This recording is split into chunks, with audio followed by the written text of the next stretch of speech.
ಸಂಕಿರಣದಲ್ಲಿ ಭಾಗಿಯಾಗಲಿಕ್ಕಿದ್ದಾರೆ. ಅದರ ಜೊತೆಗೆ ಈಗಾಗಲೇ ಸ್ಟಾಲ್ನಲ್ಲಿರುವಂಥವರಲ್ಲಿ ಕೂಡ ಮನವಿಯನ್ನು ಮಾಡಿಕೊಳ್ಳಲಾಗಿದೆ, ವಿಚಾರ ಸಂಕಿರಣಕ್ಕೆ ತಾವೆಲ್ಲರೂ ಕೂಡ ಬನ್ನಿ ಅನ್ನುವಂಥದ್ದು. ಈಗ ಮತ್ತಷ್ಟು ಜನ ನಮ್ಮ ಈ ಒಂದು ಹಾಲ್ನಲ್ಲಿ ಸೇರಿಕೊಳ್ಳಲಿಕ್ಕಿದ್ದಾರೆ. ಇವತ್ತಿನ ನಮ್ಮ ಮೊದಲ ವಿಚಾರ ಸಂಕಿರಣ ಬಹಳ ಅಗತ್ಯವಾಗಿ ಬೇಕಾಗಿರುವಂತಹದ್ದು. ದಕ್ಷಿಣ ಕನ್ನಡ ಜಿಲ್ಲೆಯಲ್ಲಿ ಬಹಳಷ್ಟು ಪ್ರಶ್ನೆಗಳಿದ್ದಾವೆ, ದಕ್ಷಿಣ ಕನ್ನಡ ಜಿಲ್ಲೆಯಲ್ಲಿ ಬಹಳಷ್ಟು ಟೆನ್ಷನ್ಗಳಿದ್ದಾವೆ. ಆ ಎಲ್ಲ ಟೆನ್ಷನ್ಗಳಿಗೆ ಉತ್ತರವಾಗಿ ಅಥವಾ ಮದ್ದಾಗಿ ಬರುವಂತಹ ಒಂದು ವಿಚಾರ ಸಂಕಿರಣ ಅಡಿಕೆ ಕಾಯಿಲೆಗಳ ತಡೆ ಹೇಗೆ. ಡಾಕ್ಟರ್ ನಾಗರಾಜ್ ವಿಟ್ಲ ಅವರಿದ್ದಾರೆ. ಅವರನ್ನು ಬಹಳ ನಿಮ್ಮೆಲ್ಲರ ಪ್ರೀತಿಪೂರ್ವಕ ಚಪ್ಪಾಳೆಯೊಂದಿಗೆ ಅವರನ್ನು ವೇದಿಕೆಗೆ ಸ್ವಾಗತಿಸ್ತಾ ಇದ್ದಾರೆ. ಅಡಿಕೆ ಕಾಯಿಲೆಗಳ ತಡೆ ಬಗ್ಗೆ ಮಾತನಾಡಲಿಕ್ಕಿದ್ದಾರೆ ಡಾಕ್ಟರ್ ನಾಗರಾಜ್ ವಿಟ್ಲ ಅವರು. ಅವರನ್ನು ಬಹಳ ಪ್ರೀತಿಪೂರ್ವಕವಾಗಿ ಸ್ವಾಗತಿಸ್ತಾ ಇದ್ದೇನೆ.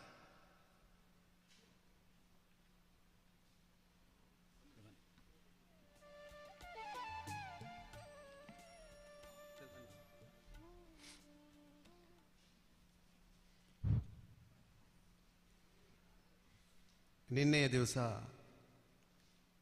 ತುಂಬ ಯಶಸ್ವಿಯಾಗಿ ಸಂಪನ್ನಗೊಂಡಿದೆ ಸಸ್ಯ ಜಾತ್ರೆ.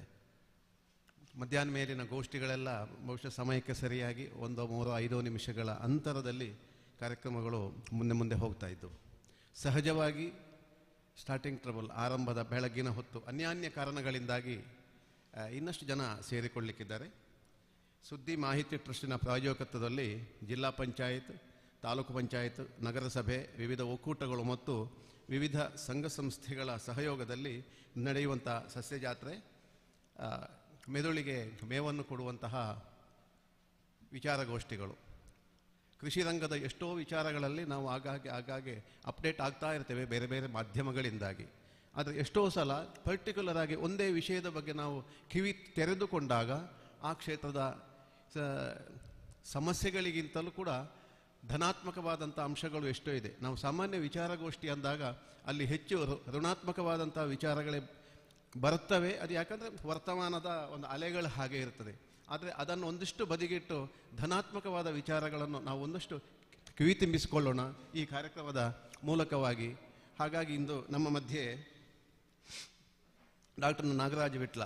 ನಾನು ಈಚಿನ ದಿವಸಗಳಲ್ಲಿ ಸಾಮಾನ್ಯ ವಿಶ್ವವಿದ್ಯಾನಿಲಯದ ಎಲ್ಲ ಕಾರ್ಯಕ್ರಮಗಳಲ್ಲಿ ಭಾಗವಹಿಸಿದಾಗ ಎಲ್ಲ ಹೇಳೋದು, ವಿಜ್ಞಾನಿಯ ಅಕಾಡೆಮಿಕ್ ನಾಲೆಜ್, ಕೃಷಿಕನ ಜ್ಞಾನ, ಇದು ಎರಡು ಮಿಳಿತಗೊಂಡಾಗ ಕೃಷಿಯಲ್ಲಿ ಋಣಾತ್ಮಕವಾಗಿ ಚಿಂತಿಸುವ ಒಂದು ಸ್ವಭಾವವೇ ಕಡಿಮೆ ಆಗಬಹುದು ಅಂತ ಇದು ಹಲವು ವರ್ಷಗಳಿಂದ ನಾವು ಕೇಳಿ ಬರುವಂಥ ವಿಚಾರ. ಧಾರವಾಡ ಕೃಷಿ ವಿಶ್ವವಿದ್ಯಾನಿಲಯದ ಕೃಷಿ ಮೇಳದಲ್ಲಿ ಭಾಗವಹಿಸಿದಾಗಲೂ ಕೂಡ ಅನೇಕ ಮಂದಿ ಕೃಷಿಕರು ಹೇಳ್ತಾ ಇರೋದನ್ನು ಗಮನಿಸಿದ್ದೇನೆ, ಲ್ಯಾಬ್ ಟು ಲ್ಯಾಂಡ್ ಆಗ್ತಾ ಇಲ್ಲ ಅಂತ ಹೇಳುವಂಥದ್ದು. ಬಿಡಿ, ಅದು ಯಾವುದೋ ಒಂದು ವ್ಯವಸ್ಥೆಗಳ ಒಳಗಿನ ಒಂದು ಅಲೆ ಅಂತ ಹೇಳ್ಬೋದು. ಆದರೆ ಈಚಿನ ದಿವಸಗಳಲ್ಲಿ ನಮ್ಮ ಮಧ್ಯದ CPCRI ವಿಟ್ಲ ಇರ್ಬೋದು, ಕಾಸರಗೋಡು ಇರ್ಬೋದು, ನಮ್ಮ ಅನೇಕ ವಿಜ್ಞಾನಿ ಮಿತ್ರರು ಇವತ್ತು ಕೃಷಿಕರ ಮಧ್ಯೆ ನಿಂತು ಕೃಷಿಕರ ಸಮಸ್ಯೆಗಳಿಗೆ ಅಲ್ಲ, ಇವತ್ತು ಸಮಸ್ಯೆ ಅಂತ ಹೇಳಬಾರದು ಅಂತ ಇದ್ದೇವೆ ಅನ್ನೋದು, ಕೃಷಿಕರ ಅನುಭವಗಳಿಗೆ ಕಿವಿಯಾಗುವಂಥ ಒಳ್ಳೆ ಸಮ್ಮನಸ್ಸಿನ ವಿಜ್ಞಾನಿಗಳು ಇವತ್ತು ನಮ್ಮ ಮುಂದೆ ಇರುವುದೇ ನಾವು ಕೃಷಿಕರು ಇವತ್ತು ಧನಾತ್ಮಕವಾಗಿ ಚಿಂತಿಸುವುದಕ್ಕೆ ಸಾಧ್ಯವಾಗಿದೆ ಅಂತ ನಾನು ಗಮನಿಸ್ತೇನೆ. ಡಾಕ್ಟರ್ ನಾಗರಾಜ್ ಅವರು ಸೈಂಟಿಸ್ಟ್ಗಳಲ್ಲಿ ಒಬ್ಬರು.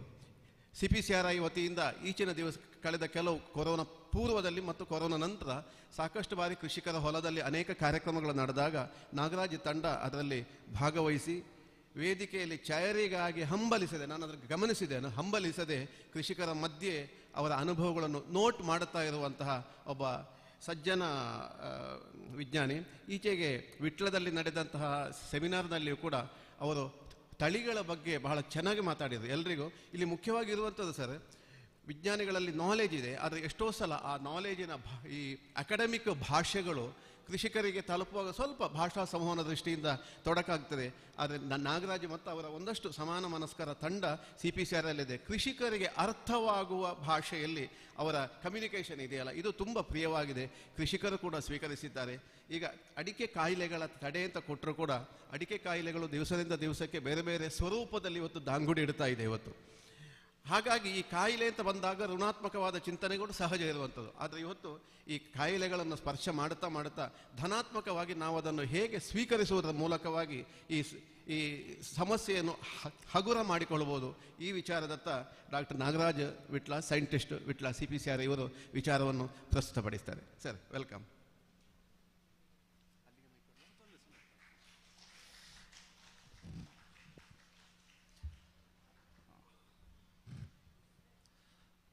ಮೊದಲನೇದಾಗಿ ಒಂದೆರಡು ಒಳ್ಳೆ ಮಾತಾಡಿದಂತಹ ಡಾಕ್ಟರ್ ಕಾರಂತ ಸರ್ ಅವರಿಗೆ ತುಂಬ ಹೃದಯ ಧನ್ಯವಾದಗಳನ್ನು ಅರ್ಪಿಸ್ತಾ ಇದ್ದೇನೆ. ಸುಮಾರು ವರ್ಷಗಳಿಂದ ಸರ್ ಪರಿಚಯ, ಸುಮಾರು ಅನುಭವ ಇರ್ತಕ್ಕಂಥವ್ರು, ಹಲವಾರು ಪುಸ್ತಕಗಳನ್ನು ಬರೆದಿರ್ತಕ್ಕಂಥ ಒಳ್ಳೆ ಬರಹಗಾರರು ಕೂಡ. ಅದೇ ರೀತಿ ಡಾಕ್ಟರ್ ಶಿವಾನಂದ್ ಸರ್ ಇದ್ರ ಬಗ್ಗೆ ಈ ರೀತಿ ಒಂದು ರೈತರಿಗೋಸ್ಕರ ನಮ್ಮ ಪುತ್ತೂರು ನಗರದಲ್ಲಿ ಈ ರೀತಿ ಕಾರ್ಯಕ್ರಮವನ್ನು ಆಯೋಜನೆ ಮಾಡಬೇಕಂತೇಳಿ ಸುಮಾರು 2 ತಿಂಗಳು ಮುಂಚೆನೇ ನನ್ನ ಹತ್ರ ಬಂದು ಈ ರೀತಿ ಒಂದು ಕಾರ್ಯಕ್ರಮ ಮಾಡಬೇಕು ಅಂತಿದ್ದೀವಿ ಸರ್, ನಿಮ್ಮದೊಂದು ನೀವು ಖಂಡಿತ ಬರಬೇಕು ಅಂತ ತಿಳಿಸ್ಕೊಟ್ಟಿದ್ರು. ಅದ್ರ ಪ್ರಕಾರ ಇವತ್ತು ನಾವು ಇಲ್ಲಿ ಸೇರಿದ್ದೇವೆ. ಖಂಡಿತವಾಗಿಯೂ ಸುದ್ದಿ ಮಾಹಿತಿ ಟ್ರಸ್ಟ್ ವತಿಯಿಂದ ಇಲ್ಲಿ ಆಗ್ತಿರ್ತಕ್ಕಂಥ ಕಾರ್ಯಕ್ರಮ ಸುಮಾರು ಜನಗಳಿಗೆ ಅನುಕೂಲವನ್ನು ಮಾಡಿಕೊಡ್ತಕ್ಕಂಥದ್ದು. ಅದಕ್ಕೋಸ್ಕರ ನಾನು ಸುದ್ದಿ ಮಾಹಿತಿ ಟ್ರಸ್ಟ್ ಇರ್ಬೋದು ಅಥವಾ ಸುದ್ದಿ ಮಾಹಿತಿ ಕೇಂದ್ರ ಇರ್ಬೋದು, ಅವರಿಗೆ ತುಂಬ ಹೃದಯದ ಅಭಿನಂದನೆಗಳನ್ನು ಅರ್ಪಿಸ್ತಾ ಇದ್ದೇನೆ. ಇವತ್ತು ಇಲ್ಲಿ ನಡೀತಾ ಇರ್ತಕ್ಕಂಥ ಸಸ್ಯ ಜಾತ್ರೆಯ ಕಾರ್ಯಕ್ರಮದಲ್ಲಿ ಈ ಅಡಿಕೆ ರೋಗಗಳ ಬಗ್ಗೆ ಕುರಿತು ಒಂದು ವಿಷಯವನ್ನು ಮಂಡನೆ ಮಾಡಬೇಕು ಅಂತ ಕೇಳ್ಕೊಂಡಾಗ ನಾವು ಖಂಡಿತವಾಗಿಯೂ ನಮ್ಮಿಂದ ರೈತರಿಗೆ ಏನಾದರೂ ಅನುಕೂಲ ಆಗ್ತದೆ ಅಂದರೆ ಖಂಡಿತವಾಗಿಯೂ ನಮ್ಮ CPCRI ಯಾವಾಗಲೂ ಸಹ ರೈತರ ಒಟ್ಟಿಗೆ ಇರ್ತದೆ ಅಂತೇಳಿ ಇವತ್ತು ನಾವಿಲ್ಲಿ ನೆರೆದಿದ್ದೇವೆ. ನಿಮಗೆಲ್ಲ ಗೊತ್ತಿರೋ ಹಾಗೆ ನಮ್ಮ ಭಾರತ ಸರ್ಕಾರನ ತಗೊಂಡ್ರೆ ಭಾರತ ಸರ್ಕಾರದ ಕೆಳಗಡೆ ಕೃಷಿ ಮಂತ್ರಾಲಯ ಮತ್ತು ರೈತರ ಕಲ್ಯಾಣ ಅಂತೇಳಿ ಒಂದು ಬರ್ತದೆ. ಅದರ ಕೆಳಗಡೆ ನಮ್ಮ ಭಾರತ ದೇಶಾದ್ಯಂತ ಒಂದು ನವದೆಹಲಿಯಲ್ಲಿ ನಮ್ಮದು ಭಾರತ ಸರ್ಕಾರದ ಕೆಳಗಡೆ ಕೃಷಿ ಮಂತ್ರಾಲಯದ ಕೆಳಗಡೆ ಒಂದು ಕಾರ್ಯವನ್ನು ನಿರ್ವಹಿಸ್ತಾ ಇರ್ತಕ್ಕಂಥ Indian Council of Agriculture Research ಅಂತೇಳಿ ಕರಿತೀವಿ, ಭಾರತೀಯ ಕೃಷಿ ಸಂಶೋಧನಾ ಪರಿಷತ್ ಅಂತ. ಇದ್ರ ಒಳಗಡೆ 110ಕ್ಕಿಂತ ಹೆಚ್ಚು ಸಂಶೋಧನಾ ಸಂಸ್ಥೆಗಳಿದೆ ನಮ್ಮ ಭಾರತ ದೇಶಾದ್ಯಂತ. ಈ ಎಲ್ಲ ಸಂಶೋಧನಾ ಸಂಸ್ಥೆಗಳಿಗೆ ನಮ್ಮ ICAR ಅಂತ ಏನಂತ ಹೇಳಿದೆ, ಅದು ಕೆಲವೊಂದು ಬೆಳೆಗಳನ್ನು ಕೊಟ್ಟಿದೆ. ಆ ಬೆಳೆಗಳ ಬಗ್ಗೆ ನಾವು ವಿಜ್ಞಾನಿಗಳಾಗಿ ಸಂಶೋಧನೆ ನಡೆಸಿ ತಂತ್ರಜ್ಞಾನಗಳನ್ನು ಅಭಿವೃದ್ಧಿಪಡಿಸಿ, ತಂತ್ರಜ್ಞಾನಗಳಂದ್ರೆ ಹೊಸ ತಳಿಗಳಿರ್ಬೋದು, ಆ ಬೆಳೆಯ ಉತ್ಪಾದನಾ ಪದ್ಧತಿ ಇರ್ಬೋದು, ಆ ಬೆಳೆಯ ರೋಗ ನಿವಾರಣಾ ಪದ್ಧತಿ ಇರ್ಬೋದು, ಆ ಬೆಳೆಗೆಲ್ಲ ಯಾವ ಕೀಟಗಳು ಬಾಧಿಸ್ತದೆ ಅದನ್ನ ಯಾವ ರೀತಿ ನಾವು ಸಮಗ್ರವಾಗಿ ನಿರ್ವಹಣೆ ಮಾಡಬೇಕು, ಆ ಬೆಳೆಯ ಸಂಸ್ಕರಣೆ ಪದ್ಧತಿ ಇರ್ಬೋದು. ಹೀಗೆ ಎಲ್ಲ ವಿಭಾಗಗಳಲ್ಲೂ ಸಹ ನಾವು ಸಂಶೋಧನೆ ನಡೆಸಿ ತಂತ್ರಜ್ಞಾನಗಳನ್ನು ಅಭಿವೃದ್ಧಿಪಡಿಸಿ ರೈತರಿಗೆ ತಲುಪಿಸ್ತಕ್ಕಂಥದ್ದು. ಈ ನಿಟ್ಟಿನಲ್ಲಿ ನಮ್ಮ CPCRI central plantation crops research institute ಅಥವಾ ಕೇಂದ್ರೀಯ ತೋಟದ ಬೆಳೆಗಳ ಸಂಶೋಧನಾ ಸಂಸ್ಥೆ, ಇದಕ್ಕೆ ನಮ್ಮ ಭಾರತ ಸರ್ಕಾರ ಮುಖ್ಯವಾಗಿ 3 ಬೆಳೆಗಳನ್ನು ಕೊಟ್ಟಿದೆ: ತೆಂಗು, ಅಡಿಕೆ ಮತ್ತು ಕೊಕ್ಕೋ. ನಮ್ಮ CPCRI ಮುಖ್ಯಾಲಯ ಅಥವಾ ಹೆಡ್ ಕ್ವಾರ್ಟರ್ ಅಂತ ಏನೇಳಿ ಕರಿತೀವಿ, ಅದು ಕಾಸರಗೋಡ್ನಲ್ಲಿದೆ. ಇದರ ಕೆಳಗಡೆ 2 ಪ್ರಾಂತೀಯ ಕ್ಷೇತ್ರಗಳಿದೆ, ರೀಜನಲ್ ಸ್ಟೇಷನ್ಸ್ ಅಂತೇಳಿ ಕರಿತೀವಿ. ಒಂದು ಪ್ರಾಂತೀಯ ಕ್ಷೇತ್ರ ವಿಟ್ಲದಲ್ಲಿದೆ, ಮತ್ತು ನಮ್ದು ಇನ್ನೊಂದು ಪ್ರಾಂತೀಯ ಕ್ಷೇತ್ರ ಕಾಯಂಕುಲಂ ಅಂತೇಳಿ ಕೇರಳ ರಾಜ್ಯದಲ್ಲೇ ಇದೆ. ಇದಲ್ಲದೆ ನಮ್ಮ CPCRI 3 ಸಂಶೋಧನಾ ಕೇಂದ್ರಗಳು ಸಹ ಇದೆ. ಒಂದು ಸಂಶೋಧನಾ ಕೇಂದ್ರ ನಮ್ಮ ದಕ್ಷಿಣ ಕನ್ನಡ ಜಿಲ್ಲೆಯಲ್ಲೇ ಇದೆ, ಕಿದು ಅಂತೇಳಿ ಸುಬ್ರಹ್ಮಣ್ಯ ಹತ್ರ. ಇದಲ್ಲದೆ ನಮ್ದು ಮತ್ತೊಂದು ಸಂಶೋಧನಾ ಕೇಂದ್ರ ಪಶ್ಚಿಮ ಬಂಗಾಳ ರಾಜ್ಯದಲ್ಲಿದೆ, ಮೋಹಿತ್ ನಗರ್ ಅಂತ ಜಾಗದಲ್ಲಿ. ಇನ್ನೊಂದು ಅಸ್ಸಾಂ ರಾಜ್ಯದಲ್ಲಿದೆ, ಕಾಯಿಕೊಚ್ಚಿ ಅಂತಕ್ಕಂಥ ಜಾಗದಲ್ಲಿ. ಹೀಗೆ ನಮ್ಮ CPCRI ಕಾರ್ಯವನ್ನ ನಿರ್ವಹಿಸ್ತಾ ಇದೆ. ಈಗ ನಮ್ಮ CPCRI ವಿಟ್ಲ ಕ್ಷೇತ್ರಕ್ಕೆ ಬಂದ್ರೆ 1940-50ರ ದಶಕದಲ್ಲಿ ಈ ಅಡಿಕೆ ಉದ್ಯಮದಲ್ಲಿ ಸುಮಾರು ತೊಂದರೆಗಳು ಆಗ್ತಾ ಇತ್ತು. ಆ ತೊಂದರೆಗಳನ್ನೆಲ್ಲ ಅಧ್ಯಯನ ಮಾಡಲಿಕ್ಕೆ ಭಾರತೀಯ ಕೃಷಿ ಸಂಶೋಧನಾ ಪರಿಷತ್ತು ಒಂದು ಸಮಿತಿನ ನೇಮಕ ಮಾಡ್ತು. ಈ ಅಡಿಕೆ ಉದ್ಯಮದಲ್ಲಿ ಆಗ್ತಿರ್ತಕ್ಕಂಥ ತೊಂದರೆಗಳನ್ನೆಲ್ಲ ಅಧ್ಯಯನ ನಡೆಸಿ ನಮಗೊಂದು ವರದಿ ಕೊಡಿ ಅಂತೇಳಿ. ಆ ಸಮಿತಿ ಈ ಅಡಿಕೆ ಉದ್ಯಮದಲ್ಲಿ ಆಗ್ತಿರ್ತಕ್ಕಂಥ ತೊಂದರೆಗಳನ್ನೆಲ್ಲ ಅಧ್ಯಯನ ನಡೆಸಿ ಸರ್ಕಾರಕ್ಕೆ ಒಂದು ವರದಿ ಸಲ್ಲಿಸಿದ್ರು. ಆ ವರದಿಲಿ ಈ ಅಡಿಕೆ ಬಗ್ಗೆನೇ ಸಂಶೋಧನೆ ಮಾಡಲಿಕ್ಕೆ ಒಂದು ಅಡಿಕೆ ಸಂಶೋಧನಾ ಕೇಂದ್ರವನ್ನ ತೆರೀಬೇಕು ಅಂತೇಳಿ ಶಿಫಾರಸು ಮಾಡಿದ್ರು. ಆ ಸಮಿತಿಯ ಶಿಫಾರಸಿನ ಪ್ರಕಾರ 1956ರಲ್ಲಿ ನಮ್ಮ ದಕ್ಷಿಣ ಕನ್ನಡ ಜಿಲ್ಲೆ ವಿಟ್ಲದಲ್ಲಿ ಕೇಂದ್ರೀಯ ಅಡಿಕೆ ಸಂಶೋಧನಾ ಕೇಂದ್ರವನ್ನ ತೆರೆಯಲಾಯಿತು. ಮೊದಲಿಗೆ ಅದನ್ನ ಶುರು ಮಾಡಿದ್ದು ಸೆಂಟ್ರಲ್ ಅರಕೆನಟ್ ರಿಸರ್ಚ್ ಸ್ಟೇಷನ್ ಅಂತೇಳಿ. ಅದೇ ರೀತಿ 1916ರಲ್ಲಿ ಕಾಸರಗೋಡ್ನಲ್ಲಿ ಕೇಂದ್ರೀಯ ತೆಂಗು ಸಂಶೋಧನಾ ಕೇಂದ್ರ ಅಂತೇಳಿ ಶುರು ಮಾಡಿದ್ರು. ಅದನ್ನ 1970ರಲ್ಲಿ ಭಾರತೀಯ ಕೃಷಿ ಸಂಶೋಧನಾ ಪರಿಷತ್ ಅಂತ ಏನು ಹೇಳಿದೆ, Indian Council of Agriculture Research, ಈಗಿನ CPCRI ಕೇಂದ್ರೀಯ ತೋಟದ ಬೆಳೆಗಳ ಸಂಶೋಧನಾ ಸಂಸ್ಥೆ ಅಂತೇಳಿ ಮರುನಾಮಕರಣ ಮಾಡಿದ್ರು. ಆಗ ವಿಟ್ಲದಲ್ಲಿದ್ದಂತಹ ಕೇಂದ್ರೀಯ ಅಡಿಕೆ ಸಂಶೋಧನಾ ಕೇಂದ್ರವನ್ನ CPCRIನ ಪ್ರಾಂತೀಯ ಕ್ಷೇತ್ರವನ್ನಾಗಿ ಮಾಡಲಾಯಿತು. ಹೀಗೆ ನಮ್ಮ CPCRI ವಿಟ್ಲದಲ್ಲಿ ನಾವು 1956ರಿಂದನೂ ಸಹ ಅಡಿಕೆ ಬಗ್ಗೆ ಸಂಶೋಧನೆ ಮಾಡ್ತಾ ಬರ್ತಾ ಇದ್ದೇವೆ. ಹಲವಾರು ತಂತ್ರಜ್ಞಾನಗಳನ್ನು ಅಭಿವೃದ್ಧಿಪಡಿಸಿ ರೈತರಿಗೆ ತಲುಪಿಸ್ತೇವೆ. ಅಡಿಕೆ ತಳಿಗಳಿರ್ಬೋದು ಅಥವಾ ಸಂಕರಣ ತಳಿಗಳಿರ್ಬೋದು, ಅಡಿಕೆ ಉತ್ಪಾದನಾ ಪದ್ಧತಿಗಳಿರ್ಬೋದು, ಅಡಿಕೆ ಸಸ್ಯ ಸಂರಕ್ಷಣೆ ಇರ್ಬೋದು, ಅಡಿಕೆ ಸಂಸ್ಕರಣೆ ಇರ್ಬೋದು, ಹೀಗೆ ಎಲ್ಲ ವಿಭಾಗಗಳಲ್ಲೂ ಸಹ ತಂತ್ರಜ್ಞಾನಗಳನ್ನು ಅಭಿವೃದ್ಧಿಪಡಿಸಿ ರೈತರಿಗೆ ತಲುಪಿಸ್ತಾ ಇದ್ದೇವೆ. ಅಡಿಕೆ ಬೆಳೆಗಾರರೆಲ್ಲ ಇದ್ದೀರಿ, ಗೊತ್ತಿದೆ ನಿಮಗೆ, ನಿಮ್ಮ ತೋಟಗಳಲ್ಲಿ ಯಾವ್ಯಾವ ತಳಿಗಳನ್ನು ಬೆಳೀತಾ ಇದ್ದೀರಿ. ಮಂಗಳ ಇರ್ಬೋದು, ಸುಮಂಗಳ ಇರ್ಬೋದು, ಶ್ರೀಮಂಗಳ ಇರ್ಬೋದು, ಸ್ವರ್ಣಮಂಗಳ ಇರ್ಬೋದು, ಮಧುರಮಂಗಳ ಇರ್ಬೋದು, ಮೋಹಿತ್ ನಗರ್ ಇರ್ಬೋದು, ನಲ್ಬಾರಿ ಇರ್ಬೋದು, ಶತಮಂಗಳ ಇರ್ಬೋದು, ವಿಟ್ಲ ಅಡಿಕೆ ಹೈಬ್ರಿಡ್ 1 ಇರ್ಬೋದು, ವಿಟ್ಲ ಅಡಿಕೆ ಹೈಬ್ರಿಡ್ 2 ಇರ್ಬೋದು. ಹೀಗೆ ಸುಮಾರು 11 ಅಧಿಕ ಇಳುವರಿ ಕೊಡ್ತಕ್ಕಂಥ ತಳಿಗಳನ್ನು ಅಭಿವೃದ್ಧಿಪಡಿಸಿ ಬಿಡುಗಡೆಗೊಳಿಸಿರ್ತಕ್ಕಂಥದ್ದು. ನೋಡಿ, ನಮ್ಮ CPCR ಬಿಟ್ಟು ನಾವು 1956ರಲ್ಲಿ ಅಡಿಕೆ ಬಗ್ಗೆ ಸಂಶೋಧನೆ ಮಾಡಲಿಕ್ಕೆ ಶುರು ಮಾಡಿ ಆದಮೇಲೆ ನಾವು ಮೊದಲು ಬಿಡುಗಡೆಗೊಳಿಸಿದಂಥ ತಳಿ ಮಂಗಳ ಅಂತೇಳಿ, ಇದನ್ನು ನಾವು ಬಿಡುಗಡೆ ಮಾಡಿದ್ದು 1972ರಲ್ಲಿ. ನೋಡಿ, ಈ ತಳಿನ ನಾವು ಬಿಡುಗಡೆಗೊಳಿಸಿ ಸುಮಾರು 50 ವರ್ಷಗಳಿಗಿಂತ ಹೆಚ್ಚು ಆಗ್ತಾ ಇದೆ. ಆದ್ರೂ ಸಹ ಇವತ್ತಿಗೂ ರೈತರಲ್ಲಿ ಹೆಚ್ಚು ಬೇಡಿಕೆ ಇರತಕ್ಕಂಥ ತಳಿ. ಯಾಕೆಂದ್ರೆ ಕೆಲವೊಂದು ವಿಶಿಷ್ಟ ಕಾರಣಗಳಿಗೋಸ್ಕರ ಈ ಮಂಗಳ ಬೇರೆ ತಳಿಗಳಿಗೆ ಹೋಲಿಸಿದ್ರೆ ಬೇಗ ಪಿಂಗಾರ ಕೊಡ್ತಕ್ಕಂಥ ತಳಿ. ಸಾಮಾನ್ಯವಾಗಿ ನೀವು ಅಡಿಕೆ ತಳಿಗಳು ತಗೊಂಡ್ರೆ ನಿಮಗೆ ಪಿಂಗಾರ ಬರಲಿಕ್ಕೆ 4 ರಿಂದ 5 ವರ್ಷಗಳೇ ಬೇಕಾಗ್ತದೆ. ಕೆಲವೊಂದು ಸ್ಥಳೀಯ ತಳಿಗಳನ್ನ ತಗೊಂಡ್ರೆ 5 ರಿಂದ 6 ವರ್ಷಗಳೇ ಬೇಕಾಗ್ತದೆ. ಆದ್ರೆ ಮಂಗಳ ತಳಿ ಬೇಗ ಪಿಂಗಾರ ಕೊಡ್ತಕ್ಕಂಥದ್ದು, ಸುಮಾರು 3 ರಿಂದ 4 ವರ್ಷಗಳಲ್ಲಿ ನಿಮಗೆ ಪಿಂಗಾರ ಕೊಡ್ಲಿಕ್ಕೆ ಶುರು ಮಾಡ್ತಕ್ಕಂಥದ್ದು. ಅದೇ ರೀತಿ ಈ ಮಂಗಳ ತಳಿಯ ಮರಗಳ ಎತ್ತರನೂ ಸಹ ಕಡಿಮೆ. ಯಾಕೆಂದ್ರೆ ಮರಗಳ ಗೆಣ್ಣುಗಳ ಅಂತರ ಕಡಿಮೆ ಆದಷ್ಟು ಮರಗಳ ಎತ್ತರ ಕಡಿಮೆ ಹೋಗ್ತದೆ. ಹಾಗಾಗಿ ಈ ಮಂಗಳ ತಳಿಯನ್ನ ನಾವು ಮಧ್ಯಮ ಎತ್ತರ ತಳಿ ಅಂತೇಳಿ ಬಿಡುಗಡೆ ಮಾಡಿರ್ತಕ್ಕಂಥದ್ದು. ಅದೇ ರೀತಿ ನಾವು ಮುಖ್ಯವಾಗಿ ಅಡಿಕೆ ಮಂಗಳ ತಳಿನ ಚಾಲಿ ಸಂಸ್ಕರಣೆಗೆ ಶಿಫಾರಸು ಮಾಡಿ ಅಭಿವೃದ್ಧಿಪಡಿಸಿರ್ತಕ್ಕಂಥದ್ದು. ಈ ಮಂಗಳ ತಳಿಯಿಂದ ನಮಗೆ ವಾರ್ಷಿಕವಾಗಿ ಒಂದು ಮರದಿಂದ ಒಂದು ವರ್ಷಕ್ಕೆ ಸರಾಸರಿ 3 kg ಚಾಲಿ ಇಳುವರಿ ದೊರೀತದೆ. ಇದಲ್ಲದೆ 1985ರಲ್ಲಿ ಸುಮಂಗಳ, ಶ್ರೀಮಂಗಳ ಅಂತೇಳಿ ಮತ್ತೆರಡು ತಳಿನ ಅಭಿವೃದ್ಧಿಪಡಿಸಿ ಬಿಡುಗಡೆ ಮಾಡಿದ್ದೇವೆ. ಇವು ಸಹ ಚಾಲಿ ಸಂಸ್ಕರಣೆಗೆ ಅಭಿವೃದ್ಧಿಪಡಿಸಿ ಬಿಡುಗಡೆ ಮಾಡಿರ್ತಕ್ಕಂಥದ್ದು. ಇವುಗಳಿಂದಲೂ ಸಹ ನಮಗೆ ಒಂದು ಮರದಿಂದ ಒಂದು ವರ್ಷಕ್ಕೆ ಸರಾಸರಿ 3.3 kg ಎಲ್ಲ ಚಾಲಿ ಇಳುವರಿ ದೊರೀತದೆ. ಇದಾದ್ಮೇಲೆ ಮೋಹಿತ್ ನಗರ್ ಅಂತೇಳಿ ಮತ್ತೊಂದು ತಳಿನ ಅಭಿವೃದ್ಧಿಪಡಿಸಿ ಬಿಡುಗಡೆ ಮಾಡಿದ್ದೇವೆ. ಇದು ಸಹ ಅಧಿಕ ಇಳುವರಿ ಕೊಡ್ತಕ್ಕಂಥ ತಳಿಯಾಗಿದ್ದು ನಮಗೆ ಒಂದು ಮರದಿಂದ ಒಂದು ವರ್ಷಕ್ಕೆ ಸರಾಸರಿ 3.7 kg ಎಲ್ಲ ಚಾಲಿ ಇಳುವರಿ ಕೊಡ್ತದೆ. ಇದಾದ್ಮೇಲೆ ಸ್ವರ್ಣಮಂಗಳ ಅಂತೇಳಿ ಮತ್ತೊಂದು ತಳಿನ ಬಿಡುಗಡೆ ಮಾಡಿದ್ದೇವೆ. ಇದು ಸಹ ಅಧಿಕ ಇಳುವರಿ ಕೊಡ್ತಕ್ಕಂಥ ತಳಿಯಾಗಿದ್ದು ಸುಮಾರು 3.9 kg ಎಲ್ಲ ಚಾಲಿ ಇಳುವರಿ ದೊರೀತದೆ ಒಂದು ಮರದಿಂದ ಒಂದು ವರ್ಷಕ್ಕೆ ಸರಾಸರಿ. ಅದಾದ್ಮೇಲೆ 2014ರಲ್ಲಿ ಮಧುರಮಂಗಳ ಮತ್ತೆ ನಲ್ಬಾರಿ ಅಂತೇಳಿ ಮತ್ತೆರಡು ತಳಿನ ಅಭಿವೃದ್ಧಿಪಡಿಸಿ ಬಿಡುಗಡೆ ಮಾಡಿದ್ದೇವೆ. ಈ ಮಧುರಮಂಗಳ ತಳಿಯ ಸ್ಪೆಷಾಲಿಟಿ ಏನಪ್ಪಾ ಅಂದ್ರೆ, ನೋಡಿ, ನಾವು ಈ ಕರಾವಳಿ ಕರ್ನಾಟಕದಲ್ಲಿ ಇದ್ದೇವೆ, ನಾವು ಚಾಲಿ ಸಂಸ್ಕರಣೆ ಮಾಡ್ತೇವೆ. ನೀವೀಗ ಮಲ್ನಾಡ್ ಭಾಗಕ್ಕೆ ಬಂದ್ರೆ ಚಿಕ್ಕಮಗಳೂರು ಇರ್ಬೋದು, ಶಿವಮೊಗ್ಗ ಇರ್ಬೋದು, ಅಥವಾ ಮೈದಾನ್ ಭಾಗಕ್ಕೆ ಬಂದ್ರೆ ಚಿತ್ರದುರ್ಗ ಇರ್ಬೋದು, ದಾವಣಗೆರೆ ಇರ್ಬೋದು, ಈ ಕಡೆ ಎಲ್ಲ ಕೆಂಪಡಿಕೆ ಸಂಸ್ಕರಣೆ ಮಾಡ್ತಾರೆ. ಎಳೆಕಾಯಿನ ಕೊಯ್ದ್ಬಿಟ್ಟು ಸಿಪ್ಪೆ ಸುಳಿದು ಬೇಯಿಸಿ ಮಾರಾಟ ಮಾಡ್ತಕ್ಕಂಥದ್ದು. ಈ ಮಧುರಮಂಗಳ ತಳಿ ಏನಿದೆ, ಚಾಲಿ ಸಂಸ್ಕರಣೆ ಮತ್ತು ಕೆಂಪಡಿಕೆ ಸಂಸ್ಕರಣೆ ಎರಡಕ್ಕೂ ಸಹ ಸೂಕ್ತ ಅಂತೇಳಿ ನಮ್ಮ CPCR ನಡೆಸಿದ ಸಂಶೋಧನೆ ಪ್ರಕಾರ ತಿಳಿದು ಬಂದಿರತಕ್ಕಂಥದ್ದು. ನಾವು ಈ ಕಡೆ ಭಾಗದ ರೈತರು ಬೆಳೆದು ಇದನ್ನ ಚಾಲಿ ಸಂಸ್ಕರಣೆಗೆ ಉಪಯೋಗ ಮಾಡಿದ್ರೆ ನಮಗೆ ಒಂದು ಮರದಿಂದ ಒಂದು ವರ್ಷಕ್ಕೆ ಸರಾಸರಿ 3.5 kg ಎಲ್ಲ ಚಾಲಿ ಇಳುವರಿ ದೊರೀತದೆ. ಅಥವಾ ಕೆಂಪಡಿಕೆ ಸಂಸ್ಕರಣೆ ಮಾಡಲಿಕ್ಕೆ ನಾವು ಉಪಯೋಗ ಮಾಡಿದ್ರೆ ಸುಮಾರು ಸರಾಸರಿ 3 kg ಕೆಂಪಡಿಕೆ ಇಳುವರಿಯನ್ನ ಕೊಡ್ತಕ್ಕಂಥದ್ದು. ಅದೇ ರೀತಿ ನಲ್ಬಾರಿ ಅಂತೇಳಿ ಮತ್ತೊಂದು ತಳಿನ ಅಭಿವೃದ್ಧಿಪಡಿಸಿ ಬಿಡುಗಡೆ ಮಾಡಿದ್ದೇವೆ. ಅದು ಸಹ ಅಧಿಕ ಇಳುವರಿ ಕೊಡ್ತಕ್ಕಂಥ ತಳಿಯಾಗಿದ್ದು ನಮಗೆ ಒಂದು ಮರದಿಂದ ಒಂದು ವರ್ಷಕ್ಕೆ 4 kg 150 ಗ್ರಾಮ್ ಎಲ್ಲ ಚಾಲಿ ಇಳುವರಿ ದೊರೀತದೆ. ಅದಲ್ಲದೆ ಇತ್ತೀಚೆಗೆ 2016ರಲ್ಲಿ ಮತ್ತೊಂದು ಹೊಸ ತಳಿನ ಅಭಿವೃದ್ಧಿಪಡಿಸಿ ಬಿಡುಗಡೆ ಮಾಡಿದ್ದೇವೆ, ಶತಮಂಗಳ ಅಂತೇಳಿ. ರೈತರಲ್ಲೂ ಸಹ ರೈತರಿಂದ ಉತ್ತಮ ಮಾಹಿತಿನೂ ಸಹ ಬರ್ತಾ ಇದೆ ಹೊಸ ತಳಿ ಶತಮಂಗಳಕ್ಕೆ. ಇದರಲ್ಲಿ ಹಲವಾರು ವಿಶಿಷ್ಟ ಗುಣಗಳು ಇರತಕ್ಕಂಥದ್ದು. ಮೊಟ್ಟ ಮೊದಲನೇದಾಗಿ ಬೇಗ ಪಿಂಗಾರ ಕೊಡ್ತಕ್ಕಂಥ ತಳಿ. ನಮಗೆ ರೈತರು ಹೇಳ್ತಾ ಇದ್ದಾರೆ ಸುಮಾರು 2-2.5 ವರ್ಷದಲ್ಲೆಲ್ಲ ಪಿಂಗಾರ ಬರ್ತಾ ಇದೆ ಸಾರ್ ಅಂತೇಳಿ. ಅದೇ ರೀತಿ ಈ ಎತ್ತರನೂ ಸಹ ಕಡಿಮೆ.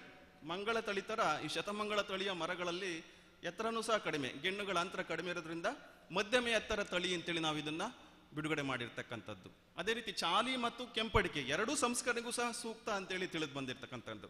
ನಾವು ಮಂಗಳ ತಳಿಗೆ ಹೋಲಿಸಿದ್ರೆ ಈ ಶತಮಂಗಳ ತಳಿಯಲ್ಲಿ 1 kg ಇಳುವರಿ ಜಾಸ್ತಿ ದೊರೀತದೆ ಅಂತೇಳಿ ನಮ್ಮ CPCR ಸಂಶೋಧನೆ ಪ್ರಕಾರ ದೃಢಪಟ್ಟಿರ್ತಕ್ಕಂಥದ್ದು. ನಿಮಗೆ ಮಂಗಳದಲ್ಲಿ ಒಂದು ಮರದಿಂದ ಒಂದು ವರ್ಷಕ್ಕೆ ಸರಾಸರಿ 3 kg ಚಾಲಿ ಇಳುವರಿ ದೊರೆತರೆ ನಮಗೆ ಈ ಶತಮಂಗಳ ತಳಿಯಿಂದ ಹತ್ತಿರ 4 kg ತನಕ ಚಾಲಿ ಇಳುವರಿ ದೊರೀತದೆ ಅಂತೇಳಿ ತಿಳಿದು ಬಂದಿರತಕ್ಕಂಥದ್ದು. ಅದೇ ರೀತಿ ಚಾಲಿ ಸಂಸ್ಕರಣೆ ಮತ್ತು ಕೆಂಪಡಿಕೆ ಸಂಸ್ಕರಣೆ ಎರಡಕ್ಕೂ ಸಹ ಸೂಕ್ತ ಅಂತೇಳಿ ನಮ್ಮ ಸಂಶೋಧನೆ ಪ್ರಕಾರ ತಿಳಿದು ಬಂದಿರತಕ್ಕಂಥದ್ದು.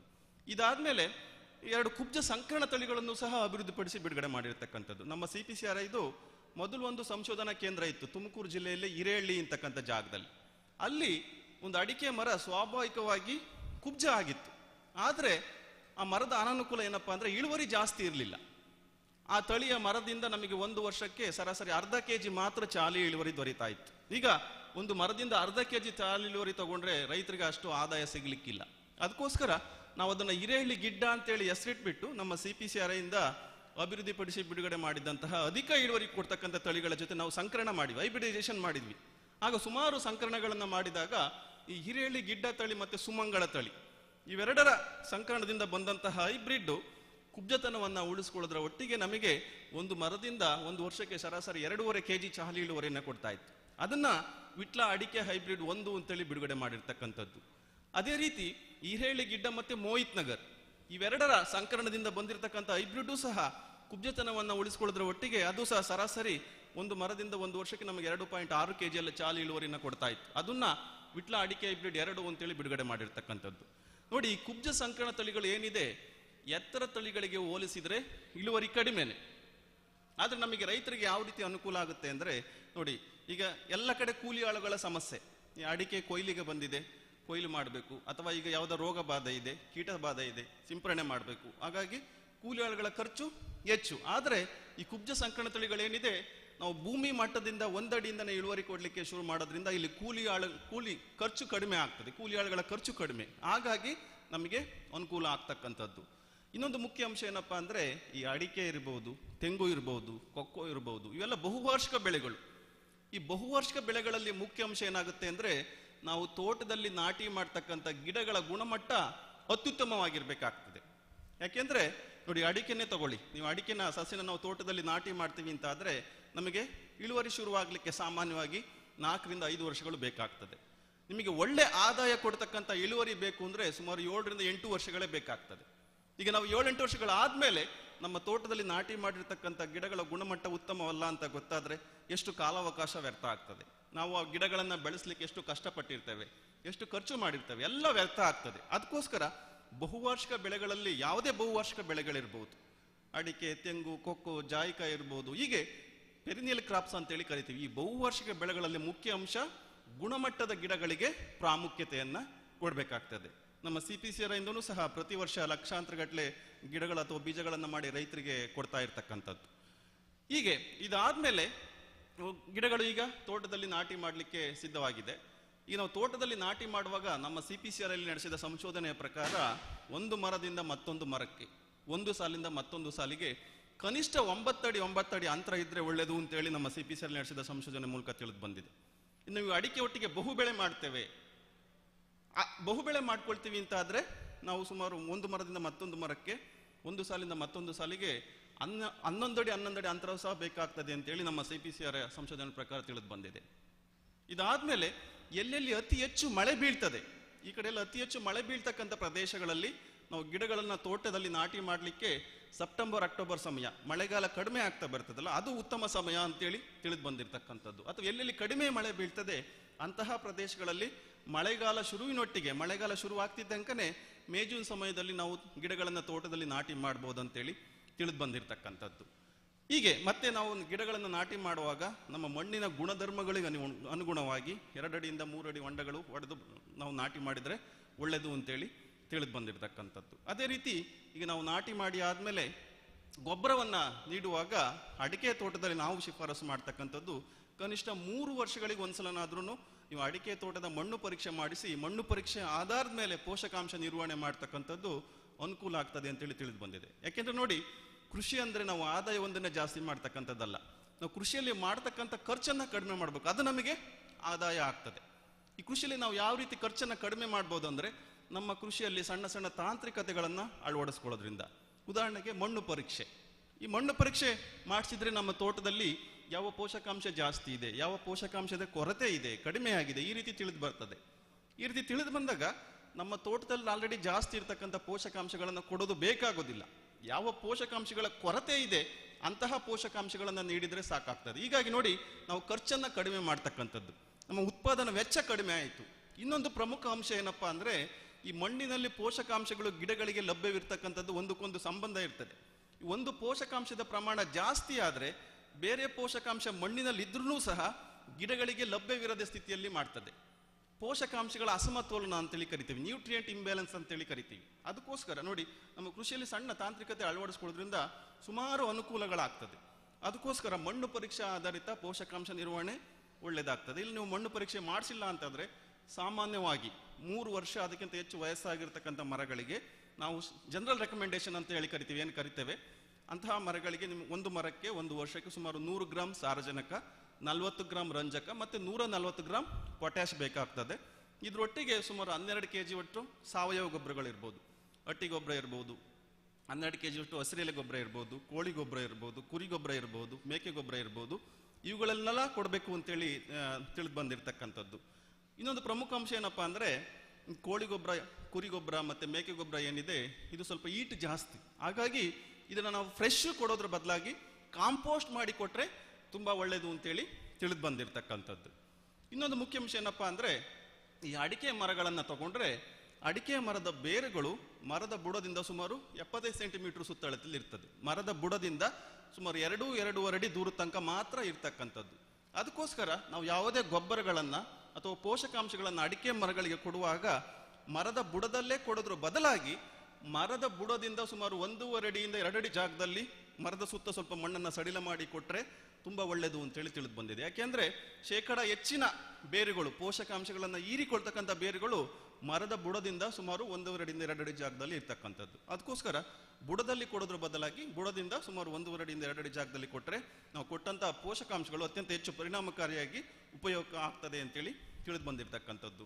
ಅದೇ ರೀತಿ ಪೋಷಕಾಂಶಗಳನ್ನು ವರ್ಷದಲ್ಲಿ ಕನಿಷ್ಠ 2 ಬಾರಿ ಆದರೂ ಅಡಿಕೆ ಮರಗಳಿಗೆ ಕೊಟ್ಟರೆ ಉತ್ತಮ ಅಂತೇಳಿ ತಿಳಿದು ಬಂದಿರತಕ್ಕಂಥದ್ದು. ಮಳೆಗಾಲಕ್ಕಿಂತ ಮುಂಚಿತವಾಗಿ ಒಂದು ಭಾಗ, ಮಳೆಗಾಲ ಕಡಿಮೆ ಆಗ್ತಾ ಬಂದಾಗ ಇನ್ನೊಂದು ಭಾಗ, ಅಂದರೆ ಈ ಫೆಬ್ರವರಿ, ಮಾರ್ಚ್, ಏಪ್ರಿಲ್, ಮೇ ಸಮಯದಲ್ಲಿ ಒಂದು ಬಾರಿ, ಅದೇ ರೀತಿ ಈ ಸೆಪ್ಟೆಂಬರ್, ಅಕ್ಟೋಬರ್ ಮಳೆಗಾಲ ಕಡಿಮೆ ಆಗ್ತಾ ಬರುತ್ತಲ್ಲ ಆಗ ಒಂದು ಭಾಗ ಕೊಟ್ಟರೆ ಒಳ್ಳೆಯದು ಅಂತೇಳಿ ತಿಳಿದು ಬಂದಿರತಕ್ಕಂಥದ್ದು. ಅದೇ ರೀತಿ ಈಗ ನೀರಾವರಿಗೆ ಬಂದರೆ ಖಂಡಿತವಾಗಿಯೂ ಬೇಸಿಗೆ ಸಮಯದಲ್ಲಿ ಅಡಿಕೆ ನೀರನ್ನು ಬೇಡತಕ್ಕಂಥ ಬೆಳೆ. ಅದಕ್ಕೋಸ್ಕರ ನಾವು ಬೇಸಿಗೆ ಸಮಯದಲ್ಲಿ ನೀರನ್ನು ಕೊಡಲಿಕ್ಕೆ ಹಲವಾರು ನೀರಾವರಿ ಪದ್ಧತಿಗಳಿದೆ. ಹನಿ ನೀರಾವರಿ ಪದ್ಧತಿ ಇರ್ಬೋದು, ಡ್ರಿಪ್ ಇರಿಗೇಷನ್ ಅಂತೇಳಿ ಕರಿತೀವಿ, ಸ್ಪ್ರಿಂಕ್ಲರ್ ನೀರಾವರಿ ಪದ್ಧತಿ ಇರ್ಬೋದು, ತುಂತುರು ನೀರಾವರಿ ಅಂತೇಳಿ ಕರಿತೀವಿ, ಅಥವಾ ಗುಣಿ ನೀರಾವರಿ ಅಂತೇಳಿದೆ, ಬೇಸಿಕ್ ಇರಿಗೇಷನ್ ಅಂತೇಳಿ ಕರಿತಕ್ಕಂಥದ್ದು. ಅದೇ ರೀತಿ ನೀರು ಜಾಸ್ತಿ ಇದ್ದತಕ್ಕಂಥ ತೋಟ ತುಂಬ ನೀರು ಕಟ್ಟಿ ನಿಲ್ಲಿಸ್ತಕ್ಕಂಥದ್ದು, ಫ್ಲಡ್ಡಿಂಗ್ ಅಂತೇಳಿ ಕರಿತೀವಿ. ಹೀಗೆ ಸುಮಾರು ನೀರಾವರಿ ಪದ್ಧತಿ ಇದೆ. ಇವುಗಳ ಬಗ್ಗೆನೂ ಸಹ ನಮ್ಮ CPCRI ಯಲ್ಲಿ ಸಂಶೋಧನೆ ನಡೆಸಿದಾಗ ನಮಗೆ ತಿಳಿದದ್ದೇನಪ್ಪ ಅಂದರೆ, ಅಡಿಕೆಗೆ ಹನಿ ನೀರಾವರಿ ಪದ್ಧತಿ, ಡ್ರಿಪ್ ಇರಿಗೇಷನ್ ಅಂತ ಏನು ಹೇಳ್ತೀವಿ, ಅದು ತುಂಬ ಅತ್ಯಂತ ಉತ್ತಮ ಪದ್ಧತಿ ಅಂತೇಳಿ ತಿಳಿದು ಬಂದಿರತಕ್ಕಂಥದ್ದು. ಈಗ ಹನಿ ನೀರಾವರಿ ಪದ್ಧತಿ, ಡ್ರಿಪ್ ಇರಿಗೇಷನ್ ಮೂಲಕ ನಾವು ಅಡಿಕೆ ಮರಗಳಿಗೆ ನೀರನ್ನು ಹಾಯಿಸುವಾಗ ಒಂದು ದಿನಕ್ಕೆ ಸುಮಾರು 20 ಲೀಟರ್ ನೀರು ಸಾಕಾಗ್ತದೆ ಅಂತೇಳಿ ತಿಳಿದು ಬಂದಿರತಕ್ಕಂಥದ್ದು. ಅತಿ ಹೆಚ್ಚು ನೀರು ಸಹ ಒಳ್ಳೆಯದಲ್ಲ. ಅದೇ ರೀತಿ ಕಡಿಮೆ ಆದ್ರೂ ಸಹ ಅದು ಅಡಿಕೆ ಮರದ ಇಳುವರಿಯನ್ನು ಕಡಿಮೆ ಮಾಡ್ತದೆ ಅಂತೇಳಿ ಸಹ ಸಂಶೋಧನೆ ಮೂಲಕ ತಿಳಿದು ಬಂದಿರತಕ್ಕಂಥದ್ದು. ಅದಕ್ಕೋಸ್ಕರ ಎಷ್ಟು ಬೇಕೋ ಅಷ್ಟು ಮಾತ್ರ ಕೊಡಬೇಕು ಅಂತೇಳಿ ತಿಳಿದು ಬಂದಿರತಕ್ಕಂಥದ್ದು. ಅದೇ ರೀತಿ ಈ ಕಡೆ ಭಾಗದಲ್ಲೆಲ್ಲ ಅತಿ ಹೆಚ್ಚು ಮಳೆ ಬೀಳೋದ್ರಿಂದ ಖಂಡಿತವಾಗಿಯೂ ಉಜ್ರಿಕಣಿ ಅಥವಾ ಬಸಿಗಾಲುವೆಗಳು ಅಥವಾ ಡ್ರೈನೇಜ್ ಅಂತ ಏನು ಹೇಳ್ತೀರಿ, ಖಂಡಿತವಾಗಿಯೂ ಕೊಡಲೇಬೇಕಾಗ್ತದೆ. ನೋಡಿ, ನಾವು ಉಜ್ರಿಕಣಿ ಕೊಡೋದ್ರಿಂದ ನಮಗೆ ಮುಖ್ಯವಾಗಿ 2 ಅನುಕೂಲ ಆಗ್ತದೆ. ಅತಿ ಹೆಚ್ಚು ನೀರು ನಮ್ಮ ತೋಟದಿಂದ ಹೊರಗಡೆ ಹರಿದು ಹೋಗದಲ್ದೇ ಬೇರುಗಳಿಗೆ ಚೆನ್ನಾಗಿ ಗಾಳಿ ಆಡೋ ರೀತಿ ಮಾಡ್ತದೆ. ಬೇರುಗಳಿಗೆ ಎಷ್ಟು ಚೆನ್ನಾಗಿ ಗಾಳಿ ಆಡ್ತದೋ ಆ ಮರಗಳ ಆರೋಗ್ಯನೂ ಸಹ ಅಷ್ಟು ಉತ್ತಮವಾಗಿರ್ತದೆ. ಅದಕ್ಕೋಸ್ಕರ ಬಸಿಗಾಲುವೆ ಕೊಟ್ಟರೆ ತುಂಬ ಒಳ್ಳೆಯದಾಗ್ತದೆ. ಹೀಗೆ ಇದಲ್ಲದೆ ಮತ್ತು ನಮ್ಮ CPCRI ನಡೆಸಿದ ಸಂಶೋಧನೆಗಳೇನಪ್ಪ ಅಂದರೆ, ನಮ್ಮ ಹತ್ರ ಅಡಿಕೆ ಇದೆ. ಅಡಿಕೆ ಒಂದನ್ನೇ ಬೆಳೆಯೋದ್ರ ಬದಲಾಗಿ ಹಲವಾರು ಕಾರಣಗಳಿಂದ ಅಡಿಕೆಯೊಂದಿಗೆ ಬಹುಬೆಳೆ ಪದ್ಧತಿ ಉತ್ತಮ ಅಂತೇಳಿ ತಿಳಿದು ಬಂದಿರತಕ್ಕಂಥದ್ದು. ಯಾಕೆಂದರೆ ನಾನು ಮೊದಲೇ ಹೇಳಿದ ಹಾಗೆ ನಾವು ಅಡಿಕೆಗೆ ಸಾಮಾನ್ಯವಾಗಿ ಕನಿಷ್ಠ ಅಂತರ ಬೇಕಾಗಿರ್ತಕ್ಕಂಥದ್ದು ಮರದಿಂದ ಮರಕ್ಕೆ, ಸಾಲಿಂದ ಸಾಲಿಗೆ ಕನಿಷ್ಠ 9 ಅಡಿ 9 ಅಡಿ. ಈ 9 ಅಡಿ 9 ಅಡಿ ಅಂತರ ಕೊಟ್ಟಾಗ ನೈಸರ್ಗಿಕ ಸಂಪನ್ಮೂಲಗಳು ಅಂತ ಏನೇಳಿ ಕರಿತೀವಿ, ಸೂರ್ಯನ ಬಿಸಿಲು ಇರ್ಬೋದು, ಭೂಮಿ ಇರ್ಬೋದು, ಇವೆಲ್ಲ ವ್ಯರ್ಥ ಆಗ್ತಾ ಇರ್ತದೆ. ಅದಕ್ಕೋಸ್ಕರ ಈ ನೈಸರ್ಗಿಕ ಸಂಪನ್ಮೂಲಗಳನ್ನು ಅತ್ಯಂತ ಹೆಚ್ಚು ಪರಿಣಾಮಕಾರಿಯಾಗಿ ಉಪಯೋಗ ಮಾಡಿಕೊಳ್ಳಿಕ್ಕೆ ನಾವು ಅಡಿಕೆಯೊಂದಿಗೆ ಬಹುಬೆಳೆ ಪದ್ಧತಿನ ಅಳವಡಿಸ್ಕೊಂಡ್ರೆ ಒಳ್ಳೆಯದು ಅಂತೇಳಿ ನಮ್ಮ CPCRI ಸಂಶೋಧನೆ ಮೂಲಕ ದೃಢಪಟ್ಟಿರ್ತಕ್ಕಂಥದ್ದು. ಅದೇ ರೀತಿ ಈ ಮಾರುಕಟ್ಟೆಯಲ್ಲಿ ಬೆಲೆಗಳಲ್ಲಿ ಏರಿಳಿತ ಆಗ್ತಾ ಇರ್ತದೆ. ಇವತ್ತು ನೋಡಿ, ಚಾಲಿ ತಗೊಂಡ್ರೆ ಈಗ 45,000 ಕ್ವಿಂಟಲ್ ಇದ್ದರೆ ನಾಳೆ 40,000 ಇರ್ಬೋದು, ಅಥವಾ 38,000. ಹೀಗೆ ಮಾರುಕಟ್ಟೆಯಲ್ಲಿ ಬೆಲೆಯಲ್ಲಿ ಏರಿಳಿತ ಆಗ್ತಾ ಇರ್ತದೆ. ಕೆಲವು ಸಲ ಈ ನೈಸರ್ಗಿಕ ವಿಕೋಪಗಳಿಂದ ಅತಿ ಹೆಚ್ಚು ಮಳೆ ಬೀಳೋದ್ರಿಂದ ಕೆಲವು ಸಲ ನಮಗೆ ರೈತರಿಗೆ ಕೊಳೆ ರೋಗಕ್ಕೆ ಸಿಂಪರಣೆ ಮಾಡಲಿಕ್ಕೆ ಕಾಲಾವಕಾಶ ಸರಿಯಾಗಿ ಸಿಗೋದಿಲ್ಲ. ಹಾಗಾಗಿ ಕೊಳೆ ರೋಗ ಬಂದು ನಮ್ಮ ಅಡಿಕೆ ಇಳುವರಿ ನಷ್ಟ ಆಗ್ಬೋದು. ಹೀಗೆ ಈ ನೈಸರ್ಗಿಕ ವಿಕೋಪಗಳಿಂದ ಕೆಲವು ಸಲ ಒಂದು ಬೆಳೆಯಲ್ಲಿ ನಷ್ಟ ಆದರೆ ಆ ನಷ್ಟವನ್ನು ಬೇರೆ ಬೆಳೆಯಿಂದ ನಾವು ತುಂಬಿಸ್ಕೊಳ್ಳಿಕ್ಕೆ ಅಡಿಕೆಯೊಂದಿಗೆ ಬಹುಬೆಳೆ ಪದ್ಧತಿ ಸೂಕ್ತ ಅಂತೇಳಿ ಹೀಗೆ ಹಲವಾರು ಕಾರಣಗಳಿಂದ ಅಡಿಕೆ ಒಟ್ಟಿಗೆ ಬಹುಬೆಳೆ ಮಾಡಿಕೊಂಡ್ರೆ ರೈತರಿಗೆ ಒಳ್ಳೆಯದು ಅಂತೇಳಿ ತಿಳಿದು ಬಂದಿರತಕ್ಕಂಥದ್ದು. ಹೀಗೆ ನಮ್ಮ CPCRI ನಡೆಸಿದ ಸಂಶೋಧನೆ ಮೂಲಕ ನಮ್ಮ ಕರಾವಳಿ ಭಾಗಕ್ಕೆ, ಕರಾವಳಿ ಕರ್ನಾಟಕಕ್ಕೆ ನಾವು ಅಡಿಕೆ ಒಟ್ಟಿಗೆ ಕೊಕ್ಕೋ ಬೆಳೆ, ಕಾಳು ಮೆಣಸು ಬೆಳೆ ಮತ್ತು ಬಾಳೆ, ಹೀಗೆ ಇನ್ನೂ 3 ಬೆಳೆಗಳನ್ನು ಹೆಚ್ಚಿಗೆ ಬೆಳೆದು ನಮ್ಮ ರೈತರು ನಮ್ಮ ಆದಾಯವನ್ನು ಹೆಚ್ಚಿಗೆ ಮಾಡ್ಕೊಳ್ಬೋದು ಅಂತೇಳಿ ನಮ್ಮ ಸಂಶೋಧನೆ ಮೂಲಕ ದೃಢಪಟ್ಟಿರ್ತಕ್ಕಂಥದ್ದು.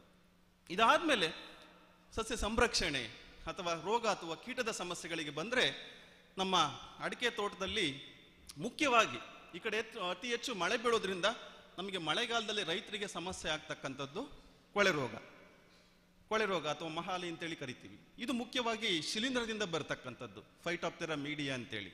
ಇದಕ್ಕೆ ನಾವು ಕಳೆದ 6-7 ವರ್ಷಗಳಿಂದ ಮಾರುಕಟ್ಟೆಯಲ್ಲಿ ಲೀಗಲ್ ಆಗಿ ಇರ್ತಕ್ಕಂಥ ಸುಮಾರು 12ರಿಂದ 14 ಹೊಸ ರಾಸಾಯನಿಕಗಳನ್ನ ಪರೀಕ್ಷೆ ಮಾಡ್ತಾ ಇದ್ದೀವಿ ಅಡಿಕೆ ಕೊಳೆ ರೋಗಕ್ಕೆ. ಆದ್ರೆ ಇವುಗಳೆಲ್ಲವೂ ಸಹ ಉತ್ತಮ ರಿಸಲ್ಟ್, ನಂಬರ್ 1 ರಿಸಲ್ಟ್ ಕೊಡ್ತಾ ಇರ್ತಕ್ಕಂಥದ್ದು 1% ಬೋರ್ಡೋ ದ್ರಾವಣನೇ. ಇಲ್ಲಿ ತನಕನೂ ಸಹ ಈ ಕಳೆದ ಸುಮಾರು ವರ್ಷಗಳಿಂದ ಸಂಶೋಧನೆಯನ್ನು ಮಾಡ್ತಾ ಇದ್ದೇವೆ. ಮಾರುಕಟ್ಟೆಯಲ್ಲಿ ಯಾವ ಹೊಸ ಕೆಮಿಕಲ್ಗಳು ಅಥವಾ ರಾಸಾಯನಿಕಗಳು ಬರ್ತಾ ಇದೆ. ಸುಮಾರು 12ರಿಂದ 14 ರಾಸಾಯನಿಕಗಳನ್ನು ಕಳೆದ 6-7 ವರ್ಷಗಳಲ್ಲಿ ಸಂಶೋಧನೆ ಮಾಡ್ತಿರೋದ್ರಲ್ಲೂ ಸಹ ನಮಗೆ ಉತ್ತಮ ರಿಸಲ್ಟ್ ಕೊಡ್ತಾ ಇರ್ತಕ್ಕಂಥದ್ದು 1% ಬೋರ್ಡೋ ದ್ರಾವಣ. ಇದನ್ನ ಬಿಟ್ಟರೆ ನೆಕ್ಸ್ಟ್ ಹಂತದಲ್ಲಿ ಮ್ಯಾಂಡಿಪ್ರೊಫಮಿಡ್ ಅಂತೇಳಿ ಇನ್ನೊಂದು ಹೊಸ ಕೆಮಿಕಲ್ಲು ಇರ್ತಕ್ಕಂಥದ್ದು. ಇಲ್ಲಾಂದ್ರೆ ನಮಗೆ 1% ಬೋರ್ಡೋ ದ್ರಾವಣದಿಂದನೇ ನಾವು ಅತ್ಯಂತ ಉತ್ತಮವಾಗಿ ಕೊಳೆ ರೋಗವನ್ನು ನಿರ್ವಹಣೆ ಮಾಡಬಹುದು ಅಂತೇಳಿ ನಮ್ಮ ಸಂಶೋಧನೆ ಮೂಲಕ ದೃಢಪಟ್ಟಿರ್ತಕ್ಕಂಥದ್ದು. ಇನ್ನು ಈಗ ಇತ್ತೀಚಿನ ದಿನಗಳಲ್ಲಿ ರೈತರಿಗೆ ಸ್ವಲ್ಪ ಆತಂಕವನ್ನು ಉಂಟು ಮಾಡಿರ್ತಕ್ಕಂಥದ್ದು ಅಥವಾ ರೈತರಿಗೆ ಸ್ವಲ್ಪ ತಲೆನೋವಾಗಿರ್ತಕ್ಕಂಥದ್ದು, ರೈತರಿಗೆ ಸ್ವಲ್ಪ ತೊಂದರೆಯನ್ನು ಕೊಡ್ತಾ ಇರ್ತಕ್ಕಂಥದ್ದು ಎಲೆಚುಕ್ಕೆ ರೋಗ. ನೋಡಿ, ಎಲೆಚುಕ್ಕೆ ರೋಗ ಹೊಸದೇನಲ್ಲ, ಮೊದಲು ಸಹ ಇತ್ತು. ಆದರೆ ಇತ್ತೀಚಿನ ಕೆಲವು ವರ್ಷಗಳಲ್ಲಿ ಈ ಬದಲಾದ ಮಳೆಗಾಲ ಇರಬಹುದು, ಅದೇ ರೀತಿ ನಮ್ಮ ತೋಟಗಳಲ್ಲಿ ಸರಿಯಾಗಿ ನಾವು ಪೋಷಕಾಂಶಗಳ ನಿರ್ವಹಣೆ ಮಾಡದೇನೆ ಇರಬಹುದು, ಮತ್ತೆ ಈ ರಿಲೇಟಿವ್ ಹ್ಯುಮಿಡಿಟಿ ಅಂತ ಹೇಳಿ ಕರಿತೀವಿ, ಆರ್ದ್ರತೆ ಹೆಚ್ಚಾಗಿರ್ತಕ್ಕಂಥದ್ದು ಇರಬಹುದು. ಈಗ ಕಂಟಿನ್ಯೂಸ್ ಆಗಿ ಮಳೆ ಬರ್ತಾ ಇದ್ದಾಗ ನಮ್ಮ ಅಡಿಕೆ ಮರದ ಸೋಗೆಗಳು ಕಂಟಿನ್ಯೂಸ್ ಆಗಿ ನೆನೆದಿರ್ತಕ್ಕಂಥದ್ದು ಇರಬಹುದು, ಅತಿಯಾದ ಗಾಳಿ ಇರಬಹುದು. ಇವುಗಳೆಲ್ಲ ಸ್ವಲ್ಪ ಬದಲಾವಣೆ ಆಗಿರೋದ್ರಿಂದ ಈ ರೀತಿ ಎಲೆಚುಕ್ಕೆ ರೋಗ ನಮಗೆ ರೈತರಿಗೆ ಸ್ವಲ್ಪ ಇತ್ತೀಚಿನ ದಿನಗಳಲ್ಲಿ ತುಂಬಾ ತೊಂದರೆ ಕೊಡ್ತಾ ಇದೆ ಅಂತೇಳಿ ತಿಳಿದು ಬರ್ತಾ ಇದೆ. ಇದ್ರ ಬಗ್ಗೆ ನಮ್ಮ ಭಾರತ ಸರ್ಕಾರ ಒಂದು ಸಮಿತಿನೂ ಸಹ ನೇಮಕ ಮಾಡಿದೆ. ಅದೇ ರೀತಿ ಸಂಶೋಧನೆ ಸಹ ಬರದಿಂದ ಸಾಗಿರ್ತಕ್ಕಂಥದ್ದು. ಇಲ್ಲಿ ತನಕ ನಡೀತಾ ಇರ್ತಕ್ಕಂಥ ಸಂಶೋಧನೆ ಮುಖ ತಿಳಿದಿರೋದೇನಪ್ಪ ಅಂದ್ರೆ, ಇದಕ್ಕೂ ಸಹ ಈ ಎಲೆಚುಕ್ಕೆ ರೋಗವನ್ನು ತರ್ತಾ ಇರ್ತಕ್ಕಂಥದ್ದು ನಮಗೆ ಯಾವ ರೀತಿ ಈ ಹಿಂಗಾರು ಒಣಗೋ ರೋಗವನ್ನು ತರ್ತದೆ. ಈ ಸಮಯದಲ್ಲಿ ಜನವರಿ ಫೆಬ್ರವರಿ ಈ ಬೇಸಿಗೆ ಸಮಯದಲ್ಲಿ ಒಂದು ಕೊಲೆಟೋಟ್ರೈಕಮ್ ಅಂತೇಳಿ ಇರ್ತಕ್ಕಂಥ ಶಿಲೀಂಧ್ರ, ಅದೇ ಶಿಲೀಂಧ್ರ ಇದಕ್ಕೂ ಸಹ ಕಾರಣವಾಗಿದೆ ಅಂತೇಳಿ ತಿಳಿದು ಬರ್ತಾ ಇದೆ. ಈ ಎಲೆಚುಕ್ಕೆ ರೋಗದ ನಿರ್ವಹಣೆ ನೋಡಿ, ಯಾವುದೇ ರೋಗ ಇರ್ಬೋದು, ಯಾವುದೇ ಕೀಟ ಇರ್ಬೋದು, ನಾವಿಲ್ಲಿ 2 ರೀತಿಯಾಗಿ ನೋಡ್ಬೇಕಾಗ್ತದೆ. ಮೊದಲನೇದು ಈ ರೋಗ ಕೀಟದ ಸಮಸ್ಯೆ ಬರ್ದಿರೋ ಹಾಗೆ ನೋಡ್ಕೊಳ್ತಕ್ಕಂಥದ್ದು. ಅದು ಬಂದಾದ್ಮೇಲೆ ನಾವು ಯಾವ ರೀತಿ ನಿರ್ವಹಣೆ ಮಾಡಬೇಕು. ಈಗ ನಾವು ಯಾವುದೇ ಸಮಸ್ಯೆ ಬರ್ದಿರೋ ಹಾಗೆ ಯಾವ ರೀತಿ ನೋಡ್ಕೊಳ್ಬೇಕು. Prevention is better than cure ಅಂತೇಳಿ ಗಾದೆನೇ ಇದೆಯಲ್ಲ ಹಾಗೆ. ಈಗ ರೋಗ ಅಥವಾ ಕೀಟದ ಸಮಸ್ಯೆ ನಮಗೆ ಯಾವ ರೀತಿ ನಮ್ಮ ತೋಟದಲ್ಲಿ ಬರ್ದಿರೋ ಹಾಗೆ ನೋಡ್ಕೊಳ್ಬೇಕು ಅಂದ್ರೆ, ಈಗ ನಾವು ಮೊದಲೇ ತಿಳಿಸಿದ ರೀತಿ ಈ ಮಣ್ಣು ಅಡಿಕೆ ತೋಟದಲ್ಲಿ ಕನಿಷ್ಠ 3 ವರ್ಷಗಳಿಗೆ ಒಂದ್ಸಲ ಮಣ್ಣು ಪರೀಕ್ಷೆ ಮಾಡಿಸಿ, ಮಣ್ಣು ಪರೀಕ್ಷೆ ಆಧಾರದ ಮೇಲೆ ಪೋಷಕಾಂಶ ನಿರ್ವಹಣೆಯನ್ನ ಮಾಡ್ತಕ್ಕಂಥದ್ದು. ಅದೇ ರೀತಿ ಬಸಿಗಾಲುವೆ, ಮೊದಲೇ ಹೇಳಿದಾಗೆ ಸರಿಯಾಗಿ ಬಸಿಗಾಲುವೆ ನಿರ್ಮಾಣ ಮಾಡಿ ನಮ್ಮ ತೋಟದಿಂದ ಅತಿ ಹೆಚ್ಚಾದ ನೀರು ಹೊರಗಡೆ ಹೋಗೋ ರೀತಿ ನೋಡ್ಕೊಳ್ತಕ್ಕಂಥದ್ದು. ನಾವು ಪ್ರತಿ ವರ್ಷ ಸುಮಾರು ರೈತರ ತೋಟಗಳಿಗೆ ಹೋಗ್ತಾ ಇದ್ದೀವಿ, ಹೋಗಿ ನೋಡಿದ್ರೆ ಗಿಡಗಳನ್ನ ಈ ಆಳದಲ್ಲಿ ನಾಟಿ ಮಾಡಿರ್ತೀವಿ, ಬಸಿಗಾಲುವೆ ಅದೇ ಆಳದಲ್ಲಿ. ಹಾಗಾಗಿ ಅತಿ ಹೆಚ್ಚಾದ ನೀರು ತೋಟದ ಹಾಗಾಗಿ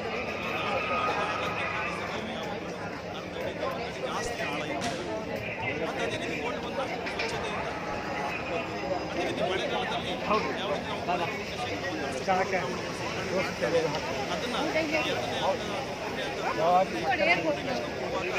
ಮಳೆಗಾಲದಲ್ಲಿ ಕೊನೆಗಳಿಗೆ ಕೊಡೋದ್ರ ಒಟ್ಟಿಗೆ ಅಡಿಕೆ ಮರದ ತಲೆಗೆ ಇರ್ಬೋದು ಅಥವಾ ಕೂಬೆಗೆ ಅಥವಾ ಸೋಗೆಗಳಿಗೆ ಅವಕ್ಕೂ ಸಹ ಸಿಂಪಡಣೆ ಮಾಡಿದ್ರೆ ಮುಂದೆ ಈ ರೀತಿ ಸಮಸ್ಯೆಗಳು ಬರ್ದಿರೋ ಹಾಗೆ ನೋಡ್ಕೊಳ್ಬಹುದಾಗ್ತದೆ.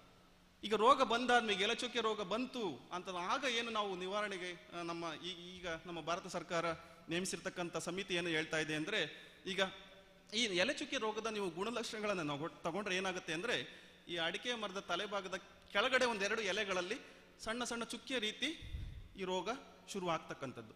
ಈ ಚುಕ್ಕೆಗಳು ಯಾವ ರೀತಿ ಅಂದ್ರೆ, ಈ ಕಂದು ಬಣ್ಣದ ಚುಕ್ಕೆಗಳಿರ್ತದೆ, ಅದನ್ನ ಹಳದಿ ಬಣ್ಣದಿಂದ ಆವೃತವಾಗಿರ್ತದೆ. ಕೆಲವು ಸಲ ಈ ಬೂದು ಬಣ್ಣದ ಚುಕ್ಕೆಗಳು ಕಪ್ಪು ಬಣ್ಣದಿಂದನೇ ಆವೃತ ಆಗಿರ್ತದೆ. ಈ ಚುಕ್ಕೆಗಳು ಸಣ್ಣ ಚುಕ್ಕೆ ರೀತಿ ಶುರುವಾಗಿ ದೊಡ್ಡದಾಗ್ತಾ ಹೋಗ್ತದೆ. ದೊಡ್ಡದಾಗ್ಬಿಟ್ಟು ಒಂದಕ್ಕೊಂದು ಚುಕ್ಕೆಗಳು ಕೂಡಿಬಿಟ್ಟು ಆ ಸೋಗೆ ಒಣಗ್ತಾ ಬರ್ತದೆ. ಈ ಒಣಗ್ತಾ ಬಂದಾಗ ಗಿಡಗಳಿಗೆ ಆಹಾರವನ್ನು ಉತ್ಪತ್ತಿ ಮಾಡ್ಕೊಳ್ಳಿಕ್ಕೆ ಈ ಪತ್ರ ರೀತಿ ಅಥವಾ ಕ್ಲೋರೋಫಿಲ್ ಏನಂತ ಹೇಳಿದ್ರೆ ಅದರ ಪ್ರಮಾಣ ಕಡಿಮೆ ಆಗ್ತಾ ಬರ್ತದೆ. ಹೀಗಾಗೋದ್ರಿಂದ ಅಡಿಕೆ ಮರಗಳ ಬೆಳವಣಿಗೆ ಕುಂಠಿತ ಆಗ್ತದೆ, ಇಳುವರಿ ಕಡಿಮೆ ಆಗ್ತಕ್ಕಂಥದ್ದು ಅಥವಾ ಇಳುವರಿಗೆ ತೊಂದರೆ ಆಗ್ತಕ್ಕಂಥದ್ದು, ಈ ರೀತಿ ಸಮಸ್ಯೆಗಳು ಉದ್ಭವವಾಗ್ತವೆ. ಅದಕ್ಕೋಸ್ಕರ ಈ ರೀತಿ ಸಮಸ್ಯೆ ಏನಾದ್ರು ಇದ್ರೆ ನೋಡಿ, ನಾನು ಒಬ್ಬ ಕೃಷಿಕನಾಗಿ ಖಂಡಿತವಾಗಿ ಮರಗಳು ಎತ್ತರ ಇರೋದ್ರಿಂದ ರೈತರಿಗೆ ಸಿಂಪಡಣೆ ಮಾಡಲಿಕ್ಕೆ ಇರ್ಬೋದು ಅಥವಾ ಯಾವುದೇ ರೋಗ ಕೀಟದ ಸಮಗ್ರ ನಿರ್ವಹಣಾ ಪದ್ಧತಿಗಳನ್ನು ಅನುಸರಿಸಲಿಕ್ಕೆ ಕಷ್ಟ ಆಗ್ತದೆ. ಆದ್ರೂ ಸಹ ನಮ್ಮ ತೋಟಗಳು ನಾವು ಉಳಿಸ್ಕೋಬೇಕು ಅಂದ್ರೆ ಖಂಡಿತವಾಗಿಯೂ ಮಾಡಲೇಬೇಕಾಗ್ತದೆ. ಈ ರೀತಿ ಆಗಿ ಏನಾದರೂ ಸೋಗೆಗಳು ಒಣಗಿದ್ರೆ ಮೊದಲನೇದಾಗಿ ಕಷ್ಟ ಆದ್ರೂ ಸಹ ಸ್ವಲ್ಪ ಒಣಗಿರ್ತಕ್ಕಂಥ ಸೋಗೆಗಳನ್ನು ತುಂಡರಿಸಿ ತೆಗೆದು ಸುಟ್ಟಾಕೋದ್ರಿಂದ ನಾವು ಆ ಶಿಲೀಂಧ್ರದ ಬೀಜಾಣುಗಳನ್ನು ಅಥವಾ ಶಿಲೀಂಧ್ರದ ಇನಾಕುಲಮ್ ಅಂತ ಏನೇಳಿ ಕರಿತೀವಿ ಅದನ್ನು ನಾವು ಮೊದಲನೇದಾಗಿ ಕಡಿಮೆ ಮಾಡ್ತಕ್ಕಂಥದ್ದು. ಅದಾದ್ಮೇಲೆ ಒಂದು ಶಿಲೀಂಧ್ರನಾಶಕ ಶಿಫಾರಸು ಮಾಡಿದ್ದಾರೆ, ಪ್ರೊಪಿಕೊನಜೋಲ್ ಅಂತೇಳಿ. ಪ್ರೊಪಿಕೊನಜೋಲ್ ಅಂತೇಳಿ ಅದು 1 ಲೀಟರ್ ನೀರಿನಲ್ಲಿ 1 ಮಿಲಿ ಲೀಟರ್, 1 ಲೀಟರ್ ನೀರಿನಲ್ಲಿ 1 ಮಿಲಿ ಆ ಪ್ರಮಾಣದಲ್ಲಿ ಮಿಶ್ರಣ ಮಾಡಿ ನಾವು ಅಡಿಕೆ ಮರದ ಸೋಗೆಗಳಿಗೆ ಸಿಂಪರಣೆ ಮಾಡ್ತಕ್ಕಂಥದ್ದು. ಇದಾಗಿ ನಮಗೆ ನಿರ್ವಹಣೆ ಆದರೆ ಖಂಡಿತವಾಗಿಯೂ ಉತ್ತಮ. ಇಲ್ಲ ಅಥವಾ ನಮಗೆ ಖುಷಿ ಆಗಲಿಲ್ಲ, ಇನ್ನೂ ಸಹ ರೋಗ ನಮ್ಮಲ್ಲಿ ಸರಿಯಾಗಿ ನಿವಾರಣೆ ಆಗಲಿಲ್ಲ ಅಂತ ನಮಗೆ ಅನಿಸಿದ್ರೆ ಮತ್ತೆ ಸುಮಾರು 25 ದಿನ 30 ದಿನ ಆದಮೇಲೆ ಮತ್ತೊಂದು ಶಿಲೀಂಧ್ರನಾಶಕ ಇದೆ, ಪ್ರೊಪಿನೆಬ್ ಅಂತೇಳಿ. ಪ್ರೊಪಿನೆಬ್ ಅಂತೇಳಿ ಅದನ್ನು ನಾವು ಮರಗಳಿಗೆ ಸಿಂಪರಣೆ ಮಾಡಬೇಕಾಗ್ತದೆ. ಪ್ರೊಪಿನೆಬ್ ಅಂತೇಳಿ 1 ಲೀಟರ್ ನೀರಿನಲ್ಲಿ ಸುಮಾರು 2 ಗ್ರಾಮ್ 1 ಲೀಟರ್ ನೀರಿನಲ್ಲಿ ಈ ಪ್ರಮಾಣದಲ್ಲಿ ಮಿಶ್ರಣ ಮಾಡಿ ಸಿಂಪರಣೆ ಮಾಡ್ತಕ್ಕಂಥದ್ದು. ಯಾಕೆಂದ್ರೆ ಏನು ಈಗ ಎಲೆಚುಕ್ಕೆ ರೋಗ ಇದೆ, ಗಾಳಿ ಮೂಲಕ ತುಂಬ ಬೇಗ ಹರಡೋದ್ರಿಂದ ಈಗ ನಾವು ಕಮ್ಯುನಿಟಿ ಬೇಸ್ಡ್ ಅಪ್ರೋಚ್ ಅಂತ ಹೇಳಿ ಕರಿತೇವೆ. ರೈತರು ಒಟ್ಟಾಗಿ ನಾವು ಇದನ್ನ ನಿವಾರಣೆ ಮಾಡಬೇಕಾಗ್ತದೆ. ಈಗ ಉದಾಹರಣೆಗೆ ನನ್ನ ತೋಟದಲ್ಲಿ ಸಮಸ್ಯೆ ಇದೆ, ನಾನು ನಿವಾರಣಾ ಕ್ರಮಗಳನ್ನು ಅನುಸರಿಸ್ತಾ ಇದ್ದೇನೆ, ಪಕ್ಕದ ತೋಟದಲ್ಲಿ ಸಮಸ್ಯೆ ಇದೆ, ಅವರೇನು ನಿವಾರಣೆ ಮಾಡ್ತಿಲ್ಲ ಅಂದ್ರೆ ಮತ್ತೆ ನಮ್ಮ ತೋಟಕ್ಕೆ ಬರುವಂತ ಚಾನ್ಸಸ್ ಇರ್ತದೆ. ಅದಕ್ಕೋಸ್ಕರ ರೈತರು ಒಗ್ಗಟ್ಟಿನಿಂದ ಈ ರೋಗವನ್ನು ನಿವಾರಣೆ ಮಾಡಲಿಕ್ಕೆ ಸಿಂಪರಣೆಯನ್ನ ಮಾಡಬೇಕಾಗ್ತದೆ, ಸಮಗ್ರ ನಿವಾರಣಾ ಕ್ರಮಗಳನ್ನ ಅನುಸರಿಸಬೇಕಾಗ್ತದೆ. ಇದಾದ್ಮೇಲೆ ಮತ್ತೆ ಈ ಕಡೆ ನಿಮ್ಮ ಇಲ್ಲಿಗೆ ರೈತರು ಬೇರೆ ಅಡಿಕೆ ಕೃಷಿಲಿ ಏನಾದ್ರು ಬೇರೆ ಸಮಸ್ಯೆಗಳೇನಾದ್ರು ಇದ್ರೆ ನಮ್ಮ ಹತ್ರ ಕೇಳ್ಬೋದು. ಬೇರೆ ಏನಾದ್ರು ಸಮಸ್ಯೆ ಆಗ್ತಾ ಇದೆಯಾ ಅಡಿಕೆ ಕೃಷಿಲಿ ನಿಮ್ಮ ತೋಟಗಳಲ್ಲಿ ಅಡಿಕೆ ಕೃಷಿ ಮಾಡುವಾಗ? ಇದು ಬಿಟ್ಟರೆ ಇತ್ತೀಚಿನ ದಿನಗಳಲ್ಲಿ ಅಥವಾ ಬೇರೆ ಏನಾದ್ರು ಅಡಿಕೆ ಕೃಷಿಗೆ ಸಂಬಂಧಪಟ್ಟ ಪ್ರಶ್ನೆಗಳಿದ್ರೂ ಸಹ ರೈತರು ನಮ್ಮೊಟ್ಟಿಗೆ ಚರ್ಚೆ ಮಾಡ್ಬೋದು. ನೋಡಿ, ನಾನು ರೈತರನ್ನ ಕರಿತಕ್ಕಂಥದ್ದು ರೈತ ವಿಜ್ಞಾನಿಗಳು ಅಂತೇಳಿ. ಯಾಕೆಂದ್ರೆ ಸುಮಾರು ರೈತರು ಅವರವರದೇ ತೋಟಗಳಲ್ಲಿ ಹಲವಾರು ಸಂಶೋಧನೆಗಳನ್ನ ನಡೆಸ್ತಾ ಇರ್ತಾರೆ. ಯಾವ ರೈತರು ಸಹ ಯಾವ ವಿಜ್ಞಾನಿಗಳಿಗಿಂತ ಕಡಿಮೆನೇ ಇಲ್ಲ. ಯಾಕೆಂದ್ರೆ ರೈತರ ಅನುಭವಕ್ಕೆ ನಾವು ಬೆಲೆ ಕಟ್ಟಲಿಕ್ಕೆ ಆಗೋದಿಲ್ಲ. ಈಗ ನಿಮಗೆ ಬೇರೆ ಅಡಿಕೆ ಕೃಷಿಯಲ್ಲಿ ಸಮಸ್ಯೆ ಇದ್ರೆ, ಪ್ರಶ್ನೆಗಳಿದ್ರೆ ಖಂಡಿತವಾಗಿಯೂ ಕೇಳಿ. ಯಾರಿಗಾರು ಸಮಸ್ಯೆಗಳು, ಪ್ರಶ್ನೆಗಳಿದ್ರೆ ಅಥವಾ ಸಂಶಯಗಳಿದ್ರೆ ಸರ್ ಹೇಳಿ ಸರ್. Yes sir. ಒಣಗ್ತದಲ್ಲ ಸರ್? ಖಂಡಿತ ಸರ್. ನೋಡಿ, ಈಗ ಈ ಸಮಯದಲ್ಲಿ ನಾವು ಅಡಿಕೆ ತೋಟದಲ್ಲೇ ನೋಡಿದ್ರೆ, ಈಗ ಜನವರಿ ಫೆಬ್ರವರಿ ಇರ್ಬೋದು, ಪಿಂಗಾರ ಏನಾಗ್ತದೆ ಅಂದ್ರೆ ಪಿಂಗಾರ ತುದಿಯಿಂದ ಬುಡದ ಕಡೆ ಹಳದಿ ಆಗ್ತಾ ಬರ್ತದೆ. ಹಳದಿ ಆಗ್ಬಿಟ್ಟು ಒಣಗ್ತದೆ. ಒಣಗಿ ನೀವು ಹೇಳ್ದಂಗೆ ಕಪ್ಪುಗಾಗಿ ಮರದಲ್ಲೇ ಅಂಟಿರ್ತದೆ.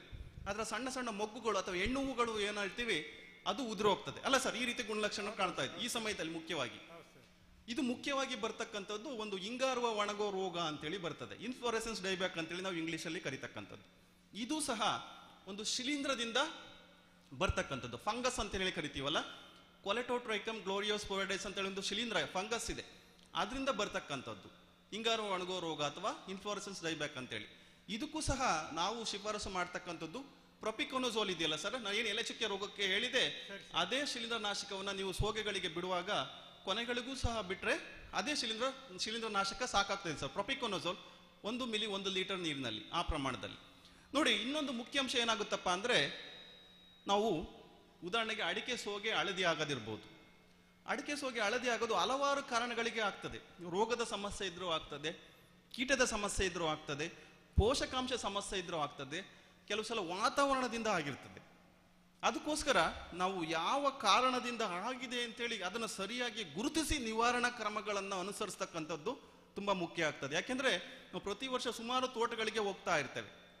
ಕೆಲವು ಸಲ ಏನಾಗಿರುತ್ತೆ, ರೋಗದ ಸಮಸ್ಯೆ ಇದ್ರೆ ನಾವು ಕೀಟನಾಶಕ ಸಿಂಪರಣೆ ಮಾಡಿರ್ತೇವೆ, ಅಥವಾ ಕೀಟದ ಸಮಸ್ಯೆ ಇದ್ರೆ ಶಿಲೀಂಧ್ರನಾಶಕ ಅಥವಾ ರೋಗನಾಶಕ ಸಿಂಪರಣೆ ಮಾಡಿರ್ತೇವೆ, ವಾತಾವರಣದಿಂದ ಆಗಿದ್ರೆ ಬೇರೆನೋ ಮಾಡಿರ್ತೇವೆ. ಹೀಗೆ ಪೋಷಕಾಂಶಗಳ ಸಮಸ್ಯೆಯಿಂದ ಆಗಿದ್ರೆ ಬೇರೆನೋ ಅದಕ್ಕೆ ನಿರ್ವಹಣಾ ಕ್ರಮವನ್ನು ಅನುಸರಿಸಿರ್ತೇವೆ. ಅದಕ್ಕೋಸ್ಕರ ನಾವು ರೈತರಾಗಿನೂ ಸಹ ಸರಿಯಾಗಿ ಅದನ್ನು ಗುರುತಿಸಿ, ಇಂಗ್ಲಿಷಲ್ಲಿ ಡಯಾಗ್ನೋಸಿಸ್ ಅಂತೇಳಿ ಕರಿತೇವೆ. ಉದಾಹರಣೆಗೆ ಕೆಲವು ಸಲ ಏನಾಗಿರುತ್ತೆ ಅಂದ್ರೆ, ನಮಗೆ ತಲೆನೋವು ಬಂದಾಗ ನಾವು ಹೊಟ್ಟೆ ನೋವು ಮಾತ್ರ ಕೊಟ್ಟಿರ್ತೇವೆ, ಆ ರೀತಿ ಸಮಸ್ಯೆ ಆಗಿರ್ತದೆ.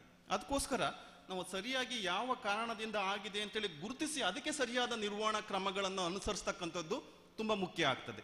ಯಾಕೆಂದ್ರೆ ನಾನು ಮೊದಲೇ ಹೇಳಿದಾಗೆ ಈ ಬಹುವಾರ್ಷಿಕ ಬೆಳೆ ಆಗಿರೋದ್ರಿಂದ ಅಡಿಕೆ ನಮ್ಗೆ ಏನಾರ ಒಂದು ತಪ್ಪಾದ್ರೆ ನಮಗೆ ಗೊತ್ತಾಗ್ಲಿಕ್ಕೆ ಕೆಲವು ವರ್ಷಗಳು ಬೇಕಾಗ್ತದೆ. ಆ ತಪ್ಪು ನಮಗೆ ಅರಿವಾಗಿ ಮತ್ತೆ ನಾವು ಯಥಾಸ್ಥಿತಿಗೆ ಮತ್ತೆ ತರ್ತೀವಿ ಅಂತ ಹೇಳಿದ್ರೆ ಮತ್ತೆ ಕೆಲವು ವರ್ಷಗಳು ಹೋಗ್ತದೆ. ಅಂದ್ರೆ ಈ ರೀತಿ ನಮಗೆ ಉತ್ತಮ ಆದಾಯ ಬರ್ತಕ್ಕಂಥ ಸಮಯದಲ್ಲಿ ಈ ರೀತಿ ಕೆಲವು ವರ್ಷಗಳು ವ್ಯರ್ಥ ಆದ್ರೆ ನಮಗೆ ಎಷ್ಟು ನಷ್ಟ ಆಗ್ತದೆ. ಅದಕ್ಕೋಸ್ಕರ ಈ ಬಹುವಾರ್ಷಿಕ ಬೆಳೆಗಳು, ಯಾವುದೇ ಬಹುವಾರ್ಷಿಕ ಬೆಳೆ ಇರ್ಬೋದು, ಆ ಸಮಸ್ಯೆ ಏನು ಅಂತ ಸರಿಯಾಗಿ ಗುರುತಿಸಿ ಅದಕ್ಕೆ ಸರಿಯಾದ ನಿರ್ವಹಣಾ ಕ್ರಮಗಳನ್ನು ಅನುಸರಿಸ್ತಕ್ಕಂಥದ್ದು ತುಂಬಾ ಮುಖ್ಯ ಆಗ್ತದೆ. ಅದೇ ರೀತಿ ಈಗ ಅವ್ರು ಹಿಂಗಾರು ಒಣಗೋ ರೋಗದ ಬಗ್ಗೆ ಕೇಳ್ತಾ ಇದ್ರು. ಹಾಗೆ ಈ ರೀತಿ ರೋಗದ ಸಮಸ್ಯೆ ಆಗಿ ಪಿಂಗಾರ ಒಣಗಿ ಮರದಲ್ಲೇ ಅಂಟಿದ್ರೆ ಆ ಪ್ರೊಪಿಕೊನೋಜೋಲ್ ಶಿಲೀಂಧ್ರನಾಶಕ ಏನಿದೆ ಅದು ಸಿಂಪರಣೆ ಮಾಡೋದಕ್ಕಿಂತ ಮುಂಚೆ ಆ ರೋಗ ಬಂದು ಒಣಗಿ ಮರದಲ್ಲೇ ಇರ್ತಕ್ಕಂಥ ಪಿಂಗಾರಗಳನ್ನು ತೆಗೆದು ನಾಶ ಮಾಡಿ ಸಿಂಪರಣೆ ಕೊಟ್ರೆ ನಾವು ಸುಮಾರು ಅನುಕೂಲ ಆಗ್ತದೆ. ಯಾಕೆಂದ್ರೆ ಆ ಶಿಲೀಂಧ್ರದ ಬೀಜಾಣುಗಳನ್ನ ನಾವು ತೆಗೆದು ನಾಶ ಮಾಡಿರ್ತೇವೆ. ಇಲ್ಲಾಂದ್ರೆ ನಾವು ರೈತರಾಗಿ ಎಲ್ಲ ಕಡೆ ಕೂಲಿಗಳ ಸಮಸ್ಯೆ ಇದೆ, ಖಂಡಿತವಾಗಿ ಅರ್ಥ ಆಗ್ತದೆ, ತೆಗಿಲಿಕ್ಕೆ ಕಷ್ಟ ಆಗ್ತದೆ. ಅದೇ ರೀತಿ ನಾವು ಸಿಂಪರಣೆ ಕೊಡ್ತೇವೆ, ಮತ್ತೆ ಸುಮಾರು 20-25 ದಿನ ಆದ್ಮೇಲೆ ಮತ್ತೆ ರೋಗ ಸಮಸ್ಯೆ ಬರ್ತಕ್ಕಂಥ ಚಾನ್ಸಸ್ ಇರ್ತದೆ. ಅದಕ್ಕೋಸ್ಕರ ಅದನ್ನ ತೆಗೆದು ನಾಶ ಮಾಡಿ ಕೊಟ್ರೆ ಇನ್ನೂ ಒಳ್ಳೇದಾಗ್ತದೆ. ಒಂದು ವರ್ಷ ನಮಗೆ ಕಷ್ಟ ಆದ್ರೂ ಪರವಾಗಿಲ್ಲ ಅಂತ ಆ ರೀತಿ ಪಿಂಗಾರಗಳನ್ನ ರೋಗ ಬಂದು ಅಥವಾ ಕೀಟದ ಸಮಸ್ಯೆಯಾಗಿ ಬಂದು ಮರದಲ್ಲೇ ಒಣಗಿ ಅಂಟಿರ್ತಕ್ಕಂಥ ಪಿಂಗಾರಗಳನ್ನ ತೆಗೆದ್ರೆ ತುಂಬಾ ಒಳ್ಳೇದಾಗ್ತದೆ. ಬೇರೆ ಏನಾದ್ರು ಪ್ರಶ್ನೆಗಳು ಸಂಶಯಗಳಿದ್ರೆ ಕೇಳ್ಬೋದು ಸರ್. ಹಲೋ, ಮಣ್ಣನ್ನ ತೋಟ ಹೇಳ್ತೇನೆ ಸರ್. ಸರ್ ಹೇಳಿ ಸರ್. ಒಬ್ಬೊಬ್ರೆ ಯಾವುದು ಸರ್? ಶಿಲೀಂಧ್ರನಾಶಕ ಎಲೆ ಚುಕ್ಕೆ ರೋಗಕ್ಕೇನ ಸರ್?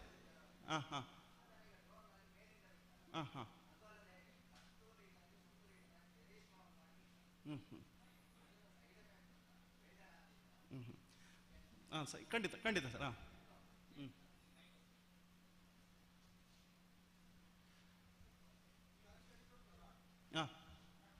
ಅದು ಅಡಿಕೆ ಹೊಡಿತಕ್ಕಂಥದ್ದು ಅಲ್ಲ ಸರ್? ಹೇಳ್ತೇನೆ ಸರ್, ಹೇಳ್ತೇನೆ. ಪ್ರೊಪಿಕೊನೋಜಾಲನ್ನು ಎಲೆ ಅಡಿಗೆ ಬಿಡಬೇಕು, ಹಾಗಾದ್ರೆ ಪ್ರಯೋಜನ. ಈಗ ಡ್ರೋನ್ನಲ್ಲಿ ವೆರಿ ಸ್ಟ್ರಾಂಗ್ ಮಾಡಿ 10 ಲೀಟರ್ಗೆ 1 ಲೀಟರ್ ಏನು ಹಾಕಿ ಮೇಲಿಂದ ಸ್ಪ್ರೇ ಮಾಡ್ತೇವೆ, ರೇಟ್ ಎಲ್ಲ ಕಡಿಮೆ ಆಗ್ತದೆ ಅಂತ ಹೇಳ್ತಾರೆ. ಅದರಿಂದ ಪ್ರಯೋಜನ ಆದೀತಾ ಅಥವಾ ಬೇರೆ ಏನಾದರೂ ಸೈಡ್ ಎಫೆಕ್ಟ್ ಆದೀತಾ ಸ್ಟ್ರಾಂಗ್ ಏನಲ್ಲಿ ಅಂತೇಳಿ ಒಂದು. ಎರಡನೇದ್ದು, ಇದನ್ನು ಪ್ರೊಪಿಕೊನೋಜಾಲನ್ನು ಈ ಮಳೆಗಾಲ ಹೋಗುವ ಮೊದಲೇ ಬಿಟ್ಟರೆ ಪ್ರಯೋಜನ ಅಂತ ಹೇಳ್ತಾರೆ. ನಾವು 2ನೇ ಸರ್ತಿ ಬೋರ್ಡ್ ಬಿಡುವಾಗ ಬೋರ್ಡದೊಟ್ಟಿಗೆ ಇದನ್ನು ಮಿಕ್ಸ್ ಮಾಡಿ ಬಿಡಬಹುದಾ ಅಂತ ಇನ್ನೊಂದು ಪ್ರಶ್ನೆ. ಓಕೆ ಸರ್, ನೋಡಿ ಸರ್, ಗೊತ್ತಾಯ್ತು ಸರ್, ಕೂತ್ಕೊಳ್ಳಿ, ತೊಂದರೆ ಇಲ್ಲ. ನೋಡಿ ಸರ್, ಈಗ ನಮ್ಮಲ್ಲಿ ಗಾದೆನೇ ಇದೆ, ಅತಿಯಾದರೆ ಅಮೃತನು ಸಹ ವಿಷ ಅಂತೇಳಿ. ಆಗ ಖಂಡಿತವಾಗಿಯೂ ಸರ್ ಯಾವುದೇ ಕೆಮಿಕಲ್ ಇರ್ಬೋದು, ಯಾವುದೇ ರಾಸಾಯನಿಕ ಇರ್ಬೋದು, ಅದು ಯಾವ ಪ್ರಮಾಣದಲ್ಲಿ ಶಿಫಾರಸು ಮಾಡಿರ್ತಾರೆ ಅದೇ ಪ್ರಮಾಣದಲ್ಲಿ ಬಿಡತಕ್ಕಂಥದ್ದು ತುಂಬಾ ಒಳ್ಳೆಯದು ಸರ್. ಇನ್ನೊಂದು ಮುಖ್ಯ ಅಂಶ ಏನಪ್ಪಾ ಅಂದ್ರೆ, ಈಗ ಈ ನಮ್ಮ ತೋಟದಲ್ಲಿ ಕೆಲವೊಂದು ಮರಗಳಲ್ಲಿ ಮಾತ್ರ ಸಮಸ್ಯೆ ಇದೆ ಅಂತ ಆದ್ರೆ ಆ ಸಮಸ್ಯೆ ಇರ್ತಕ್ಕಂಥ ಮರಗಳಿಗೆ ಮತ್ತೆ ಅದರ ಸುತ್ತಮುತ್ತ ಇರ್ತಕ್ಕಂಥ ಆರೋಗ್ಯವಂತ ಮರಗಳಿಗೆ ಬಿಟ್ಟರು ಸಾಕಾಗ್ತದೆ ಸರ್. ನೋಡಿ, ಇಲ್ಲಿ ನಮ್ಮ ಉತ್ಪಾದನಾ ವೆಚ್ಚವನ್ನು ಸಹ ನೋಡ್ಬೇಕಾಗ್ತದೆ, ನಾವು ಕೃಷಿಯಲ್ಲಿ ಮಾಡ್ತಕ್ಕಂಥ ಖರ್ಚನ್ನು ನೋಡ್ಬೇಕಾಗ್ತದೆ. ಅದೇ ರೀತಿ ಅತಿಯಾದ ಕೆಮಿಕಲ್ ಉಪಯೋಗ ಮಾಡೋದ್ರಿಂದ ಖಂಡಿತವಾಗಿಯೂ ನಮ್ಮ ವಾತಾವರಣಕ್ಕೂ ಸಹ ಹಾನಿ ಆಗ್ತದೆ. ಅದಕ್ಕೋಸ್ಕರ ಎಷ್ಟು ಪ್ರಮಾಣದಲ್ಲಿ ಶಿಫಾರಸು ಮಾಡಿರ್ತಾರೆ ಅಷ್ಟೇ ಪ್ರಮಾಣದಲ್ಲಿ ಬಿಡ್ತಕ್ಕಂಥದ್ದು, ಸಿಂಪರಣೆ ಮಾಡ್ತಕ್ಕಂಥದ್ದು ತುಂಬಾ ಒಳ್ಳೇದು ಸರ್. ಎರಡನೇದಾಗಿ, ನೀವು ಸಿಂಪರಣೆ ಮಾಡುವಾಗ ಕೂಬೆ ಅಥವಾ ಏನು ತಲೆ ಅಂತ ಹೇಳ್ತೀವಿ, ತಲೆ ಬಗ್ಲಿರ್ತಕ್ಕಂಥ ಎಲ್ಲ ಸೋಗೆಗಳನ್ನು ಸರಿಯಾಗಿ ನೆನೆಸ್ಬೇಕಾಗ್ತದೆ ಸರ್, ಚೆನ್ನಾಗಿ ನೆನೆಸ್ಬೇಕಾಗ್ತದೆ. ನೀವು ಮಿಶ್ರ ರೂಪದಲ್ಲಿ ಸಿಂಪರಣೆ ಮಾಡಬೇಕಾಗ್ತದೆ. ಮೂರನೇ ಅಂಶ, ಈಗ ನಾವು ಬೋರ್ಡೋ ದ್ರಾವಣಕ್ಕೆ ಈ ಪ್ರೊಪಿಕೊನೋಜಾಲ್ನ ನಾವು ಮಿಶ್ರಣ ಮಾಡಿ ಸಿಂಪರಣೆ ಮಾಡ್ಬೋದಾ ಅಂದ್ರೆ, ರೈತರಿಗೆ ಏನಪ್ಪಾ ಅಂದ್ರೆ ಕೂಲಿ ಆಳುಗಳ ಸಮಸ್ಯೆ. ಈಗ ನಾವು ಯಾವುದೇ 2 ಕೆಮಿಕಲ್ಗಳನ್ನ ಸಿಂಪರಣೆ ಮಾಡಬೇಕು ಅಂತ ಶಿಫಾರಸು ಮಾಡಿರ್ತೀವಿ, ಎರಡನ್ನು ಒಟ್ಟಿಗೆ ಮಾಡಿ ನಾವು ಸಿಂಪರಣೆ ಮಾಡಿದ್ರೆ ನಮಗೆ ಕೂಲಿ ಆಳುಗಳ ಖರ್ಚುನೂ ಸಹ ಕಡಿಮೆ ಆಗ್ತದೆ. ಆ ರೀತಿ ಎಲ್ಲ ನಮಗೆ ರೈತರಿಗೆ ಕೆಲವು ಸಲ ತಲೆಗೆ ಅನ್ನಿಸ್ತದೆ. ಖಂಡಿತವಾಗಿಯೂ ಸರ್, ನಾವು ಯಾವುದೇ ಒಂದು 2 ರಾಸಾಯನಿಕಗಳನ್ನ ನಾವು ಮಿಶ್ರಣ ಮಾಡಿ ಶಿಫಾರಸು ಮಾಡ್ಬೋದು ಅಂತೇಳಿ ಹೇಳ್ಬೇಕಾದ್ರೆ ಅವೆರಡರಲ್ಲೂ ಸಹ ಕಂಪ್ಯಾಟಬಲ್ ಸ್ಟಡಿ ಅಂತೇಳಿ ನಮ್ಮ ರೋಗ ತಜ್ಞರು ಮಾಡ್ತಾರೆ ಸರ್. ಎರಡಕ್ಕೂ ಸಹ ಹೊಂದಾಣಿಕೆ ಗುಣ ಇದೆಯಾ ಇಲ್ವಾ ಅಂತೇಳಿ ಮಾಡಿ ಶಿಫಾರಸು ಮಾಡ್ತಕ್ಕಂಥದ್ದು. ದಯವಿಟ್ಟು ಸುಮ್ಮನೆ ಅದನ್ನ ಮಿಶ್ರಣನ 2 ಕೆಮಿಕಲ್ಗಳನ್ನ ಒಂದೇ ಮಿಶ್ರಣ ಮಾಡಿ ಸಿಂಪರಣೆ ಮಾಡಬೇಡಿ ಸರ್. ಈಗ ನಾವೇನಾದ್ರು ರೋಗ ತಜ್ಞರು ಆ ರೀತಿ ಮಿಶ್ರಣ ಮಾಡಿ ಶಿಫಾರಸು ಮಾಡ್ಬೋದು ಅಂತಿದ್ರೆ ಮಾತ್ರ ನಾವು ಮಾಡಬೇಕು. ಖಂಡಿತವಾಗಿಯೂ ಬೋರ್ಡೋ ದ್ರಾವಣಕ್ಕೆ ನೀವು ಬೇರೆ ಯಾವುದೇ ರಾಸಾಯನಿಕವನ್ನ ಬೆರೆಸಿ ಸಿಂಪರಣೆ ಮಾಡಬೇಡಿ. ಈಗ ಕೊಳೆ ರೋಗ ನಮಗೆ ಮಳೆಗಾಲದಲ್ಲಿ ಬರೋದ್ರಿಂದ ಬೋರ್ಡೋ ದ್ರಾವಣಕ್ಕೆ ನೀವು ಬೋರ್ಡೋ ದ್ರಾವಣ ಈಗ ಸಿಂಪರಣೆ ಮಾಡಲಿಕ್ಕೆ ಸಿದ್ಧ ಆಗಿದೆ ಅಂತ ಆದ್ಮೇಲೆ ಬೇಕಾದ್ರೆ 100 ಲೀಟರ್ ಬೋರ್ಡ ದ್ರಾವಣಕ್ಕೆ 100 ಮಿಲಿ ಗಮ್ ಅಥವಾ ಏನು ಸ್ಟಿಕ್ಕಿಂಗ್ ಏಜೆಂಟ್ ಅಂತೀವಿ ಅದು ಬಿಟ್ಟು ಬೇರೆ ಯಾವುದನ್ನು ಮಿಶ್ರಣ ಮಾಡಬೇಡಿ ಸರ್. ಈಗ ಎರಡನೇ ಪ್ರಶ್ನೆ ಅವ್ರು ಕೇಳಿದ್ದು ಈ ಅಡಿಕೆ ಒಡಿತಕ್ಕಂಥದ್ದು ಅಂಡಡ್ಕ ಅಂತೇಳಿ ಕರಿತೀರಲ್ಲ ಸರ್. ನೋಡಿ, ಈ ನಮ್ಮ ತೋಟದಲ್ಲಿ ಅಡಿಕೆ ಒಡಿತಕ್ಕಂಥದ್ದು ಮುಖ್ಯವಾಗಿ 4 ಕಾರಣಗಳಿಂದ ಆಗ್ತದೆ.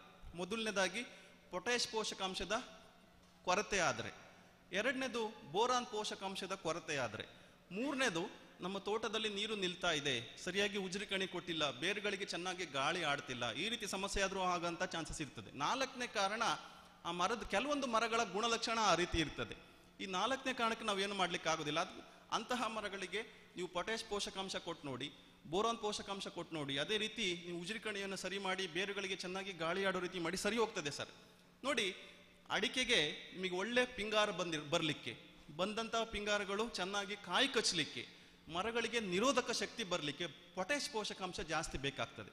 ಅದಕ್ಕೋಸ್ಕರ ನಾನು ಮೊದಲೇ ಹೇಳಿದಾಗೆ ನೀವು ಕನಿಷ್ಠ 3 ವರ್ಷಗಳಿಗೆ ಒಂದ್ಸಲನಾದರೂ ಮಣ್ಣು ಪರೀಕ್ಷೆ ಮಾಡಿಸಿ, ಮಣ್ಣು ಪರೀಕ್ಷೆ ಆಧಾರದ ಮೇಲೆ ಪೋಷಕಾಂಶ ನಿರ್ವಹಣೆ ಮಾಡ್ತಾ ಇದ್ರೆ ಈ ರೀತಿ ಸಮಸ್ಯೆಗಳು ಆಗದಿರೋ ರೀತಿ ನೋಡ್ಕೊಳ್ಬಹುದಾಗ್ತದೆ. ಮತ್ತೆ ಇನ್ನೊಬ್ರು ಅಲ್ಲಿ ಪ್ರಶ್ನೆ ಕೇಳ್ತಾ ಇದ್ರು, ಸ್ವಲ್ಪ ಮಣ್ಣನ್ನು ಈಗ ಅಗೆತ ಮಾಡಬೇಕು. ಅದೇ ಸರ್, ನೀವೀಗ ನೀವು ಪೋಷಕಾಂಶಗಳನ್ನ ಕೂತ್ಕೊಳ್ಳಿ, ತೊಂದರೆ ಇಲ್ಲ. ನೀವು ಗೊಬ್ಬರಗಳನ್ನ ಏನು ಕೊಡ್ಲಿಕ್ಕೆ ನಾವು ಶಿಫಾರಸು ಮಾಡಿದ್ದೇವೆ, ಮಳೆಗಾಲದಲ್ಲಿ ನೀವು ಯಾವುದೇ ಪೋಷಕಾಂಶವನ್ನು ಕೊಡಬೇಡಿ.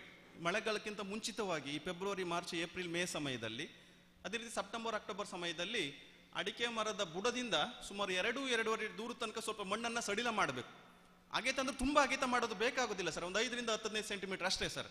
ಸ್ವಲ್ಪ ಮಣ್ಣನ್ನು ಸಡಿಲ ಮಾಡಿ ಸುತ್ತ ಬುಡ ಬಿಡಿಸೋದು ಅಂತೇಳಿ ಕರಿತೀರಲ್ಲ, ಮಣ್ಣಿನ ಸಡಿಲ ಮಾಡಿ ಗೊಬ್ಬರಗಳನ್ನು ಹಾಕಿಬಿಟ್ಟು ಮಣ್ಣು ಮುಚ್ಚಿ ನೀರು ಕೊಟ್ಟರೆ ಒಳ್ಳೇದಾಗ್ತದೆ. ಇನ್ನೊಂದು ಮುಖ್ಯ ಅಂಶ ಏನಪ್ಪಾ ಅಂದ್ರೆ, ರೈತರಿಗೆ ಕೆಲವು ಸಲ ಈ ಸಂಕೀರ್ಣ ಗೊಬ್ಬರಗಳು, ಕಾಂಪ್ಲೆಕ್ಸ್ ಫರ್ಟಿಲೈಸರ್ ಅಂತೇಳಿ ನಾವು ಉಪಯೋಗ ಮಾಡ್ತಕ್ಕಂಥದ್ದು. ನೋಡಿ, ನಾವು ರೈತರಾಗಿ ನಾವು ಯಾವುದೇ ಗೊಬ್ಬರಗಳನ್ನು ಯಾವುದೇ ತೋಟಗಳಿಗೆ ಕೊಡುವಾಗ ನಾವು ಮುಖ್ಯವಾಗಿ ಏನು ತಿಳ್ಕೊಬೇಕು ಅಂದ್ರೆ, ಪೋಷಕಾಂಶಗಳು, ನ್ಯೂಟ್ರಿಯೆಂಟ್ಸ್ ಮತ್ತೆ ಫರ್ಟಿಲೈಸರ್ಸ್ ಗೊಬ್ಬರಗಳು, ಇವುಗಳಿಗಿರ್ತಕ್ಕಂಥ ವ್ಯತ್ಯಾಸವನ್ನ ತಿಳ್ಕೊಳ್ತಕ್ಕಂಥದ್ದು ಮುಖ್ಯ ಆಗ್ತದೆ.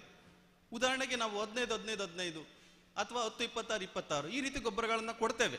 ಈ ರೀತಿ ಗೊಬ್ಬರಗಳನ್ನು ಕೊಡುವಾಗ ನಾವು ರೈತರು ಯಾವ ರೀತಿ ಎಚ್ಚರಿಕೆ ವಹಿಸಬೇಕು ಅಂದ್ರೆ, ಯಾವುದೇ ಪೋಷಕಾಂಶಗಳಲ್ಲಿ ಅಸಮತೋಲನ ಆಗ್ತಾ ಇರ್ತದ ಅದನ್ನ ನೋಡ್ತಾ ಇರ್ಬೇಕಾಗ್ತದೆ. ಉದಾಹರಣೆಗೆ 10-26-26 ಕೊಡ್ತೇವೆ. ಈಗ 10-26-26 ನಾವು ಕೊಟ್ರೆ, ಉದಾಹರಣೆಗೆ 100 ಗ್ರಾಮ್ 10-26-26 ಹಾಕಿದ್ರೆ ನಮ್ಮ ಮರಗಳಿಗೆ 100 ಗ್ರಾಮ್ ಆ ಗೊಬ್ಬರವನ್ನ ಕೊಟ್ರೆ 10 ಗ್ರಾಮ್ ಸಾರಜನಕ ಸಿಗ್ತದೆ, 26 ಗ್ರಾಮ್ ರಂಜಕ ಸಿಗ್ತದೆ, 26 ಗ್ರಾಮ್ ಪೊಟ್ಯಾಶ್ ಸಿಗ್ತದೆ. ನಾವು ಅದು 200 ಗ್ರಾಮ್ ಕೊಟ್ರೆ ಡಬಲ್ ಆಗ್ತಾ ಹೋಗ, ಉದಾಹರಣೆಗೆ 20 ಗ್ರಾಮ್ ಸಾರಜನಕ ಆಗ್ತದೆ, 52 ಗ್ರಾಮ್ ರಂಜಕ ಆಗ್ತದೆ, ಅದೇ ರೀತಿ 52 ಗ್ರಾಮ್ ಪೊಟ್ಯಾಶ್ ಆಗ್ತದೆ. ನಮಗೆ ಪೂರ್ತಿ ವರ್ಷ ಅಡಿಕೆಗೆ ಒಂದು ಮರಕ್ಕೆ 3 ವರ್ಷ ಅದಕ್ಕಿಂತ ಹೆಚ್ಚು ವಯಸ್ಸಾಗಿರೋ ಮರಗಳಿಗೆ ಬೇಕಾಗಿರ್ತಕ್ಕಂಥ ರಂಜಕದ ಪ್ರಮಾಣ 40 ಗ್ರಾಮ್ ಮಾತ್ರ. ಆದ್ರೆ ಇಲ್ಲಿ ನೀವು 200 ಗ್ರಾಮ್ ಕೊಟ್ಟ ತಕ್ಷಣ 52 ಗ್ರಾಮ್ ಆಯ್ತು, ವರ್ಷ ಪೂರ್ತಿ ಬೇಕಾಗಿರ್ತಕ್ಕಂಥ ಪ್ರಮಾಣದಲ್ಲೇ ಹೆಚ್ಚಿಗೆ ಆಯ್ತು. ಹೀಗಾಗಿ ಪೋಷಕಾಂಶಗಳ ಅಸಮತೋಲನ ಉಂಟಾಗ್ತದೆ. ಅಂದ್ರೆ ಕೆಲವು ಸಲ ನಮಗೆ ರೈತರಾಗಿ ಅನುಭವ ಆಗಿರ್ತದೆ, ತುಂಬಾ ದುಡ್ಡು ಖರ್ಚು ಮಾಡಿ ಗೊಬ್ಬರಗಳನ್ನು ತಂದು ಹಾಕ್ತಾ ಇದ್ದೇನೆ, ಆದ್ರೆ ನನಗೆ ಅನಿಸಿದಷ್ಟು ಇಳುವರಿ ಸಿಗ್ತಿರೋದಿಲ್ಲ ಅಂತ ಸುಮಾರು ಜನಕ್ಕೆ ಈ ರೀತಿ ಅನುಭವ ಆಗಿರ್ತದೆ. ಪೋಷಕಾಂಶಗಳ ಅಸಮತೋಲನ ಆಗಿರ್ತದೆ. ಉದಾಹರಣೆಗೆ ಅಲ್ಲಿ ರಂಜಕ ಜಾಸ್ತಿ ಆದಾಗೆ ಒಂದು ಲಘು ಪೋಷಕಾಂಶ, ಅಡಿಕೆಗೆ ಮುಖ್ಯವಾಗಿ ಬೇಕಾಗಿರ್ತಕ್ಕಂಥದ್ದು ಜಿಂಕ್ ಅಥವಾ ಸತು ಅಂತ ಏನೇಳಿ ಕರಿತೀವಿ, ಅದು ಮಣ್ಣಿನಲ್ಲಿ ಇದ್ರೂ ಸಹ ಗಿಡಗಳಿಗೆ ಲಭ್ಯವಿರದ ಸ್ಥಿತಿಯಲ್ಲಿ ಮಾಡ್ತದೆ. ಪೋಷಕಾಂಶಗಳ ಅಸಮತೋಲನ, ನ್ಯೂಟ್ರಿಯೆಂಟ್ ಇಂಬ್ಯಾಲೆನ್ಸ್ ಆಗ್ತದೆ ಸರ್. ಅದಕ್ಕೋಸ್ಕರ ಈ ಸಂಕೀರ್ಣ ಗೊಬ್ಬರಗಳು ಉಪಯೋಗ ಮಾಡುವಾಗ ನಾವು ಎಚ್ಚರಿಕೆಯಿಂದ ಇರಬೇಕಾಗ್ತದೆ, ಸರಿಯಾದ ಪ್ರಮಾಣದಲ್ಲಿ ಕೊಡಬೇಕಾಗ್ತದೆ. ಇಲ್ಲಾಂದ್ರೆ ನಮ್ಮ ದಕ್ಷಿಣ ಕನ್ನಡ ಮಣ್ಣಿಗೆ urea, rock phosphate, muriate of potash ಇವುಗಳು ಸಪರೇಟ್ ಆಗಿ ಕೊಟ್ಟರೆ ಇನ್ನೂ ಒಳ್ಳೇದಾಗ್ತದೆ. ಉದಾಹರಣೆಗೆ ನಾವು ಒಂದು ಅಡಿಕೆ ಮರಕ್ಕೆ ಒಂದು ವರ್ಷಕ್ಕೆ 100 ಗ್ರಾಮ್ ಸಾರಜನಕನ ಒದಗಿಸ್ಲಿಕ್ಕೆ ಸುಮಾರು 220 ಗ್ರಾಮ್ ಯೂರಿಯಾ ಬೇಕಾಗ್ತದೆ ಒಂದು ಮರಕ್ಕೆ ಒಂದು ವರ್ಷಕ್ಕೆ. ಅದೇ ರೀತಿ 40 ಗ್ರಾಮ್ ರಂಜಕನ ಒದಗಿಸ್ಲಿಕ್ಕೆ ಸುಮಾರು 200 ಗ್ರಾಮ್ ರಾಕ್ ಫಾಸ್ಫೇಟ್ ಅಥವಾ ಶಿಲಾರಂಜಕ ಬೇಕಾಗ್ತದೆ. ಅದೇ ರೀತಿ 140 ಗ್ರಾಮ್ ಪೊಟ್ಯಾಶ್ನ ಒದಗಿಸ್ಲಿಕ್ಕೆ ಸುಮಾರು 235 ಗ್ರಾಮ್ ಮ್ಯೂರೇಟ್ ಆಫ್ ಪೊಟ್ಯಾಶ್ ಬೇಕಾಗ್ತದೆ. ಹೀಗೆ ಇವು 3 ಸಪರೇಟ್ ಆಗಿರ್ತದೆ. ಹಾಗಾಗಿ ಈ ರೀತಿ ಗೊಬ್ಬರಗಳಲ್ಲಿ ನಾವು ಪೋಷಕಾಂಶಗಳ ಸಮತೋಲನವನ್ನು ನಿರ್ವಹಣೆ ಮಾಡಲಿಕ್ಕೆ ಅನುಕೂಲ ಆಗ್ತದೆ. ಈ ರೀತಿ ನೀವು ಸಂಕೀರ್ಣ ಗೊಬ್ಬರಗಳು ಅಥವಾ ಕಾಂಪ್ಲೆಕ್ಸ್ ಫರ್ಟಿಲೈಸರ್ನ ಉಪಯೋಗ ಮಾಡುವಾಗ ಸ್ವಲ್ಪ ಎಚ್ಚರಿಕೆಯಿಂದ ಅವುಗಳನ್ನು ಸರಿಯಾದ ಪ್ರಮಾಣ ಮಾಡಿ ಕೊಟ್ಟರೆ ತುಂಬ ಒಳ್ಳೆಯದಾಗ್ತದೆ. ಸರ್, ಒಂದು ವಿಷಯ, ಈ ಅಡಿಕೆಯಲ್ಲಿ ಸರ್ ಕೆಲವು ಸಿಪ್ಪೆ ಮಾತ್ರ ಇರ್ತದೆ, ಕೆಲವು ಗೊಂಚಲಲ್ಲಿ ದೊಡ್ಡ ಅಡಿಕೆ ಇರ್ತದೆ, ಅದೇ ಗೊಂಚಲಲ್ಲಿ ಚಿಕ್ಕ ಅಡಿಕೆ ಮಾತ್ರ ಇರ್ತದೆ. ಅಂದ್ರೆ ಅಡಿಕೆ ಚಿಕ್ಕದಿರ್ತದೆ, ಸಿಪ್ಪೆ ಮಾತ್ರ ಇರ್ತದೆ, ಚಿಕ್ಕದು ಏನು ಅಡಿಕೆ ಇರುವುದಿಲ್ಲ. ಅದು ಯಾಕೆ ಅಂತ ಅಂದ್ರೆ ಸರ್, ಮೊದಲಿಂದನೂ ಆ ರೀತಿ ಇರ್ತದೆ ಅಥವಾ ಕೆಲವು ವರ್ಷಗಳಾದ್ಮೇಲೆ ಆ ರೀತಿ ಆಗ್ತದೆ ಸರ್? ಕೆಲವು ಗೊನೆಯಲ್ಲಿ ಮಾತ್ರ ಆ ರೀತಿ ಆಗ್ತದೆ. ಅಂದ್ರೆ ಅದು ಮೊದಲಿಂದನೂ ಆ ಗಿಡ ನೀವು ಇಳುವರಿ ಶುರುವಾದಾಗಿಂದನೂ ಇರ್ತದೆ, ಅದು ಕೆಲವು ವರ್ಷಗಳಾದ್ಮೇಲೆ. ಈಗ ಒಂದು 5-8 ವರ್ಷದ ಗಿಡದಲ್ಲಿ ಆಗಿದೆ ಸರ್. ಮೊದಲು ಸರಿ ಇತ್ತು. ಮೊದಲು ಸರಿ ಇತ್ತು. ಅದು ಸರ್ ಮೇ ಬಿ ಪೋಷಕಾಂಶಗಳಲ್ಲಿ ಸಮಸ್ಯೆ ಇರ್ಬೋದು ಸರ್. ಮೊದಲು ಹೇಳಿದಾಗೆ ಪೋಷಕಾಂಶಗಳಲ್ಲಿ ಕೊರತೆ ಆಗಿರ್ಬೋದು, ಮುಖ್ಯವಾಗಿ ಪೊಟ್ಯಾಶ್ ಪೋಷಕಾಂಶ ಇರ್ಬೋದು. ಈ ರೀತಿ ಅದಕ್ಕೋಸ್ಕರ ಸರ್ ನೋಡಿ, ಈ ಮಣ್ಣು ಪರೀಕ್ಷೆ ಮಾಡಿಸ್ತಾ ಇದ್ದಾಗ ನಾವು ಈ ರೀತಿ ಸಮಸ್ಯೆಗಳು ಬರ್ದಿರಾಗೆ ನೋಡ್ಕೊಳ್ಬಹುದು. ಆ ರೀತಿ ಸಮಸ್ಯೆ ಇರ್ತದೆ. ಬೇರೆ ಪ್ರಶ್ನೆ ಸರ್? ಒಂದು ನಿಮಿಷ. ಯಾವುದು ಸರ್? ಕಾಂಡದಲ್ಲಿಯಾ?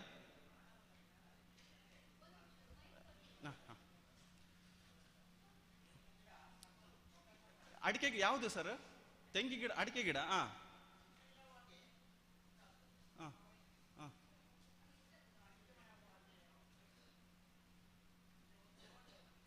ಅದೇ ಸರ್ ನೋಡಿ, ಗೊತ್ತಾಯ್ತು ಸರ್, ಗೊತ್ತಾಯ್ತು ನೋಡಿ. ಕೆಲವು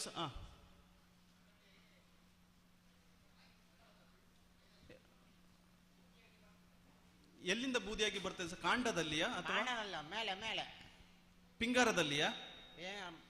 ಅಡಿಕೆ ಮರದಲ್ಲಿ ಹೊರಗೆ ಬರ್ತದೆ, ಅದರ ಬೊಂಡಲ್ಲಿ ಹುಳ ಇರಬೇಕು. ಕಾಂಡದಲ್ಲಿ ತೂತು ಏನಾದ್ರು ಇದೆ, ಅದರಿಂದ ರಸ ತರ ಗಮ್ ತರ ಏನಾದ್ರು ಬರ್ತದ? ತೊಂದ್ರೆ ಇಲ್ಲ ಸರ್, ನೀವೊಂದು ನಾನು ನಂಬರ್ ಕೊಡ್ತೇನೆ, ಅದು ನೀಟಾಗಿ ಫೋಟೋ ತೆಗೆದು ಕಳಿಸಿ ಸರ್. ಅದೇನಂತ ನಾನು ಹೇಳ್ತೇನೆ. ನೋಡಿದೆ ನಾನು, ಗಡಿ ಹಾಕಿ ಬಿಟ್ಟಿದ್ದೇನೆ. ತೊಂದ್ರೆ ನೀವು ಅದೇನು ಸಮಸ್ಯೆ ಆಗಿದೆ ಸರ್, ಗುಣಲಕ್ಷಣ ಯಾವ ರೀತಿ ಇದೆ, ನಾನು ನಂಬರ್ ಕೊಡ್ತೇನೆ ಸರ್. ಅದಕ್ಕೆ ನೀಟಾಗಿ ಫೋಟೋ ತೆಗೆದು ಕಳಿಸಿ. ಒಬ್ಬೆ ಇದು ಆಗಿದೆ, ಸಪೂರ್ ಆಗಿದೆ. ಹಾಗೆ ನಾನು ಅದನ್ನು ತುಂಡು ಮಾಡಿದೆ ಅಲ್ಲಿ. ನೋಡುವ ಅದೇ ಸರ್ ನೋಡಿ, ನಾವು ಅದನ್ನ ಸರಿಯಾಗಿ ಗಮನಿಸಿದಲ್ಲ ಅಥವಾ ಸರಿಯಾಗಿ ನೋಡದಲ್ಲ ಅದೇನು ಅಂತ ಹೇಳಲಿಕ್ಕೂ ಕಷ್ಟ ಆಗ್ತದೆ. ಎಲ್ಲ ಮರಕ್ಕೆ ಬರ್ತದ ಅಂತ ಅದಕ್ಕೆ ನಾನು ಕೇಳಿದ್ದೆ. ತೊಂದ್ರೆ ಇಲ್ಲ ಸರ್, ಅದನ್ನ ನನಗೆ ಅದೇನಂತೇಳಿ ನೋಡ್ಲಿಲ್ಲ ಹಾಗೆ ಎಲ್ಲ. ತೊಂದ್ರೆ ಇಲ್ಲ, ನೀವು ಸಮಸ್ಯೆ ಏನಿದೆ ಅಂತೇಳಿ ಫೋಟೋ ತೆಗೆದು ನನಗೆ ಕಳಿಸಿ, ನಾನು ನಂಬರ್ ಕೊಡ್ತೇನೆ, ನಾನು ನೋಡ್ತೇನೆ ಏನಂತ ಹೇಳಿ ನಿಮಗೆ ತಿಳಿಸ್ತೇನೆ ಖಂಡಿತ. ಯಾಕೆಂದ್ರೆ ನಾವು ಕೆಲವು ಸಲ ಸರಿಯಾಗಿ ನಮಗೆ ಗೊತ್ತಾಗದಲ್ಲೇ ನೀವು ಗುಣಲಕ್ಷಣ ಬೇರೆ ರೀತಿ ಹೇಳಿರ್ತೀವಿ, ನಾವು ಅದನ್ನ ಬೇರೆ ರೀತಿ ಅರ್ಥ ಮಾಡ್ಕೊಂಡಿರ್ತೀವಿ, ಅದಕ್ಕೆ ನಾವೇನೋ ಶಿಫಾರಸು ಮಾಡಿರ್ತೀವಿ, ಅದು ಬೇರೆ ಯಾವುದೋ ಸಮಸ್ಯೆ ಇರ್ತದೆ. ಅದಕ್ಕೋಸ್ಕರ ಬೇರುಹುಳ ಸಮಸ್ಯೆನಾ ಸರ್? ಮಣ್ಣಿನಲ್ಲಿಯಾ? ಅದು ನಾನು ನೋಡ್ತೇನೆ ಸರ್, ನೀವು ಫೋಟೋ ತೆಗೆದು ಕಳಿಸಿ, ನಾನು ಹೇಳ್ತೇನೆ. ಅಲ್ಲ, ನೀವು ಹೊರಗಡೆ ಏನು ಈ ಮರಗಳೇನಾದ್ರು ಸಪೂರ ಆಗ್ತಿದ್ಯಾ? ಮತ್ತೆ ಸೋಗೆ ಕೂಬೆ ಏನಿದೆ, ಸೋಗೆಗಳ ಸಂಖ್ಯೆ ಕಡಿಮೆ ಆಗಿದೆಯಾ? ತೊಂದ್ರೆ ನೀವು ಫೋಟೋ ಕಳಿಸಿ ಸರ್, ನಿಮಗೇನು ತಲೆ ಯಾವ ರೀತಿ ಆಗಿದೆಯಲ್ಲ ಕೂಬೆ ಭಾಗ, ಅದನ್ನು ನೀವು ಫೋಟೋ ಕಳಿಸಿ, ಹೇಳ್ತೇನೆ. ಅದು ನೋಡುವ ಸರ್ ಖಂಡಿತ. ಸರ್ ಇದು ನಿಮ್ಮ ಲೆಕ್ಕದಲ್ಲಿ ಡ್ರೋನ್ ನಲ್ಲಿ ಹೊಡೆಯುವ ಅಗತ್ಯ ಇಲ್ಲ, ಸ್ಟ್ರಾಂಗ್ ಮಾಡಿ. ಅಲ್ಲ ಸರ್, ಅದನ್ನ ನೋಡಿ ಸರ್, ಈಗ ನಾವು ನೋಡಿ ವಿಜ್ಞಾನಿಗಳಾಗಿ ಸರ್, ನಾವು ಅದನ್ನ ಈಗ ನಾವು ಏನೋ ಇಷ್ಟು ತನಕ ಏನು ಮಾತಾಡಿದೆ ಅಡಿಕೆ ಕೃಷಿ ಬಗ್ಗೆ, ನಮ್ಮ CPCR ಇಲ್ಲಿ 1956ರಿಂದ ಸಂಶೋಧನೆ ಮಾಡಿ, ಸಂಶೋಧನೆ ಡೇಟಾ ಯಾವ ರೀತಿ ಬಂದಿರ್ತದೆ, ಅದು ಡೇಟಾ ಮೇಲೆ ಸರ್ ನಾವು ಮಾತಾಡ್ತಕ್ಕಂಥದ್ದು. ಹಾಗಾಗಿ ಇದು ಒಳ್ಳೇದಾ ಕೆಟ್ಟದ್ದಾ ಅಂತ ಹೇಳ್ಬೇಕಾದ್ರೆ ಖಂಡಿತವಾಗಿಯೂ ಸಂಶೋಧನೆ ಮಾಡಿ, ಸಂಶೋಧನೆ ಮೂಲಕ ನಾವು ಹೇಳ್ತಕ್ಕಂಥದ್ದು ಸರ್. ಅದಕ್ಕೋಸ್ಕರ ನಮ್ಮ CPCR ಅಲ್ಲೂ ಸಹ ಡ್ರೋನ್ಗಳನ್ನು ಉಪಯೋಗ ಮಾಡಿ ನಾವು ಕೊಳೆ ರೋಗಕ್ಕೆ ಇರ್ಬೋದು ಅಥವಾ ಬೇರೆ ರೋಗಕ್ಕೆ ನಿರ್ವಹಣೆ ಮಾಡಲಿಕ್ಕೆ ಡ್ರೋನ್ ಮೂಲಕನೂ ಸಹ ಸಂಶೋಧನೆಯನ್ನು ಮಾಡ್ತಾ ಇದ್ದಾರೆ. ಅದರ ರಿಸಲ್ಟ್ ಯಾವ ರೀತಿ ಬರ್ತದೆ ಅದನ್ನು ನೋಡಿಕೊಂಡು ಖಂಡಿತ ಹೇಳ್ತೇವೆ ಸರ್. ಈಗ ಸದ್ಯದ ಮಟ್ಟದಲ್ಲಿ ಈಗ ರೈತರಾಗಿ ನಾವು ಆ ರೀತಿನ ಈ ರೀತಿನ ಅಂತ ಹೇಳ್ಬಹುದು, ಅದು ನಾವು ವಿಜ್ಞಾನಿಗಳಾಗಿ ಹೇಳುವಾಗ ಯಾರೇ ಇದ್ರೂ ಡೇಟಾ ಕೇಳ್ತಾರೆ. ಉದಾಹರಣೆಗೆ ನಾನು ಹೇಳಿದೆ, ನಮ್ಮ CPCR ಇಲ್ಲಿ ಇಷ್ಟು ಸುಮಾರು 11 ಅಡಿಕೆ ತಳಿಗಳನ್ನು ಅಭಿವೃದ್ಧಿಪಡಿಸಿ ಬಿಡುಗಡೆ ಮಾಡಿದ್ದೇವೆ ಅಂತೇಳಿ. ನಿಮ್ಮ ಅನುಭವದ ಪ್ರಕಾರ ಒಂದು ತಳಿಯನ್ನು ಅಭಿವೃದ್ಧಿಪಡಿಸಿ ಬಿಡುಗಡೆ ಮಾಡಲಿಕ್ಕೆ ಎಷ್ಟು ವರ್ಷಗಳು ಬೇಕಾಗ್ಬೋದು ಅಡಿಕೆಯಲ್ಲಿ? ನಿಮ್ಮ ರೈತರಾಗಿ ನಿಮ್ಮ ಅನುಭವದ ಪ್ರಕಾರ 10 ವರ್ಷ ಖಂಡಿತವಾಗಿಯೂ ಒಂದು ಹೊಸ ಅಡಿಕೆ ತಳಿ, ನಾವು ಅದ್ರ ಬಗ್ಗೆ ನಾನೀಗ ಅಡಿಕೆ ತಳಿ ಅಭಿವೃದ್ಧಿಪಡಿಸ್ತಕ್ಕಂಥ ವಿಜ್ಞಾನಿಯಾಗಿ ನಾನೊಂದು ಹೊಸ ತಳಿನ ಅಭಿವೃದ್ಧಿಪಡಿಸಿ ಬಿಡುಗಡೆ ಮಾಡಬೇಕು ಅಂದರೆ ಸುಮಾರು 15ರಿಂದ 20 ವರ್ಷಗಳೇ ಬೇಕಾಗ್ತದೆ ಸರ್. ಈಗ 15ರಿಂದ 20 ವರ್ಷ, ನಾನು ಈಗ 15-20 ವರ್ಷ ಒಂದು ತಳಿ ಬಗ್ಗೆ ಸಂಶೋಧನೆ ಮಾಡಿದ್ದೀನಿ, ತುಂಬ ಒಳ್ಳೇದು ಅಂತ ಕಂಡಿದೆ ಸರ್, ಹೊಸ ತಳಿ ಅಂತೇಳಿ ನಾನು ರೈತರಿಗೆ ಕೊಡ್ಲಿಕ್ಕೆ ಬರೋದಿಲ್ಲ ಸರ್. ಈಗ ನಾನು 15-20 ವರ್ಷ ಅದ್ರ ಬಗ್ಗೆ ಕೆಲಸ ಮಾಡಿ ಆದಮೇಲೆ ನಾನು ಈಗ ನನ್ನ ತಳಿ ಒಂದು ಪ್ರದೇಶಕ್ಕೆ ಮಾತ್ರ, ಒಂದು ರಾಜ್ಯಕ್ಕೆ ಮಾತ್ರ ಸೂಕ್ತ ಆಗ್ತದೆ ಅಂತ ತಿಳಿದು ಬಂದರೆ ನಾನು ನಮ್ಮ ರಾಜ್ಯ ಸರ್ಕಾರದ ಕೆಳಗಡೆ ಸ್ಟೇಟ್ ವೆರೈಟಿ ರಿಲೀಸ್ ಕಮಿಟಿ ಅಂತ ಹೇಳಿರ್ತದೆ, ಅಲ್ಲಿಗೆ ಅದನ್ನು ಸಬ್ಮಿಟ್ ಮಾಡಬೇಕು. ಈಗ ನನ್ನ ತಳಿ ಒಂದು ರಾಜ್ಯಕ್ಕಿಂತ ಹೆಚ್ಚು ರಾಜ್ಯಗಳಿಗೆ ಸೂಕ್ತ ಆಗ್ತದೆ ಅಂತ ತಿಳಿದು ಬಂದರೆ ನಾನು ಬಹು ರಾಜ್ಯಗಳಿಗೆ ಶಿಫಾರಸು ಮಾಡಬೇಕು ಅಂದರೆ ನಮ್ಮ ಭಾರತ ಸರ್ಕಾರದ ಕೆಳಗಡೆ ಸೆಂಟ್ರಲ್ ವೆರೈಟಿ ರಿಲೀಸ್ ಕಮಿಟಿ ಇರ್ತದೆ, ಅಲ್ಲಿಗೆ ನಾನು ಸಬ್ಮಿಟ್ ಮಾಡಬೇಕು ನನ್ನ ಸಂಶೋಧನೆಯನ್ನು. ಅಂದರೆ ನೋಡಿ, ರೈತರ ಹತ್ರ ಒಂದು ಹೊಸ ತಂತ್ರಜ್ಞಾನ, ಈ ಹೊಸ ತಳಿ ಅಂತ ಬರಬೇಕಾದ್ರೆ ಎಲ್ಲ ಸಮಿತಿಗಳಲ್ಲಿ ಪಾಸ್ ಆದಮೇಲೆ ರೈತರ ಹತ್ರ ಒಂದು ಹೊಸ ತಳಿ ಅಂತ ಬರ್ತಕ್ಕಂಥದ್ದು. ಅದೇ ರೀತಿ ಯಾವುದೇ ಒಂದು ರೋಗಕ್ಕೆ ಅಥವಾ ಕೀಟಕ್ಕೆ ಒಂದು ಹೊಸ ರಾಸಾಯನಿಕ ಹೊಸ ಕೆಮಿಕಲ್ನ ಶಿಫಾರಸು ಮಾಡುವಾಗ ನಮ್ಮ ರೋಗ ತಜ್ಞರು ಅದರ ಬಗ್ಗೆ 3-4 ವರ್ಷ ಸಂಶೋಧನೆ ಮಾಡಿರ್ತಾರೆ. ಈಗ ಎಲ್ಲ ಸಮಿತಿಗಳಲ್ಲಿ ಪಾಸ್ ಆದಮೇಲೆ ರೈತರ ಹತ್ರ ಒಂದು ಹೊಸ ಈ ರೋಗಕ್ಕೆ ಇದು ಉತ್ತಮ ಅಂತ ಹೇಳ್ತೀವಿ. ಈ ರೀತಿ ಸರ್ ಅದನ್ನು ನೋಡಬೇಕಾಗ್ತದೆ. ನೋಡಿ ಆದಮೇಲೆ ನಾವು ಒಳ್ಳೇದ ಯಾವ ರೀತಿ ಅಂತ ಹೇಳ್ಬೋದಾಗ್ತದೆ ಸರ್. ಎರಡನೇದು, ಎಸ್ ಸರ್, ಒಂದು ಮರಕ್ಕೆ ಬೋರಾನ್ ಎಷ್ಟು ಹಾಕುವುದು? ಈಗ ಕಡಿಮೆಗೆ ಸಿಗ್ತಾ ಅಂತ ಜಾಸ್ತಿ ಹಾಕುವ ಒಂದು ಟ್ರೆಂಡ್ ಉಂಟು. ನಾನೇ ಹಾಕಿದ್ದೇನೆ. ಖಂಡಿತ ಸರ್. ನಾನು ಅದು ತಪ್ಪಿ ಹಾಕಿ 2 ತೋಟದಲ್ಲಿ ಕಂಪ್ಲೀಟ್ ಮರ ಹಳದಿ ಆಗಿ ಹೋಯ್ತು. ನೋಡಿ ಸರ್, ಏನೋ ನೆಕ್ಸ್ಟ್ ಮಾನ್ಸೂನ್ ಬರುವಾಗ ಸರಿ ಆಯ್ತು. ಈ ಎಲೆಚುಕ್ಕೆ ರೋಗ ಎಂದು ಭಯಂಕರ ಕಂಡಿದೆ ಅದು. ಖಂಡಿತ ಎಷ್ಟು ಹಾಕುವುದು ಒಂದು ಮರ? ಖಂಡಿತ. ಇದು ನೋಡಿ ಒಳ್ಳೆ ಪ್ರಶ್ನೆ. ನೋಡಿ ನಮಗೇನಾಗುತ್ತೆ ಅಂದ್ರೆ ಲಘು ಪೋಷಕಾಂಶಗಳು ಅಡಿಕೆಗೆ ಮುಖ್ಯವಾಗಿ ಸತು ಇರ್ಬೋದು, ಬೋರಾನ್ ಅವ್ರು ಎಷ್ಟು ಪ್ರಮಾಣ ಕೊಡಬೇಕು ಅಂತೇಳಿ ಕೇಳ್ತಾರೆ. ಬೆಸ್ಟ್ ಅದೇ ಹೇಳಿದ್ನಲ್ಲ ಸರ್, 3 ವರ್ಷಕ್ಕೊಂದ್ಸಲ ಮಣ್ಣು ಪರೀಕ್ಷೆ ಮಾಡಿಸಿ ಮಣ್ಣು ಪರೀಕ್ಷೆ ಆಧಾರದ ಮೇಲೆ ಕೊಟ್ಟರೆ ಒಳ್ಳೇದು. ಈಗ ಮಣ್ಣು ಪರೀಕ್ಷೆ ನಾವು ಮಾಡಿಸಿಲ್ಲ ಅಂತ ಆದರೆ ಪ್ರತಿ ವರ್ಷ 5 ಗ್ರಾಮ್ ಸಾಕಾಗ್ತದೆ ಸರ್. 5 ಗ್ರಾಮ್ ಅಂದ್ರೆ ಎಷ್ಟು? ಇಷ್ಟೇ ಬರ್ತದೆ ಸರ್. ಆದರೆ ರೈತರಿಗೆ ಖುಷಿ ಆಗ್ಲಿಕ್ಕಿಲ್ಲ. ಇಷ್ಟೇನಾ? ಒಂದು ಇಡಿ ಹಾಕ್ಲಿಕ್ಕೆ ಹೋಗ್ತೇವೆ, ಒಂದು ಇಡಿ ಹಾಕಿದ್ರೆ ಅದು 30-40 ಗ್ರಾಮೇ ಆಗ್ತದೆ. ಹಾಗಾಗಿ ಆಗ ಹಾನಿ ಆಗ್ತದೆ ಸರ್. 5 ಗ್ರಾಮ್ ಸಾಕು ಸರ್ ಬೋರೆಕ್ಸ್ ಅಥವಾ 5 ಗ್ರಾಮ್ ಜಿಂಕ್ ಸಲ್ಫೇಟ್. ಅತಿ ಹೆಚ್ಚು ಬೇಡ ಸರ್. ಕೊರತೆ ಇದ್ದಾಗ ಮಣ್ಣು ಪರೀಕ್ಷೆ ಮಾಡಿಸಿ ನೀವು ಕೊರತೆ ಇದೆ ಅಂತ ತಿಳಿದು ಬಂದಾಗ ಅವು ಎಷ್ಟು ಪ್ರಮಾಣ ಶಿಫಾರಸು ಮಾಡಿರ್ತಾರೆ ಅಷ್ಟು ಕೊಟ್ಟರೆ ಸಾಕಾಗ್ತದೆ ಸರ್. ಕನಿಷ್ಠ 5 ಗ್ರಾಮ್ ಸಾಕು ಸರ್ ಪ್ರತಿ ವರ್ಷ. 5 ಗ್ರಾಮ್ ಅಂದರೆ ನೀವು ನೀರಿನ ಬಾಟ್ಲಿ ಅದು ಇದಿರ್ತದಲ್ಲ, ಬಿರ್ಟೆ ಇರ್ತದಲ್ಲ, ಅದರಲ್ಲಿ ಸಾಕು 5 ಗ್ರಾಮ್ ಅಷ್ಟು ಆಗ್ತದೆ ನಿಮಗೆ. ಅಷ್ಟು ಸಾಕು ಸರ್, ಅತಿ ಹೆಚ್ಚು ಬೇಡ. ನಮ್ಮ CPCR ಅಲ್ಲಿ ಇರ್ಬೋದು ಅಥವಾ ಗೇರು ಸಂಶೋಧನಾ ಕೇಂದ್ರದಲ್ಲಿ ಇರ್ಬೋದು, ಈಗ ನಮ್ಮ ಉತ್ಪಾದನಾ ವಿಭಾಗದಲ್ಲಿ ಸುಮಾರು 30-35 ವರ್ಷಗಳ ಕಾಲ ಸಂಶೋಧನೆ ಮಾಡಿರ್ತಕ್ಕಂಥ ಡಾಕ್ಟರ್ ಯದುಕುಮಾರ್ ಸರ್ ಅವರು ಸಹ ಇಲ್ಲ ಇದ್ದಾರೆ. Yes sir.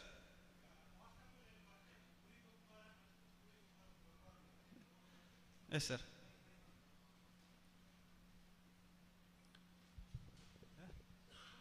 ಅದೊಂದು ಸಮಸ್ಯೆ. ಮತ್ತೆ ಕೆಲವರು ಹಿಂದಿನ ನಾವು ಮಾಡ್ತಾ ಇದ್ದು ಬುಡ ಬಿಡಿಸಿ ಗೊಬ್ಬರ ಕೊಡ್ತಾ ಇದ್ದದ್ದು, ಅದು ಸರಿಯಾ? ಅದು ಎಷ್ಟು ಸಮಯಕ್ಕೊಮ್ಮೆ, ಯಾವ ತಿಂಗಳಲ್ಲಿ ಎಷ್ಟು ಸಮಯಕ್ಕೊಮ್ಮೆ ಗೊಬ್ಬರ ಕೊಡೋದು ಒಳ್ಳೆಯದು? ಯಾವುದು ಸೂಕ್ತವಾದ ಗೊಬ್ಬರ ಅಂತ ತಿಳಿಸಿದ್ರೆ ಒಳ್ಳೆಯದು. Okay sir. ನೋಡಿ ಖಂಡಿತವಾಗಿಯೂ ಸರ್ ನೀವು ಕುರಿ ಗೊಬ್ಬರ, ಕೋಳಿ ಗೊಬ್ಬರ ಕೊಡ್ಬೋದು ಸರ್, ಏನು ತೊಂದರೆ ಇಲ್ಲ.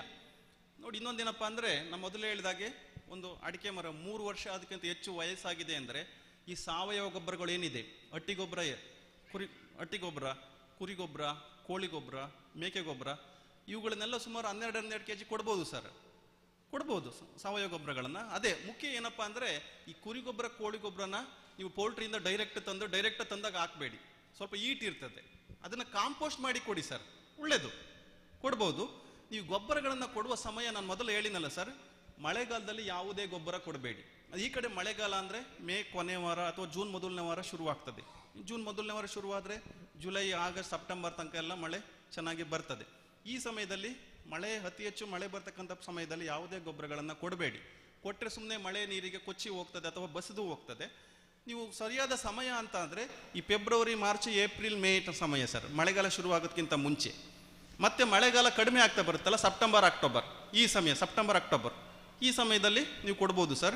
ಈ ಸೆಪ್ಟೆಂಬರ್, ಅಕ್ಟೋಬರಿಂದ ಹಿಡಿದು ಮತ್ತೆ ನೆಕ್ಸ್ಟ್ ಮಳೆಗಾಲ ಶುರುವಾಗೋ ತನಕ ಶಿಫಾರಸು, ನಿಮ್ಮಲ್ಲಿ ಕೂಲಿ ಆಳುಗಳ ಸಮಸ್ಯೆ ಇಲ್ಲ ಅಂತ ಆದರೆ ಶಿಫಾರಸು ಮಾಡಿರ್ತಕ್ಕಂಥ ಪೋಷಕಾಂಶವನ್ನು ಈಗ ನೀವು ಸೆಪ್ಟೆಂಬರ್, ಅಕ್ಟೋಬರ್ದಿಂದ ಮೇ ತನಕ ಎಷ್ಟು ಬಾರಿ ನೀವು ಕೊಡಲಿಕ್ಕೆ ಆಗ್ತದೆ ನಿಮ್ಮಲ್ಲಿ, ಅದನ್ನು ಅಷ್ಟು ಬಾರಿ ಭಾಗ ಮಾಡಿ ಕೊಟ್ಟರು ಒಳ್ಳೆಯದೇ ಸರ್. ಈಗ ನಮ್ಮನ್ನೇ ತಗೊಳ್ಳಿ, ಒಂದೇ ಸಾರಿ ಜಾಸ್ತಿ ಊಟ ಮಾಡೋದಕ್ಕಿಂತ ಸ್ವಲ್ಪನೇ ಜಾಸ್ತಿ ಬಾರಿ ಊಟ ಮಾಡೋದು ಯಾವುದು ಒಳ್ಳೇದಾಗ್ತದೆ? ಸ್ವಲ್ಪನೇ ಜಾಸ್ತಿ ಸಮಯ ಊಟ ಮಾಡೋದು, ಜಾಸ್ತಿ ಸಲ. ಹಂಗಾಗಿ ನೀವು ಸೆಪ್ಟೆಂಬರ್, ಅಕ್ಟೋಬರಿಂದ ನೆಕ್ಸ್ಟ್ ಏಪ್ರಿಲ್, ಮೇ ತನಕನೂ ಸಹ ಕೊಡ್ಬೋದು ಸರ್. ಕೂಲಿಗಳ ಸಮಸ್ಯೆ ಇಲ್ಲ ಅಂದರೆ ಪ್ರತಿ ತಿಂಗಳು ಸಹ ಭಾಗ ಮಾಡಿ ಅಷ್ಟನ್ನು ಕೊಡ್ಬೋದು. ಇಲ್ಲ ಕನಿಷ್ಠ 2 ಬಾರಿ ಯಾರು ಕೊಡಬೇಕಾಗ್ತದೆ ಸರ್.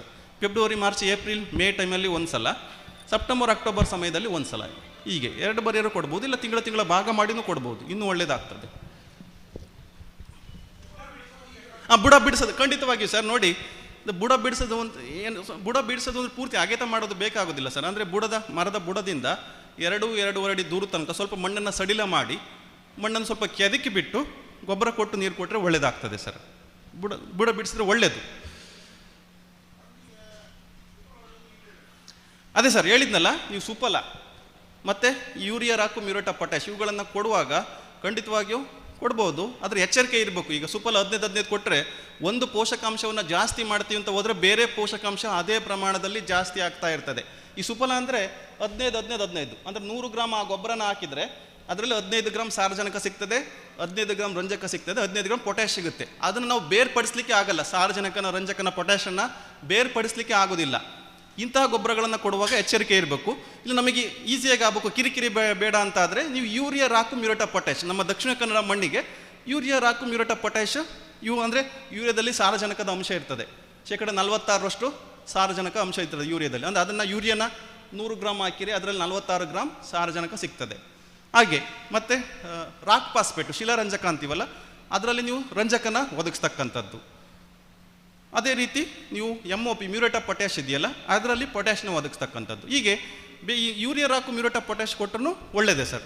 ಅಥವಾ ನೀವು ಈಗ ಸುಫಲ ಇರ್ಬೋದು, ಇಫ್ಕೋ ಅಂಥವೆಲ್ಲ ಉಪಯೋಗ ಮಾಡುವಾಗ ಅವು ಸಂಕೀರ್ಣ ಗೊಬ್ಬರಗಳು, ಕಾಂಪ್ಲೆಕ್ಸ್ ಫರ್ಟಿಲೈಸರು, ಆ ಪ್ರಮಾಣವನ್ನು ಅರಿತುಕೊಂಡು ಕೊಡಬೇಕಾಗ್ತದೆ ಸರ್. ಹಾಗೆ ಪೆಂತಿ ಸರ್ ನೋಡಿ, ಈಗ ನೀವು ಕೆಲವು ಸಲ ಮಳೆಗಾಲದಲ್ಲಿ ಸರ್, ಮಳೆಗಾಲ ಶುರುವಾಗ್ತಿದ್ದಾಗೇ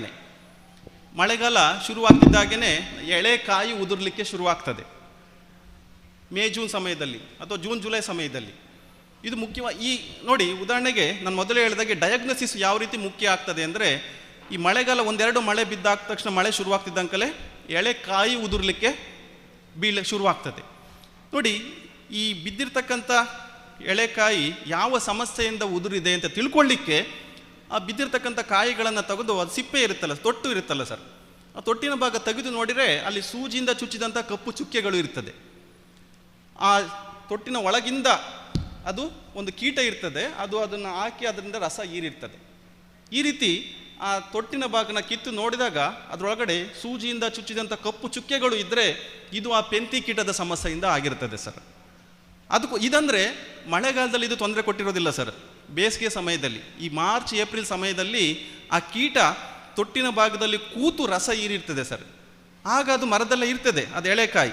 ಈ ಮಳೆ ಶುರುವಾದಮೇಲೆ ಆ ಕಾಯಿಯ ಕೊನೆಲೇ ನಿಲ್ಲಕ್ಕೆ ಶಕ್ತಿ ಇರೋದಿಲ್ಲ, ಆಗ ಬೀಳ್ತದೆ. ಅದಕ್ಕೋಸ್ಕರ ಸರ್ ನಾವು ರೈತರಿಗೆ ಪ್ರತಿದಿನ ತೋಟಕ್ಕೆ ಹೋಗ್ತಾ ಇರ್ತೇವೆ. ನೋಡಿ, ಈ ರೋಗದ ಸಮಸ್ಯೆ ಇರ್ಬೋದು, ಕೀಟದ ಸಮಸ್ಯೆ ಇರ್ಬೋದು, ನಾವು ಯಾವ ಹಂತಗಳಲ್ಲೇ ಅದ ಸಮಸ್ಯೆಯನ್ನು ಗುರುತಿಸ್ತೇವೆ ಅದು ಮುಖ್ಯ ಆಗ್ತದೆ. ಕೆಲವು ಸಲ ನಾವು ಕೊನೆಯ ಹಂತಗಳಲ್ಲಿ ಗುರುತಿಸಿದ್ರೆ ಮರಗಳನ್ನು ರಕ್ಷಣೆ ಮಾಡೋದು ಅಥವಾ ಇಳುವರಿನ ರಕ್ಷಣೆ ಮಾಡೋದು ಕಷ್ಟ ಆಗ್ಬೋದು. ಅದಕ್ಕೋಸ್ಕರ ನೀವು ಅದನ್ನು ಈ ಮಾರ್ಚ್ ಏಪ್ರಿಲ್ ಸಮಯದಲ್ಲಿ ಈ ಸಮಸ್ಯೆ ಇದೆ ಅಂತೇಳಿ ಗುರುತಿಸಿದ್ರೆ ಸರ್, ಅದಕ್ಕೆ ಬೇಕಿದ್ರೆ ನೀವು ಒಂದು ಸಿಂಪರಣೆ ಕೊಡ್ಬೋದಾಗ್ತದೆ. ನೀಮ್ ಆಯಿಲ್ ಬರ್ತದಲ್ಲ ಸರ್, ಕೈಬೇವಿನ ಎಣ್ಣೆ, 1 ಲೀಟರ್ ನೀರಿಗೆ 5 ಮಿಲಿ 5 ml ಆ ಪ್ರಮಾಣದಲ್ಲಿ ಸಿಂಪರಣೆ ಮಾಡಿದರೆ ಖಂಡಿತವಾದನ್ನು ರಕ್ಷಣೆ ಮಾಡ್ಬೋದು ಸರ್ ಪೆಂತಿ ಕೀಟದ. ಆ್ಯಕ್ಚುಲಿ ಆಗ ನಾವು ಮಳೆಗಾಲದಲ್ಲಿ ಅದರ ಸಮಸ್ಯೆ ಕಡಿಮೆ ಆಗ್ತಾ ಬಂದಿರ್ತದೆ, ಆಲ್ರೆಡಿ ಅದು ತೊಂದರೆ ಕೊಟ್ಟು ಸುಮಾರು ದಿನಗಳು ಆಗಿರ್ತದೆ. ಆ ರೀತಿ ಸಮಸ್ಯೆ ಇದೆ ಅಂತ ಈಗ ನಿಮಗೆ ಫೆಬ್ರವರಿ ಮಾರ್ಚ್ ಏಪ್ರಿಲ್ ಆ ಸಮಯದಲ್ಲಿ ತಿಳಿದು ಬಂದರೆ ಸರ್, ಅದಕ್ಕೆ ಕೈಬೇವಿನ ಎಣ್ಣೆ ಸಾಕು ಸರ್, 1 ಲೀಟರ್ ನೀರಿಗೆ 5 ಮಿಲಿ. ಈಗ ನಾನು ಏನೇನು ಹೇಳ್ತಾ ಇದ್ದೇನೆ ಇದೆಲ್ಲ ಸಹ ನೀವು ನಿಮ್ಮ ಮನೇಲೇ ಕೂತು ನಿಮ್ಮ ಕೈ ಬೆರಳುಗಳ ತುದಿಯಲ್ಲಿ ಎಲ್ಲ ಮಾಹಿತಿನೂ ಪಡಿಬೋದು. ನಮ್ಮ CPCRI ವತಿಯಿಂದ ಒಂದು ಮೊಬೈಲ್ ಆ್ಯಪನ್ನು ಅಭಿವೃದ್ಧಿಪಡಿಸಿದ್ದೇವೆ, ಈ ಕಲ್ಪ ಅಂತೇಳಿ. ABCD ಬರುತ್ತಲ್ಲ ಡ್ಯಾಶ್ ಕಲ್ಪ ಅಂತೇಳಿ. ನೀವು ಗೂಗಲ್ ಪ್ಲೇಸ್ಟೋರಲ್ಲಿ ಹೋಗಿ ಅದನ್ನು ನೀವು ನಿಮ್ಮ ಮೊಬೈಲಿಗೆ ಡೌನ್ಲೋಡ್ ಮಾಡಿ ಅಳವಡಿಸ್ಕೊಳ್ಬೋದು. ಈ ಆ್ಯಪನ್ನು ಅಳವಡಿಸ್ಕೊಂಡ್ರೆ ನೀವು ಅಡಿಕೆ ಕೃಷಿ ಬಗ್ಗೆ, ತೆಂಗಿನ ಕೃಷಿ ಬಗ್ಗೆ, ಕೊಕ್ಕೋ ಕೃಷಿ ಬಗ್ಗೆ ಫೋಟೋ ಸಮೇತ ಪೂರ್ತಿ ಮಾಹಿತಿ ನಿಮ್ಮ ಮನೇಲಿ ನೀವು ಕೂತು ನೋಡ್ಬೋದು. ನಿಮ್ಮ ತೋಟದಲ್ಲಿ ಏನಾದರೂ ಸಮಸ್ಯೆ ಇದ್ದರೆ ಈ ಆ್ಯಪ್ ಮೂಲಕ ವಿಡಿಯೋ ಅಥವಾ ಫೋಟೋನ ತೆಗೆದು ಕಳಿಸಿದರೆ ನಮ್ಮ CPCRI ವಿಜ್ಞಾನಿಗಳಿಂದ ನಿಮಗೆ ಸೂಕ್ತ ಮಾಹಿತಿನೂ ಸಹ ದೊರೆಯುತ್ತದೆ. ಇಲ್ಲಾಂದರೆ ನಮ್ಮ CPCRI ಜಾಲತಾಣ ಇದೆ, ವೆಬ್ಸೈಟ್ ಇದೆ, www.cpcri.icar.gov.in ಅಂತೇಳಿ. ಈ ವೆಬ್ಸೈಟ್ಗೆ ಹೋದ್ರೂ ಸಹ ಅಡಿಕೆ ಕೃಷಿ ಬಗ್ಗೆನೇ ಬಹುಭಾಷೆಯಲ್ಲಿ, ನಮಗೆ ಕನ್ನಡ ಭಾಷೆ ಬೇಕಿದ್ರೆ ಕನ್ನಡ, ಇಂಗ್ಲೀಷ್ ಬೇಕಿದ್ರೆ ಇಂಗ್ಲೀಷ್, ಬಹುಭಾಷೆಯಲ್ಲಿ ಸುಮಾರು ಪುಸ್ತಕಗಳಿದೆ. ಅದನ್ನು ನೀವು ಫ್ರೀಯಾಗಿ ಡೌನ್ಲೋಡ್ ಮಾಡ್ಕೋಬೋದು, ನೀವು ಉಪಯೋಗ ಮಾಡ್ಕೋಬೋದು. ಈ ರೀತಿಯೂ ಸಹ ರೈತರಿಗೆ ನಿಮ್ಮ ಅನುಕೂಲ ಆಗ್ತದೆ. ಅಥವಾ ನಿಮ್ಮದೇನಾದ್ರು ಸಮಸ್ಯೆ ಇದ್ದರೆ, ನಿಮಗೆ ಅದು ಸರಿಯಾಗಿ ತಿಳಿತಿಲ್ಲ ಅಂತಾದರೆ ನಮ್ಮ CPCRI ಯಾವುದೇ ಕೇಂದ್ರಕ್ಕಾಗ್ಬೋದು, ಒಂದು ಇಮೇಲ್ ಮೂಲಕ ನಿಮ್ಮ ರಿಕ್ವೆಸ್ಟನ್ನು ಕಳಿಸಿದ್ರೆ ನಮ್ಮ ವಿಜ್ಞಾನಿಗಳು ನಿಮ್ಮ ತೋಟಕ್ಕೆ ಬಂದು ಅಲ್ಲೇ ಸಹ ಸೂಕ್ತ ಮಾಹಿತಿನೂ ಸಹ ಕೊಡ್ತೇವೆ. ಆ ರೀತಿಯೂ ವ್ಯವಸ್ಥೆನೂ ಸಹ ಮಾಡಿಕೊಡ್ತೇವೆ. ಅಥವಾ ನೀವು ರೈತರು ಯಾವಾಗ ಬೇಕಾದರೂ ನಮ್ಮ CPCRIಗೆ ಬರ್ಬೋದು. ಬೆಳಗ್ಗೆ 9 ಗಂಟೆಯಿಂದ ಸಂಜೆ 5:30 ತನಕ ನಮ್ಮ ಆಫೀಸ್ ಇರ್ತದೆ, ಶನಿವಾರ ಭಾನುವಾರ ಬಿಟ್ಟು. ಆ ಸಮಯದಲ್ಲಿ ಯಾವಾಗ ಬೇಕಾದ್ರೂ ಸಹ ಬರ್ಬೋದು. ಹಾಗೆ ಬೋರ್ಡೋ ಮಿಕ್ಸರ್ ಹೇಗೆ ಮಾಡೋದು, ಏನಾದರೂ ನಿಯಮಿತವಾದಂತಹದ್ದು ರೀತಿ ನೀತಿಗಳಿದ್ದಾವ? ಹೇಳ್ತೀನಿ ಸರ್. ಖಂಡಿತ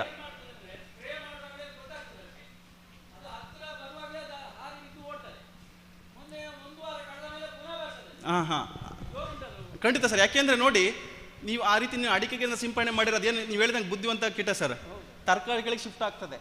ಈಗ ನಾವು ರೈತರಾಗಿ ನಮ್ಮ ತೋಟದ ಪಕ್ಕ ತರಕಾರಿ ಬೆಳೆದಿರ್ತೀವಿ, ಅಲಸಂಡೆ ಇರ್ಬೋದು, ಬೇರೆ ಬೇರೆ ತರಕಾರಿಗೆ ಅದು ಹಂಗೆ ನಮ್ಮಲ್ಲಿ ಅಡಿಕೆ ಲಭ್ಯವಿಲ್ಲ ಅಂತ ಆದರೆ ತರಕಾರಿ ಬೆಳೆಗೆಲ್ಲಿ ಅದು ಜೀವನ ಚಕ್ರ ನಡೆಸ್ತಾ ಇರ್ತದೆ ಸರ್. ಈಗ ಅಡಿಕೆ ನಮಗೆ ಅದಕ್ಕೆ ಸಿಕ್ತು ಅಂದ್ರೆ ಹಂಗೆ ಬರ್ತದೆ ಸರ್. ನಾನೊಂದು ಆಲೋಚನೆ ಮಾಡಿದೆ ಹೇಗೆ ಅಂದರೆ, ಎಸ್ ಸರ್ ಸರ್ ಅದು ಕನರು ತಿನ್ನುವಂಥ ಕೀಟ. ಅದು ನಮ್ಮ ಸುತ್ತಮುತ್ತ ಮೊದಲು ಕುಂಟಾಲ ಇತ್ತು, ಸರಳಿ ಇತ್ತು, ನೇರಳೆ ಹಣ್ಣೆಲ್ಲ ಇತ್ತು. ಆ ಟೈಮಲ್ಲಿ ಆ ರಸವನ್ನು ಅದು ಹೀರ್ತಾ ಇತ್ತು. ಅದಕ್ಕೆ ಈಗ ಕುಂಟಲ ಮರಗಳಿಲ್ಲ, ಸುತ್ತಿನ ಮರಗಳು ಆ ಹಣ್ಣುಗಳು ಇಲ್ಲದೆ, ಕನರು ಇಲ್ಲದೆ, ಕನರು ತಿನ್ನುವಂಥ ಕೀಟ ನಮ್ಮ ಕನರು ಇರುವಂಥ ಫುಡ್ಡು ಹುಡುಕಿಕೊಂಡು ಬಂದ ಕಾರಣ ನಾವೇ ಮಾಡಿದಂತಹ ಖಂಡಿತ ತೊಂದರೆ ಅಂತೇಳಿ ನಮ್ಮ ಅಂದಾಜು. ಖಂಡಿತ ಸರ್. ಅದೇ ಉದಾಹರಣೆಗೆ ಈಗ ನೋಡಿ, ಈಗ ಕೆಲವು ರೈತರು ಸರ್ ಈಗ ಮಂಗನ ಕಾಟ ಅಂದರೆ ಯಾಕೆಂದರೆ ಮಂಗನ ಕಾಟ ಇದೆ ಅಂತ ಹೇಳ್ತಾರೆ. ಅಂದರೆ ನೀವು ಹೇಳಿದಾಗೆ ಅವರ ಆವಾಸಸ್ಥಾನಗಳಿಗೆ ಹೋಗಿ ನಾವು ನಮ್ಮ ತೋಟಗಳನ್ನು ಮಾಡ್ತಾ ಇದ್ದೇವೆ. ಖಂಡಿತವಾಗಿಯೂ ನಾವು ಸಹ ಯೋಚನೆ ಮಾಡಬೇಕಾಗ್ತದೆ ಸರ್. ನಾವು ಮನುಷ್ಯರು ರೈತರಾಗಿ ನಾವು ಸಹ ಯೋಚನೆ ಮಾಡಬೇಕಾಗ್ತದೆ. ಇನ್ನೊಂದು ಸರ್ ಕೇಳಿದ್ದು ಸರ್, ಬೋರ್ಡೋ ದ್ರಾವಣ ತಯಾರಿ ಮಾಡಲಿಕ್ಕೆ ಏನಾರು ಅದರಲ್ಲಿ ವೈಜ್ಞಾನಿಕವಾಗಿ ಏನಾರು ಕಾರಣಗಳಿವೆಯಾ ಅಂತೇಳಿ ನೋಡಿ. ಕೆಲವು ಸಲ ನಾವು ರೈತರಾಗಿ ಏನು ಮಾಡ್ತೇವೆ ಅಂದರೆ, ಸುಮಾರು ಯಾರೋ ನಮ್ಮ ಫ್ರೆಂಡ್ ಮಾಡ್ತೇವೆ, ನಮ್ಮ ಪಕ್ಕ ತೋಟದಲ್ಲಿ ಮಾಡ್ತಾ ಇದ್ದಾರೆ, ನಾವು ಮಾಡ್ತಾ ಇರ್ತೇವೆ. ಆದರೆ ಯಾಕೆ ಮಾಡ್ತಿರ್ತೇವೆ ಅಂತ ನಾವು ತಿಳ್ಕೊಂಡಿರೋದಿಲ್ಲ. ಉದಾಹರಣೆಗೆ ಈ ಬೋರ್ಡೋ ದ್ರಾವಣ ಅಂದರೆ ನಾವು ಮೈಲುತುತ್ತು ಮತ್ತು ಸುಣ್ಣದ ಮಿಶ್ರಣ. ಈಗ ನಾವು ಮೈಲುತುತ್ತಿಗೆ ಸುಣ್ಣ ಯಾಕೆ ಬೆರೆಸ್ತಾ ಇದ್ದೀವಿ, ಯಾರು ಹೇಳ್ಬೋದಾ? ಈಗ ಬೋರ್ಡೋ ದ್ರಾವಣ 1% ಬೋರ್ಡೋ ದ್ರಾವಣ, ಸಾಮಾನ್ಯವಾಗಿ ಅಡಿಕೆ ಕೊಳೆ ರೋಗಕ್ಕೆ 1% ಬೋರ್ಡೋ ದ್ರಾವಣ. 1% ಬೋರ್ಡೋ ದ್ರಾವಣ ಅಂದರೆ 1 kg ಮೈಲುತುತ್ತು ಕಾಪರ್ ಸಲ್ಫೇಟು, 1 kg ಸುಣ್ಣ, 100 ಲೀಟ್ರ್ ನೀರಲ್ಲಿ ಸಾಮಾನ್ಯವಾಗಿ ಶಿಫಾರಸು ಮಾಡೋದು. ಅವ್ರು ಹೇಳಿದಾಗೆ ಇನ್ನೊಂದು ಮುಖ್ಯ ಅಂಶನೂ ಅಲ್ಲಿ ಬೇಕಾಗ್ತದೆ. ಏನು pH ಅಂತೇಳಿ ಕರಿತೀವಿ, ಬೋರ್ಡೋ ದ್ರಾವಣ ರಸಸಾರ ಕರಿತೀವಿ, ಅದು ನ್ಯೂಟ್ರಲ್ pH ಇರಬೇಕಾಗ್ತದೆ, ಸುಮಾರು 7 pH ಎಲ್ಲ ಇರಬೇಕಾಗ್ತದೆ. ಈಗ ನನ್ನ ಪ್ರಶ್ನೆ, ಈಗ ನಾವು ಬೋರ್ಡೋ ದ್ರಾವಣ, ಮೈಲುತುತ್ತು ಮತ್ತು ಸುಣ್ಣದ ಮಿಶ್ರಣ, ಈಗ ನಾವು ಮೈಲುತುತ್ತು ದ್ರಾವಣಕ್ಕೆ ಸುಣ್ಣ ದ್ರಾವಣ ಯಾಕೆ ಮಿಶ್ರಣ ಮಾಡ್ತಾ ಇದ್ದೇವೆ, ಯಾರು ಹೇಳ್ಬೋದಾ? ಹಾಗೆ ಅಂದರೆ ನೋಡಿ, ಸುಮಾರು ಸಲ ನಾವು ಮಾಡ್ತಾ ಇರ್ತೇವೆ, ಯಾಕೆ ಮಾಡ್ತಾ ಇರ್ತೇವೆ ಅಂತ ಚರ್ಚೆಗೆ ಹೋಗೋದಿಲ್ಲ, ಹೇಳಿದ್ದರೆ ಮಾಡ್ತಾ ಇದ್ದು. ನೋಡಿ, ಈ 1% ಬೋರ್ಡೋ ದ್ರಾವಣ ಅಂದರೆ 1 kg ಮೈಲುತುತ್ತು, 1 kg ಸುಣ್ಣ, 100 ಲೀಟ್ರ್ ನೀರಲ್ಲಿ. ಇನ್ನೊಂದು ಮುಖ್ಯ ಅಂಶ ಏನಾಗುತ್ತೆ ಅಂದರೆ, ನಾವು ಬೋರ್ಡೋ ದ್ರಾವಣ ತಯಾರಿ ಮಾಡಿ ಆದಮೇಲೆ ಅದರ ರಸಸಾರ 7 ಇರಬೇಕಾಗ್ತದೆ. ಹೀಗೆ ನಾವು ವೈಜ್ಞಾನಿಕವಾಗಿ ನಾವು ತಯಾರಿ ಮಾಡ್ತೀವಿ ಅಂತಾದರೆ 1 kg ಮೈಲುತುತ್ತಕ್ಕೆ 1 kg ಸುಣ್ಣನೂ ಬೇಕಾಗೋದಿಲ್ಲ. ನಾವು ಚಿಪ್ಪು ಸುಣ್ಣ ಉಪಯೋಗ ಮಾಡಿದರೆ ಆ ಸುಣ್ಣದ ಗುಣಮಟ್ಟಕ್ಕನುಗುಣವಾಗಿ ಸುಮಾರು 750ರಿಂದ 800 ಗ್ರಾಮ್ ಚಿಪ್ಪು ಸುಣ್ಣದ ದ್ರಾವಣ ಸಾಕಾಗ್ತದೆ. ಇಲ್ಲ ನಾವು ಉಡಿ ಸುಣ್ಣ ಉಪಯೋಗ ಮಾಡ್ತಾ ಇದ್ದರೆ ಆ ಸುಣ್ಣದ ಗುಣಮಟ್ಟಕ್ಕನುಗುಣವಾಗಿ ಸುಮಾರು 350ರಿಂದ 500 ಗ್ರಾಮ್ ಉಡಿ ಸುಣ್ಣದ ದ್ರಾವಣ ಸಾಕಾಗ್ತದೆ. ಇಲ್ಲ ಹಿರಿಯರು ಕೂತಿದ್ದಾರೆ, ಡಾಕ್ಟರ್ ಚೌಟ ಸರ್ ಕೂತಿದ್ದಾರೆ, ಅವರು ಸಹ ಪ್ರಗತಿಪರ ಕೃಷಿಕರು, ರೈತ ವಿಜ್ಞಾನಿ, ಅವರು ಸಹ ಒಬ್ಬರು ರೈತ ವಿಜ್ಞಾನಿ ಅಂತ ಹೇಳಬಲ್ಲೆ. ನಾವು ಸುಮಾರು ಸಲ ಅವರೊಟ್ಟಿಗೆ ಹಲವಾರು ಕಾರ್ಯಕ್ರಮಗಳನ್ನು ಮಾಡಿದ್ವಿ, ಸಂಶೋಧನೆಗಳನ್ನು ಮಾಡಿದ್ದೀವಿ. ಹಾಗೆ ನೋಡಿ, ನಮಗೆ ಮುಖ್ಯವಾಗಿ ಕೊಳೆ ರೋಗ ಬರ್ತಕ್ಕಂಥದ್ದು ಶಿಲೀಂಧ್ರದಿಂದ, ಫೈಟಾಪ್ತೆರಾ ಮೀಡಿಯಾ ಒಂದು ಶಿಲೀಂಧ್ರದಿಂದ ಬರ್ತದೆ. ಈ ಶಿಲೀಂಧ್ರವನ್ನು ತಡಿತಕ್ಕಂಥ ಶಕ್ತಿ ನಾವು ಮೈಲುತುತ್ತದ ಕಾಪರ್ ಸಲ್ಫೇಟ್ ಅಂತೀವಲ್ಲ, ಅದರಲ್ಲಿ ಕಾಪರ್ನ ಅಂಶ, ತಾಮ್ರದ ಅಂಶಕ್ಕೆ ಇರ್ತದೆ. ಆದರೆ ಮೈಲುತುತ್ತು ಒಂದನ್ನೇ ನಾವು ಸಿಂಪಡಣೆ ಮಾಡಿದರೆ ಗಿಡಗಳಿಗೆ ಹಾನಿಯಾಗ್ತದೆ, ಖಾರ ಆಗ್ತದೆ. ಯಾಕೆಂದರೆ ಮೈಲುತುತ್ತು ದ್ರಾವಣದ ರಸಸಾರ ಆಮ್ಲೀಯ ಗುಣವನ್ನು ಹೊಂದಿರ್ತದೆ, ಅಸಿಡಿಕ್ ಅಂತೇಳಿ ಕರಿತೀವಿ. ನಾವು ಸುಣ್ಣದ ದ್ರಾವಣ ಅದು ಮೈಲುತುತ್ತು ದ್ರಾವಣಕ್ಕೆ ಬೆರೆಸ್ತಕ್ಕಂಥದ್ದು ಯಾಕಪ್ಪ ಅಂದರೆ, ಈ ಮೈಲುತುತ್ತು ದ್ರಾವಣದ ರಸಸಾರವನ್ನು ಹೆಚ್ಚಿಗೆ ಮಾಡಲಿಕ್ಕೆ, ನ್ಯೂಟ್ರಲ್ ಕಡೆ ತೊಗೊಂಬರ್ಲಿಕ್ಕೆ. ಆದರೆ ನಾವು ಸುಮಾರು ತೋಟಗಳಿಗೆ ಹೋಗ್ತಾ ಇರ್ತೇವೆ, ರೈತರು ಸರ್ ನಾನು 1 kg ಮೈಲುತುತ್ತಕ್ಕೆ ಸರ್ 3 kg ಸುಣ್ಣ ಹಾಕಿದ್ದೇನೆ ಸರ್, 2 kg ಸುಣ್ಣ ಹಾಕಿದ್ದೇನೆ ಸರ್ ಅಂತ ಹೇಳ್ತಾರೆ. ಯಾಕಪ್ಪ ಅಂದರೆ, ಸರ್ ನಾನು ಸಿಂಪಡಣೆ ಮಾಡಿದ್ದು ಬಿಳಿ ಕಂಡ್ರೆ ತುಂಬ ಖುಷಿ ಆಗ್ತದೆ ಸರ್, ಒಳ್ಳೆ ಸಿಂಪಡಣೆ ಆಗಿದೆ ಅಂತೇಳಿ. ಆದರೆ ನಾವಲ್ಲಿ ಮತ್ತೆ ತಪ್ಪು ಮಾಡಿರ್ತೇವೆ. ನಾವು ಆ ಕೆಮಿಕಲ್ಗಳನ್ನು ಕೊಂಡುಕೊಂಡಿದ್ದು ವೇಸ್ಟ್ ಆಯಿತು, ನಷ್ಟ ಆಯಿತು. ಸಿಂಪಡಣೆ ಮಾಡಲಿಕ್ಕೆ ಕೂಲಿ ಖರ್ಚು ಕೊಟ್ಟಿದ್ದು ನಷ್ಟ ಆಯಿತು, ನಮಗೆ ರೋಗನೂ ಸಹ ನಿರ್ವಹಣೆ ಆಗಲಿಕ್ಕಿಲ್ಲ, ಆ ರೀತಿ ಸಮಸ್ಯೆ ಆಗ್ತದೆ. ಅದಕ್ಕೋಸ್ಕರ ಅವ್ರು ಹೇಳಿದಾಗೆ ನಾವು ಬೋರ್ಡೋ ದ್ರಾವಣ ತಯಾರು ಮಾಡುವಾಗ ಅದರ ರಸಸಾರವನ್ನು ಪರೀಕ್ಷೆ ಮಾಡಿದರೆ ಖಂಡಿತವಾಗಿಯೂ ಈ ವೈಜ್ಞಾನಿಕವಾಗಿ ತಯಾರಿ ಮಾಡಿದರೆ ನಮಗೆ ಈ 1% ಬೋರ್ಡೋ ದ್ರಾವಣದಿಂದನೇ ನಾವು ಒಳ್ಳೆ ನಿರ್ವಹಣೆಯನ್ನು ಮಾಡ್ಬೋದಾಗ್ತದೆ ಕೊಳೆ ರೋಗವನ್ನು. ಇನ್ನು ಮೆಥಡ್ ಮೇಡಮ್ ಅವರೇ, ಹೀಗೆ ಹೇಳ್ತೀನಿ ಮೇಡಮ್ ಅವರೇ, ಹೇಳ್ತೀನಿ. ಈಗ ನೀವು 100 ಲೀಟ್ರ್ ನೀರಂತ ತೊಗೊಳ್ಳಿ, ಒಂದು ಬ್ಯಾರಲಲ್ಲಿ 100 ಲೀಟ್ರ್ ನೀರು ತೊಗೊಂಡಿದ್ದೀರಿ ಮೇಡಮ್. ಅದರಲ್ಲಿ 10 ಲೀಟ್ರ್ ನೀರನ್ನ ಒಂದು ಬಕೆಟಲ್ಲಿ ತೊಗೊಳ್ಳಿ, ಇನ್ನು 10 ಲೀಟ್ರ್ ನೀರನ್ನು ಇನ್ನೊಂದು ಬಕೆಟಲ್ಲಿ ತೊಗೊಳ್ಳಿ. ಈಗ ಬ್ಯಾರಲಲ್ಲಿ 80 ಲೀಟ್ರ್ ನೀರು ಉಳಿತು ಮೇಡಮ್ ಅವರೇ. ಈಗ 10 ಲೀಟ್ರ್ ಬಕೆಟಲ್ಲಿ 1 kg ಮೈಲುತುತ್ತನ್ನು ಕರಗಿಸ್ಕೊಳ್ಳಿ. ಇನ್ನು 10 ಲೀಟ್ರ್ ನೀರಿನಲ್ಲಿ 1 kg ಸುಣ್ಣ, ನಿಮಗೆ ಉಡಿ ಸುಣ್ಣನ ಚಿಪ್ಪು ಸುಣ್ಣನ ಕರಗಿಸ್ಕೊಳ್ಳಿ. ಚೆನ್ನಾಗಿ ಕರಗಿ ಆದಮೇಲೆ ನಿಮಗೆ ಎರಡನ್ನೂ ಒಟ್ಟಿಗೆ ಈ 80 ಲೀಟ್ರ್ ನೀರಿರ್ತಕ್ಕಂಥ ಬ್ಯಾರಲ್ಲಿಗೆ ಸುರಿತಾ ಬನ್ನಿ. ಈ ಮೈಲುತುತ್ತು ದ್ರಾವಣ ಬೇಕಾದರೆ ಚೆನ್ನಾಗಿ ಕಲಕ್ತಾ ಇರಬೇಕು ಮೇಡಮ್ ಅವ್ರು. ಎರಡನ್ನೂ ಸುರಿಯುವಾಗ ಮೈಲುತುತ್ತು ದ್ರಾವಣ ಬೇಕಾದ್ರೆ ನೀವು ಪೂರ್ತಿ ಸುರಿರಿ, ಸುಣ್ಣ ದ್ರಾವಣನ ಪೂರ್ತಿ ಸುರಿಬೇಡಿ. ಅದನ್ನು ಸ್ವಲ್ಪ ಅರ್ಧ ಸುರಿದು ಆದಮೇಲೆ ರಸಸಾರ ಪರೀಕ್ಷೆ ಮಾಡಿ. ರಸಸಾರ ಪರೀಕ್ಷೆ ಮಾಡಲಿಕ್ಕೆ ನಿಮಗೆ pH ಪೇಪರ್ ಸಿಗ್ತದೆ, ಅಥವಾ ಲಿಟ್ಮಸ್ ಪೇಪರ್ ಸಿಗ್ತದೆ, ಅಥವಾ ಹರಿತವಾದ ಕತ್ತಿನೇ ಅದ್ದಿ ನೋಡಿದರೆ ನೀವು ಮಾಡಬಹುದಾಗ್ತದೆ. ಸುರಿದಾಗ ನಿಮಗೇನಾದರೂ pH ರಸಸಾರವನ್ನು ಪರೀಕ್ಷೆ ಮಾಡಿದಾಗ ರಸಸಾರ ನಿಮಗೆ 7 ಬಂತು ಅಂತಾದರೆ ಪೂರ್ತಿ ಸುಣ್ಣ ದ್ರಾವಣ ಬೇಕಾಗೋದಿಲ್ಲ ಮೇಡಮ್. ಈ ರೀತಿ ನೀವು ಮಾಡ್ತಾ ಹೋಗ್ಬೇಕಾಗ್ತದೆ. ಎರಡನ್ನೂ ಒಟ್ಟಿಗೆ ಸುರಿಬೇಕು ಮೇಡಮ್ ಅವರೇ.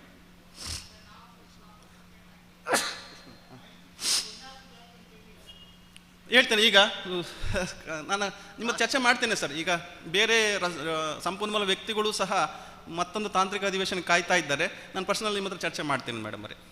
ನನಗೆ ಇಷ್ಟು ಮಾತಾಡಲಿಕ್ಕೆ, ರೈತರೊಟ್ಟಿಗೆ ಚರ್ಚೆ ಮಾಡಲಿಕ್ಕೆ ಅವಕಾಶ ಕೊಟ್ಟಂತಹ ನಮ್ಮ ಸುದ್ದಿ ಮಾಹಿತಿಯವರಿಗೆ ಅಥವಾ ಸುದ್ದಿ ಪತ್ರಿಕೆಗೆ ನಮ್ಮ CPCR ಕಡೆಯಿಂದ ನನ್ನ ವೈಯಕ್ತಿಕವಾಗಿ ತುಂಬ ಹೃದಯದ ಧನ್ಯವಾದಗಳನ್ನು ಅರ್ಪಿಸ್ತಾ ಇದ್ದೇನೆ.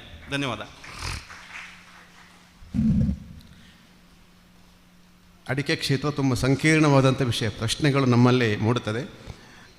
ಇದೊಂದು ಒಳ್ಳೆಯ ಲಕ್ಷಣ. ಯಾಕಂದರೆ ಕೆಲವು ವರ್ಷ ನಾನು ಆರಂಭದಲ್ಲಿ ಉಲ್ಲೇಖಿಸಿದ ಹಾಗೆ ಕೃಷಿಕರು ಮತ್ತು ವಿಜ್ಞಾನಿಗಳು ಮಾತನಾಡಿದ್ದೇ ಕಡಿಮೆ ಒಂದು ಕಾಲಘಟ್ಟದಲ್ಲಿ. ಈಗ ವಿಜ್ಞಾನಿಗಳೇ ನಮ್ಮ ರೈತರ ಮಧ್ಯೆ ಬಂದು ಮಾತಿಗೆ ತೊಡಗುತ್ತಾರೆ ಅಂತಾದಾಗ ಮತ್ತು ಕೃಷಿಕರ ಭಾಷೆಯಲ್ಲೇ ಅವರು ಉತ್ತರಿಸ್ತಾರೆ ಅಂತ ಹೇಳೋದು ನಿಜಕ್ಕೂ ಒಂದು ಒಳ್ಳೆಯದು. ಹಾಗಾಗಿ ಪ್ರಶ್ನೆಗಳನ್ನು ನಾಗರಾಜರು ನಮ್ಮ ಮಧ್ಯೆ ಸ್ವಲ್ಪ ಹೊತ್ತು ಇರ್ತಾರೆ. ನಮ್ಮ ಪ್ರಶ್ನೆಗಳನ್ನು, ಚೋದ್ಯಗಳನ್ನು ಅವರಲ್ಲಿ ಹಂಚಿಕೊಳ್ಬೋದು. ನಮ್ಮ ಸಸ್ಯ ಜಾತ್ರೆಗೆ ಪ್ರೀತಿಯಿಂದ ಹೋಗೊಟ್ಟು ಬಂದಂಥ ಡಾಕ್ಟರ್ ನಾಗರಾಜ್ ವಿಟ್ಲ ಇವರಿಗೆ ಡಾಕ್ಟರ್ ಶಿವಾನಂದ ವಿ.ಪಿ. ಅವರು ಉಡುಗೊರೆ ನೀಡಿ ಗೌರವಿಸಬೇಕು ಅಂತ ವಿನಂತಿಸ್ಕೊಳ್ತಾ ಇದ್ದೆ.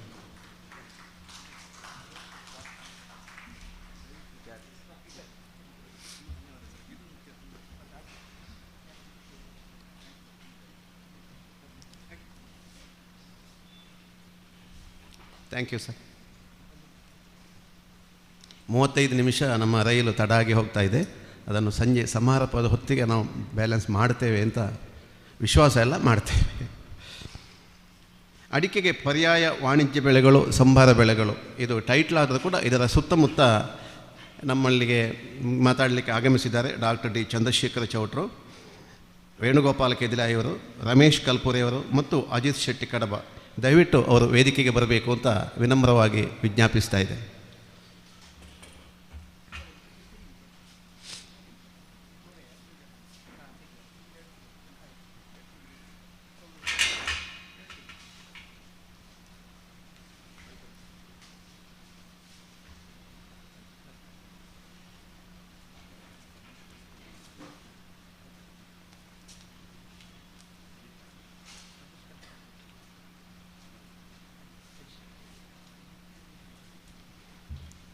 ಸಂಪನ್ಮೂಲ ವ್ಯಕ್ತಿಯಾಗಿ ಆಗಮಿಸಿದಂಥ ಡಾಕ್ಟರ್ ಚಂದ್ರಶೇಖರ ಚೌಟ ಹಾಗೂ ಅಜಿತ್ ಶೆಟ್ಟಿ ಕಡಬ ಇವರಿಗೆ UP ಶಿವಾನಂದ ಅವರು ಪುಷ್ಪ ನೀಡಿ ಸ್ವಾಗತಿಸಬೇಕು ಅಂತ ವಿನಂತಿಸಿಕೊಳ್ತಾ ಇದ್ದೀನಿ.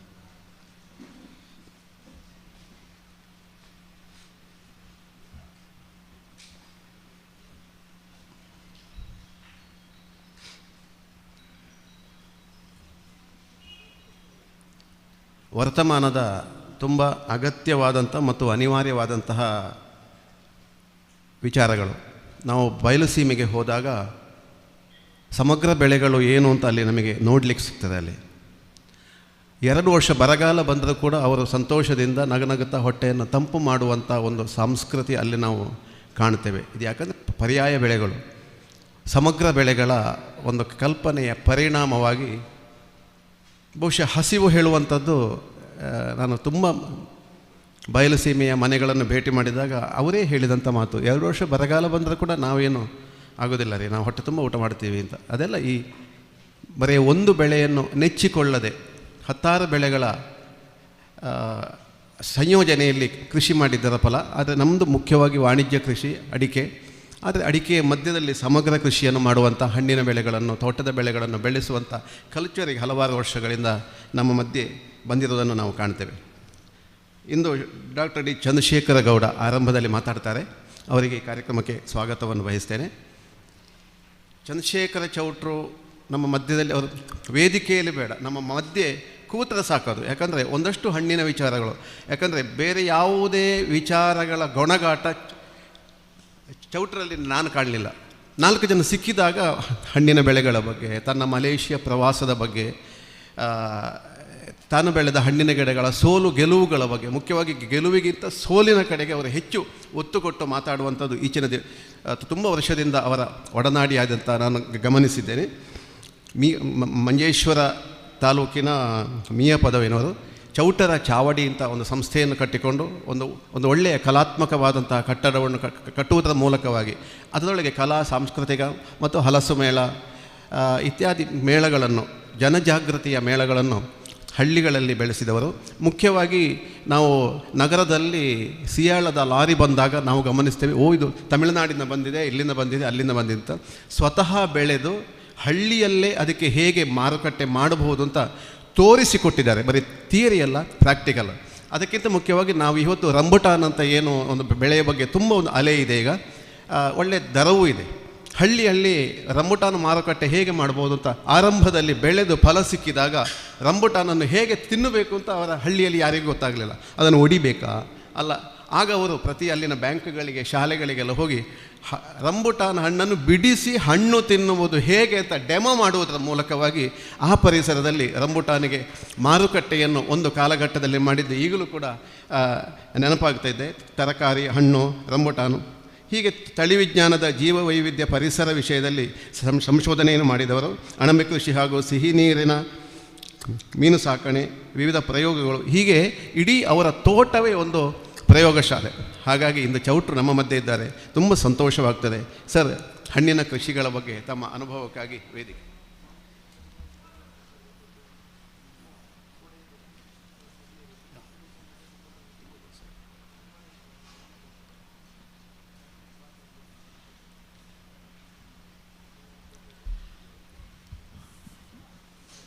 ಇಲ್ಲಿ ನೆರೆದಿರುವ ಎಲ್ಲ ಕೃಷಿಕ ಬಂಧುಗಳೇ, ಮೊದಲನೇದಾಗಿ ನಿಮಗೆ ವಂದನೆಗಳು.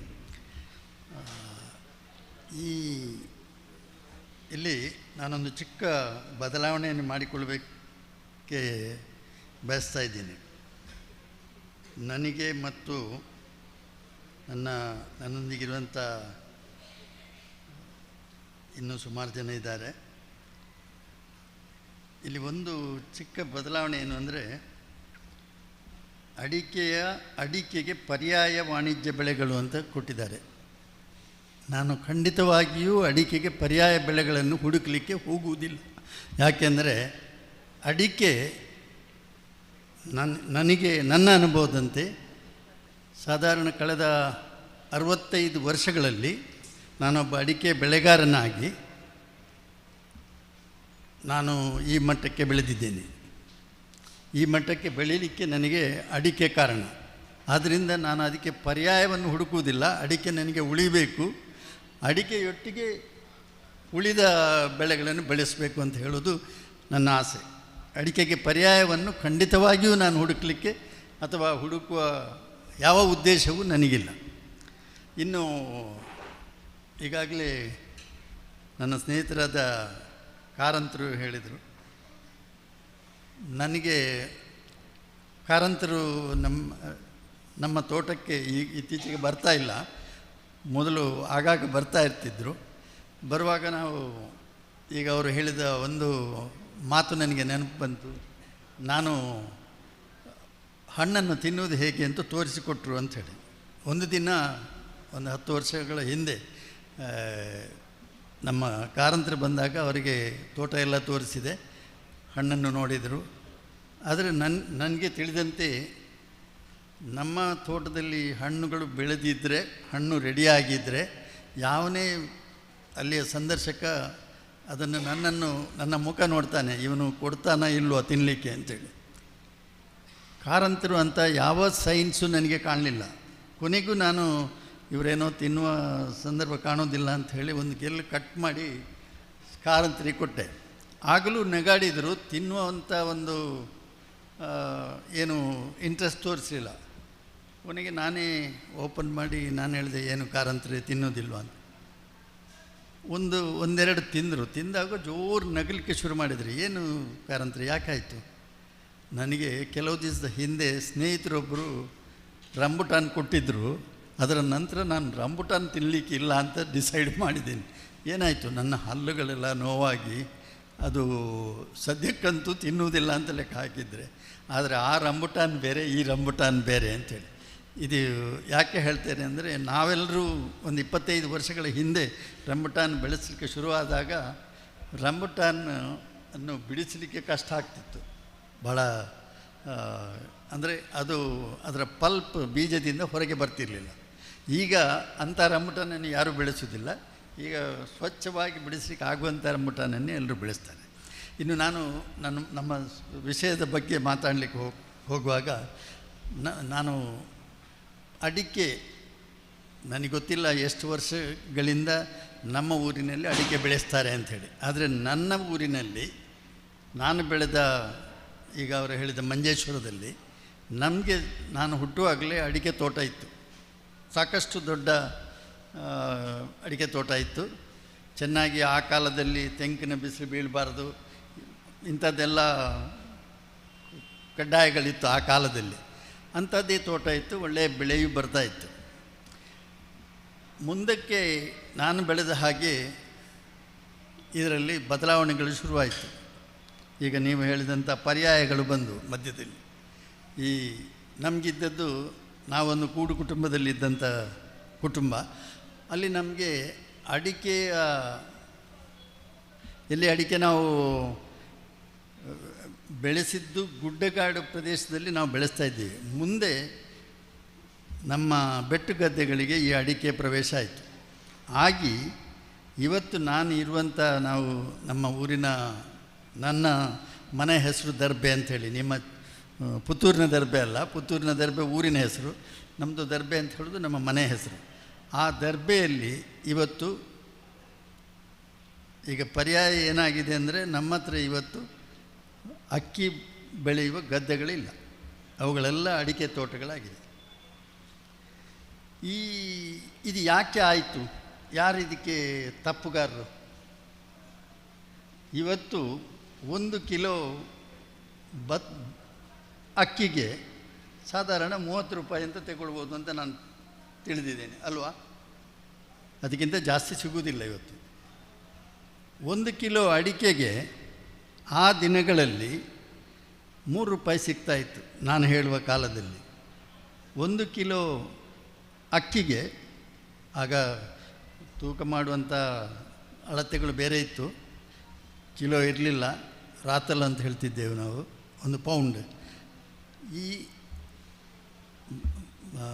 ಅಕ್ಕಿಗೆ 30 ರೂಪಾಯಿ, ಅಡಿಕೆಗೆ ಅಕ್ಕಿಗೆ 3 ರೂಪಾಯಿ, ಅಡಿಕೆಗೆ 3 ರೂಪಾಯಿ ಇತ್ತು ಆ ದಿನಗಳಲ್ಲಿ. ಇವತ್ತು ಅಕ್ಕಿಗೆ 30 ರೂಪಾಯಿ ಆಗಿದೆ, ಅಂದರೆ 10 ಪಟ್ಟು ಹೆಚ್ಚಾಗಿದೆ. ಅಡಿಕೆಗೆ 500 ರೂಪಾಯಿ ಆಗಿದೆ. ಅಂದರೆ ಎಷ್ಟು ಪಟ್ಟು ಆಯಿತು ಅಂತ ನೀವೇ ಲೆಕ್ಕ ಹಾಕ್ಕೊಳ್ಳಿ, ನನಗೆ ಕ್ಯಾಲ್ಕುಲೇಟರ್ ಬೇಕಾಗ್ತದೆ. ಅಷ್ಟು ರೀತಿಯ ಬದಲಾವಣೆ ಆಯಿತು. ನಾನೊಂದು ಸಲ ನಮ್ಮ ಈಗಿನ ಡೈರೆಕ್ಟರ್ ಜನರಲ್ ಅಲ್ಲ, ಹಿಂದಿನವರು ಅಯ್ಯಪ್ಪನಂತ ICRನ ಡೈರೆಕ್ಟರ್ ಜನರಲ್ ಆಗಿದ್ದರು. CPCRಯಲ್ಲಿ ನನ್ನನ್ನೊಂದು ಸನ್ಮಾನಿಸುವ ಕಾರ್ಯಕ್ರಮ ಇತ್ತು. ಸನ್ಮಾನಕ್ಕೆ ಉತ್ತರವಾಗಿ ಮಾತನಾಡಬೇಕು ಅಂತ ಹೇಳುವಾಗ ನಾನು ಹೇಳಿದೆ, ನನಗೆ ಸನ್ಮಾನ ಮಾಡಿದ್ದು ತೆಂಗಿನ ಬಗ್ಗೆ. ಈಗ ನಮ್ಮ ಕಾರಂತರು ಹೇಳಿದಾಗೆ ಎಳನೀರಾಗಿ ನಾವು ತೆಂಗನ್ನು ಬಳಸ್ತಾ ಇದಕ್ಕೆ ಬೇಕಾಗಿ ನನಗೊಂದು ಸನ್ಮಾನ ಮಾಡಿದ್ದು. ಆಗ ನಾನು ಹೇಳಿದೆ, wise people grow arecanut, idiots like me grow coconut. ಯಾಕೆಂದರೆ ಅಷ್ಟು ದೊಡ್ಡ ವ್ಯತ್ಯಾಸ ಇದೆ. 1 ಎಕರೆಯಲ್ಲಿ ಎಷ್ಟು ನಮಗೆ ವರಮಾನ ಬರ್ತದೆ ಅಂತ ನೋಡಿದರೆ, ತೆಂಗಿನಲ್ಲಿ ಬರುವಂಥ ವರಮಾನ ಲೆಕ್ಕಕ್ಕಿಲ್ಲ.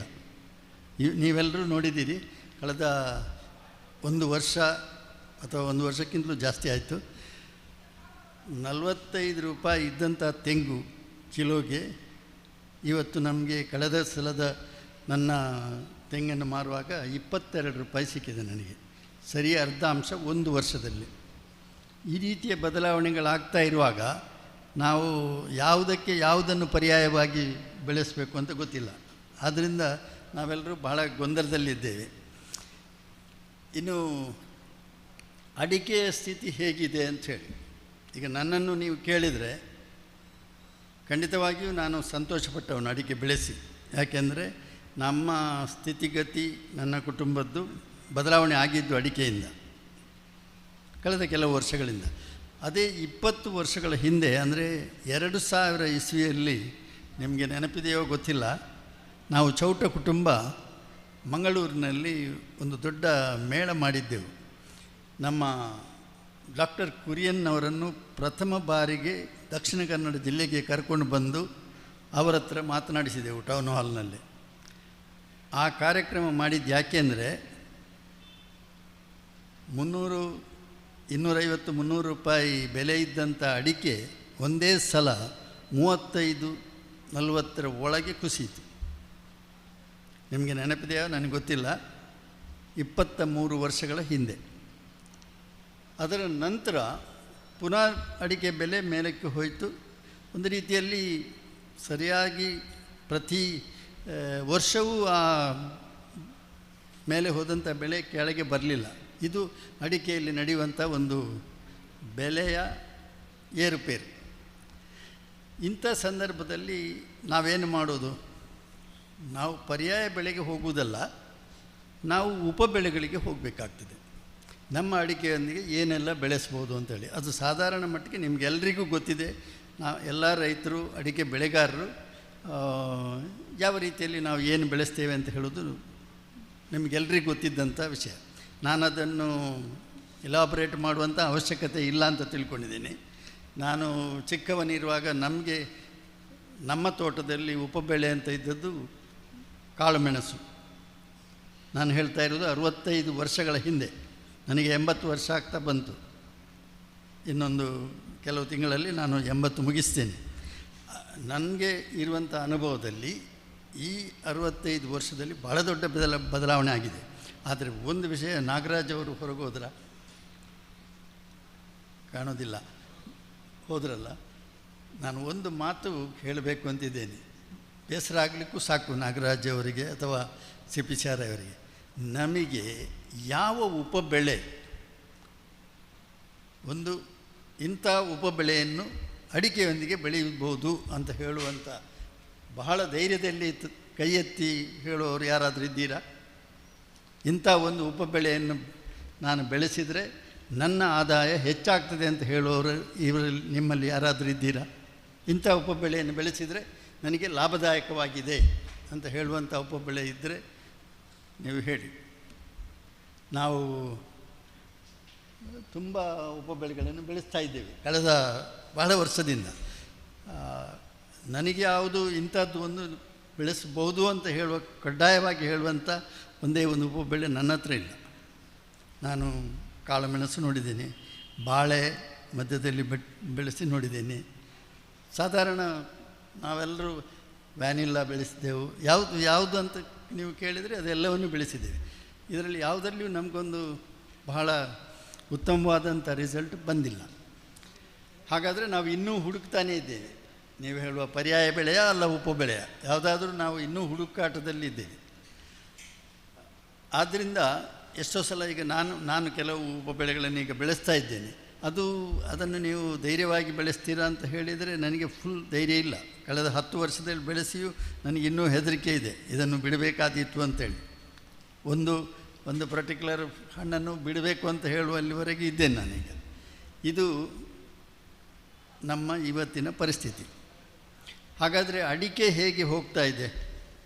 ಅಡಿಕೆ ಪ್ರತಿ ವರ್ಷ ನನಗೆ ಕಾಣ್ತದೆ ಒಂದು 5% 10 ಹೆಚ್ಚಾಗ್ತಾ ಹೋಗ್ತಾ ಇದೆ. ಈಗಾಗಲೇ ನಾನು ಇದರ ಬಗ್ಗೆ ಮಾತಾಡಲಿಕ್ಕೆ ಹೋಗುವುದಿಲ್ಲ.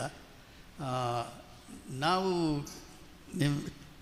ಇತ್ತೀಚೆಗೆ ಒಂದು ಕಾಂಟ್ರವರ್ಸಿ ಆಯಿತು. ಅದನ್ನು ನಾವು ಅವರ ಕಾಂಟ್ರವರ್ಸಿಯನ್ನು ಬಿಟ್ಟುಬಿಡುವ. ನಮಗೆ ಈಗ ನಮ್ಮ ಹಿಂದಿನ ಒಬ್ಬರು ಡೈರೆಕ್ಟ್ರು ನಮ್ಮಲ್ಲಿ ಚಾರ್ಜ್ ತಗೊಂಡಾಗ ವಿಟ್ಲ ಅಲ್ಲ ಕಾಸರಗೋಡಿನಲ್ಲಿ ನಾನೊಂದು ಅವರಲ್ಲಿ ಒಂದು ಬೇಡಿಕೆ ಮುಂದಿಟ್ಟೆ. ಸರ್, ನಾನು ಚಿಕ್ಕ ಹುಡುಗನಾಗಿರುವಾಗ ಅಡಿಕೆ ಬೆಳೆಸುವುದು ಹೇಗೆ ಅಂತ ಹೇಳಿದರೆ 9 by 9 ಫೀಟ್. ಇವತ್ತು ಕೂಡ ನಾವು ಬೆಳೆಸೋದು ಹೇಗೆ ಅಂದರೆ 9 ಫೀಟ್ by 9 ಫೀಟಿಗೆ ನಾವು ಅಡಿಕೆ ಬೆಳೆಯನ್ನು ಹಾಕೋದು. ನಾನು ಹೇಳಿದೆ, ಸರ್ ಇದನ್ನೊಂದು ಬದಲಾವಣೆ ಮಾಡುವ, ಇದನ್ನೊಂದು 12 ಫೀಟು ಅಥವಾ 15 ಫೀಟ್ಗೆ ಕೊಂಡು ಹೋಗುವ.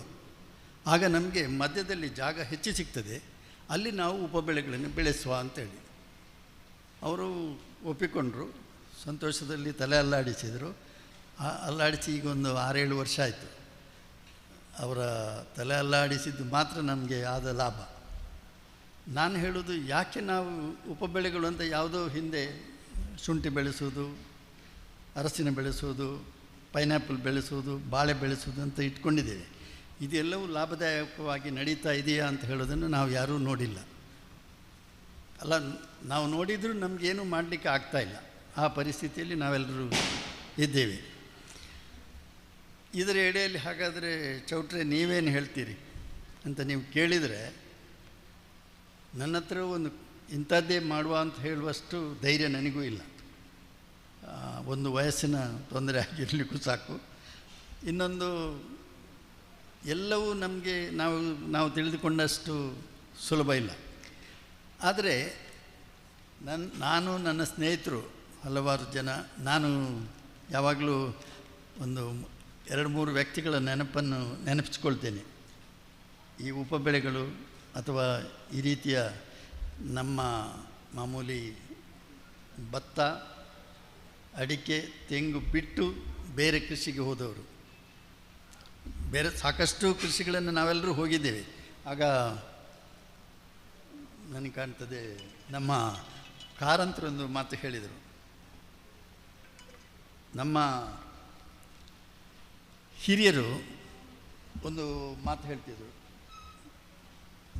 ಈ ರೀತಿಯ ಬೆಳೆಗಳನ್ನು ನಾವು ಬೆಳೆಸ್ತಾ ಇದ್ದೇವೆ ತಿಳಿ. ನನಗೆ ಈಗಲೂ ನೆನಪಿರೋದು, ನಾನು ಚಿಕ್ಕ ಹುಡುಗನಾಗಿರುವಾಗ ಪ್ರೈಮರಿ ಶಾಲೆಯಲ್ಲಿ ಹೋಗ್ತಾ ಇರುವಾಗ ಒಂದು ಪಾಠ ಪುಸ್ತಕಗಳಲ್ಲಿ ಹೇಳ್ತಿದ್ದರು, ಕರ್ನಾಟಕದಲ್ಲಿ ಅತಿ ಬಡತನದಲ್ಲಿರುವಂಥ ಜಿಲ್ಲೆ ಅಂತ ಹೇಳಿದರೆ ಕೋಲಾರ ಡಿಸ್ಟ್ರಿಕ್ಟ್, ಶ್ರೀಮಂತ ಜಿಲ್ಲೆ ಅಂತ ಹೇಳಿದರೆ ಮಂಡ್ಯ ಜಿಲ್ಲೆ. ನೀವೆಷ್ಟು ಜನ ಕೇಳಿದ್ದೀರೋ ನನಗೆ ಗೊತ್ತಿಲ್ಲ, ಇದು ನಾನು ಚಿಕ್ಕ ಹುಡುಗನಾಗಿರುವಾಗ ಕೇಳಿದಂಥದ್ದು.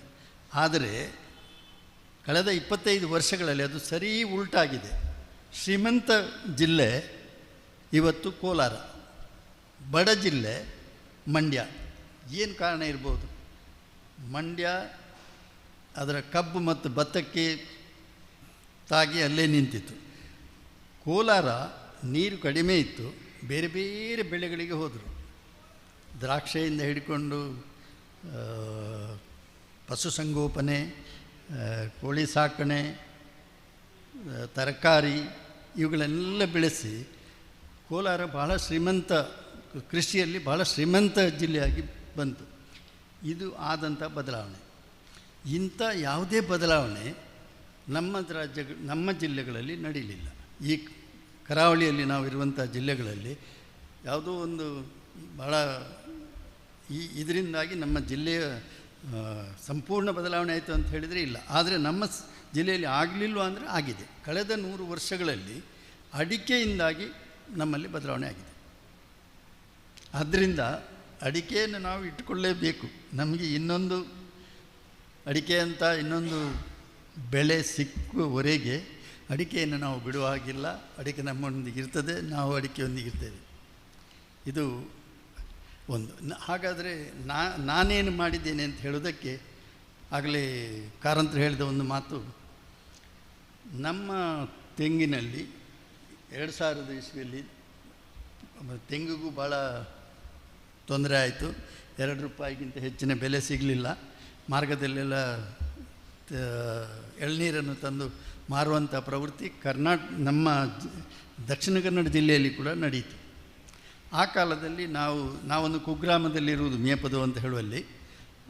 ಅಲ್ಲಿ 25 ವರ್ಷಗಳ ಹಿಂದೆ ನಾವು ಎಳ್ನೀರು ಮಾರಬೇಕು ಅಂಥೇಳಿ ಒಂದು ನಿಶ್ಚಯ ಮಾಡಿಕೊಂಡೆವು.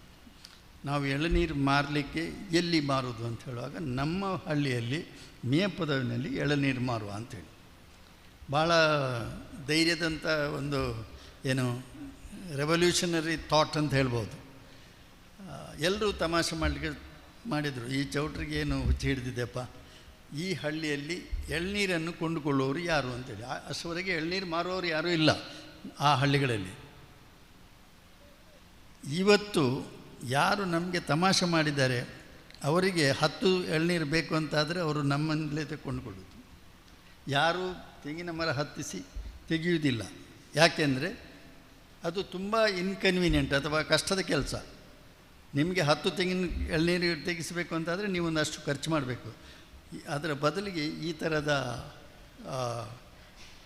ಕೆಲಸ ಒಳ್ಳೆಯದು ಅಂತ ಈಗ ಎಲ್ಲರೂ ಚೌಟ್ರ ತೋಟಕ್ಕೆ ಎಳ್ನೀರಿಗೆ ಬರ್ತಾರೆ. ನಾವು 25 ವರ್ಷಗಳ ಹಿಂದೆ ತೊಡಗಿಸಿಕೊಂಡವರು ಇವತ್ತು ಕೂಡ ಎಳನೀರು ವ್ಯಾಪಾರವನ್ನು ನಿಲ್ಲಿಸಿಲ್ಲ. ನಮಗೆ ಇವತ್ತು ಕೂಡ ನಾವು ಎಷ್ಟು ಎಳನೀರು ಕೊಡಲಿಕ್ಕೆ ಸಾಧ್ಯ ಇದೆ ಅಷ್ಟನ್ನು ಕೊಂಡುಕೊಳ್ಳಲಿಕ್ಕೆ ಜನ ಇದ್ದಾರೆ. ನಮಗೆ ಯಾವ ತೊಂದರೆಯೂ ಆಗಿಲ್ಲ.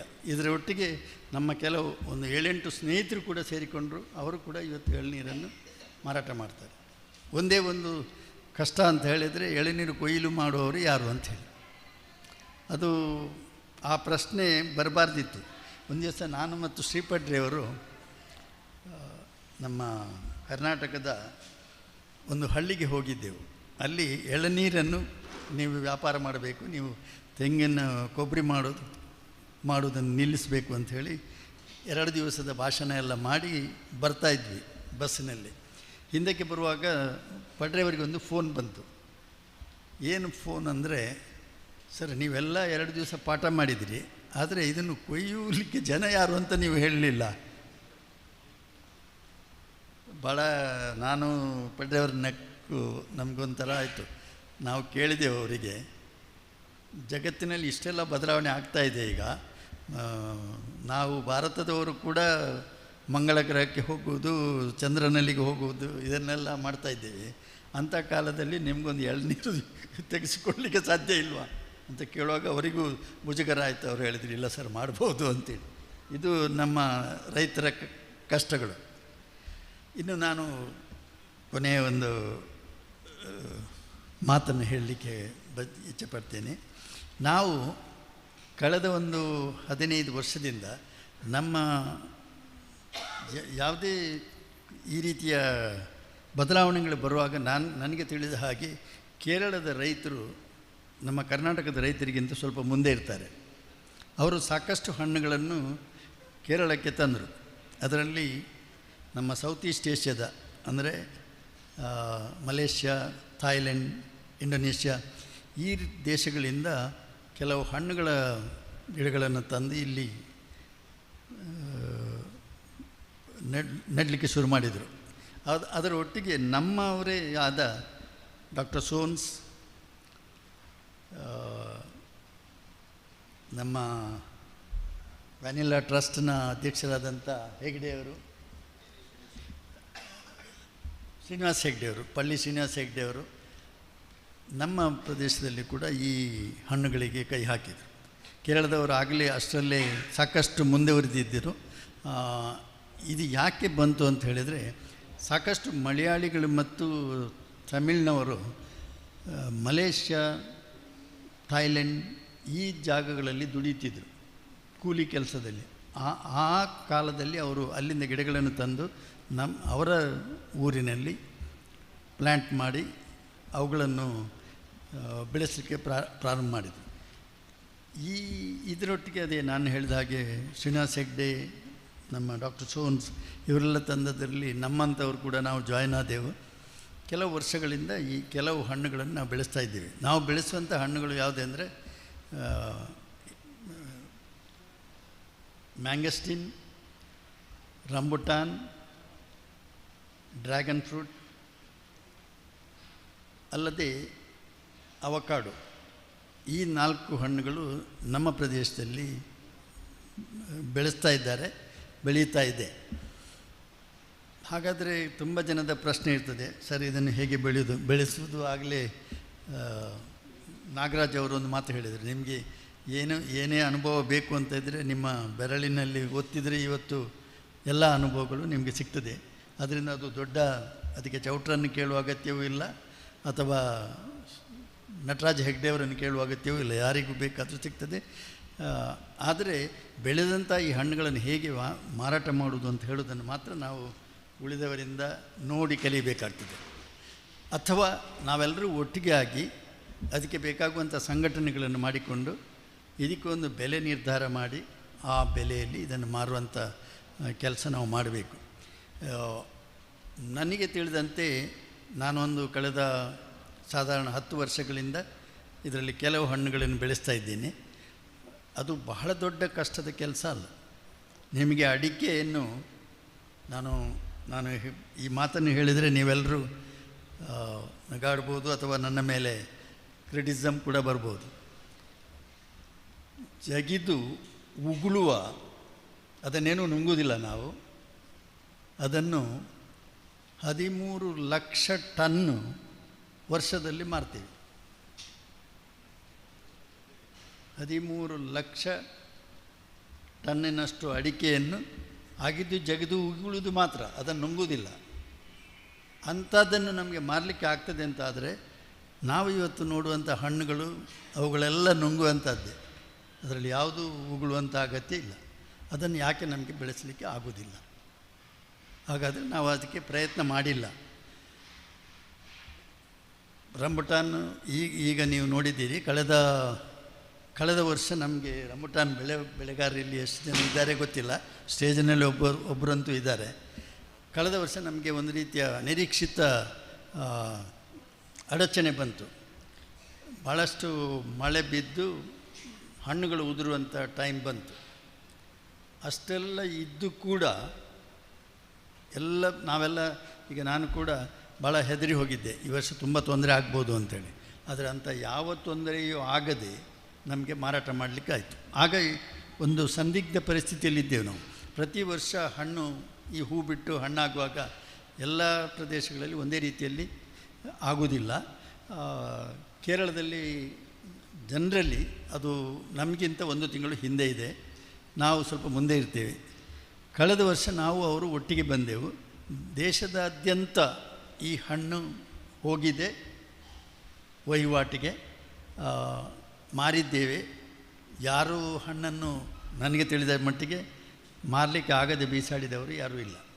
ಇಲ್ಲಿ ನನ್ನೊಟ್ಟಿಗೆ ನನ್ನ ಸ್ನೇಹಿತರೊಬ್ಬರು ಬಂದಿದ್ದಾರೆ, ಅವರು ಬೇರೆ ಬೇರೆ ಜಾಗದಲ್ಲಿ ಹೋಗಿ ನಿಮ್ಮ ಇದೇ ಊರಿನವರು ಮಾರಿದ್ದಾರೆ. ಆದ್ದರಿಂದ ಮಾರಲಿಕ್ಕೆ ಆಗುವುದಿಲ್ಲ ಅಂತ ಹೇಳೋದು ಇಲ್ಲ. ನೀವು ಪ್ರಯತ್ನ ಮಾಡಬೇಕು. ನನ್ನ ಹತ್ರ ತುಂಬ ಯಂಗ್ಸ್ಟರ್ಸ್ ಬರ್ತಾರೆ, ಎಲ್ಲವನ್ನು ಕೇಳ್ತಾರೆ. ಕೇಳಿದ ಮೇಲೆ ಹೇಳ್ತಾರೆ, ಸರ್ ಇದೆಲ್ಲ ಆಯ್ತಲ್ಲ, ಇದನ್ನು ಮಾರುವುದು ಹೇಗೆ ಅಂತೇಳಿ. ಅದು ಒಂದು ಪ್ರಶ್ನೆ ನನ್ನ ಹತ್ರ ಕೇಳಬೇಡಿ, ಅದು ನೀವೇ ನೋಡಿಕೊಳ್ಬೇಕು. ಇಷ್ಟವರೆಗೆ ಕೇಳಿದ್ದನ್ನು ಇನ್ನೊಮ್ಮೆ ಬೇಕಾದರೂ ಕೇಳಿ, ಯಾವಾಗ ಬೇಕಾದರೂ. ಆದರೆ ಹಣ್ಣನ್ನು ಮಾರುವುದು ಹೇಗೆ ಅಂತ ಹೇಳೋದನ್ನು ನೀವು ಕಲಿಬೇಕು, ನೀವು ಅದನ್ನು ಕೈಗೆತ್ತಿಕೊಳ್ಬೇಕು. ಅದನ್ನು ಮಾರಲಿಕ್ಕೆ ಎಲ್ರಿಗೂ ಆಗ್ತದೆ. ಈಗ ನನಗೂ ಕಳೆದ ವರ್ಷ ಏನೂ ತೊಂದರೆ ಆಗಿಲ್ಲ. ರೇಟ್ ಸ್ವಲ್ಪ 10 ರೂಪಾಯಿ ಹೆಚ್ಚಾಗ್ಬೋದು, ಕಡಿಮೆ ಆಗ್ಬೋದು, ಆದರೆ ಹಣ್ಣನ್ನು ಮಾರಲಿಕ್ಕೆ ತೊಂದರೆ ಆಗೋದಿಲ್ಲ. ಇವತ್ತು ನಮಗೆ ದೇಶದಲ್ಲಿ ಕೊಂಡುಕೊಳ್ಳುವವನ ಕೈಯಲ್ಲಿ ದುಡ್ಡಿದೆ, ದುಡ್ಡು ಇದ್ದದನ್ನು ಖರ್ಚು ಮಾಡ್ತಾನೆ. ನಾನು ಚಿಕ್ಕವನಿರುವಾಗ 10 ರೂಪಾಯಿ ಇದ್ದರೆ ಅದನ್ನು ಖರ್ಚು ಮಾಡ್ತಿರಲಿಲ್ಲ, ಹಾಗೆ ಇಟ್ಕೊಳ್ತಿದ್ದೇವೆ. ವಯಸ್ಸಾದವರೆಲ್ಲ ಹೆಚ್ಚು ಅಂದರೆ ಒಂದು ತೀರ್ಥಯಾತ್ರೆಗೆ ಹೋಗ್ತಿದ್ರೇನು. ಈಗ ಹಾಗಲ್ಲ. ಈಗ ಥೈಲ್ಯಾಂಡ್, ಮಲೇಷ್ಯಾ, ಸಿಂಗಪೂರ್ ಈ ಕಡೆ ಜನ ಹೋಗ್ತಾರೆ, ಜನ ಎಲ್ಲವನ್ನು ನೋಡ್ತಾರೆ, ಜನ ಖರ್ಚು ಮಾಡ್ತಾರೆ. ನಾನಾಗ ಹೇಳಿದಾಗೆ ಮಿಯಪೊದೆನೆ ಅಂತ ಕುಗ್ರಾಮ ಅಂತ ಹೇಳಿದರೂ ಅಲ್ಲಿ ಇಂಪೋರ್ಟೆಡ್ ಫ್ರೂಟ್ಸ್ ಎಲ್ಲ ಬರ್ತದೆ. ಸಂಜೆ ನೀವು ನೋಡಿದರೆ ಯಾವುದು ಹೊರಗೆ ದೇಶಗಳಿಂದ ಬರುವಂಥ ಹಣ್ಣುಗಳೆಲ್ಲ ಇದೆ. ಆದ್ದರಿಂದ ಮಾರಾಟ ಮಾಡಲಿಕ್ಕೆ ಆಗುವುದಿಲ್ಲ ಅಂತ ಹೇಳೋದು ಅದು ತಪ್ಪು. ಕಳೆದ ವರ್ಷ ನನಗೊಬ್ಬರು ಕಸ್ಟಮರ್ ಬಂದರು, ಅವರು ಪಾಟ್ನಾದವರು. ಅವರು ಬೇಸಿಕಲಿ ಬೆಳೆಸುವುದು ಲಿಚ್ಚಿಯನ್ನು. ಲಿಚ್ಚಿ ಮತ್ತು ರಂಬುಟಾನ್ ಭಾಳ ಹತ್ತಿರದ ಒಂದೇ ರೀತಿಯ ಹಣ್ಣುಗಳು. ಅವರು ಹೇಳಿದರು, ಚೌಟ್ರೆ ನಾನು ಲಿಚ್ಚಿ ಬೆಳೆಯೋ ಊರಿನಿಂದ ಬಂದವ, ನನಗೆ ಲಿಚ್ಚಿಗಿಂತ ರಂಬುಟಾನ್ ಒಳ್ಳೆಯದು ಅಂತ ಕಾಣ್ತಾ ಇದೆ, ವ್ಯಾಪಾರಕ್ಕೆ, ಬೆಳೆಸಲಿಕ್ಕಲ್ಲ. ಆದ್ದರಿಂದ ನನಗೆ ಸಹಾಯ ಮಾಡಬೇಕು ನೀವು ಅಂಥೇಳಿ. ನಾನು ಹೇಳಿದೆ ಖಂಡಿತ ಅಂಥೇಳಿ. ಅವರು ಕೊಂಡು ಹೋಗಿದ್ದರು. ಈ ವರ್ಷ ಈಗ 1 ವಾರಕ್ಕೆ ಹಿಂದೆ ನನಗೆ ಪುನಃ ಫೋನ್ ಮಾಡಿದರು, ಮುಂದಿನ ವರ್ಷ ನಾನು ಬೇಗನೆ ಶುರು ಮಾಡ್ತೇನೆ ಅಂತೇಳಿ. ಅದರಿಂದ ದೇಶದಲ್ಲಿ ಎಲ್ಲಿ ಬೇಕಾದರೂ ನಿಮ್ಗೆ ಯಾವುದೇ ಹಣ್ಣನ್ನು ಮಾರಾಟ ಮಾಡಲಿಕ್ಕೆ ಸಾಧ್ಯ ಇದೆ. ಇದು ನಾನು ತಿಳ್ಕೊಂಡಂಥ ಸತ್ಯ. ನಾನು ಭಾಳ ವಿವರವಾಗಿ ಹೋಗುವುದಿಲ್ಲ. ಇನ್ನೊಂದು ಮ್ಯಾಂಗಸ್ಟಿನ್ ಇದೆ, ಅದಕ್ಕೂ ಗಿರಾಕಿಗಳಿದೆ. ಕ್ವೀನ್ ಆಫ್ ಫ್ರೂಟ್ಸ್ ಅಂತ ಹೇಳ್ತಾರೆ. ಕಳೆದ ವರ್ಷ ಅಲ್ಲ, ಹಿಂದಿನ ವರ್ಷ 600 ರೂಪಾಯಿಗೆ ಫಾರ್ಮ್ ಗೇಟ್ ಪ್ರೈಸ್ನಲ್ಲಿ ಮಾರಾಟ ಆಗ್ತಿತ್ತು. ಈಗ ಕಳೆದ 1 ವರ್ಷದಿಂದ ಅಥವಾ 2 ವರ್ಷದಿಂದ ನೀವೆಲ್ಲರೂ ನೋಡಿರ್ಬೋದು, ನಮ್ಮ ಆಚೆ ಈಚೆ ಅಂಗಡಿಗಳಿಗೆ ಹೋದರೆ ಈಗ ಪುತ್ತೂರು ಪೇಟೆಯಲ್ಲಿ ತುಂಬ ಅಂಗಡಿಗಳಲ್ಲಿ ಇರ್ಬೋದು. ಡ್ರ್ಯಾಗನ್ ಫ್ರೂಟ್ ಅದಕ್ಕೂ ಸಾಕಷ್ಟು ಬೇಡಿಕೆ ಇದೆ. ಅವಕಾಡೋ ಅಥವಾ ಬಟರ್ ಫ್ರೂಟ್ ಅದಕ್ಕೂ ಬೇಡಿಕೆ ಇದೆ. ಈ ಎಲ್ಲ ಹಣ್ಣುಗಳಿಗೆ ಬೇಡಿಕೆ ಇದೆ. ಆದ್ದರಿಂದ ಇಂಥ ಹಣ್ಣುಗಳನ್ನು ನಾವು ಬೆಳೆಸ್ಬೋದು. ಮತ್ತು ಇದನ್ನು ವ್ಯಾಪಾರವೂ ಮಾಡ್ಬೋದು, ಮಾರಲಿಕ್ಕೇನು ಕಷ್ಟ ಆಗೋದಿಲ್ಲ. ನಾನು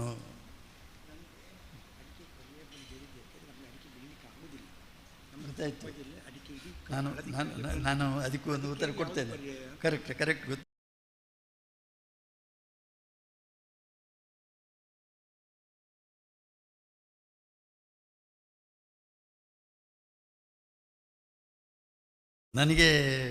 ನಾನು ಓದುವಾಗಲೇ ಅದನ್ನು ಅರ್ಥ ಮಾಡಿಕೊಂಡೆ. ಇದು ಮೋಸ್ಟ್ಲಿ ಸುಳ್ಯದವರು ಯಾರೋ ಇದ್ದಾರೆ ಅಡಿಕೆ. ನಾನು ಏಕೆಂದರೆ ಇತ್ತೀಚೆಗೆ ಇದರ ಬಗ್ಗೆ ಒಂದು ಸೆಮಿನಾರ್ ನಮ್ಮ CP ಇವರು ಕ್ಯಾಂಪ್ಕೋದವರು ಮಾಡಿದರು, ಅದರಲ್ಲೂ ನಾನು ಭಾಗವಹಿಸಿದ್ದೆ. ಆಗಲೂ ಈ ಚರ್ಚೆ ಬಂದಿತ್ತು. ಆಗ ಇದಕ್ಕೆಲ್ಲದಕ್ಕೂ ನನಗೆ ಭಾಳ ಇದಕ್ಕೆ ನಾನೊಂದು ಉತ್ತರ ಹೇಳಿ ನನ್ನ ಮಾತನ್ನು ಮುಗಿಸ್ತೀನಿ. ನನಗೆ ತಿಳಿದ ಹಾಗೆ 25-30 ವರ್ಷಗಳ ಹಿಂದೆ ನಾನಾಗ ಹೆಚ್ಚು ಕರ್ನಾಟಕದಲ್ಲಿ ಇರ್ತಿದ್ದೆ, ಕೇರಳದಲ್ಲಿ ಕಡಿಮೆ ಇರ್ತಿದ್ದೆ. ತೋಟ ನನಗೆ 2 ಕಡೆ ಇತ್ತು. ಮಾಡ್ತಿರುವಾಗ ನನಗೆ ತುಂಬ ಕರ್ನಾಟಕದಲ್ಲಿ ತುಂಬ ಹಾರ್ಟಿಕಲ್ಚರ್ ವಿಜ್ಞಾನಿಗಳು ನನಗೆ ಸ್ನೇಹಿತರು. ಅವರು ಹೇಳಿದರು, ನಾವು ಪಾಮ್ ಆಯಿಲ್ ಬಗ್ಗೆ ಇಳಿತಾ ಇದ್ದೇವೆ ಅಂಥೇಳಿ. ಡಾಕ್ಟರ್ ಗುರುಮೂರ್ತಿ ಅಂತ ಇದ್ದರು ಆಗ. ಅವರು ಅದರ ಹೆಡ್ ಆಗಿದ್ದರು. ಭಾಳ ಒಳ್ಳೆಯ ಮನುಷ್ಯ, ಭಾಳ ಫಾರ್ಮರ್ ಫ್ರೆಂಡ್ಲಿ ವಿಜ್ಞಾನಿ. ಭಾಳ ಕೆಲಸ ಮಾಡಿದರು, ಪಾಪ ತೀರಿಕೊಂಡ್ರು. ಅದರ ನಂತರ 1-2 ವ್ಯಕ್ತಿಗಳು ಬಂದರು, ಅವರು ನನಗೆ ಪರಿಚಯ ಇದ್ದವರೇ. ಆದರೆ ಏನೂ ಆಗಲಿಲ್ಲ, ಅದು ಅಲ್ಲಿಗೆ ನಿಂತು ಹೋಯಿತು ನನಗೆ ತಿಳಿದ ಮಟ್ಟಿಗೆ. ಒಸ್ವಾಲ್ ಎಗ್ರೋ ಅಂತ ಹೇಳುವಂಥ ಒಂದು ಕಂಪನಿ ಇದನ್ನು ಪ್ರೋಸೆಸ್ ಮಾಡೋ ಫ್ಯಾಕ್ಟ್ರಿಯನ್ನು ಶಿವಮೊಗ್ಗದಲ್ಲಿ ಓಪನ್ ಮಾಡಿತ್ತು. ಅದನ್ನು ಜಾರ್ಜ್ ಅಂತ ಹೇಳೋರು ನಡೆಸ್ತಿದ್ರು ಆಗ. ಅದು ಕ್ಲೋಸ್ ಆಗಿ ಹೋಯಿತು. ಅದರ ನಂತರ ನಾನು ತಿಳಿದ ಹಾಗೆ ಆ ಸಂಸ್ಥೆಯನ್ನು ಗೋದ್ರೇಜ್ನವರು ತಗೊಂಡ್ರು, ಅವರು ಕೂಡ ಮುಚ್ಚಿದರು. ಈಗ ಪುನಃ ಓಪನ್ ಆಗಿದೆ ಅಂತ ಹೇಳೋದನ್ನು ನಾನು ಕೇಳಿದೆ. ಇದು ಯಾಕೆ ಹೀಗಾಯಿತು ಅಂತ ಹೇಳಿದರೆ, ನಮ್ಮಲ್ಲಿ ಸರಿಯಾದಂಥ ಒಂದು ಪ್ಲ್ಯಾನಿಂಗ್ ಇರಲಿಲ್ಲ. ಅದರಿಂದಾಗಿ ಅದು ಓಪನ್ ಆಯಿತು, ಮುಚ್ಚಿತು ಎಲ್ಲವೂ. ಅದರ ನಂತರ ನನಗೆ ಹೆಬ್ರಿಯಿಂದ ನನ್ನ ರಿಲೇಟಿವ್ ಒಬ್ಬರು ಸಿಕ್ಕಿದರು. ಅವರು ಸಿಕ್ಕಿದವರು ಹೇಳಿದರು, ಚೌಟ ನಾನು ಇದನ್ನು ಬೆಳೆಸ್ತಾ ಇದ್ದೇನೆ. ಕಾರಂತರ ಹೇಳಿದಾಗೆ ಎಲ್ಲಿ ಮದುವೆ ಮುಂಜಿ ಎಲ್ಲಿ ಹೋದರೂ ನಾವು ಮಾತಾಡೋದು ಕೃಷಿಯ ಬಗ್ಗೆ, ಮದುವೆ ಬಗ್ಗೆ ಮಾತಾಡೋದಿಲ್ಲ, ಇನ್ಯಾವುದೋ ವಿಷಯದ ಬಗ್ಗೆ ಚರ್ಚೆ ಮಾಡೋದಿಲ್ಲ. ಅವರು ಹೇಳುವಾಗ ನಾನು ಹೇಳಿದೆ, ಹೇಗಿದೆ? ತೊಂದರೆ ಇಲ್ಲ, ಈಗ ನಡೀತಾ ಇದೆ ಅಂತ ಹೇಳಿದ್ರು. ನನಗೂ ಪಾಮ್ ಆಯಿಲ್ಗೂ ಏನೂ ಸಂಬಂಧ ಇಲ್ಲ. ಆದರೆ ಈ ಪಾಮ್ ಆಯಿಲ್ನ ಬಗ್ಗೆ ನಾನು ಮಲೇಷ್ಯಾ ಇಂಥ ಕಡೆ ಹೋದಾಗಲೂ ಇದನ್ನೆಲ್ಲ ಸ್ವಲ್ಪ ಸ್ನೇಹಿತರೊಟ್ಟಿಗೆ ಮಿಕ್ಸ್ ಆಗ್ತೇನೆ. ಅಲ್ಲಿಯೂ ಏನಾಗಿದೆ ಅಂದರೆ ಪಾಮ್ ಆಯಿಲ್ ಕಲ್ಟಿವೇಷನ್ ಕಡಿಮೆ ಆಗಿದೆ. ಆಗ ನಾನು ಕೇಳಿದೆ, ಯಾಕೆ ಪಾಮ್ ಆಯಿಲ್ ಕಲ್ಟಿವೇಷನ್ ಕಡಿಮೆ ಆಗಿದೆ? ಅದಕ್ಕೆ ಅವರು ಹೇಳ್ತಾರೆ, ಈಗ ವರ್ಕರ್ಸ್ ಬೇಕಾದಷ್ಟು ಸಿಗುವುದಿಲ್ಲ, ಆದ್ದರಿಂದ ಪಾಮ್ ಆಯಿಲ್ ಕಲ್ಟಿವೇಷನ್ ಕಡಿಮೆ ಆಗಿದೆ ಅಂತ ಹೇಳೋದು. ಇಲ್ಲಿ ಹೇಗೆ ಇದೆ ಅಂತ ಹೇಳೋದು ಗೊತ್ತಿಲ್ಲ. ನಮ್ಮಲ್ಲಿ ಈಗ ನಾವು ಕಾರಂತರಿಗೆ ಮತ್ತು ಶ್ರೀಪಡ್ರೆಯವರಿಗೆ ತುಂಬ ಅನುಭವ ಇದೆ. ನಾವೀಗ ಏನಾಗ್ತದೆ ಅಂದರೆ, ನಮ್ಮ ಎಲ್ಲ ಕೃಷಿ ಕಾರ್ಮಿಕರ ಕೊರತೆಯಿಂದಾಗಿ ಕೆಲವು ಬೆಳೆಗಳನ್ನು ಬಿಡಬೇಕಾಗ್ತದ ಅಂತ ಹೇಳುವಲ್ಲಿಗೆ ಮುಟ್ಟಿದ್ದೇವೆ. ಯಾಕೆಂದರೆ ನಾವು ಯಾಂತ್ರೀಕರಣದ ಕಡೆಗೆ ಹೆಚ್ಚು ಗಮನ ಕೊಡದಿದ್ದರಿಂದ ಈ ಪರಿಸ್ಥಿತಿಗೆ ನಾವು ಬಂದಿದ್ದೇವೆ. ಇವತ್ತು ನಮ್ಮ ಭತ್ತದ ಬೇಸಾಯ ಕೂಡ ಹಿಂದೆ ಬಿದ್ದಿರುವುದಕ್ಕೆ ಒಂದು ಕಾರಣ ನಾವು ಯಾಂತ್ರೀಕರಣಕ್ಕೆ ಹೋಗದೇ ಇರುವುದು. ನಾನು ಯಾವಾಗಲೂ ಒಂದು ಮಾತು ಹೇಳ್ತೇನೆ ಇಂಥ ಸಭೆಗಳಲ್ಲಿ, ನಾನು ಕೃಷಿಯನ್ನು ಭಾಳ ಹೃದಯದ ಒಳಗಿನಿಂದ ಪ್ರೀತಿಸ್ತೇನೆ. ಅದು ನನಗೆ ಎಲ್ಲದಕ್ಕಿಂತ ಪ್ರೀತಿಯ ವಿಷಯ. ಆದರೆ ಭತ್ತದ ಬೇಸಾಯ ಮಾಡೋ ದಿವಸಗಳಲ್ಲಿ ನನಗೆ ಯಾಕೋ ಒಂಥರ ತಲೆ ಸಿಡಿತ ಶುರುವಾಗ್ತದೆ. ಬೇಕಾದಂಥ ನುರಿತ ಕೆಲಸಗಾರರು ಸಿಗುವುದಿಲ್ಲ, ನಾವು ದುಡಿದದಕ್ಕೆ ಬೇಕಾದ ಸರಿಯಾದಂಥ ರಿಟರ್ನ್ ಸಿಗುವುದಿಲ್ಲ. ಇದೆಲ್ಲ ನಮ್ಮ ಕಷ್ಟ. ಅದಕ್ಕೆ ಸರಿಯಾಗಿ ನಿಮಗೆಲ್ಲರಿಗೂ ಗೊತ್ತಿದ್ದ ಹಾಗೆ 10 ಪಟ್ಟು ಇನ್ಕ್ರೀಸ್ ಆಗುವಾಗ ಅಗಿದು ಜಗಿಯುವಂಥ ಉಗುಳುವಂಥ ಅಡಿಕೆಗೆ 160 ಪಟ್ಟು ಹೆಚ್ಚಾಗಿದೆ. ಇದನ್ನು ನೀವು ಹೇಗೆ ಸಮತೋಲನ ಮಾಡಿಕೊಂಡು ಬದುಕಲಿಕ್ಕೆ ಸಾಧ್ಯ ಇಲ್ಲ. ಅದು ನಮ್ಮ ಪರಿಸ್ಥಿತಿ. ಇಷ್ಟು ಹೇಳಿ ನಿಮಗೆ ನನ್ನಿಂದ ಏನಾದರೂ ಕೇಳಲಿಕ್ಕಿದ್ದರೆ ಕೇಳ್ಬೋದು. ಮತ್ತು ಯಾವಾಗಲೂ ನಿಮಗೆ ಮುಂದಕ್ಕೆ ಕೂಡ ನನಗೆ ಇಲ್ಲಿ ಎಷ್ಟು ಜನ ಕೃಷಿಕರಿದ್ದಾರೆ ಅಂತ ಗೊತ್ತಿಲ್ಲ, ಏನಾದರೂ ಬೇಕು ಅಂತಾದರೆ ನಮ್ಮನ್ನು ನೇರ ಸಂದರ್ಶಿಸ್ಬೋದು. ನನ್ನ ನಂಬರ್ ಬೇಕಾದರೆ ನಾನೇ ಕೊಟ್ಟು ಬಿಡ್ತೇನೆ. 9447 9447 193 984. ನಿಮ್ಗೆ ಯಾವುದಾದ್ರೂ ನಾನು ಬೆಳೆಸುವಂಥ ಹಣ್ಣುಗಳ ಬಗ್ಗೆ ನಿಮಗೆ ಏನಾದರೂ ಸಮಾಲೋಚನೆ ಮಾಡಬೇಕು ಅಂತಿದ್ದರೆ ನೀವು ನನ್ನನ್ನು ಇದರ ಮೂಲಕ ಸಂಪರ್ಕಿಸ್ಬೋದು. ಈಗ ನೀವು ಹೇಳಿದ ಮಾತು ಸಾರಿ, ವಯಸ್ಸಾದ್ದರಿಂದ ಯಾವುದೋ ಹೆಚ್ಚಿನ ನೆನಪು ಶಕ್ತಿ ಕಡಿಮೆ ಆಗ್ತಾ ಇದೆ ಭಾಳ ಫಾಸ್ಟಾಗಿ. ಈ ವಿಷಯ ನೀವು ಹೇಳಿದ್ದು ಸಂತೋಷ ಆಯಿತು ಹೇಳಿದ್ದು. ನನಗೆ ಮೊದಲು ಕೂಡ ನಾನು ಹೇಳಿದೆ, ಕ್ಯಾಂಪ್ಕೋದ ಮೀಟಿಂಗ್ನಲ್ಲಿ ಕೂಡ ನಾನಿದ್ದೆ. ಯಾಕೆಂದರೆ ಪ್ರತಿ ಸಲ ಅವರ ಮೀಟಿಂಗ್ ಆಗುವಾಗ ನಾನು ಒಬ್ಬ ಅಲ್ಲಿ ಇರ್ತೇನೆ. ಅಲ್ಲಿ ಈ ಪ್ರಶ್ನೆ ಬಂದಿತ್ತು. ಇವತ್ತು ನಿಮಗೆಲ್ರಿಗೂ ಗೊತ್ತಿದೆ, ನಾನು ಅನ್ಫಾರ್ಚುನೇಟ್ಲಿ ನಾಗರಾಜ್ ಅವರಿಲ್ಲ ಅಥವಾ ಫಾರ್ಚುನೇಟ್ಲಿ ಅವರಿಲ್ಲ. ಈ ರೋಗಗಳ ಬಗ್ಗೆ ನಾವು ಕಳೆದ 100 ವರ್ಷಗಳಿಂದ ಮಾತಾಡ್ತಾ ಇದ್ದೀವಿ. ರೋಗಗಳು ಇದೆ, ನಾವು ಇದ್ದೇವೆ. ಆದರೆ ಸುಳ್ಯದಿಂದ ಅಡಿಕೆ ಮಾತ್ರ ಹೊರಗೆ ಬಿತ್ತು. ಈಗ ಇನ್ನೂ ಕಡಿಮೆ ಆಗ್ತಾ ಬಂತು. ನಾನು ನೋಡಿದ ಹಾಗೆ ಈಗ ಮೈಸೂರಿಗೆ ಹೆಚ್ಚು ಹೋಗುವುದಿಲ್ಲ, ಇಲ್ಲದಿದ್ದರೆ ಮೈಸೂರಿಗೆ ಹೋಗುವಾಗ ಇದರ ಅನುಭವ ಆಗ್ತಿತ್ತು. ಇದು ನಮ್ಮ ಪರಿಸ್ಥಿತಿ. ಇಲ್ಲಿ ಏನು ಮಾಡ್ಬೋದು ಅಂತ ಹೇಳಿದರೆ, ಎಡೆಬೆಳೆ ಅಲ್ಲ ಅಥವಾ ಪರ್ಯಾಯ ಬೆಳೆ ಅಲ್ಲ, ಈ ಬೆಳೆಯನ್ನು ಪ್ರತ್ಯೇಕವಾಗಿಯೇ ಮಾಡಿ. ನಿಮಗೆ ಅಲ್ಲಿ ನನ್ನ ಅನುಭವದಂತೆ, ನಾನು ಅಲ್ಲಿ ಕೃಷಿ ಮಾಡಿಯಲ್ಲ, ನಿಮಗೆ ಅಲ್ಲಿ ಒಂದು ಒಳ್ಳೆಯ ಬೆಳೆ ಹಾಕ್ಬೋದು.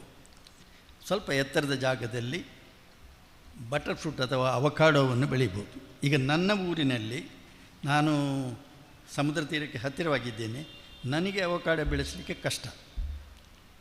ನಿಮ್ಮ ಊರಿನಲ್ಲಿ ಅವಕಾಡೋವನ್ನು ಚೆನ್ನಾಗಿ ಬೆಳೆಸ್ಬೋದು. ಮತ್ತು ಇದನ್ನು ಬೆಳೆಸುವಾಗ ಏನು ನೀವು ಗಮನ ಇಟ್ಕೊಳ್ಬೇಕು ಅಂದರೆ, ನಾವೀಗ ಎಲ್ಲರೂ ಏನಾಗಿದೆ, ಯಾವುದೋ ಬೆಳೆ ಬರ್ತದೆ ಬೆಳೆಸ್ತೇವೆ, ಚೌಟ್ರು ಬೆಳೆಸಿದ್ದಾರೆ ಅಥವಾ ಹೆಗ್ಡೆಯವರು ಬೆಳೆಸಿದ್ದಾರೆ ಅಂಥೇಳಿ, ಅಥವಾ ಅಜಿತ್ ಬೆಳೆಸಿದ್ದಾರೆ ಅಂಥೇಳಿ. ನೀವು ಅದಲ್ಲ, ನೀವೇ ಪ್ರಯೋಗ ಮಾಡಿ ಇದನ್ನು ಬೆಳೆಸ್ಬೋದಾ, ಇದು ಇಲ್ಲಿ ಬೆಳೆ ಕೊಡ್ತಾ ಇದೆಯಾ ಅಂತ ಹೇಳೋದನ್ನು ನೀವು ಅನುಭವದಿಂದ ಪಡ್ಕೊಳ್ಬೇಕು. ಇದು ಸಾಧ್ಯ ಇದೆ, ಇದೇನು ವರ್ಷಗಟ್ಟಲೆ ಬೇಕಾಗುವಂಥ ಕೃಷಿ ಅಲ್ಲ. ರಂಬುಟಾನ್ ಕೂಡ ನಿಮಗೆ ಬೆಳೆಸ್ಬೋದು. ಯಾಕೆಂದರೆ 3 ವರ್ಷದಲ್ಲಿ ಕಾಯಿ ಬರ್ತದೆ, 3ನೇ ವರ್ಷ ನಿಮಗೆ ಕಮರ್ಷಿಯಲ್ ಕ್ರಾಪ್ ಸಿಗ್ತದೆ. ಆದ್ದರಿಂದ ಅದನ್ನು ಪ್ರಯತ್ನ ಮಾಡೋದಕ್ಕೆ ಏನೂ ತೊಂದರೆ ಇಲ್ಲ. ಮ್ಯಾಂಗಸ್ಟಿನ್ ಮಾತ್ರ ಸ್ವಲ್ಪ ಟೈಮ್ ತಗೊಳ್ತದೆ. ಅದು ಕೂಡ ನಿಮಗೆ ಮನಸ್ಸಿದ್ದರೆ ಒಂದು 3 ವರ್ಷದ ಬೆಳೆದಂಥ ಗಿಡಗಳನ್ನು ತಂದು ನಿಮ್ಮ ತೋಟದಲ್ಲಿ ಹಾಕಿದರೆ ನೀವೊಂದು 3 ವರ್ಷ ಉಳಿಸಿಕೊಳ್ಬೋದು.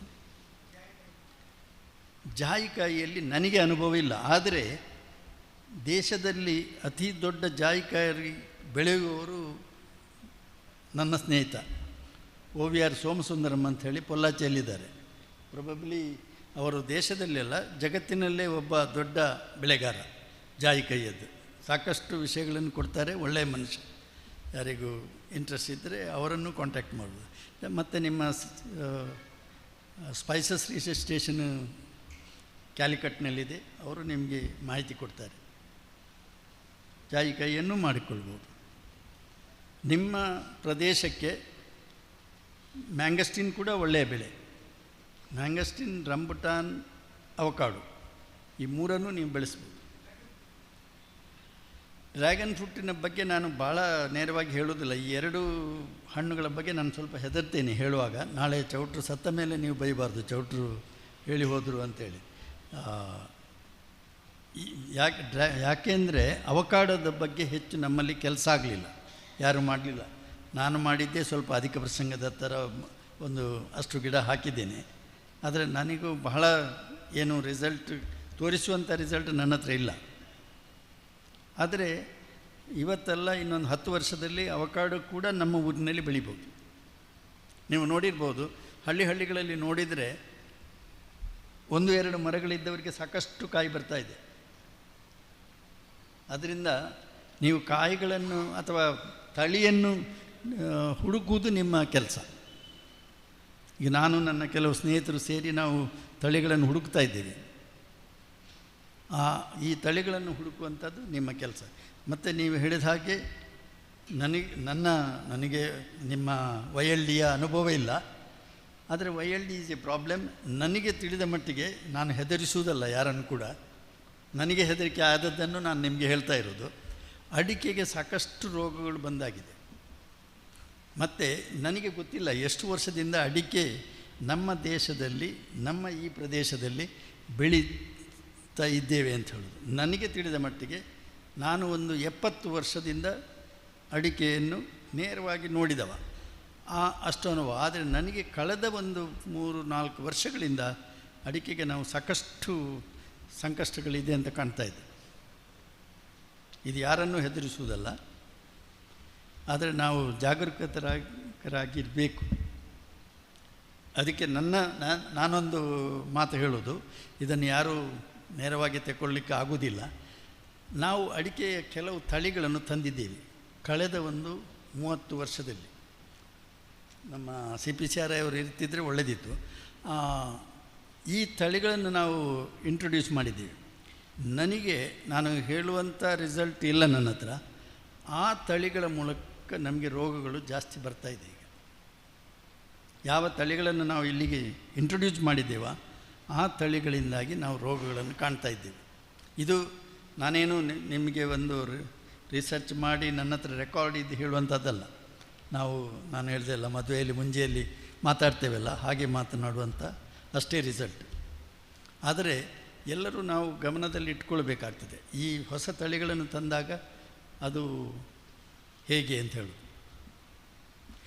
ಇಷ್ಟು ಹೇಳಿ ನಾನು ಕಾರಂತರ ಅಪ್ಪಣೆಯೊಂದಿಗೆ ವಿರಮಿಸ್ತೇನೆ.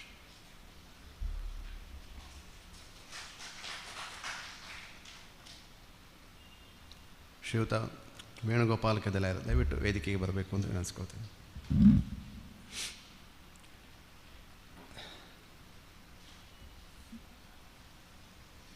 ಶ್ರೀಯುತ ಅಜಿತ್ ಶೆಟ್ಟಿ ಕಡಬೆಯವರು ಆರಂಭದಲ್ಲಿ ಹೇಳಿದ್ದು, ನಾನು ಮಾತಾಡೋದಿಲ್ಲ ಹೇಳಿದ್ದು, ಇಂಟ್ರಾಕ್ಷನ್ಗೆ ಅವರು ಹೆಚ್ಚು ಆಸಕ್ತರು. ಸಮಗ್ರ ಕೃಷಿ ಪದ್ಧತಿಯ ಮೂಲಕ ತೆಂಗು, ಅಡಿಕೆ, ರಬ್ಬರ್ ಮೊದಲಾದ ಅನ್ಯಾನ್ಯ ಬೆಳೆ ವೈವಿಧ್ಯಗಳು ಅವರ ಮುಖ್ಯವಾದ ವೃತ್ತಿ. ವೈಜ್ಞಾನಿಕವಾಗಿ ಅಭಿವೃದ್ಧಿಪಡಿಸಿದ ತಳಿಗಳ ವಿವಿಧ ಜಾತಿಯ ಹಣ್ಣಿನ ಕೃಷಿ ಅವರ ವೈಶಿಷ್ಟ್ಯ. ಕೃಷಿ ಅಧ್ಯಯನ ಪ್ರವಾಸ, ಇಲ್ಲಿ ಮುಖ್ಯವಾಗಿ ಹೇಳಬೇಕಾದ್ದು, ನಾವೆಲ್ಲ ಕೃಷಿ ಅಧ್ಯಯನ ಪ್ರವಾಸವನ್ನು ಕೈಗೊಳ್ಳುತ್ತೇವೆ. ಅದನ್ನೊಂದು ಟೂರ್ ಹೇಳುವ ನೆಲೆಯಲ್ಲಿ, ಪ್ರವಾಸ ಹೇಳುವ ನೆಲೆಯಲ್ಲಿ ಮಾತ್ರ ನಾವು ಸ್ವೀಕರಿಸ್ತೇವೆ ಹೊರತು ಅದೊಂದು ಕೃಷಿ ಪ್ರವಾಸವಾಗಿ, ಅದೊಂದು ಮಾಹಿತಿಯ ಪ್ರವಾಸವಾಗಿ ಸ್ವೀಕರಿಸುವ ಮಂದಿ ಬಹಳ ಕಡಿಮೆ ಅಂತ ಅನ್ನಿಸ್ತದೆ. ಆ ನೆಲೆಯಲ್ಲಿ ಅಜಿತ್ ಅವರು ಬಹಳ ಮುಖ್ಯವಾಗ್ತಾರೆ. ದೂರದ ಪ್ರವಾಸದಿಂದಾಗಿ ಪಡೆದಂಥ ಯಾವ ಜ್ಞಾನ ಇದೆಯೋ ಅದನ್ನು ಪ್ರಾಯೋಗಿಕವಾಗಿ ತನ್ನ ತೋಟದಲ್ಲಿ ಮಾಡುವುದರ ಮೂಲಕ ಸಾಧಕ ಬಾಧಕಗಳನ್ನು ಸ್ಪಷ್ಟವಾಗಿ ಹೇಳಬಲ್ಲವರು. ಈಗ ಅಜಿತ್ ಅವರ ಒಂದು 5 ನಿಮಿಷ ಪ್ರಸ್ತಾವನೆಯಾಗಿ ಮಾತಾಡ್ತಾರೆ. ಆಮೇಲೆ ಇಂಟ್ರಾಕ್ಷನ್ ಮೂಲಕ ಅಥವಾ ಮಾತುಕತೆಗಳ ಮೂಲಕ ಈ ಗೋಷ್ಠಿಯನ್ನು ಮುಂದುವರಿಸೋಣ. ವೇದಿಕೆಯಲ್ಲಿರುವ ಹಿರಿಯರು, ಮಾರ್ಗದರ್ಶಕರಾದ ಚೌಟ ಸರ್ ಅವರೇ, ಆತ್ಮೀಯರಾದ ವೇಣು ಅವರೇ, ವೇದಿಕೇತರ ಗಣ್ಯರೇ ಹಾಗೂ ಕೃಷಿ ಮಿತ್ರರೇ, ನಾನೊಬ್ಬ ಕೃಷಿಕ ಅಲ್ಲ, ಆದರೆ ಈ ಕೃಷಿ ವಿಷಯದಲ್ಲಿ ಒಂದು ಆಸಕ್ತಿ ಹೊಂದಿದಂಥ ವ್ಯಕ್ತಿ. ನಾನು ಯಾವುದಾದ್ರೂ ಹೊಸ ಕೃಷಿ ಮಾಡಬೇಕು ಅಂತೇಳಿ ಒಂದು ಯಾರು ಇದಕ್ಕೆ ಗೈಡ್ಗೆ ಯಾರು ಸೂಕ್ತ ವ್ಯಕ್ತಿ ಅಂತ ಸರ್ಚ್ ಮಾಡ್ತಿರುವ ಸಂದರ್ಭದಲ್ಲಿ ನಾನು ಲಕ್ಕೀಲಿ ನನಗೆ ಒಳ್ಳೆಯ ಮಾರ್ಗದರ್ಶಕರು ಸಿಕ್ಕಿದ್ರು. ಕೃಷಿ ಬಗ್ಗೆ ಏನೊಂದು ಯೂಶ್ವಲಿ ಕೃಷಿಕರಲ್ಲಿ ಏನಿದೆ ಅಂತೇಳಿ ಸತ್ಯವನ್ನು ಹೇಳುವುದಿಲ್ಲ ಯಾರು ಕೂಡ ಹೆಚ್ಚಿನವರು. ಆದರೆ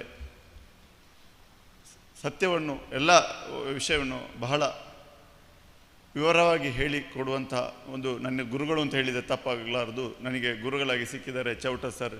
ಹಾಗೆ ನಾನು ರಿಯಲಿ ಲಕ್ಕಿ ಅಂತ ಹೇಳಲಿಕ್ಕೆ ಸಂತೋಷ ಪಡ್ತೇನೆ. ನಾನು ಕೃಷಿ ಯಾವುದು ಅಂತ ಹೇಳಿದಾಗ ನಾನು ರಂಬುಟಾನ್ ಮಾಡ್ತಾಯಿದ್ದೇನೆ, ಮ್ಯಾಂಗೋಸ್ಟೀನ್. ಈಗ ಒಂದು ಸುಮಾರು 6 ಎಕರೆಯಲ್ಲಿ ಡ್ರ್ಯಾಗನ್ ಫ್ರೂಟ್ ಬೆಳೀಲಿಕ್ಕೆ ಪ್ಲ್ಯಾನ್ ಮಾಡಿದ್ದೇನೆ, ಮತ್ತು ಬಟರ್ ಫ್ರೂಟ್. ನಾನು ಕೃಷಿ ಮಾಡಿ ಅನುಭವಕ್ಕಿಂತಲೂ ಜಾಸ್ತಿ ಹೋಗಿ ತೋಟಗಳನ್ನು ನೋಡಿ ಅನುಭವ. ಸುಮಾರು ಚೌಟ ಸರ್ ಅಂತ, ಜೇಕಬ್ ಸರ್ ಅಂತ ತುಂಬ ತೋಟಗಳನ್ನು ನೋಡಿ ಬಂದಿದ್ದೇನೆ. ಇಲ್ಲಿ ನಮಗೆ ಈ ಕೃಷಿಯಲ್ಲಿ ನಮ್ಮಲ್ಲಿ ಹೊಸ ಹಣ್ಣು ಕೃಷಿ ಮಾಡುವಂತ ಹೇಳಿದಾಗ ಎಲ್ಲ ರೈತರ ಕ್ವಶನ್ ಏನು ಅಂತ ಹೇಳಿದರೆ ಮಾರ್ಕೆಟಿಂಗ್. ಒಂದಂತೂ ಸತ್ಯ, ಅಡಿಕೆಗೆ ನಮಗೆ ಸ್ಟಾಕ್ ಇಡಲಿಕ್ಕಾಗತ್ತೆ, ನಮ್ಮ ಹಣ್ಣನ್ನು ಸ್ಟಾಕ್ ಇಡಲಿಕ್ಕೆ ಕಷ್ಟ. ಆದರೆ ಈಗ ಎಕ್ಸ್ಪೋರ್ಟ್ ಮಾಡಬೇಕಾದ್ರೆ ಶೀತಲೀಕರಣ ವ್ಯವಸ್ಥೆ ಇದೆ, ಆದರೆ ನಮ್ಮಲ್ಲಿ ನಾವು ಈ ಹಳ್ಳಿ ಏರಿಯಾದಲ್ಲಿ ಅಷ್ಟು ಫಾರ್ವರ್ಡ್ ಆಗಿಲ್ಲ. ಮಾರ್ಕೆಟಿಂಗ್ ತುಂಬ ಚಾಲೆಂಜ್. ಬೇಕಾದರೆ ಕೃಷಿ ಏನು ಯಾವ ಥರ ಮಾಡಬೇಕು ಅಂತ ಹೇಳೋದನ್ನು ಜನರು ಹೇಳಿಕೊಡ್ಲಿಕ್ಕೆ ರೆಡಿ ಇರ್ತಾರೆ, ಆದರೆ ಮಾರ್ಕೆಟಿಂಗ್ ವಿಚಾರ ಬಂದಾಗ ಯಾರು ಕೂಡ ಹೇಳಿಕೊಡ್ಲಿಕ್ಕೆ ರೆಡಿ ಇಲ್ಲ. ಯಾಕೆಂತ ಹೇಳಿದರೆ ಎಲ್ಲರೂ ಸೆಲ್ಫಿಶ್ಗಳಾಗಿದೆ. ನಾನು ನನ್ನ ವಸ್ತುವನ್ನು ಬೇಗ ಸೇಲ್ ಮಾಡಬೇಕು ಅಂತ ಇದರಿಂದ ನಾವು ಮುಂದೆ ಹೋಗ್ತಾ ಇದ್ದೇವೆ. ನಮಗೆ ಮಾರ್ಕೆಟಿಂಗ್ ವಿಚಾರ ಬಂದಾಗ ಈ ಫಾರ್ ಎಕ್ಸಾಂಪಲ್ ರಂಬುಟಾನ್ ವಿಚಾರ ಬಂದಾಗ ನಮಗೆ ಭಾರಿ ಚಾಲೆಂಜ್ ಆಗಿ ಅಂತ ಹೇಳಿದರೆ 1-2 ರಂಬುಟಾನ್ ಗಿಡಗಳನ್ನು ಬೆಳೆಸುವಂಥ ರೈತರು. ನಾವು 1 kg 200 ರೂಪಾಯಿಗೆ ಸೇಲ್ ಮಾಡ್ತಿದ್ರೆ ಈ 1-2 ಮರಗಳಿರುವಂಥವ್ರು ಬಂದು 50 ರೂಪಾಯಿ 70 ರೂಪಾಯಿಗೆ ಬಂದು ಸೇಲ್ ಮಾಡ್ತಾರೆ. ಆ ಸಂದರ್ಭದಲ್ಲಿ ನಾವು 200 ಹೇಳಿದರೆ ಅವನು 50 ರೂಪಾಯಿ ಕೊಡ್ತಾನೆ, ನೀವು 200 ಹೇಳ್ತೀರಿ. ಈ ಸಮಸ್ಯೆಗಳನ್ನು ನಾವು ಈ ಮಾರ್ಕೆಟಿಂಗ್ ವಿಚಾರದಲ್ಲಿ ಫೇಸ್ ಮಾಡ್ತಾಯಿದ್ದೇವೆ. ಆದರೆ ಇನ್ನೊಂದು ನಾವು ಹಣ್ಣು ಬೆಳೆಸುವುದು ಅಂತ ಹೇಳಿದರೆ ಎಕ್ಸ್ಪೋರ್ಟ್ ಮಾಡೋದು ಅಂತ ಆ ಕಾನ್ಸೆಪ್ಟಿಗೆ ಹೇಳ್ತಾರೆ. ನೀವು ಎಕ್ಸ್ಪೋರ್ಟ್ ಮಾಡ್ತೀಯ ಅಂತ. ಖಂಡಿತ ಅಗತ್ಯ ಇಲ್ಲ. ಚಿಕ್ಕ ಪುಟ್ಟ ಕೊಳ್ಳಿ ರಾಷ್ಟ್ರಕ್ಕೆ ನಾವು ಎಕ್ಸ್ಪೋರ್ಟ್ ಮಾಡೋ ಬದಲು ಸುಮಾರು 140 ಕೋಟಿ ಜನರಿರುವಂತಹ ಭಾರತಕ್ಕೆ ನಾವು ಭಾರತದಲ್ಲಿ ಫ್ರೂಟು ಮಾರ್ಕೆಟಿಂಗ್ ತುಂಬ ಈಸಿ ಅಂತ ನನ್ನ ಭಾವನೆ. ಹಾಗೆ ಮಾರ್ಕೆಟಿಂಗ್ ನಾವು ಲಾಸ್ಟ್ ಇಯರ್ ರಂಬುಟಾನ್ ಮಾರ್ಕೆಟಿಂಗ್ ಅನ್ನೋ ನಾವೊಂದು ಚಿಕ್ಕ ಅಸೋಸಿಯೇಷನ್ ಮಾಡಲಿಕ್ಕೆ ಟ್ರೈ ಮಾಡಿದ್ವಿ. ಆಗ ಏನೋ ಅದೇ ಸಣ್ಣ ಅಡೆತಡೆಗಳು ಬಂದು ನಮಗೆ ಸ್ವಲ್ಪ ನಾವು ಚೌಟ ಸರ್ ನಾವೆಲ್ಲ ಸ್ವಲ್ಪ ರೇಟ್ ಕಡಿಮೆ ಆಯಿತು ಬಿಟ್ಟರೆ ನಮಗೆ ಮಾರ್ಕೆಟಿಂಗ್ ಏನು ತೊಂದರೆ ಆಗಲಿಲ್ಲ. ನಾವು ಇದರಿಂದಾಗಿ ನಾವು ಪಾಸಿಟಿವ್ ನಮಗೇನು ಹೆಲ್ಪ್ ಆಯಿತು ಅಂತ ಹೇಳಿದರೆ ನಾವೇ ಇಳಿದು ಮಾರ್ಕೆಟಿಂಗ್ ಮಾಡಲಿಕ್ಕೆ ನಾವು ಇಳಿದ್ವಿ. ಇದರಿಂದಾಗಿ ಮಾರ್ಕೆಟಿಂಗ್ ನಾವು ಬೆಂಗಳೂರು ಇರ್ಬೋದು, ಚೆನ್ನೈ ಇರ್ಬೋದು, ಹುಬ್ಬಳ್ಳಿ ಇರ್ಬೋದು, ಮಂಗಳೂರು ಇರ್ಬೋದು, ಗೋವಾ ಇರ್ಬೋದು, ತುಂಬ ಕಡೆ ಬೇಡಿಕೆ ಇದೆ ಎನ್ನುವ ವಾಸ್ತವವನ್ನು ನಾವು ತಿಳ್ಕೊಂಡಿದ್ವಿ. ಇದರಿಂದಾಗಿ ನೆಕ್ಸ್ಟಿಗೆ ನಾವು ಲಾರ್ಜ್ ಸ್ಕೇಲಲ್ಲಿ ಮಾಡಿದರೂ ಕೂಡ ನಮಗೆ ಮಾರ್ಕೆಟಿಂಗ್ ಮಾಡಬಹುದು ಅಂತ ಹೇಳುವ ನಿಟ್ಟಿಗೆ ನಾವು ಬಂದಿದ್ದೇವೆ. ಒಂದಂತೂ ರಂಬುಟಾನ್ ಮತ್ತು ಡ್ರ್ಯಾಗನ್ ಫ್ರೂಟು. ನಾನೀಗ ಡ್ರ್ಯಾಗನ್ ಫ್ರೂಟು ನಮ್ಮ ಸೌತ್ ಕೆನಡಾದಲ್ಲಿ ಜಾಸ್ತಿ ಹೆಚ್ಚಿನವರು ಮಾಡಲಿಲ್ಲ, ಆದರೆ ನಿತಿನ್ ಅಂತ ಹೇಳುವಂತಹ ವ್ಯಕ್ತಿ ಒಬ್ಬರು ಲಾರ್ಜ್ ಸ್ಕೇಲಲ್ಲಿ ಮಾಡಿದ್ದಾರೆ. ನಾನು ಯಾಕೆ ಅದನ್ನು ಕೂಡ ಚಾಯ್ಸ್ ಮಾಡಿದೆ, ಎಲ್ಲ ತಳಿಗಳು ಎಲ್ಲ ಫ್ರೂಟ್ಸ್ಗಳು ಇರಲಿ ಅಂತ ಹೇಳುವ ದೃಷ್ಟಿಯಿಂದ ಮ್ಯಾಂಗೋಸ್ಟಿನ್ ರಂಬುಟಾನ್ ಕೂಡ ಡ್ರ್ಯಾಗನ್ ಫ್ರೂಟ ಬೆಳೀಲಿಕ್ಕೆ ಪ್ಲ್ಯಾನ್ ಮಾಡಿದ್ದೇನೆ. ಈ ವರ್ಷ ಸುಮಾರು 6 ಎಕರೆಯಲ್ಲಿ 3000 ಗಿಡಗಳನ್ನು ಪ್ಲ್ಯಾಂಟ್ ಮಾಡಲಿಕ್ಕೆ ತಯಾರಿಯನ್ನು ಮಾಡ್ತಾಯಿದ್ದೇನೆ. ಹಾಗೆ ಏನಾದರೂ ನಿಮಗೆ ಈ ವಿಚಾರದಲ್ಲಿ ಕೇಳಲಿಕ್ಕಿದ್ರೆ ಕ್ವಶನನ್ನು ಕೇಳಿ ನಾವು ಫೇಸ್ ಟು ಫೇಸ್ ಡಿಸ್ಕಸ್ ಮಾಡುವಂತ ಹೇಳಲಿಕ್ಕೆ ಇಷ್ಟಪಡ್ತೀನಿ.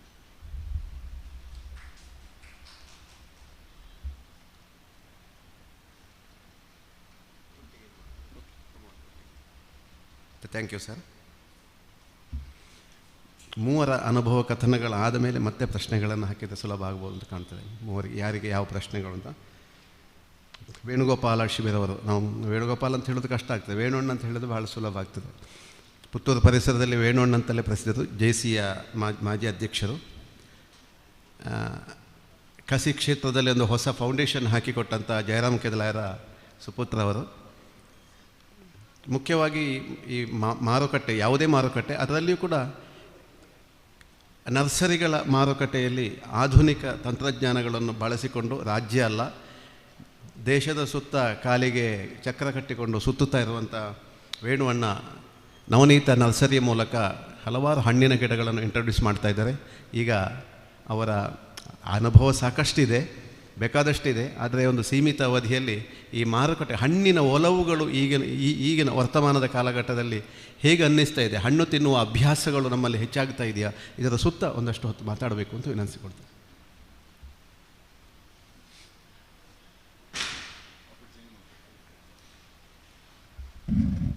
ಚೌಟ ಸರ್, ಅಜಿತ್ ಅಣ್ಣ, ಹಾಗೆ ಇಲ್ಲಿರುವ ಎಲ್ಲ ಗಣ್ಯರಿಗೆ ನಮಸ್ಕಾರ ಮಾಡಿಕೊಂಡು, ಹಿರಿಯರಾದ ಚೌಟ ಸರ್ ಆಲ್ರೆಡಿ ಅನುಭವ ಮತ್ತು ಜ್ಞಾನದ ಎರಡೂ ಸೇರಿಸಿ ಮಾಹಿತಿ ಮತ್ತು ಅವರ ಅನುಭವವನ್ನು ಹಂಚ್ಕೊಂಡಿದ್ದಾರೆ. ಕಾರಂತರು ಒಂದು ಸ್ವಲ್ಪ ಸಬ್ಜೆಕ್ಟನ್ನು ಚೇಂಜ್ ಮಾಡಿದ್ರು, ತೊಂದರೆ ಇಲ್ಲ. ಅದು ಅವರು ಯಾವಾಗಲೂ ಇರುವ ಸಬ್ಜೆಕ್ಟನ್ನು ಇವತ್ತು ಕೂಡ ಹೇಳಿದರು. ಬಟ್ ಬೇಸಿಕ್ಕಾಗಿ ಇವತ್ತು ಸ್ಪೈಸಸ್ ಸಾಂಬಾರು ಬೇಳೆ ಬಗ್ಗೆ ಒಂದಿಷ್ಟು ಶೇರ್ ಮಾಡಿ ಅಂತ ಡಾಕ್ಟರ್ ಹೇಳಿದರು. ಸೊ ಅದ್ರ ಬಗ್ಗೆ ಒಂದೆರಡು ಮಾತು ಶೇರ್ ಮಾಡಲಿಕ್ಕೆ ಇಷ್ಟಪಡ್ತೇನೆ. ಖಂಡಿತವಾಗಿ ಅನುಭವ ಮತ್ತು ಜ್ಞಾನದಲ್ಲಿ ನಾನಿನ್ನೂ ನಡೀತಾ ಇರುವ ಒಂದು ಏನೋ ಆ ಸ್ಟೇಜಲ್ಲಿದ್ದೇನೆ. ಸೊ ಖಂಡಿತವಾಗಿ ಏನು ನನಗೆ ತಿಳಿದಿದೆ ಅದನ್ನು ನಾವು ಹಂಚ್ಕೊಳ್ಳಿಕ್ಕೆ ಇಷ್ಟಪಡ್ತೇನೆ. ಈಗ ಆಲ್ರೆಡಿ ಇಬ್ಬರು ಸ್ಪೀಕರ್ಸ್ ಹೇಳಿದ ಒಂದು ಸಮ್ಮರಿ ನಾನು ಕೂಡ ಅದನ್ನು ಕನ್ಫರ್ಮ್ ಮಾಡೋದೇನೆಂದರೆ, ಬಹುಬೆಳೆ ಕೃಷಿ ಇಸ್ ಡೆಫಿನೆಟ್ಲಿ ನಮಗೆ ಅತಿ ಅಗತ್ಯ. ಏಕಬೆಳೆ ಕೃಷಿ ಅನ್ನೋದು ನಾನೊಬ್ಬ ನರ್ಸರಿ ಉದ್ಯಮ ಮಾತ್ರ ಮಾಡ್ತಾ ಇಲ್ಲ, ಕೃಷಿಯಲ್ಲಿ ಕೂಡ ತೊಡಗಿಸ್ಕೊಂಡಿದ್ದೀನಿ. ಸೊ ಸಾಧಾರಣ 8-10 ವರ್ಷದಿಂದ ನಾವು ಮೊದಲು ಸಾವಯವ ಅಂತ ಮಾಡಿ ಈಗ ಪ್ರಕೃತಿ ಸಹಜ ಕೃಷಿಯ ಬಗ್ಗೆ ಒಲವು ತೋರಿಸಿಕೊಂಡು ಅದರಲ್ಲಿ ಈ ಇಂಡಿಜಿನಿಯಸ್ ನೇಟಿವ್ ಫಾರೆಸ್ಟಿಂದ ಹಿಡಿದು ಪ್ರಾಫಿಟೇಬಲ್ ಕ್ರಾಪ್ಸಿಂದ ಹಿಡಿದು ಮತ್ತು ಈ ಡೈವರ್ಸಿಟಿಯನ್ನು ಮೇಂಟೈನ್ ಮಾಡುವಂಥ ವೆರೈಟಿಗಳನ್ನು ಕೂಡ ತೊಡಗಿಸ್ಕೊಂಡು ಒಂದು ಸಮಗ್ರ ಕೃಷಿ ಮಾಡಬೇಕು. ಅದರಲ್ಲಿ ಈವನ್ ಡೈರಿ ಬರುತ್ತೆ, ಮತ್ತು ಗೊಬ್ಬರದ್ದು ನಾವೇ ಸ್ವಂತವಾಗಿ ಉತ್ಪಾದನೆ ಮಾಡಲಿಕ್ಕೆ ಸಾಧ್ಯ ಇರುವಂಥ ಗೊಬ್ಬರಗಳ ವಿಷಯ ಬರುತ್ತೆ. ಸೊ ಸಮಗ್ರ ಕೃಷಿ ಅಂದರೆ ನನ್ನ ದೃಷ್ಟಿಯಲ್ಲಿ ನಾವು ಏನು ಮಾಡ್ತಿದ್ದೀವಿ ಅಂದರೆ, ಸಂಪೂರ್ಣವಾಗಿ ಇಂಡಿಪೆಂಡೆಂಟ್ ಮತ್ತು ಸೆಲ್ಫ್ ಸಫಿಷಿಯೆಂಟ್ ಆಗಿ ಒಬ್ಬ ಕೃಷಿಕ ಬೆಳಿಬೇಕು. ಅವನಿಗೆ ಬೇಕಾದ ಗಿಡದಿಂದ ಹಿಡಿದು, ಬಿತ್ತಿಂದ ಹಿಡಿದು, ಕೊನೆಗೆ ಗೊಬ್ಬರದಿಂದ ಹಿಡಿದು ಅದರ ಬೇಸಿಕ್ ಸಂಸ್ಕರಣೆ, ಬೇಸಿಕ್ ಪ್ರೊಸೆಸಿಂಗ್ ಕೂಡ ಅವರೇ ಮಾಡುವ ಹಾಗೆ ಬೆಳಿಬೇಕು. ಆ ಬೆಳಿಬೇಕಂದ್ರೆ ಅದಕ್ಕೆ ಸರಿಯಾದ ಮಾರ್ಗದರ್ಶನ ಮತ್ತು ತರಬೇತಿ ಬೇಕು. ಅಜಿತ್ ಅಣ್ಣ ಒಂದು ಹೇಳಿದರು, ಒಂದು ವೆರಿ ಇಂಪಾರ್ಟೆಂಟ್ ಇದು ವಿಷಯ ಹೇಳಿದರು, ಗೈಡ್ ಬೇಕು ಅಂತ. ಅವರಿಗೆ ಗೈಡ್ ಸಿಕ್ಕಿದ್ದಾರೆ. ಹಾಗೆ ಕೃಷಿಯಲ್ಲಿ ಪ್ರತಿಯೊಬ್ಬರಿಗೂ ಗೈಡ್ ಬೇಕು. ಆ ಗೈಡ್ಗಳು ನಮ್ಮ ಸುತ್ತಮುತ್ತನೇ ಇರ್ಬೋದು ಅಥವಾ ಹೊರಗಡೆ ಕೂಡ ಇರ್ಬೋದು. ಆದರೆ ನಮಗೆ ಕೃಷಿಯಲ್ಲಿ ಏನಂದರೆ ವಿಚಾರಗಳು ಸುಮಾರಿದೆ.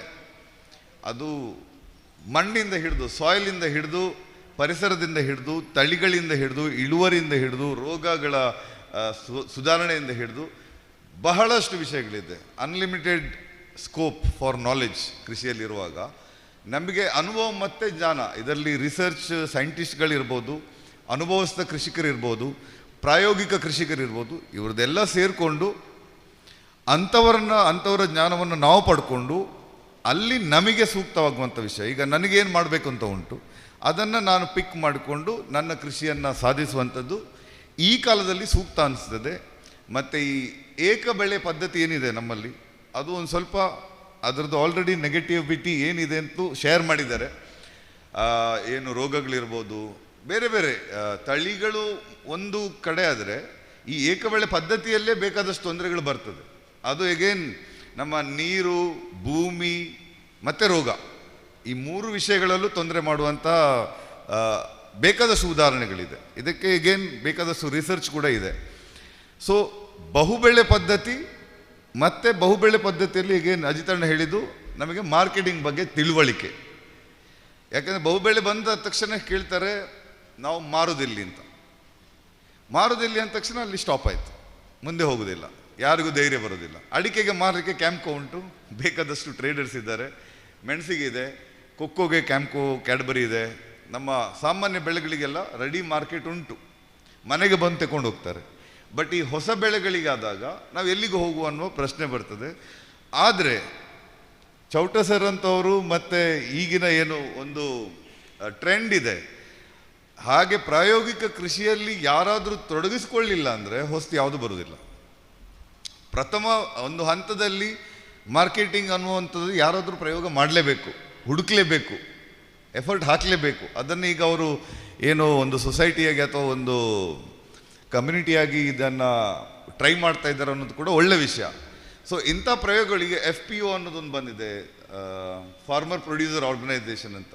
ನಮ್ಮಲ್ಲಿ ಅಷ್ಟೇನು ಸುದ್ದಿ ಇಲ್ಲದಿದ್ರು ಆಲ್ ಇಂಡಿಯಾ ಮಟ್ಟದಲ್ಲಿ ಬೇಕಾದಷ್ಟು ಬೆಳೆಗಾರರ ಒಂದು ಆರ್ಗನೈಸೇಷನ್, ನಬಾರ್ಡಿಂದ ಸಪೋರ್ಟ್ ಕೊಡುವಂಥ organisations hundreds of crores turn over ಮಾಡಿ ರೈತರನ್ನು ಸೇರಿಸಿಕೊಂಡು ಎಜುಕೇಷನ್ ಕೊಟ್ಟು, ಇನ್ಪುಟ್ಸನ್ನು ಕೊಟ್ಟು, ರೆಗ್ಯುಲರ್ ಆಗಿ ಅವರಿಗೆ ಫಾಲೋಅಪ್ ಕೊಟ್ಟು, ಅವರ ಪ್ರೊಡ್ಯೂಸನ್ನು ಒಟ್ಟಿಗೆ ಸಹಕಾರ ಮಟ್ಟದಲ್ಲಿ ಕಲೆಕ್ಷನ್ ಮಾಡಿ ಮಾರ್ಕೆಟಿಂಗ್ ಮಾಡಿ, ಬ್ರ್ಯಾಂಡಿಂಗ್ ಮಾಡಿ, ಈವನ್ ಎಕ್ಸ್ಪೋರ್ಟ್ ಹೊರಗೆ ಮಾಡುವಂತಹ 100 FPOಗಳು ಈಗ ಭಾರತದಲ್ಲೇ ನಡೀತಾ ಇದೆ ನಬಾರ್ಡ್ ಸಂಸ್ಥೆಯ ಸಪೋರ್ಟಿಂದ.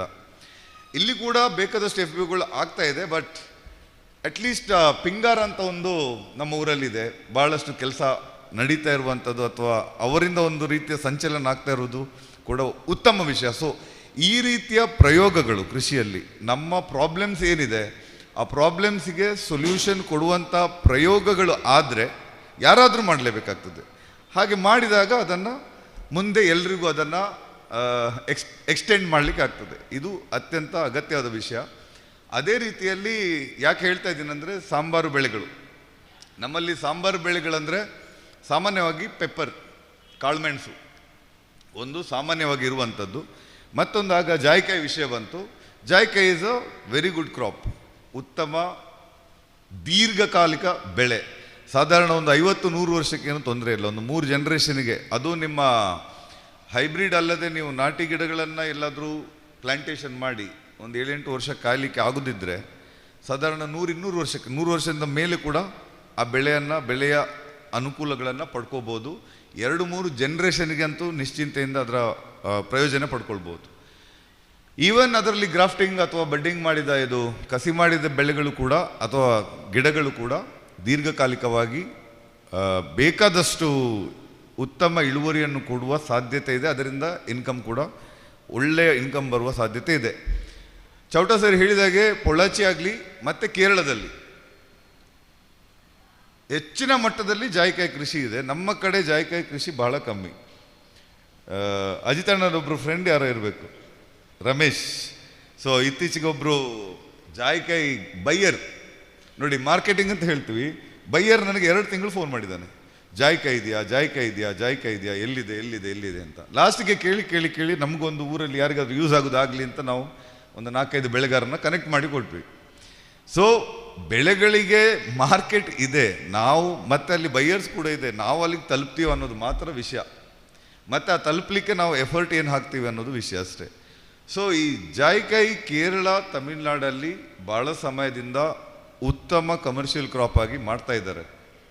ಮತ್ತು ಎರಡನೇದು ಏನಂದರೆ ಅದು ಇದು ಇಂಟೋಕ್ರಾಪ್ ಆಗಿ, ಅಡಿಕೆ ಅಥವಾ ತೆಂಗಿಗೆ ಇಂಟೋಕ್ರಾಪ್ ಆಗಿ ಮಾಡುವಂಥ ಒಂದು ಬೆಳೆ. ಬಹಳ ಏನು ರಾಸಾಯನಿಕ ಗೊಬ್ಬರಗಳ ಅವಶ್ಯಕತೆ ಇಲ್ಲ. ಗೊಬ್ಬರ ಬೇಕು, ಮಾಯಿಶ್ಚರ್ ಬೇಕು, ತೇವಾಂಶ ಬೇಕು, ಬಟ್ ಹೆಚ್ಚು ರೋಗಗಳ ಒಂದು ತೊಂದರೆ ಇಲ್ಲ, ಮತ್ತು ಬಹಳ ರಾಸಾಯನಿಕ ಗೊಬ್ಬರಗಳ ಅವಶ್ಯಕತೆ ಇಲ್ಲ ಬೆಳೆಗೆ. ದೀರ್ಘಕಾಲಿಕ ಬೆಳೆ ಆಗಿರೋದ್ರಿಂದ ಇಳುವರಿ ನಿಧಾನವಾಗಿ ಶುರುವಾಗ್ತದೆ, ಬಟ್ ನಿಧಾನವಾಗಿ ಬೆಳೀತದೆ, ಮತ್ತು ಬಹಳಷ್ಟು ಸಮಯ ಅದರ ಇಳುವರಿ ಇರ್ತದೆ. ಸೊ ಜಾಯಿಕಾಯಲ್ಲಿ ನಾವೀಗ ನರ್ಸರಿ ಅವರಂತ ಆಲ್ರೆಡಿ ಕಾರಂತ್ ಸರ್ ಹೇಳಿದರು, ಸಾಧಾರಣ 80ರ ದಶಕದಲ್ಲಿ ಒಳ್ಳೆ ಇಳುವರಿ ಕೊಡುವಂಥ ಒಳ್ಳೆ ತಳಿಗಳ ಅವಶ್ಯಕತೆ ಸ್ವಂತಕ್ಕೆ ಇದ್ದದ್ರಿಂದ ಆಗ ನನ್ನ ತಂದೆಯವರು ಶುರು ಮಾಡಿದ ನರ್ಸರಿ ಅದು. ನಮಗೆ ಒಂದು ಇಳುವರಿ ಕೊಡುವಂಥ ಒಳ್ಳೆ ತಳಿಗಳ ಗಿಡಗಳು ಬೇಕಿತ್ತು. ಆ ಸಮಯದಲ್ಲಿ ಸಿಗುವುದಿಲ್ಲ ಅನ್ನುವ ಒಂದು ನೀಡ್ ಏನಿತ್ತು, ಆ ನೀಡ್ ಬೇಸಿಸ್ ಮೇಲೆ ಅವಾಗ ಅವರು ಶುರು ಮಾಡಿದ್ದು. ಆ ನೀಡನ್ನೇ ಹಿಡ್ಕೊಂಡು ನಾವು ಇವತ್ತು ಮುಂದುವರಿಸ್ತಾ ಇದ್ದೀವಿ.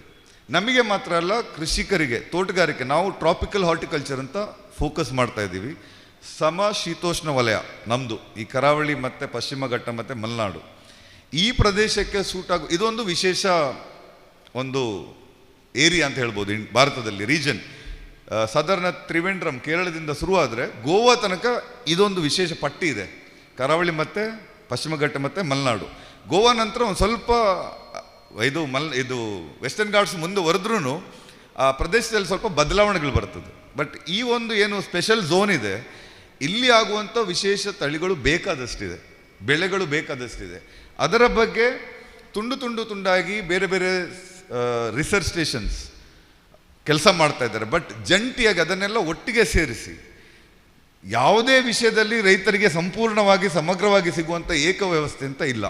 ತೋಟಗಾರಿಕೆ IHRನವರು ತೋಟಗಾರಿಕೆ ಬೆಳೆ ಮಾಡ್ತಾ ಇದ್ದಾರೆ, ಫ್ರೂಟ್ಸ್ ಬೆಳೆ ಮಾಡ್ತಾರೆ. ISR ಕ್ಯಾಲಿಕಟ್ ಅವರು ಸ್ಪೈಸಸ್ ಮಾಡ್ತಾರೆ. ಹಾಗೆ ಪಣಿಯೂರಲ್ಲಿ ಇನ್ನೊಂದಿದೆ, ಅವರು ಕಾಳುಮೆಣಸು ಕೆಲಸ ಮಾಡ್ತಾರೆ.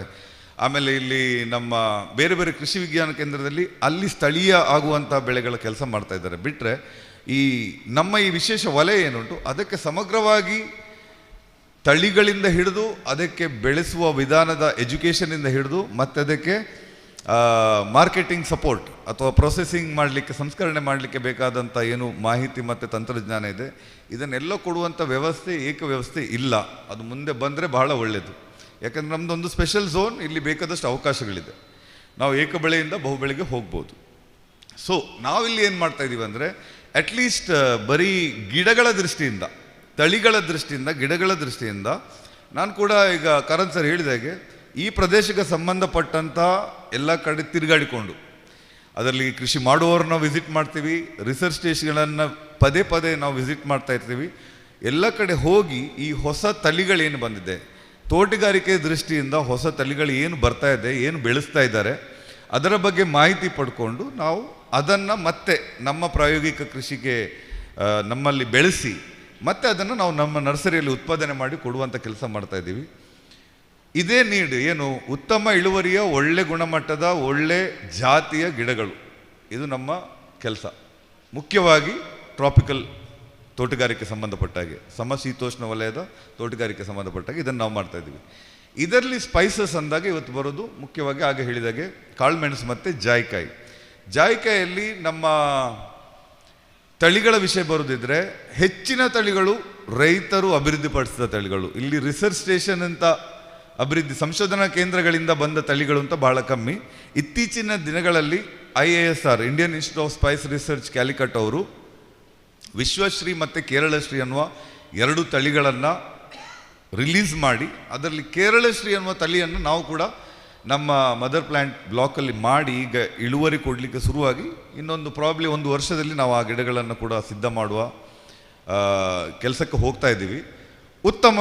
ಉತ್ತಮ ತಳಿ ಅದು. ಹೇಗಿದ್ರು ISR ಅವರು ರೆಕಮೆಂಡ್ ಮಾಡಿರೋದ್ರಿಂದ ಅದಕ್ಕೆ ಬಹಳಷ್ಟು ಡಿಮಾಂಡ್ ಕೂಡ ಇದೆ. ಯಾಕಂದರೆ ಅವ್ರು ಬೇಕಾದಷ್ಟು ಅದರ ರಿಸರ್ಚ್ ಮಾಡಿ, ಅದು ಕೂಡ ಫಾರ್ಮರ್ ವೆರೈಟಿನೇ, ಆದರೆ ಅದ್ರ ಬಗ್ಗೆ ರಿಸರ್ಚ್ ಮಾಡಿ ಅವರು ರಿಲೀಸ್ ಮಾಡಿದ್ದಾರೆ. ಇಳುವರಿ ಮತ್ತು ನಮ್ಮ ಈ ಪ್ರದೇಶಕ್ಕೆ ಕರಾವಳಿ ಮತ್ತು ಮೀಡಿಯಂ ಆಲ್ಟಿಟ್ಯೂಡ್, ಹೈ ರೇಂಜ್ ತಳಿಗಳು ಬೇರೆ, ನಿಮ್ಮ ಕೊಡಗು ಮತ್ತು ವಯನಾಡ್ ಅಥವಾ ಮುನ್ನಾರ್ ಆ ರೇಂಜ್ಗೆ ಹೋಗುವಂಥ ತಳಿಗಳು ಬೇರೆ, ಲೋವರ್ ಆಲ್ಟಿಟ್ಯೂಡ್ಗೆ ಆಗುವಂಥ ತಳಿಗಳನ್ನು ದೃಷ್ಟಿ ಇಟ್ಕೊಂಡು ಅವರು ರಿಲೀಸ್ ಮಾಡಿದ್ದಾರೆ.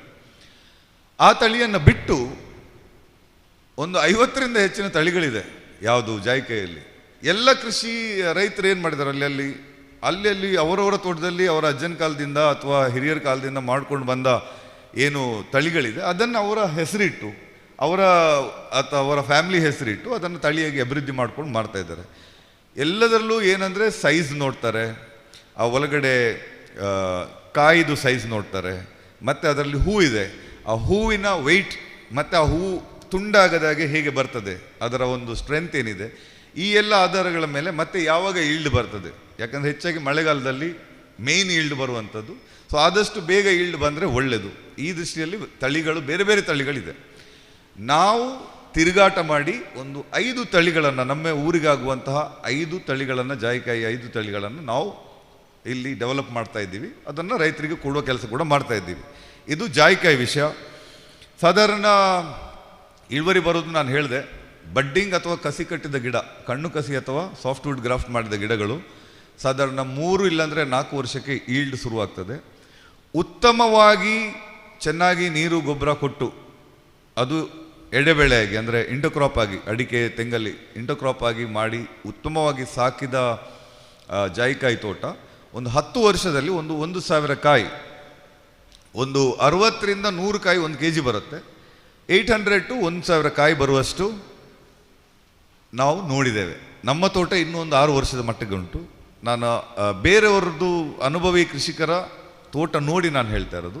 ಚೆನ್ನಾಗಿ ಸಾಕಿದರೆ ಒಂದು 10 ವರ್ಷದಲ್ಲಿ 800 to 1000 ನಟ್ಸ್, ಅದರಲ್ಲಿ ಆಗಲೇ ಹೇಳಿದಾಗ ಒಂದು 500 ನಟ್ಸ್ ಸೇರಿದರೆ 1 kg ಅಷ್ಟು ಹೂ ಬರ್ತದೆ, ಎವರೇಜ್ ಹೇಳ್ತಾ ಇರೋದು. ಹಾಗೆ ಒಂದು 60ರಿಂದ 60 ನಟ್ ಸೈಜ್ ಮೇಲೆ ಡಿಪೆಂಡ್ ಆಗುತ್ತೆ. ಒಂದು 80ರಿಂದ 100 ನಟ್ಸಲ್ಲಿ 1 kg ಇದು ನಟ್ ಜಾಯಿಕಾಯಿ ಬರ್ತದೆ. ಸೊ ಈ ರೇಂಜಲ್ಲಿ ಮತ್ತೆ ಇವನ್ ರೇಟ್ ಹೇಳೋದಿದ್ರೆ 300ರಿಂದ 500 ರೂಪಾಯಿ ನಟ್ಸಿಗೆ, 1,500ದಿಂದ 2,000ವರೆಗೆ ಫ್ಲವರಿಗೆ ಎವರೇಜ್ ರೇಟ್ ಮೇಲೆ ಕೆಳಗಡೆ ಆಗ್ತಾ ಇರ್ತದೆ. ಈ ರೇಂಜಲ್ಲಿ ಇದರ ಬೆಲೆ ಕೂಡ ಇದೆ. ಮತ್ತು ಆಗಲೇ ಹೇಳಿದ್ದೀನಿ, 3-4 ವರ್ಷದಲ್ಲಿ ಶುರುವಾದರೆ ಒಂದು 8-10 ವರ್ಷದಲ್ಲಿ ಉತ್ತಮ ಬೆಳೆ ಶುರುವಾಗ್ತದೆ. ಮತ್ತು ಅದು ಒಂಥರ ಪರ್ಮನೆಂಟ್ ಕ್ರಾಪ್ ಥರ, ಬರೀ ನಾವು ಗೊಬ್ಬರ ನೀರು ಕೊಡ್ತಾ ಇದ್ರೆ ಆಯಿತು ಅಷ್ಟೇ. ಇದು ಜಾಯಿಕಾಯಿ ಬಗ್ಗೆ. ಮತ್ತು ಜಾಯಿಕಾಯಿ ಬಗ್ಗೆ ನನಗೆ ಯಾಕೆ ಅಷ್ಟು ಒಲವು ಅಂದರೆ, ಸ್ವಲ್ಪ ಸ್ಕೂಲಿದ್ದು ನೆನಪು. ಈ ಸಿಲ್ಕ್ ರೂಟ್ ಅಂತ ಏನಿತ್ತು, ಅಥವಾ ಭಾರತಕ್ಕೆ ಯಾವುದೇ ಹೊರಗಡಿನವರು ಹೊರಗೆ ವ್ಯವಹಾರ ಮಾಡ್ಕೊಂಡು ಇಲ್ಲಿ ಬಂದದಲ್ಲಿ ಒಂದು ಓಲ್ಡೆಸ್ಟ್ ಟ್ರೇಡೆಡ್ ಕ್ರಾಪ್ ಅದು. ನಮ್ಮ ದೇಶದಿಂದ ಅತ್ಯಂತ ಹಿಂದಿನ ಕಾಲದಲ್ಲಿ ಇಂಟರ್ನ್ಯಾಷನಲ್ ಫಾರಿನ್ಗೆ ಟ್ರೇಡ್ ಆದ ಒಂದು ಬೆಳೆ ಜಾಯಿಕಾಯಿ. ಅಷ್ಟು ಮೌಲ್ಯವತ್ತಾದ ಬೆಳೆ. ಅದರ ಉಪಯೋಗಗಳು ಬರೀ ಸಾಂಬಾರ್ ಪದಾರ್ಥ ಮಾತ್ರ ಅಲ್ಲ, ಮೆಡಿಸಿನ್ ಮತ್ತು ಅರೋಮಾ, ಪರ್ಫ್ಯೂಮ್, ಈ 3 ವಿಷಯಗಳಲ್ಲಿ ಅದರ ಉಪಯೋಗಗಳಿದೆ. ಅದರಲ್ಲಿ ಕೂಡ ಮುಂದೆ ಪ್ರೊಸೆಸಿಂಗ್ ಮಾಡುವಂತಹ ಅಥವಾ ಬೆಳೆಯುವಂಥ ಅವಕಾಶಗಳು ಕೂಡ ಬೇಕಾದಷ್ಟಿದೆ ಮಾಡುವವರಿಗೆ. ಸೊ ಅದರಿಂದಾಗಿ ನನಗೆ ಅದೊಂದು ಬಹಳ ಇಷ್ಟವಾದ ಒಂದು ಬೆಳೆ ಜಾಯಿಕಾಯಿ ಅನ್ನೋದು. ಕಾಳುಮೆಣಸಲ್ಲಿ ಎಲ್ರಿಗೂ ಗೊತ್ತಿದ್ದದ್ದು ಬೇಕಾದಷ್ಟು ತಳಿಗಳುಂಟು. ಮುಖ್ಯವಾಗಿ ಪನ್ಯೂರ್ ತಳಿ ಇಲ್ಲಿ ನಡೀತದೆ.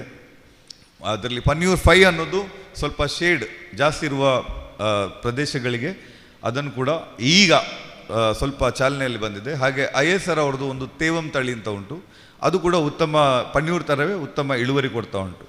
ಆಮೇಲೆ ಅಲ್ಲಿಗೆ ಅವರವರ ಪ್ರದೇಶಕ್ಕೆ ಅನುಗುಣವಾಗಿ ಬೆಳೆಸುವಂಥ ಬೇಕಾದಷ್ಟು ತಳಿಗಳುಂಟು. ಪನ್ಯೂರ್ ಮತ್ತು ಕೇರಳ ISR ಅಲ್ಲಿಂದ ರಿಲೀಸ್ ಆದದ್ದು, ರಿಲೀಸ್ ಎಗೇನ್ ಆಗುವಂಥದ್ದು ಹೆಚ್ಚಿನದ್ದು ರೈತರ ತೋಟದಲ್ಲಿ ಇದ್ದ ತಳಿಗಳೇ ಹೆಚ್ಚಿನದ್ದು ರಿಲೀಸ್ ಆಗುವಂಥದ್ದು ಈ ಸ್ಪೈಸಸಲ್ಲಿ. ಅವರು ಅದನ್ನು ಸ್ಟಡಿ ಮಾಡಿ ಅದರ ಕ್ಯಾರೆಕ್ಟರ್ ಏನು, ಅದರ ಗುಣ ಏನು, ಅದರ ರೋಗ ಏನು, ಅದರ ಸೂಟೆಬಿಲಿಟಿ ಏನು ಅಂತೆಲ್ಲ ಸ್ಟಡಿ ಮಾಡಿ ತಳಿಗಳನ್ನು ರಿಲೀಸ್ ಮಾಡಿದ್ದಾರೆ.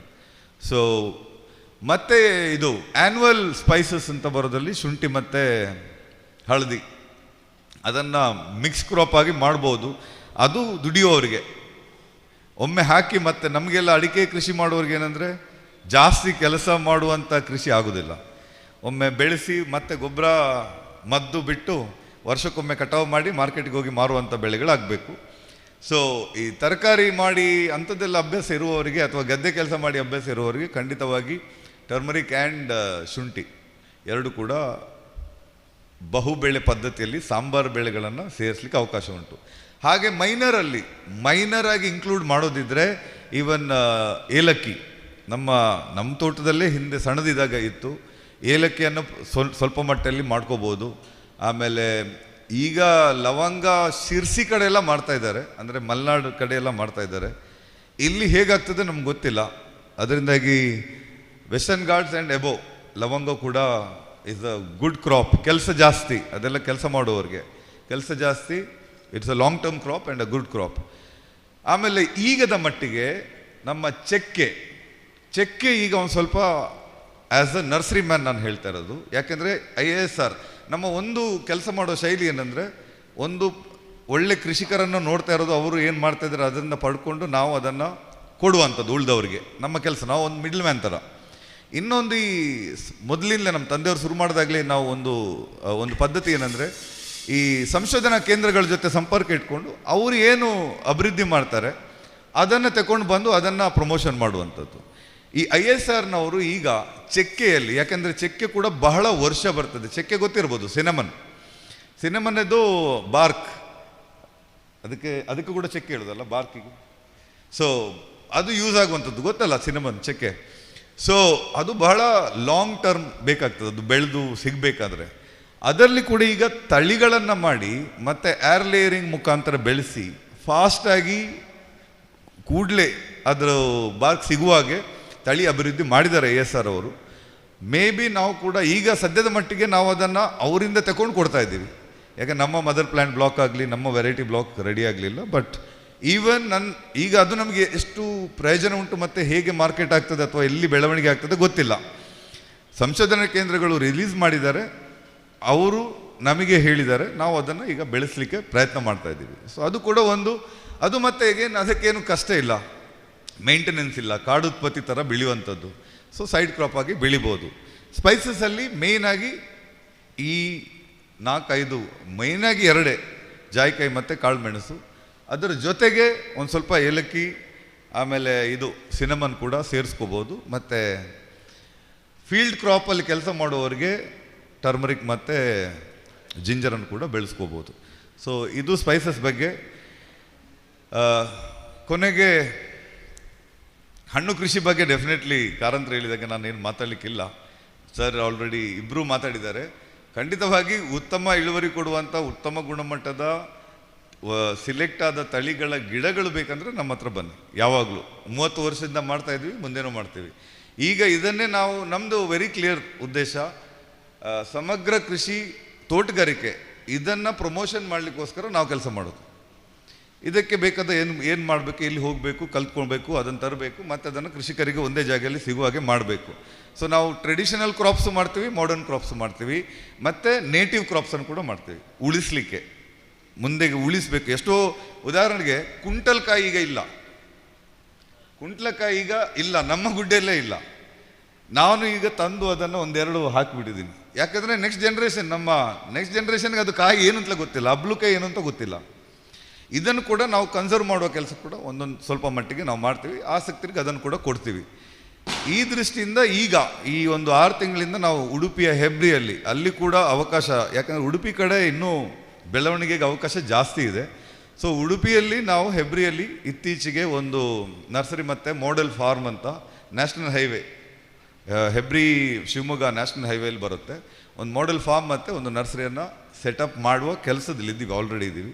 ಸೊ ಈ ಅವಕಾಶ ಕೊಟ್ಟಂತಹ ಸುದ್ದಿ ಅವರಿಗೆ, ಡಾಕ್ಟರ್ ಸರ್ ಅವ್ರಿಗೆ ಸುಮಾರು ಫಾಲೋಅಪ್ ಕೂಡ ಮಾಡಿದರು. ನಾನು ಇತ್ತೀಚೆಗೆ ಹೇಳಿದಲ್ಲ, ಹೆಬ್ರಿಯಲ್ಲಿ ಇರೋದ್ರಿಂದ ಓಡಾಟ ಹೋಗಿ ಬರೋದು ಜಾಸ್ತಿ, ಅದರಿಂದಾಗಿ ಎಲ್ಲ ಟೈಮ್ ನನಗೆ ಫೋನಲ್ಲಿ ಸಿಗೋದಿಲ್ಲ. ಅದಕ್ಕೋಸ್ಕರ ಆದರೂ ಡಾಕ್ಟರ್ ತಂಡದವರು ಸುಮಾರು ಫಾಲೋಅಪ್ ಮಾಡಿ ಇಲ್ಲಿ ಇವತ್ತು ಕೂಡ ಬರುವಾಗ ಒಂದು ಸ್ವಲ್ಪ ಲೇಟ್ ಆಯಿತು. ಅದಕ್ಕೂ ಕ್ಷಮೆ ಕೇಳಿಕೊಂಡು ಅವಕಾಶ ಕೊಟ್ಟಿದ್ದಕ್ಕೆ ಧನ್ಯವಾದಗಳು. Thank you very much.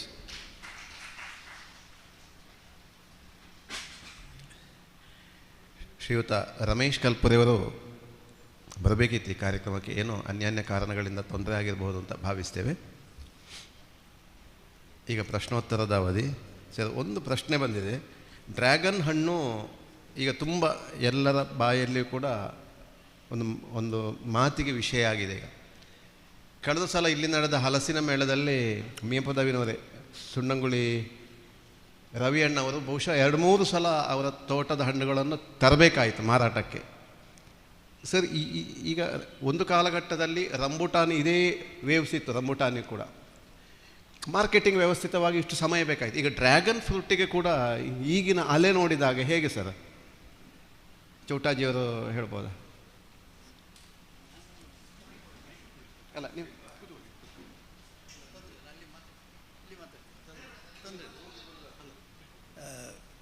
ನಾನು ಕಳೆದ 2 ವರ್ಷದಿಂದ ಒಂದಷ್ಟು ಗಿಡಗಳನ್ನು ಬೆಳೆಸ್ತಾ ಇದ್ದೇನೆ. ಆದರೆ ಅದನ್ನು ನಾನೊಂದು ಕಮರ್ಷಿಯಲ್ ಕ್ರಾಪ್ ಆಗಿ ತಗೊಂಡಿಲ್ಲ.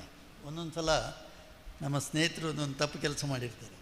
ನಾವು ಹೋದಲ್ಲಿ ಚೌಟ್ರೆ 10 ಗಿಡ ಇದೆ ಕೊಂಡೋಗಿ ಅಂತ ಹೇಳಿ, ಆ 10 ಗಿಡ ಕೊಂಡೋದಾಗ ಅದು ಆ ಕಡೆಯೂ ಇಲ್ಲ ಈ ಕಡೆಯೂ ಇಲ್ಲ ಅಂತ ಆಗ್ತದೆ. ಅಂದರೆ ಅದು ಒಂದು ಫ್ರೀ ಕೊಟ್ಟದ್ದು, ಅದಕ್ಕೆ ಬೆಲೆ ಕಡಿಮೆ. ಇನ್ನೊಂದು ನಾವು ದುಡ್ಡು ಕೊಟ್ಟರೆ ನಾವು ಭಾಳ ಜಾಗ್ರತೆಯಲ್ಲಿರ್ತೇವೆ, ಯಾಕೆಂದರೆ ದುಡ್ಡು ಕೊಟ್ಟಿದ್ದೇವಲ್ಲ.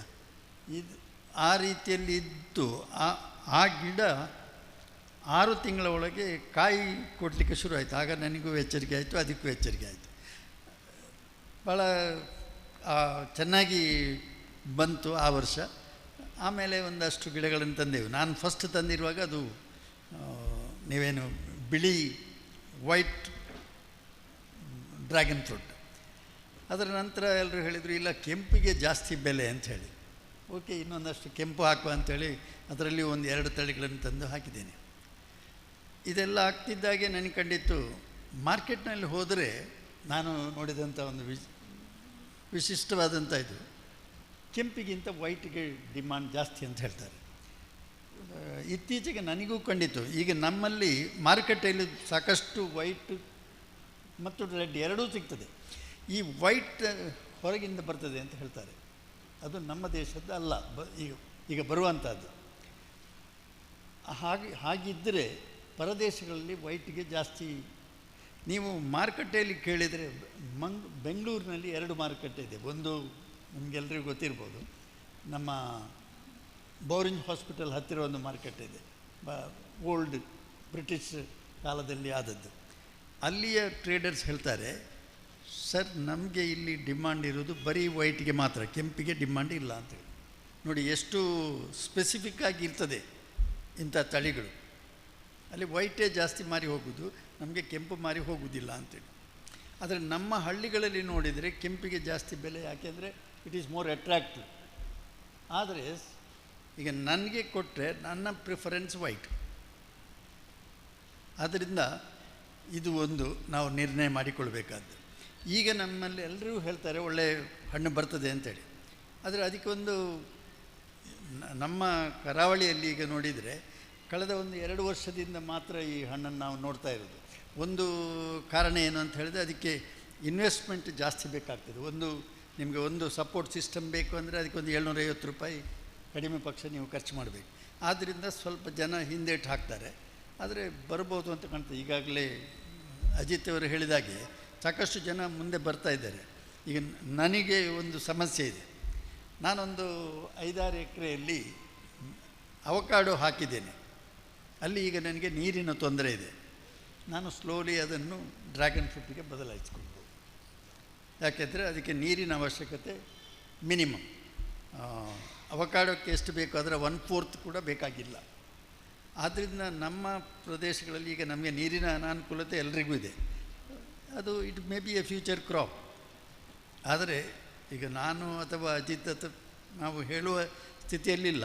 ಇನ್ನೊಂದು 4-5 ವರ್ಷ ಆದರೆ ಖಂಡಿತ ಅಜಿತ್ ಹೇಳ್ತಾರೆ, ನಾನು ಹೇಳ್ತೇನೆ ಅಂತ ಗೊತ್ತಿಲ್ಲ. ಇದು ಅದಕ್ಕೂ ಖಂಡಿತ chances are there. It may be a good crop.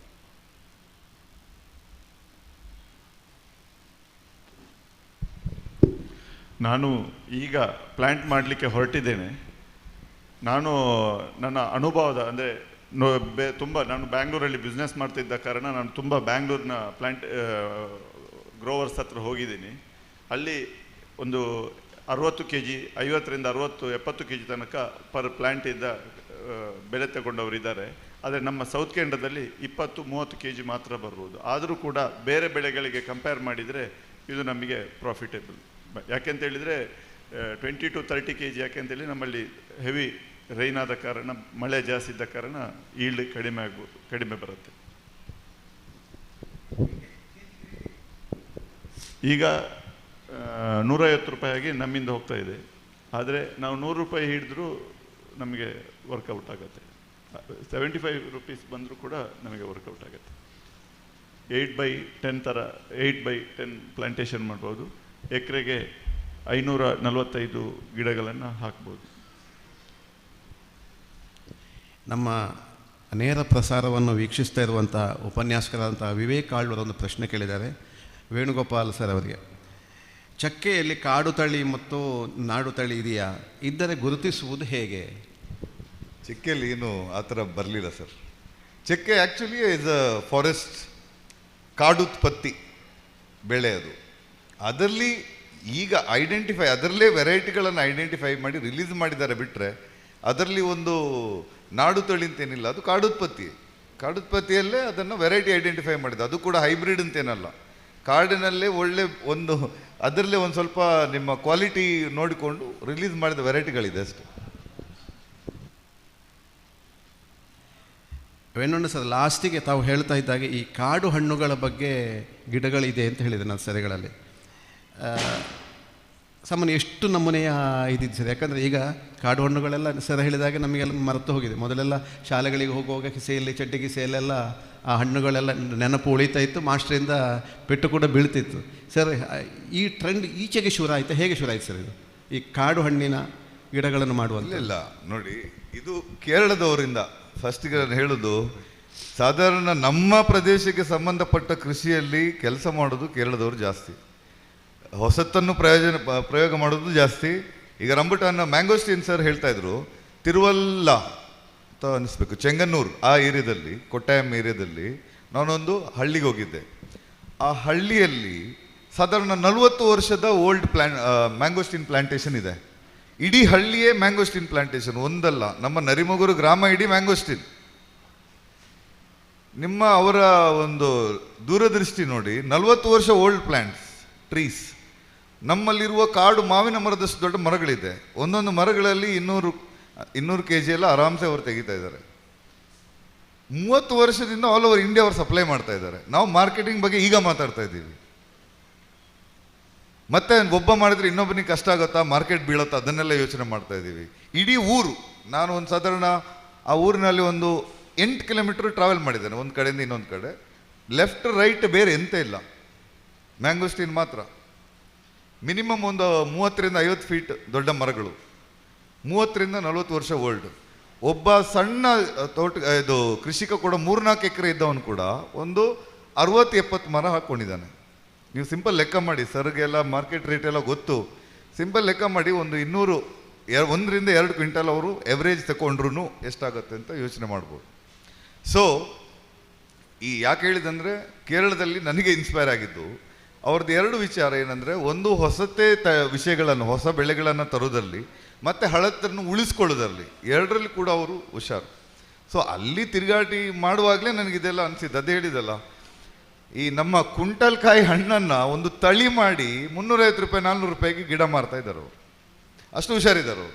So ನಾವು ಬರೀ ಅದನ್ನು ವ್ಯಾಪಾರ ಮನಸ್ಸಿನಲ್ಲಿ ನೋಡಿದ್ದಲ್ಲ, ಬಟ್ ಅಲ್ಲಿಂದ ಗೊತ್ತಾಯಿತು ಬೇಕಾದಷ್ಟು ತಳಿಗಳನ್ನ. ಈವನ್ ಕೇರಳ ಅಗ್ರಿಕಲ್ಚರ್ ಯೂನಿವರ್ಸಿಟಿಗೆ ಹೋದಾಗಲೂ ನೋಡಿದೆ, ಬೇಕಾದಷ್ಟು ಈ ನಾಟಿ ತಳಿಗಳನ್ನು ಉಳಿಸ್ಕೊಂಡು ಅದನ್ನು ಪ್ರಮೋಷನ್ ಮಾಡ್ತಾ ಇದ್ದಾರೆ.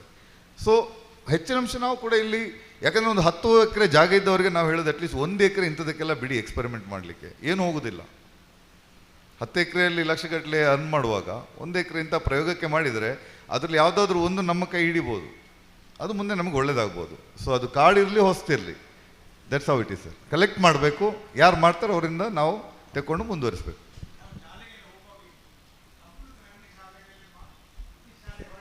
ವಿಕ್ಟರ್ಸ್ ಹೊರಗಡೆ ಗೇಟಲ್ಲಿ ಇರ್ತಿತ್ತು, ಈಗ ಎಲ್ಲಿ ಉಂಟು ಗೊತ್ತುಂಟ ಸರ್? ನಮ್ಮಲ್ಲಿ ಬ್ಯಾಕ್ವರ್ಡ್ ಎಲ್ಲಿ ಉಂಟು ನೋಡಿ, ಅಲ್ಲಿ ಸಿಗ್ತದೆ. ನೀವು ಕಾರವಾರ ಕುಮಟ ಕಡೆ ಹೋದರೆ ಅಲ್ಲಿ ರೋಡ್ ಸೈಡಲ್ಲಿ ನಿಮಗೆ ಅಲ್ಲಿಯ ಹಳ್ಳಿಯ ಮಹಿಳೆಯರು, ಗುಡ್ಡೆಕಾಡಿಂದ ಬಂದ ಮಹಿಳೆಯರು ತಲೆಯಲ್ಲಿ ಬುಟ್ಟಿ ಇಟ್ಕೊಂಡು ಬಂದು ಹೈವೇಲಿ ಮಾರ್ತಾರೆ.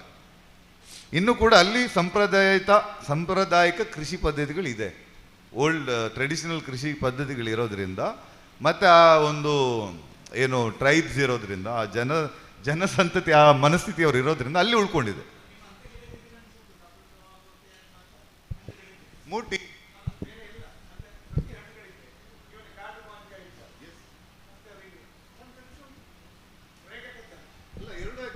ಗಾರ್ಡನ್ ಆಯ್ತು, ನಿಮಗೆ ಹಕ್ಕಿಗಳು ಬರ್ತದೆ, ಪಾಲಿನೇಷನ್ಗೆ ಆಗ್ತದೆ, ನಿಮ್ಮ ಪ್ರಕೃತಿ ಸೌಂದರ್ಯ ಹೆಚ್ಚಿಸ್ತದೆ, ನಿಮಗೂ ಆಗ್ತದೆ. ಮತ್ತೆ ಮುಖ್ಯವಾಗಿ ನೆಕ್ಸ್ಟ್ ಜನರೇಷನ್, ಈಗ ಹುಟ್ಟಿದ ಮತ್ತೆ ಬೆಳೀತಾ ಇರುವ ಮಕ್ಕಳಿಗೆ ಇದರದ್ದು ಪರಿಚಯನೇ ಇಲ್ಲ, ಇದು ಗೊತ್ತೇ ಇಲ್ಲ ಉಂಟು ಅಂತ. ಸೊ ಅದನ್ನು ನಾವು ಕೊಡುವ ದೊಡ್ಡ ಕೊಡುಗೆ ಆಗ್ತದೆ.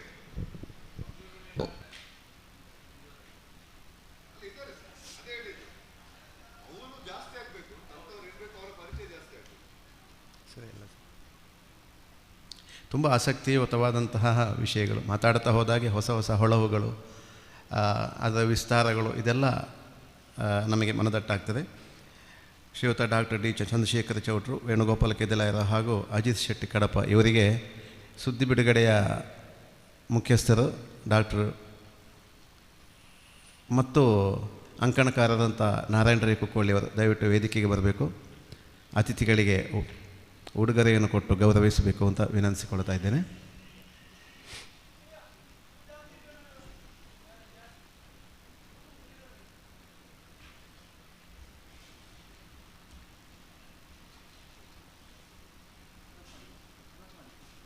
ಚೌಟ್ರಿಗೆ ಡಾಕ್ಟರ್ ಡಿ ಚಂದ್ರಶೇಖರ ಚೌಟ ಅವರಿಗೆ ಸಸ್ಯ ಜಾತ್ರೆಯ ಉಡುಗೊರೆ.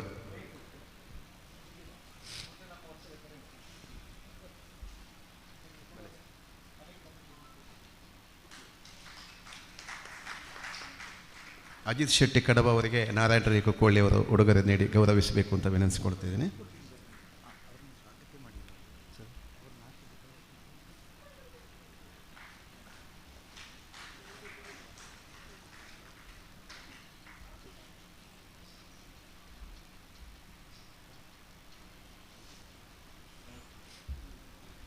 ಶ್ರೀಯುತ ವೇಣುಗೋಪಾಲ್ ಕೆದಿಲಾಯ್ ಅವರಿಗೆ ಡಾಕ್ಟರ್ ಶಿವಾನಂದರು ಉಡುಗೊರೆ ನೀಡಿ ಗೌರವಿಸಬೇಕು ಅಂತ ವಿನಂತಿಸಿಕೊಳ್ತಾ ಇದ್ದೀನಿ. ಅಡಿಕೆಯ ಹೊರತಾದಂತಹ ವಾಣಿಜ್ಯ ಬೆಳೆಗಳು, ಹಣ್ಣಿನ ಬೆಳೆಗಳನ್ನು ಹೇಗೆ ಬೆಳೆಸಬೇಕು ಎಂಬುದಕ್ಕೆ ಥಿಯರಿ ಅಲ್ಲ, ಪ್ರಾಕ್ಟಿಕಲ್ ಅನುಭವದ ಮೂಲಕ ಮೂವರು ಕೂಡ ವಿಚಾರಗಳನ್ನು ಹಂಚಿಕೊಂಡಿದ್ದಾರೆ. ಮೂವರಿಗೂ ಕೂಡ ಸಸ್ಯ ಜಾತ್ರೆಯ ಪರವಾಗಿ ಹಾರ್ದಿಕವಾದಂತಹ ಧನ್ಯವಾದಗಳನ್ನು ಸಮರ್ಪಿಸ್ತೇನೆ. ಇವತ್ತಿನ ಈ ಸೆಷನ್ ಅಂತೂ ನನಗೆ ಭಾಳ ಆಸಕ್ತಿಯಿಂದ ಅಜಿತ್ ಶೆಟ್ರಿಗೆ ಫೋನ್ ಮಾಡಿ ಎಲ್ಲ ಕಡೆ ನಮ್ಮ ಶಣೆಯವರು ಫೋನ್ ಮಾಡಿ ಮಂಗಳೂರಿಂದ ಇದನ್ನು ಚೌಟ್ರನ್ನು ಕರೀಲಿ, ನಾವು ಚೌಟ್ರ ತೋಟಕ್ಕೆ ಹೋಗಿ ಒಮ್ಮೆ ನೋಡಿ ಬನ್ನಿ ಅಂತ ಅವ್ರು ಹೇಳಿದರು. ಒಂದು ಸತಿ ಕರೀಲಿಕ್ಕೆ ಮುಂಚೆ ನೀವು ಸುತ್ತಾಕಿ ಬನ್ನಿ, ಅದರ ವೀಡಿಯೋ ಮಾಡಿ ಹಾಕಿ ಅಂತ. ನಮ್ಮ ಸಮಯದ ಅತಿನ್ನು ಮಾಡ್ತೇವೆ, ನಿಮ್ಮ ಸುತ್ತ ಹಾಕಿದರೆ ಅನುಭವವನ್ನು ನಿಮ್ಮಲ್ಲಿ ಕಾಣಲಿಕ್ಕೆ. ಮತ್ತು ಇದರಲ್ಲಿ ಭಾಳ ಇಷ್ಟ ಆದ, ಯಾಕೆಂದರೆ ಇಷ್ಟು ವರ್ಷ ಆದರೂ ಚೌಟ್ರು ತಮ್ಮ ಆಸಕ್ತಿ ಉಳಿಸಿಕೊಂಡಿದ್ದೆ ಕೃಷಿಯಿಂದಾಗಿ. ಅವರು ಪತ್ರಿಕೋದ್ಯಮದಲ್ಲಿ ಮಾಡಿದವರು, ಬೇರೆ ಬೇರೆ ಸಾಧನೆ ಅಂದರೆ ಕೃಷಿಯಲ್ಲಿ ಅವರು ಇನ್ನೂ ಕೂಡ ಆ ಚೇತನ ನಮಗೆ ಕೂಡ ಒಂದು ಒಳ್ಳೆಯ ಒಂದು ಉತ್ಸಾಹ ಹೊಂದಿಕೊಟ್ಟಿದೆ. ಅಜಿತ್ರಲ್ಲಿ ನನಗೆ ಗೊತ್ತಿದೆ, ಅವರು ಭಾಳ ಪ್ರಾಕ್ಟಿಕಲ್, ಅವ್ರ ತುಂಬ ಕಲೀಲಿಕ್ಕಿದೆ. ನಾವು ಪ್ರಾಕ್ಟಿಕಲ್ ಅಂದರೆ ಹೋಗಿ ನೋಡಿ ತಿಳ್ಕೊಂಡು ಹೇಳಿದೆ ಬನ್ನಿ ನೀವು ವೇದಿಕೆಗೆ, ನೀವಂದರೆ ಇನ್ನು ಮುಂದೆಗೆ ನಮ್ಮ ಜನ್ರೇಷನ್ ನಮಗೆ ಇನ್ನು ಯಾರಲ್ಲಿ ಕೇಳಬೇಕು ಅಂತ ಹೇಳಿ ಮಾಹಿತಿ ಯಾರಲ್ಲಿ ಕೇಳಬೇಕಂದ್ರೆ ಈ ಕೃಷಿಗಳ ಬಗ್ಗೆ ಅಜಿತಲ್ಲಿ ಖಂಡಿತ ಕೇಳ್ಬೋದು. ಮತ್ತು ಅವ್ರ ಪ್ರಾಮಾಣಿಕೆ ಕೂಡ ಹೇಳ್ತಾರೆ, ಅವ್ರ ಮನಸ್ಸಿಗೆ ಇದ್ದನ್ನು ಹಾಗೆ ಹೇಳ್ತಾರೆ, ಸರಿಯಾ ತಪ್ಪ ಅಂತ. ಅದು ತುಂಬ ಸರ್ತಿ ನಾನು ಕನ್ಸಲ್ಟ್ ಮಾಡಿ ತೋಟಕ್ಕೆ ಸಹ ಕರ್ಕೊಂಡು ಹೋಗಿದ್ದೇನೆ, ಅವ್ರಿಗೆ ಕಲೀಲಿಕ್ಕಿದೆ ತುಂಬ. ಮತ್ತು ಅವರೊಟ್ಟಿಗೆ ಮತ್ತು ನಿಮ್ಮಲ್ಲಿ ನನಗೆ ಇಷ್ಟ ಆಯಿತು, ಯಾಕೆಂದರೆ ನೀವು ಈ ಥರ ನಾವು ಈಗ ಏನು ಯೋಚನೆ ಮಾಡಿದ್ದೇವೆ ಕೊಡಲಿಕ್ಕೆ ಸುದ್ದಿ ಮಾಹಿತಿ ಟ್ರಸ್ಟಿಂದ ಒಂದು ಆಫೀಸನ್ನೇ ತೆರಿತೇವೆ, ಒಂದು ಕಚೇರಿಯನ್ನು ಮಾಡ್ತೇವೆ, ಇಡೀ ಜಿಲ್ಲೆಯಲ್ಲಿ ಯಾರಿಗೆ ಬೇಕಾದರೂ ಕೇಳಿದರೂ ಕೂಡ ಮಾಹಿತಿ ಕೊಡ್ತೇವೆ. ಮತ್ತು ನೀವು ಕೊಡ್ತೀರಾದರೆ ನನ್ನ ವೇದಿಕೆ ಮತ್ತು ಚಾನಲಲ್ಲಿ ನೇರ ಪ್ರಸಾರಗಳಲ್ಲಿ ವಿಡಿಯೋಲ್ಲಿ ಪ್ರಚಾರ ಮಾಡ್ತಾ ಹೋಗ್ತೇವೆ. ಜನರಿಗೆ ರೀಚ್ ಮಾಡೋದು ಮನೆ ಮನೆಯಲ್ಲಿ, ಮನೆ ಅಂಗಳದಲ್ಲಿ, ಮನೆಯ ತೋಟದಲ್ಲಿ ಎಲ್ಲ ಈ ಥರದ ಕೃಷಿಗಳು ಬರಬೇಕು. ಮನೆಯಲ್ಲಿ ಎಲ್ರಿಗೂ ಆಕ್ಸಿಜನ್ ಸಿಗಬೇಕು, ಡಾಕ್ಟ್ರಿಗೆ ಒಂದು ಆಕ್ಸಿಜನ್ ಬದಿಯಲ್ಲಿ ಹುಣೆಗಿಡ ಎಲ್ಲ ಮನೆ ಚಟ್ಟಿಗಳು ಇರಬೇಕು, ಮನೆಯಲ್ಲಿ ಎಲ್ಲ ಮೂಲೆಯಲ್ಲಿ ಇರಬೇಕು ಅಂತ ಹೇಳಿದ್ದು ಆಕ್ಸಿಜನಿಗಾಗಿ ಅಂತ ಹೇಳೋದು ನಾನು. ಕಣ್ಣಿಗೆ ಸೌಂದರ್ಯಕ್ಕೆ ಮತ್ತು ಮನೆಯಲ್ಲಿ ಮಕ್ಕಳಿಗೆ ಆಸಕ್ತಿ ಹೆಂಗಸರಿಗೆ ಬರಲಿ ಅಂತ. ಹಾಗಾಗಿ ನಿಮ್ಮ ವಿಶೇಷವಾಗಿ ನಿಮ್ಮ 3 ಜನ ಕೂಡ ನಾನು ಅಭಿನಂದನೆಗಳು ಕೊಡ್ತೇನೆ. ಮೂವರಿಗೂ ಧನ್ಯವಾದಗಳು. ಜೇನು ಕೃಷಿಯ ಬಗ್ಗೆ ಅನುಭವಕತನ ಶ್ರೀಯುತ ರಾಧಾಕೃಷ್ಣ ಕೋಡಿ ಹಾಗೂ ಮನಮೋಹನ್ ಆರಂಭ್ಯ ದಯವಿಟ್ಟು ವೇದಿಕೆಗೆ ಬರಬೇಕು ಅಂತ ವಿನಂತಿಸಿಕೊಳ್ತಾ ಇದ್ದೇವೆ.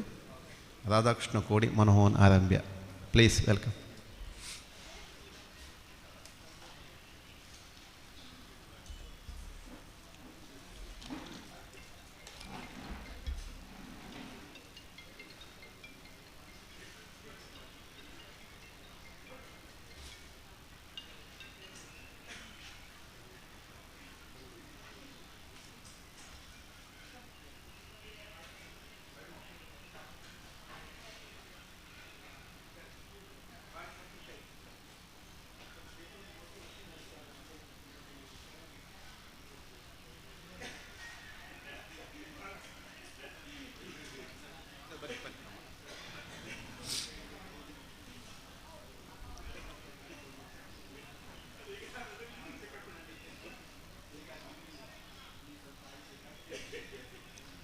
ಸರ್ ಬನ್ನಿ ಬನ್ನಿ.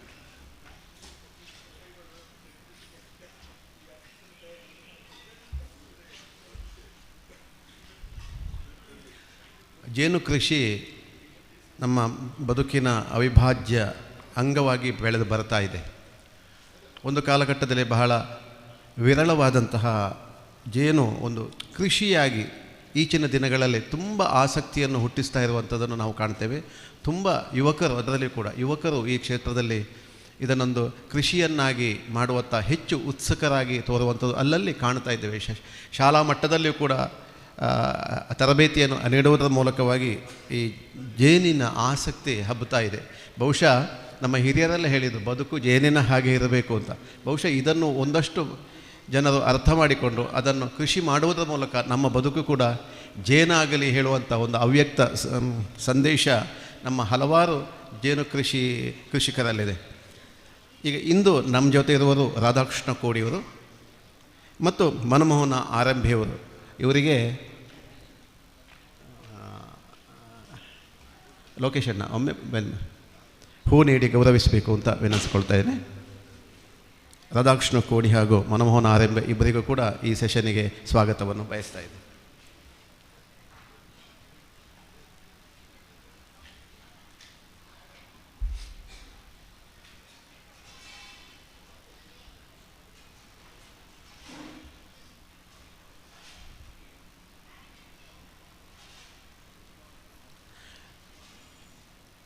ನಾನು ಈಚೆಗೆ ಸಾಮಾನ್ಯ ಬೇರೆ ಜಿಲ್ಲೆಗಳಲ್ಲಿ ಪ್ರವಾಸ ಮಾಡ್ತಾ ಇದ್ದಾಗ ತಮಾಷೆಗಾಗಿ ನಮ್ಮ ಸ್ನೇಹಿತರು ಹೇಳುವುದಿದೆ, ಸಾವಯವ ಜೇನು ಬಂದಿದೆ ಅಂತ. ಇದು ಹಲಸಿನ ವಿಚಾರ ಬಂದಾಗಲೂ ಕೂಡ ವಿನೋದಕ್ಕೆ ಆಡ್ತಿದ್ರು, ಸಾವಯವ ಹಲಸು ಬಂದಿದೆ ಅಂತ. ಆದರೆ ಇದರ ಹಿಂದಿರುವಂತಹ ಒಂದು ಕಹಿಗಳಿಂದಾಗಿ ಬಹುಶಃ ಆ ಒಂದು ತಮಾಷೆಯ ನಾಣ್ಣುಡಿಗಳು ಬಂದಿರ್ಬೋದು. ಯಾಕಂದರೆ ಇವತ್ತು ಜೇನು ಕೃಷಿ ಪ್ರಾಮಾಣಿಕತೆಯನ್ನು ಕಳೆದುಕೊಂಡಂತಹ ಕಾಲಘಟ್ಟ ಒಂದಿತ್ತು ಅಲ್ವ ಸರ್ ಕಾಲದ್ದು. ಆದರೆ ಈಗ ಹಾಗಲ್ಲ, ಒಳ್ಳೆಯ ಸಮ್ಮನಸ್ಸಿನ ಒಳ್ಳೆಯ ಪ್ರಾಮಾಣಿಕರಾದಂಥ ಕೃಷಿಕರು ಆ ರಂಗದಲ್ಲಿ ಬಂದದ್ದರಿಂದ ಇಂದು ತಾಜಾ ಜೇನುತುಪ್ಪವನ್ನು ಸವಿಯುವಂತಹ ಒಂದು ಅವಕಾಶ ನಮಗೆ ಪ್ರಾಪ್ತವಾಗಿದೆ ಅಂತ ಹೇಳುವುದಕ್ಕೆ ಬಹಳ ಸಂತೋಷವಾಗ್ತದೆ. ಆರಂಭದಲ್ಲಿ ರಾಧಾಕೃಷ್ಣ ಕೋಡಿಯವರು ವಿಚಾರ ಹಂಚಿಕೊಳ್ತಾರೆ. ರಾಜ್ಯ ಮಟ್ಟದ ಜೇನು ಕೃಷಿ ತರಬೇತುದಾರರಿವರು, ಬೆಟ್ಟಂಪಾಡಿ ನವೋದಯ ಪ್ರೌಢಶಾಲೆಯಲ್ಲಿ ಶಿಕ್ಷಕರು, 1000ಕ್ಕೂ ಮಿಕ್ಕಿ ಮಂದಿಗೆ ಜೇನಿನ ರುಚಿಯನ್ನು ಹಬ್ಬಿಸಿದ್ದಾರೆ, ಜೇನು ಕೃಷಿಯ ರುಚಿಯನ್ನು ಹಬ್ಬಿಸಿದ್ದಾರೆ. ತೋಟಗಾರಿಕಾ ಇಲಾಖೆ, ಕೃಷಿ ಇಲಾಖೆ, KVK ಹೀಗೆ ಅನ್ಯಾನ್ಯ ಸಂಸ್ಥೆಗಳಲ್ಲಿ ಸಂಪನ್ಮೂಲ ವ್ಯಕ್ತಿಯಾಗಿ ಭಾಗವಹಿಸಿದ್ದಾರೆ.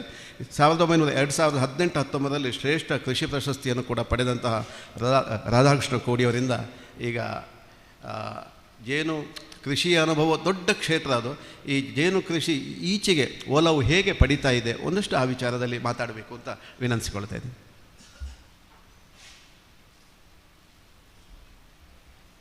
ಮೊದಲಿಗೆ ಎಲ್ಲರಿಗೂ ಕೂಡ ನಮಸ್ಕರಿಸುತ್ತಾ, ಅದೇ ರೀತಿಯಾಗಿ ಸುದ್ದಿ ಸಂಪಾದಕರಾಗಿರುವಂಥ ಶ್ರೀಯುತ ಡಾಕ್ಟರ್ ಅವರಿಗೆ ನಮಿಸುತ್ತಾ, ಅದೇ ರೀತಿಯಾಗಿ ನನ್ನ ಸ್ಕೂಲಿನ ಅಧ್ಯಾಪಕರಾಗಿರುವವರು, ಮಧು ಪ್ರಪಂಚ ಸಂಪಾದಕರಾಗಿರುವಂತಹ ನಾರಾಯಣ ರೈ ಕುಕ್ಕಳೆ ಅವರಿಗೆ, ಅದೇ ರೀತಿಯಾಗಿ ಜೇನು ಕೃಷಿಯ ನನ್ನ ಮತ್ತು ಮನಮೋಹನರ ಗುರು ಆಗಿರುವವರು ವೀರಪ್ಪ ಗೌಡರು, ಒಬ್ಬ ರಾಜ್ಯ ಮಟ್ಟದಲ್ಲಿ ಅತ್ಯುತ್ತಮವಾದ ತಾಂತ್ರಿಕ ಅಧಿಕಾರಿಯವರು, ಅವರಿಗೂ ಕೂಡ ನಮಿಸುತ್ತಾ ಕಾರ್ಯಕ್ರಮವನ್ನು ಪ್ರಾರಂಭಿಸ್ತಾ ಇದ್ದೇವೆ. ಆತ್ಮೀಯರೇ, ಈಗ ಜೇನು ಕೃಷಿಯ ಬಗ್ಗೆ ಮಾತಾಡ್ತಾ ಹೋಗುವಾಗ ಈ ಜೇನು ಕೃಷಿ ನಮ್ಮ ಪುತ್ತೂರು ಕ್ಷೇತ್ರಕ್ಕೆ, ಅಂದರೆ ಈ ಒಂದು ಪರಿಸರಕ್ಕೆ ಅವಶ್ಯಕತೆ ಇದೆಯಾ ಅಂತ ಮೊದಲನೇ ಪ್ರಶ್ನೆ. ಅಂದರೆ ಈಗ ಇಷ್ಟೆಲ್ಲ ನಾವು ಮಾತಾಡಿದ್ದೇವೆ, ಅಡಿಕೆ ಕೃಷಿಯ ಬಗ್ಗೆ ಮಾತಾಡಿದ್ದೇವೆ, ಅಥವಾ ಜಾಯಿಕಾಯಿಯ ಬಗ್ಗೆ ಮಾತಾಡಿದ್ದೇವೆ, ರಾಂಬುಟಾನ್ ಬಗ್ಗೆ ಮಾತಾಡಿದ್ದೇವೆ. ನಿಜವಾಗಿ ಕೂಡ ಇಂಥ ಕೃಷಿ ಮಾಡುವಾಗ ಜೇನು ಕೃಷಿಯ ಅವಶ್ಯಕತೆ ಇದೆಯಾ ಎಂಬುದು ಒಂದನೇ ಪ್ರಶ್ನೆ. ಎರಡನೇ ಪ್ರಶ್ನೆ, ಜೇನು ಕೃಷಿಯಿಂದ ಕೂಡ ಜೀವನ ಮಾಡಲಿಕ್ಕೆ ಸಾಧ್ಯ ಇದೆಯಾ ಅಂತ. ಈ ಎರಡು ಪ್ರಶ್ನೆಯನ್ನು ಇಟ್ಟುಕೊಂಡಾಗ ಈ ಭೂಮಿಯಲ್ಲಿ ಜೇನು ಎನ್ನುವಂಥ ಸಂತತಿ ಅವಶ್ಯಕತೆ ಇದೆಯಾ ಎನ್ನುವಂಥ ಪ್ರಶ್ನೆ ಬಂದಾಗ ನನಗೆ ನೆನಪಾಗೋದು ಐನ್ಸ್ಟೀನ್ ಎನ್ನುವಂಥ ಒಬ್ಬ ಸೈಂಟಿಸ್ಟ್ನ ಒಂದು ಮಾತು. ಅವರು ಒಂದು ಕಡೆ ಹೇಳ್ತಾರೆ, if the bees disappear surface around the earth man would have no more than 4 years to live ಅಂತ. ಈ ಭೂಮಿಯಲ್ಲಿ ಎಲ್ಲಿಯಾದರೂ ಜೇನು ಎನ್ನುವಂಥ ಸಂತತಿ ಇಲ್ಲ ಇದ್ದರೆ ಯಾವ ಕೃಷಿ ಇರುವುದಕ್ಕೆ ಸಾಧ್ಯ ಇಲ್ಲ. ಅಂದರೆ no more pollination, no more plants, no more trees, no more animals, no more man. ಅಂದರೆ ಯಾವುದೇ ಒಂದು ಜೀವಿ ಅಥವಾ ಸಸ್ಯವರ್ಗ ಅಥವಾ ಒಂದು ಎನಿಮಲ್ ಬದುಕಬೇಕು ಅಂತ ಇದ್ದರೆ ಈ ಭೂಮಿಯಲ್ಲಿ ಅನಿವಾರ್ಯವಾಗಿ ಜೇನು ಎನ್ನುವಂಥದ್ದು ಇರಲೇಬೇಕು. ಆದ್ದರಿಂದಾಗಿ ಜೇನು ಇಲ್ಲ ಇದ್ದರೆ ಪ್ರಕೃತಿಯ ಸಮತೋಲನ ಆಗೋದಕ್ಕೆ ಸಾಧ್ಯವೇ ಇಲ್ಲ ಎಂಬುದನ್ನು ಸಾವಿರಾರು ವರ್ಷದ ಹಿಂದೆಯೇ ಒಬ್ಬ ಸೈಂಟಿಸ್ಟ್ ಬರೆದಿದ್ದಾರೆ. ಇದು ನಿಜಕ್ಕೂ ಕೂಡ ಹೌದು. ಯಾಕಂದರೆ ನಮ್ಮ ದೇಶದಲ್ಲಿ ಇವತ್ತು ಪ್ರಧಾನಮಂತ್ರಿ ಕೂಡ ಮೋದಿಯವರು ಕೂಡ ಜೇನು ಕೃಷಿ ಅವಶ್ಯಕತೆಯ ಬಗ್ಗೆ ಅವರ ಮನ್ ಕಿ ಬಾತ್ ಎನ್ನುವಂಥದ್ದು ಕಾರ್ಯಕ್ರಮದಲ್ಲಿ ಅದರ ಪ್ರಸ್ತಾಪ ಮಾಡ್ತಾ ಇದ್ದಾರೆ. ಇದು ಒಂದನೇ ವಿಚಾರ. ಎರಡನೇ, ಅದರಲ್ಲಿ ಕೂಡ ನಮ್ಮ ಪುತ್ತೂರು ಕ್ಷೇತ್ರದಲ್ಲಿ ಅಥವಾ ಈ ಒಂದು ಜಿಲ್ಲೆಯಲ್ಲಿ ಜೇನು ಕೃಷಿ ಅವಶ್ಯಕತೆ ಇದೆ ಅಂದರೆ ತುಂಬ ಅವಶ್ಯಕತೆ ಇದೆ. ಯಾಕಂದರೆ ನಮ್ಮಲ್ಲಿ ನೋಡಿ, ಯಾವುದೇ ಕೃಷಿಯಲ್ಲಿ ಕೂಡ, ಈಗ ಅಡಿಕೆ ಕೃಷಿಯಲ್ಲಿ ಕೂಡ ಅತ್ಯಂತ ಹೆಚ್ಚು ಉತ್ಪಾದನೆ ಬರಬೇಕು ಅಂತಂದರೆ ಅಲ್ಲೊಂದು ಕೆಲಸ ಆಗಬೇಕು. ಆ ಕೆಲಸ ಯಾವುದಂದರೆ ಪರಾಗಸ್ಪರ್ಶ ಅಂತ ನಾವು ಕರೀತೇವೆ. ಅದು ಎರಡು ರೀತಿಯ ಪರಾಗಸ್ಪರ್ಶ ನಡೆಯುತ್ತದೆ. ಒಂದು ಸ್ವಕೀಯ ಪರಾಗಸ್ಪರ್ಶ, ಮತ್ತೊಂದು ಪರಕೀಯ ಪರಾಗಸ್ಪರ್ಶ ಅಂತ. ಅಡಿಕೆಯಲ್ಲಿ ಪರಕೀಯ ಪರಾಗಸ್ಪರ್ಶ ನಡೀತದೆ, ತೆಂಗಿನಲ್ಲಿ ನಡೀತದೆ. ಅದೇ ರೀತಿ ಸೌತೆಕಾಯಿಯಲ್ಲಿ ಪರಕೀಯ ಪರಾಗಸ್ಪರ್ಶ ನಡೆಯದಿದ್ದರೆ ಕಾಯಿ ಕಟ್ಟುವುದೇ ಇಲ್ಲ. ನಿಮ್ಮಲ್ಲಿ ಕಾಯಿ ಕಟ್ಟಬೇಕು ಅಂತ ಇದ್ದರೆ ಪ್ರತಿ ಮನೆಯಲ್ಲಿ ಕೂಡ 1-2 ಪೆಟ್ಟಿಗೆ ಗ್ಯಾರಂಟಿ ಬೇಕಾದ್ದು ಅನಿವಾರ್ಯವಾಗಿರುವಂಥ ಒಂದು ವಿಚಾರ. ಅದಕ್ಕಾಗಿ ಡಾಕ್ಟರ್ ಅವರು ಈ ಸಸ್ಯ ಜಾತ್ರೆ ಅಥವಾ ಸುದ್ದಿ ಸೆಂಟ್ರಲ್ಲಿ ಈಗಾಗಲೇ ನಮ್ಮ ಇಬ್ಬರೇ ಮನೆಗೆ ಕೂಡ ಬಂದು ಈ ಒಂದು ಜೇನು ಕೃಷಿಯನ್ನು ಇದರೊಟ್ಟಿಗೆ ಸೇರಿಸಬೇಕು ಎನ್ನುವಂಥ ಒತ್ತಾಯದ ಮೇಲೆಗೆ ನಾವು 2 ತರಬೇತಿಯನ್ನು ಅವರ ಕಚೇರಿಯಲ್ಲಿ ಕೂಡ ಕೊಟ್ಟದ್ದಿದೆ. ಯಾವುದು? ಪುತ್ರೆ. ಆದ್ದರಿಂದಾಗಿ ಇದು ಅನಿವಾರ್ಯತೆ. ಮತ್ತು ಜೇನು ಕೃಷಿಯಿಂದ ಏನೆಲ್ಲ ಲಾಭ ಇದೆ ಎನ್ನುವಂಥ ವಿಚಾರಕ್ಕೆ ನಾವು ಬಂದಾಗ ತುಂಬ ಲಾಭ ಇದೆ, 1-2 ಲಾಭ ಅಲ್ಲ. ನೋಡಿ, ಜೇನು ಕೃಷಿಯಿಂದ ಜೇನು ಸಿಗ್ತಾ ಇದೆ. ಜೇನಂದರೆ ಯಾವುದು? ಅಮೃತಕ್ಕೆ ಸಮಾನ. ಯಾಕಂದರೆ ನೋಡಿ, ಒಂದು ಮಾತಿದೆ, ಮನೆಯಲ್ಲಿ ನಗು ಇದ್ದರೆ ಶ್ರೀಗಂಧವಿದ್ದಂತೆ, ಮನೆಯಲ್ಲಿ ಜೇನಿದ್ದರೆ ಅಮೃತವಿದ್ದಂತೆ ಅಂತ. ನಿಜವಾಗಿ ಪ್ರತಿಯೊಬ್ಬರ ಮನೆಯಲ್ಲಿ ಕೂಡ ಜೇನು ಇರಲೇಬೇಕು. ಜೇನು ಇಲ್ಲ ಇದ್ದರೆ ಅದು ಆ ಮನೆ ಅಲ್ಲ ಅಂತ ಅರ್ಥ. ಮೊದಲನೇ ಕಾಲದಲ್ಲಿ ಯಾವುದೇ ಔಷಧಿ ಇರಲಿಲ್ಲ, ಇವು ಪ್ಯಾರಾಸಿಟಮಲ್ ಅಂತ ಮಾತ್ರೆ ಇರಲಿಲ್ಲ. ಆಗ ಇದ್ದದ್ದು ಯಾವುದು? ಈ ಜೇನು ಮತ್ತು ಕರಿಮೆಣಸಿನ ಪುಡಿಯನ್ನು ತಿಂತಾ ಇದ್ವಿ. ಯಾವುದೇ ರೋಗ ಬರ್ತಾ ಇರಲಿಲ್ಲ. ಅಂದರೆ ರೋಗ ನಿರೋಧಕ ಸಾಮರ್ಥ್ಯ ಕೊಡುವಂಥ ಏಕೈಕ ಒಂದು ದ್ರವ ಪ್ರಂಗಾರ ಅಂದರೆ ಯಾವುದು? ಅದು ಜೇನು. ಆದ್ದರಿಂದಾಗಿ ಜೇನು ಅಂದರೆ ಅತ್ಯಂತ ಉತ್ತಮವಾಗಿರುವಂಥ ಒಂದು ವಸ್ತು. ಜೇನು ಕೃಷಿಯಲ್ಲಿ ಇನ್ನಿತರ ಅನೇಕ ಲಾಭ ಇದೆ, ನಮ್ಗೆ ಗೊತ್ತೇ ಇಲ್ಲ. ಜೇನು ಪ್ರತಿ ದಿವಸ ಕೂಡ ಪ್ರತಿ ವಾರದಲ್ಲಿ 1-2 ಜೇನು ಚುಚ್ಚಬೇಕಂತೆ. ಅಂದರೆ ಬಿ ವೇನಮ್, ಜೇನು ವಿಷ. ಈ ಜೇನು ವಿಷದಿಂದಲೂ ಕೂಡ ತುಂಬ ಲಾಭ ಇದೆ. ಯಾಕಂದರೆ ಜೇನು ವಿಷ ಏನು ಮಾಡ್ತಂದರೆ ನಮಗೆ ಕೊಲೆಸ್ಟ್ರಾಲನ್ನು ಕಂಟ್ರೋಲ್ ಮಾಡುವಂಥ ಏಕೈಕ ಔಷಧಿ. ಅದೇ ರೀತಿಯಾಗಿ ನಮಗೆ ಚರ್ಮ ರೋಗ ಬರುವುದಿಲ್ಲ, ಕ್ಯಾನ್ಸರ್ನಂಥ ಮಾರಕ ರೋಗ ಬರುವುದಿಲ್ಲ, ಅಥವಾ ಇನ್ನಿತರ ಅನೇಕ ರೀತಿಯ ರೋಗ ಬರುವುದಕ್ಕೆ ಅಥವಾ ವಿಷವನ್ನು ಪ್ರತಿವಿಷವಾಗಿ ಕೆಲಸ ಮಾಡುವಂಥ ಏಕೈಕ ಒಂದು ಮದ್ದು ಅಂದರೆ ಜೇನು ವಿಷ. ಅದರ ಬಗ್ಗೆ ನಮಗೆ ಗೊತ್ತೇ ಇಲ್ಲ. ಆದ್ದರಿಂದಾಗಿ ನೀವು ಜೇನು ಕೃಷಿ ಮಾಡೋದ್ರಿಂದಾಗಿ ನಮ್ಮ ಆರೋಗ್ಯವನ್ನು ಸುಧಾರಿಸೋಕ್ಕಾದರೂ ಜೇನು ಕೃಷಿಯನ್ನು ಮಾಡಿ ಎಂಬುದು ನನ್ನ ಎರಡನೇ ವಿಚಾರ. ಮತ್ತು ಜೇನು ಕೃಷಿಯಲ್ಲಿ ಮತ್ತೊಂದು ಸಿಗುವಂಥ ಅತಿ ಅಮೂಲ್ಯವಾಗಿರುವಂಥ ವಸ್ತು ಅಂದರೆ ರಾಜಶಾಹಿ ರಸ ಅಂತ. ಅದು ಎಲ್ಲಿ ಸಿಗ್ತಾ ಇಲ್ಲ, ಯಾವುದೇ ಗಿಡದಲ್ಲಿ ಸಿಗ್ತಾ ಇಲ್ಲ. ಅದು ಒಂದು ಕೆಲಸಗಾರನ ದೇಹದಲ್ಲಿ ಒಂದು ಗ್ರಂಥಿ ಇದೆ, ಐಫೋಫೆರೆಂಜಲ್ ಎನ್ನುವಂಥ ಒಂದು ಗ್ರಂಥಿ. ಆ ಗ್ರಂಥಿಯಲ್ಲಿ ಉತ್ಪಾದನೆ ಆಗುವಂಥ ಒಂದು ಗ್ರಂಥಿ ಯಾವುದು, ಒಂದು ವಸ್ತುವೇ ರಾಜಶಾಹಿ ರಸ ಅಥವಾ ರಾಯಲ್ ಜೆಲ್ಲಿ ಅಂತ ಕರಿತೇವೆ. ಇದು ಕೂಡ ಅತ್ಯಂತ ಹೆಚ್ಚು ಲಾಭ ಆಗಿದೆ. ಇದು ನಮ್ಮ ಜೇನು ಕೃಷಿ ನಮ್ಮ ಪರಿಸರಕ್ಕೆ ಬೇಕೆ ಅಥವಾ ನಮ್ಮೊಟ್ಟಿಗೆ ಬೇಕೆ ಎನ್ನುವಂಥ ವಿಚಾರಕ್ಕಾಗಿ ನಾನು ಇದನ್ನು ಪ್ರಸ್ತಾಪ ಮಾಡ್ತಾ ಇದ್ದೇನೆ. ಮತ್ತು ಎರಡನೇ ವಿಚಾರ ಅಂದರೆ ಜೇನು ಕೃಷಿಯಿಂದ ಇವತ್ತು, ಮೊದಲು ಜೇನು ಕೃಷಿ ಇತ್ತು, ಆದರೆ 2-10 ಪೆಟ್ಟಿಗೆ ಇತ್ತು, ಆದರೆ ಜಾಸ್ತಿ ಇರಲಿಲ್ಲ. ಇವತ್ತು ಜೇನು ಕೃಷಿಯಲ್ಲಿ ನಮ್ಮ ತಾಲೂಕಲ್ಲಿ ಅತ್ಯಂತ ಹೆಚ್ಚು ದೊಡ್ಡ ಕ್ರಾಂತಿಯಾಗಿದೆ, ನಮ್ಮ ಜಿಲ್ಲೆಯಲ್ಲಿ ಅತ್ಯಂತ ದೊಡ್ಡ ಕ್ರಾಂತಿಯಾಗಿದೆ. ಅದಕ್ಕೆ ನಾವು ಅತ್ಯಂತ ತರಬೇತಿಯನ್ನು ಕೊಟ್ಟಿದ್ದೇವೆ. ನಾನು ಇರ್ಬೋದು, ಮನಮೋಹನ್ ಇರ್ಬೋದು, ನಮ್ಮ ಗುರು ಆಗಿರುವಂಥ ವೀರಪ್ಪ ಸರ್ ಇರ್ಬೋದು. ನಮ್ಮ ಈ ಒಂದು ತರಬೇತಿಯಿಂದಾಗಿ ಇವತ್ತು ನಮ್ಮ ಜಿಲ್ಲೆಯಲ್ಲಿ ಅತ್ಯಂತ ಹೆಚ್ಚು ಜೇನು ಕೃಷಿ ಆಗ್ತಾ ಇದೆ. ಮತ್ತು ಜೇನು ಕೃಷಿಯಲ್ಲಿ ಜೀವನ ಕಟ್ಟಿಕೊಂಡವರು ನಮ್ಮ ಮನಮೋಹನ್ರವರು. ಇವತ್ತು ಯಾವುದೇ ಒಬ್ಬ ಸರ್ಕಾರಿ ಅಧಿಕಾರಿಗಿಂತಲೂ ಕೂಡ ಜಾಸ್ತಿ ಉತ್ಪಾದನೆ ಒಂದು ಕ್ಷೇತ್ರದಲ್ಲಿ ಬರ್ತಾ ಇದೆ ಅಂದರೆ ಅದು ಯಾವುದು, ಜೇನು ಕೃಷಿಯಲ್ಲಿ ಎನ್ನುವುದನ್ನು ನಾನು ಈ ಒಂದು ಸಂದರ್ಭದಲ್ಲಿ ಹೇಳೋದಕ್ಕೆ ಇಷ್ಟಪಡ್ತಾ ಇದ್ದೇನೆ. ಅದು ನಮಗೆ ಹೆಮ್ಮೆ. ಯಾಕಂದರೆ ರಾಜ್ಯದಲ್ಲೇ ಅತ್ಯುತ್ತಮವಾದಂಥ ಒಬ್ಬ ಜೇನು ಕೃಷಿಕರು ಯಾರು, ಮನಮೋಹನ್ ಆರಂಭ್ಯ ಎನ್ನುವರು. ಅದು ತಮಗೆ ಇಷ್ಟವಾಗಿರುವಂಥ ಒಂದು ವಿಚಾರ. ಮತ್ತು ಜೇನು ಕೃಷಿಯಿಂದ ಹಾಗಾದರೆ ಅದಕ್ಕೆ ಖರ್ಚಿಲ್ವಾ ಅಂತ ಪ್ರಶ್ನೆ ಮಾಡ್ಬೋದು. ಇಲ್ಲ ನೋಡಿ, 0 ಬಜೆಟಿನಿಂದ ಜೇನು ಕೃಷಿಯನ್ನು ಮಾಡಲಿಕ್ಕೆ ಸಾಧ್ಯ ಇದೆ. ಈಗ ಮನಮೋಹನರು 1 ಪೆಟ್ಟಿಗೆಯಿಂದ ಇವತ್ತು 2,000 ಪೆಟ್ಟಿಗೆಯನ್ನು ಮಾಡುವಂಥ ಒಂದು ಕೆಲಸ ಕೈ ಹಾಕಿದ್ದಾರೆ. ಅಂದರೆ ಅದಕ್ಕೆ ಜಾಸ್ತಿ ಬಂಡವಾಳದ ಅವಶ್ಯಕತೆ ಇಲ್ಲ, ಜಾಸ್ತಿ ಅದಕ್ಕೆ ಯಾವುದು ಡಿಗ್ರಿ ಅವಶ್ಯಕತೆ ಇಲ್ಲ, ಅಥವಾ ಯಾವುದೇ ಎಜುಕೇಷನ್ ಅವಶ್ಯಕತೆ ಇಲ್ಲ. ಅದು ಸ್ತ್ರೀಯರು ಮಾಡ್ಬೋದು ಅಥವಾ ಪುರುಷರು ಮಾಡ್ಬೋದು, ಯಾವುದೇ ವ್ಯಕ್ತಿ ಕೂಡ ಯಾವುದೇ ಪ್ರಾಯದವನು ಕೂಡ ಮಾಡ್ಬೋದು ಅಂಥ ಒಂದು ವಿಚಾರ. ಇದು ಇಲ್ಲಿರುವಂಥ ಎರಡನೇ ವಿಚಾರ. ಆದ್ದರಿಂದಾಗಿ ಜೇನು ಕೃಷಿ ಯಾರು ಬೇಕಾದರೂ ಮಾಡ್ಬೋದು ಎಂಬುದು ನನ್ನ ಎರಡನೇ ವಾದ ಆಗಿದೆ.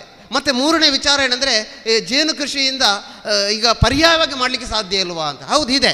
ಈಗ ನಮ್ಮಲ್ಲೆಲ್ಲ ಇದ್ದದ್ದು 1 ಎಕರೆ 2 ಎಕರೆ 3 ಎಕರೆ ಭೂಮಿಯವರು 1000 ಜನ ಇದ್ದಾರೆ ನಮ್ಮ ಪರಿಸರದಲ್ಲಿ. ಅಂಥ ಒಂದು ವ್ಯಕ್ತಿ ಅಂದರೆ 1 ಎಕರೆ ಭೂಮಿ ಇದ್ದವರು ಅದರಲ್ಲಿ ಕೃಷಿ ಮಾಡಿಕೊಂಡು ಆದಾಯ ಪಡಲಿಕ್ಕೆ ಸಾಧ್ಯ ಆಗೋದಿಲ್ಲ.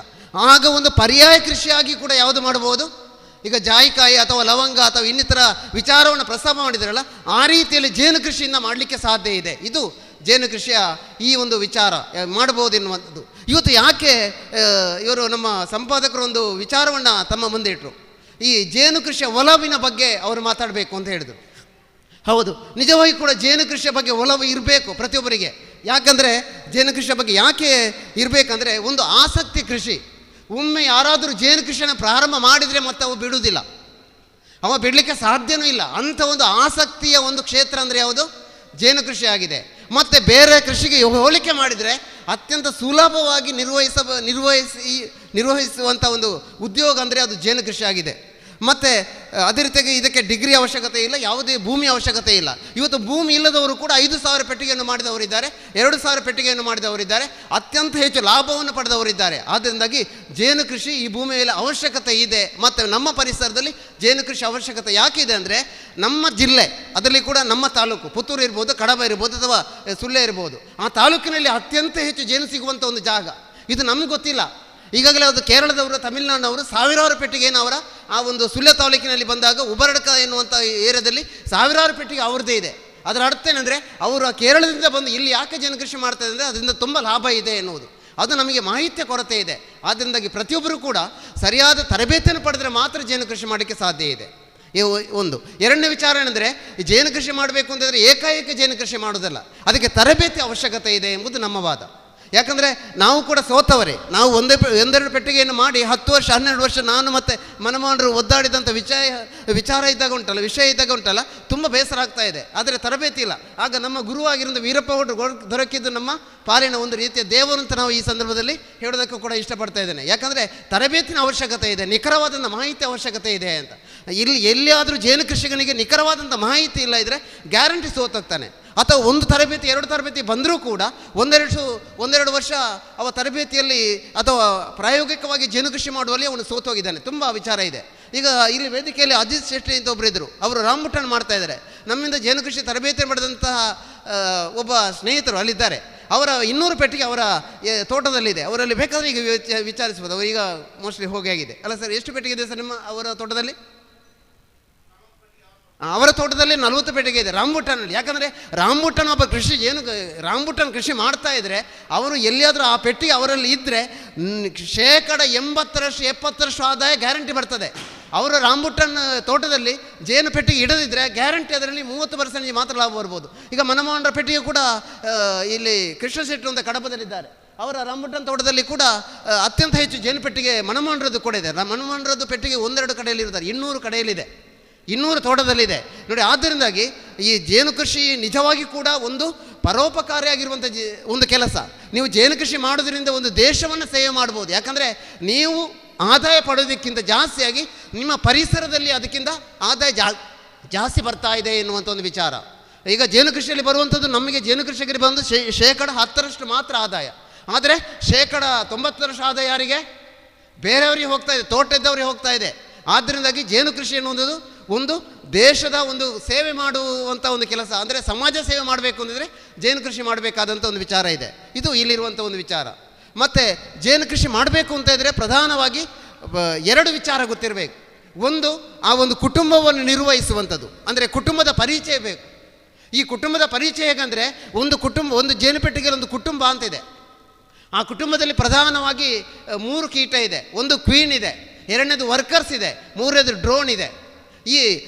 ಇದರ ವಿಚಾರ ಸರಿ ಗೊತ್ತಿರಬೇಕು. ನಿಮ್ಮ ಪೆಟ್ಟಿಗೆಯಲ್ಲಿ ಯಾವ ಕ್ವೀನ್ ಇರಬೇಕು, ಒಂದು ಕ್ವೀನನ್ನು ಹೇಗೆ ತಯಾರು ಮಾಡಬೇಕು, ನಿಮಗೆ ಜಾಸ್ತಿ ಜೇನು ಬರಬೇಕು ಅಂತಂದರೆ ಯಾವ ಕ್ವೀನ್ ಬೇಕು. ಅಂದರೆ ನಿಜವಾಗಿ ಕೂಡ ಕ್ವೀನ್ ಬದುಕುವುದು 4 ವರ್ಷ. ಆದರೆ ನಿಮ್ಮ ಪೆಟ್ಟಿಗೆಯಲ್ಲಿ ನೀವು ಜಾಸ್ತಿ ಜೇನನ್ನು ಪಡಿಬೇಕು ಅಂತಿದ್ರೆ, ನಿಮ್ಮ ಪೆಟ್ಟಿಗೆ ಉತ್ತಮವಾದ ಪೆಟ್ಟಿಗೆ ಆಗಬೇಕು ಅಂತ ಇದ್ದರೆ, ಉತ್ತಮವಾದ ರೀತಿಯಲ್ಲಿ ಕೆಲಸ ಮಾಡಬೇಕು ಅಂತಿದ್ರೆ ನಿಮ್ಮ ಪೆಟ್ಟಿಗೆಯಲ್ಲಿ 1ನೇ ವರ್ಷದ ಅಥವಾ 2ನೇ ವರ್ಷದ ಕ್ವೀನ್ ಇರಬೇಕು ಅಂತ ಇದೆ. ಅದೇ ರೀತಿ ವರ್ಕರ್ಸಿನ ಕೆಲಸ ಕಾರ್ಯ ಅದು ಯಾವ ರೀತಿ ಕೆಲಸ ಮಾಡ್ತದೆ, ಅಂದರೆ ಕೆಲಸಗಾರ ಅದು ಕೂಡ ಯಾವ ರೀತಿ ಕೆಲಸ ಮಾಡ್ತದೆ, ಅದು ನಿಮ್ಮ ಪೆಟ್ಟಿಗೆಯಲ್ಲಿ ಜೇನು ಬರೋ ಸಮಯದಲ್ಲಿ ಎಷ್ಟು ಇರಬೇಕು, ಅದು ಕೂಡ ನಿಮಗೆ ಗೊತ್ತಿರಬೇಕಾದಂಥ ವಿಚಾರ. ಮತ್ತು ಗಂಡು ಅಂತ ಒಂದಿದೆ. ಆ ಗಂಡು ಜೇನು ಪೆಟ್ಟಿಗೆಯಲ್ಲಿ ಅವಶ್ಯಕತೆ ಇದೆಯಾ ಎನ್ನುವಂಥ ಪ್ರಶ್ನೆ ಬಂದಾಗ ನಾವು ಜೇನು ಕೃಷಿಕರಿಗೆ ಇದೆ. ಮೊದಲೆಲ್ಲ ಏನು ಮಾಡ್ತಿದ್ದೆ ಅಂದರೆ, ಗಂಡು ಒಂದು ಜೇನು ಪೆಟ್ಟಿಗೆಯಲ್ಲಿ ಆದ ಕೂಡಲೇ ಅದನ್ನು ಬ್ಯಾಟ್ರಿ ಹಿಡಿದುಕೊಂಡು ಅದನ್ನು ಹೊಡೆದು ಏನು ಮಾಡ್ತಾಯಿದ್ರು, ಸಾಯಿಸ್ತಾಯಿದ್ರು. ಇಲ್ಲ, ಅಂಥ ಅವಶ್ಯಕತೆ ಇಲ್ಲ. ನಿಮ್ಮ ಜೇನು ಪೆಟ್ಟಿಗೆಯನ್ನು 2 ಪೆಟ್ಟಿಗೆ ಮಾಡಬೇಕು ಅಂತಿದ್ರೆ, ಅಥವಾ ಒಂದು 10 ಪೆಟ್ಟಿಗೆ ಅದನ್ನು 100 ಪೆಟ್ಟಿಗೆ ಮಾಡಬೇಕು ಅಂತಿದ್ರೆ ಗಂಡಿನ ಅವಶ್ಯಕತೆ ಇದೆ. ಅಂದರೆ ಕ್ವೀನನ್ನು ಮೇಟ್ ಆಗದಿದ್ದರೆ ನಿಮ್ಮ ಪೆಟ್ಟಿಗೆ ಕೂಡ ಏನಾಗ್ತದೆ, ಫೈಲ್ ಆಗ್ತದೆ. ಇದು ಇಲ್ಲಿರುವಂಥ ಒಂದು ವಿಚಾರ. ಮತ್ತು ಜೇನು ಕೃಷಿ ಅದ್ಭುತ ಏನಂದರೆ, ಅದು ಬದುಕುವುದೇ 2 ವಿಚಾರದಿಂದಾಗಿ. ಒಂದು ಮೈಯ ವಾಸನೆಯಿಂದಾಗಿ, ಪೆರಮಾಣಿಂದಾಗಿ, ಮತ್ತು 2ನೇದು ಅದು ಮಾಡುವಂಥ ನೃತ್ಯದಿಂದಾಗಿ. ಅದರ ಬಗ್ಗೆ ನಾವು ಈಗ ಜಾಸ್ತಿ ಮಾತಾಡ್ತಾ ಇಲ್ಲ, ಯಾಕಂದರೆ ಸ್ವಲ್ಪ ಪ್ರಾಸ್ತಾವಿಕ ಮಾತಾಡ್ತಾ ಇದೆ. ಇದು ಒಂದೊಂದು ದಿವಸ ಮಾಡುವಂಥ ಒಂದು ಪಾಠ. ಯಾಕಂದರೆ ನಾವು ರುಡ್ ಸೆಟ್ಟಲ್ಲಿ 10 ದಿವಸ ತರಬೇತಿಯನ್ನು ಕೊಡುವಂಥದ್ದು. ಅವತ್ತು ಒಂದೊಂದು ದಿವಸದಲ್ಲಿ ಒಂದೊಂದು ತರಬೇತಿಯನ್ನು ಕೊಡ್ತಾ ಇದ್ದೇವೆ ನೋಡಿ, ಈ ರೀತಿಯಲ್ಲಿ. ಆದ್ದರಿಂದಾಗಿ ಯಾರಾದರೂ ಈಗ ಜೇನು ಕೃಷಿಯ ಬಗ್ಗೆ ಏನಾದರೂ ಪ್ರಶ್ನೆ ಇದ್ದರೆ ಕೇಳಿ. ಮತ್ತು ಯಾರಾದರೂ ಇಲ್ಲಿ ಆಸಕ್ತರು ಜೇನು ಕೃಷಿಕರಿದ್ದರೆ, ಯುವಕರು, ಅದರಲ್ಲಿ ಕೂಡ ಯುವಕರು ಜೇನು ಕೃಷಿಗೆ ಬಂದರೆ ಗ್ಯಾರಂಟಿ ನಿಮಗೆ ಉದ್ಯೋಗ, ಗ್ಯಾರಂಟಿ ಪರ್ಮನೆಂಟ್ ಆಗಿರುವಂಥ ಉದ್ಯೋಗ ಒಮ್ಮೆ ಮಾಡಿದರೆ ಮತ್ತೆ ಬಿಡುವುದಿಲ್ಲ. ಈಗ ತುಂಬ ಜನ ಪುತ್ತೂರು ತಾಲೂಕಲ್ಲಿ ತುಂಬ ಜನ ಇದ್ದಾರೆ ಜೇನು ಕೃಷಿ ಮಾಡ್ತಾ ಇದ್ದವರು. ಪ್ರತಿ ಕಾರ್ಯಕ್ರಮವು ಬಂದು ಅವರು ಜೇನು ಕೃಷಿಯ ಬಗ್ಗೆ ಬೇರೆ ಬೇರೆ ವಿಚಾರವನ್ನು ಅರಿತು ಜೇನು ಕೃಷಿ ಮಾಡ್ತಾ ಇದ್ದಾರೆ. ಆದ್ದರಿಂದಾಗಿ ಬಂದಿರುವಂಥ ಎಲ್ಲರಲ್ಲಿ ಮತ್ತೊಮ್ಮೆ ಮಗದೊಮ್ಮೆ ಪ್ರಸ್ತಾಪ ಏನಂದರೆ, ಜೇನು ಕೃಷಿಯ ಬಗ್ಗೆ ನಾನು ಒಂದು ಪ್ರಾಸ್ತಾವಿಕವಾಗಿ ಮಾತಾಡ್ತೇನೆ ನೋಡೋದು, ತರಬೇತಿ ಅಲ್ಲ ಇದು. ಇದರ ಬಗ್ಗೆ ಏನಾದರೂ ಪ್ರಶ್ನೆ ಇದ್ದರೆ ಕೇಳಿ. ಮತ್ತು ಜೇನು ಕೃಷಿಯ ಅವಶ್ಯಕತೆ ಬಗ್ಗೆ ಮಾತಾಡಿದ್ದೇನೆ. ನೀವು ಎಲ್ಲಿಯಾದರೂ ಜೇನು ಕೃಷಿ ಮಾಡೋದಿದ್ದರೆ ತೋಟಗಾರಿಕೆಯಲ್ಲಿ ಅಥವಾ ಇನ್ನಿತರ ರುಡ್ ಸೆಟ್ಟಲ್ಲಿ ಅಥವಾ ಇನ್ನಿತರ ಕಡೆಯಲ್ಲಿ ಅಥವಾ ಸುದ್ದಿ ಸೆಂಟ್ರಲ್ಲಿ ತರಬೇತಿ ಕೇಂದ್ರವನ್ನು ನಾವು ಮಾಡಿದ್ದೇವೆ, ತರಬೇತಿ ಕೊಡ್ತೇವೆ. ಆ ತರಬೇತಿಗೆ ಬನ್ನಿ, ಒಂದು ಉತ್ತಮವಾದಂಥ ಜೇನು ಕೃಷಿಕರಾಗಿ ಎನ್ನುವಂಥ ಒಂದು ಅಭಿಲಾಷೆಯೊಂದಿಗೆ, ಆಶಯದೊಂದಿಗೆ ನಮಸ್ಕರಿಸ್ತಾ ಇದ್ದೇನೆ. ಓಕೆ, ಜೈ ಹಿಂದ್. ಶ್ರೀಯುತ ಮನಮೋಹನ್ ಆರಂಭ್ಯ ನಮ್ಮ ಈ ಭಾಗದಲ್ಲಿ ಬಹಳ ಸೈಲೆಂಟಾಗಿ ನಿಜಾರ್ಥದ ಸಾಧಕನಾಗಿ ಹೊರಹೊಮ್ಮಿದವರು. ಮುಖ್ಯವಾಗಿ ಕಡಿಮೆ ದರದಲ್ಲಿ ಜೇನು ಕುಟುಂಬಗಳ ಪ್ರಾಮಾಣಿಕ ಮಾರಾಟ, ಉಚಿತ ಸಲಹೆ. ಯಾಕಂದರೆ ಈಗ ಉಚಿತಗಳ ಲೋಕ ಅಂದಾಗ ನಾವು ಸ್ವಲ್ಪ ನಿಬ್ಬೆರಗಾಗಬೇಕಾಗುತ್ತೆ. ಅಂಥದ್ರಲ್ಲಿ ನಾನು ಉಚಿತ ಅಂತ ಹೇಳಿದ್ದು ಮಾಹಿತಿಯ ಉಚಿತ ಅಂತ ಹೇಳಿದ್ದು ನಾನು. ಯಾಕಂದರೆ ಇವತ್ತು ಮಾಹಿತಿಯೂ ಕೂಡ ಸಿಕ್ಕುವುದು ಎಷ್ಟು ಪ್ರಾಮಾಣಿಕತೆ ಇದೆ, ಎಷ್ಟು ತಾಜಾ ಇದೆ ಅಂತ ನಾವು ನಂಬುವಂಥ ಈ ಕಾಲಘಟ್ಟದಲ್ಲಿ ಪ್ರಾಮಾಣಿಕವಾಗಿ ಜೇನು ಕೃಷಿಯ ಉಚಿತವಾದ ಸಲಹೆಯನ್ನು ನೀಡುವುದರ ಮೂಲಕವಾಗಿ ಆ ಕ್ಷೇತ್ರದಲ್ಲಿ ತೊಡಗಿಸಿಕೊಂಡಿದ್ದಾರೆ. ಬೇರೆ ಬೇರೆ ತಂಡಗಳಿಗೆ ಜೇನು ಕೃಷಿಯ ಪ್ರಾತ್ಯಕ್ಷಿಕೆ ತರಬೇತಿಗಳ ಮೂಲಕ ತಳಿ ಸುಧಾರಣೆಗೆ ಅತ್ಯುತ್ತಮ ರಾಣಿಯನ್ನು ಪಡೆಯುವಲ್ಲಿ ಗ್ರಾಫ್ಟಿಂಗ್ ಮೂಲಕ ತಳಿ ಸುಧಾರಣೆ, ವಿಶೇಷವಾಗಿ ಮುಜಂಟಿ ಜೇನು ಸಾಕಾಣಿಕೆಯ ತರಬೇತಿ, ಬೆಂಗಳೂರು ವಿಶ್ವೇಶ್ವರಯ್ಯ ಕೈಗಾರಿಕಾ ಮತ್ತು ತಾಂತ್ರಿಕ ಮ್ಯೂಸಿಯಂನಲ್ಲಿ ನಡೆದಿರುವ ಇನೋವೇಷನ್ ಫೆಸ್ಟಿವಲ್ನಲ್ಲಿ ವೈಜ್ಞಾನಿಕ ಜೇನು ಕೃಷಿ ಸಾಕಾಣಿಕೆಯ ಮಾಹಿತಿ ನೀಡಿದ ಹೆಗ್ಗಳಿಕೆ ಇವರದು. ಹಾಗಾಗಿ ಅವರದೊಂದು ಸ್ಪೆಷಲ್ ರಾಣಿ ಹುಳವನ್ನು ಡೆವಲಪ್ ಮಾಡುವ ಬಗ್ಗೆ ಅವರದ್ದು ವಿಶೇಷವಾದಂಥ ಪರಿಣತಿ ಒಂದದು. ಎರಡನೇದು ಸ್ಥಳಾಂತರ ಕೃಷಿ. ಬಹುಶಃ ನಮ್ಮ ಭಾಗದಲ್ಲಿ ಎಲ್ಲಿ ಹೋದರೂ ಕೂಡ ಮನಮೋಹನರ ಹಗುರ ಮಾತಾಡಿದ್ದಲ್ಲ ನಾನು, ಮನಮೋಹನರ ಜೇನು ಪೆಟ್ಟಿಗೆ ಅಂತೇಳಿ ಎಲ್ಲರೂ ಹೇಳಿದ್ದು, ಜೇನು ಪೆಟ್ಟಿಗೆ ತೋರಿಸಿದ್ದು ಅದು ಮನಮೋಹನರದು ಅಂತೇಳಿ. ಹೀಗಾಗಿ ಎಲ್ಲ ಜೇನು ಪೆಟ್ಟಿಗೆ ಹಿಂದೆ ಮನಮೋಹನರ ಸಾಧನೆಯನ್ನು ಕಾಣ್ತಾನೆ. ಹಾಗಾಗಿ ಬಹುಶಃ ಪ್ರಾಸ್ತಾವಿಕವಾಗಿ ಸರ್ ಮಾತಾಡಿದರು. ಈ ಸ್ಥಳಾಂತರ ಜೇನು ಕೃಷಿ ಮತ್ತು ನಿಮ್ಮ ವಿಶೇಷ ಯಾವುದು ಪರಿಣತಿ ಇದೆಯಲ್ಲ ರಾಣಿ ಹುಳುವನ್ನು ಸ್ವಲ್ಪ ಈ ವಿಚಾರಕ್ಕೆ ತಾವು ಹೆಚ್ಚು ಗಮನ ಕೊಟ್ಟರೆ ಒಳ್ಳೆಯದು ತಾನೆ ಸರ್. ಸರ್ ವೆಲ್ಕಮ್, ಬನ್ನಿ.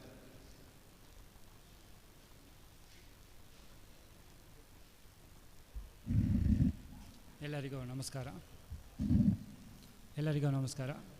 ಸುದ್ದಿವಾಹಿನಿ ಮತ್ತು ಎಲ್ಲ ವೀಕ್ಷಕರಿಗೂ ನಮಸ್ಕಾರ. ನಾನು ಜೇನು ಕೃಷಿ ಸ್ಟಾರ್ಟ್ ಮಾಡಿ ಒಂದು 20 ವರ್ಷ ಕಳೆಯಿತು. 8ನೇ ಕ್ಲಾಸಲ್ಲಿ ಸ್ಟಾರ್ಟ್ ಮಾಡಿದೆ. ಅದರ ಅನುಭವ ಇಲ್ಲದೆ ನಾನು ತುಂಬ ವರ್ಷ ಅದರ ಬಗ್ಗೆ ಗೊತ್ತಿಲ್ಲದೆ ತುಂಬ ವರ್ಷ ನನಗೆ ವೇಸ್ಟ್ ಆಗಿದ್ದಂತಲ್ಲ, ಅದರ ಬಗ್ಗೆ ಪ್ರಯೋಗ ಮಾಡಿ ನನಗೆ ಸರಿಯಾದ ಮಾಹಿತಿ ಕೂಡ ಸಿಕ್ಕಿರಲಿಲ್ಲ. ಆವಾಗ ನನಗೆ ಎಲ್ಲಿ ಮಾಹಿತಿ ಉಂಟಂತ ಗೊತ್ತಿರಲಿಲ್ಲ. ಆ ರೀತಿ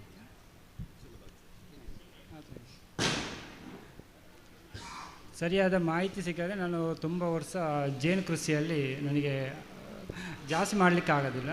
ಆದರೂ ಕೂಡ ನನಗೆ ಸರಿಯಾದ ರೀತಿಯಲ್ಲಿ ನನಗೆ ಮೇಲೆ ಬರಲಿಕ್ಕೆ ಸಾಧ್ಯವಾಯಿತು. ಒಮ್ಮೆಲೆ ನನಗೆ ಅದರಲ್ಲಿ ಜಾಸ್ತಿ ಆಗ್ತಿದ್ದರೆ ಈಗ ಇಷ್ಟು ಅಂತ ಮೇಲೆ ಬರಲಿಕ್ಕೆ ಸಾಧ್ಯ ಇರಲಿಲ್ಲ. ಹಂತವಾಗಿ ಮೇಲೆ ಬಂದ ಕಾರಣ ಈಗ ನಾನೊಂದು 15,000-20 ಸಾವಿರ ಜೇನು ಕುಟುಂಬವನ್ನು ಇಡೀ ದಕ್ಷಿಣ ಕನ್ನಡ ಮತ್ತು ಕೊಡಗು ಈ ಏರಿಯಾಕ್ಕೆ ನಾನು ಕೊಟ್ಟಿರ್ತೇನೆ. ಮತ್ತು ಈ ವರ್ಷ ಸ್ಪೆಷಲಾಗಿ ಗುಜರಾತಿಗೆ ಕೂಡ ನಾನು ಕೊಟ್ಟಿರ್ತೇನೆ ಜೇನು ಕುಟುಂಬ. ಈ ಜೇನು ಕುಟುಂಬ ಕೊಟ್ಟ ಕಾರಣ ಅತಿ ಹೆಚ್ಚು ಜೇನು ಕೃಷಿಕರು ಅದನ್ನು ಸಾಕಲಿಕ್ಕೆ ತೊಡಗಿದರು. ಎಲ್ಲರಿಗೂ ಜೇನು ಪೆಟ್ಟಿಗೆ ಸಿಕ್ತಿತ್ತು, ಮತ್ತು ಅದರ ಯಾವುದು ಬೇಕೋ ಎಲ್ಲ ಸಿಕ್ತಿತ್ತು. ಅದರ ಜೇನು ಕುಟುಂಬ ಸಿಗ್ತಿರಲಿಲ್ಲ. ಜೇನು ಕುಟುಂಬ ಸಿಗ್ತಿರೋದು ಏಪ್ರಿಲ್ ಮೇಯಲ್ಲಿ ಮಾತ್ರ ಎಲ್ಲ ಕೃಷಿಕರಿಗೆ. ಆ ಟೈಮಲ್ಲಿ ಕೂತೊಲಿಸಿದರೂ ಕೂಡ ನಮಗೆ ಅದರಲ್ಲಿ ಇನ್ಕಮ್ ಯಾವುದೇ ಉಪಕಾರ ಇಲ್ಲ. ಅದು ಜೇನು ಬರುವ ಕಾಲದಲ್ಲಿ ನಾವು ಕೂತೊಲಿಸಿದರೆ ನಮಗೆ ಅದರಲ್ಲಿ ಅಭಿವೃದ್ಧಿ ಮಾಡಲಿಕ್ಕೆ ಆಗೋದಿಲ್ಲ. ಅದನ್ನು ನಾವು ತಲೆ ಸುಧಾರಣೆ ಮಾಡಿ ಇಷ್ಟು ಜೇನು ಕುಟುಂಬವನ್ನು ನಾವು ಸೇಲ್ ಮಾಡಿದ ಕಾರಣ ಅತಿ ಹೆಚ್ಚು ಜೇನು ಕೃಷಿಕರಾದರು. ಪ್ರಪ್ರಥಮ ಬಾರಿಗೆ ನಾನು ಜೇನು ಕುಟುಂಬವನ್ನು ಕೊಡಲಿಕ್ಕೆ ಸ್ಟಾರ್ಟ್ ಮಾಡಿದ್ದು ನಮ್ಮ ವೀರಪ್ಪ ಗೌಡರ ಮಾರ್ಗದರ್ಶನದಲ್ಲಿ ನಾನು ಸ್ಟಾರ್ಟ್ ಮಾಡಿದ್ದೆ ಫಸ್ಟಿಗೆ. ಆಗ ಅದು ಎಷ್ಟು ಅಭಿವೃದ್ಧಿಗೆ ಸಾಧ್ಯವಾಯಿತು. ಈಗ ಜೇನು ಕುಟುಂಬ ಕೊಡುವವರೇ ನಮ್ಮ ಈ ಸುಳ್ಯ ಪುತ್ತೂರು ತಾಲೂಕಲ್ಲಿ ಒಂದು 100 ಜನಕ್ಕಿಂತ ಮೇಲೆ ಜನ ಇದ್ದಾರೆ. ಜೇನು ಕುಟುಂಬ ಕೊಡುವವರು ಸಾಕುವವರು ಅನೇಕ ಜನ ಇದ್ದಾರೆ. ಅಷ್ಟು ಅಭಿವೃದ್ಧಿ ಆಗಿದೆ. ಅದನ್ನು ತಲೆ ಸುಧಾರಣೆ ಮಾಡೋದು ಹೇಗೆಂದರೆ, ನಾವು ಅತ್ಯಂತ ಕುಟುಂಬವನ್ನು ಆಯ್ಕೆ ಮಾಡಿ ಸ್ವಲ್ಪ ಕಚ್ಚುವ ಗುಣ ಕಡಿಮೆ ಇರುವಂಥದ್ದು ಅಂಥ ಕುಟುಂಬವನ್ನು ನಾವು ಆಯ್ಕೆ ಮಾಡ್ತೇವೆ. ಎಲ್ಲ ಕುಟುಂಬಗಳು ನಮಗೆ ಬಗ್ಗುವುದಿಲ್ಲ, ಕೆಲವು ಕಚ್ಚುವುದೆಲ್ಲ ಜಾಸ್ತಿ. ಅಂಥ ಕುಟುಂಬವನ್ನು ನಾವು ಅದನ್ನು ತಲೆ ಸುಧಾರಣೆ ಮಾಡಲಿಕ್ಕಿಲ್ಲ. ಮತ್ತೊಂದು ಪೆಟ್ಟಿಗೆ ಇರ್ತದೆ, ಒಂದೊಂದು ಕುಟುಂಬ ಇರ್ತದೆ, ನಾವು ಏರಿ ತೆಗೆದು ನೋಡುವಾಗಲೇ ಅದು ಎಲ್ಲ ಬಿದ್ದು ಆಚೆ ಹೋಗೋದು, ಸರಿಯಾಗಿ ರಾಣಿ ಹುಡುಕಲಿಕ್ಕೆ ಆಗೋದಿಲ್ಲ. ಅಂಥ ಕುಟುಂಬವನ್ನು ನಾವು ಅಭಿವೃದ್ಧಿಪಡಿಸುವುದಿಲ್ಲ. ನಮಗೆ ಯಾವ ರೀತಿ ಯೋಗ್ಯವಾದ ಕುಟುಂಬ ಇರ್ತದೆ, ನಾವು ಅಂಥ ಕುಟುಂಬವನ್ನು ಮಾರ್ಕ್ ಮಾಡಿರ್ತೇವೆ. ಜೇನು ಜಾಸ್ತಿ ಮಾಡುವಂಥ ಕುಟುಂಬಗಳಿರ್ತದೆ, ಮತ್ತು ಗಂಡು ಮೊಟ್ಟೆ ಕಡಿಮೆ ಇಡುವ ಕುಟುಂಬಗಳಿರ್ತದೆ, ಮತ್ತು ಕಚ್ಚುವ ಗುಣಗಳು ಕಡಿಮೆ ಇರುವಂಥದ್ದು ಆ ರೀತಿ. ಮತ್ತು ಈ ಸೀಸನ್ ಆಗುವ ಟೈಮಲ್ಲಿ ಈ ಪಾಲಾಗುವ ಚಟ ಇಲ್ಲದ ಕುಟುಂಬಗಳು ಕೂಡ ಇರ್ತದೆ. ಅದರ ರಾಣಿಗೆ ಜಾಸ್ತಿ ನೊಣಗೆ ಪೆರಮೋನ್ ಕೊಡುವಂಥ ಸಾಮರ್ಥ್ಯ ಜಾಸ್ತಿ ಇರುವ ರಾಣಿ ಕೂಡ ಇರ್ತದೆ. ಅಂಥದ್ದನ್ನು ನಾವು ಆಯ್ಕೆ ಮಾಡಿ ಅದರಿಂದ ತಲೆ ಸುಧಾರಣೆ ಮಾಡಿ ಅಂಥ ಕುಟುಂಬವನ್ನು ಗ್ರಾಫ್ಟಿಂಗ್ ಮೂಲಕ ಕೂಡ ನಮಗೆ ಕುಟುಂಬ ಜಾಸ್ತಿ ಮಾಡಲಿಕ್ಕೆ ಆಗ್ತದೆ, ಅದು ಗ್ರಾಫ್ಟ್ ಮೂಲಕ. ಮತ್ತು ನಾವು ಈಗ ಗ್ರಾಫ್ಟ್ ಈಗ ಮಾಡೋದಿಲ್ಲ, ಮೊದಲು ಮಾಡ್ತಿದ್ದೆ. ಈಗ ನಾವು ಅಂಥ ಕುಟುಂಬವನ್ನು ಒಂದು ಪೆಟ್ಟಿಗೆ ನಮಗೆ ಒಂದು 10 ಪೆಟ್ಟಿಗೆ ಇದ್ದರೆ ನಮಗೆ ಡಿಸೆಂಬರ್ನವರೆಗೆ ನಮಗೆ ಪಾಲ್ ಮಾಡಲಿಕ್ಕೆ ಆಗೋದು. ನಮಗೆ ಜೂನ್ ಜುಲೈಯಲ್ಲಿ ನಮಗೆ ಒಂದು 10 ಪೆಟ್ಟಿಗೆ ಇದ್ದರೆ ಅದೇ ವರ್ಷ ನಮಗೆ 100 ಕುಟುಂಬ ಮಾಡಲಿಕ್ಕೆ ಆಗ್ತದೆ. ಯಾವುದೇ ನಮಗೆ ಒಂದು 2 ಪೆಟ್ಟಿಗೆ ಇದ್ದರೆ ನಾವು ಮತ್ತೊಬ್ಬರಿಂದ ಜೇನು ಕುಟುಂಬ ತರುವ ಅವಶ್ಯಕತೆ ಇರೋದಿಲ್ಲ. ಮತ್ತು ನಾವು ಒಮ್ಮೆಲೆ ನಮಗೆ ಜಾಸ್ತಿ ಮಾಡಿದರೆ ನಮಗೆ ಅದನ್ನು ನೋಡಲಿಕ್ಕೆ ಕೂಡ ಆಗೋದಿಲ್ಲ. ಇದು ಜೇನು ಕೃಷಿ ಅನ್ನೋದು ಒಂದು ಈ ಬಡವರ ಬಂಧು, ಬಡವರಿಗೆ ಅತ್ಯುತ್ತಮವಾದ ಒಂದು ಕೃಷಿ ಆದರೆ ಅದು ಜೇನು ಕೃಷಿ. ಇದಕ್ಕೆ ಯಾವುದೇ ಥರ ಇದರ ಅತ್ಯಂತ ಜಾಸ್ತಿ ಅದಕ್ಕೆ ಇನ್ವೆಸ್ಟ್ಮೆಂಟ್ ಬೇಕಂತಿಲ್ಲ. ಮತ್ತು ಸ್ವಲ್ಪ ಮಾಹಿತಿ ಇದ್ದರೂ ಕೂಡ ನಾವು ಮತ್ತು ಅದನ್ನು ಸ್ವಲ್ಪ ಸ್ವಲ್ಪ ಅಭಿವೃದ್ಧಿ ಪಡಿಸುತ್ತಾ ಅದನ್ನು ಕಲೀಲಿಕ್ಕೆ ಆಗ್ತದೆ. ನಮಗೆ ಟೋಟಲಾಗಿ ಇದರಲ್ಲಿ ಇಂಟ್ರೆಸ್ಟ್ ಬೇಕು. ನಾವು ಜೇನು ಕೃಷಿ ಮಾಡಬೇಕು, ಇದರಲ್ಲಿ ನಮಗೆ ಇನ್ಕಮ್ ಬರೋದು ಇಂಟ್ರೆಸ್ಟ್ ಇರಬಾರ್ದು. ನಾವು ಅದನ್ನು ಕಲಿಬೇಕು ಮತ್ತು ಅದನ್ನು ಕೃಷಿ ಮಾಡಬೇಕಂತ ಇಂಟ್ರೆಸ್ಟ್ ಇದ್ದರೆ ನಮಗೆ ಆಟೋಮೆಟಿಕ್ ಆಗಿ ಕಲೀಲಿಕ್ಕೆ ಆಗ್ತದೆ. ಒಂದು 10 ಪೆಟ್ಟಿಗೆ ಎಲ್ಲ ಎಷ್ಟೋ ಕೆಲಸದವರು ಕೆಲಸ ಇದ್ದರೂ ಕೂಡ ಸಾಕಲಿಕ್ಕೆ ಆಗ್ತದೆ. ಯಾರಿಗೆ ಆಗೋದಿಲ್ಲ ಅಂತ ಅದಕ್ಕಿಂತ ಟೈಮ್ ಎಕ್ಸ್ಟ್ರಾ ಬೇಕಂತಿಲ್ಲ. ಒಂದು ಹಲ್ಲುಜ್ಜುವ ಟೈಮು ಸಾಕಾಗ್ತದೆ ಒಂದು 10 ಪೆಟ್ಟಿಗೆಯನ್ನು ನೋಡಲಿಕ್ಕೆ. ಇಡೀ ವಾರದಲ್ಲಿ 1 ದಿವಸದ ಕೆಲಸ. ಇಡೀ ವರ್ಷದಲ್ಲಿ 1 ಪೆಟ್ಟಿಗೆಯನ್ನು ನೋಡಲಿಕ್ಕೆ ನಮಗೆ 2 ಗಂಟೆ ಸಾಕಾಗಿದೆ. ಇಡೀ ವರ್ಷದಲ್ಲಿ 2 ಗಂಟೆ. ಅದರಲ್ಲಿ 2 ಕಿಲೋ ನಮಗೆ ಜೇನು ಸಿಕ್ಕಿದರೂ ಕೂಡ ಅದು ಲಾಭವೇ. ಅದಕ್ಕೆ ನಾವು ಮಳೆಗಾಲದಲ್ಲಿ ಅದನ್ನು ನಿಲ್ಲಿಸಬೇಕಾದ್ರೆ ನಾವು ಈಗ ಮಳೆಗಾಲದಲ್ಲಿ ಅದು ಈ 3 ಕಾಲ ಉಂಟು. ಜೇನು ಕೃಷಿಕರು ಈ 3 ಕಾಲದ ಬಗ್ಗೆ ಗೊತ್ತಿದ್ದರೆ ಯಾರಿಗೂ ಕೂಡ ಜೇನು ಕೃಷಿ ಮಾಡಲಿಕ್ಕೆ ಆಗ್ತದೆ. ಈ ಮಕ್ಕಳಿಗೆ ಕೂಡ ಮಾಡಲಿಕ್ಕೆ ಆಗ್ತದೆ. ಮತ್ತು ಈ ಕಣ್ಣು ಕಾಣದ ಏಜ್ ಆದವರಿಗೆ, ಕಣ್ಣು ಕಾಣದವರಿಗೆ ಕೂಡ ಜೇನು ಕೃಷಿ ಮಾಡಲಿಕ್ಕೆ ಆಗ್ತದೆ. ಈ 3 ಕಾಲದಲ್ಲಿ ನಮಗೆ ಯಾವ ಯಾವ ಕೆಲಸ ಮಾಡಬೇಕಂತ ಗೊತ್ತಿದ್ದರೆ, ಈ ಅಭಾವ ಕಾಲ, ಮತ್ತೊಂದು ಅಭಿವೃದ್ಧಿ ಆಗುವ ಕಾಲ, ಮತ್ತೊಂದು ಜೇನು ಬರುವ ಕಾಲ, ಈ 3 ಕಾಲದಲ್ಲಿ ನೋಡುವವರಿಗೆ ಒಂದೇ ರೀತಿಯ ಕೆಲಸ ಇರ್ತದೆ. ಆದರೆ ಕೆಲಸ ಮಾಡುವವರಿಗೆ 3 ಕಾಲದಲ್ಲಿ ಬೇರೆ ಬೇರೆ ರೀತಿಯ ಕೆಲಸ ಇರ್ತದೆ. ಈ ಅಭಾವ ಕಾಲದಲ್ಲಿ ಜೂನ್, ಜುಲೈ, ಆಗಸ್ಟ್ ಅಭಾವ ಕಾಲ.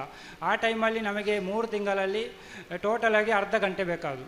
3 ತಿಂಗಳಲ್ಲಿ ಅರ್ಧ ಗಂಟೆ ಸಾಕು ನಮಗೆ ಅದರ ಕೆಲಸ ಮಾಡಲಿಕ್ಕೆ. ಖಾಲಿ ಅದನ್ನು ಪ್ಲಾಸ್ಟಿಕ್ ಹಾಕಿ ಅದಕ್ಕೆ ಸಕ್ಕರೆ ನೀರು ಕೊಟ್ಟು ಅದು ಹೋಗದಾಗೆ ಅದಕ್ಕೆ ನಾವು ಮತ್ತು ಪ್ರಕೃತಿಯಲ್ಲಿ ಕಣಜದ ಹುಳದ ಇದೆಲ್ಲ ಇರ್ತದೆ. ಅದು ಯಾವುದೇ ನಮಗೆ ಅದನ್ನು ನಾವು ಬೆಂಕಿ ಕೊಟ್ಟು ಅದನ್ನು ಸಾಯಿಸಬೇಕಂತಿಲ್ಲ. ನಾವು ನಮ್ಮ ಇದ್ದ ಪೆಟ್ಟಿಗೆಗೆ ಸಕ್ಕರೆ ನೀರು ಕೊಟ್ಟು ನಮ್ಮ ಕುಟುಂಬವನ್ನು ಸದೃಢವಾಗಿ ನಿಲ್ಲಿಸಬೇಕು. ಆಗ ಅದು ಕಣಜದ ಹುಳ ಬಂದರೂ ಕೂಡ ಒಂದು ಕಣಜದ ಹುಳ ಬಂದು ಎದುರು ನಿಲ್ಲುವಾಗ ಇದು ತಿಂದು ಇದಕ್ಕೆ ಸ್ವಲ್ಪ ಫುಲ್ ಸ್ಟ್ರೆಂತ್ ಇದ್ದ ಕಾರಣ ಅದರ ಎದುರು ಬರುವಾಗ ಅದನ್ನೇ ಕೊಲ್ಲುವಷ್ಟು ಸಾಮರ್ಥ್ಯಕ್ಕೆ ಈ ನೊಣಗಳಲ್ಲಿ ಇರ್ತದೆ. ನಾವು ಅದಕ್ಕೆ ಬೇಕಾಗಿ ಅದು ಕೂಡ ಪ್ರಕೃತಿಯ ಸೊತ್ತು. ಯಾವುದು ಈಗ ಕಣಜದ ಹುಳ ಕೂಡ ಪ್ರಕೃತಿಗೆ ಅವಶ್ಯಕತೆ ಇರ್ತದೆ.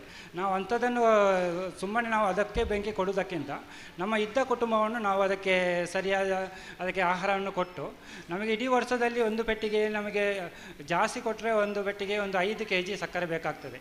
ನಾವು ಪಾಲು ಮಾಡುವಾಗ ಒಮ್ಮೆ ನಾವು ಅದಕ್ಕೆ ಜಾಸ್ತಿ ಯೂಸ್ ಆದರೂ ಕೂಡ ಮತ್ತು ನಾವು ಪಾಲು ಮಾಡುವಾಗ 1 ಪೆಟ್ಟಿಗೆಯಿಂದ ಒಂದು 6-7 ಪಾಲು ಮಾಡಲಿಕ್ಕೆ ಆಗ್ತದೆ. ಸರಿಯಾಗಿ ಅದರ ಕಡಿಮೆ ಬಾಕ್ಸ್ ಇದ್ದರೆ ಜಾಸ್ತಿ ಪಾಲು ಮಾಡಲಿಕ್ಕೆ ಆಗ್ತದೆ. ಜಾಸ್ತಿ ಪೆಟ್ಟಿಗೆ ಇರುವಾಗ ಜಾಸ್ತಿ ಪಾಲು ಮಾಡಲಿಕ್ಕೆ ಆಗೋದಿಲ್ಲ, ಟೈಮು ಅಷ್ಟು ಕೊಡಲಿಕ್ಕೆ ಆಗೋದಿಲ್ಲ. ಒಂದು 10 ಪೆಟ್ಟಿಗೆ ಇದ್ದರೆ 100 ಪೆಟ್ಟಿಗೆ ಮಾಡ್ಬೋದು. 100 ಪೆಟ್ಟಿಗೆಯಿಂದ 1000 ಮಾಡಲಿಕ್ಕೆ ಆಗೋದಿಲ್ಲ. ಯಾಕಂದರೆ ನಮಗೆ ಅಷ್ಟು ಟೈಮ್ ಸಾಕಾಗೋದಿಲ್ಲ, ಅಷ್ಟು ಅದನ್ನು ನೋಡಬೇಕಾಗ್ತದೆ. ಈ ರೀತಿ ಮಾಡಿ ನಮಗೆ ತಲೆ ಸುಧಾರಣೆ ಮಾಡಲಿಕ್ಕೆ ಆಗ್ತದೆ. ನಾವು ಅದನ್ನು ಬೇರೆ ಯಾವುದೇ ನಮಗೆ ಸಮಸ್ಯೆಯನ್ನು ನೋಡಬೇಕಂತಿಲ್ಲ. ನಮ್ಮ ಇದ್ದ ಪೆಟ್ಟಿಗೆಯನ್ನು ಸರಿಯಾಗಿ ಸಾಕಿದರೆ ನಮಗೆ ಜಾಸ್ತಿ ಕುಟುಂಬ ಮಾಡ್ಬೋದು. ಮತ್ತು ನಮಗೆ ಈ ಜೇನು ಕೃಷಿ ಈಗ ಎಷ್ಟು ಜನ ಮಾಡಿದರೂ ಕೂಡ ಈ ಜೇನು ಕೃಷಿಕರಿಗೆ ಯಾವುದೇ ತೊಂದರೆ ಇಲ್ಲ. ಎಷ್ಟೋ ಜನ ಜೇನು ಕೃಷಿ ಮಾಡಿದರೂ ಕೂಡ ಈಗ ಜೇನು ಕಡಿಮೆ ಬರ್ತದೆ ಮತ್ತು ಅವರು ಮಾಡಿದ ಕಾರಣ ನಮಗೆ ಲಾಸ್ ಆಗ್ತದೆ. ಇದು ನಾವು ಜೇನು ಕೃಷಿ ಮಾಡುವುದರಿಂದ ಪ್ರಕೃತಿಯಿಂದ ನೇರವಾಗಿ ನಾವು ಪ್ರಕೃತಿಯ ಸಂಪತ್ತು. ಇದು ಪ್ರಕೃತಿಯಿಂದ ನಾವು ತಗೊಳ್ಳೋದು. ಮತ್ತೊಬ್ಬರಿಗೆ ಯಾವುದೇ ಇದರಿಂದ ದ್ರೋಹ ಆಗುವುದಿಲ್ಲ ಮತ್ತು ಯಾವುದೇ ತೊಂದರೆ ಕೂಡ ಆಗುವುದಿಲ್ಲ. ಈ ಪ್ರಕೃತಿಯಲ್ಲಿ ನಾವು ಜೇನು ಕೃಷಿ ಮಾಡದಿದ್ದರೆ ಯಾರಿಗೂ ಸಿಗುವುದಿಲ್ಲ, ಅದು ವೇಸ್ಟ್ ಆಗಿ ಹೋಗ್ತದೆ. ನಾವು ಜೇನು ಕೃಷಿ ಮಾಡುವುದರಿಂದ ಪ್ರಕೃತಿ ಕೂಡ ಪ್ರಯೋಜನ ಉಂಟು. ಈಗ ಎಷ್ಟೋ ಹಣ್ಣು ಹಂಪಲುಗಳೆಲ್ಲ ಈ ಪ್ರಕೃತಿಯಲ್ಲಿ ನಾವು ಜೇನಿನ ಮುಖಾಂತರ ಪರಾಗಸ್ಪರ್ಶದಲ್ಲಿ ಆಗುವುದು. ಅದು ನಮಗೆ ಅವಶ್ಯಕತೆ ಇರುವುದು ಕೂಡ ಆಗ್ತದೆ, ಅವಶ್ಯಕತೆ ಇಲ್ಲದ್ದು ಕೂಡ ಆಗ್ತದೆ. ಅವಶ್ಯಕತೆ ಇಲ್ಲದ್ದು ಅದು ಹಣ್ಣಾಗಿ ಕೊಳೆತು ನೆಲಕ್ಕೆ ಬೀಳ್ತದೆ. ನೆಲಕ್ಕೆ ಬಿದ್ದು ಅದು ಎಷ್ಟೋ ಇದು ಕ್ರಿಮಿಕೀಟಗಳು ತಿಂದು ದೊಡ್ಡದಾಗ್ತದೆ. ಆ ದೊಡ್ಡ ಕ್ರಿಮಿಕೀಟಗಳನ್ನು ಮತ್ತೊಂದು ಅದರಿಂದ ದೊಡ್ಡ ಕ್ರಿಮಿಕೀಟಗಳು ತಿಂದು ಅದರ ಆಹಾರ ಆಗ್ತದೆ. ಆ ರೀತಿ ಈ ಪ್ರಕೃತಿಯಲ್ಲಿ ಒಂದಕ್ಕೊಂದು ಪೂರಕವಾಗಿ ಇರುತ್ತದೆ. ಆದ ಕಾರಣ ನಾವು ಜೇನು ಕೃಷಿ ಮಾಡೋದರಿಂದ ನಮಗೆ ಒಂದು ಪೆಟ್ಟಿಗೆಯಿಂದ 2 kg ಸಿಕ್ಕಿದರೂ ಕೂಡ ಅದು ನಮಗೆ ಅದು ನಾವು ಅಷ್ಟೇ ಕೆಲಸ ಮಾಡಿರೋದು. ನಾವು ಅದರ ಬಗ್ಗೆ ಜಾಸ್ತಿ ನಾಲೆಜ್ ತಗೊಂಡು ನಾವು ಹೀಗೆ ಬೇರೆ ಬೇರೆ ಜೇನು ಕೃಷಿಯ ತರಬೇತಿಗೆ ಹೋಗೋದು ಮತ್ತು ಯೂಟ್ಯೂಬ್ ಮೂಲಕ ನೋಡೋದು, ಎಲ್ಲ ರೀತಿಯಲ್ಲಿ ನೋಡಿಕೊಂಡು ನಮ್ಮಲ್ಲಿ ಒಂದು 10 ಪೆಟ್ಟಿಗೆಯನ್ನು ಪ್ರಯೋಗ ಮಾಡಬೇಕು. ಒಂದು 2 ವರ್ಷ ಅದರ ಬಗ್ಗೆ ಯಾವುದೇ ಇನ್ಕಮ್ ಬರಬೇಕಂತ ನೀವು ಕೃಷಿ ಮಾಡಬಾರ್ದು. ಅದರಲ್ಲಿ ನಾವು ಪ್ರಯೋಗಕ್ಕೆ ಅಂತ 10 ಪೆಟ್ಟಿಗೆ ಇಡಬೇಕು. ಆವಾಗ ನಮಗೆ ಬೇರೆ ಕೆಲಸದ ಒಟ್ಟಿಗೆ ಇದನ್ನು ಮಾಡಿದರೆ ನಮಗೆ ಅದರಲ್ಲಿ ಇನ್ಕಮ್ ಬರ್ತದೆ ಅಂತ ಆಗುವಾಗ ನಾವು ಆ ಕೆಲಸವನ್ನು ಬಿಟ್ಟು ಬೇಕಾದರೆ ಸ್ವ ಉದ್ಯೋಗ ಮಾಡ್ಬೋದು. ಒಬ್ಬನೇ ಸಾಕುವುದಾದರೆ ಯಾವುದೇ ಟೆನ್ಷನ್ ಇಲ್ಲದೆ ಒಂದು 100 ಪೆಟ್ಟಿಗೆ ಯಾರಿಗೂ ಕೂಡ ಸಾಕಲಿಕ್ಕೆ ಆಗ್ತದೆ, ಯಾರಿಗೂ ಆಗೋದಿಲ್ಲ ಅಂತಲ್ಲ. ಒಂದು 100 ಪೆಟ್ಟಿಗೆ ಇದ್ದರೆ ನಮಗೆ ಒಂದು 5 ಸೆನ್ಸ್ ಇದ್ದವರಿಗೂ ಕೂಡ 100 ಪೆಟ್ಟಿಗೆ ಸಾಕ್ಬೋದು. ನಮ್ಮ ಈ ಏರಿಯಾದಲ್ಲಿ ರಬ್ಬರ್ ತೋಟ ಇಲ್ಲ, ಆದರೆ ನಮ್ಮ ರಬ್ಬರ್ ತೋಟದಲ್ಲಿ ಈಗ ಈ ಜೇನು ಕೃಷಿ ಈಗ ನಿಂತಿರುವುದು ಈಗ ರಬ್ಬರ್ ತೋಟ ಇಲ್ಲದಿದ್ದರೆ ಯಾರು ಕೂಡ ಜೇನು ಕೃಷಿ ಮಾಡಲಿಕ್ಕೆ ಸಾಧ್ಯವಿಲ್ಲ. ಈ ರಬ್ಬರ್ ತೋಟ ಇದ್ದ ಕಾರಣ ಈಗ ಈ ಜೇನು ಕೃಷಿಕರು ಎಲ್ಲರೂ ಇದ್ದಾರೆ, ಇಲ್ಲದ್ರೆ ಜೇನು ಕೃಷಿ ಮಾಡಲಿಕ್ಕೆ ಸಾಧ್ಯವಿಲ್ಲ. ಈಗ ನಾವು 100 ಪೆಟ್ಟಿಗೆ ಮಾಡಿದರೆ ನಮ್ಮ ಈ ಏರಿಯಾದಲ್ಲಿ ನಮಗೆ ಕೂಡ ಇಲ್ಲಿ ರಬ್ಬರ್ನ ತೋಟ ಯಾವುದೇ ಇರಲಿಲ್ಲ. ನಾನು ಪ್ರಥಮವಾಗಿ 2007ರಲ್ಲಿ ಸುಳ್ಯಕ್ಕೆ ಮೈಗ್ರೇಷನ್ ಮಾಡಿದ್ದು ಪ್ರಥಮವಾಗಿ. ಆಗ ನನ್ನ 13 ಪೆಟ್ಟಿಗೆ ಇದ್ದದ್ದು. ಆವಾಗ ನನ್ನಲ್ಲಿ 80-90 ಪೆಟ್ಟಿಗೆ ಇತ್ತು, ಆದರೆ ತಗೊಂಡು ಹೋಗಲಿಕ್ಕೆ ಸಿಕ್ಕಿದ್ದು ನನಗೆ 13 ಪೆಟ್ಟಿಗೆ. ಹಾಗಾದರೆ ಅದು ಪಾಲಾಗಿ ಅದರ ಸರಿಯಾದ ಮಾಹಿತಿ ಇಲ್ಲದೆ, ಯಾವ ರೀತಿ ಅದನ್ನು ರಾಣಿ ಸೆಟ್ ಮಾಡಬೇಕಂತ ಗೊತ್ತಿಲ್ಲದೆ ಆವಾಗ ನಾನು 13 ಪೆಟ್ಟಿಗೆಯನ್ನು ತಗೊಂಡು ಹೋದೆ. ಆಗ ನಮಗೆ ಒಂದು 15-20 kg ಎವರೇಜ್ ಸಿಕ್ಕಿತ್ತು ಆ ವರ್ಷ, ಫಸ್ಟಿನ ವರ್ಷ. ಆಗ ಅಲ್ಲಿ ನಮಗೆ ಈ ಪುಟ್ಟಣ್ಣಗೌಡರು ಮತ್ತು ರಾಧಾಕೃಷ್ಣ ದಾಸರು ಪರಿಚಯ ಆದರು. ಅವರೊಟ್ಟಿಗೆ ಮೈಗ್ರೇಷನ್ನ ಬಗ್ಗೆ ಅವರು ನನಗೆ ಯಾವ ರೀತಿ ಮಾಡಬೇಕಂತ ಎಲ್ಲ ಹೇಳಿಕೊಟ್ರು. ಆ ರೀತಿ ಮೈಗ್ರೇಷನ್ ಮಾಡೋದರಿಂದ ನಮಗೆ ಜಾಸ್ತಿ ಜೇನು ತೆಗಿಲಿಕ್ಕೆ ಆಗ್ತದೆ. ನಾವೀಗ ನಮಗೆ ಜಾಗ ಇಲ್ಲ ಅಂತ ನಾವು ಜೇನು ಕೃಷಿ ಮಾಡದೇ ಇರೋದು ಅದು ಮಾಡ್ಬೋದು, ಯಾರಿಗೆ ಜಾಗ ಇದ್ದವರೇ ಮಾಡಬೇಕಂತಿಲ್ಲ. ಇದು ಬಡವರ ಬಂದಾದ ಕಾರಣ ಈ 0 ಬಂಡವಾಳ ಹಾಕಿ ಕೂಡ ಇದು ಕೃಷಿ ಮಾಡಲಿಕ್ಕೆ ಆಗ್ತದೆ. ನಮ್ಮ ಏರಿಯಾದಲ್ಲಿ ಈಗ ಹೆಚ್ಚಿನವರು ಅಡಿಕೆಗೆ ರೇಟ್ ಇದ್ದ ಕಾರಣ ಈ ಸ್ವಲ್ಪ ಇದು ಎಲ್ಲ ಈ ಕರಾಟೆ ಎಲ್ಲ ಬಿಡ್ತಾರೆ. ಆಗ ನಾವು ಅವರನ್ನು ಬಿಡಬಾರ್ದಂತ ಯಾವ ಕಾರಣಕ್ಕೂ ನಾವು ಹೇಳೋದಿಲ್ಲ. ನಾವು ಅಂಥ ತೋಟದಿಂದ ತೆಗೆದು ಬೇರೆ ತೋಟಕ್ಕೆ ವರ್ಗಾಯಿಸ್ತೇವೆ. ನಾವು ಅವರೇ ಫೋನ್ ಮಾಡಿ ಹೇಳ್ತೇವೆ, ನಾವು ಈ ದಿವಸ ನಾವು ಇದು ತೋಟಕ್ಕೆ ಮದ್ದು ಬಿಡ್ತೇವೆ ಅಂತ. ನಾವು ಬಿಡಬೇಡಿ ಅಂತ ಹೇಳುವುದಿಲ್ಲ. ನಾವು ಆ ತೋಟದಿಂದ ಮತ್ತೊಂದು ತೋಟಕ್ಕೆ ಈಗ ಒಂದು 80% ತೋಟದವರು ಕೂಡ ಈ ಸಾವಯವದವರು ಇರೋದು, ಒಂದು 20% ಜನ ಮಾತ್ರ ಈ ಇದು ಕರಾಟೆ ಈ ಔಷಧ ಎಲ್ಲ ಬಿಡುವವರು ಇರುವುದು.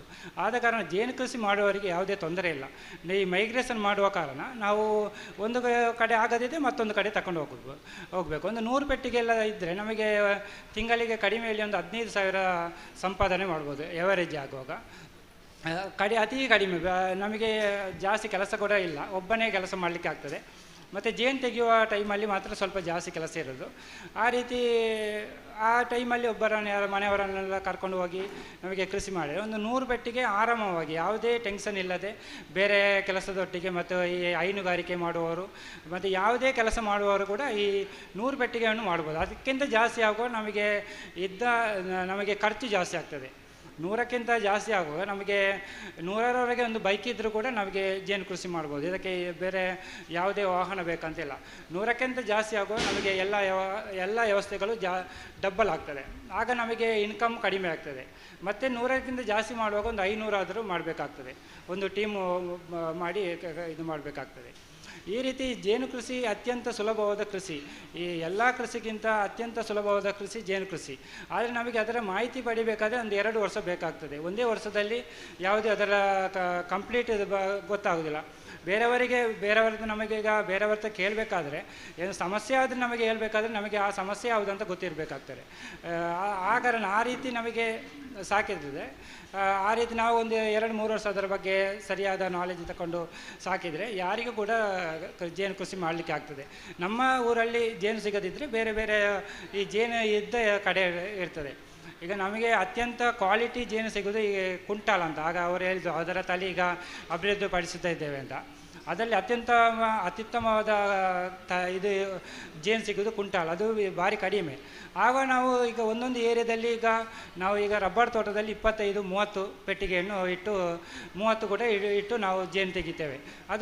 ಅದರ ಸೀಸನ್ ಜನವರಿಯಿಂದ ಮಾರ್ಚ್ 15ರವರೆಗೆ. ಮಾರ್ಚ್ 15 ನಂತರ ನಮಗೆ ಕುಂಟಾಲ್ ಸ್ಟಾರ್ಟ್ ಆಗ್ತದೆ, ಕುಂಟಾಲ್ ಜೇನ್ನ. ಆಗ ನಾವು ಅಲ್ಲಿಂದ ಮೈಗ್ರೇಷನ್ ಮಾಡಿ ಎಲ್ಲಿ ಕುಂಟಾಲ್ ಕಾಡು ಉಂಟು ಅಲ್ಲಿ ತಗೊಂಡು ಹೋಗಿರೋದು. ಇಲ್ಲಿ ಯಾರಾದರೂ ಅವರ ಪರ್ಮಿಷನ್ ತಗೊಂಡು ಅಲ್ಲಿಂದ ನಾವು ಆ ಟೈಮಿಗೆ ಆಗುವಾಗ ನಾವು ತೋಟದ ಸೈಡಲ್ಲಿ ಇರ್ತೇವೆ. ಅದೊಂದು 2 ಕಿಲೋಮೀಟ್ರ್ ಅದು ಹೋಗಿ ತರ್ತದೆ. ಆವಾಗ ನಮಗೆ ಅಷ್ಟು ಪೆಟ್ಟಿಗೆ ಇಡಲಿಕ್ಕೆ ಆಗೋದಿಲ್ಲ. ಆಗ ನಮಗೆ ಅಷ್ಟು ಗಿಡಗಳು ಇಲ್ಲದ ಕಾರಣ ನಾವು ಆ ಟೈಮಲ್ಲಿ 5-10 ಪೆಟ್ಟಿಗೆ ಇಡಬೇಕಾಗ್ತದೆ ಒಂದು ಏರಿಯಾದಲ್ಲಿ. ನಾವು ಆ ಟೈಮಲ್ಲಿ ನಾವು 25 ಪೆಟ್ಟಿಗೆ ಇಟ್ಟರೆ ನಮಗೆ ಅದಕ್ಕೆ ಅದರ ನೊಣಗಳಿಗೆ ತಿನ್ನಲಿಕ್ಕೆ ಮಾತ್ರ ಸಿಗ್ಬೋದು ಅಷ್ಟೇ. ಅದು ಸ್ಟಾಕ್ ಮಾಡಲಿಕ್ಕೆ ಅದಕ್ಕೆ ಪೆಟ್ಟಿಗೆಯಲ್ಲಿ ಪೆಟ್ಟಿಗೆ ಸ್ಟಾಕ್ ಮಾಡುವಷ್ಟು ಜೇನು ಸಿಗುವುದಿಲ್ಲ. ಅದಕ್ಕೆ ಬೇಗ ಆ ಏರಿಯಾವನ್ನು ನಾವು ನೋಡಿಕೊಂಡು ಒಂದು 10 ಪೆಟ್ಟಿಗೆ ಇಡೋದು, ಒಂದು 5 ಪೆಟ್ಟಿಗೆ, ಆ ರೀತಿ ನೋಡಿಕೊಂಡು ನಮಗೆ ಮೈಗ್ರೇಷನ್ ಒಂದು ಸ್ಥಳಾಂತರ ಜೇನು ಕೃಷಿಯ ಮೂಲಕ ಕೂಡ ಜೇನು ಕೃಷಿ ಮಾಡಲಿಕ್ಕೆ ಆಗ್ತದೆ.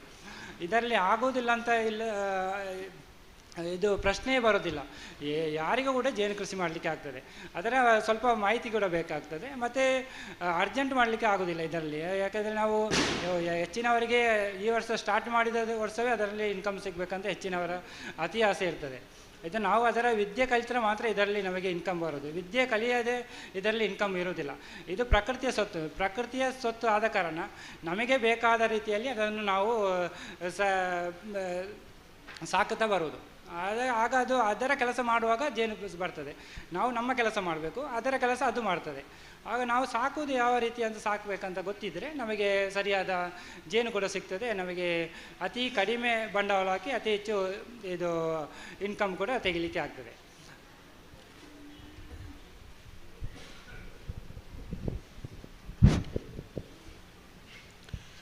ಜೇನು ಕೃಷಿ ತುಂಬ ತಾಂತ್ರಿಕಾಂಶವನ್ನು ಅಪೇಕ್ಷಿಸುವಂತಹ ವಿಭಾಗ. ಅದು ಕೇವಲ ಒಂದು ಉಪನ್ಯಾಸದಿಂದಲೋ ಒಂದು ಭಾಷಣದಿಂದಲೋ ಅಥವಾ ಒಂದು ಲೇಖನದಿಂದಲೋ ಪಕ್ಕನೆ ಅರ್ಥವಾಗದ ಕ್ಷೇತ್ರ ಅದು. ಹಾಗಾಗಿ ಅದರಲ್ಲಿ ಇದ್ದುಕೊಂಡೇ ನಾವು ಕಲಿಬೇಕಾದ ಅಂಶಗಳು ಸಾಕಷ್ಟಿದೆ. ಸುದ್ದಿ ಸಂಸ್ಥೆಯ ಕೃಷಿ ವಿಭಾಗ ಜೇನು ಕೃಷಿಯ ತರಬೇತಿಯನ್ನು ಮಾಡ್ತಾ ಇದೆ. ಆಸಕ್ತರು ಅವರನ್ನು ಸಂಪರ್ಕಿಸ್ಬೋದು. ಈ ಕಾರ್ಯಕ್ರಮಕ್ಕೆ ಸಂಪನ್ಮೂಲ ವ್ಯಕ್ತಿಯಾಗಿ ಆಗಮಿಸಿದಂಥ ರಾಧಾಕೃಷ್ಣ ಕೋಡಿಯವರಿಗೆ ಸುಳ್ಯದ ಜೇನು ಕೃಷಿಕರಾದಂಥ ವೀರಪ್ಪ ಗೌಡರು ದಯವಿಟ್ಟು ವೇದಿಕೆಗೆ ಬರಬೇಕು. ಅವರಿಗೆ ಉಡುಗೊರೆ ನೀಡಿ ಗೌರವಿಸಬೇಕು ಅಂತ ವಿನಂತಿಸಿಕೊಳ್ತಾ ಇದ್ದೇನೆ. ಜೇನು ಕೃಷಿಯಲ್ಲಿ ರೈತೋತ್ಪಾದಕ ಸಂಘವನ್ನು ಮಾಡುವುದರ ಮೂಲಕವಾಗಿ ಜೇನು ಕೃಷಿಗೆ ಮಾನ ಗೌರವವನ್ನು ತಂದವರು ವೀರಪ್ಪ ಗೌಡರು. ಈಗ ರಾಧಾಕೃಷ್ಣ ಕೋಡಿಯವರಿಗೆ ಸಸ್ಯ ಜಾತ್ರೆಯ ನೆನಪಿನ ಉಡುಗೊರೆ. ಮನಮೋಹನ ಆರಂಭಿಯವರಿಗೆ ಶ್ರೀಮತಿ ಶೋಭಾ ಶಿವಾನಂದ ಗೌಡರು ದಯವಿಟ್ಟು ಬರಬೇಕು. ಸುದ್ದಿ ಸಂಸ್ಥೆಯ ಯಜಮಾನರು ಶಿವಾನಂದ ಗೌಡರು, ಮನೆಯ ಯಜಮಾನರು ಶೋಭಾಕ್ಕ. ಈಗ ಶೋಭಾ ಶಿವಾನಂದ ಅವರಿಂದ ಮನಮೋಹನ ಆರಂಭಿಯವರಿಗೆ ಸಸ್ಯ ಜಾತ್ರೆಯ ನೆನಪಿನ ಉಡುಗೊರೆ.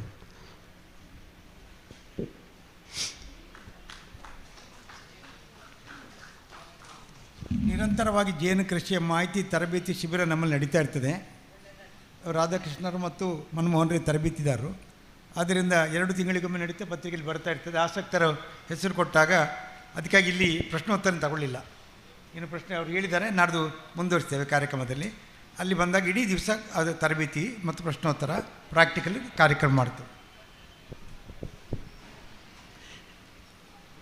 ಈ ಸೆಷನ್ನಲ್ಲಿ ಭಾಗವಹಿಸಿದ ರಾಧಾಕೃಷ್ಣ ಕೋಡಿಯವರಿಗೆ ಹಾಗೂ ಮನಮೋಹನ ಆರಂಭಿಯವರಿಗೆ ಧನ್ಯವಾದಗಳನ್ನು ಸಮರ್ಪಿಸ್ತಿದ್ದೇನೆ. ನಮಸ್ತೆ ಸರ್.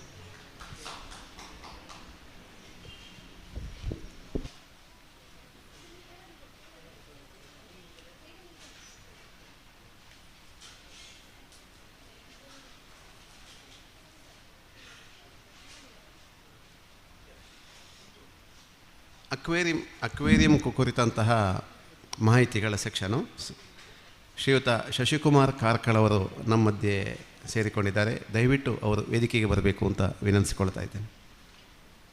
ಶ್ರೀಯುತ ಶಶಿಕುಮಾರ್ ಕಾರ್ಕಳ್ ಅವರು.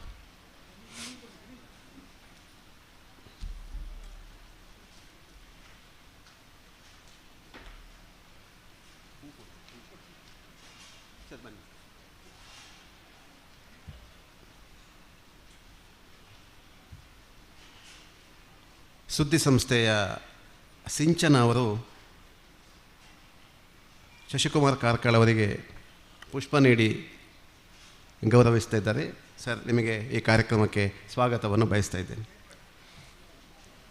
ಅಕ್ವೇರಿಯಂ ಲೋಕ ಅದು ಕೂಡ ಒಂದು ವಿಶೇಷವಾದ ಮತ್ತು ಅಪರೂಪದ್ದಾದ, ಹಾಗೆಂತ ಎಲ್ಲ ಕಡೆ ಕಾಣಸಿಗುವಂತಹ ಕೃಷಿ ಅಂತಲೇ ಹೇಳ್ಬೋದು. ಅದೊಂದು ಬಹಳ ಸೂಕ್ಷ್ಮತೆಯನ್ನು ಬೇಡುವಂತಹ ಕೃಷಿ ಅಲ್ವ ಸರ್? ಬಹಳ ಸೂಕ್ಷ್ಮತೆಯನ್ನು. ಜೇನು ಕೃಷಿ ಹಾಗೆ ಬಹಳ ಸೂಕ್ಷ್ಮ. ಬದುಕೇ ಸೂಕ್ಷ್ಮ. ಬದುಕಿನಲ್ಲಿ ಸೂಕ್ಷ್ಮತೆ ಅರಿಯದಿದ್ದವರಿಗೆ ಜೇನು ಕೃಷಿ ಬಹಳ ಕಷ್ಟ ಅಲ್ಲ ವೀರಪ್ಪ ಸರ್?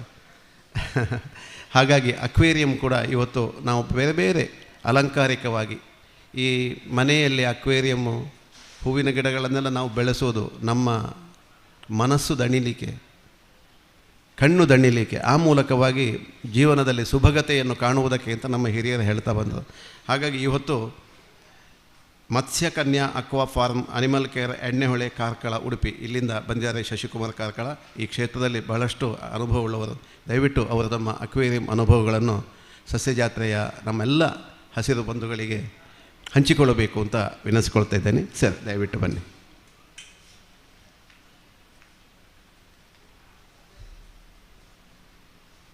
ಎಲ್ರಿಗೂ ನಮಸ್ಕಾರ. ಒಂದ್ಸಲ ವಿಡಿಯೋ ನೋಡ್ಕೊಳ್ಳಿ.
ಎಲ್ರಿಗೂ ನಮಸ್ಕಾರ. ನಮ್ಮ ಡಾಕ್ಟರ್ ಸರ್ ಅವರಿಗೆ ಮೊದಲಾಗಿ ನಮಸ್ಕಾರ ಹೇಳ್ತೀನಿ ಸರ್. ಬೇಡ,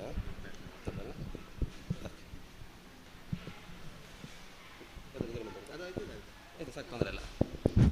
ನಾವು ಮತ್ಸ್ಯಕನ್ಯಾ ಅಕ್ವಾ ಫಾರ್ಮನ್ನು ಒಂದು 12 ವರ್ಷದಿಂದ ನಡೆಸ್ತಾ ಬರ್ತಾಯಿದ್ದೀನಿ ನಾನು.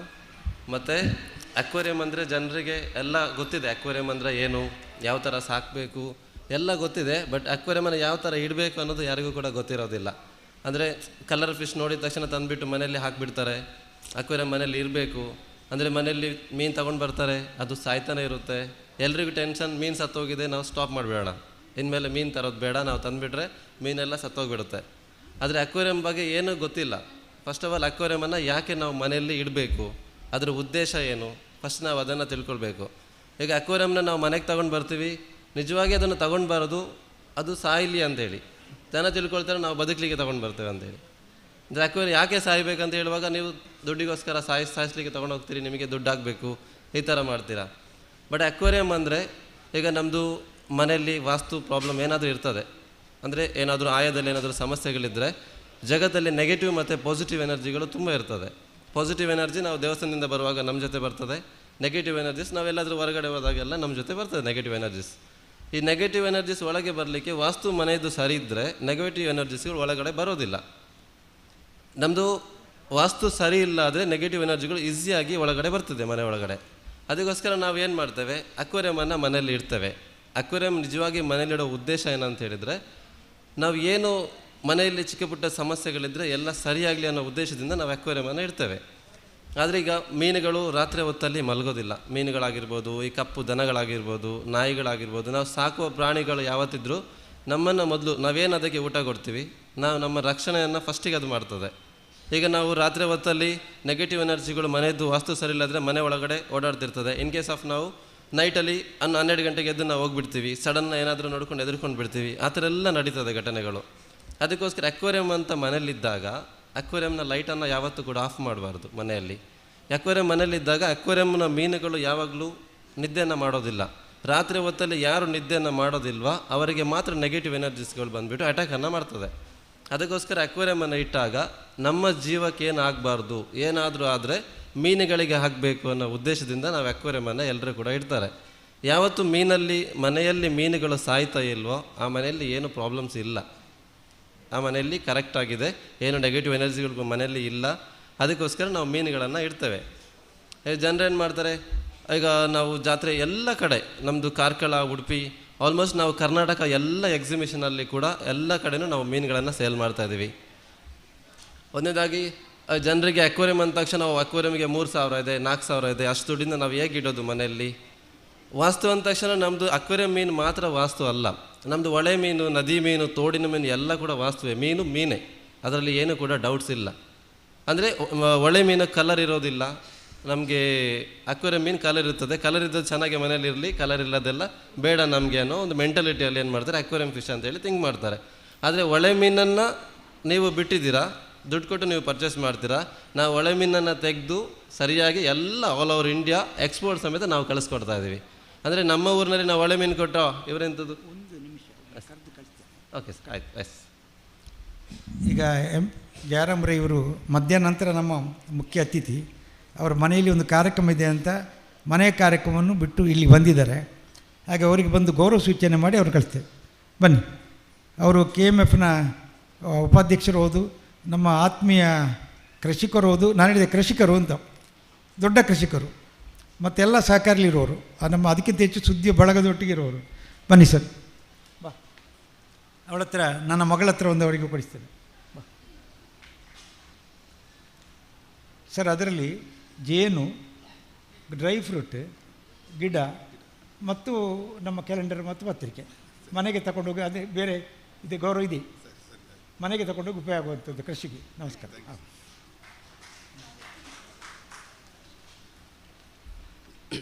ಹಾಗೆಯೇ ನಮ್ಮದು ಏನು ನಾವು ಈಗ ನೀವು ನೋಡ್ತಾ ಇದ್ದೀರಾ, ಅಕ್ವೇರಿಯಂ ಬೌಲ್ಸ್ ಆಗಿರ್ಬೋದು, ಎಲ್ಲ ಜಾತ್ರೆಗೆ ಇದನ್ನು ನಾವೇ ಫಸ್ಟಿಗೆ ಸ್ಟಾರ್ಟ್ ಮಾಡಿದ್ದು.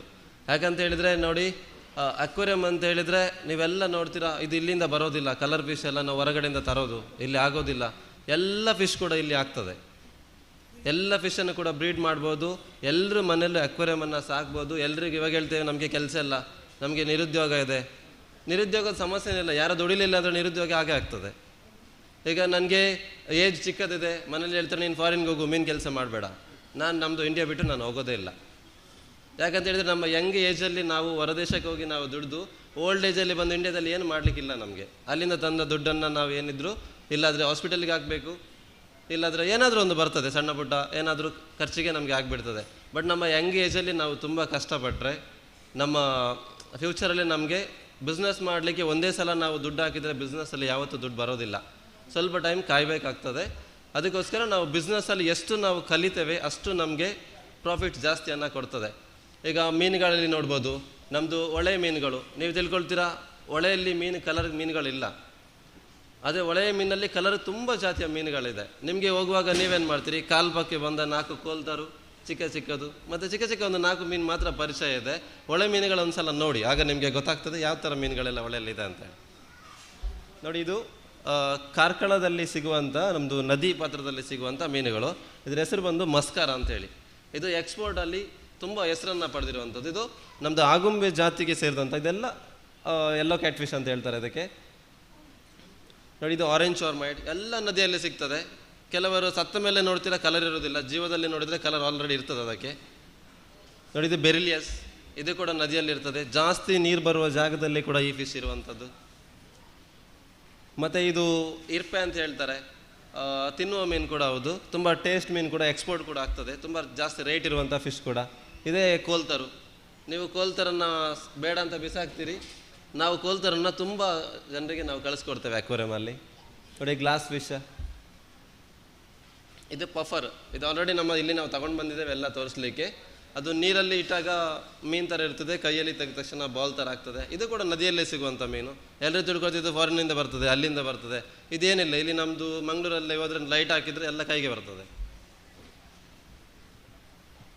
ನೋಡಿ ಇದು ಆಗ ನಾನು ಹೇಳಿದಲ್ಲ ಮಸ್ಕಾರ. ಅದು ಮಸ್ಕಾರ ಅಂತ ಹೇಳಿದರೆ ಅದು ಬಾಡಿಯಲ್ಲಿ ಕಲರ್ ಬರ್ತದೆ, ಕಣ್ಣಲ್ಲಿ ಒಂದು ಸ್ವಲ್ಪ ಕಪ್ಪೆಲ್ಲ ಬರ್ತದೆ. ಇದು ಬಾಡಿ ಇದೆಲ್ಲ ಕಡೆ ಸಿಗ್ತದೆ. ನಿಮ್ಮ ನದಿಯಲ್ಲೂ ಕೂಡ ಈ ಮೀನುಗಳು ಸಿಗ್ತದೆ ಎಲ್ಲ ಕಡೆ ಕೂಡ.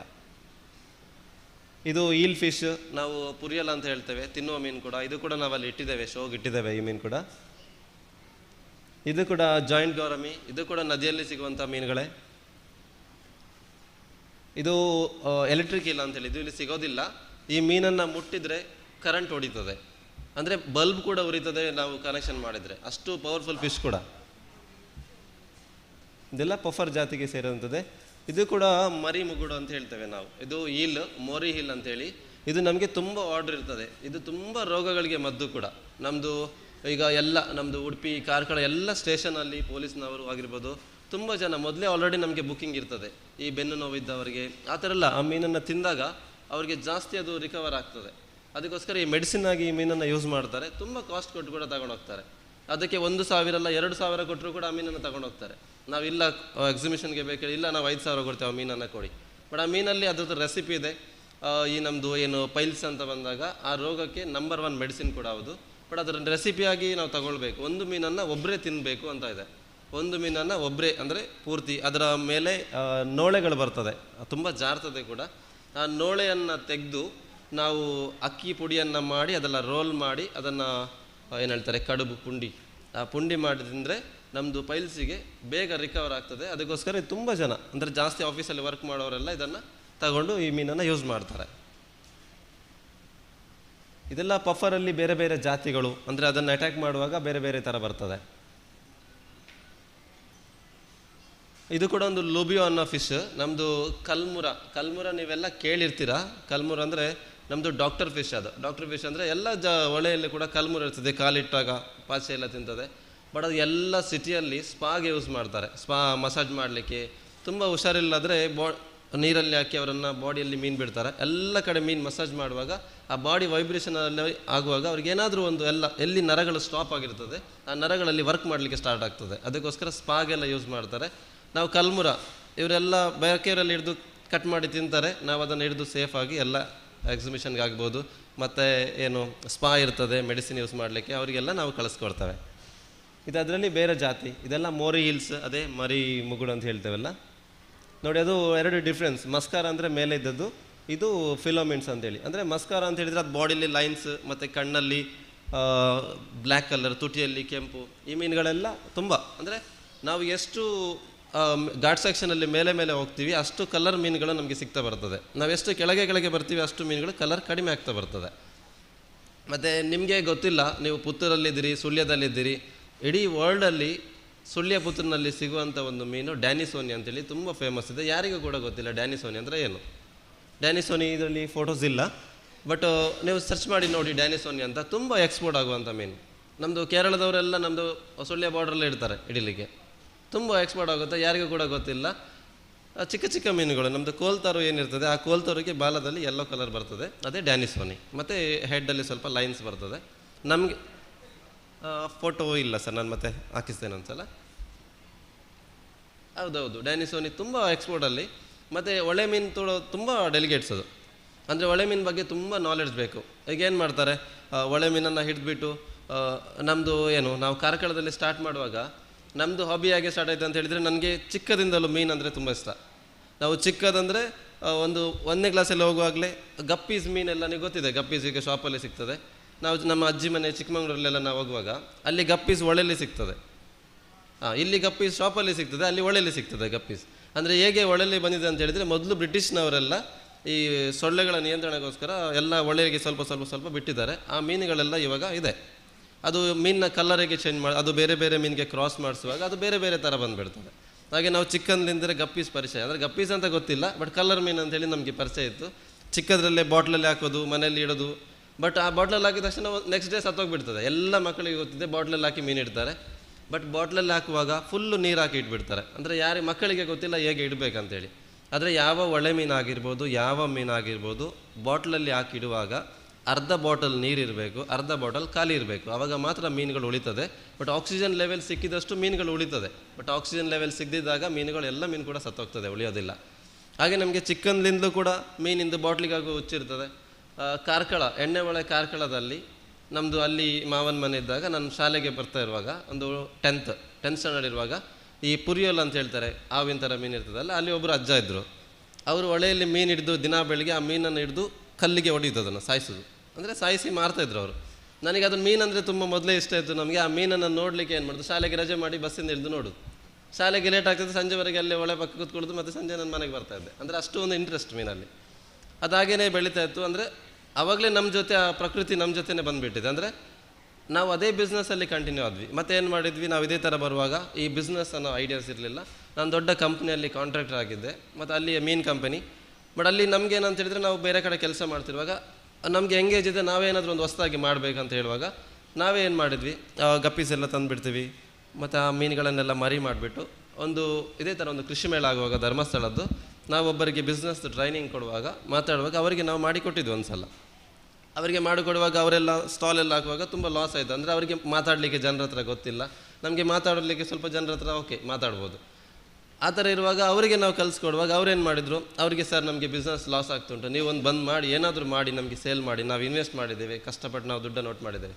ಆವಾಗ ನಾವು ಅಲ್ಲಿ ಹೋಗಿ ಜನರ ಹತ್ರ ಎಲ್ಲ ಮಾತಾಡುವಾಗ ನಮಗೆ ಆವಾಗ ಗೊತ್ತಾಯಿತು ಜಾತ್ರೆ ಅಂದರೆ ಏನು, ಬಿಸ್ನೆಸ್ ಅಂದರೆ ಏನು. ಜನರಿಗೆ ಗೊತ್ತಿಲ್ಲ. ಈ ಕೃಷಿ ಮೇಳ ಒಂದು ದೊಡ್ಡ ಸ್ಟೇಜ್ ಇದು. ಅಂದರೆ ನಮ್ಮನ್ನು ಬೆಳೆಸ್ಬಿಟ್ಟು ಇದೇ ಕೃಷಿ ಮೇಳ ನಮ್ಮನ್ನು ಕಲಿಸಿ ಇವತ್ತು ನಮಗೆ ಒಂದು 50 ಜನರಿಗೆ ಕೆಲಸ ಕೊಡುವಷ್ಟು ಕೊಟ್ಟಿದೆ ಇದೇ ಕೃಷಿ ಮೇಳ. ಅಂದರೆ ನಮಗೆ ಜಾತ್ರೆ, ನಾನು ಎಲ್ಲ ಮಕ್ಕಳಿಗೆ ಈಗ ಎಲ್ಲ ಎಕ್ಸಿಬಿಷನ್ ಆಗಲಿ ಏನಾಗಲಿ, ಈಗ ಮೊನ್ನೆ ಆಳ್ವಾಸ್ ಆಗಿತ್ತು, ಎಲ್ಲ ಕಡೆ ಚಿಕ್ಕ ಮಕ್ಕಳಿಗೆ ಕೂಡ ನಾವು ಮೀನನ್ನು ಕಲಿಸ್ಕೊಡ್ತೇವೆ. ದೊಡ್ಡವರಿಗೆ ಹೇಳಿದರೆ ಸ್ವಲ್ಪ ಅರ್ಥ ಆಗೋದು ಕಡಿಮೆ. ಅದೇ ಚಿಕ್ಕ ಮಗುವಿಗೆ ಒಂದು 2ನೇ ಕ್ಲಾಸ್ ಮಗುವಿಗೆ ಹೇಳಿದರೆ ನಮಗೆ ಎಲ್ಲ ಜಾತ್ರೆಯಲ್ಲಿ ಗಪ್ಪೀಸದ ಶಾರ್ಟೇಜ್ ಆಗೋದಿಲ್ಲ. ಯಾಕಂತ ಹೇಳಿದರೆ ನಮ್ಮ ಹತ್ರ ತಗೊಂಡೋದ ಮೀನನ್ನು ಮಕ್ಕಳು ಮರಿ ಮಾಡಿಸಿ ನಮಗೇನೆ ಕೊಡ್ತಾರೆ. ನನಗೆ ಚೆನ್ನೈಯಿಂದ ತರಬೇಕನ್ನೋ ಅವಶ್ಯಕತೆ ಇಲ್ಲ. ಯಾಕಂದರೆ ಇಲ್ಲಿದ್ದು ಮಕ್ಕಳೇ ಕೊಡ್ತಾರೆ. ಮತ್ತು ಶಾಲೆ ಬಿಡ್ತಾರೆ, ಅದನ್ನೆಲ್ಲ ಸ್ವಲ್ಪ ಸ್ವಲ್ಪ ಫುಡ್ ಹಾಕ್ತಾರೆ, ತಂದುಬಿಟ್ಟು ನಮಗೆ ಕೊಡ್ತಾರೆ. ನಾವು ಒಂದು 500 ರೂಪಾಯಿ 700 ರೂಪಾಯಿ 800 ರೂಪಾಯಿ ಕೊಡ್ತೇವೆ.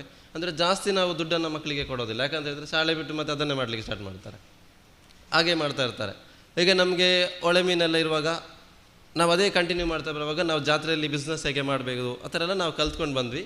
ಆ ಬಿಸ್ನೆಸ್ಸನ್ನು ಕಲ್ತ್ಕೊಂಡು ಬಂದಾಗ ಮತ್ತೆ ಬೌಲ್ ಫಿಶ್ ಎಲ್ಲ ಮಾಡಿ ಎಲ್ಲ ಈ 12 ವರ್ಷದ ಮುಂಚೆದಿಂದ ಸ್ಟಾರ್ಟ್ ಆಗಿದ್ದು ಜರ್ನಿ ಇವತ್ತಿನವರೆಗೆ ನಾವು ಬಿಸ್ನೆಸ್ಸಲ್ಲಿ ಕಂಟಿನ್ಯೂ ಇದ್ದೇವೆ, ನಿಲ್ಲಿಸಲಿಲ್ಲ ಎಲ್ಲೂ ಕೂಡ. ಮತ್ತು ಏನಂತ ಹೇಳಿದ್ರೆ ಈಗ ಬಿಸ್ನೆಸ್ ಅಕ್ವೇರಿಯಮಲ್ಲಿ ಬಿಸ್ನೆಸ್ ಹೇಗೆ ಮಾಡ್ಬೋದು. ಈಗ ತುಂಬ ಜನ ಮನೇಲಿರ್ತಾರೆ, ಈಗ ವಯಸ್ಸಾದವ್ರು ಇರ್ತಾರೆ, ಈಗ ಬ್ಯಾಂಕ್ನಲ್ಲಿ ಹೋಗುವವರು, ಯಂಗ್ಸ್ಟರ್.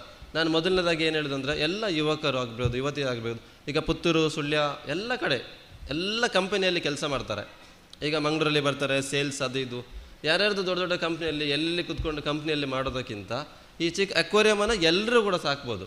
ಅದಕ್ಕೆ ಏನು ಬೇಕು, ಒಂದು ಚಿಕ್ಕ 100 ರೂಪಾಯಿ ಟಬ್ ಇದ್ದರೆ ತಿಂಗಳಿಗೆ 2000 ದುಡಿಲಿಕ್ಕೆ ಏನೋ ಅವನಿಗೆ ಕಷ್ಟ ಇಲ್ಲ, ಆರಾಮಲ್ಲಿ ದುಡಿಬೋದು.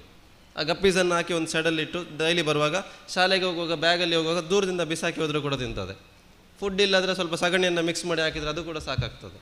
ಅದಕ್ಕೆ ಸ್ಪೆಷಲಿ ಕೇರ್ ಏನಿಲ್ಲ. ಅಕ್ವೇರಿಯಮ್ ಅಂದರೆ ಗಲೀಜು ನೀರಲ್ಲಿ ನಾವು ಕಲ್ಟಿವೇಷನ್ ಮಾಡೋದು. ಫ್ರೆಶ್ ನೀರಲ್ಲಿ ಹಾಕಿದ ತಕ್ಷಣ ಮೀನುಗಳು ಸತ್ತೋಗ್ತದೆ ಆಲ್ಮೋಸ್ಟ್, ಅದು ಲೈಟಿಗೆ ಉಳಿಯೋದಿಲ್ಲ ಮೀನುಗಳೆಲ್ಲ. ಅದಕ್ಕೋಸ್ಕರ ಅದು ಬಿಸ್ನೆಸ್ ಸರ್ಕ್ಯುಲೇಷನ್ಗೋಸ್ಕರ ಅದು ತಂದವರು ಒಳ್ಳೆ ನೀರಲ್ಲಿ ಮನೇಲಿ ಸಗಣಿ ಯಾರು ಮಿಕ್ಸ್ ಮಾಡಲಿಕ್ಕೆ ತಯಾರಿರೋದಿಲ್ಲ, ಎಲ್ಲ ಒಳ್ಳೆ ನೀರಲ್ಲಿ ಇಟ್ಬಿಡ್ತಾರೆ. ಅದಕ್ಕೋಸ್ಕರ ಈಗ ಅಕ್ವೇರಿಯಮನ್ನು ಯಾವ ಥರ ಸಾಕ್ಬೋದು. ಈಗ ನೋಡಿ ನಮ್ಮದು ಚೆನ್ನೈಯಲ್ಲಿ ಪ್ರತಿ ಮನೆಯಲ್ಲೂ ಅಕ್ವೇರಿಯಮದ್ದು ಬಿಸ್ನೆಸ್ ಮಾಡ್ತಾರೆ. ಒಂದು ದಿವಸ ಎಲ್ಲರೂ ಫ್ರೀ ಮಾಡಿಕೊಂಡು ಇಲ್ಲಿಂದ ಜಾಸ್ತಿ ಇಲ್ಲ, ಟ್ರೈನಲ್ಲಿ ಆರಾಮ್ಸೆ ಹೋಗ್ಬಿಡಿ, ಒಂದು 1000 ರೂಪಾಯಿ ಇದ್ದರೆ ಹೋಗಿ ಬರ್ಬೋದು. ಅಲ್ಲಿ ಹೋಗಿ ನೋಡಿ ಎಷ್ಟು ಜನ ಮೀನು, ಇಡೀ ರೋಡಲ್ಲೆಲ್ಲ ಮೀನು ರೋಡಲ್ಲಿ ಇಟ್ಕೊಂಡು ಮಾಡ್ತಾರೆ, ಅಲ್ಲೆಲ್ಲಿ ಅಂಗಡಿ ಅಲ್ಲೆಲ್ಲಿ ಬರ್ತಾರೆ. ಡೈಲಿ ಸಂಜೆ ತಗೊಂಡು ಬಂದರೂ ಕೂಡ ಒಂದೊಂದು ಜನ 3-4 ಸಾವಿರ ಬೆಳಿಗ್ಗೆಯಿಂದ ಮಧ್ಯಾಹ್ನ 11 ಗಂಟೆಗೆಲ್ಲ ದುಡ್ದು ಬಿಡ್ತಾರೆ. ನಮ್ಮದು ಮಂಗಳೂರಲ್ಲಿ ಇಷ್ಟು ಫೆಸಿಲಿಟಿ ಇದ್ದರೂ ಕೂಡ ಯಾರಿಗೂ ಬೇಡ. ನಮ್ಮವರಿಗೆ ಏನಂತ ಹೇಳಿದರೆ ಇವತ್ತು ತಂದರೆ 15 ದಿವಸದಲ್ಲಿ 10,000 ಹಾಕಿದರೆ 15 ದಿವಸದಲ್ಲಿ 1 ಲಕ್ಷ ಆಗಬೇಕು, ಇಲ್ಲಾಂದರೆ ಬೇಡ ಅದು ನಮಗೆ. ನಾವು ಫಾರಿನ್ಗೆ ಹೋಗ್ತೇವೆ, ಫಾರಿನಲ್ಲಿ ಏನಾದರೂ ಮಾಡ್ತೇವೆ, ಅಲ್ಲಿ ಮಾಡೋದು ಮತ್ತು 30,000 ಸ್ಯಾಲ್ರಿಗೆ ಕೆಲಸ ಮಾಡ್ತಾರೆ, ಅಲ್ಲಿ ಮಾಡೋದೇ. ಇಲ್ಲಿ ಬರುವಾಗ 1 ಲಕ್ಷ ಮಾಡಿದೆ. ಬಟ್ ಆ ಎಫರ್ಟನ್ನು ಇಲ್ಲಿ ಹಾಕಿದರೆ ಆ 1 ಲಕ್ಷನ ಇಲ್ಲೇ ಕೂಡ ತೆಗಿಬೋದು. ಈಗ ನಾವು ಜಾತ್ರೆ ಫೀಲ್ಡ್ ಅಂತ ಹೇಳೋದು, ಜಾತ್ರೆ ಫೀಲ್ಡಲ್ಲಿ ನಾನು ಎಲ್ರಿಗೂ ಸಜೆಷನ್ ಮಾಡೋದು, ತುಂಬ ಕಡೆ UP ಇಂದ ಬರ್ತಾರೆ, ಅಲ್ಲಿಂದ ಬರ್ತಾರೆ. ಈ ಬೇರೆ ದೇಶದಿಂದ ಎಲ್ಲ ಬರೋರಿಗೆ ಜಾತ್ರೆ ಬಿಸ್ನೆಸ್ ಕೊಡ್ತದೆ, ಕೃಷಿ ಮೇಳ ಬಿಸ್ನೆಸ್ ಕೊಡ್ತಾರೆ, ನಮ್ಮವರಿಗೆ ಮಾತ್ರ ಬಿಸ್ನೆಸ್ ಕೊಡೋದಿಲ್ಲ.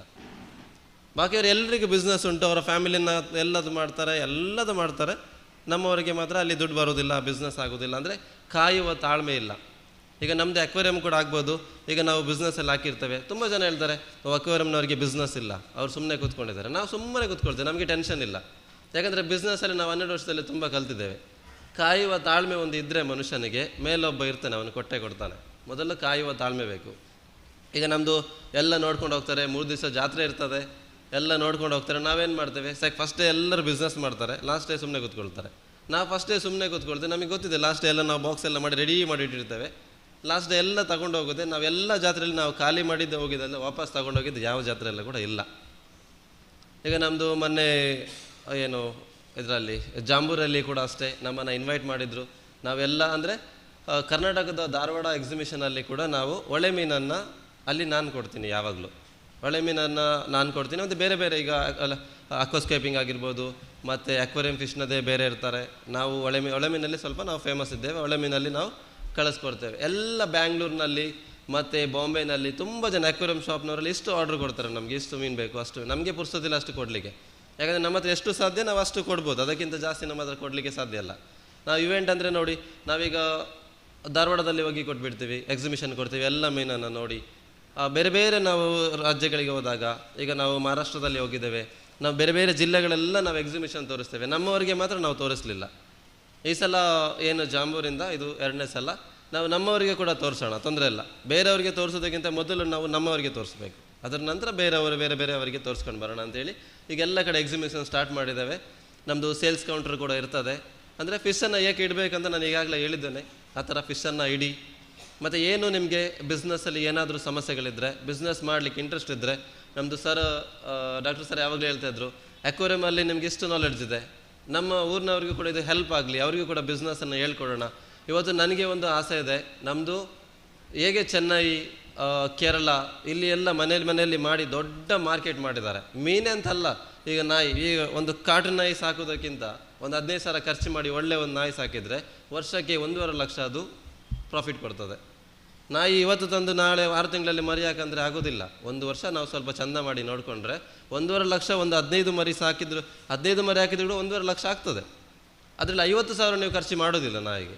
ಒಂದು ತಿಂಗಳಿಗೆ 5,000 ಯಾರು ಮನುಷ್ಯನೇ ತಿನ್ನೋದಿಲ್ಲ, ಕೆಲಸ ನಾಯಿಗೆ ಖರ್ಚು ಮಾಡಲಿಕ್ಕೆ ಸಾಧ್ಯ ಇಲ್ಲ. ಒಂದು ಖರ್ಚು ಮಾಡಿದರೆ ಒಂದು 2,000.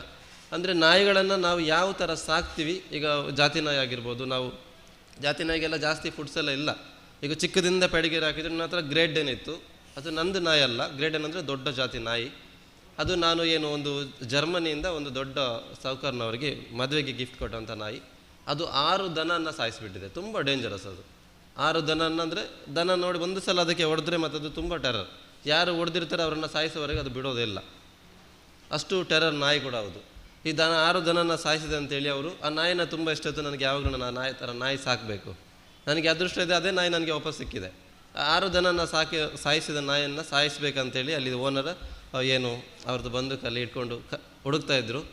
ಆವಾಗ ನಾನು ಹೇಳಿದೆ ನಾನು ತಗೊಂಡೋಗಿ ಸಾಕ್ತೇನೆ. ಅವ್ರು ಹೇಳಿದರು 6 ದನ ಎಲ್ಲ ಸಾಯಿಸಿಬಿಟ್ಟಿದ್ದೆ, ನಿಮ್ಮನ್ನು ಬಿಡೋದಿಲ್ಲ, ಆ ನಾಯಿ ಬೇಡ. ನಾನು ಹೇಳಿದೆ ನಾನು ಹಿಡಿತೇನೆ, ಅದೇನು ಪ್ರಾಬ್ಲಮ್ ಇಲ್ಲ, ಅದು ಏನು ಮಾಡಿದ್ರು ತೊಂದರೆ ಇಲ್ಲ, ನಾನು ತಗೊಂಡು ಹೋಗ್ತೀನಿ, ಅದ್ರ ಬಗ್ಗೆ ನಿಮಗೆ ಟೆನ್ಷನ್ ಬೇಡ, ಓಕೆ ನೀವು ಜಾಗ್ರತೆಯಲ್ಲಿ ಇಟ್ಕೊಂಡು ಹೋಗಿ, ಅದೇನು ಬೇಕಾದರೆ ಮಾಡಿ. ಎಲ್ಲರೂ ಅದನ್ನು ನೋಡಿದರೆ ಓಡೋಗ್ತಾರೆ, ಅದು ಹತ್ರ ಬಂದರೂ ಕೂಡ ಅವ್ರು ಓಡೋಗ್ತಾರೆ, ಯಾಕಂದರೆ ಅದು ಇಟ್ಕೊಂಡು ಹೋಗಲಿ ಅಂತ ಬರೋದು. ಬಟ್ ಇವರೇನು ಮಾಡಿದರೆ ಎಲ್ಲ ಕಡೆ ಶೂಟ್ ಮಾಡಿ, ಕಾಲಿಗೆ ಶೂಟ್ ಮಾಡಿದ್ದಾರೆ, ತುಂಬ ಪೆಟ್ಟೆಲ್ಲ ಮಾಡುವಾಗ ಅದಕ್ಕೆ ನಡಿಲಿಕ್ಕೆ ಕೂಡ ಆಗೋದಿಲ್ಲ. ಕರ್ಕೊಂಡೋಗಿ ಮೆಡಿಸಿನ್ ಮಾಡಲಿ ಅನ್ನೋ ಉದ್ದೇಶ ನಾಯಿದಿದೆ. ಎಲ್ಲರೂ ಸಿಕ್ಕಿದಲ್ಲೆಲ್ಲ ಕಲ್ಲಲ್ಲಿ ಹಿಡಿದು ಎಲ್ಲಿ ಓಡೋಗ್ತದೆ, ಅದು ಓಡೋಗ್ಲೇಬೇಕಲ್ವ. ಅದು ಅಷ್ಟು ವರ್ಷ ಸಾಕಿದ ನಾಯಿಯನ್ನು ನಾವು ಏನಾದರೂ ಮಾಡ್ತಂತೇಳಿ ನಾವು ಬಿಡಲಿಕ್ಕೆ ಆಗೋದಿಲ್ಲ. ಆ ಥರ ಇರುವಾಗ ಆ ನಾಯಿಯನ್ನು ನಾನು ತಗೊಂಡು ಬಂದಿದ್ದೇನೆ. ನಾನು ಹೋಗಿ ಅದಕ್ಕೆ ಬಿಸ್ಕೆಟ್ ಕೊಡುವಾಗ ನಾನು ನಿಂತ್ಕೊಂಡು ಏನು ಮಾಡ್ಬೋದು, ಬಂದರೆ ಇಟ್ಕೊಳ್ಬೋದು, ಅಷ್ಟೇ ಅಲ್ಲ. ನಾನು ಬಿಸ್ಕೆಟ್ ಕೊಡುವಾಗ ಸೀದಾ ಬಂದು ನನ್ನ ಹತ್ರ ಕೈಯಲ್ಲಿ ತಗೊಂಡು ಸುಮ್ಮನೆ ಕೂತ್ಕೊಂಡಿದ್ದೆ ನಾಯಿ. ಇದೊಂದು 6-7 ವರ್ಷದ ಹಿಂದೆ ಆ ನಾಯಿನ ನಾನು ತಗೊಂಡು ಬಂದು ಅದಕ್ಕೆ ಫುಡ್ ಕೊಟ್ಟು ನಾನು ತಗೊಂಡು ಬಂದಿದ್ದೇನೆ. ಈ ಹೈಟಲ್ಲಿತ್ತು, ಅಂದರೆ ನನಗಿಂತಲೂ ಅದು ನಿಂತ್ಕೊಂಡ್ರೆ ಅದರ ಎದೆಗೆ ನಾನಿದ್ದೇನೆ. ಅದು ಜರ್ಮನಿ ನಾಯಿ, ಗ್ರೇಡ್ ಎನ್. ಅಂದರೆ ಮಂಗಳೂರಲ್ಲಿ ಗ್ರೇಡ್ ಎನ್ನಲ್ಲಿ ದೊಡ್ಡ ನಾಯಿ ಇದ್ದದ್ದು ನನ್ನ ಹತ್ರವೇ. ಅಂದರೆ ನನಗೆ ಒಂದು ಹೆಸರು, ಅದು ನನ್ನ ನಾಯಿ ಅಲ್ಲ, ಅದು ಕೂಡ ನನಗೆ ಒಂದು ಒಳ್ಳೆಯ ಹೆಸರಿತ್ತು. ಅಂದರೆ ತುಂಬ ಜನ ಆ ನಾಯಿಯನ್ನು ತಗೊಂಡು ಹೋಗ್ತಿದ್ರು, ಬೇರೆ ನಮ್ಮದು ಕ್ರಾಸ್ ಮಾಡಿಸ್ಲಿಕ್ಕೆ ತಗೊಂಡು ಹೋಗುವಾಗ ನಮಗೆ 4,000 5,000 ಫ್ರೀ ಕಾಸ್ಟ್. ಆ ನಾಯಿನ ತರುವಾಗ ಸಣ್ಣ ಒಂದು 100-200 ಹುಳ ಇತ್ತು ಕಾಲಲ್ಲಿ. ನನಗೆ ಪ್ರಾಣಿಗಳಾಗಿರ್ಬೋದು, ನನಗೆ ಹುಳ ಅದು ಇದು ನನಗೆ ಏಸಿಗೆ ಅಂತ ಇಲ್ಲ. ನಾಯಿಲಿ 100 ಅಲ್ಲ 1000 ಹುಳ ಆದರೂ ನಾನು ಕೈಯಲ್ಲೇ ತೆಗೆದು ಬಿಸಾಕಿ ಅದನ್ನು ಟ್ರೀಟ್ ಮಾಡ್ತಾನೆ. ನನಗೆ ಅದರಲ್ಲೇನಿಲ್ಲ. ಅಂದರೆ ಪ್ರಾಣಿಗಳನ್ನು ನಾವು ಎಷ್ಟು ಮುದ್ದು ಮಾಡ್ತೇವೆ ಆ ಥರ. ಬಟ್ ಆ ನಾಯಿಗೆ ಶುಗರ್ ಇತ್ತು, ಬಟ್ ಅದು ಬೇಗ ರಿಕವರ್ ಆಗ್ತಾ ಇರಲಿಲ್ಲ. ಅಂದರೆ ಹೀಗೆ ನಾವು ಮನೆಯಲ್ಲಿ ಕಟ್ ಹಾಕುವಾಗ ಅದು ತೆಂಗಿನಕಾಯಿ ಬಿದ್ದು ಸ್ವಲ್ಪ ಕಿಡ್ನಿಗೆ ಡ್ಯಾಮೇಜ್ ಆಗಿ ಅದು ಸತ್ತೋಯ್ತು. ತುಂಬ ಖರ್ಚು ಮಾಡಿದೆ, ಆದರೆ ಉಳಿದಿಲ್ಲ. ಆದರೆ ಆ ನಾಯಿಯನ್ನು ಬಿಟ್ಟು ಅದು ಸಾಯ್ತದೆ ಅನ್ನೋ ಬೇಜಾರಲ್ಲಿ ನಾನು 1 ವಾರ ಮನೆಗೆ ಬರಲಿಲ್ಲ. ನಾನು 1 ವಾರ ಮನೆಗೆ ಬರಲಿಲ್ಲಲ್ಲ, 1 ವಾರ ಕೂಡ ಅದು ಸಾಯಲೇ ಇಲ್ಲ. ಬಟ್ ಆ ನಾಯಿಯನ್ನು ಇವತ್ತು ನೆನೆಸ್ಕೊಂಡ್ರು ಕೂಡ ನಮಗೆ ಅದು ತುಂಬ ದುಃಖವೇ ಕೂಡ. ಆ ನಾಯಿ, ನಾನು ಮನೆಗೆ ಅಮ್ಮ ಹೇಳಿದರು ನೀನು ಬರಲಿಲ್ಲ ಆದರೆ ಅದು ಸಾಯೋದಿಲ್ಲ, ನೀನು ಬಾ, ಅದು ಸತ್ತರೆ ಸಾಯಲಿ ಅಂತೇಳಿ. ನಾನು ಬಂದು ಮನೆಯಲ್ಲಿ ಒಳಗಡೆ ಅದನ್ನು ಮುಟ್ಟಿ ಹೋಗಿ ನಾನು ಚಹಾ ಕುಡಿದು ಮತ್ತೆ ಬಂದು ಹೀಗೆ ಏನಾಯಿತು ಅಂತ ಕೇಳುವಾಗ ನಾಯಿ ನೋಡಿ ಸತ್ತೋಗಿದೆ. ನಂದು ತೊಡೆಯಲ್ಲೇ ಸತ್ತೋಗಿದೆ ನಾಯಿ, ಬೇರೆ ಡೌಟ್ ಇಲ್ಲ. ಯಾಕಂತ ಹೇಳಿದರೆ ನಾನು ಅಷ್ಟು ಹುಳ ಇದ್ದಾಗ ನಾನು ಮೆಡಿಸಿನ್ ಮಾಡಿದ ಒಂದು ಉದ್ದೇಶಕ್ಕೆ ನನ್ನ ಜೊತೆ ಅದು ನನ್ನ ಹತ್ರ ಸತ್ತೋಗಿದೆ. ಹೀಗೆ ನಾಯಿಗಳನ್ನು ಅಷ್ಟೇ ನಾವು, ಅದಕ್ಕೆ ನಾನು ಅಷ್ಟು ದೊಡ್ಡ ಗ್ರೇಡ್ ಎಲ್ಲರೂ ಕೇಳ್ತಾರೆ ಎಷ್ಟು ಖರ್ಚಾಗ್ತದೆ. ನಾವು ತಿಂದು ಬಿಸಾಕುವ ಅನ್ನ ನಾನು ಹಾಕ್ತಿದ್ದೆ ಬಿಟ್ಟರೆ ಬೇರೆ ಯಾವ ಕೂಡ ಫುಡ್ ಕೂಡ ನಾನು ಹಾಕಲಿಲ್ಲ ಅದಕ್ಕೆ. ಅದೇ ಫುಡ್ಡಲ್ಲಿ ನಾನು ಮೇಂಟೈನ್ ಮಾಡ್ತಿದ್ದೆ. ನಾಯಿ ಏನಿಲ್ಲ, ಗಟ್ಟಿ ಇತ್ತು. ಶುಗರ್ ಇದ್ದರೂ ಕೂಡ ನಾನು ಟ್ಯಾಬ್ಲೆಟ್ ಕೂಡ ಕೊಡಲಿಲ್ಲ, ನಾವು ಫುಡ್ಡನ್ನೇ ಕೊಡ್ತಾಯಿದ್ವಿ. ಬಟ್ ಏನು ಪ್ರಾಬ್ಲಮ್ಸ್ ಇರಲಿಲ್ಲ. ಈಗ ನಾಯಿ ಆಗ್ಬೋದು, ನಮ್ಮದು ಪಾರಿವಾಳ, ಲವ್ ಬರ್ಡ್ಸ್, ಇದೆಲ್ಲ ಕೂಡ ಮಾರ್ಕೆಟಲ್ಲಿ ತುಂಬ ಸೇಲ್ ಇದೆ. ಎಲ್ಲ ಎಲ್ಲಿ ಸಿಗ್ತದೆ, ಮೀನಲ್ಲಿ ಸಿಗ್ತದೆ, ಚೆನ್ನೈಯಲ್ಲಿ ಸಿಗ್ತದೆ, ಪಾರಿವಾಳಲ್ಲಿ ಸಿಗ್ತದೆ, ಚೆನ್ನೈಯಲ್ಲಿ ಸಿಗ್ತದೆ, ನಾಯಿಯಲ್ಲಿ ಸಿಗ್ತದೆ, ಚೆನ್ನೈಯಲ್ಲಿ ಸಿಗ್ತದೆ. ಯಾಕೆ ಇಲ್ಲಿ ನಮ್ಮ ಹತ್ರ ಎಲ್ಲಿ ಕೂಡ ಸಿಗೋದಿಲ್ವಾ? ತಂದದೆಲ್ಲ ಇಲ್ಲಿ ಉಳಿತದೆ, ಬಟ್ ಅದು ಸಾಕಲಿಕ್ಕೆ ಮಾತ್ರ ಇಲ್ಲಿ ಅವ್ರಿಗೆ ಯಾರಿಗೂ ಕೂಡ ಆಗೋದಿಲ್ಲ. ಈಗ ಎಲ್ಲ ಬಿಸ್ನೆಸ್ ಕೂಡ ಇಲ್ಲಿ ನಡೀತದೆ. ಈಗ ಪ್ರಾಣಿಗಳು ಎಲ್ಲರೂ ಕೂಡ ಸಾಕ್ತಾರೆ. ಈ ನಮ್ಮದು ಕೋಳಿ ಬಿಸ್ನೆಸ್ ಕೂಡ ತುಂಬ ಚೆನ್ನಾಗಿದೆ. ಕೋಳಿ ಬಿಸ್ನೆಸ್ಸು, ಹೈಬ್ರಿಡ್ ಬಿಸ್ನೆಸ್ ಎಲ್ಲ ಕೂಡ. ಈಗ ಪ್ರಾಣಿಗಳ ಬಿಸ್ನೆಸ್ಸಲ್ಲಿ ಆಗಿರ್ಬೋದು, ಯಾವುದೇ ಕೂಡ ಯಾರು ಬಂದು ನನ್ನ ಹತ್ರ ಕೇಳಿದ್ರು ಕೂಡ ನಾನು ಅದಕ್ಕೆ ಒಳ್ಳೆ ಮಾಹಿತಿ ಕೊಟ್ಟು ನೀವು ಈ ಥರ ಮಾಡಿ, ಇದೇ ಥರ ಮಾರ್ಕೆಟ್ ಇದೆ, ನೀವೇನಾದರೂ ಮಾಡ್ಕೊಂಡು ಹೋಗಿ. ನಮ್ಮದು ಉದ್ದೇಶ ಒಂದೇ ಇದೆ, ಯಾರಾದರೂ ಏನಾದರೂ ಒಂದು ಕೆಲಸ ಮಾಡಬೇಕು, ಏನಾದರೂ ಒಂದು 4 ಕಾಸು ಸಂಪಾದನೆ ಮಾಡಬೇಕು. ಇವತ್ತು ಚೆನ್ನೈಯಲ್ಲಿ ದೊಡ್ಡ ಮಾರ್ಕೆಟ್ ಇದೆ, ಅದೇ ರೀತಿ ಮಂಗಳೂರಲ್ಲೂ ಕೂಡ ದೊಡ್ಡ ಮಾರ್ಕೆಟ್ ಮಾಡಬೇಕು ಅನ್ನೋ ಉದ್ದೇಶ ನಮ್ಮಲ್ಲಿರುವಾಗ ನಮ್ಮದು ಡಾಕ್ಟರ್ ಸರ್ ಹೇಳಿದರು, ಮಾಡೋಣ, ನಾನು ಹೆಲ್ಪ್ ಮಾಡ್ತೀನಿ ನಿಮಗೆ, ನಮ್ಮದು ಸುದ್ದಿವಾಹಿನಿಯಿಂದ ನಾವೇನಾದರೂ ಮಾಡೋಣ. ಎಲ್ರಿಗೂ ಕೂಡ ನಾವೇನು ಹೇಳೋದು ಅಂದರೆ, ಎಲ್ಲರೂ ಇವತ್ತಿಂದಲೇ ಮನೆಯಲ್ಲಿ ಕಾಟುನಾಯಿ ಬೇಕು, ಬೇಡ ಅಂತ ಇಲ್ಲ, ಸಾಕಬಾರ್ದು ಅಂತ ಏನು ಹೇಳ್ತಾ ಇಲ್ಲ. ಬಟ್ ಎಲ್ಲದೂ ಕೂಡ 5,000ಕ್ಕೆ ಪಮರಿಯನ್ ಸಿಗ್ತದೆ. 5,000 ದೊಡ್ಡ ವಿಶೇಷತೆ ಏನಲ್ಲ. 5,000ಕ್ಕೆ ಪಮರಿಯನ್ ಒಂದೊಂದು ಫೀಮೇಲ್ ನಾಯಿ ಸಾಕಿ, ಏನು ಪ್ರಾಬ್ಲಮ್ಸ್ ಇಲ್ಲ. ಅದು ಮರಿ ಹಾಕುವಾಗ ಎಲ್ಲ ಮರಿಯನ್ನು ಆದರೆ ನೀವೇ ಮಾರ್ಕೆಟ್ ಮಾಡಿ. ಸರ್ ನಾನು ಹೇಳಿದಾಗ ಒಂದು ಒಳ್ಳೆ ಸ್ಟೇಜನ್ನು ನಾವು ಪ್ರಿಪೇರ್ ಮಾಡ್ಬೋದು. ಒಂದು ಒಳ್ಳೆ ಜಾಗ ಮಂಗಳೂರಲ್ಲಿ ತಿಂಗಳಿಗೆ 2 ಸಲ, 15 ದಿವಸಕ್ಕೆ 1 ಸಲ ಒಂದು ಜಾಗನ ಫಿಕ್ಸ್ ಮಾಡಿ ನಿಮ್ಮ ನಾಯಿಯನ್ನು ಯಾರೋ ಬ್ರೋಕರ್ಗೆ ಕೊಟ್ಟು 15,000 ನಾಯಿಯನ್ನು 10,000ಗೆ ಕೊಟ್ಟು 5,000 ನೀ ಹಿಡ್ಕೊ ಸೇಲ್, ಅದಲ್ಲ. ನಿಮ್ಮ ನಾಯಿಯನ್ನು ಒಳ್ಳೆ ಮಾಡಿ ID ಕಾರ್ಡ್ ಹಾಕ್ಕೊಂಡು ನಿಮ್ಮ ಹೆಸರೊಂದು ಫಾರ್ಮ್ ಹಾಕ್ಕೊಂಡು ನಿಮ್ಮ ನಾಯಿಯನ್ನು ಒಂದು ಗ್ರೌಂಡಲ್ಲಿ ನೀವೇ ಸೇಲ್ ಮಾಡಿ. 15,000 ನಾಯಿಯನ್ನು 13,000ಕ್ಕೆ ಕೊಡಿ, 3,000 ನಿಮಗೇನೆ ಸಿಗ್ತದೆ. ನಿಮ್ಮ ನಾಯಿಯನ್ನು ನೀವೇ ಸೇಲ್ ಮಾಡಿ. ಲವ್ ಬರ್ಡ್ಸ್ ಆಗಿ, ಲವ್ ಬರ್ಡ್ಸ್ ಇಷ್ಟು ಚೆನ್ನಾಗಿ ಬರ್ತದೆ. ಲವ್ ಬರ್ಡ್ಸ್ ಎಷ್ಟು ಚೆನ್ನಾಗಿ ಬ್ರೀಡ್ ಆಗ್ತದೆ ಲವ್ ಬರ್ಡ್ಸ್ ಮನೆಯಲ್ಲಿ. ಲವ್ ಬರ್ಡ್ಸ್ ಕಲರ್ ಹೇಗೆ ಬರ್ತದೆ ಅಂತ ಕೇಳ್ತಾರೆ. ಹೇಗೆ ಕಲರನ್ನು ಅದು ಚೇಂಜ್ ಮಾಡೋದು ನಾವು. ಲವ್ ಬರ್ಡ್ಸನ್ನು ನಾವು ಈ ಥರ ಬ್ರೀಡ್ ಮಾಡಲಿಕ್ಕೆ ಇಟ್ಟಾಗ ಆ ಗೋಡೆಗೆ ಹಳದಿ ಕಲರನ್ನು ಹಾಕಿದರೆ ಅದು ಕ್ರಾಸ್ ಆಗುವಾಗ ಯಾವ ಕಲರನ್ನು ನೋಡ್ತದೆ ಆ ಕಲರ್ ಬರ್ತದೆ, ಹಳದಿ ಬರ್ತದೆ. ಮನೆ ಒಳಗೆ ಹಾಕುವಾಗ ಅದು ಬ್ರೀಡ್ ಆಗುವಾಗ ಆಕಾಶ ನೋಡಿದರೆ ನೀಲಿ ಬರ್ತದೆ. ಗಿಡದ ಪಕ್ಕ ಇಟ್ಟರೆ ಅದು ಗಿಡ ನೋಡುವಾಗ ಗಿಡ ಬರ್ತದೆ. ಈಗ ಮನೇಲಿ ಎಲ್ರಿಗೂ ಗೊತ್ತಿದೆ ಬ್ರೀಡಿಂಗ್ ಪ್ರೊಸೀಜರ್ ಹೇಗೆ ನಡೀತದೆ. ಈಗ ಮನೇಲಿ ಏನಾಗ್ತದೆ, ಒಂದು ಪ್ರೆಗ್ನೆಂಟ್ ಇದ್ದಾಗ ಮನೆಯಲ್ಲಿ ಎಲ್ರಿಗೂ ಬ್ರೀಡಿಂಗ್ ಪ್ರೊಸೀಜರ್. ಈಗ ಪ್ರೆಗ್ನೆಂಟ್ ಇರ್ತಾರೆ, ಒಳ್ಳೊಳ್ಳೆ ಮಕ್ಕಳದ್ದು ಫೋಟೋ ಹಾಕ್ತಾರೆ. ಅದು ಯಾಕೆ ಸುಮ್ಮನೆ ಹಾಕೋದಿಲ್ಲ. ಪ್ರೆಗ್ನೆಂಟ್ ಇದ್ದ ಒಂದು ಹುಡುಗಿ ಆ ಮಗುವನ್ನು ನೋಡ್ತಾ ಇದ್ದರೆ ಆ ಮಗು ಥರನೇ ಆ ಮಗುದು ಶೇಪ್ ಬರ್ತದೆ, ಅದರಲ್ಲಿ ಡೌಟೇ ಇಲ್ಲ, ಬರ್ತದೆ. ಅಂದರೆ ಆ ಕಣ್ಣು ದೃಷ್ಟಿ ಯಾವುದನ್ನು ತುಂಬ ಆಸೆ ಪಡ್ತದೆ. ಈಗ ಮನೆಯಲ್ಲಿ ಅಜ್ಜನಿಗೆ ಅವರು ಸಂತಾನವೇ ಇರೋದಿಲ್ಲ, ಒಬ್ಬರಿಗೆ ತುಂಬ ಡಿಂಪಲ್ಸ್ ಇರ್ತದೆ. ಆ ಡಿಂಪಲನ್ನು ನೋಡಿದರೆ ತುಂಬ ಇಷ್ಟ ಇರ್ತದೆ ಒಂದು ಪ್ರೆಗ್ನೆಂಟ್ ಹುಡುಗಿಗೆ. ಆ ಡಿಂಪಲನ್ನೇ ಅವಳು ಯಾವಾಗಲೂ ನೋಡ್ತಿದ್ರೆ ಆ ಹುಟ್ಟುವ ಮಗುಗೆ 2 ಡಿಂಪಲ್ ಬಂದೇ ಬರ್ತದೆ, ಡೌಟ್ಸೇ ಇಲ್ಲ. ಅದು ಪ್ರಕೃತಿ ಕೊಡುವಂಥ ಗಿಫ್ಟ್ ಅದು. ಈಗ ಬ್ರೀಡಿಂಗಲ್ಲಿ ಕೂಡ ಆಗ್ಬೋದು, ಅದು ಎಲ್ಲದೂ ಕೂಡ ಸೇಮ್ಸ್ ಇರ್ತದೆ. ಅಂದರೆ ಸೈಂಟಿಸ್ಟ್ ಅವರು ಎಲ್ಲ ಮೀನು, ಈಗ ಕಲರ್ಸ್ ಎಲ್ಲ ಮೀನಲ್ಲಿ ಮಾಡ್ತಾರೆ. ಇದೇ ಡ್ಯಾನಿಸೋನಿ ಆ್ಯಕ್ಚುಲಿ, ಇದೆಲ್ಲ ಇದಕ್ಕೆ ಹೇಳ್ತಾರೆ ಡ್ಯಾನಿಸೋನಿ. ಸುಳ್ಯದಲ್ಲಿ ಸಿಗುವಂಥ ಮೀನು ಇದು ಡ್ಯಾನಿಸೋನಿ. ಈ ಮೀನು ನೋಡಿ ಸುಳ್ಯದ ಹೊಳೆಯಲ್ಲಿ ಸಿಗ್ತದೆ. ಹೌದು, ಪಯಸ್ವಿನಿ ಹೊಳೆಯಲ್ಲಿ ಸಿಗುವಂಥ ಮೀನು ಡ್ಯಾನಿಸೋನಿ. ಇದು ನಮಗೆ ಸಿಗೋದಿಲ್ಲ ಕಾರ್ಕಳದಲ್ಲಿ, ನಮಗೆ ಮಸ್ಕಾರ ಸಿಗ್ತದೆ, ಡ್ಯಾನಿಸೋನಿ ಅಜೆಂದ ಸಿಗ್ತದೆ. ಈಗ ನಮ್ಮದು ಈ ಸ್ಟಾಲ್ ವೈಸ್ ಹಾಕಿದ್ರಲ್ಲ, ಸ್ಟಾಲ್ಸ್ ಆಗಿರ್ಬೋದು ಬೌಲಲ್ಲಿ. ಇವತ್ತು ನಮಗೆ ನಾವಿಷ್ಟು ಕಷ್ಟಪಟ್ಟಿದ್ದೇನೆ, ಏನಾದರೂ ಒಂದು ಮಾಡಬೇಕು. ಇವತ್ತು ನನಗೆ ಪ್ರಕೃತಿಯಿಂದ ಸಿಗುವಂಥ ಸಂಪತ್ತಿದೆ ನೋಡಿ, ಅದು ನಾನು ಇರೋವರೆಗೆ ನನ್ನ ಹತ್ರ ಎಲ್ಲ ಖಾಲಿ ಆದರೂ ಕೂಡ ಪ್ರಕೃತಿ ಸಂಪತ್ತು ಯಾವತ್ತೂ ಕೂಡ ಖಾಲಿ ಆಗೋದಿಲ್ಲ. ಎಷ್ಟು ವರ್ಷ ಹೊಳೆ ಇರ್ತದೆ ಅಷ್ಟು ವರ್ಷ ನನಗೆ ಜೀವನ ಮಾಡಲಿಕ್ಕೆ ಏನು ಕೂಡ ಕಷ್ಟ ಇಲ್ಲ. ನಮ್ಮದು ಹೊಳೆಯ ಮೀನನ್ನು ನಮಗೆ ಟ್ರೀಟ್ಮೆಂಟ್ ಮಾಡಲಿಕ್ಕೆ ಗೊತ್ತು. ಟ್ರೀಟ್ಮೆಂಟ್ ಎಂಥದಿಲ್ಲ, ಮೀನನ್ನು ತೆಗೆದು ಅದು ಎಲ್ರಿಗೂ ಗೊತ್ತು. ಏನು ಟ್ರೀಟ್ಮೆಂಟ್ ಹೇಗೆ ಮಾಡ್ತಾರೆ ಹಾಗೆ ಮಾಡ್ತಾರೆ, ಏನಿಲ್ಲ. ಮೆಡಿಸಿನ್ ಏನು ಇಲ್ವಾ ಮೀನಿಗೆ. ಹೋಗಿ ದೊಡ್ಡ ದೊಡ್ಡ ಬಾದಾಮ್ದು ಮರ ಇರ್ತದೆ, ಎಲೆ ಬಿದ್ದಿರ್ತದೆ, ಆ ಎಲೆಯನ್ನು ಒಣಗಿದ ಎಲೆಯನ್ನು ತಗೊಂಡು ಬನ್ನಿ, ಆ ನೀರಲ್ಲಿ ಮಿಕ್ಸ್ ಮಾಡಿ ಹಾಕಿ, ನೆಕ್ಸ್ಟ್ ಡೇ ಅವೆಲ್ಲ ನೀರ್ದು ಕಲರ್ ಬಿಡ್ತದೆ, ಮೀನು ಸರಿಯಾಗಿ ಬಿಡ್ತದೆ. ಈ ನದಿಯ ಮೀನನ್ನು ತೆಗೆದು ಮೇಲಿಡುವಾಗ ಸ್ವಲ್ಪ ಉಪ್ಪನ್ನು ಹಾಕಬೇಕು. ಎಲ್ಲ ಮೀನಿಗೂ ಉಪ್ಪು ಕಂಪಲ್ಸರಿ. ಕಂಪಲ್ಸರಿ ಅಂತಲ್ಲ, ಉಪ್ಪು ಹಾಕಿದದೊಂದು ಟ್ರೀಟ್ಮೆಂಟ್ ಕೂಡ, ಒಂದು ಮೆಡಿಸಿನ್ ಮತ್ತು ಆಕ್ಸಿಜನ್ ಸಿಗ್ತದೆ ಮೀನುಗಳಿಗೆ.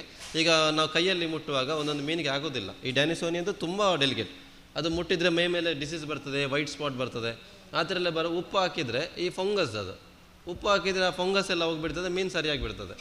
ಈಗ ನಮ್ಮ ಹತ್ರ ಕೆಲವು ಸಲ ಮೀನು ತಗೊಂಡು ಬರ್ತಾರೆ, ಆಸ್ ಅ ಬಿಸ್ನೆಸ್ ಇರ್ತದೆ, ಆ ಮೀನು ಸರಿ ಇಲ್ಲ ಸರ್, ಏನಾದರೂ ಒಂದು ಟ್ರೀಟ್ಮೆಂಟ್ ಮಾಡಿ ಸರಿ ಮಾಡಿ ಕೊಡಿ. ನಾವು ಟ್ಯಾಂಕಲ್ಲಿ ಹಾಕಿ ಸ್ವಲ್ಪ ಉಪ್ಪು ಹಾಕಿ ಸುಮ್ಮನೆ ಇಡ್ತೀವಿ, 2 ದಿವಸ ಆದಮೇಲೆ ಸರಿಯಾಗಿದೆ ತಗೊಂಡೋಗಿ.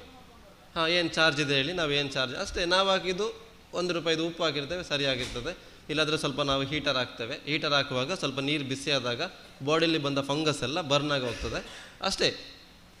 ಮತ್ತು ಟ್ರೀಟ್ಮೆಂಟಿಗೆ ಮೆಡಿಸಿನ್ಸ್ ಎಲ್ಲ ತುಂಬ ಇದೆ, ಬೇರೆ ಬೇರೆ ಮೆಡಿಸಿನ್ಸ್, ಅಷ್ಟರಲ್ಲೇ ಎಲ್ಲ ಮುಗಿಯೋದಿಲ್ಲ.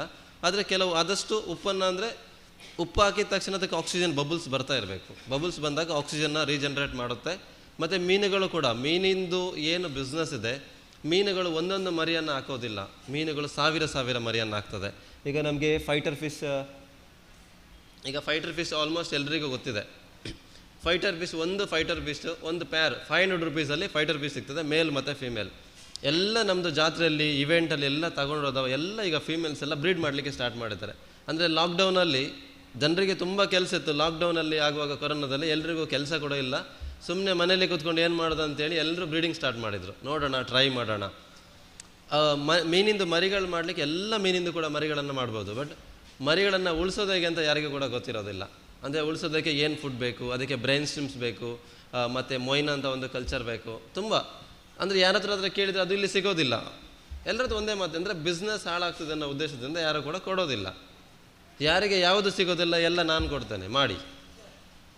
ಎಲ್ಲದು ಬಿಸ್ನೆಸ್ಸಿಗೆ. ಈಗ ನಿಮಗೆ ಬ್ರೈನ್ ಸ್ಟಿಮ್ ಸಿಗಲಿಲ್ವಾ, ನಮಗೆ ಮರಿಗಳಿಗೆ ತಿನ್ನೋದಕ್ಕೆ ನಮ್ಮದು ಮೊಟ್ಟೆ ಇದೆ, ಮೊಟ್ಟೆಯನ್ನು ಬೇಯಿಸಿ ಆ ಹಳದಿಯನ್ನು ತೆಗಿರಿ, ಸ್ವಲ್ಪ ಬಿಸಿ ಇದು ಫ್ರೈ ಮಾಡಿ ಆ ಮೊಟ್ಟೆಯನ್ನು ಬಾಯ್ಲ್ಡ್ ಎಗ್ದು ಎಲ್ಲೋವನ್ನು ಕೊಡಿ, ಮರಿಗಳು ಏನಾಗೋದಿಲ್ಲ, ಬದುಕು ಚೆನ್ನಾಗಿ ಬರ್ತದೆ. ಅದು ಸಿಗಲಿಲ್ವಾ, ಸ್ವಲ್ಪ ಗ್ರೀನ್ ವಾಟರ್, ಏನು ನೀರು ಇರ್ತದೆ, ಹಸಿರು ನೀರನ್ನು ಮರಿಗಳಿದ್ದ ಇದಕ್ಕೆ ಹಾಕಿಬಿಟ್ರೆ ಅದರಲ್ಲಿ ಬ್ಯಾಕ್ಟೀರಿಯಾಸ್ ಇರ್ತದೆ, ಆ ಬ್ಯಾಕ್ಟೀರಿಯಾನ ತಿಂದುಬಿಟ್ಟು ಮರಿಗಳು ದೊಡ್ಡದಾಗ್ತದೆ. ಈಗ ₹500 ಒಂದು ಫೈಟರನ್ನು ತಗೊಂಡೋಗಿ ನೀವು ಬ್ರೀಡ್ ಮಾಡಿದರೆ, ಆ ಮರಿಗಳನ್ನು ತುಂಬ ಕೇರ್ ಆಗಿ ನೋಡಿಕೊಂಡ್ರೆ ನಿಮಗೆ ಒಂದು 15,000 ರಿಂದ 20,000ಕ್ಕೆ ಯಾವ ಇದೇನಿಲ್ಲ, ಒಳ್ಳೆ ಇನ್ಕಮ್. ಅಂದರೆ ಯಾರು ತಗೊಂಡು ಹೋಗ್ತಾರೆ, ಎಲ್ರಿಗೂ ಪ್ರಾಬ್ಲಮ್ಸ್ ಒಂದೇ ಇರೋದು, ಯಾರು ತಗೊಂಡು ಹೋಗ್ತಾರೆ, ಎಲ್ಲಿ ಹಾಕ್ತಾರೆ. ಈಗ ನಾವು ಒಂದೊಂದು ಇವೆಂಟಲ್ಲಿ ನಾವು ಮೀನು ತರುವಾಗ ನೋಡಿ, ಅಲ್ಲಿ ನಾವು ಎಕ್ಸಿಬಿಷನಲ್ಲಿ ಮೀನು ತಗೊಂಡು ₹1,00,000 ಮೀನು ತಗೊಂಡು ಬಂದಿದ್ದೇವೆ. ಎಲ್ಲ ಬಿಸ್ನೆಸ್ ಎಲ್ಲ ದುಡ್ಡು ಕೂಡ ಚೆನ್ನೈ ಅವರಿಗೆ ಹೋಯಿತು. ಯಾಕಂದರೆ ನಮ್ಮ ಇಲ್ಲಿ ಯಾರ ಹತ್ರನೂ ಇಲ್ಲ, ನಾವು ಚೆನ್ನೈಯಿಂದ. ಈಗ ಮೋಲೀಸ್, ಗಪ್ಪೆ ಅದೆಲ್ಲ ಮರಿ ಹಾಕುವಂಥ ಮೀನುಗಳು, ಮೊಟ್ಟೆ ಹಾಕುವಂಥ ಮೀನುಗಳಿಗೆ ನಿಮಗೆ ಸ್ವಲ್ಪ ಕಷ್ಟ ಆಗ್ಬೋದು. ಅಂದರೆ ಫಸ್ಟಿಗೆ ಒಂದೇ ಸಲ ನಾನು ಮೊಟ್ಟೆ ಹಾಕುವ ಮೀನನ್ನೇ ಮಾಡಿಬಿಡ್ತೀನಿ ಅಂದರೆ ಕಷ್ಟ ಆಗುತ್ತೆ. ಫಸ್ಟಿಗೆ ಮೀನಿನ ಬಗ್ಗೆ ಸ್ವಲ್ಪ ಕಲಿಬೇಕು, ಅಂದರೆ ಯಾವ ಥರ ಬ್ರೀಡ್ ಮಾಡ್ಬೋದು ಏನು ಅಂತೆಲ್ಲ ಕಲಿತಾಗ ನಿಮಗೆ ಈಸಿ ಆಗುತ್ತೆ. ಈಗ ಮರಿ ಹಾಕುವ ಮೀನುಗಳಲ್ಲಿ ನಮಗೆ ಗಪ್ಪೀಸ್ ಇದೆ, ಮೋಲೀಸ್ ಇದೆ. ಚಿಕ್ಕ ಚಿಕ್ಕ ಮಕ್ಕಳಿಗೆ ₹50 ಮೀನು ತುಂಬ ಬೇಕಾಗ್ತದೆ, ಅಂದರೆ ಜಾಸ್ತಿ ಕಾಸ್ಟ್ಲಿ ಇದೆಲ್ಲ ಮಕ್ಕಳು ತಗೊಂಡು ಹೋಗೋದಿಲ್ಲ. ಮೋಲಿ, ಗಪ್ಪಿ ಇದೆಲ್ಲ ಮಕ್ಕಳು ಕೇಳ್ತಾರೆ ಆಲ್ಮೋಸ್ಟ್. ಈಗ ನಮಗೆ ನೋಡಿ ಗಪ್ಪೀಸ್ ಸಿಗಲಿಲ್ಲ ಚೆನ್ನೈಯಲ್ಲೂ ಕೂಡ, ಈಗ ಗಪ್ಪೀಸಲ್ಲಿ ಇಲ್ಲ. ಸಾಧಾರಣ ಗಪ್ಪೀಸ್ ಇದ್ದರೆ ನಮಗೆ ಒಂದು ₹20,000 ಗಪ್ಪೀಸ್ ಹೋಗ್ತಾಯಿತ್ತು. ಗಪ್ಪೀಸ್ ಇಲ್ಲೇ ಮನೆಯಲ್ಲಿ ಸ್ವಲ್ಪ ಒಂದು ₹500 ಫೈಮೇಲ್ ₹1,000 ಗಪ್ಪೀಸ್ ತಗೊಂಡು ಬಂದರೆ ಆ ಗಪ್ಪೀಸನ್ನು ಹಾಕಿಬಿಟ್ರೆ ಅದೇ ಮರಿ ಆಗ್ತಿರ್ತದೆ. ಬಟ್ ಎಲ್ಲ ಅಕ್ವೇರಿಯಂ ಫೀಲ್ಡಲ್ಲಿ ಒಂದು ಟೈಮ್ ಇನ್ವೆಸ್ಟ್ ಅಷ್ಟೇ, ಅದೇ ಮರಿ ಆಗ್ತಿರ್ತದೆ, ಅದೇ ಮರಿ ಹಾಕಿ ಮತ್ತು ಅದೇ ನಡೀತಾ ಇರ್ತದೆ. ಮತ್ತು ಪದೇ ಇನ್ವೆಸ್ಟ್ ಮಾಡ್ತಾ ಹೋಗ್ಲಿಕ್ಕೆ ಏನು ಅಕ್ವೇರಿಯಮಲ್ಲಿ ಏನಿಲ್ಲ. ಮತ್ತು ಗೌರ್ಮೆಂಟಿಂದ ತುಂಬ ಸಬ್ಸಿಡೀಸ್ಗಳಿದೆ, ಹೆಂಗಸರಿಗೆ 80%, ಗಂಡಸರಿಗೆ 40%, ಆ ಥರ ಎಲ್ಲ ತುಂಬ ಇದೆ. ಬಟ್ ಅಲ್ಲಿ ಹೋಗುವಾಗ ನಿಮಗೆ ಸರಿಯಾದ ಮಾಹಿತಿಗಳು ಸಿಗೋದಿಲ್ಲ, ಯಾವ ಥರ ಸಬ್ಸಿಡಿ ಸಿಗ್ತದೆ. ನಮ್ಮದು ಏನು ಮೀನುಗಾರಿಕೆ ಇಲಾಖೆಯಲ್ಲಿ ನಾವು ಮೀನಿಂದ ಬಿಸ್ನೆಸ್ ಮಾಡ್ತೇವೆ ಅಂತ ಹೇಳಿದರೆ ಬೈಕ್ ಕೊಡ್ತಾರೆ, ಇಲ್ಲ ನಾವು ಟೆಂಪೋ ಕೊಡ್ತಾರೆ. ಅದರಲ್ಲಿ ಕೇಳಬೇಕು, ಅಲ್ಲಿ ಹೋಗಿ ಮನೆ ಇಲ್ವಾ. ಈಗ ಪಂಚಾಯತಿಯಲ್ಲಿ ಮನೆ ಇಲ್ಲ ಅಂತ ಹೇಳಿದರೆ ಡಿಪಾರ್ಟ್ಮೆಂಟಲ್ಲಿ ಮೀನುಗಾರಿಕೆ ಇಲಾಖೆಯಲ್ಲಿ ಮನೆ ಇರ್ತದೆ, ಅವರಿಗೆ ಇಷ್ಟು ಮನೆ ಅಂತ ಇಟ್ಟಿರ್ತಾರೆ, ಅಲ್ಲಿ ಹೋಗಿ ಮನೆ ಕೊಡ್ತಾರೆ. ನಿಮಗೆ ನಾವು ಸ್ವಿಮ್ ಮಾಡ್ತೇವೆ, ಮೀನು ಹಿಡಿತೇವೆ ಅಂತ ಹೇಳಿದರೆ ಬೇಕಾದ್ರೆ ಜಾಕೆಟ್ ಕೊಡ್ತಾರೆ, ಎಲ್ಲ ಅಲ್ಲಿ ಬರ್ತದೆ. ಹಾಗೆ ಮತ್ತೆ ಗೌರ್ಮೆಂಟಿಗೆ ವಾಪಸ್ ಹೋಗ್ತದೆ. ಅಂದರೆ ಕೇಳುವವರು ಯಾರು ಇಲ್ಲ. ಅಂದರೆ ಕೇಳಿದ್ರು ಹೇಳ್ತಾರೆ, ನಾವು ಅಲ್ಲಿ ಹೋದರೆ ನಮಗೆ ಕೊಡೋದಿಲ್ಲ. ಬಾಗಿಲಿಗೆ ಹೋಗಿ ವಾಪಸ್ ಬಂದರೆ ಕೊಡೋದಿಲ್ಲ, ಅಲ್ಲಿ ಹೋಗಿ ಕೂತ್ಕೊಂಡು ಮಾತಾಡಿದರೆ ಕೊಡ್ತಾರೆ. ಮೀನುಗಾರಿಕೆ ಇಲಾಖೆ ತನಕ ಇಲಾಖೆಗೆ ಅಂತ ಹೋಗ್ತಾರೆ, ಎಲ್ಲ ಸುತ್ತಾಡಿ ಮತ್ತೆ ವಾಪಸ್ ಬರ್ತಾರೆ. ಹಾಗೆ ಅಲ್ಲಿ ಹೋದಾಗ ಅದರದ್ದು ಏನು ಡೀಟೇಲ್ಸ್ ಇರ್ತದೆ, ಹೇಗೆ ಸಬ್ಸಿಡಿ ಸಿಗ್ತದೆ. ಈಗ ಎಲ್ಲ ಕಡೆ ಬೆಟ್ಟ ಫಿಶ್ ಮತ್ತು ಥೈಲ್ಯಾಂಡ್, ನೀವು ಯೂಟ್ಯೂಬಲ್ಲೆಲ್ಲ ಸರ್ಚ್ ಮಾಡಿ. ಈ ಥೈಲ್ಯಾಂಡಲ್ಲಿ ಈ ಚಿಕ್ಕ ಚಿಕ್ಕ ಹುಡುಗಿಯರು, ಹೆಂಗಸರು, ಗಂಡಸರು ಎಲ್ಲರೂ ಕೂಡ ಈಗ ಬ್ರೀಡಿಂಗಲ್ಲಿ ಎಲ್ಲ ಫಿಶ್ ಬ್ರೀಡ್ ಮಾಡೋದು, ಎಲ್ಲ ಕಡೆ ಎಕ್ಸ್ಪೋರ್ಟ್ ಮಾಡೋದು. ಹೀಗೇನೆ ನಮ್ಮಲ್ಲಿ ಕೂಡ ಎಕ್ಸ್ಪೋರ್ಟ್ ಮಾಡಲಿಕ್ಕೆ ನಾವು ಪ್ರೊಡಕ್ಷನನ್ನು ಮಾಡಬೇಕು, ನಾವು ಚೆನ್ನೈಯಿಂದ ತರೋದನ್ನು ಸ್ಟಾಪ್ ಮಾಡಬೇಕು. ನೀವೆಲ್ಲರೂ ಕೂಡ ಎಷ್ಟು ನೀವು ಬ್ರೀಡ್ ಮಾಡಿ ಕೊಡ್ತೀರಿ, ನಾವು ಅದನ್ನು ಪರ್ಚೇಸ್ ಮಾಡ್ತೇವೆ. ಪರ್ಚೇಸ್ ಮಾಡಿ ನಮ್ಮದು ಏನು ಜಾತ್ರೆ ಇರ್ತದೆ ಎಲ್ಲ ಕಡೆ ನಾವು ನಮ್ಮವ್ರು ಮಾಡಿದ ಮೀನನ್ನೇ ನಾವು ಸೇಲ್ ಮಾಡ್ತೇವೆ, ಏನು ತೊಂದರೆ ಇಲ್ಲ. ಅಂದರೆ ಅದನ್ನು ಹೇಗೆ ಕಳಿಸ್ಬೇಕು, ಯಾವ ಥರ ಕಳಿಸ್ಕೊಡೋದು. ಈಗ ಮೀನನ್ನು ಇಲ್ಲಿ ಎಲ್ಲ ಕಡೆ ಮೀನು ಪ್ಲಾಸ್ಟಿಕ್ ಕವರಲ್ಲಿ ಪ್ಯಾಕಿಂಗ್ ಆಗ್ತದೆ. ಬಟ್ ಪ್ಯಾಕಿಂಗ್ ಮೆಥಡ್ಸ್ ಎಲ್ಲ ನೀವು ಒಂದು ಸಲ ನೋಡಿಕೊಂಡ್ರೆ ಗೊತ್ತಾಗ್ತದೆ. ಒಂದು ಸಲ ನಾವು ಕಲಿಸಿಕೊಡ್ತೇವೆ. ಅದನ್ನು ನಾವು ಬಸ್ಸಲ್ಲೇ ಬರೋದು ಎಲ್ಲದು ಕೂಡ. ಒಂದು ಚಿಕ್ಕ ಬಾಕ್ಸ್ ಮಾಡಿ ಬಸ್ಸಲ್ಲಿ ಹಾಕಿ ಮಂಗಳೂರಿಗೆ ಕಳಿಸ್ಕೊಟ್ರೆ ಅಲ್ಲಿ ಕಲೆಕ್ಟ್ ಮಾಡ್ತಾರೆ. ನಮ್ಮ ಹುಡುಗರಲ್ಲಿ ಇರ್ತಾರೆ, ಕಲೆಕ್ಟ್ ಮಾಡಿಬಿಟ್ಟು ನಮಗೆ ಕಳಿಸ್ಕೊಡ್ತಾರೆ. ನಮಗೆ ಇವಾಗ ಇವತ್ತು ನೈಟಲ್ಲಿ ಒಂದೊಂದು ಸಲ ಬಿಸ್ನೆಸ್ ಚೆನ್ನಾಗಿರ್ತದೆ, ಒಂದೊಂದು ಸಲ ಡಲ್ ಇರ್ತದೆ. ಬಿಸ್ನೆಸ್ ಅಂದರೆ ಆಗಿರ್ತದೆ. ಈಗ ಮೀನು ಇವತ್ತೆಲ್ಲ ಖಾಲಿ ಆಯಿತು, ನಾಳೆಗೆ ಮೀನಿಲ್ಲ. ಎಷ್ಟೋ ಸಲ ನಮ್ಮದು 6 ದಿನದ ಜಾತ್ರೆಗೆ ನಾವು 4 ದಿನಕ್ಕೆ ಕ್ಲೋಸ್ ಮಾಡಿದ್ದುಂಟು. ಯಾಕಂದರೆ ನಮಗೆ ಟೈಮಲ್ಲಿ ಮೀನು ಸಿಗಲಿಲ್ಲ. ಈಗ ಸಂಡೇ ದಿವಸನೇ ಬಿಸ್ನೆಸ್ ಇರೋದು ಎಲ್ಲ ಕಡೆ. ಜಾತ್ರೆ ಸಂಡೇಗೆ ಎಂಡ್ ಆಗ್ತದೆ. ಇವತ್ತು ಸಂಡೇ, ಇವತ್ತು ನಮಗೆ ತುಂಬ ಮೀನು ಬೇಕಲ್ಲಿ, ಮೀನು ಖಾಲಿಯಾಗಿದೆ. ಬಟ್ ಮೀನಿಲ್ಲ. ಇವತ್ತು ಸಂಡೇ ಎಲ್ಲ ಕಡೆ ಕ್ಲೋಸ್ ಇರ್ತದೆ. ಬಟ್ ಎಲ್ಲಾದರೂ ನಾವು ಲೋಕಲ್ಸ್ ಅವರು ಮೀನನ್ನು ಬ್ರೀಡ್ ಮಾಡ್ತಾ ಇದ್ದರೆ ಅಲ್ಲಿ ಸಂಡೇ ಮಂಡೇ ಏನಿಲ್ಲ, ಯಾವಾಗ ಬೇಕಾದರೂ ಹೋಗಿ ನಾವು ತಗೊಂಡು ಬರ್ಬೋದು. ಈಗ ನೈಟ್ 12 ಗಂಟೆ ಹೋದರೆ ನಮಗೆ ಬಿಸ್ನೆಸ್ ಇರ್ತದೆ, ನಾವು ಹೇಳ್ಬೋದು ಮೀನು ಖಾಲಿಯಾಗಿದೆ ಸ್ವಲ್ಪ ಎಮರ್ಜೆನ್ಸಿ ಅಂತ ಹೇಳಿದರೆ 12 ಗಂಟೆಗೆ ಕೂಡ ಹಿಡಿದು ಕೊಡ್ತಾರೆ, ನೀವು ತಗೊಂಡೋಗಿ. ಅದಕ್ಕೆ ಏನು ಸಾಕಲಿಕ್ಕೆ ಏನು ಟರ್ಪಲ್ ವ್ಯವಸ್ಥೆ ಬೇಕಾ, ಅಥವಾ ಏನು ಅದಕ್ಕೆ ಟಬ್ಸ್ ಬೇಕು, ಏನೆಲ್ಲ ಬೇಕು, ಅದಕ್ಕೆಲ್ಲ ಚಿಕ್ಕ ಚಿಕ್ಕ ಕಾಸ್ಟ್ ಇರ್ತದೆ. ಚಿಕ್ಕ ಒಂದೇ ಸಲ ನೀವು ಡಿಪಾರ್ಟ್ಮೆಂಟಿಗೆ ಕೊಡಬೇಕು ಅನ್ನೋದು ಆಗೋದಿಲ್ಲ. ಅಂದರೆ ಚಿಕ್ಕ ಕಾಸ್ಟನ್ನು ನೀವು ಇನ್ವೆಸ್ಟ್ ಮಾಡಿ ನೀವು ಪ್ರಯತ್ನನ ಫಸ್ಟ್ ಮಾಡಿ. ನಿಮಗೆ ಓಕೆ ಅದನ್ನು ಮಾಡ್ಬೋದು ಅಂತ ನಿಮ್ಮ ಮನಸ್ಸಲ್ಲಿ ಬಂದರೆ ನೀವು ಅದನ್ನು ಕಂಟಿನ್ಯೂ ಮಾಡಿ. ಮತ್ತು ಏನು ಗೌರ್ಮೆಂಟಿಂದ ಸಬ್ಸಿಡಿ ಬರ್ತದೆ ಆ ಸಬ್ಸಿಡಿಯನ್ನು ತಗೊಳ್ಳಿ. ಆ ಸಬ್ಸಿಡಿ ಬಗ್ಗೆ ಗೊತ್ತಾಗಲಿಲ್ಲ ಅಂದರೆ ನಾವು ಹೇಳಿಕೊಡ್ತೇವೆ. ಆ ಸಬ್ಸಿಡಿಯನ್ನು ತಗೊಂಡು ಬಿಸ್ನೆಸ್ಸನ್ನು ಮಾಡಿ. ಬಿಸ್ನೆಸ್ಸನ್ನು ಮಾಡಿದಾಗ ಮಾರ್ಕೆಟನ್ನು ಕೂಡ ನಾವು ಮಾಡ್ತೇವೆ. ಅಂದರೆ ಮಂಗಳೂರಲ್ಲಿ ಕೂಡ ಒಂದು ಫಿಶ್ದು ಮಾರ್ಕೆಟ್ ಮಾಡಬೇಕು ಅನ್ನೋದೊಂದು ಆಸೆ ಇದೆ. ಬಟ್ ನಾವು ಪ್ರಯತ್ನ ಪಡ್ತಾನೆ ಇದ್ದೇವೆ. ಬಟ್ ನಾವು ಸಕ್ಸಸ್ ಕೂಡ ಆಗಿದ್ದೇವೆ. ನಮ್ಮ ಹತ್ರ ಸ್ಟಾರ್ಟ್ ಮಾಡುವಾಗ ಏನಿರಲಿಲ್ಲ, ಇವಾಗ ಒಂದು 4-5 ಗಾಡಿ ಇದೆ. ಡೈಲಿ ನಮ್ಮದು ಟೆಂಪೋದಲ್ಲಿ ನಾವು ಟೆನ್ಷನ್ ಮಾಡ್ಕೊಳ್ಳೋದಿಲ್ಲ. ಸಂಜೆ ಹೊತ್ತಲ್ಲಿ ನಮ್ಮದು ಗಾಡಿಯಲ್ಲಿ ನಮ್ಮದೇ ಮೀನು ಬ್ರೀಡ್ ಮಾಡಿದ ಮೀನನ್ನು ನಾವು ಕಟ್ತೇವೆ. 5 ಗಂಟೆಗೆ ನಮ್ಮ ಹುಡುಗ ಗಾಡಿಯಲ್ಲಿ ತಗೊಂಡು ಹೋಗ್ತಾನೆ. ರೋಡ್ ಸೈಡಲ್ಲಿ ಹೈವೇಲ್ಲಿ ಗಾಡಿ ನಿಲ್ಲಿಸ್ತಾನೆ. ಒಂದು 8:30 ಗಂಟೆಗೆ 6ರಿಂದ 7-8 ಸಾವಿರ ರೂಪಾಯಿ ಬಿಸ್ನೆಸ್ ಮಾಡ್ಕೊಂಡು ಬರ್ತಾನೆ. ಅದಕ್ಕಿಂತ ಬಿಸ್ನೆಸ್ ಇನ್ನೇನು ಬೇಕು ಅಲ್ವಾ? ಇಷ್ಟು ವರ್ಷ ನಾವು ಕಷ್ಟಪಟ್ಟಿದ್ದಕ್ಕೆ ನಮಗೆ ಅಷ್ಟೇ. ಒಂದು ಗಾಡಿ ಮಾಡಿ ಎಲ್ಲ ಹೈವೇ. ನಾನು ಮಾಡೋದು ಕಾಲೀಗ ಉಡುಪಿಯಲ್ಲಿ ಮಾತ್ರ ಮಾಡ್ತಿದ್ದೇನೆ. ಇಲ್ಲಿ ಇಷ್ಟು ಸಿಟಿ ಇದೆ, ಇಷ್ಟು ಕಡೆ ಎಲ್ಲ ಕಡೆ ಇದೆ. ನೀವು ಸಹ ಒಂದು ಜನರಿಗೆ ಕೆಲಸ ಕೊಡಿ, ನೀವು ಸಹ ಬಿಸ್ನೆಸ್ ಮಾಡಿ. ಒಂದು ಗಾಡಿ ಹಾಕಿ ಹೈವೇಲಿ ಸೆಟ್ ಮಾಡಿ ಅದನ್ನ ಹೇಗೆ ಪ್ಯಾಕಿಂಗ್ ಮಾಡಬೇಕು ನೋಡ್ಕೊಳ್ಳಿ. ಹಾಗೆ ಒಂದು ಹುಡುಗನಿಗೆ ಕೆಲಸ ಕೊಟ್ಟು ಗಾಡಿಯನ್ನು ತಗೊಂಡೋಗಿ ಹೈವೇಲಿ ಇಡಿ. ಡೈಲಿ 1,000, 2,000, 3,000 ಬರ್ತದೆ. ಯಾಕೆ ಬಿಡಬೇಕು? ಇವಾಗ ನಾವು ಬೌಲ್ ಬಿಸ್ನೆಸ್ ಏನು ಮಾಡಿದ್ದೇವೆ, ಈಗ ಎಲ್ಲ UP ಹುಡುಗರು ಬಂದುಬಿಟ್ಟು ಎಲ್ಲ ಬೌಲ್ ತಗೊಂಡೋಗಿ ಮನೆಗೆ ಮಾರಿ ಬಿಸ್ನೆಸ್ ಮಾಡ್ತಿದ್ದಾರೆ. ನಮ್ಮ ಲೋಕಲ್ಸ್ ಹುಡುಗಿಯರೆಲ್ಲ ಯಾವುದೋ ಒಂದು MNC ಕಂಪನಿ, RMC ಕಂಪನಿ ಅಂತೇಳಿ ಎಲ್ಲ ಬೌಲು, ಬ್ರಷ್ ಅದನ್ನೆಲ್ಲ ತಗೊಂಡೋಗಿ ನಾವು ಸ್ಟೂಡೆಂಟ್ಸ್ ಸರ್ ಅಂತೇಳಿ ಎಲ್ಲ ಮಾರ್ಕೊಂಡು 300 ರೂಪಾಯಿ 400 ರೂಪಾಯಿ ಸಂಬಳಕ್ಕೆ ಕಷ್ಟಪಡ್ತಿದ್ದಾರೆ. ಅವರೇ ಮನೆಯಲ್ಲಿ ಸಾಕ್ಬಿಟ್ಟು ಅದೇ ಬೌಲನ್ನು ನಾವು ಕೊಡ್ತೇವೆ, ತಗೊಂಡೋಗಿ ನೀವು ಮಾರಿ ದಿನಕ್ಕೆ 2,000, 3,000 ಸಂಪಾದನೆ ಆಗುವಾಗ ಬೇರೆ ಕಂಪನಿ ಬೇಕಾ? ಬೇರೆ ಕಂಪನಿ ಅವಶ್ಯಕತೆ ಇರೋದಿಲ್ಲ. ಅವಾಗ ನಮಗೆ ನಾವೇ ಬ್ರೀಡ್ ಮಾಡಿದ್ದನ್ನು ನಾವೇ ಸೇಲ್ ಮಾಡ್ಬೋದು. ಎಲ್ಲದಕ್ಕೆ ಯಾವ ಪ್ರಾಣಿಗಳಾಗಿರ್ಬೋದು ಎಲ್ಲ ತಂದು ನಮ್ಮದು ಏನು ಈವೆಂಟ್ ಜಾತ್ರೆ ಇರ್ತದೆ ಎಲ್ಲ ಕೊಡಿ, ನಾವೆಲ್ಲ ಸೇಲ್ ಮಾಡಿ ಕೊಡ್ತೇವೆ. ಎಲ್ಲದೂ ಕೂಡ ಸೇಲ್ ಆಗ್ತದೆ. ಹಾಗೆ ಬಿಸ್ನೆಸ್ ಮಾಡೋರಿಗೆ ಎಲ್ರಿಗೂ ಕೂಡ ನಾವು ಹೆಲ್ಪ್ ಮಾಡ್ತೇವೆ. ಓಕೆ, ನಮ್ಮದು ಫೋನ್ ನಂಬರ್ ತಗೊಳ್ಳಿ 9845 613 553. ಶಶಿಕುಮಾರ್ ಅಂತೇಳಿ ಕಾರ್ಕಳದಲ್ಲಿದೆ, ಮತ್ಸ್ಯಕನ್ಯಾ ಅಕ್ವಾಫಾರ್ಮ್ ಅಂತ. 9845 613 553. ಈಗಾಗಲೇ ನಾವು ತುಂಬ ಜನಕ್ಕೆ ಕೊಟ್ಟಿದ್ದೇವೆ. ಮನೆಯಲ್ಲಿ ಎಲ್ಲ ಮೀನು ಸಾಕ್ತಿದ್ದಾರೆ, ಅವರು ಸಾಕಿ ಕೊಡ್ತಾ ಇದ್ದಾರೆ, ನಾವು ತಗೊಳ್ತಿದ್ದೇವೆ. ಹಾಗೆಯೇ ಕಾರ್ಕಳದಲ್ಲಿ ಏನಿದೆ, ನಾವು ಹೊಳೆ ಪಕ್ಕ ಜಾಗ ತಗೊಂಡು ಅಲ್ಲೇ ಮನೆ ಮಾಡಿದ್ದೇವೆ. ಈಗ ಕೆಲಸ ನಡೀತದೆ. ಅಲ್ಲೇ ಮೀನಿಂದು ಟ್ಯಾಂಕ್ ಇದೆ. ಒಳೆ ಮೀನನ್ನು ನಾವು ಇಟ್ಕೊಂಡು ಬಂದು ಅಲ್ಲೇ ನಾವು ಟ್ರೀಟ್ಮೆಂಟ್ ಮಾಡಿ ಅಲ್ಲಿಂದನೇ ಕಳಿಸ್ಕೊಡ್ತಿದ್ದೆ. ಎಲ್ಲದೂ ಕೂಡ ಒಂದೇ ಜಾಗದಲ್ಲಿದೆ. ನೀವು ಹೊಳೆಯಲ್ಲಿ ಸಿಗುವಂಥ ಏನು ಬೇರು, ನಮಗೆ ಯಾವುದು ಕೂಡ ಪ್ರಕೃತಿಯಲ್ಲಿ ಸಿಗುವಂಥ ಯಾವ ವಸ್ತುವನ್ನು ಕೂಡ ನಾವು ಬಿಡೋದಿಲ್ಲ. ಯಾಕಂತ ಹೇಳಿದರೆ ನಮಗೆ ಪ್ರಕೃತಿ ಸಂಪತ್ತು ನೋಡಿ. ಪ್ರಕೃತಿ ಸಂಪತ್ತು. ನಾನು ಒಳ್ಳೆಯ ಫಿಶನ್ನು ಮಾಡುವಾಗ ಮನೇಲೆಲ್ಲ ಬೈತಿದ್ರು, ಇದನ್ನೆಲ್ಲ ಯಾಕೆ ಮಾಡ್ತೀಯಾ ಅಂದರೆ ಅವರಿಗೆ ಮರ್ಯಾದೆ ಕಡಿಮೆ ಆಯಿತು. ನಿಮ್ಮ ಮಗ ಒಳ್ಳೆಯದು ಮೀನು ಹಿಡಿದು ಮಾರ್ತಾನೆ, ಅವರು ಮರ್ಯಾದೆ ಕಡಿಮೆ ಆಗುವಾಗ ಇರ್ತದೆ. ನಾನು ಹೇಳಿದೆ ಮರ್ಯಾದೆ ಕಮ್ಮಿ ಆದದ್ದು ನನಗೆ ಅಲ್ವಾ, ಬಿಸ್ನೆಸ್ ನಂದು. ಇವಾಗ ನಾವು ಬಿಸ್ನೆಸ್ಸಲ್ಲಿ ಮುಂದೆ ಬೆಳೆದಾಗ ನೀನು ಅವತ್ತು ಮಾಡಿದ್ದು ಕರೆಕ್ಟ್ ಇದೆ, ಕರೆಕ್ಟ್ ಅದೇ ಕರೆಕ್ಟ್ ಅಂದರೆ ನಾವು ಬೆಳೆದಾಗ ಅದು ಕರೆಕ್ಟ್ ಅಂತ ಹೇಳ್ತಾರೆ, ನಾವು ಮಾಡಿದಾಗ ಅದು ಸರಿ ಇಲ್ಲ ಅಂತ ಹೇಳ್ತಾರೆ. ಈಗ ಒಳ್ಳೆಯಲ್ಲಿ ಸಿಗುವ ಚಿಕ್ಕ ಚಿಕ್ಕ ಕಲ್ಲು ಕೂಡ ತುಂಬ ಆರ್ಡರ್ ಇದೆ ನನಗೆ. ಆ ಕಲ್ಲನ್ನು ಕೂಡ ನಾವು ಅಕ್ವೇರಿಯಮಲ್ಲಿ ಮಾರ್ತೇವೆ. ನಾವು ಮಳೆಗಾಲದಲ್ಲಿ ತುಂಬ ಬ್ಯುಸಿ ಇರ್ತೇವೆ. ಯಾಕಂತ ಹೇಳಿದ್ರೆ ಮಳೆಗಾಲದಲ್ಲಿ ಈ ನೀರಲ್ಲಿ ಬರುವ ಬೇರುಗಳೆಲ್ಲ ಇರ್ತದಲ್ಲ, ಅದನ್ನೆಲ್ಲ ಹಿಡಿಲಿಕ್ಕೆ ನಾವು 15 ಜನ ಹುಡುಗರು ರೆಡಿ ಇರ್ತಾರೆ. ಎಲ್ಲ ಬೇರುಗಳನ್ನು ಹಿಡಿದು ಸ್ಟಾಕ್ ಮಾಡ್ತಾರೆ. ಒಂದೊಂದು ಬೇರಿಗೆ 2,000, 3,000 ರೂಪಾಯಿಗೆ ನಾವು ಮಾರ್ತೇವೆ. ನಮ್ಮ ಮನೆಯಲ್ಲಿ ಫಸ್ಟ್ ಟೈಮ್ ಎಲ್ಲಿದೆ, ನಾವು ಬೇರೆಲ್ಲ ತಂದಿಡೋದು. ಇವರು ಸೌದೆಗೆ ಇಲ್ಲಾದರೆ ಬೆಂಕಿ ಮಾಡಲಿಕ್ಕೆ ಎಲ್ಲ ತಗೊಂಡೋಗಿ ಬೆಂಕಿಗೆ ಇಡೋದು. ಈಗೆಲ್ಲ ನಡೆದಿದೆ ತುಂಬ ನಮಗೆ. ಅಂದರೆ ಎಲ್ಲದೂ ಕೂಡ ಯೂಸೇಬಲ್. ಅಕ್ವೇರಿಯಂ ಅಂದರೆ ಇವಾಗಿನ ಜನ್ರೇಷನ್ ಏನಿದೆ ಅಂತ ಹೇಳಿದರೆ, ಜನರ ಹತ್ರ ದುಡ್ಡಿದೆ, ಅವರಿಗೆ ತೀರ್ಗಾಡಲಿಕ್ಕೆ ಟೈಮ್ ಇಲ್ಲ. ಈಗ ಬ್ಯಾಂಗ್ಳೂರಲ್ಲಿ, ಬಾಂಬೆಯಲ್ಲಿ ತುಂಬ ಜನ, ನಮಗೆ ತಲೆ ಬಿಸಿ ಆಗ್ತದೆ ಎಂಥ ಅವಸ್ಥೆ ಇರೋದು. 5-6 ಲಕ್ಷ ಕೊಟ್ಟು ಮನೆಯಲ್ಲೇ ಒಂದು ಫಾರೆಸ್ಟನ್ನು ಕ್ರಿಯೇಟ್ ಮಾಡ್ತಾರೆ. ಅವರಿಗೆ ಫಾರೆಸ್ಟಿಗೆ ಹೋಗಲಿಕ್ಕೆ ಟೈಮ್ ಇಲ್ಲ, ಪ್ರಕೃತಿ ನೋಡಲಿಕ್ಕೆ ಟೈಮ್ ಇಲ್ಲ. ಬೆಳಿಗ್ಗೆ ಎದ್ದ ತಕ್ಷಣ ಕಪ್ಪೆ ಕರ ಸೌಂಡ್ ಮಾಡ್ತಾ ಇರಬೇಕು ಮನೆ ಒಳಗೆ. ಅದಕ್ಕೆ ಒಂದು ಗಾರ್ಡನ್, ಒಂದು ಸೆಟಪ್ ಮಾಡಲಿಕ್ಕೆ ಅದಕ್ಕೆಂತಲೂ ಜನ ಇದ್ದಾರೆ. ಅದನ್ನು ಸೆಟಪ್ ಮಾಡಲಿಕ್ಕೆ 8 ಲಕ್ಷ 10 ಲಕ್ಷ ತಗೊಳ್ತಾರೆ. ನಮಗೆ ಒಳ್ಳೆಯದೊಂದು ಕಪ್ಪೆ ಕಾಣಿಸಿದ್ರೆ ಕೂಡ ನಾನು ಹಿಡಿದಿರ್ತೀನಿ, ಅದನ್ನು ಕೇಳ್ತಾರೆ ಒಬ್ಬರು. ಈ ಅಡಿಕೆ ಕೃಷಿ ಮಾಡ್ತಾರೆ ಎಲ್ಲ ಕಡೆ. ಅಲ್ಲಿ ಏಡಿಗಳು ಬರ್ತದೆ, ಚಿಕ್ಕ ಚಿಕ್ಕ ಕೆಂಪು ಏಡಿಗಳು.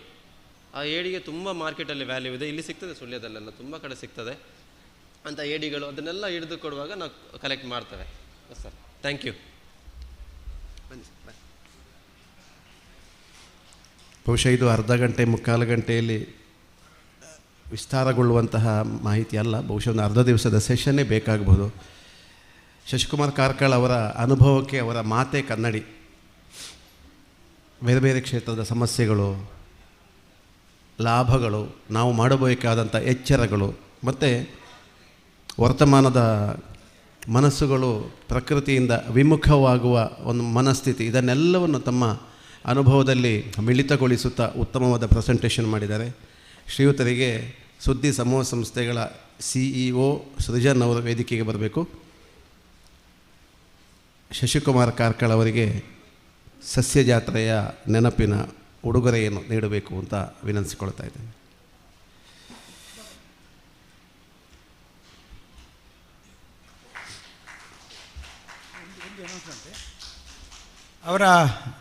ಅವ್ರು ಹೇಳಿದ್ದಾರೆ, ಪುತ್ತೂರಲ್ಲಿ ಎಲ್ಲ ಕಡೆಯಲ್ಲಿ ಮನೆಯಲ್ಲಿ ಮೀನುಗಾರಿಕೆ ಮಾಡೋದಿದ್ದರೆ ಮಾರುಕಟ್ಟೆ ಅವರು ಮಾಡಿಕೊಡ್ತಾರೆ, ಮಾಹಿತಿ ನಾವು ಕೊಡ್ತೇವೆ.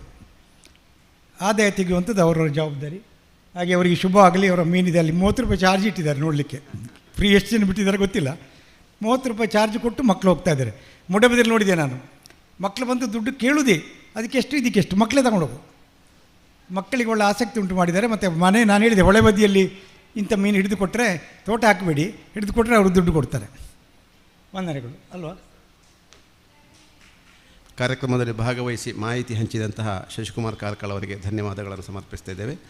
ತಮಗೆಲ್ಲರಿಗೂ ಊಟ ಆಗಿರಬಹುದು ಅಂತ ಭಾವಿಸ್ತೇವೆ. ಊಟ ಆಗದೇ ಇದ್ದವರು ಮಧ್ಯೆ ಮಧ್ಯೆ ಹೋಗಿ ಮಾಡಿ ಬರಬೇಕು ವಿನಂತಿಸ್ತಾ, ಈಗ ಅನಿಲ್ ಬಳಂಜಿಯವರು ನಮ್ಮ ಮಧ್ಯೆ ಸೇರಿಕೊಂಡಿದ್ದಾರೆ, ಸಭಾಭವನ ಬಂದಿದ್ದಾರೆ. ಶ್ರೀಯುತ ಅನಿಲ್ ಬಳಂಜಿಯವರು ದಯವಿಟ್ಟು ವೇದಿಕೆಗೆ ಬರಬೇಕು ಅಂತ ವಿನಂತಿಸ್ಕೊಳ್ತಾ ಇದ್ದೇನೆ.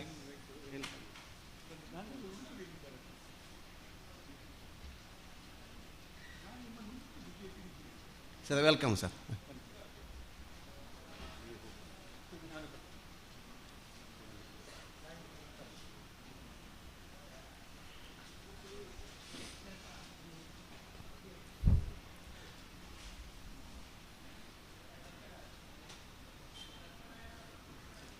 ಕರಾವಳಿಯಲ್ಲಿ ಹಣ್ಣುಗಳ ಲೋಕವನ್ನು ಪರಿಚಯಿಸಿದಂಥ ಶ್ರೀಯುತ ಅನಿಲ್ ಬಳಂಜಿ ಅವರಿಗೆ ಡಾಕ್ಟರ್ UP ಶಿವಾನಂದ್ ಅವರು ಪುಷ್ಪ ನೀಡಿ ಸ್ವಾಗತಿಸಬೇಕು ಅಂತ ವಿನಂತಿಸಿಕೊಳ್ತೇವೆ. ಈ ಕಾರ್ಯಕ್ರಮಕ್ಕೆ ತಮಗೆ ಸ್ವಾಗತ ಸರ್. ಅನಿಲ್ ಬಳಂಜಿಯವರು ವೇದಿಕೆಗೆ ಬರುವಾಗಲೇ ಆ ವೇಗವನ್ನು ನಾವು ಗಮನಿಸಿದ್ದೆವು. ಅದು ಯಾವಾಗಲೂ ಕಾಯಂ ವೇಗ ಅವರದು. ಮನಸ್ಸಿದ್ದ ಹಾಗೆ ವೇಗ, ಅದು ವೇಗ ಇದ್ದ ಹಾಗೆ ಕಾರ್ಯ.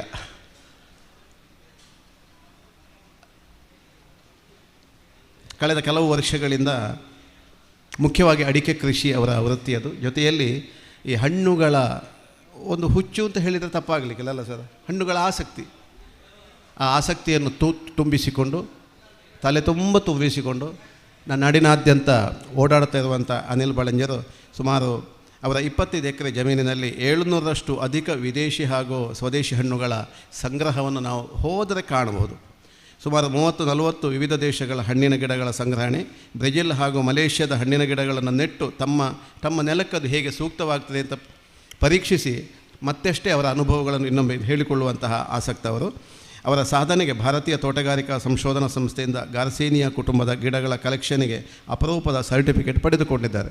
ಇಷ್ಟು ಹೇಳುವಾಗ ಇನ್ನೊಂದು ತಮಾಷೆ ಪ್ರಸಂಗ, ಅವರ ಕಿಸೆಯಲ್ಲಿ ಒಂದು ಸಣ್ಣ ಚೂರಿ ಇದೆ. ಅವರ ಕಿಸೆಯಲ್ಲಿ ಬಹುಶಃ ಇದೇನು ಯಾರಿಗೂ ಅಪಾಯ ಮಾಡಲಿಕ್ಕಲ್ಲ, ಯಾಕಂದರೆ ಸಸ್ಯಗಳ ಆಸಕ್ತಿ ಇದ್ದವರಲ್ಲಿ ಒಂದು ಚೂರಿ ಇರಬೇಕಂತೆ ಅವ್ರು ಹೇಳೋದು. ಯಾವುದೋ ಒಂದು ಸಸ್ಯದ ಕುಡಿ ಬೇಕು ಅಂತಾದಾಗ ಇನ್ನೊಬ್ಬರಲ್ಲಿ ಹೇಳಿ ಮರ ಹತ್ತಿಸಿ ಅದು ತಂದಾಗೂ ಅದು ಏನಾಗ್ತದೆ ಕೊನೆಗೆ ಉಂಟು ಅಂತ ಗೊತ್ತಾದರೆ ಮನೆಯವರ ಪರ್ಮಿಷನ್ ಇದ್ದರೆ ಅವರು ಎಸ್ ಹೇಳೋ ಮೊದಲು ಇವರು ಮರ ಹತ್ತಿ ಆಗ್ತದೆ, ಕುಟಿಯನ್ನು ಕಟ್ ಮಾಡಿ ಆಗ್ತದೆ, ಅದು ಅವರ ಸಂಗ್ರಹಕ್ಕೆ ಸೇರ್ತದೆ. ಈ ರೀತಿಯ ವೇಗದ ಒಂದು ಸ್ಫೂರ್ತಿಯ ಅನಿಲ್ ಬೆಳಂಜರು ಈ ಕಾರ್ಯಕ್ರಮಕ್ಕೆ ಆಗಮಿಸಿದ್ದಾರೆ. ಸಸ್ಯ ಜಾತ್ರೆ ಪರವಾಗಿ ಅವರಿಗೆ ಸ್ವಾಗತವನ್ನು ಕೋರುತ್ತಾ ಸರ್ ಹಣ್ಣಿನ ಲೋಕವನ್ನು ತಮ್ಮ ಮುಂದೆ ಪ್ರದರ್ಶನ ಮಾಡಬೇಕು ಅಂತ ವಿನಂತಿಸಿಕೊಳ್ತಾ ಇದ್ದೀನಿ. ವೆಲ್ಕಮ್. ಪ್ರೀತಿಯ ರೈತರ ಮಿತ್ರರಿಗೂ ನಮಸ್ಕಾರ. ನಾನು ಇವಾಗಲೇ ಹೇಳಿದಾಗೆ ಅನಿಲ್ ಬಳಂಜ ಅಂತೇಳಿ ಬೆಳ್ತಂಗಡಿ ತಾಲೂಕು ಬಳಂಜ ಎಂಬ ಕುಗ್ರಾಮದಲ್ಲಿ ವಾಸಿಸ್ತಾ ಇದ್ದೇನೆ. ಕೃಷಿ ನನ್ನ ಮೂಲ ವೃತ್ತಿ. ಅಂದರೆ ಸಾಮಾನ್ಯವಾಗಿ ನಾನು PUC ವಿದ್ಯಾರ್ಥಿ ಜೀವನವನ್ನು ಮುಗಿಸಿಕೊಂಡು ಸಂಪೂರ್ಣವಾಗಿ ಕೃಷಿಯಲ್ಲಿ ತೊಡಗಿಸ್ಕೊಂಡವನು. ಈ ಕೃಷಿ ಅಂತ ಹೇಳಿದಾಗ ನಮ್ಮಲ್ಲಿ ದಕ್ಷಿಣ ಕನ್ನಡ ಅಥವಾ ಉಡುಪಿ ಜಿಲ್ಲೆಯಲ್ಲಿ ನಾವೆಲ್ಲ ಓದುವಂಥದ್ದು ಅಡಿಕೆ ಅಥವಾ ರಬ್ಬರ್, ಇದೆರಡನ್ನು ಬಿಟ್ಟರೆ ನಮಗೆ ಪ್ರಪಂಚವೇ ಇಲ್ಲ. ಸಾಮಾನ್ಯವಾಗಿ ಅಡಿಕೆಗೆ 300 ಗಡಿ ದಾಟಿದ ಮೇಲೆ ನಾವು ಯಾರೊಬ್ಬರ ಇತ್ನಲ್ಲಿ ಕೂಡ ಬಹುಶಃ ಬೇರೆ ಕೃಷಿಯ ಬಗ್ಗೆ ಮಾತನಾಡೋದು ಕಷ್ಟ. ಎಲ್ರಿಗೂ ಕೂಡ ವ್ಯಾವಹಾರಿಕ ಜೀವನ ಒಂದೇ ಮುಖ್ಯವಾಗಿದೆ. ಈಗ ಸದ್ಯದ ಪರಿಸ್ಥಿತಿ ಏನಾಗಿದೆ ಅಂತ ಹೇಳಿದ್ರೆ YLD ಮತ್ತು ಎಲೆ ಚುಕ್ಕೆ ರೋಗ ಇಷ್ಟಕ್ಕೆ ಸೀಮಿತ ಅಲ್ಲ, ಅದಕ್ಕೆ ಪರಿಹಾರ ಇದೆಯೇ ಅಂತ ಹೇಳುವಂಥದ್ದನ್ನು ನಾವು ಅಥವಾ ವಿಜ್ಞಾನಿಗಳು ನಮಗೆ ಸಹಾಯ ನೀಡ್ತಾರೆ ಅಂತ ಹೇಳುವಂಥದ್ದನ್ನು ಕೂಡ ನಾವು ಇನ್ನು ಮುಂದೆ ಬಹುಶಃ ನಿರೀಕ್ಷೆ ಮಾಡುವುದು ಕಷ್ಟ. ಯಾಕಂದರೆ ಅಡಿಕೆಗೆ ಒಂದು ಲಗಾಮು ಹಾಕುವ ಉದ್ದೇಶ ಸರ್ಕಾರಕ್ಕೆ ಬಹಳಷ್ಟು ಇದರಲ್ಲಿ ಕಾಣಿಸ್ತಾ ಇದೆ. ಯಾಕಂದರೆ ಅಡಿಕೆ ಒಂದು ಖಾದ್ಯ ವಸ್ತು ಅಲ್ಲ, ಜೊತೆಗೆ ಏನಂದರೆ ಅದೊಂದು ಮಾದಕ ವಸ್ತುವಿನ ಜೊತೆಗೆ ಸಮ್ಮಿಳಿತವಾದಂತಹ ಒಂದು ಕೃಷಿ. ಹಾಗಾಗಿ ಇವುಗಳನ್ನು ಹೆಚ್ಚು ಬೆಳವಣಿಗೆ, ಈಗ ನಿನ್ನೆ ಮೊನ್ನೆ ತಾನೇ ಇವರು ನಮ್ಮ ಗೃಹ ಸಚಿವರು ಹೇಳಿದ್ದಾರೆ ಭಾಳಷ್ಟು ಹೆಕ್ಟೇರ್ಗಟ್ಟಲೆ ಆಂಧ್ರ ಪ್ರದೇಶದಲ್ಲಿ ಬೆಳೀತಾ ಇದೆ, ಭವಿಷ್ಯ ಇಲ್ಲ ಅಂತ ಹೇಳುವಂಥದ್ದು. ಹಾಗಾಗಿ ನಾವು ಅಡಿಕೆಗೆ ಪರ್ಯಾಯವಾಗಿ ಯಾವ ಬೆಳೆಗಳನ್ನು ಬೆಳಿಬೇಕು ಅಂತ ಹೇಳಿದ್ದು ನಮಗೆ. ಇನ್ನು ಭತ್ತ ಗದ್ದೆ ಅಂತೂ ನಮ್ಗೆ ಇವಾಗಲೇ ನೋಡಿ ಆಗಿರುವಂಥದ್ದು. ಭತ್ತ ಅಥವಾ ಧಾನ್ಯಗಳು ಇವುಗಳನ್ನು ನಾವು ಕರಾವಳಿಯ ಈ 6-7 ತಿಂಗಳಿನ ಮಳೆಯಲ್ಲಿ ಅಥವಾ ಅಕಾಲಿಕ ಮಳೆಗಳಲ್ಲಿ ನಾವು ಅದನ್ನು ಬೆಳೆಸ್ಕೊಳ್ಳೋದು ತುಂಬ ತ್ರಾಸದಾಯಕ. ಹಾಗಾಗಿ ನಾವು ಏನನ್ನು ಬೆಳೀಬೋದು, ಈ ವಿಪರೀತ ಮಳೆಯಲ್ಲಿ ನಮಗಿರುವಂಥ ಆಯ್ಕೆ ಒಂದೇ ತೋಟಗಾರಿಕಾ ಬೆಳೆಗಳು. ತೋಟಗಾರಿಕಾ ಬೆಳೆಗಳಲ್ಲಿ ನಾವು ಇವಾಗ ನೋಡಿದ್ದು ಅಡಿಕೆ ಮತ್ತು ತೆಂಗು, ರಬ್ಬರ್ ಇವುಗಳನ್ನೆಲ್ಲ ನೋಡಿದ್ದೇವೆ. ರಬ್ಬರ್ ಅಂತೂ ನಮ್ಮನ್ನು ಕೂಡ, ರಬ್ಬರ್ ಹಾಲಿನ ಜೊತೆಗೆ ನಮ್ಮನ್ನು ಕೆತ್ತುವ ಪರಿಸ್ಥಿತಿ ಬಂದಿದೆ. ನಮಗೆ ಏನೇನೂ ಕೂಡ ಅದರಲ್ಲಿ ಆದಾಯ ಬರ್ತಾ ಇಲ್ಲ. ವ್ಯಾವಹಾರಿಕವಾಗಿ ನಾವು ಸಂಭಾಳಿಸಿಕೊಂಡು ಹೋಗ್ತಾ ಇದ್ದೇವೆ ಅಷ್ಟೇ ಹೊರತು ಒಂದು ಉತ್ತಮ ಬೆಳೆ ಅಂತ ಹೇಳಲಿಕ್ಕೆ ಆಗ್ತಾಯಿಲ್ಲ.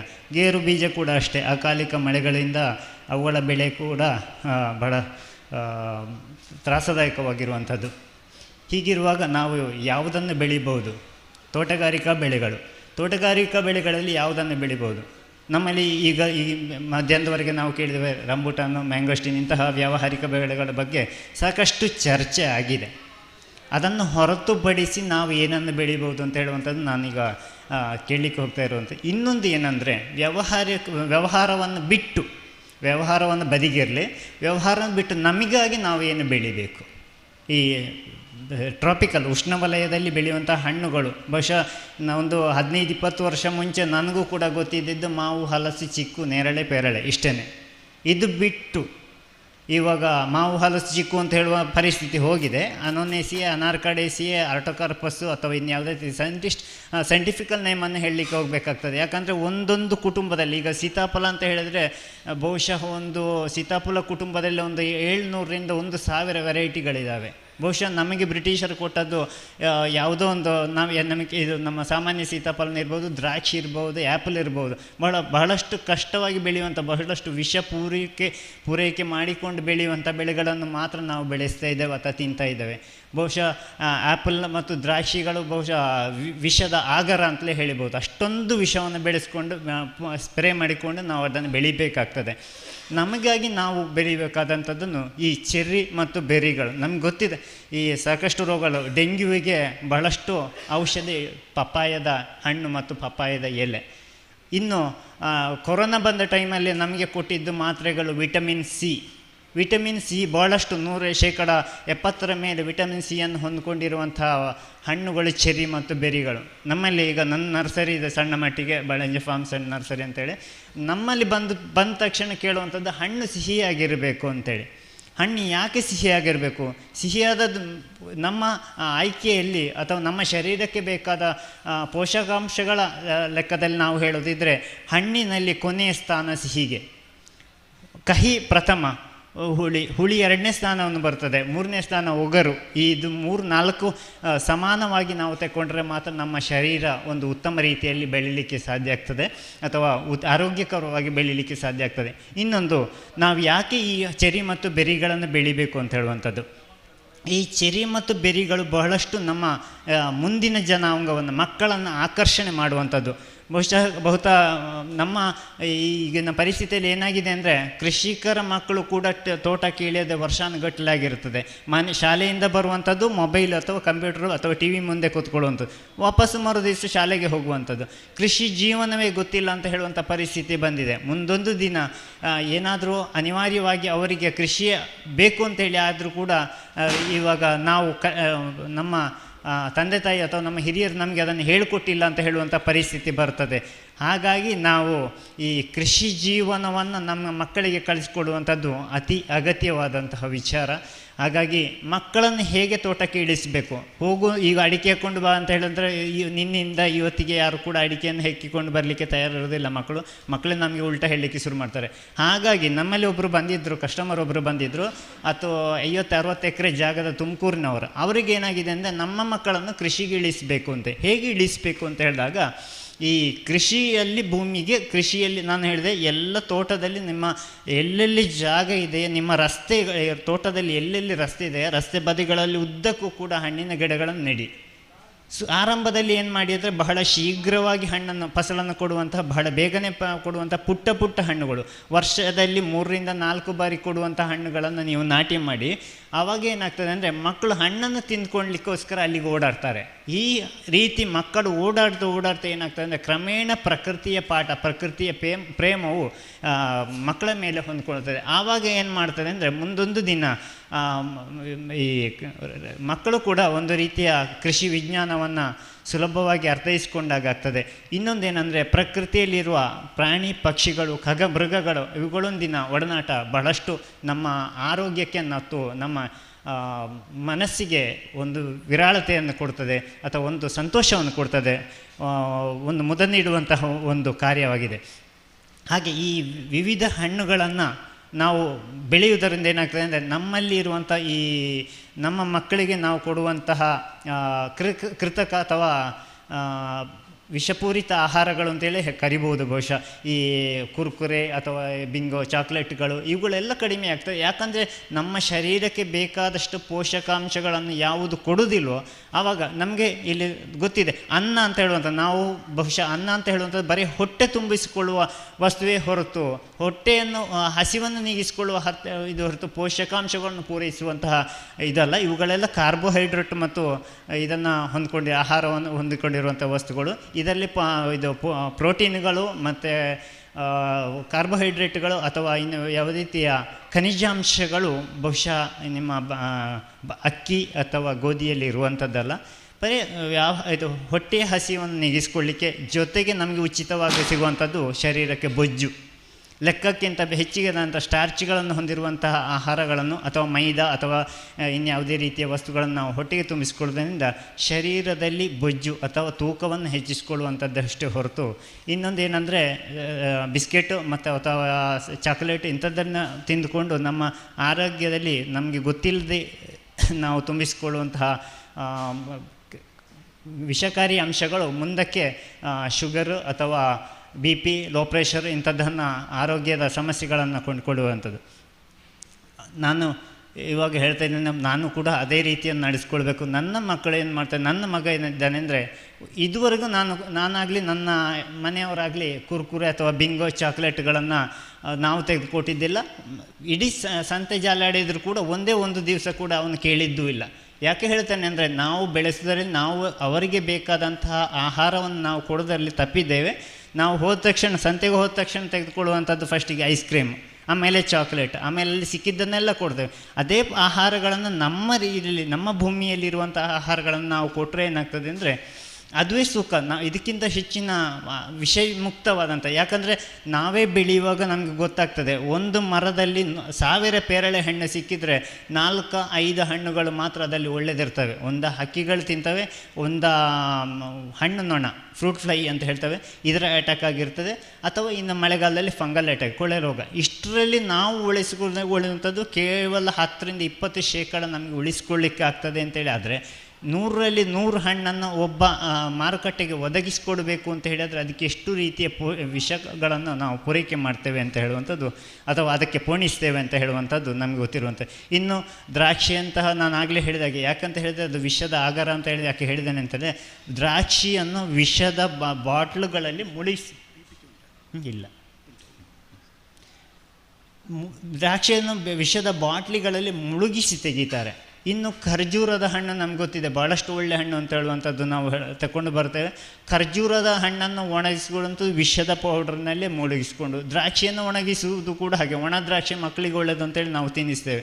ಬಹುಶಃ ಒಣ ದ್ರಾಕ್ಷಿಯನ್ನು ಒಣಗಿಸುವಾಗ ತುಂಬಿಸುವಷ್ಟು ವಿಷ ಬಹುಶಃ ಬೇರೆ ಯಾವುದೇ ರೀತಿಯಲ್ಲಿ ನಾವು ಇದಿಲ್ಲ. ಅಷ್ಟೊಂದು ವಿಷವನ್ನು ನಾವು ಅದಕ್ಕೆ ವಿಷದಲ್ಲಿ ಮುಳುಗಿಸಿ ತೆಗೆಯುವಷ್ಟು ಹೇಳುವಷ್ಟು ನಾವು ವಿಷವನ್ನು ದ್ರಾಕ್ಷಿಯಲ್ಲಿ, ಒಣ ದ್ರಾಕ್ಷಿಯಲ್ಲಿ ತುಂಬಿಸ್ಕೊಳ್ತೇವೆ. ಹಾಗಾಗಿ ಯಾವತ್ತಿಗೂ ಕೂಡ ಚಿಕ್ಕ ಮಕ್ಕಳಿಗೆ ಒಣ ದ್ರಾಕ್ಷಿ ಅಥವಾ ಇದನ್ನು ಟಿ ವಿ ಅಥವಾ ಅಂತರ್ಜಾಲ ಮಾಧ್ಯಮವನ್ನು ನೋಡಿಕೊಂಡು, ಜಾಹೀರಾತುಗಳನ್ನು ನೋಡಿಕೊಂಡು ತಿನ್ನಿಸಬೇಡಿ. ನಮ್ಮಲ್ಲಿರುವಂಥ ನಮ್ಮ ಪ್ರಕೃತಿಯಲ್ಲಿರುವಂಥ ಹಣ್ಣುಗಳನ್ನು ಕೊಟ್ಟು ನಮ್ಮ ಮಕ್ಕಳನ್ನು, ಮನೆ ಮಂದಿಯನ್ನು ಖುಷಿಪಡಿಸಬೇಕು. ಜೊತೆಗೆ ನಮ್ಮ ಕೈತೋಟಗಳಲ್ಲಿ ಇಂತಹ ಹಣ್ಣುಗಳನ್ನು ನಮ್ಮ ಇವತ್ತಿನ ಬಳೆಂಜ ಯೂಟ್ಯೂಬ್ ಚಾನಲ್ನಲ್ಲಿ ನಾನು ಹಾಕಿದ್ದೇನೆ, ಬಳೆಂಜ ಫಾರ್ಮ್ಸ್ ಅಂತೇಳಿ ಯೂಟ್ಯೂಬ್ ಚಾನಲ್ ಇದೆ ನಮ್ಮದು. ಈ ಚಾನಲ್ನಲ್ಲಿ ಹಾಕಿದ್ದೇನೆ ಇವತ್ತು ಬೆರ್ರೆ ಆ್ಯಪಲ್ ಅಂತೇಳಿ, ಬೋರೆ ಹಣ್ಣು ಅಂತೇಳಿ, ಬಹಳಷ್ಟು ಕಡಿಮೆ ವಿಷವನ್ನು ಉಣಿಸಿಕೊಂಡು. ಇನ್ನೊಂದೇನೆಂದರೆ, ಕೃಷಿ ಅಂತ ಹೇಳುವಂಥದ್ದು ಸುಲಭ ಅಲ್ಲ, ಸಾಕಷ್ಟು ಕಷ್ಟಗಳಿದ್ದಾವೆ, ಅದರಲ್ಲಿ ಸಾಕಷ್ಟು ಶ್ರಮ ಇದೆ. ಈ ಶ್ರಮರಹಿತವಾಗಿ ಸ್ವಲ್ಪ ಸುಲಭವಾಗಿ ಬೆಳೆಸ್ಕೊಂಡು, ಇನ್ನಂದರೆ ಜಮೀನಿನಲ್ಲಿ ಸಾಕಷ್ಟು ಪೋಷಕಾಂಶಗಳನ್ನು ಇಲ್ಲದಿರುವಂತಹ ಬರಡು ಭೂಮಿಯಲ್ಲಿ ಬೆಳೆಸಕ್ಕಾಗುವಂಥದ್ದು ಈಗ ಬೆರ್ರೆ ಆ್ಯಪಲ್ ಅಥವಾ ಬುಗುರಿ ಹಣ್ಣು. ಇವುಗಳನ್ನು ಕೂಡ ಹಾಗೆ ಟೆರೆಸ್ನಲ್ಲಿ ಅಥವಾ ಸಣ್ಣ ಜಾಗಗಳಲ್ಲಿ ಕೂಡ ಬೆಳೆಸ್ಕೊಳ್ಬೋದು. ನನ್ನ ಗ್ರಾಹಕ ಒಬ್ಬ ಇದ್ದಾನೆ ಬೆಂಗಳೂರಿನಲ್ಲಿ, ಅವ 3ನೇ ಮಾಳಿಗೆಯಲ್ಲಿ 350 ಜಾತಿಯ ಹಣ್ಣಿನ ಗಿಡಗಳನ್ನು ಬೆಳೆಸ್ಕೊಂಡು ಅವನ ಮನೆಯಲ್ಲಿ ಅವನು ಉಪಯೋಗಿಸ್ತಾ ಇದ್ದಾನೆ. ಹಾಗಾಗಿ ಜಾಗ ಇಲ್ಲ ಅಂತ ಹೇಳುವಂಥದ್ದು ಒಂದು ಸಮಸ್ಯೆ ಅಲ್ಲ, ಅದೊಂದು ರೀತಿಯ ಉದ್ದಟತನ ಅಂತ ಹೇಳಿ ಕರಿಬಹುದು. ಹಾಗಾಗಿ ನಾವು ನಮ್ಮ ಎಷ್ಟು ಚಿಕ್ಕ ಜಾಗದಲ್ಲಿ ಕೂಡ ಬೆಳೆಸ್ಕೊಳ್ಬೋದು. ಬೆಳೆ ಸಿರಿ ಮೊಳಕೆಯಲ್ಲಿ ಅಂತೇಳಿ ಸಾಮಾನ್ಯವಾಗಿ ನಾವು ನರ್ಸರಿಗಳಿಗೆ ಅಥವಾ ಇದಕ್ಕೆ ಹೋದ ತಕ್ಷಣ ಏನು ಹಾಕ್ತೇವೆ ಅಂದರೆ, ಸಂತೆಗೆ ಹೋದ ತಕ್ಷಣ ದೊಡ್ಡ ದೊಡ್ಡ ಗಿಡಗಳನ್ನು ಹೊತ್ಕೊಂಡು ಬರ್ತೇವೆ. ಕಾಯಿ ಇರುವಂಥದ್ದೇ ಆಗಬೇಕು. ನಮ್ಮಲ್ಲಿ ಕೂಡ ಅಷ್ಟೇ, ಬಂದ ತಕ್ಷಣ ಕಾಯಿ ಇರುವಂಥದ್ದು, ಹೂ ಇರುವಂಥದ್ದು. ಇವತ್ತು ಬೆಳಿಗ್ಗೆ ಒಬ್ಬರು ಕೇಳಿದರು, ಪೂನಾದವರು, ದೊಡ್ಡ ದೊಡ್ಡ ರೆಡಿ ಟು ಪ್ಲಾಂಟ್ಗಳನ್ನು ಕೊಡಿ. ಯಾರೂ ಕೂಡ ರೆಡಿ ಟು ಪ್ಲಾಂಟ್ಗಳನ್ನು ಪ್ಲಾಂಟೇಷನ್ ಮಾಡಲಿಕ್ಕೆ ಹೋಗಬೇಡಿ, ಚಿಕ್ಕ ಗಿಡಗಳನ್ನೇ ತಗೊಳ್ಳಿ. ಯಾಕಂದರೆ ದೊಡ್ಡವರನ್ನು ತಂದು ಪಳಗಿಸುವಂಥದ್ದು ನಮ್ಮಲ್ಲಿ ಕಷ್ಟ. ಹಾಗೆಯೇ ಕೃಷಿಯಲ್ಲಿ ಕೂಡ ಅಷ್ಟೇ, ಚಿಕ್ಕ ಗಿಡಗಳನ್ನು, ಆದಷ್ಟು ಸಣ್ಣ ಗಿಡಗಳನ್ನು ತೆಕ್ಕೊಂಡು ಬಂದು ಅದರ, ಯಾಕಂತ ಹೇಳ್ತೇನೆ ಅಂದರೆ ಅದರ ತಾಯಿ ಬೇರು 3-5 ಬೇರು ಇರ್ತದಲ್ಲ, ಈ ಬೇರು ಕಾಯಿಲ್ ಆಗಿರಬಾರ್ದು, ನೇರವಾಗಿ ಇಳಿಯಬೇಕು. ಹಾಗಾಗಿ ನೇರವಾಗಿ ಭೂಮಿಯಲ್ಲಿ ಹೋಗಿ ಸದೃಢವಾಗಿ ಬೆಳೆದ ಗಿಡಗಳು ಮಾತ್ರ ಆರೋಗ್ಯಯುತವಾಗಿ ಒಳ್ಳೆಯ ಫಸಲನ್ನು ಕೊಡ್ತವೆ. ಹಾಗಾಗಿ ಆದಷ್ಟು ಮಧ್ಯಮ ಗಾತ್ರದ ಚೊಕ್ಕ ಗಿಡಗಳನ್ನು ತಗೊಂಡು ಬಂದು ನಾಟಿ ಮಾಡುವಂಥದ್ದು ಒಳ್ಳೆಯದು. ಇನ್ನೊಂದೇನೆಂದರೆ, ತಂದ ಗಿಡಗಳನ್ನು ಕೂಡ ಅಷ್ಟೇ ತಂದ ದಿವಸವೇ ನಡುವಂಥದ್ದು, ಅದು ಮಾತ್ರ ಮಾಡಬೇಡಿ ಯಾವುದೇ ರೀತಿ. ನಾವು ಕೂಡ ಅಷ್ಟೇ, ಇಲ್ಲಿಂದ ಅಮೇರಿಕಕ್ಕೆ ಹೋದ ದಿವಸವೇ ಕೆಲಸ ಸ್ಟಾರ್ಟ್ ಮಾಡೋದಿಲ್ಲ, ನಾವು ಕೂಡ ರೆಸ್ಟ್ ತಗೊಳ್ತೇವೆ. ಅಲ್ಲಿಯ ಪ್ರಕೃತಿಯಲ್ಲಿ ಅದು ಹೊಂದಿಕೊಳ್ಳಬೇಕು. ಹಾಗಾಗಿ ಒಂದು ವಾರದಷ್ಟು ಕಾಲ ಅದನ್ನು ನಿಟ್ಟು, ಅದನ್ನು ಬಿಸಿಲಿನಲ್ಲಿಟ್ಟು ಸರಿಯಾಗಿ ಅದು ನಮ್ಮ ವಾತಾವರಣದಲ್ಲಿ ಹೊಂದಿಕೊಂಡ ಮೇಲೆ ನಾಟಿಯನ್ನು ಮಾಡಿ ಗಿಡಗಳನ್ನು. ಇನ್ನೊಂದು, ಗಿಡಗಳನ್ನು ಹೇಗೆ ನಾಟಿ ಮಾಡಬೇಕು ಅಂತ ಹೇಳುವಂಥದ್ದು, 2 ಅಡಿಯಷ್ಟು ಕನಿಷ್ಠ ಹೊಂಡವನ್ನು ತೆಗೆದುಕೊಂಡು ಅದರಲ್ಲಿ ಕಾಂಪೋಸ್ಟೆಡ್ ಗೊಬ್ಬರಗಳನ್ನು ಮಾತ್ರ, ಹರಳಿಂಡಿ, ಬೇವಿನ ಹಿಂಡಿ ಇಂಥದ್ದನ್ನೆಲ್ಲ ತುಂಬಿಸ್ಕೊಂಡು ಬಿಟ್ಟು ನಾಟಿ ಮಾಡಬೇಡಿ. ಯಾಕಂತ ಹೇಳಿದ್ರೆ ಅದು ಡಿಕಾಂಪೋಸ್ಟ್ ಆಗೋ ಹೊತ್ತಿಗೆ ಅದಕ್ಕೆ ಬರುವಂಥ ಗೆದ್ದಲುಗಳು ಅಥವಾ ನೆಮೆಟೋಡ್ಗಳು ನಿಮ್ಮ ಬೇರುಗಳನ್ನು ಕೂಡ ತಿಂದುಕೊಳ್ತವೆ. ಇನ್ನೇನೆಂದರೆ, ಅದರಲ್ಲಿ ಬರುವಂಥ ಫಂಗಸ್ಗಳು ನಿಮ್ಮ ಗಿಡಗಳ ಬೇರುಗಳಿಗೆ ಅಟ್ಯಾಕ್ ಮಾಡ್ತದೆ. ಮೊನ್ನೆ ಒಬ್ಬರು ಸುಳ್ಳ್ಯದವರೊಬ್ಬರು ನನಗೆ ಮೆಸೇಜ್ ಮಾಡಿದರು, ತಂದ ಗಿಡ ಎಲ್ಲ 7-8 ಗಿಡ ಸತ್ತು ಹೋಗಿ ಬಾಡ್ತಾ ಇದೆ, ಎಲ್ಲ ಉದುರಿಸ್ಕೊಳ್ತಾ ಇದೆ ಅಂತೇಳಿ. ಫೋಟೋ ಹಾಕಿ ಅಂತ ಹೇಳಿದೆ. ಫೋಟೋ ಹಾಕಿದ ತಕ್ಷಣ ತೋರಿಸಿದೆ. ಇದು ನಾನು ಹೇಳಿದೆ, ಇದು ಬ್ಯೂಟಿ ಬೆರಿ ಅಂತೇಳಿ ಆರ್ನಮೆಂಟಲ್ ಒಂದು ಗಿಡ, ಅದು ಕೂಡ ಕಳೆಯಂತ ಬೆಳೆಯುವ ಗಿಡ ಕೂಡ ಸತ್ತಿದೆ ಅಂತ ಹೇಳಿದ್ರೆ ನೀವೆಂತ ಹಾಕಿದಿರಿ? ಬುಡಕ್ಕೆ ಹಾಕಿದ್ದು ಗೊಬ್ಬರ, ಹರಳಿಂಡಿ ಒಂದು ಬುಟ್ಟಿ ಹಾಕಿದ್ದೇನೆ, ಒಂದು ಬುಟ್ಟಿ ಮಣ್ಣಿಗೆ ಒಂದು ಬುಟ್ಟಿ ಗೊಬ್ಬರ ಹಾಕಿದ್ದೇನೆ ಅಂತ ಹೇಳಿದ್ರು. ಆಗೇನಾಗ್ತದೆ ಅಂದರೆ ಈ ಹರಳಿಂಡಿ ಕಾಂಪೋಸ್ಟ್ ಆಗೋ ಹೊತ್ತಿಗೆ ಗ್ಯಾಸ್ ಕ್ರಿಯೇಟ್ ಆಗ್ತದೆ. ಅದರಲ್ಲಿ ಮೀಥೇನ್ ಆಮ್ಲ, ಈ ಗೊಬ್ಬರ ಗ್ಯಾಸ್ ಥರ ಗ್ಯಾಸ್ ಹೊರಗಡೆ ಬರ್ತದೆ. ಈ ಗ್ಯಾಸ್ ಈ ಬೇರುಗಳನ್ನು ನೋವು ಮಾಡಿರ್ತದೆ, ಹಾರ್ಮ್ ಮಾಡಿರ್ತದೆ. ನಮ್ಗೆ ಗೊತ್ತಿದೆ ಸಸ್ಯ ಯಾವುದು ಕೂಡ ಸಸ್ಯಕ್ಕೆ ಹಲ್ಲಿಲ್ಲ, ಅದು ಅಗಿಯುವುದಿಲ್ಲ, ಜಗಿಯುವುದಿಲ್ಲ. ನೀರಿನ ಮೂಲಕ ನಾವು ಕೊಟ್ಟಂತಹ NPK, ಸಾರಜನಕ, ರಂಜಕ ಮತ್ತು ಗಂಧಕ, ಈ ಮೂರುಗಳನ್ನು ನಾವು ಇದನ್ನು 3 ವಿಧಾನವನ್ನು ನೀರಿನಲ್ಲಿ ಕರಗಿಸಿ ನೀರಿನ ಮೂಲಕ ನೀರಿನಲ್ಲಿ ಪೋಷಕಾಂಶಗಳು ಬೇರಿನ ಮುಖಾಂತರ ಹೋಗುವಂಥದ್ದು. ಇನ್ನು ಗಿಡಗಳನ್ನು ನಾಟಿ ಮಾಡಿದ ಮೇಲೆ ಗೊಬ್ಬರ ಕನಿಷ್ಠ 20 ದಿವಸ ಕಳಿಬೇಕು. ಗಿಡಗಳನ್ನು ನೆಟ್ಟು ಅದು ಆ ಭೂಮಿಯಲ್ಲಿ ನಾವಂದರೆ ಪ್ಯಾಕೆಟ್ ಓಪನ್ ಮಾಡುವಾಗ ಅಲ್ಲಿ ನೋವಾಗಿರ್ತದೆ. ಹಾಗಾಗಿ ಈ ಗಿಡಗಳನ್ನು ನೆಟ್ಟು ಕನಿಷ್ಠ 20 ದಿವಸ ಕಳಿಬೇಕು ಯಾವುದೇ ರೀತಿಯ ರಾಸಾಯನಿಕ ವಸ್ತು ಅಥವಾ ಇದನ್ನು ಗೊಬ್ಬರಗಳನ್ನು ಕೊಡಬೇಕಿದ್ರೆ. ಇನ್ನೇನಂದರೆ ನಾಟಿ ಮಾಡುವಾಗ ಸುಡುಮಣ್ಣು ಅಥವಾ ಕಾಂಪೋಸ್ಟೆಡ್ ಎರೆಹುಳ ಗೊಬ್ಬರಗಳನ್ನು ಮಿಕ್ಸ್ ಮಾಡ್ಬೋದು. ಸಂಪೂರ್ಣವಾಗಿ ಹೊಂಡವನ್ನು ನಾವೆಷ್ಟು ಹೊಂಡ ಮಾಡಿದ್ದೇವೋ ಅಷ್ಟನ್ನು ಕೂಡ ಸಂಪೂರ್ಣವಾಗಿ ಮುಚ್ಚಿಕೊಂಡು, 2 ಅಡಿ ಹೊಂಡ ಮಾಡಿ, ಚದುರ ಚೌಕದ ಹೊಂಡ ಮಾಡಿದರೆ ಅಷ್ಟನ್ನು ಮುಚ್ಚಿಕೊಂಡು ನೆಲದಿಂದ 1.5-2 ಇಂಚ್ ಆದರೂ ಕೂಡ ಎತ್ತರ ಬಂದಿರಬೇಕು. ಅಷ್ಟು 1 ಡ್ರಾಪ್ ನೀರು ಎತ್ಕೊಳ್ಬಾರ್ದು. ಅರೇಕಿಸಿ ಅಂದರೆ ಪಾಮ್ ವೆರೈಟಿಯನ್ನು ಬಿಟ್ಟು, ಅಡಿಕೆ, ತೆಂಗು ಇಂತಹ ತಾಳೆ ವರ್ಗಗಳನ್ನು ಬಿಟ್ಟು ಬಾಕಿ ಎಲ್ಲ ತಾಯಿ ಬೇರು ಇರುವಂಥ ಎಲ್ಲ ಗಿಡಗಳನ್ನು ಕೂಡ ನೆಲಮಟ್ಟದಲ್ಲಿ ಅಥವಾ ನೆಲಮಟ್ಟಕ್ಕಿಂತ ಮೇಲೆ ಬರುವ ಹಾಗೆ ನಾಟಿ ಮಾಡಬೇಕು. ಇನ್ನೊಂದು ಹಲಸು, ಮಾವು, ಚಿಕ್ಕು, ಲಿಂಬೆ, ಹುಣಸೆ ಇಂಥ ಹಣ್ಣುಗಳನ್ನು ಯಾವತ್ತೂ ಕೂಡ ತೋಟದೊಳಗಡೆ ನಾಟಿ ಮಾಡಬೇಡಿ. ನಮ್ಮ ಊರಿನಲ್ಲಿ ಹಣ್ಣು ಬರುವುದಿಲ್ಲ ಅಂತ ಹೇಳುವಂಥದ್ದು ಗಿಡಗಳನ್ನು ದೂರಿಕೊಳ್ಳುವುದರಿಂದ ಯಾವುದೇ ರೀತಿಯ ಪ್ರಯೋಜನ ಇಲ್ಲ. ಎಲ್ಲೆಲ್ಲಿ ಯಾವ ಗಿಡಗಳನ್ನು ನಡಬೇಕು ಅಲ್ಲೇ ನಡಬೇಕು. ಮ್ಯಾಂಗೋಸ್ಟಿನ್ ತೋಟದ ಒಳಗಡೆಯೇ ನಡಬೇಕು, ರಾಂಬುಟಾನ್ ತೋಟದ ಹೊರಗಡೆಯೇ ನಡಬೇಕು. ಇದೆರಡನ್ನು ಕೂಡ ಉಲ್ಟಾ ಮಾಡಿಕೊಂಡ್ರೆ ಏನಾಗ್ತದೆ ಅಂದರೆ ಅದು ಅಪಾತ್ರ ಸ್ಥಾನದಲ್ಲಿ ನಿಂತ್ಕೊಂಡಾಗ ನಮ್ಮ ಬೆಳೆ ನಾಶ ಆಗ್ತದೆ. ಇನ್ನು ಮಾವಿನ ಗಿಡಗಳನ್ನು ನೀರು ಸಿಗ್ತದೆ ಅಂತ ಹೇಳಿ ಅಡಿಕೆ ತೋಟದ ಬದಿಯಲ್ಲಿ ನೆಟ್ಟುಕೊಂಡ್ರು ಕೂಡ ಅಷ್ಟೇ. ಮಾವಿನ ಮರಕ್ಕೆ ಒತ್ತಡ ಬೇಕು, ಸ್ಟ್ರೆಸ್ ಬೇಕು. ಒತ್ತಡ ಅಂತ ಹೇಳಿದರೆ ಪ್ರೆಷರ್, ಅಂದರೆ ಭೂಮಿಯಲ್ಲಿ ನೀರಿನ ವಾತಾವರಣ ಕಡಿಮೆ ಇರಬೇಕು. ಕರಾವಳಿ ಅದಕ್ಕೆ ಸೂಕ್ತವಾದ ವರ್ಗ ಅಲ್ಲ. ಮಾವಿಗೆ ಸೂಕ್ತವಾದ, ಈ ಕಸಿ ಮಾವುಗಳಿಗೆ ಸೂಕ್ತವಾದ ವಾತಾವರಣ ನಮ್ಮ ಕರಾವಳಿಯಲ್ಲಿ ಇಲ್ಲ. ಆದರೂ ಕೆಲವೊಂದು ಮಾವಿನ ಗಿಡಗಳನ್ನು ನಾವು ಬೆಳಿಬಹುದು. ಏನಂದರೆ ಮೂಲತಃವಾಗಿ ಕಸಿ ಗಿಡಗಳಿಗೆ, ಮಾವಿನ ಗಿಡಗಳಿಗೆ ಒತ್ತಡ, ಪ್ರೆಷರ್ ಅಂತ ಹೇಳುವಂಥದ್ದು ಬೇಕು. ಈ ಮಾವು ಹೂ ಬರುವುದಕ್ಕಿಂತ ಮುಂದೆ ಯಾವುದೇ ರೀತಿಯಲ್ಲಿ ನೀರು ಕೊಡೋದು, ಗೊಬ್ಬರ ಕೊಡುವಂಥದ್ದು ಮಾಡಬಾರ್ದು. ಈ ಚಳಿ ಬರ್ತದೆ ಅಂತ ಹೇಳಿದರೆ ವಾತಾವರಣದಲ್ಲಿ ನೀರಿನ ಅಂಶ ಕಡಿಮೆ ಆಗಿರ್ತದೆ. ಆವಾಗ ಹ್ಯುಮಿಡಿಟಿ ಕಡಿಮೆಯಾಗಿ ಒಂದು ರೀತಿಯ ಒತ್ತಡ, ಪ್ರೆಷರ್ ಗಿಡಗಳಿಗೆ ಬರ್ತದೆ. ಆವಾಗ ಏನಾಗ್ತದೆ ಅಂದರೆ ಈ ಒತ್ತಡ ಬಂದಂತಹ ಗಿಡ ನಮ್ಮಲ್ಲಿ ಇದ್ದ ಹಾಗೆ, ನನಗೆ ಆರೋಗ್ಯ ಸರಿ ಇಲ್ಲ, ನನಗೆ ಹುಷಾರಿಲ್ಲ, ನನ್ನ ಮಕ್ಕಳು ಹುಷಾರಾಗಬೇಕು ಅಥವಾ ನನ್ನ ಸಂತಾನ ಅಭಿವೃದ್ಧಿ ಆಗಬೇಕು ಅಂತೇಳಿ ನಮಗೆ ಯಾವ ರೀತಿ ಅನ್ನಿಸ್ತದೋ ಸಸ್ಯಗಳಿಗೂ ಕೂಡ ಹಾಗೆ. ಒಂದು ರೀತಿಯಲ್ಲಿ ನೀರು ಮತ್ತು ಇದರ ವಾತಾವರಣದ ಒತ್ತಡ ಬಂದಾಗ ಏನಾಗ್ತದೆ ಅಂದರೆ ಅದಕ್ಕೆ ಹೂ ಬಿಡಲಿಕ್ಕೆ ಮನಸ್ಸಾಗ್ತದೆ, ಅದರ ಸಂತಾನ ಸಸ್ಯಾಭಿವೃದ್ಧಿ ಮಾಡಲಿಕ್ಕೆ ಅದು ಆಸಕ್ತಿ ಹೊಂದಿರ್ತದೆ. ಹಾಗಾಗಿ ಈ ಹೂವನ್ನು ಬಿಡುತ್ತದೆ. ನೀವು ಘಟ್ಟದ ಮೇಲೆ ಹೋಗಿರುವಾಗ ನೋಡಿರ್ಬೋದು, ಮಾವಿನ ತೋಟಗಳು ಮತ್ತು ಹಲಸಿನ ತೋಟಗಳು ಒಳ್ಳೆ ಕಳೆಯನ್ನು ತೆಗೆದುಕೊಂಡು ಬಹಳ ನಾಜೂಕಾಗಿ ನೀಟಾಗಿ ಇಟ್ಟಿರ್ತಾರೆ, ಕ್ಲೀನಾಗಿ ಸಾರಿಸ್ಕೊಂಡಿಟ್ಟಿರ್ತದೆ. ಯಾಕಂತ ಹೇಳಿದ್ರೆ ಭೂಮಿಯಲ್ಲಿರುವಂಥ ಬೇರುಗಳಿಗೆ ಶಾಖ ಸಿಗಬೇಕು. ಈ ಶಾಖದೊಟ್ಟಿಗೆ ಭೂಮಿಯ ನೀರು ಆವಿಯಾಗಿ ಅದು ಒತ್ತಡ ಬರಬೇಕು, ಅದಕ್ಕೆ ನೀರು ಇಲ್ಲ ಅಂತ ಹೇಳುವಂಥ ಪರಿಸ್ಥಿತಿ ಬರಬೇಕು. ಆವಾಗ ಮಾತ್ರ ಅದು ಹೂ ಬಿಡುತ್ತದೆ. ಹೂ ಬಿಟ್ಟ ಮೇಲೆ ನೀರು ಮತ್ತು ಗೊಬ್ಬರವನ್ನು ಕೊಡ್ಬೋದು ಕಾಯಿಗಳ ಬೆಳವಣಿಗೆಗೋಸ್ಕರ. ಅದುವರೆಗೆ ಕೂಡ ಮಾವಿನ ಅಥವಾ ಚಿಕ್ಕು, ಲಿಂಬೆ ಕೂಡ ಅಷ್ಟೇ. ನಮ್ಮಲ್ಲಿ ಲಿಂಬೆ ಬರ್ತಾ ಇಲ್ಲ ಅಂದರೆ ಲಿಂಬೆಗೆ ಸಾಕಷ್ಟು ಬಿಸಿಲು ಬೇಕು, ನೀರು ನಿಯಮಿತವಾಗಿ ಬೇಕು. ಯಾವಾಗ ಬೇಕೋ ಆವಾಗ ಮಾತ್ರ ಬೇಕು. ನಮಗೂ ಕೂಡ ದಿನಕ್ಕೆ 25 ಸಲ ನೀರು ಕೊಟ್ಟರೆ ನಮಗೆ ನೀರು ಹೊಟ್ಟೆ ತುಂಬಿದಾಗ ಆಗ್ತದೆ. ಹಾಗಾಗಿ ನೀರು ಕೂಡ ಅಷ್ಟೇ, ಅದಕ್ಕೆ ಬಾಯಾರಿಕೆ ಆಗುವಾಗ ಮಾತ್ರ ಕೊಡಬೇಕು. ಯಾವ ರೀತಿ ಬಾಯಾರಿಕೆ ಆಗ್ತದೆ ಅಂತ ಗಿಡಗಳಿಗೆ ನಮ್ಗೆ ಗೊತ್ತಾಗ್ತದೆ. ಗಿಡಗಳು ನಾವು ಸೂಕ್ಷ್ಮವಾಗಿ ಗಮನಿಸಿದರೆ ಗಿಡಗಳೇ ಹೇಳ್ತವೆ ಹೀಗೆ ಇರ್ತದೆ ಅಂತೇಳಿ. ಗಿಡದ ಎಲೆಗಳು ಹಳದಿ ಆಗ್ತದೆ, ಬಿಳಿಚ್ಕೊಂಡಿದೆ ಅಂತ ಹೇಳಿದ್ರೆ ಪೋಷಕಾಂಶ ಕಡಿಮೆ ಆಗಿದೆ ಅಂತ. ಗಿಡಗಳು ಮಧ್ಯಾಹ್ನದ ಹೊತ್ತಿಗೆ ಬಾಡ್ಕೊಂಡಿವೆ ಅಂತ ಹೇಳಿದ್ರೆ ಅದಕ್ಕೆ ನೀರಿನ ಕೊರತೆ ಬರ್ತಾ ಇದೆ ಅಂತ ಹೇಳುವಂಥದ್ದು. ಇನ್ನು ಎಲೆಯಲ್ಲಿ ಚುಕ್ಕೆಗಳು ಬಂದಿದೆ ಅಂತ ಯಾವುದೋ ಪೋಷಕಾಂಶದ ಕೊರತೆ ಅಥವಾ ಹುಳಗಳ ಬಾಧೆ ಆಗಿದೆ ಅಂತ. ಇದನ್ನು ನೋಡಿಕೊಂಡು ನಾವು ಕೊಟ್ಟರೆ ಮಾತ್ರ, ಯಾವ ಕಾಲಕ್ಕೆ ಯಾವುದು ಬೇಕೋ ಅಂತ ನೋಡಿಕೊಂಡ್ರೆ ಮಾತ್ರ ಅವುಗಳು ಸಮಯಕ್ಕೆ ಸರಿಯಾಗಿ ಕಾಯಿಯನ್ನು ಬಿಡುವಂಥದ್ದು. ಇನ್ನು ವಿವಿಧ ಹಣ್ಣುಗಳನ್ನು ನಾವು ನಾಟಿ ಮಾಡೋದರಿಂದ ನಾನು ಆಗಲೇ ಹೇಳಿದಾಗ ಸಾಕಷ್ಟು ನಮ್ಮ ನೇರವಾಗಿ ನಮಗೆ ತಿನ್ನಲಿಕ್ಕಾಗ್ತದೆ. ಇನ್ನು ಅದರ ಜೊತೆಗೆ ಉಪ ಉತ್ಪನ್ನಗಳನ್ನು ಕೂಡ ಉಪ್ಪಿನಕಾಯಿ ಇರ್ಬೋದು ಅಥವಾ ಜ್ಯೂಸು ಜಾಮು ಇಂಥದ್ದು ಸಾಕಷ್ಟು ಉತ್ಪಾದನೆಗಳನ್ನು ನಮ್ಮ ಮನೆಯಲ್ಲಿ ಮಾಡಿಕೊಳ್ಳಿಕ್ಕಾಗ್ತದೆ. ಉದಾಹರಣೆಗೆ ಪೀನಟ್ ಬಟರ್ ಫ್ರೂಟ್ ಅಂತ ಹೇಳುವಂಥ ಚಿಕ್ಕ ಹಣ್ಣು, ಬಹುಶಃ ನಮ್ಮಲ್ಲಿ ಕೊಂಡೋದ್ರೆ ಕೆಲವರಿಗೆ ಇಷ್ಟಪಟ್ಟಿರ್ತದೆ, ಕೆಲವರು ಹೇಳ್ತಾರೆ ಯಾವುದೋ ಮಾಧ್ಯಮಗಳಲ್ಲಿ ಹಾಕಿರ್ತಾರೆ ಏನೂ ಚೆನ್ನಾಗಿಲ್ಲ ಹಣ್ಣು ಅಂತೇಳಿ. ಹಣ್ಣನ್ನು ಹಣ್ಣಾಗಿ ನೋಡಬೇಡಿ, ಹಣ್ಣು ಕಾಯಿ ಕೂಡ ಒಂದು ರೀತಿಯಲ್ಲಿ ಪೀನಟ್ ಬಟರ್ ಫ್ರೂಟ್ ಅಂತ ಹೇಳುವಂಥ ಚಿಕ್ಕ ಹಣ್ಣಿನ ಮಿಡಿಯನ್ನು ತೆಗೆದು ಹಾಗೆ ತಿಂದುಬೇಡಿ. ನೀವು ಸಣ್ಣ ಬಾಲ್ಯದಲ್ಲಿ ತಿಂದಂಥ ಕರುಗಳು ಅಂತ ಕರಗಳ ಹಣ್ಣು ಕಾಯಿ ಅಂತ ಹೇಳುವಂಥದ್ದು ಆ ರುಚಿಯನ್ನು ಹೊಂದ್ಕೊಂಡಿರ್ತದೆ. ಇನ್ನೊಂದು ಪೀನಟ್ ಬಟರ್ ಫ್ರೂಟಿನ ಜೊತೆಗೆ ಇದು ಚಕ್ಕೋತ ಇದೆಯಲ್ಲ, ಚಕ್ಕೋತದ ಎಸಳು ಅಥವಾ ಲಿಂಬೆ ಎಸಳುಗಳನ್ನು ಅಥವಾ ಪಚ್ಚೆಸರು ಹಾಕ್ಕೊಂಡ್ಬಿಟ್ಟು ಸಲಾಡ್ ಮಾಡಿ, ಇದು ವೆಜ್ ಸಲಾಡ್ ಮಾಡಿ ಅಥವಾ ಇನ್ಯಾವುದಾದ್ರು ಕೋಸಂಬರಿ ಮಾಡಿ ಆ ಮೂಲಕ ತಿನ್ನಿ. ಒಂದೇ ರೀತಿಯಲ್ಲಿ ಯಾವುದನ್ನು ಹಣ್ಣನ್ನು ನೋಡಬೇಡಿ. ಯಾವುದು ಕೂಡ ಈ ಇದು ಮೈನರ್ ಫ್ರೂಟ್ಸ್ ಅಂತೇಳಿ ಕರೀತಾರೆ. ಮೈನರ್ ಫ್ರೂಟ್ಗಳು ಯಾವುದು ರೀತಿಯ ಹೊಟ್ಟೆ ತುಂಬುವ ಹಣ್ಣುಗಳಲ್ಲ. ಈ ಚೆರಿ ಬೆರಿಗಳು ಯಾವುದು ಕೂಡ ಹೊಟ್ಟೆ ತುಂಬುವ ಹಣ್ಣುಗಳಲ್ಲ. ಆದರೂ ಕೂಡ ಪೋಷಕಾಂಶ, ಹೊಟ್ಟೆಗೆ ಬೇಕಾದಷ್ಟು ಪೋಷಕಾಂಶವನ್ನು ತುಂಬಿಸಿಕೊಳ್ಳುವ ಹಣ್ಣುಗಳು ಇವುಗಳು. ಬಹಳಷ್ಟು ಮೂರ್ತಿ ಚಿಕ್ಕದಾದರೂ ಕೀರ್ತಿ ದೊಡ್ಡದು ಅಂತ ಹೇಳುವಂಥ ಬಹಳಷ್ಟು ಚಿಕ್ಕ ಹಣ್ಣುಗಳು ಕೂಡ ಒಳ್ಳೆಯ ರೀತಿಯ ಪೋಷಕಾಂಶಗಳನ್ನು ಕೊಡ್ತವೆ ಅಂತ ಹೇಳಲಿಕ್ಕೆ ಇಷ್ಟಪಡ್ತಾ ಇದ್ದೇನೆ. ಇನ್ನು ನಮ್ಮ ಹಿತ್ತಲಿನಲ್ಲಿ, ನಮ್ಮ ವರಾಂಡದಲ್ಲಿ ಅಥವಾ ನಮ್ಮ ಹೂವಿನ ಗಿಡಗಳ ಮಧ್ಯದಲ್ಲಿ ಕೂಡ ಬೆಳೆಸಿಕೊಳ್ಳುವುದಷ್ಟು ಪುಟ್ಟ ಗಿಡಗಳಿದ್ದಾವೆ.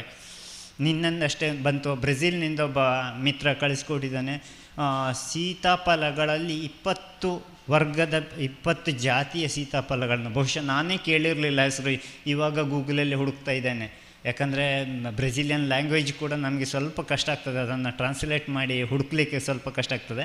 ಬ್ರೆಜಿಲ್ ಮತ್ತು ಸೌತ್ ಅಮೇರಿಕಾ ಅಂತ ಹೇಳುವಂಥದ್ದು ಅಮೆಝಾನ್ ಕಾಡು ಇದೆಯಲ್ಲ, ಹಣ್ಣುಗಳ ಆಗರ, ಬಹುಶಃ ಮೊಗೆದಷ್ಟು ಇನ್ನೂ ಕೂಡ ನಮಗೆ ಎಷ್ಟು ಹಣ್ಣುಗಳು ಅವಲ್ಲಿ ಇದ್ದಾವೆ ಅಂತ ಹೇಳುವಂಥದ್ದನ್ನು ನಾವು ನಿರೀಕ್ಷೆ ಮಾಡೋದಕ್ಕೆ ಕಷ್ಟ.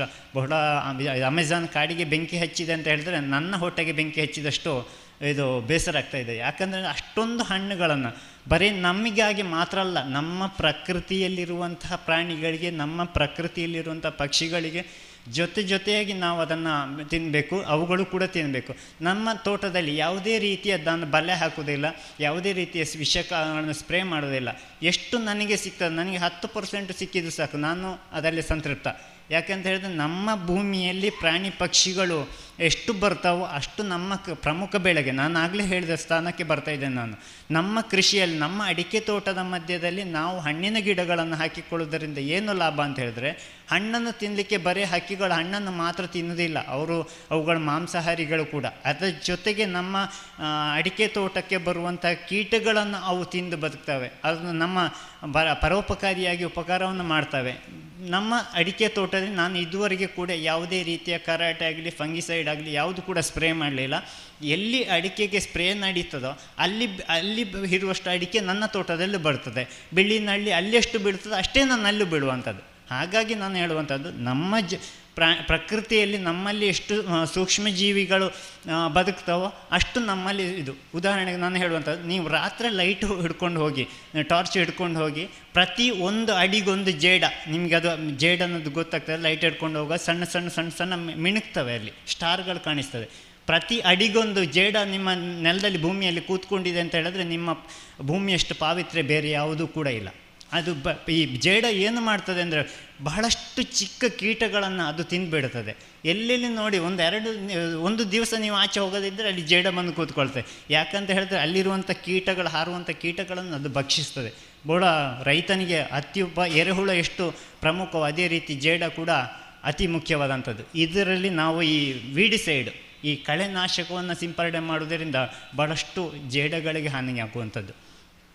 ಪ್ರತಿ ದಿವಸ ಪಂಪ್ ಸ್ವಿಚ್ ಆನ್ ಮಾಡಲಿಕ್ಕೆ ಹೋಗ್ತಾನೆ, ಸ್ವಿಚ್ ಆಫ್ ಮಾಡಲಿಕ್ಕೆ ಹೋಗ್ತಾನೆ. ಆವಾಗ ಎಷ್ಟು ಪ್ರತಿ ಚದರ ಅಡಿಗೊಂದು ಜೇಡಗಳಿರ್ತವೆ.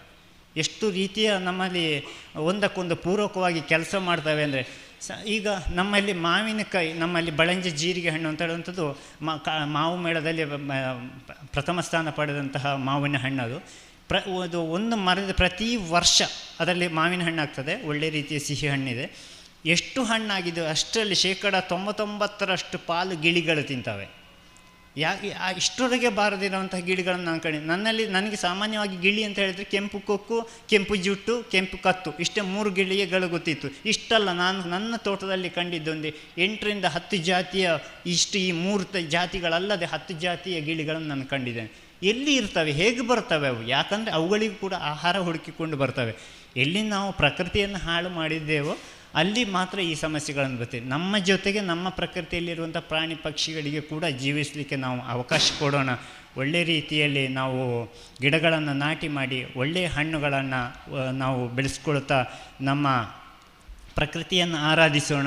ಜೊತೆಗೆ ನಮ್ಮ ಜೊತೆಗೆ ಸಹಕಾರ ಕೊಡಲಿಕ್ಕೆ ಸುದ್ದಿ ಮಾಧ್ಯಮ ಕೂಡ ಇದೆ. ಇನ್ನು ಮುಂದಿನ ದಿನಗಳಲ್ಲಿ ನಮ್ಮಲ್ಲಿ ಏನು ಗಿಡಗಳು ಅಥವಾ ಏನು ಮಾಹಿತಿಗಳು ಬೇಕೋ ಅವುಗಳನ್ನು ಹಂಚಲಿಕ್ಕೆ ಸುದ್ದಿ ಮಾಧ್ಯಮ ನಮ್ಮ ಜೊತೆ ಕೈ ಜೋಡಿಸಿದೆ.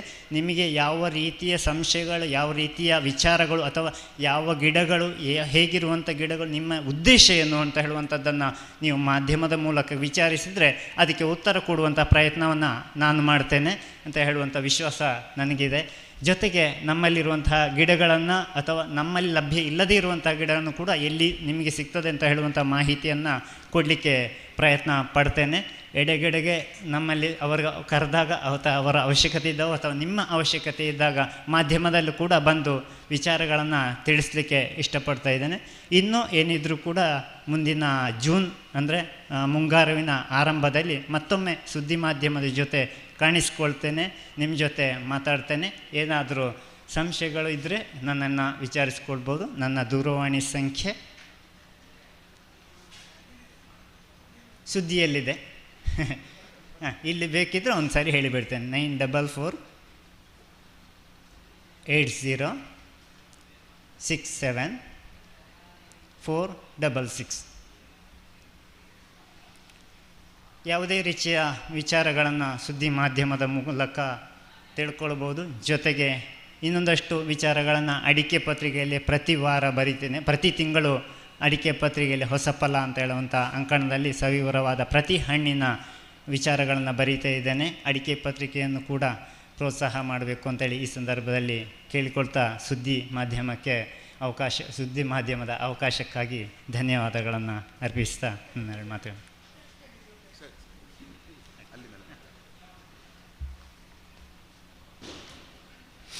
ಅನಿಲ್ ಅವರು ಅವರ ಹಣ್ಣಿನ ಲೋಕವನ್ನು ಸ್ಪರ್ಶ ಮಾಡಿದ್ದಾರೆ ಅಷ್ಟೇ. ನಾವು ಸರಿಯಾಗಿ ಅನುಭವ ಆಗಬೇಕಿದ್ರೆ ಅವರ ತೋಟವನ್ನು ವೀಕ್ಷಿಸಬೇಕು, ಆಗಲಷ್ಟೇ ಅನುಭವ. ಈಗ ಪ್ರಶ್ನೋತ್ತರದ ಸಮಯ, ಅವಧಿ ನಿಮಗಾಗಿ ಕೇಳ್ಬೋದು ಅವರಲ್ಲೇ.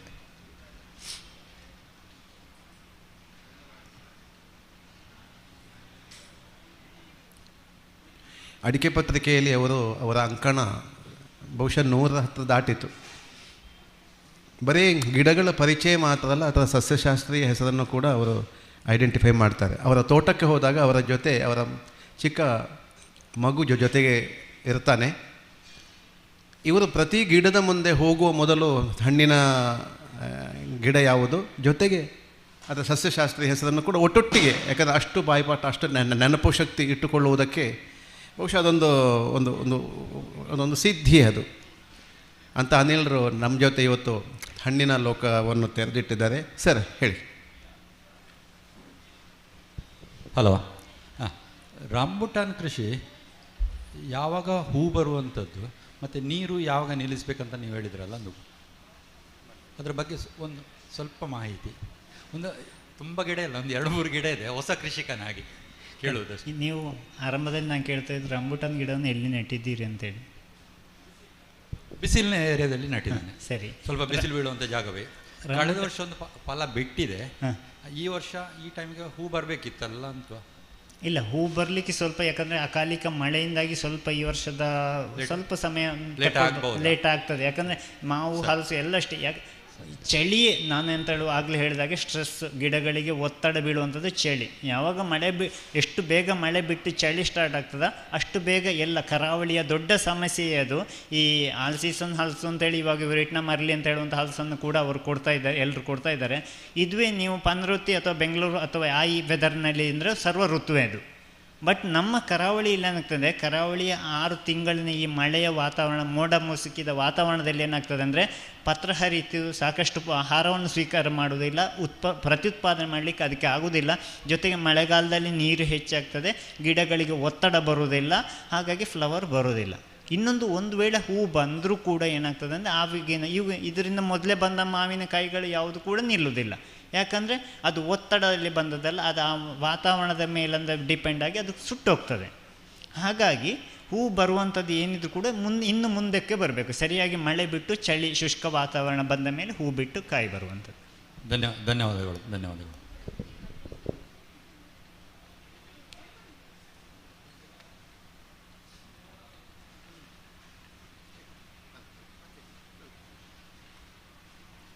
ಅನಿಲ್ ಬಳಂಜಲ್ಲಿಗೆ ಅವರಿಗೆ ನಾನು ಹೇಳಿದೆ, ನೀವು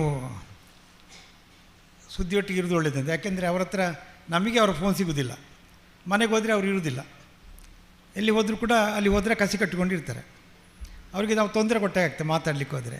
ಅದಕ್ಕೆ ನಿಮ್ಮ ಮಾಹಿತಿ ಉಂಟು, ನಮ್ಮ ಹತ್ರ ಕೊಡಿ, ಶೇರ್ ಮಾಡ್ತೇವೆ ನಾವು, ಯಾವ ಹಣ್ಣಿನ ಗಿಡ ಇರಲಿ, ಹೇಗೆ ವಿಡಿಯೋ ಕೊಡಿ, ಅದಕ್ಕೆ ವಿಡಿಯೋ PPT ಪ್ರೆಸೆಂಟೇಷನ್ ಉಂಟು ಅಂತ ಕೇಳಿದ್ವಿ. ಅದರ ಬಗ್ಗೆ ನಮ್ಮಲ್ಲಿ ಮಾಹಿತಿ ಕೊಡಿ, ನಮ್ಮ ಚಾನಲ್ ಇದೆ, ಪತ್ರಿಕೆ ಇರ್ತದೆ, ಅವ್ರು ಯಾರದಕ್ಕೆ ಅದನ್ನೇ ಕೊಡ್ತೇವೆ. ಮತ್ತು 10 ಜನ ಕೇಳೋ ಪ್ರಶ್ನೆ ಇರ್ತಲ್ಲ, 10 ಜನ ಪ್ರಶ್ನೆ ಒಮ್ಮೆಗೆ ತಗೊಳ್ತೇವೆ. ಒಂದು ಪ್ರಶ್ನೆಯಲ್ಲಿ 10 ಜನಕ್ಕೆ ಬರ್ತದೆ. ಆಗ 100 ಜನಕ್ಕೆ ರಾಂಬುಟನ ಬಗ್ಗೆ ಪ್ರಶ್ನೆ ಇದ್ದರೆ 100 ಜನ ಪ್ರಶ್ನೆ ನಮ್ಮಲ್ಲಿ ಬರ್ತದೆ. ಆ ರಾಂಬುಟನ ಬಗ್ಗೆ ಅವರಿಗೆ ನಾವು ಹೇಳ್ತೇವೆ, ಅವ್ರು ಕೊಟ್ಟ ಉತ್ತರ 100 ಜನಕ್ಕೆ ಬಿಡ್ತದೆ. ಯಾಕಂದರೆ ಅವರಿಗೆಲ್ಲ ಅವರ ಕೆಲಸವೇ, ಅವರ ಕೆಲಸದಲ್ಲಿ ಇನ್ವಾಲ್ವ್ ಆಗೋದೇ ಅವರ ಇದು ಕಸಿ ಕಟ್ಟಿಕೊಂಡು ಕಸ. ಹಾಗಾಗಿ ಅವ್ರನ್ನ ಇದು ಕರೆದಾಗ ನಾನು ಹೇಳಿದಿಷ್ಟೇ, ನೀವು ಬನ್ನಿ, ಇನ್ನು ಮುಂದೆ ಪ್ರಶ್ನೆಗಳು ಎಲ್ಲಿಗೆ, ಫೋನ್ ತೆಗಿದ್ದಿಲ್ಲ, ಫೋನ್ ತೊಂದರೆ ಅವರಿಗೆ ಸುದ್ದಿ ಮುಖಾಂತರ ಕೊಡ್ತೇವೆ.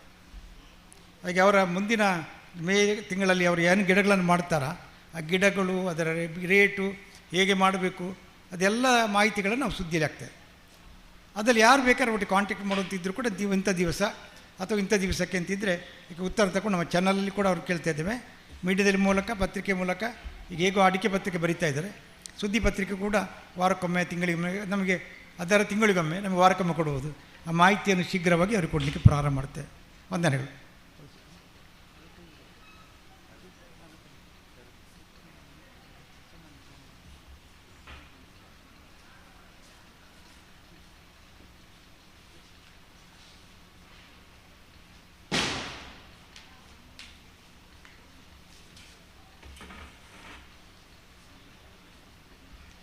ಮಾಹಿತಿಯನ್ನು ಹಂಚಿಕೊಂಡಂಥ ಶ್ರೀಯುತ ಅನಿಲ್ ಬಳಂಜಿ ಅವರಿಗೆ ಸಸ್ಯಜಾತ್ರೆಯ ಪರವಾಗಿ ಧನ್ಯವಾದಗಳನ್ನು ಸಮರ್ಪಿಸ್ತಾ ಇದ್ದೇನೆ ಸರ್. ಸಸ್ಯಜಾತ್ರೆಯ ಶ್ರೀಯುತ ಪ್ರಸನ್ನ ನಿತ್ಯಾನಂದ, ಶ್ರೀಮತಿ ಪ್ರಸನ್ನ ನಿತ್ಯಾನಂದ, ದಯವಿಟ್ಟು ವೇದಿಕೆಗೆ ಬನ್ನಿ. ಇಂದಿನ ಸಂಪನ್ಮೂಲ ವ್ಯಕ್ತಿಗಳಿಗೆ ಉಡುಗೊರೆ ನೀಡುವ ಮೂಲಕ ಅವರನ್ನು ಗೌರವಿಸಬೇಕು ಅಂತ ವಿನಂತಿಸಿಕೊಳ್ತಾ ಇದ್ದೇನೆ.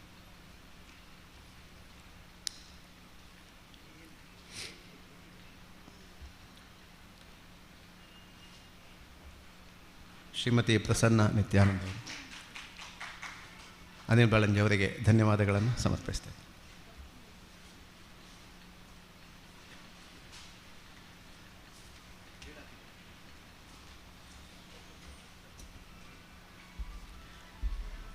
ಸಸ್ಯಜಾತ್ರೆಯ 2 ದಿವಸದ ವಿಚಾರಗೋಷ್ಠಿಗಳು ನೇರ ಪ್ರಸಾರದಲ್ಲಿ ವೀಕ್ಷಿಸ್ತಾ ಇದ್ದಾರೆ. 2 ಪ್ರತಿಕ್ರಿಯೆಗಳು ಬಂದಿದೆ. ಒಬ್ಬರು ಲೋಕನಾಥ್ ಅಮಚೂರು ಅಂತ, ಶ್ರಮ ಕಡಿಮೆ ಇರುವ ಹೊಸ ಬೆಳೆಗಳು ಯಾವುದು ಅಂತ ಪ್ರಶ್ನೆ ಕೇಳಿದರು.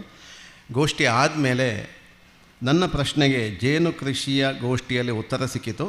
ವಯಸ್ಸಾದ ಮೇಲೆ ಕಾರ್ಮಿಕರ ಕೊರತೆಯನ್ನು ಅರಿತುಕೊಂಡು ಸ್ವಾವಲಂಬಿಯಾಗಿ ಜೀವಿಸಲಿರುವ ಏಕೈಕ ಕೃಷಿ ಜೇನು. ಮಾಹಿತಿ ನೀಡಿದವರಿಗೆ ಧನ್ಯವಾದಗಳು ಅಂತ ಹೇಳಿದರು.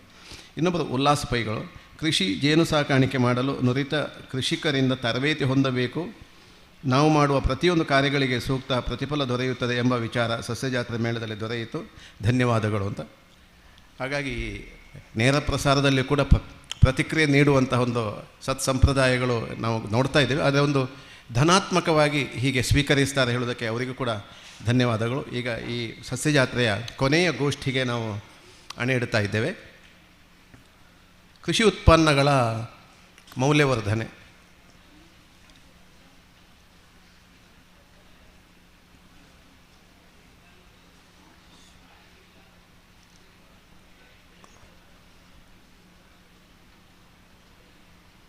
ನಾವು ಇಂದು ಮಾಧ್ಯಮಗಳಲ್ಲಿ ಕಂಡಾಗ, ನೋಡಿದಾಗ, ಮಾತುಕತೆಗಳಲ್ಲಿ ಈ ಮೌಲ್ಯವರ್ಧನೆಯ ಸುದ್ದಿಗಳು ಹೆಚ್ಚು ವಿನಿಮಯವಾಗುವುದನ್ನು ನಾವು ಗಮನಿಸ್ತೇವೆ. ಅದು ಹಪ್ಪಳದಿಂದ ತೊಡಗಿ ಇವತ್ತು ದೊಡ್ಡ ಮಟ್ಟದ ಬಾಳೆಕಾಯಿ ಹುಡಿಯ ಉದ್ಯಮದವರೆಗೆ ಇವತ್ತು ವಿಶಾಲವಾಗಿ ಚಾಚಿದೆ. ಆದರೆ ಅದು ಇನ್ನೂ ಹಬ್ಬುತ್ತಾ ಇದೆ ಮತ್ತು ಆಳಕ್ಕೆ ತನ್ನ ಬೇರನ್ನು ಇಳಿಸ್ತಾ ಇದೆ. ಇದರೆಲ್ಲ ಈ ಮೌಲ್ಯವರ್ಧನೆಯ ಮೂಲ ಇರುವುದು ಹಳ್ಳಿಯಲ್ಲೇ. ಅದು ಯಾವುದೇ ಆವಿಷ್ಕಾರಗಳಿರಲಿ, ಯಾವುದೇ ಸಂಶೋಧನೆಗಳಿರಲಿ, ಅದರ ಎಲ್ಲ ಬೇರಿರುವುದು ನಮ್ಮ ಮನೆಯಂಗಳದಲ್ಲಿ.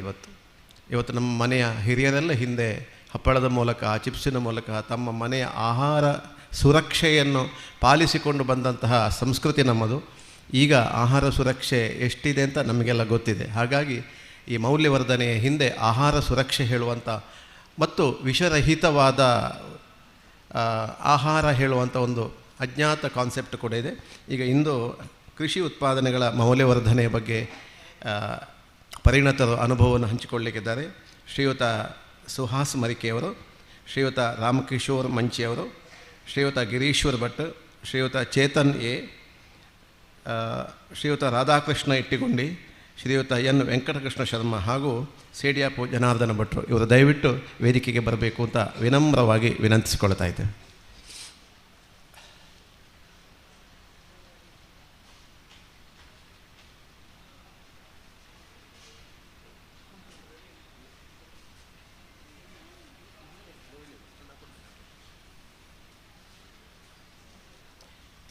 ಸರ್ ಬನ್ನಿ.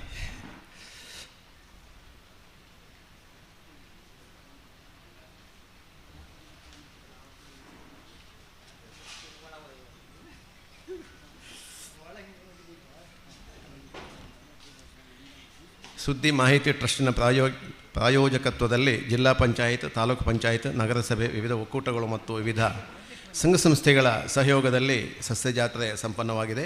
100ಕ್ಕೂ ಹೆಚ್ಚು ಮಳಿಗೆಗಳು, ಕೃಷಿ ತಜ್ಞರಿಂದ ವಿಚಾರ ಸಂಕಿರಣ, ನಿನ್ನೆ ಮಧ್ಯಾಹ್ನ 2 ಗಂಟೆಯಿಂದ ಶುರುವಾದಂತಹ ಈ ಜ್ಞಾನ ದಾಸೋಹ ತಪ್ಪಾಗಲಿಕ್ಕಿಲ್ಲ.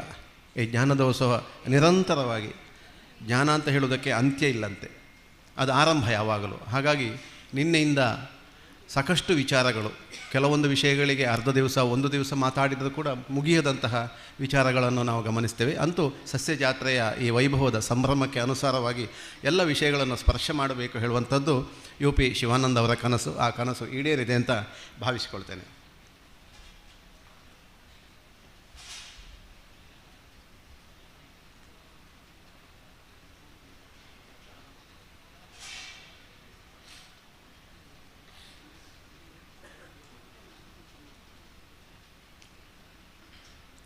ಶ್ರೀಯುತ ಶೋಭಾ ಶಿವಾನಂದ ಅವರು ದಯವಿಟ್ಟು ವೇದಿಕೆಗೆ ಬರಬೇಕು.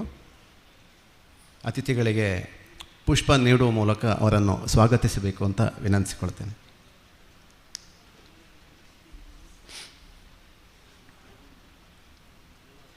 ನಾಲ್ಕು 30ಕ್ಕೆ ಸರಿಯಾಗಿ ಸಮಾರಂಭ ನಡೆಯಲಿಕ್ಕಿದೆ.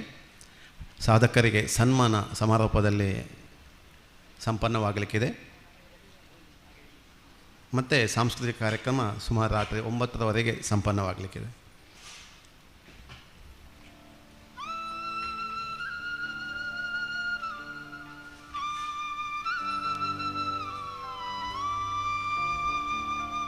ನಮ್ಮೂರಿನ ಸಾಧಕರನ್ನು ಒಂದೇ ವೇದಿಕೆಯಲ್ಲಿ ಕಣ್ತುಂಬಿಕೊಳ್ಳಲಿಕ್ಕೆ ನಿಜಕ್ಕೂ ಖುಷಿಯಾಗ್ತದೆ. ಬಿಡಿಬಿಡಿಯಾಗಿ ನಾವು ಸಿಕ್ಕಾಗ ಒಂದಷ್ಟು ಮಾತುಕತೆಗಳನ್ನು ಹಂಚಿಕೊಳ್ಳುತ್ತೇವೆ, ರೋಚಕತೆಯನ್ನು ಹಂಚಿಕೊಳ್ಳುತ್ತೇವೆ, ಸಿಹಿ ಕಹಿಗಳನ್ನು ಹಂಚಿಕೊಳ್ಳುತ್ತೇವೆ. ಆದರೆ ಒಂದೇ ವೇದಿಕೆಯಲ್ಲಿ 6 ಮಂದಿಗಳು ಕೂಡ ಸೇರಿದಾಗ ಅಲ್ಲಿ ವಿನಿಮಯವಾಗುವಂತಹ ವಿಚಾರಗಳಿದೆಯಲ್ಲ, ಅದು ತುಂಬ ಬದುಕಿಗೆ ಹತ್ತಿರವಾಗುತ್ತದೆ. ಎಲ್ಲರೂ ಕೂಡ ಮನಸ್ಸಿನಿಂದ ಮಾತಾಡುವ ಸಂಪನ್ಮೂಲ ವ್ಯಕ್ತಿಗಳು. ಈಗಿನ ಕಾಲಘಟ್ಟದಲ್ಲಿ ಅದು ಅಪರೂಪವಾಗುವ ಕಾಲಘಟ್ಟದಲ್ಲಿ ನಮ್ಮ ನಡುವೆ ಇರುವ ಇಷ್ಟು ಮಂದಿಗಳು ಕೂಡ ಸ್ವದುಡಿಮೆಯಿಂದಾಗಿ ತಮ್ಮ ಸಂಸ್ಥೆಗಳನ್ನು, ಉದ್ದಿಮೆಯನ್ನು ಕಟ್ಟಿದವರು. ಆರಂಭದಲ್ಲಿ ಶ್ರೀಯುತ ರಾಮಕಿಶೋರ್ ಮಂಚಿಯವರು ತಮ್ಮ ಅನುಭವ ಹಂಚಿಕೊಳ್ಳಲಿಕ್ಕಿದ್ದಾರೆ. ವಿಟ್ಲದ ಪಿಂಗಾರ ರೈತೋತ್ಪಾದಕ ಸಂಸ್ಥೆಯ ಅಧ್ಯಕ್ಷರವರು. ಕಳೆದ 6 ವರ್ಷದಿಂದ ಈ ಉದ್ದಿಮೆ ನಡೀತಾ ಇದೆ. ಹಲಸಿನ ಚಿಪ್ಸು, ಹಪ್ಪಳ, ಕಾಯಿ ಹಲಸಿನ ಹುಡಿ, ಹಲ್ವಾ, ಫ್ರೂಟ್ ಬಾರ್, ಪಲ್ಪು ಇಂತಹ ಹಲಸಿನ ಉತ್ಪನ್ನಗಳನ್ನು ತನ್ನ ರೈತೋತ್ಪಾದಕ ಸಂಸ್ಥೆಯ ಮೂಲಕ ಪ್ರಕಟೀಕರಿಸಿದ್ದಾರೆ. ಈಚೆಗಿನ ಸ್ವಲ್ಪ ಪ್ರಸಿದ್ಧ ಅಂತೂ ಉಪ್ಪಿನ ಸೊಳೆಯ ಉತ್ಪನ್ನ ಉಂಡ್ಲು ಕಾಳು ಅಂತ ನಮ್ಮ ಅಮ್ಮಂದರಿಗೆಲ್ಲ ಗೊತ್ತಿದೆ. ಅದು ಈಗ ಒಂದಷ್ಟು ಅದು ಮರೆಯಾಗುತ್ತಾ ಇರುವಂತಹ ಉತ್ಪನ್ನ ಅದು. ನಮ್ಮ ಕೀರ್ತಿಶೇಷ ಮಂಚಿ ಶ್ರೀನಿವಾಸ ಆಚಾರ್ಯ ಹೇಳ್ತಾಯಿದ್ರು, ನಮ್ಮ ಎಲ್ಲ ಉತ್ಪನ್ನಗಳಿಗೆ ಒಂದು ಬ್ರ್ಯಾಂಡ್ ಬರಬೇಕು ಅಂತ, ವೈಭವ ಪಡಿಬೇಕು ಅಂತ. ಎಲ್ಲ ಉತ್ಪನ್ನಗಳು ವೈಭವ ಪಡಿಬೇಕು, ಸಂಭ್ರಮಿಸಬೇಕು, ಉತ್ಪನ್ನಗಳು ಸಂಭ್ರಮಿಸಬೇಕು. ಹಲಸು ಅಂದರೆ ಹಲಸು. ಹಾಗಾಗಿ ಈಗ ರಾಮಕಿಶೋರ್ ಮಂಚಿಯವರ ಇಚ್ಛಾಶಕ್ತಿಯ ದ್ಯೋತಕವಾಗಿ ಉಂಡ್ಲು ಕಾಳು ಉಪ್ಪಿನ ಸೊಳ್ಳೆ ಅದು ಬಹುಶಃ ವರ್ಷ ಪೂರ್ತಿ ಸಿಗುವಂತಹ ವ್ಯವಸ್ಥೆಯನ್ನು ಮಾಡಿಕೊಂಡಿದ್ದಾರೆ. ಉತ್ಪಾದನೆಯಲ್ಲಿ ಶುಚಿತ್ವ, ಗುಣಮಟ್ಟ ಕಾಯ್ದು ಸರಬರಾಜು, ಹೀಗೆ ಎಲ್ಲವನ್ನು ರುಚಿಗಳ ಮೂಲಕ ಒಳ್ಳೆಯ ಸದುದ್ದೇಶದಿಂದ ತನ್ನ ಸಂಸ್ಥೆಯ ಮೂಲಕ ಉತ್ಪನ್ನವನ್ನು ಮಾಡಿದ್ದಾರೆ. ಇವತ್ತು ನಾವು ಬೇರೆ ಬೇರೆ ಪತ್ರಿಕೆಗಳಲ್ಲಿ ಗಮನಿಸಿದಾಗ ಶ್ರೀಲಂಕಾದಲ್ಲಿ 10 ಇಂತಹ ಉಪ್ಪಿನ ಸೊಳ್ಳೆ ಕಂಪನಿಗಳು ಇವತ್ತು ನಮಗೆ ಗೂಗಲ್ನಲ್ಲಿ ಹುಡುಕಿದಾಗ ಸಿಗ್ತದೆ. ಬಹುಶಃ ಅಂಥದ್ದೇ ಒಂದು, ನಾವು ಹೋಲಿಸುವುದಲ್ಲ, ಅಷ್ಟೇ ರುಚಿ ಶುದ್ಧಿಯಾದಂತಹ ಒಂದು ಉದ್ದಿಮೆಯನ್ನು ಸಶಕ್ತವಾಗಿ ಮತ್ತು ಕ್ರಿಯಾ ಮತ್ತು ಜ್ಞಾನಶಕ್ತಿಗಳ ಪ್ರತೀಕವಾಗಿ ಒಂದು ಹೇಗೆ ಸಮಾಜಕ್ಕೆ ಪ್ರಕಟೀಕರಿಸ್ಬೋದು ಅಂತ ರಾಮಕಿಶೋರ್ ಮಂಚಿ ಅಧ್ಯಕ್ಷರಾಗಿರುವಂಥ ವಿಟ್ಲದ ಪಿಂಗಾರ ಸಂಸ್ಥೆ ಮತ್ತು ಅವರ ಎಲ್ಲ ಸಹೋದ್ಯೋಗಿಗಳು, ಅವರ ಎಲ್ಲ ಸಹ ನಿರ್ದೇಶಕರು ಜಂಟಿಯಾಗಿ ಈ ತೀರ್ಮಾನವನ್ನು ಕೈಗೊಂಡದ ಪರಿಣಾಮವಾಗಿ ಇಂದು ಒಳ್ಳೆಯ ಒಂದು ಸಂಸ್ಥೆಯಾಗಿ ನಮ್ಮ ಮಧ್ಯೆ ಇದೆ. ಅವರ ಮೌಲ್ಯವರ್ಧನೆಯ ಒಂದಷ್ಟು ವಿಚಾರಗಳನ್ನು ನಮ್ಮ ಮುಂದೆ ಹಂಚಿಕೊಳ್ತಾರೆ. ಸರ್, ದಯವಿಟ್ಟು ಬನ್ನಿ ಪ್ಲೀಸ್.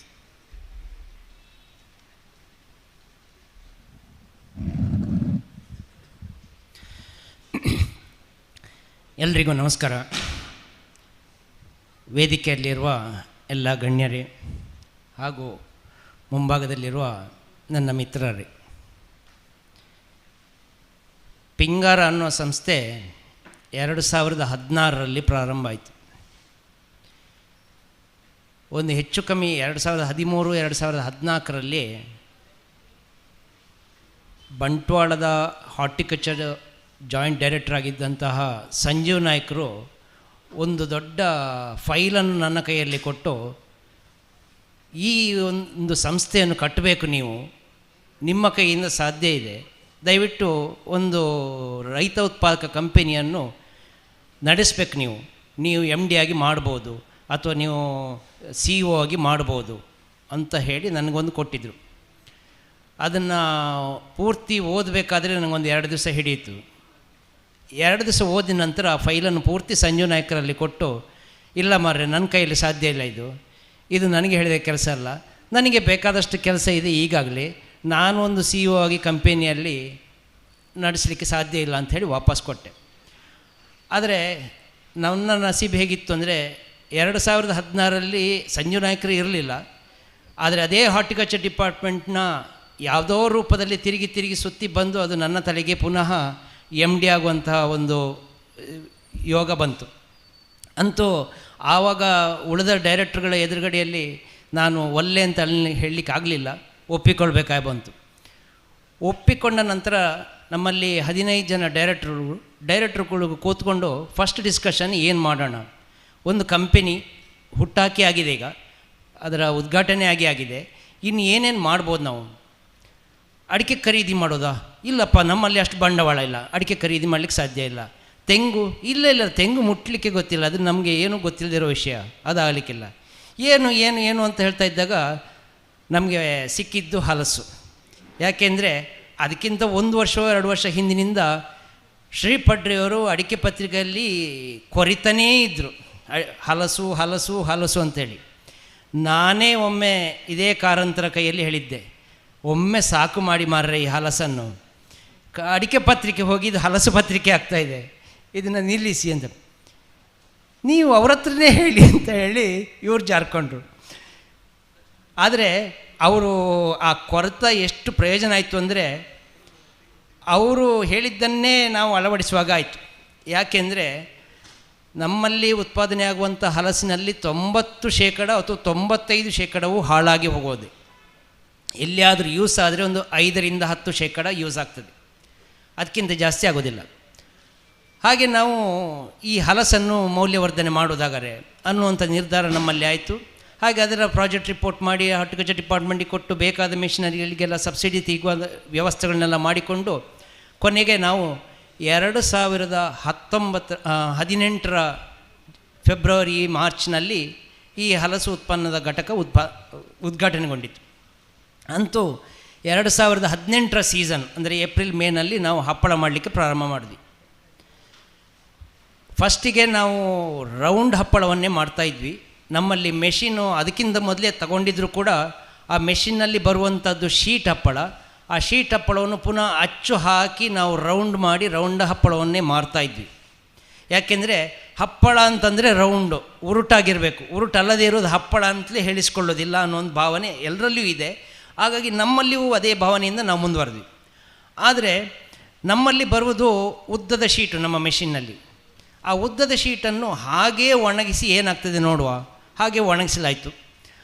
ಉರುಟಿನ ಹಪ್ಪಳ ಮಾರಾಟದ ಜೊತೆಯಲ್ಲೇ ನಾವು ಚೌಕದ ಹಪ್ಪಳವನ್ನು ಮಾರಲಿಕ್ಕೆ ಶುರು ಮಾಡಿದ್ವಿ. ಅಂದರೆ ಉದ್ದ ಶೀಟ್ ತಗೊಂಡು ಅದನ್ನು ಬೇಕಾದ ಸೈಜಿಗೆ 5 ಇಂಚು ಸ್ಕ್ವೇರ್ ಸೈಜಿಗೆ ಅಥವಾ 5.5 ಇಂಚು 6 ಇಂಚು ಸ್ಕ್ವೇರ್ ಸೈಜಿಗೆ ನಾವು ಅದನ್ನು ಪುನಃ ಕಟ್ ಮಾಡಿ ನಾವು ಅದನ್ನು ಯೂಸ್ ಮಾಡ್ತಾಯಿದ್ವಿ. ನಮ್ಮ ಗಮನಕ್ಕೆ ಏನು ಬಂತು ಅಂದರೆ ಉರುಟು ಹಪ್ಪಳದ ಹಾಗೆ ನಮ್ಮ ಚೌಕದ ಹಪ್ಪಳ ಕೂಡ ಮಾರಾಟ ಆಗ್ತಾ ಇದೆ, ತೊಂದರೆ ಇಲ್ಲ, ಜನರು ಅಕ್ಸೆಪ್ಟ್ ಮಾಡಲಿಕ್ಕೆ ಪ್ರಾರಂಭ ಮಾಡಿದ್ದಾರೆ. ಯಾಕೆಂದರೆ ಉರುಟು ಹಪ್ಪಳದ ರುಚಿಯೇ ಚೌಕದ ಹಪ್ಪಳದಲ್ಲಿಯೂ, ಚೌಕದ ಹಪ್ಪಳ ಅಂದರೆ ಬೇರೆ ರುಚಿ ಬರೋದಿಲ್ಲ, ರುಚಿಯಲ್ಲಿ ಎರಡೂ ಒಂದೇ. ಇವ್ರದ್ದು ಹಪ್ಪಳ ಚೆನ್ನಾಗಿದೆ, ಹಾಗಾಗಿ ಉರುಟಾದ್ರೇನು ಚೌಕ ಆದ್ರೇನು. ಇದರಲ್ಲಿ ನಮಗೆ ಇನ್ನೊಂದು ಅಡ್ವಾಂಟೇಜ್ ಆಯಿತು. ಏನು ಅಂತಂದರೆ ಚೌಕದ ಹಪ್ಪಳ ಮಾಡಿದಾಗ ಅದು ಪಿಂಗಾರ ಮಾತ್ರ ಮಾಡೋದು, ಬೇರೆ ಎಲ್ಲರದ್ದು ಉರುಟು ಹಪ್ಪಳ ಆದರೆ ಇವ್ರದ್ದು ಚೌಕದ ಹಪ್ಪಳ. ಹಾಗಾಗಿ ಈ ಅಡಲ್ಟ್ರೇಷನ್ ಇಲ್ಲದೇ ಇರುವಂತಹ ಭಾಳ ಶುದ್ಧವಾದ ಕ್ಲೀನಾಗಿರುವಂಥ ಒಳ್ಳೆಯ ಹಪ್ಪಳವನ್ನು ಕೊಡುವಂಥದ್ದು ಪಿಂಗಾರ ಅನ್ನೋಂಥ ಮಾತು ಎಲ್ಲ ಕಡೆ ಪ್ರಚಾರ ಆಗಲಿಕ್ಕೆ ಶುರುವಾಯಿತು. ಇದು ನಮಗೆ ಅಡ್ವಾಂಟೇಜ್ ಆಯಿತು. ಹಾಗೆ ಹಪ್ಪಳ ಚೆನ್ನಾಗಿ ನಡೀತಾ ಇದೆ, ನಾವು ಅದನ್ನು ಲಾರ್ಜ್ ಸ್ಕೇಲಲ್ಲಿ ಮಾಡ್ತಾಯಿದ್ದೀವಿ. ಅದರ ಜೊತೆಯಲ್ಲಿ ನಾವು ಮಾಡುವಂಥದ್ದು ಅಂದರೆ ಫಿಂಗರ್ ಚಿಪ್ಸ್, ಅಂದರೆ ಸೋಂಟೆ. ಈ ಹಲಸಿನ ಚಿಪ್ಸ್ ಕೂಡ ನಮ್ಮಲ್ಲಿ ಮಿಷಿನ್ನಲ್ಲೇ ಕಟ್ ಆಗುವಂಥದ್ದು. ಹಾಗಾಗಿ ಒಂದೇ ರೀತಿಯ ಒಂದೇ ಸೈಜಿನ ಸೊಳೆಯ ಕಟ್ಟಾಗಿ ಸಿಗುವ ಕಾರಣ ಅದು ಚೆನ್ನಾಗಿರ್ತದೆ, ನೋಡಲಿಕ್ಕೂ ಚೆನ್ನಾಗಿರ್ತದೆ, ಮತ್ತು ಅದರ ಕ್ವಾಲಿಟಿ ಚೆನ್ನಾಗಿರುವ ಕಾರಣ ನಮ್ಮ ಚಿಪ್ಸಿನ ಕ್ವಾಲಿಟಿ ಥ್ರೂಔಟ್ ದ ಇಯರ್ ಒಂದೇ ರೀತಿ ಇರ್ತದೆ. ಅದನ್ನು ಗಮನ ಕೊಟ್ಟು ನಾವು ನೋಡ್ತಾ ಇದ್ದೀವಿ, ಅದರಿಂದಾಗಿ ಅದು ಮಾರ್ಕೆಟಲ್ಲಿ ಚೆನ್ನಾಗಿ ಹೋಗ್ತಾಯಿದೆ. ಇದರ ಜೊತೆಯಲ್ಲಿ ನಾವು ಹಲಸಿನ ಹಣ್ಣಿನ ಹಲ್ವ, ಹಲಸಿನ ಹಣ್ಣಿನ ಪಲ್ಪು. ಈ ಪಲ್ಪ್ ಅಂತಂದರೆ ಇದೊಂದು ವಿಶೇಷವಾದ ಪ್ರಾಡಕ್ಟು. ಯಾಕೆಂದರೆ ಇದನ್ನು 365 ದಿವಸ ನಾವು ನ್ಯಾಚುರಲ್ ಟೆಂಪರೇಚರ್ನಲ್ಲಿ ಇಡ್ಬೋದು. ಇದಕ್ಕೆ ಯಾವುದೇ ಡೀಪ್ ಫ್ರೀಸರ್ ಬೇಡ, ಯಾವುದೇ ಕೃತಕ ಒತ್ತಡಗಳು ಏನೂ ಬೇಡ, ಇಲ್ಲದೆ ನಾವು ಅದನ್ನು ಅಟ್ಮಾಸ್ಫಿಯರಿಕ್ ಇದರಲ್ಲಿ ಟೆಂಪರೇಚರ್ನಲ್ಲಿ ಇಡ್ಬೋದು. ಈ ರೀತಿ ಇಡಲಿಕ್ಕೆ ಸಾಧ್ಯ ಇರೋ ಕಾರಣ, ಅದನ್ನು ಹೆಚ್ಚು ಸಮಯ ಇಡುವ ಕಾರಣ ನಾವು ಅದರಿಂದ ಪುನಃ ಬೈ ಪ್ರಾಡಕ್ಟನ್ನು ನಾವು ಮಾಡ್ಬೋದು. ಅಂದರೆ ಆ ಪಲ್ಪ್ ಯೂಸ್ ಆಗೋದು ಯಾವುದಕ್ಕೆ ಅಂತಂದರೆ ಐಸ್ ಕ್ರೀಮ್ ಮಾಡೋದಕ್ಕೆ, ಅಥವಾ ಹಲಸಿನ ಹಣ್ಣಿನ ಹಲ್ವ ಮಾಡೋದಕ್ಕೆ, ಪಾಯಸ ಮಾಡೋದಕ್ಕೆ, ಸುಟ್ಟವು ಮಾಡೋದಕ್ಕೆ, ಇಂಥದ್ದಕ್ಕೆ ಯೂಸ್ ಆಗ್ತದೆ. ಅದರಲ್ಲಿ ಮುಖ್ಯವಾಗಿ ಐಸ್ ಕ್ರೀಮು ಮತ್ತು ಹಲ್ವ. ಈಗ ನಮ್ಮಲ್ಲಿಯೇ ನಾವು ಹಲ್ವ ಮಾಡ್ತೇವೆ, ಹಲಸಿನ ಹಣ್ಣಿನ ಹಲ್ವ ಹಲಸಿನ ಹಣ್ಣು ಸಿಗುವ ಸಮಯದಲ್ಲಿ ಮಾಡ್ತೇವೆ. ಉಳಿದ ಸಮಯದಲ್ಲಿ ಮಾಡಬೇಕಾದ್ರೆ ನಾವು ಈ ಪಲ್ಪನ್ನೇ ಯೂಸ್ ಮಾಡಬೇಕು. ಹಾಗಾಗಿ ನಮಗೆ ಹಲಸಿನ ಹಣ್ಣಿನ ಹಲ್ವವನ್ನು ದೀರ್ಘಕಾಲಕ್ಕೆ ಮಾಡಲಿಕ್ಕೆ ಸಾಧ್ಯ ಆಗ್ತದೆ. ಯಾಕೆಂದರೆ ಹಣ್ಣಿನ ಸೀಸನ್ ಕೇವಲ 1 ಅಥವಾ 2 ತಿಂಗಳಿರ್ತದೆ. ನಾವು ಅದನ್ನು ದೀರ್ಘಕಾಲ ತೊಗೊಂಡೋಗ್ಬೇಕಾದ್ರೆ ಈ ಪಲ್ಪ್ ಅವಶ್ಯಕ. ಹಾಗಾಗಿ ನಮಗೆ ಪಲ್ಪ್ ಚೆನ್ನಾಗಿ ವರ್ಕೌಟ್ ಆಗ್ತಾಯಿದೆ. ಎರಡನೆಯದು ಉಪ್ಪು ಸೊಳ್ಳೆ. ಉಪ್ಪು ಸೊಳ್ಳೆಗೂ ಹಾಗೆ ಅದನ್ನು ನಾವು ದೀರ್ಘಕಾಲ ಇಡಲಿಕ್ಕಾಗ್ತದೆ. ನಮ್ಮಲ್ಲಿ ಅದನ್ನು ಕ್ಲೀನಾಗಿ ಹೈಜಿನಿಕ್ಕಾಗಿ ವ್ಯವಸ್ಥಿತವಾಗಿ ಮಾಡುವ ಕಾರಣ ಬೇರೆ ಎಲ್ಲ ಕಡೆಗಿಂತಲೂ ಉತ್ತಮ ಕ್ವಾಲಿಟಿಯ ಉಪ್ಪು ಸೊಳ್ಳೆ ನಮ್ಮಲ್ಲಿ ಸಿಗ್ತದೆ. ಈ ಉಪ್ಪು ಸೊಳ್ಳೆಯಲ್ಲಿಯೂ ಹಾಗೆ ನಾವು 1 ವರ್ಷ ಅದರಿಂದ ಪುನಃ ಸೋಂಟೆ ಮಾಡಲಿಕ್ಕೆ ಪ್ರಯತ್ನ ಪಟ್ಟಿದ್ದೀವಿ. ಸ್ವಲ್ಪ ಸಣ್ಣ ಪ್ರಮಾಣದಲ್ಲಿ ಅದು ಸೇಲ್ ಆಗಿದೆ, ಆದರೆ ಅದರಲ್ಲಿ ಉಪ್ಪು ಜಾಸ್ತಿ ಇರುವ ಕಾರಣ ಅದು ಅಷ್ಟು ರುಚಿಯಾಗೋದಿಲ್ಲ. ನಮಗೆ ಹೊಸ ಫ್ರೆಶ್ ಸೊಳ್ಳೆಯಷ್ಟು ಚೆನ್ನಾಗಿ ಉಪ್ಪು ಸೊಳ್ಳೆಯ ಸೋಂಟೆ ಬರೋದಿಲ್ಲ. ಹಾಗಾಗಿ ಅದು ತೀರಾ ಕ್ಲಿಕ್ ಆಗಲಿಲ್ಲ. ಆದರೆ ಈ ವರ್ಷ ನಾವು ಅದಕ್ಕೆ ಉಂಡ್ಲಕಾಳು ಮಾಡಲಿಕ್ಕೆ ಪ್ರಯತ್ನ ಮಾಡಿದ್ದೀವಿ. ಉಂಡ್ಲಕಾಳು ಭಾಳ ಚೆನ್ನಾಗಿ ಹೋಗ್ತಾಯಿದೆ. ಉಂಡ್ಲಕಾಳಿಗೆ ನಾವು ಇನ್ನು ಮಿಷಿನನ್ನು ಕೂಡ ಹಾಕಬೇಕು ಅಂತಿದ್ದೀವಿ, ಉರುಟಾಗಿ ರೌಂಡ್ ಮಾಡುವಂಥ ಒಂದು ಮಿಷಿನು. ಇದರ ಜೊತೆಯಲ್ಲಿ ನೋಡಿ, ಇದೆಲ್ಲ ಒಂದು ಕಂಪೆನಿ ಮಾಡಿದರೆ, ರೈತ ಉತ್ಪಾದಕರ ಕಂಪೆನಿ ಆದರೆ ಮಾತ್ರ ಮಾಡಲಿಕ್ಕೆ ಸಾಧ್ಯ ಇದೆ ಅಂತ ಹೇಳೋದು ಇದಕ್ಕೆ ನಿದರ್ಶನ. ಯಾಕೆಂದರೆ ಮನೆಗಳಲ್ಲಿ ಮಾಡುವಾಗ ಇಂಥದ್ದ ಖರ್ಚುಗಳು ಜಾಸ್ತಿ ಬರುವಾಗ ಈ ಥರ ಮೆಷಿನ್ಗಳನ್ನು ಹಾಕಲಿಕ್ಕೆ ಹೆಚ್ಚಿನ ಜನರು ಹಿಂಜರಿತಾರೆ. ಅಷ್ಟು ಫೈನಾನ್ಸ್ ಮಾಡಿಕೊಂಡು ಅಷ್ಟನ್ನು ಹಾಕಿ ರಿಸ್ಕ್ ತೊಗೊಳ್ಳಿಕ್ಕೆ ಕಷ್ಟ. ಅದೇ ಒಂದು ರೈತ ಉತ್ಪಾದಕ ಕಂಪನಿಯಲ್ಲಿ ಆದರೆ ಅದನ್ನು ಮಾಡ್ಬೋದು. ಯಾಕೆಂದರೆ ಅಲ್ಲಿ ಫಂಡಿಂಗ್ ಅಷ್ಟು ಪ್ರಾಬ್ಲಮ್ ಅಲ್ಲ. ಆ ರೀತಿ ಫೈನಾನ್ಸ್ ಮಾಡಿಕೊಂಡು ಹೋಗಲಿಕ್ಕೆ ಆದರೆ ನಾವು ದೊಡ್ಡ ರೀತಿಯಲ್ಲಿ ಮೆಷಿನನ್ನು ಹಾಕಲಿಕ್ಕೆ ಸಾಧ್ಯ ಇದೆ. ಈಗ ನಾವು ಮಾಡುವಂಥದ್ದು ಹೀಗೆ, ಉಂಡ್ಲಕಾಳು ಮಾಡಲಿಕ್ಕೆ ಮೆಷಿನು, ಅದರ ಜೊತೆಯಲ್ಲಿ ಹೆಚ್ಚಿನ ಕಡೆಯಲ್ಲಿ ಉಂಡ್ಲಕಾಳಿನಲ್ಲಿ ಎಣ್ಣೆ ಅಂಶ ಜಾಸ್ತಿ ಇರ್ತದೆ. ಈ ಎಣ್ಣೆಯನ್ನು ತೆಗಿಲಿಕ್ಕೆ ಕೂಡ ಒಂದು ಮೆಷಿನ್ ಇದೆ. ಹಾಗಾಗಿ ಅದನ್ನು ಕೂಡ ನಾವು ಹಾಕುವ ಒಂದು ಯೋಜನೆಯಲ್ಲಿ ಇದ್ದೇವೆ.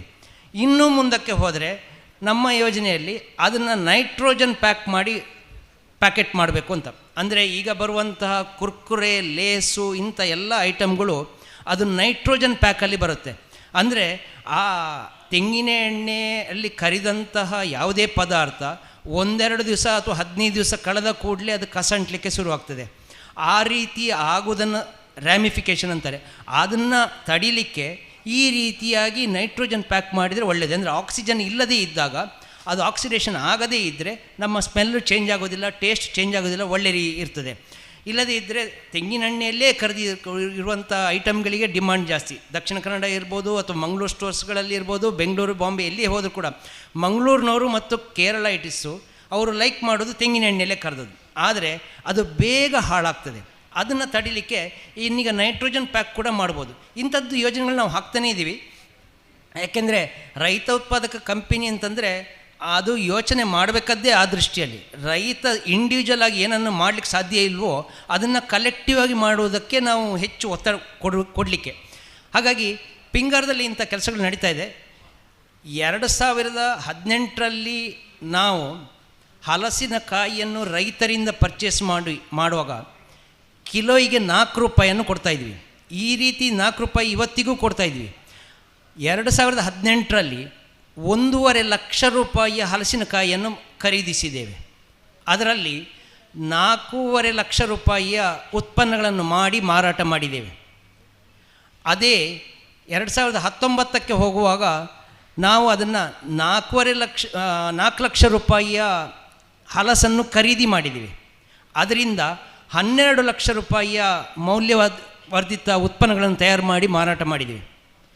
2020, 21 ಮತ್ತು 22 ನಮಗೆ ಸ್ವಲ್ಪ ಹಿನ್ನಡೆ. ಯಾಕೆಂದರೆ ಕೊರೋನಾದಂಗೆ 20 ಮತ್ತು 21 ಕೊರೋನಾದಾಗಿ ನಮಗೆ ಸ್ವಲ್ಪ ಹಿನ್ನಡೆ. ನಾವು ವೃದ್ಧಿ ಆಗಲಿಕ್ಕೆ ಸಾಧ್ಯ ಆಗಲಿಲ್ಲ, ನಮ್ಮ ಸೇಲ್ಸ್ನಲ್ಲಿ ಜಾಸ್ತಿ ಆಗಲಿಕ್ಕೆ ಸಾಧ್ಯ ಆಗಲಿಲ್ಲ. ಆದರೆ ನಾವು ತಕ್ಕ ಮಟ್ಟಿಗೆ ಆವಾಗಲೂ ವ್ಯವಸ್ಥಿತವಾಗಿ ಮಾರ್ಕೆಟಲ್ಲಿ ಇದ್ವಿ. ಅದೇ ಈ ವರ್ಷಕ್ಕಾಗುವಾಗ ನಾವು ಹೆಚ್ಚು ಕಮ್ಮಿ 6 ಲಕ್ಷ ರೂಪಾಯಿಯ ಮೌಲ್ಯವರ್ಧಿತ ಹಲಸನ್ನು ಖರೀದಿ ಮಾಡಿ 20 ಲಕ್ಷ ರೂಪಾಯಿಯ ಮೌಲ್ಯವರ್ಧಿತ ಉತ್ಪನ್ನವನ್ನು ತಯಾರು ಮಾಡಿದ್ದೀವಿ. ಅಂದರೆ ನಮ್ಮ ಪ್ರೋಗ್ರೆಸ್ ಅಷ್ಟು ಚೆನ್ನಾಗಿದೆ. ಇದು ಯಾಕೆ ಸಾಧ್ಯ ಆಗ್ತಾಯಿದೆ?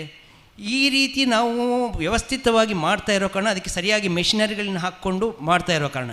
ಎರಡನೆಯದು, ನಮ್ಮ ಎಲ್ಲ ಉತ್ಪನ್ನಗಳಲ್ಲಿಯೂ ಸ್ವಲ್ಪ ಕೂಡ ಅಡಲ್ಟ್ರೇಷನ್ ಇಲ್ಲ. ಅಂದರೆ ಹಲ್ವ ಮಾಡುವಾಗ ಮೈದಾ ಹಾಕುವಂಥದ್ದು ಅಥವಾ ಇನ್ನೇನೇ ವಸ್ತುಗಳನ್ನ ಹಾಕುವಂಥದ್ದು, ಎಣ್ಣೆ ಕೂಡ ಹಾಗೆ ನಾವು ಪ್ಯಾರಫಿನ್ ಆಯಿಲ್ ಯೂಸ್ ಮಾಡುವಂಥದ್ದು, ಇಂಥದ್ದು ಯಾವುದನ್ನೂ ಮಾಡೋದಿಲ್ಲ. ನಾವು ಅತಿ ಜಾಗ್ರತೆಯಾಗಿ ಅತಿ ಶುದ್ಧವಾದ ಮತ್ತು ಸರಿಯಾದ ಹೈಜಿನಿಕ್ ಕಂಡೀಷನ್ನಲ್ಲಿ ಮಾಡ್ತೇವೆ. ಹಪ್ಪಳ ಒಣಗಿಸುವಾಗಲೂ ಹಾಗೆ ನಾವು ಅಡಿಕೆ ಒಣಗಿಸುವ ಡೇರೆ ಹಾಕಿ ಡೇರೆ ಒಳಗಡೆ ಒಣಗಿಸೋದು. ಯಾಕೆಂದರೆ ಧೂಳು ಕೂಡ ಕೂತ್ಕೊಳ್ಬಾರ್ದು ಅಂತ ಹೇಳುವ ದೃಷ್ಟಿಯಿಂದ. ಬೇಗ ಒಣಗ್ತದೆ ಅನ್ನೋದು ಇನ್ನೊಂದು ಇದು. ಆದರೆ ಅದು ಕೂಡ ಹೈಜಿನಿಕ್ ಆಗಿ ಇರಬೇಕು ಅನ್ನೋ ದೃಷ್ಟಿಯಿಂದ ನಾವು ಓಪನ್ ಏರ್ನಲ್ಲಿ ಒಣಗಿಸ್ತಾನೇ ಇಲ್ಲ. ನಾವು ಅದನ್ನು ಕೂಡ ಡೇರೆ ಮಾಡಿ ಡೇರೆ ಒಳಗಡೆ ಒಣಗಿಸ್ತಾ ಇರೋದು. ಇದು ನಾವು ಮನಪೂರ್ವಕವಾಗಿ ನಾವು ಆ ರೀತಿ ಏನು ಮಾಡುವಂಥ ಕೆಲಸವನ್ನು ಅಚ್ಚುಕಟ್ಟು ಮಾಡಬೇಕು. ದೀರ್ಘಕಾಲದ ಯೋಜನೆ ಹಾಕಿಕೊಂಡ್ರೆ ನಾವು ನಿಧಾನಕ್ಕೆ ಓಡಿದರೂ ಕೂಡ ನಾವು ಖಂಡಿತ ಉನ್ನತ ಸ್ಥಾನಕ್ಕೆ ತಲುಪ್ಬೋದು ಅನ್ನೋಂಥ ಧ್ಯೇಯದಲ್ಲಿ ನಾವು ಕೆಲಸ ಮಾಡ್ತಾಯಿದ್ದೀವಿ. ಹಾಗೆ ಅದರ ಜೊತೆಯಲ್ಲಿ ನಾವು ಪಿಂಗಾರದಲ್ಲಿ ಬೇರೆ ಬೇರೆ ಉಳಿದ ಕಾರ್ಯಕ್ರಮಗಳನ್ನು ತಗೊಂಡ್ವಿ. ಕಳೆದ ವರ್ಷದಿಂದ ನಾವು ಅಡಿಕೆ ಕೊಯ್ಲು ಮತ್ತು ಅಡಿಕೆ ಸಿಂಪಡಣೆ, ಈ ವರ್ಷದಿಂದ ತೆಂಗಿನ ಕೊಯ್ಲು. ಇದು ಮೌಲ್ಯವರ್ಧಿತ ಉತ್ಪನ್ನಗಳ ವಿಷಯಕ್ಕೆ ಸಂಬಂಧಿಸಿದ್ದಲ್ಲದ ಕಾರಣ ನಾನು ಅದನ್ನು ಹೆಚ್ಚು ವಿವರಣೆ ಕೊಡಲಿಕ್ಕೆ ಇಷ್ಟಪಡೋದಿಲ್ಲ. ಅಂತೂ ನಮ್ಮಲ್ಲಿ ಮೌಲ್ಯವರ್ಧಿತ ಉತ್ಪನ್ನಗಳಾಗಿ ಹಲಸಿನ ಮುಖ್ಯವಾಗಿ ಮಾಡ್ತಾಯಿದ್ವಿ. ಆಫ್ ಸೀಸನಲ್ಲಿ ಮಾಡಲಿಕ್ಕೆ ಅಂಥೇಳಿ ಬಾಳೆಕಾಯಿಯನ್ನು ಚೂಸ್ ಮಾಡ್ಕೊಂಡಿದ್ವಿ. ಹಾಗೆ ನಮ್ಮಲ್ಲಿ ಬಾಳೆಕಾಯಿ ಚಿಪ್ಸು, ಬಾಳೆಹಣ್ಣಿನ ಹಲ್ವ, ಅದರ ಬಾರು, ಒಣಗಿರುವ ಬಾಳೆಹಣ್ಣು, ಬಾಳೆಕಾಯಿ ಪುಡಿ, ಈ ರೀತಿ ಉತ್ಪನ್ನಗಳನ್ನು ನಾವು ಮಾಡ್ತಾಯಿದ್ವಿ. ಬಾಳೆಕಾಯಿ ಪುಡಿಯಿಂದ ನಾವು ಬೇರೆ ಉತ್ಪನ್ನಗಳನ್ನು ತಯಾರಿಸಿಲ್ಲ. ಆದರೆ ಅದೇ ರೀತಿ ಹಲಸಿನ ಬೇಳೆ ಹುಡಿ, ಹಲಸಿನ ಕಾಯಿ ಹುಡಿ ಇಂಥದ್ದನ್ನು ಮಾಡ್ತಾಯಿದ್ವಿ. ಎಳೆ ಹಲಸನ್ನು ಮಾರುವ ಪ್ರಯತ್ನಕ್ಕೆ ಹೊರಟಿಲ್ಲ. ಅದು ಒಂದು ನಮ್ಮ ಇದು. ಯಾಕೆಂದರೆ ನಮ್ಮಲ್ಲಿ ಇನ್ನೂ ಕೂಡ ಎಳೆ ಹಲಸನ್ನು ಮಾರುವಂಥದ್ದು, ಎಳೆ ಹಲಸನ್ನು ಕೊಡುವಂಥದ್ದು ಈ ಪ್ರಕ್ರಿಯೆ ಇನ್ನೂ ಸಮರ್ಪಕವಾಗಿ ಶುರುವಾಗಿಲ್ಲ. ಎಷ್ಟು ಜನರಿಗೆ ಹೇಳಿದರೂ ಕೂಡ ಆ ರೀತಿಯಾಗಿ ಎಳೆ ಹಲಸು ಬರ್ತಾಯಿಲ್ಲ. ನಮಗದರ ಇನ್ನೂ ಹಿಡಿತ ಸಿಕ್ಕಿಲ್ಲ. ಹಾಗಾಗಿ ನಾವು ಅದರಲ್ಲಿ ಮುಂದುವರಿಕೆ ಆಗಲಿಲ್ಲ. ಅದೇ ರೀತಿ ನಾವು ಈಗ ವಿಯೆಟ್ನಾಮ್ ಅರ್ಲಿ ಇಂಥ ವೆರೈಟಿಗಳನ್ನು ಹಾಕಿ ನಮಗೆ ಆದಷ್ಟು ಸೀಸನನ್ನು ಬೇಗ ಶುರು ಮಾಡಲಿಕ್ಕೆ ಉಪಕಾರ ಮಾಡಬೇಕು, ನೀವೆಲ್ಲರೂ ಆ ರೀತಿ ಮಾಡಿ ಅನ್ನೋ ಕರೆಯನ್ನು ಕೊಟ್ಟರೂ ಕೂಡ ರೈತರು ಯಾರೂ ಮುಂದೆ ಬರ್ತಾಯಿಲ್ಲ. ಇರೋ ಮರದಲ್ಲಿ ಇರೋ ಹಲಸಿನಕಾಯಿಯನ್ನು ಮಾರಲಿಕ್ಕೆ ಮಾತ್ರ ಅಷ್ಟೇ ಹೊರತು ಅದನ್ನೇ ಇನ್ನೂ ಹೆಚ್ಚು ಮಾಡಬೇಕು ಅಥವಾ ಇನ್ನೂ ಬಾರ್ಡ್ರಲ್ಲಿ ಅಥವಾ ಗುಡ್ಡದಲ್ಲಿ ನಡಬೇಕು ಅನ್ನುವಂಥ ಹಂಬಲ ಅವರಿಗೆ ಬರ್ತಾ ಇಲ್ಲ. ಇನ್ನು ಅದನ್ನು ನಾನೇ ಎಲ್ಲಾರು ನನ್ನ ತೋಟದಲ್ಲಿ ನಟ್ಟು ಮಾದರಿಯಾಗಿ ಮಾಡಿ ತೋರಿಸ್ಬೇಕೋ ಗೊತ್ತಿಲ್ಲ. ಅಂತೂ ಆ ಪ್ರಯತ್ನದಲ್ಲಿ ನಾನು ಖಂಡಿತ ಮಾಡಿಯೇ ಮಾಡ್ತೇನೆ.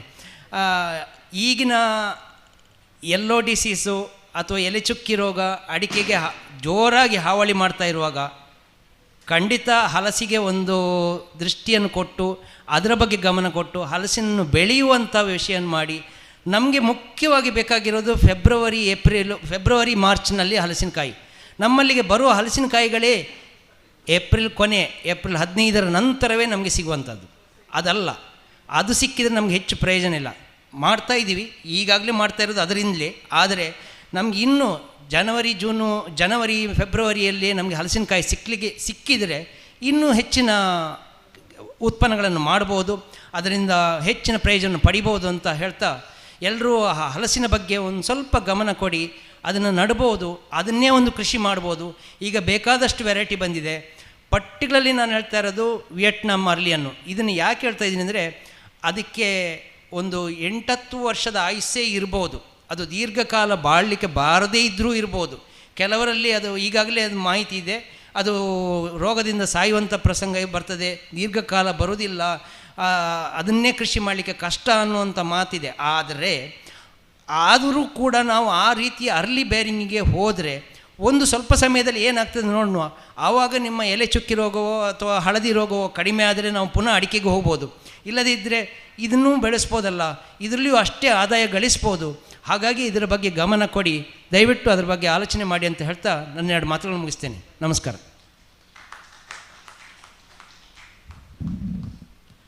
ಪ್ರಶ್ನೋತ್ತರ ಕೊನೆಗೆ ಮಾಡೋಣ. ಪ್ರಶ್ನೆಗಳನ್ನು ಬರೆದು ಮತ್ತೆ ಈ ಕಡೆ ಪಾಸ್ ಮಾಡಿದರೆ ತುಂಬ ಅನುಕೂಲವಾಗ್ತದೆ, ಸಮಯದ ಉಳಿತಾಯದ ದೃಷ್ಟಿಯಿಂದ. ಸುಹಾಸ್ ಮರಿಕೆ ನಿಮಗೆಲ್ಲ ಪರಿಚಿತರೇ. ಈ ಸಂದರ್ಭದಲ್ಲಿ ಅವರನ್ನೊಂದು ಪ್ರತ್ಯೇಕವಾಗಿ ಅಭಿನಂದಿಸಬೇಕು. ಯಾಕಂದರೆ ಅವರಿಗೆ JC ಸಂಸ್ಥೆಯ ಅಧ್ಯಕ್ಷ. ನಿನ್ನೆಷ್ಟೇ ಪದಗ್ರಹಣ ಸಮಾರಂಭ ನಡೆಯಿತು. ಬಹುಶಃ JC ಅಧ್ಯಕ್ಷರಾದ ಮೇಲೆ ಭಾಗವಹಿಸುವ ಪ್ರಥಮ ಕಾರ್ಯಕ್ರಮ. ನಾವು ರಾಜಕೀಯದವರಿಗೆಲ್ಲ ಬಳಸ್ತೇವಲ್ಲ ಹಾಗೆ. ಯಾಕಂದರೆ ಹಾಗಾಗಿ ಅವರಿಗೆ ಪ್ರತ್ಯೇಕವಾಗಿ ಶುಭಾಶಯಪೂರ್ವಕವಾದ ಅಭಿನಂದನೆಗಳನ್ನು ಸಲ್ಲಿಸ್ತಾ ಇದ್ದೇನೆ. ಇವರ ತಂದೆ ಸಾವಯವ ಸದಾಶಿವ ನಮ್ಮ ಮಧ್ಯ ಇದ್ದಾರೆ. ಅವರು ಇಂಥ ಗೋಷ್ಠಿಗಳಲ್ಲಿ ಪ್ರೇಕ್ಷಕನಾಗಿ ಇರುವುದಂದರೆ ಅವರಿಗೆ ಬಹಳ ಇಷ್ಟ. ಯಾವಾಗಲೂ ನೇರ ನುಡಿಗಳ ಮೂಲಕ ಹೆಚ್ಚು ವಿಚಾರಕ್ಕೆ ಹತ್ತಿರವಾದವರು. ಬಹುಶಃ ಮಗನಿಗೆ ಅದೇ ಹಾದಿಯನ್ನು ತೋರಿಸಿಕೊಟ್ಟಿದ್ದಾರೆ. ಅವರು ಅದೇ ಹಾದಿಯಲ್ಲಿ ನಡೀತಾ ಇದ್ದಾರೆ. ಉತ್ತಮವಾದ ಶೈಕ್ಷಣಿಕ ಸಂಪತ್ತನ್ನು ಹೊಂದಿದ್ದರೂ ಕೂಡ ಅವರನ್ನು ಪೇಟೆ ಕರೀಲಿಲ್ಲ, ರಾಜಧಾನಿ ಕರೀಲಿಲ್ಲ. ಅವರನ್ನು ಕರೆದದ್ದು ತಂದೆ, ಕರೆದದ್ದು ಮನೆಯಲ್ಲೇ ಉಳಿ ಅಂತ.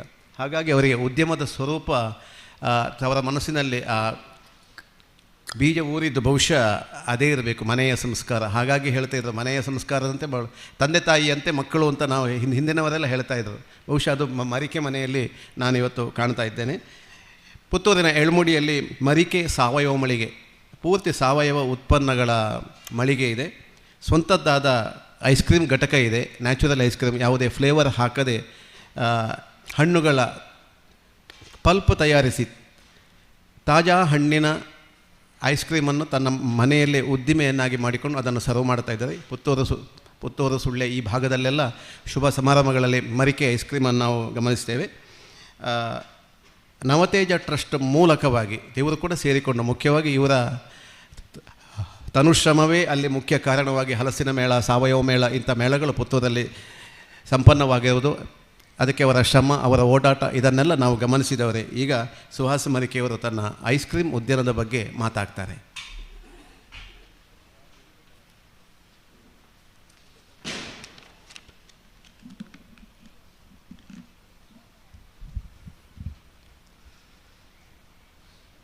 ಎಲ್ರಿಗೂ ನಮಸ್ಕಾರ. ಸ್ವ ಉದ್ಯಮದ ಕನಸು ನನಸಾದಾಗ ಅಂತ ಒಂದು ವಿಷಯದ ಬಗ್ಗೆ ನಾನು ಡಿಗ್ರಿಯಲ್ಲಿ ಒಂದು ಸೆಷನನ್ನು ಕೇಳಿದ್ದೆ. ಆ ಸ್ವ ಉದ್ಯಮದ ಕನಸು ನನಸಾದಾಗ ಈಗ ನನ್ನ ಜೀವನದಲ್ಲಿಯೂ ನನಸಾಗಿದೆ ಅಂತ ಹೇಳಲಿಕ್ಕೆ ತುಂಬ ಹೆಮ್ಮೆಯೂ ಆಗ್ತದೆ, ಸಂತೋಷವಾಗ್ತದೆ. ಯಾಕೆ ಅಂತ ಹೇಳಿದರೆ, ನಾವು ಕೆಲಸಕ್ಕಾಗಿ ಅಥವಾ ಈ ಜಾಬ್ ಅಂತ ಹೇಳುವ ಒಂದು ಶಬ್ದದ ಹಿಂದೆ ದೇಹಿ ಅಂತ ಹೇಳಿ ಕೇಳಿಕೊಂಡು ಹೋಗೋ ಬದಲು 4 ಜನಕ್ಕೆ ಕೆಲಸವನ್ನು ಅಥವಾ ಉದ್ಯೋಗವನ್ನು ಕೊಡುವಂತಾಗಬೇಕು ಅಂತ ಹೇಳುವಂಥದ್ದು ಸ್ವ ಉದ್ಯಮದ ಮೂಲ ಉದ್ದೇಶ. ನಮ್ಮಲ್ಲೇ ಇರುವ, ನಮ್ಮ ಮಧ್ಯದಲ್ಲೇ ಇರುವ ಕಚ್ಚಾ ವಸ್ತುವನ್ನು ಮುಂದುವರಿಸಿ ಅದನ್ನು ಸಿದ್ಧ ವಸ್ತುವಾಗಿ ತಯಾರಿ ಮಾಡಿ ಅದನ್ನು ಮಾರುಕಟ್ಟೆಗೆ ತರುವುದೇ ಮೌಲ್ಯವರ್ಧನೆ. ಹಾಗೆ ನಾನು ನನ್ನ ವಿದ್ಯಾಭ್ಯಾಸವನ್ನು ಮುಗಿಸಿ ಒಂದೆರಡು ಕೆಲಸದ ಆಫರ್ಗಳಿದ್ದರೂ ಬೇಡ, ನಮಗೆ ನಮ್ಮ ಮನೆ ಹಾಗೂ ನಮ್ಮಲ್ಲಿ ಆಗುವ ವಸ್ತುಗಳೇ ಅದು ಉದ್ಯಮವಾಗಿ ಪರಿವರ್ತನೆ ಆಗಬೇಕು ಅಂತ ಹೇಳುವ ಉದ್ದೇಶದಿಂದವೇ ವಿದ್ಯಾಭ್ಯಾಸದ ನಂತರ ಕೃಷಿಗೆ ಬಂದವ ನಾನು. ಹಾಗೆ ಬಂದ ಕ್ಷಣದಿಂದ ಹೊಸದಾಗಿ ಏನಾದರೂ ಮಾಡಬೇಕು ಅಂತ ಹೇಳುವ ಆಲೋಚನೆ ಇದ್ದದ್ದು ಮತ್ತು PUCಯಿಂದವೇ ಬೇರೆ ಬೇರೆ ಕಡೆ ಆಗುವಂತಹ ಮೇಳಗಳು ಇಂಥಲ್ಲಿ ಒಂದು ಸಣ್ಣ ಸ್ಟಾಲ್ಗಳನ್ನು ಮಾಡುವ ಹವ್ಯಾಸವು ನನಗೆ ಇದ್ದದ್ರಿಂದ ಮತ್ತು ಹೊಸ ರುಚಿಗಳನ್ನು ರುಚಿ ನೋಡೋದು, ಹೊಸ ರುಚಿಗಳನ್ನು ಮನೆಯಲ್ಲಿ ಮಾಡಿ ನೋಡುವ ಹವ್ಯಾಸವು ನನಗಿದ್ದದ್ರಿಂದ ಫುಡ್ ಇಂಡಸ್ಟ್ರಿಯೇ ನನ್ನನ್ನು ಎಳೆಯಿತು. 2018ರಲ್ಲಿ ಪ್ರಥಮವಾಗಿ ಈ ಉದ್ದೇಶ ಇಟ್ಟುಕೊಂಡು ಶುರು ಮಾಡಿದ್ದು ಮರಿಕೆಯ ಮಾಧುರ್ಯ ಐಸ್ ಕ್ರೀಮ್, ಮರಿಕೆ ಸ್ಮೆಲ್ಟಿ ಅಂತೇಳಿ ಮರಿಕೆಯ ಮಾಧುರ್ಯ ಅಂತ. ಈ ಉತ್ಪನ್ನವನ್ನು ತಯಾರು ಮಾಡಬೇಕಾದ್ರೆ ಒಂದು ಸಾಧಾರಣ 6 ತಿಂಗಳ ಓಡಾಟ ಮಾಡಿ ನಮ್ಮವರೇ ಒಬ್ಬರ ಹತ್ರ ಇದರ ಫಾರ್ಮುಲಾಗಳನ್ನೆಲ್ಲ ಕಲಿತು ಬೆಂಗಳೂರಲ್ಲಿ, ಮಂಗಳೂರಲ್ಲಿ, ವಿಟ್ಲದಲ್ಲಿ ಬೇರೆ ಬೇರೆ ಕಡೆ ಫ್ಯಾಕ್ಟ್ರಿ ವಿಸಿಟ್ಗಳನ್ನು ಮಾಡಿ ಅವರ ದೊಡ್ಡ ಸ್ಕೇಲಿನ ಐಸ್ ಕ್ರೀಮ್ ಘಟಕವನ್ನು ನೋಡಿ ಅದರ ಮಿನೇಚರ್ ನಮ್ಮಲ್ಲಿ ಸಣ್ಣದಾಗಿ ಹೇಗೆ ಮಾಡ್ಬೋದು ಅಂತ ಹೇಳುವ ಆಲೋಚನೆಯನ್ನು ಇಟ್ಟುಕೊಂಡು 2018ರಲ್ಲಿ ಮರಿಕೆಯ ಮಾಧುರ್ಯವನ್ನು ಶುರು ಮಾಡಿದೆವು. ಥಿಯರಿ ಮತ್ತು ಪ್ರಾಕ್ಟಿಕಲ್ಲಿಗೆ ತುಂಬ ವ್ಯತ್ಯಾಸ ಇದೆ. ಯಾಕೆ ಅಂತ ಹೇಳಿದರೆ ಥಿಯರಿಯಲ್ಲಿ ಗ್ಲೋರಿಫೈಡ್ ಪಿಕ್ಚರ್ಸನ್ನು ನಾವು ಕಾಣ್ತೇವೆ, ಅದೇ ಪ್ರಾಕ್ಟಿಕಲಿಗೆ ಬಂದಾಗ ಬಹಳ ಕಷ್ಟ. ಯಾಕೆಂದರೆ ದೊಡ್ಡ ಮಟ್ಟದ ಉತ್ಪಾದನೆಯಲ್ಲಿ ಅದಕ್ಕೆ ಬಳಸುವಂಥ ಮಿಷಿನರಿಗಳಲ್ಲಿ ಒಂದು ಪ್ರಾಡಕ್ಟ್ ಅದರ ಕ್ವಾಲಿಟಿ ತುಂಬ ಚೆನ್ನಾಗಿ ಬಂದರೂ ನಾವು ಮನೆ ಮಟ್ಟದಲ್ಲಿ ಮಾಡುವಾಗ ನಮ್ಮ ಸೀಮಿತ ಟೆಕ್ನಾಲಜಿಗಳನ್ನು ಬಳಸಿ ಮಾಡುವಾಗ ಅದರಲ್ಲಿ ಈಗ ಐಸ್ ಕ್ರೀಮನ್ನೇ ತಗೊಂಡ್ರೆ ಅದರ ಕಲರಿಂಗ್, ಟೇಸ್ಟ್ ಮತ್ತು ಅದರ ಟೆಕ್ಸ್ಚರ್ ಭಾಳ ಮುಖ್ಯ ಆಗ್ತದೆ. ನೀವು ಐಸ್ ಕ್ರೀಮನ್ನು ಕೊಟ್ಟು ಅದು ಐಸಾಗಿ ಬಾಯಿಗೆ ಸಿಕ್ಕಿದರೆ ಜನಕ್ಕೆ ಇಷ್ಟ ಆಗೋದಿಲ್ಲ. ಮತ್ತು ಒಂದು ನಾವು ನ್ಯಾಚುರಲ್ ಐಸ್ ಕ್ರೀಮನ್ನೇ ಮಾಡಬೇಕು, ಯಾವುದೇ ಕೃತಕ ಬಣ್ಣ ಪರಿರಕ್ಷಕಗಳು ಅಂದರೆ ಪ್ರಿಸರ್ವೇಟಿವ್ಗಳನ್ನು ಬಳಕೆ ಮಾಡದೆ ನೈಜ ಹಾಲು ಮತ್ತು ನೈಜ ಹಣ್ಣನ್ನೇ ಜನರಿಗೆ ಕೊಡಬೇಕು ಅಂತ ಹೇಳೋ ಉದ್ದೇಶದಿಂದ ಶುರು ಮಾಡಿದ್ದು. ಸೊ ಇಂಥದ್ದನ್ನು ಮಾಡುವಾಗ ಚಾಲೆಂಜಸ್ ಇನ್ನೂ ಜಾಸ್ತಿ. ಯಾಕೆಂದರೆ ಹಲಸಿನ ಹಣ್ಣು ಒಮ್ಮೆ ಸಿಕ್ಕಿದಂತೆ ಮತ್ತೆ ಸಿಗೋದಿಲ್ಲ, ಮಾವಿನ ಹಣ್ಣು ಒಮ್ಮೆ ಸಿಕ್ಕಿದಂಥದ್ದು ಮತ್ತೆ ಸಿಗೋದಿಲ್ಲ. ಚಿಕ್ಕು ಬಳ್ಳಾರಿಯಿಂದ ಬಂದರೆ ಒಂದು ಟೇಸ್ಟು, ಮೈಸೂರಿಂದ ಒಂದು ಬಂದರೆ ಟೇಸ್ಟು, ನಮ್ಮ ಊರಿನ ಚಿಕ್ಕಿಗೆ ಒಂದೇ ಟೇಸ್ಟು. ಅದು ಐಸ್ ಕ್ರೀಮಿಗೆ ಬಂದಾಗುವಾಗ ಪ್ರತಿ ಬ್ಯಾಚ್ ಡಿಫ್ರೆಂಟ್ ಆಗಿರ್ತದೆ. ಒಂದು ಪ್ರಾಡಕ್ಟಿಗೆ ಯೂನಿಫಾರ್ಮಿಟಿ ಇಲ್ಲದೆ ಕೂಡಲೇ ಏನಾಗುತ್ತೆ ಅಂತ ಹೇಳಿದರೆ ಒಂದು ಮೊನ್ನೆ ಭಾರಿ ಟೇಸ್ಟ್ ಇತ್ತು, ಇವತ್ತು ಏನು ಪ್ರಯೋಜನ ಇಲ್ಲ ಅಂತ ಹೇಳೋ ಮಾತು ಬರ್ತದೆ. ಸೊ ಯೂನಿಫಾರ್ಮಿಟಿಯನ್ನು ಕಾಯ್ದುಕೊಳ್ಳೋದು ಚಾಲೆಂಜ್ ಆಗಿತ್ತು. ಹಾಗೆ ಈ ಪ್ರಾಡಕ್ಟ್ ಮಾರ್ಕೆಟಿಗೆ ಬಂದಾಗ ನನ್ನನ್ನು ನನ್ನ ಕೆಲವು ಗುರುಗಳು, ನನ್ನ ಶಿಕ್ಷಕರು ಎಲ್ಲ ಒಂದು ಅವಕಾಶ ಕೊಟ್ಟು ಅವರ ಕಾರ್ಯಕ್ರಮಗಳಲ್ಲಿ ನಮ್ಮ ಐಸ್ ಕ್ರೀಮನ್ನು ಕೊಟ್ಟು ಸಪೋರ್ಟ್ ಮಾಡಿದರು. ಆಗ ನಮಗೆ ಒಂದು ಆ್ಯಕ್ಚುಯಲ್ ರಿಸಲ್ಟ್ ಸಿಗಲಿಲ್ಲ. ಐಸ್ ಕ್ರೀಮ್ ತುಂಬ ಗಟ್ಟಿಯಾಗಿತ್ತು, ಐಸ್ ಕ್ರೀಮನ್ನು ಸ್ಕೂಪ್ ಮಾಡಲಿಕ್ಕೆ ಆಗ್ತಿರಲಿಲ್ಲ. ಆಗ ಒಂದೆರಡು ಕೆಲವು ತಮಾಷೆ, ಐಸ್ ಕ್ರೀಮ್ ನಿನ್ನಷ್ಟೇ ಗಟ್ಟಿ ಉಂಟು ಅಂತ ಹೇಳುವ ತಮಾಷೆಯ ನುಡಿಗಳು ಬಂದಿದೆ. ಆಗ ಅದನ್ನು ಚಾಲೆಂಜ್ ಆಗಿ ಇಟ್ಟುಕೊಂಡು ಮತ್ತೆ ಅದರ ಬಗ್ಗೆ ಹೆಚ್ಚು ಸ್ಟಡಿಯನ್ನು ಮಾಡಿ ನಮ್ಮ ಸೀಮಿತ ಟೆಕ್ನಾಲಜಿಗಳನ್ನು ಬಳಸಿ ಪ್ರಾಡಕ್ಟನ್ನು ಹೇಗೆ ಸರಿಯಾದ ದಾರಿಯಲ್ಲಿ ತರ್ಬೋದು ಅಂತ ಹೇಳುವ ಒಂದು ಸ್ಟಡಿಯನ್ನು ಮಾಡಿ 2019ರ ನಂತರ ಪ್ರಾಡಕ್ಟ್ ಕರೆಕ್ಟಾಗಿ ಕ್ಲಿಕ್ ಆಯಿತು. ಈಗ ಪ್ರತಿ ತಿಂಗಳು ನಮ್ಮದೇ ಆದ ಒಂದು ಸೀಮಿತ ಕಸ್ಟಮರ್ಗಳ ಒಂದು ಬೇಸ್ ಇದೆ ನಮಗೆ. ಮದುವೆ ಆರ್ಡರ್ಗಳು, ಫಂಕ್ಷನ್ ಆರ್ಡರ್ಗಳು ಇಂಥದ್ದನ್ನು ನಾವು ಟಾರ್ಗೆಟ್ ಇಟ್ಟುಕೊಂಡು ನಾವು ಸಕ್ಸಸ್ ಮಾಡ್ತೇವೆ. ಜೊತೆಗೆ ಮರಿಕೆ ಸಾವಯವ ಮಳಿಗೆ ಅಂತ ಹೇಳುವ ಸಂಸ್ಥೆಯನ್ನು ಕೂಡ ಶುರು ಮಾಡಿದ್ದು ಲೋಕಲ್ ಎಂಟರ್ಪ್ರಿನರ್ಶಿಪ್ ಮತ್ತು ಸ್ಥಳೀಯವಾದ ಗೃಹ ಉದ್ಯಮಕ್ಕೆ ಸಹಕಾರ ಕೊಡುವ ನಿಟ್ಟಿನಲ್ಲಿ ಮತ್ತು ನಮ್ಮ ಮನೆಯಲ್ಲೇ ಬೆಳೆಯುವ ನಮ್ಮದೇ ತೋಟದಲ್ಲಿ ಆಗುವಂತಹ ವಸ್ತುಗಳಿಗೆ ಮೌಲ್ಯವರ್ಧನೆ ಮಾಡುವ ಮತ್ತು ಮೌಲ್ಯವರ್ಧನೆಗೆ ವ್ಯವಹಾರದ ಒಂದು ಒತ್ತು ನೀಡುವ ದೃಷ್ಟಿಯಲ್ಲಿ ಮರಿಕೆ ಸಾವಯವ ಮಳಿಗೆಯನ್ನು ಶುರು ಮಾಡಿದ್ದು. ಇಲ್ಲಿ ನಾವು ನಮ್ಮಲ್ಲೇ ಆದಂಥ ಉತ್ಪನ್ನಗಳು, ಈಗ ನಮ್ಮಲ್ಲೇ ಬಾಳೆಕಾಯಿ, ಬೊಂಡ ಅಂದರೆ ಎಳನೀರು, ಹೀಗೆ ಬೇರೆ ಸಪೋಟ ಚಿಕ್ಕು ಆಗಿರ್ಬೋದು, ಬೇರೆ ಬೇರೆ ಉತ್ಪನ್ನಗಳಿರ್ತದೆ. ಅದನ್ನು ನಾವು ಸಾವಯವ ಕೃಷಿಯನ್ನೇ ನಂಬಿಕೊಂಡದ್ದು ಮತ್ತು ಮಿಶ್ರ ಬೆಳೆಯನ್ನು ನಂಬಿಕೊಂಡ ನಮಗೆ ಶೋ ಆದ ಅಥವಾ ತುಂಬ ಚಂದ ಇರುವಂತಹ ಪ್ರಾಡಕ್ಟನ್ನು ಮಾರ್ಕೆಟಿಗೆ ತಗೊಂಡೋಗ್ಲಿಕ್ಕಾಗೋದಿಲ್ಲ. ಅಡಿಕೆ ತೋಟದ ಮಧ್ಯದಲ್ಲಿ ನೀವು ಬಾಳೆಗೊನೆ ಮಾಡಿದರೆ ಯಾವತ್ತೂ 12, 15, 20 kg ಗೊನೆಗಳು ಬರುವುದಿಲ್ಲ. 3 kg 5 kg ಅಂತ ಬಾಳೆಗೊನೆಗಳೇ ಬರ್ತದೆ. ಅದನ್ನು ನಾವು ಪೇಟೆಗೆ ತಗೊಂಡು ಹೋದಾಗ 1 ಸೆಕೆಂಡ್ 1 ಥರ್ಡ್ ಅಂತೇಳಿ 4 ರೂಪಾಯಿ 5 ರೂಪಾಯಿ ಬಾಳೆಕಾಯಿಗೆ ಸಿಗ್ತದೆ. ಬೆಳೆದವನ ಶ್ರಮ ನಿಮಗೆ ಅದನ್ನು ಏಕ ಬೆಳೆಯಾಗಿ ಬೆಳೆದಾಗಲೂ ಅಥವಾ ಮಿಶ್ರ ಬೆಳೆಯಾಗಿ ಬೆಳೆದಾಗಲೂ ಶ್ರಮ ಮಿಶ್ರ ಬೆಳೆಯಾಗಿ ಬೆಳೆದಾಗ ಸ್ವಲ್ಪ ಕಮ್ಮಿ ಇದ್ದರೂ ಶ್ರಮಕ್ಕೇನು ಕೊರತೆ ಆಗುವುದಿಲ್ಲ, ಶ್ರಮ ಬೇಕಾದಷ್ಟು ಆಗ್ತದೆ. ಅದೇ ಮಾರುಕಟ್ಟೆಗೆ ತಗೊಂಡೋಗಿ ಯಾರೋ ಶ್ರಮ ಪಡೆದ ವ್ಯಕ್ತಿ ನಮ್ಮ ಉತ್ಪನ್ನವನ್ನು ಹೀಯಾಳಿಸುವಾಗ ಒಂದು ಮನಸ್ಸಿಗೆ ಕೃಷಿಕನಾಗಿ ನೋವು ಆಗ್ತದೆ. ಹಾಗಾಗಿ ಆ ಉದ್ದೇಶದಿಂದ ಬಾಳೆಹಣ್ಣಾಗಿರ್ಬೋದು, ಹಲಸಿನಣ್ಣಾಗಿರ್ಬೋದು, ಇದನ್ನು ಪಿಂಗಾರ ಸಂಸ್ಥೆಯಂತೆಯೇ ನಾವು ಕೂಡ ಹಲ್ವಾ ಮಾಡಲಿಕ್ಕೆ ಅಥವಾ ಬಾಳೆಹಣ್ಣನ್ನು ಒಣಗಿಸಿ ಸುಕೇಳಿ ಮಾಡಲಿಕ್ಕೆ ಮೊದಲು ನಮ್ಮ ಮನೆಯಲ್ಲೇ ಅದನ್ನು ಮಾಡಲಿಕ್ಕೆ ಶುರು ಮಾಡಿದೆವು. ಎಂಥದೇ ಸಣ್ಣ ಬಾಳೆಕಾಯಿ ಇರಲಿ ಅಥವಾ ಯಾವುದೇ ನಿಮಗೆ ಪರಿಮಳ ಬಣ್ಣ ರುಚಿ ಇಲ್ಲದ ಹಲಸಿನ ಹಣ್ಣೇ ಇದ್ದರೂ ಸಹ 1 kg ಬಾಳೆಕಾಯಿಗೆ 50 ರೂಪಾಯಿ, 1 kg ಹಲಸಿನ ಹಣ್ಣಿಗೆ 100 ರೂಪಾಯಿಯ ದರವನ್ನು ಪಡೀಲಿಕ್ಕೆ ಆಗ್ತದೆ. ಇದು ಯಾವಾಗ ಸಾಧ್ಯ ಅಂತ ಹೇಳಿದರೆ ಮೌಲ್ಯವರ್ಧನೆ ಮಾಡಿದಾಗ ಮಾತ್ರ ಸಾಧ್ಯ. ಒಳ್ಳೆಯ ತುಪ್ಪ, ಗೋಡಂಬಿ ಇಂಥದ್ದನ್ನು ಹಾಕಿ, ಇವತ್ತು ವೇದಿಕೆಯಲ್ಲಿ ಮುಳಿಯ ವೆಂಕಟಕೃಷ್ಣ ಶರ್ಮಾ ಕೂಡ ಇರಬೇಕಾಗಿತ್ತು, ಅವರು ಇಲ್ಲ. ಹಾಗಾಗಿ ಬಾಳೆಹಣ್ಣು ಹಲ್ವಾ ಮತ್ತು ಹಲಸಿನ ಹಣ್ಣು ಹಲ್ವಾದ ಬಗ್ಗೆ 1-2 ಹೇಳ್ತೇನೆ. ಒಳ್ಳೆಯ ಇಂಗ್ರೀಡಿಯೆಂಟ್ಸ್ಗಳನ್ನು ಬಳಕೆ ಮಾಡಿ ಹಲ್ವಾ ತಯಾರು ಮಾಡಿದರೆ ಮಾರುಕಟ್ಟೆಗೆ ಅದರದ್ದೇ ಆದ ವಿಶೇಷ ಸ್ಥಾನ ಇದೆ. ಎಷ್ಟೋ ಜನ ಮನೆಯಲ್ಲಿ ಫಂಕ್ಷನ್ ಇದ್ದಾಗ ಆ ಫಂಕ್ಷನಿಗೆ ಇದೇ ಬಾಳೆಹಣ್ಣು ಹಲ್ವಾ, ಹಲಸಿನ ಹಣ್ಣು ಹಲ್ವಾಗಳನ್ನು ನಮ್ಮ ಹತ್ರ ತಗೊಂಡು ಹೋಗ್ತಾರೆ. 1 kg ಬಾಳೆಹಣ್ಣು ಹಲ್ವಕ್ಕೆ ಇವತ್ತು 500 ರೂಪಾಯಿ, 1 kg ಹಲಸಿನ ಹಣ್ಣಿನ ಹಲ್ವಕ್ಕೆ 600 ರೂಪಾಯಿಯಂತೆ ಆರಾಮವಾಗಿ ಮಾರಾಟ ಮಾಡ್ಬೋದು. ಮತ್ತು ಅದರ ರುಚಿ ಮತ್ತು ಅದರ ಕನ್ಸಿಸ್ಟೆನ್ಸನ್ನು ಜನ ಮೆಚ್ಚಿಕೊಳ್ತಾರೆ ಮತ್ತು ತಗೊಂಡು ಹೋಗ್ತಾರೆ. ಇದು ನಮ್ಮ ಉದ್ಯಮದಲ್ಲಿ ನಾವು ಜ್ವಲಂತವಾಗಿ ಕಂಡುಕೊಂಡಂಥ ಸತ್ಯ. ಯಾವುದೇ ಉತ್ಪನ್ನ ನಾವು ಮೌಲ್ಯವರ್ಧನೆ ಮಾಡದ ಹೊರತು ಅದರ ಗೊತ್ತಾಗೋದಿಲ್ಲ. ಯಾಕೆಂದರೆ ಈ 1-2 ತಿಂಗಳ ಹಿಂದೆ ನಮ್ಮ ಐಸ್ ಕ್ರೀಮ್ ಘಟಕಕ್ಕೆ ನಮ್ಮದೇ ಒಬ್ಬರು ಕುಟುಂಬದ ಸದಸ್ಯರು ಬಂದಿದ್ದರು. ಇತ್ತೀಚೆಗೆ ಅವರ ಮಗನ ರಿಸೆಪ್ಷನ್ ಆಯಿತು, ಮದುವೆ ಮತ್ತು ಅದರ ರಿಸೆಪ್ಷನ್ ಆಯಿತು. ಅವರು ನನ್ನ ಮಗನ ಮದುವೆ ಕಾರ್ಯಕ್ರಮಕ್ಕೆ ಅನನಾಸಿನ ಐಸ್ ಕ್ರೀಮೇ ಆಗಬೇಕು ಅಂತ ಅವರ ಒಂದು ಆಶೆ. ಪೈನಾಪಲ್ ಫ್ಲೇವರದ್ದೇ ಆಗಬೇಕು.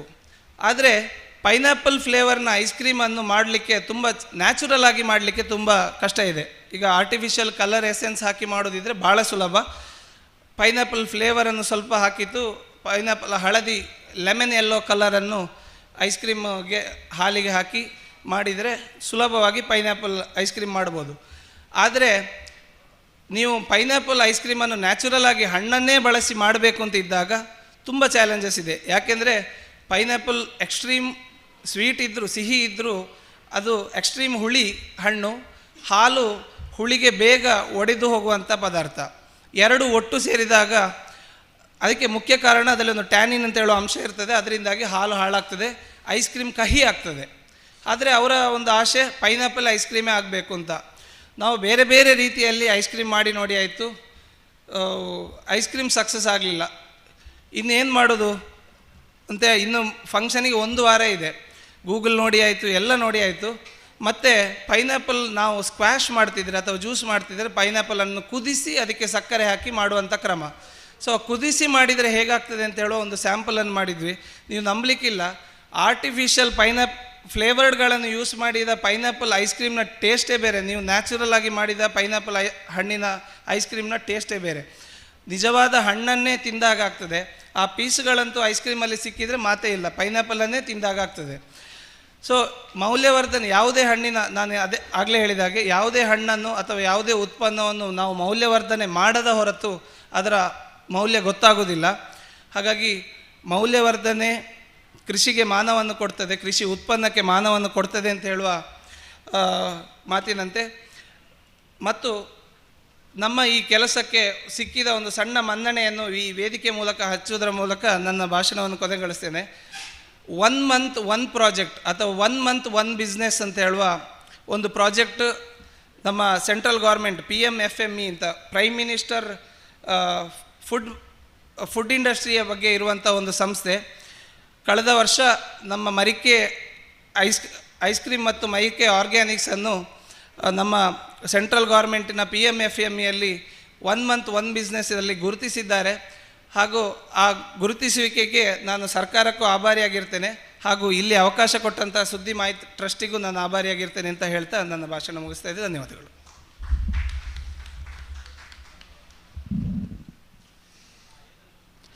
ಶ್ರೀಯುತ ಗಿರೀಶ್ವರ ಭಟ್ಟಿಯವರು ಅಣಬೆಯ ಮೌಲ್ಯವರ್ಧನೆ ಮಾಡಿದಂತಹ ಸಾಹಸಿ.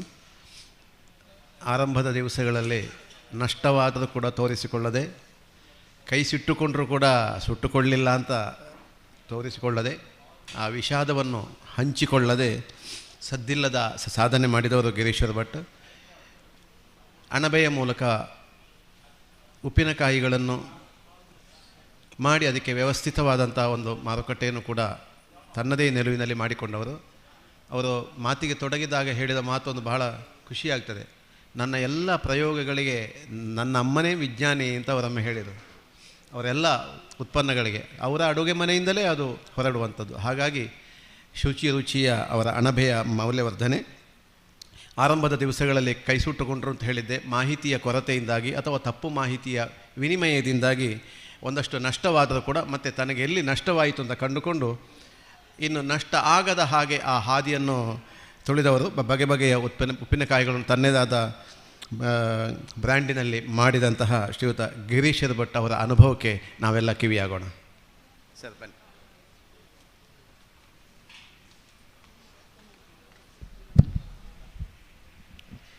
ಎಲ್ರಿಗೂ ನಮಸ್ಕಾರ. ಈಗಾಗಲೇ ನನ್ನ ಪರಿಚಯವನ್ನು ಹೇಳಿದರು. ಆರಂಭದಲ್ಲಿ ಹೇಳಿದ್ದೆ ಈ ರೀತಿ ಮಾತುಗಳನ್ನು ಆಡಿ ನನಗೆ ಅನುಭವ ಇಲ್ಲ ಅಂತ. ಆವಾಗ ಹೇಳಿದರು ಅನುಭವವನ್ನೇ ಮಾತಾಡಿ ಅಂತ. ಹಾಗಾಗಿ ಕೇವಲ ನನ್ನ ಅನುಭವವನ್ನು ಮಾತ್ರ ಇಲ್ಲಿ ಹಂಚಿಕೊಳ್ತಾ ಇದ್ದೇನೆ. ಮಾತಿನಲ್ಲಿ ಏನಾದರೂ ಹೆಚ್ಚು ಕಡಿಮೆ ಇದ್ದರೆ ದಯವಿಟ್ಟು ಕ್ಷಮಿಸಿ. ಸುಹಾಸ್ ಅವರು ಹೇಳಿದ ಹಾಗೆ ಎಜುಕೇಷನ್ ಮುಗಿಸಿ ಉಡುಪಿಯಲ್ಲಿ ನನ್ನ ವಿದ್ಯಾಭ್ಯಾಸವಾಗಿತ್ತು. ನನ್ನ ಮಾಸ್ಟರ್ಸನ್ನು ಮುಗಿಸಿ ಊರಿಗೆ ಬಂದು ಕೃಷಿಯಲ್ಲಿ ತೊಡಗಿಕೊಂಡವನು ನಾನು. ಜೊತೆಗೆ ಏನಾದರೂ ಮಾಡಬೇಕು ಅಂತ ಹೇಳುವ ಕನಸಿತ್ತು. ಏನು ಮಾಡಬೇಕು ಅಂತ ಗೊತ್ತಿರಲಿಲ್ಲ, ಏನಾದರೂ ಮಾಡಬೇಕು ಅಂತ ಅಷ್ಟೇ ಗೊತ್ತಿತ್ತು ಅಷ್ಟೇ. ಆವಾಗ ನನಗೆ ಸಿಕ್ಕಿದಂಥದ್ದು ಅಡಿಕೆ ಹಾಳೆಯಿಂದ ಪ್ಲೇಟ್ ಮಾಡುವಂಥ ಉದ್ಯಮ. ವಿಟ್ಲದ ಸಮೀಪದ ಬಲಿಪಗುಳಿ ಇಕೋವಿಷನ್ ಅಂತ ಹೇಳುವ ಸಂಸ್ಥೆಗೆ ಹಾಳೆ ಪ್ಲೇಟನ್ನು ಮಾಡಿ ಸಪ್ಲೈ ಮಾಡ್ತಾ ಇದ್ದೆ. ಸುಮಾರೊಂದು 10 ವರ್ಷಗಳ ಕಾಲ ಮಾಡ್ತಾ ಇದ್ದೆ. ಬಹಳ ಅದ್ಭುತವಾದ ವ್ಯವಸ್ಥೆ ಅದು.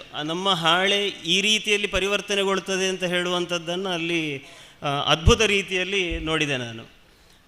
ತುಂಬ ಆತ್ಮೀಯವಾಗಿ ಕೂಡ ಅವರು ವ್ಯವಹರಿಸ್ತಾ ಇದ್ದರು. ಆವಾಗ ಅವರ ತಾಯಿ, ಅಲ್ಲಿ ರಾಜಾರಾಮ್ ಭಟ್ ಅಂತೇಳಿ ಆ ಸಂಸ್ಥೆಯ ಮುಖ್ಯಸ್ಥರು, ಅವರ ತಾಯಿ ಆತ್ಮೀಯವಾಗಿ ಅವರ ಒಂದು ಅನುಭವವನ್ನು ಹಂಚಿಕೊಂಡ್ರು. ಆ ಮಾತನ್ನು ಕೇಳಿದಾಗ ನನಗೂ ನಾನು ಏನು ಮಾಡಬೇಕು ಅಂತ ಹೇಳುವಂಥದ್ದು ಗೊತ್ತಾಯಿತು. ಅವರು ಏನು ಹೇಳಿದ್ರು ಅಂದರೆ, ರಾಜಾರಾಮ್ ಭಟ್ ಅವರ ಮಗ ಉದ್ಯೋಗಿಯಾಗಿದ್ದರು, ಇಂಜಿನಿಯರಿಂಗ್ ಓದಿ ಉದ್ಯೋಗ ಮಾಡ್ತಾಯಿದ್ರು. ಹೆಚ್ಚಿನ ಗಳಿಕೆಗಾಗಿ ಫಾರಿನಿಗೆ ಹೋಗಬೇಕು, ವಿದೇಶದಲ್ಲಿ ಹೋಗಿ ದುಡಿಬೇಕು ಅಂತ ಯೋಚನೆ ಮಾಡ್ತಾ ಇದ್ರಂತೆ. ಆವಾಗ ಹಿರಿಮಗನಾಗಿ ಅವರನ್ನು ವಿದೇಶಕ್ಕೆ ಕಳಿಸುವಂಥದ್ದು ಹೆತ್ತವರಿಗೆ ಮನಸ್ಸಿರಲಿಲ್ಲ. ಹಾಗಾಗಿ ಮನೆಯಲ್ಲಿ ಏನಾದರೂ ಮಾಡು ಅಂತ ಹೇಳಿದಾಗ ಇಕೋವಿಷನ್ ಸಂಸ್ಥೆ ಆರಂಭ ಆಯಿತು. ನಮ್ಮ ಹಾಳೆ ಪ್ಲೇಟಿನ ರೂಪ ಕೊಟ್ಟು ಅದು ವಿದೇಶಕ್ಕೆ ಹೋಗಿ ಇವತ್ತು ಸಾವಿರಾರು ಜನರಿಗೆ ಉದ್ಯೋಗವನ್ನು ಕೊಡುವಂಥದ್ದು ಒಂದು ಅದ್ಭುತ ಬದಲಾವಣೆಯ ವ್ಯವಸ್ಥೆ ಆಯಿತು ಅಂತ ಹೇಳಿದರು. ಅಲ್ಲಿ ಹೋಗಿ ನೋಡಿದಾಗ ಗೊತ್ತಾಗ್ತದೆ ಆ ವ್ಯವಸ್ಥೆ ಏನು ಅಂತ. ನಾನಿಲ್ಲಿ ವಿವರಿಸಿದರೆ ಅರ್ಥ ಆಗೋದು ಕೂಡ ಕಷ್ಟ. ಅಂತೂ ಆ ಮಾತನ್ನು ಕೇಳಿದಾಗ ಇದೇ ರೀತಿಯಾಗಿ ಹೊಸ ರೀತಿಯಲ್ಲಿ ಯೋಚನೆಯನ್ನು ಮಾಡಿ ಇನ್ನೇನೋ ಒಂದು ಹೊಸತನ್ನು, ಅದು ಅವರಷ್ಟು ದೊಡ್ಡಕ್ಕೆ ಬೆಳೀತದ, ನಮ್ಮಿಂದ ಸಾಧ್ಯ ಆಗ್ತದ ಇಲ್ಲವೋ ಏನೋ ಗೊತ್ತಿಲ್ಲ. ಆದರೆ ಅವರು ಹಾಳೆ ಪ್ಲೇಟ್ ಮಾಡಿದ್ದಾರೆ ಅಂತೇಳಿ ನಾನು ಹಾಳೆ ಪ್ಲೇಟ್ ಮಾಡೋದು, ಪಿಂಗಾರದವರು ಹಲಸಿನಕಾಯಿ ಹಪ್ಪಳ ಮಾಡಿದ್ದಾರೆ ಅಂತೇಳಿ ನಾನು ಹಲಸಿನಕಾಯಿ ಹಪ್ಪಳ ಮಾಡೋದಲ್ಲ, ನಾನು ಇನ್ನೇನೋ ಒಂದು ಹೊಸತನ್ನು ಮಾಡಬೇಕು ಅಂತ ಹೇಳುವ ಯೋಚನೆ ಆವಾಗ ಮನಸ್ಸಿಗೆ ಬಂತು. ಇದಕ್ಕೆ ಸರಿಯಾಗಿ ಏನಾಯಿತು ಅಂತ ಹೇಳಿದರೆ 10 ವರ್ಷದ ಕೊನೆಗಾಗುವಾಗ ಕೆಲಸಗಾರರ ಕೊರತೆಯಿಂದಾಗಿ ಹಾಳೆ ಪ್ಲೇಟ್ ಉದ್ಯಮವನ್ನು ನಿಲ್ಲಿಸುವ ಹಂತಕ್ಕೆ ಬಂತು. ನನಗೆ ಬಹಳ ಬೇಸರದಿಂದ ನಿಲ್ಲಿಸುವಾಗ ಆಯಿತು. ಯಾಕಂದರೆ ನನ್ನ ಕೈ ಹತ್ತಿದ ಉದ್ಯಮ ಆಗಿತ್ತು, ಅದು ಒಳ್ಳೆಯ ಲಾಭವನ್ನು ತಗೊಳ್ತಾ ಇದ್ದೆ. ಆ ಸಂದರ್ಭದಲ್ಲಿ ಕೆಲಸಗಾರರ ಕೊರತೆಯಿಂದಾಗಿ ಆ ಉದ್ಯಮವನ್ನು ನಿಲ್ಲಿಸುವಂಥ ಸ್ಥಿತಿಗೆ ಬಂತು. ಆದರೂ ನಿಲ್ಲಿಸಿದೆ. ಆವಾಗ ಇನ್ನೇನು ಮಾಡೋದು ಅಂತ ಯೋಚನೆ ಮಾಡುವಾಗ ಅಣಬೆ ಬೆಳೆ ಕಣ್ಣ ಮುಂದೆ ಬಂತು. ನನ್ನ ಶ್ರೀಮತಿ ಅವಳು ಬಾಟ್ನಿ ಓದಿದ್ಲು, ಹಾಗಾಗಿ ಅವಳಿಗೊಂದಷ್ಟು ಮಾಹಿತಿ ಇತ್ತು, ಅಣಬೆ ಬೆಳೆ ಬೆಳಿಬಹುದು ಅಂತ ಹೇಳಿದ್ಲು.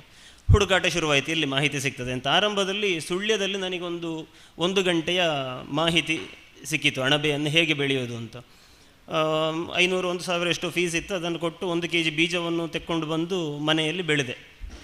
ಮೊದಲ ತರಬೇತಿಯನ್ನು ತಗೊಂಡು ಬಹಳ ಚೆನ್ನಾಗಿ ಅಣಬೆ ಬಂತು. ಆಯಿಸ್ಟರ್ ಅಂತ ಹೇಳುವ ವೆರೈಟಿಯನ್ನು ಬೆಳೆದೆ. ಮನಸ್ಸಿಗೆ ಅದ್ಭುತವಾದಂತಹ ಒಂದು ಕಾನ್ಫಿಡೆನ್ಸ್ ಆ ರಿಸಲ್ಟನ್ನು ನೋಡಿದಾಗ. ಆಯಿತು, ನಾನು ಗೆದ್ದಾಯಿತು ಅಂತ ಹೇಳುವ ರೀತಿಯಲ್ಲಿ. ಇನ್ನು ಜಾಸ್ತಿ ಬೀಜ ಬೇಕು ಅಂತಾದಾಗ ಅವ್ರ ಹತ್ರ ಸಿಗಲಿಲ್ಲ. ಶಿವಮೊಗ್ಗದ ತೋಟಗಾರಿಕಾ ಇಲಾಖೆಯ ಮುಖಾಂತರ ಹೀಗೆ ಬೇರೆ ಬೇರೆ ಬೇರೆ ಕಡೆಯಿಂದ ಬೀಜಗಳನ್ನು ತರಿಸಲಿಕ್ಕೆ ಶುರು ಮಾಡಿದೆ. ಕ್ವಿಂಟಲ್ ಲೆಕ್ಕದಲ್ಲಿ ಬೀಜ ತರಲಿಕ್ಕೆ ಶುರು ಮಾಡಿದೆ.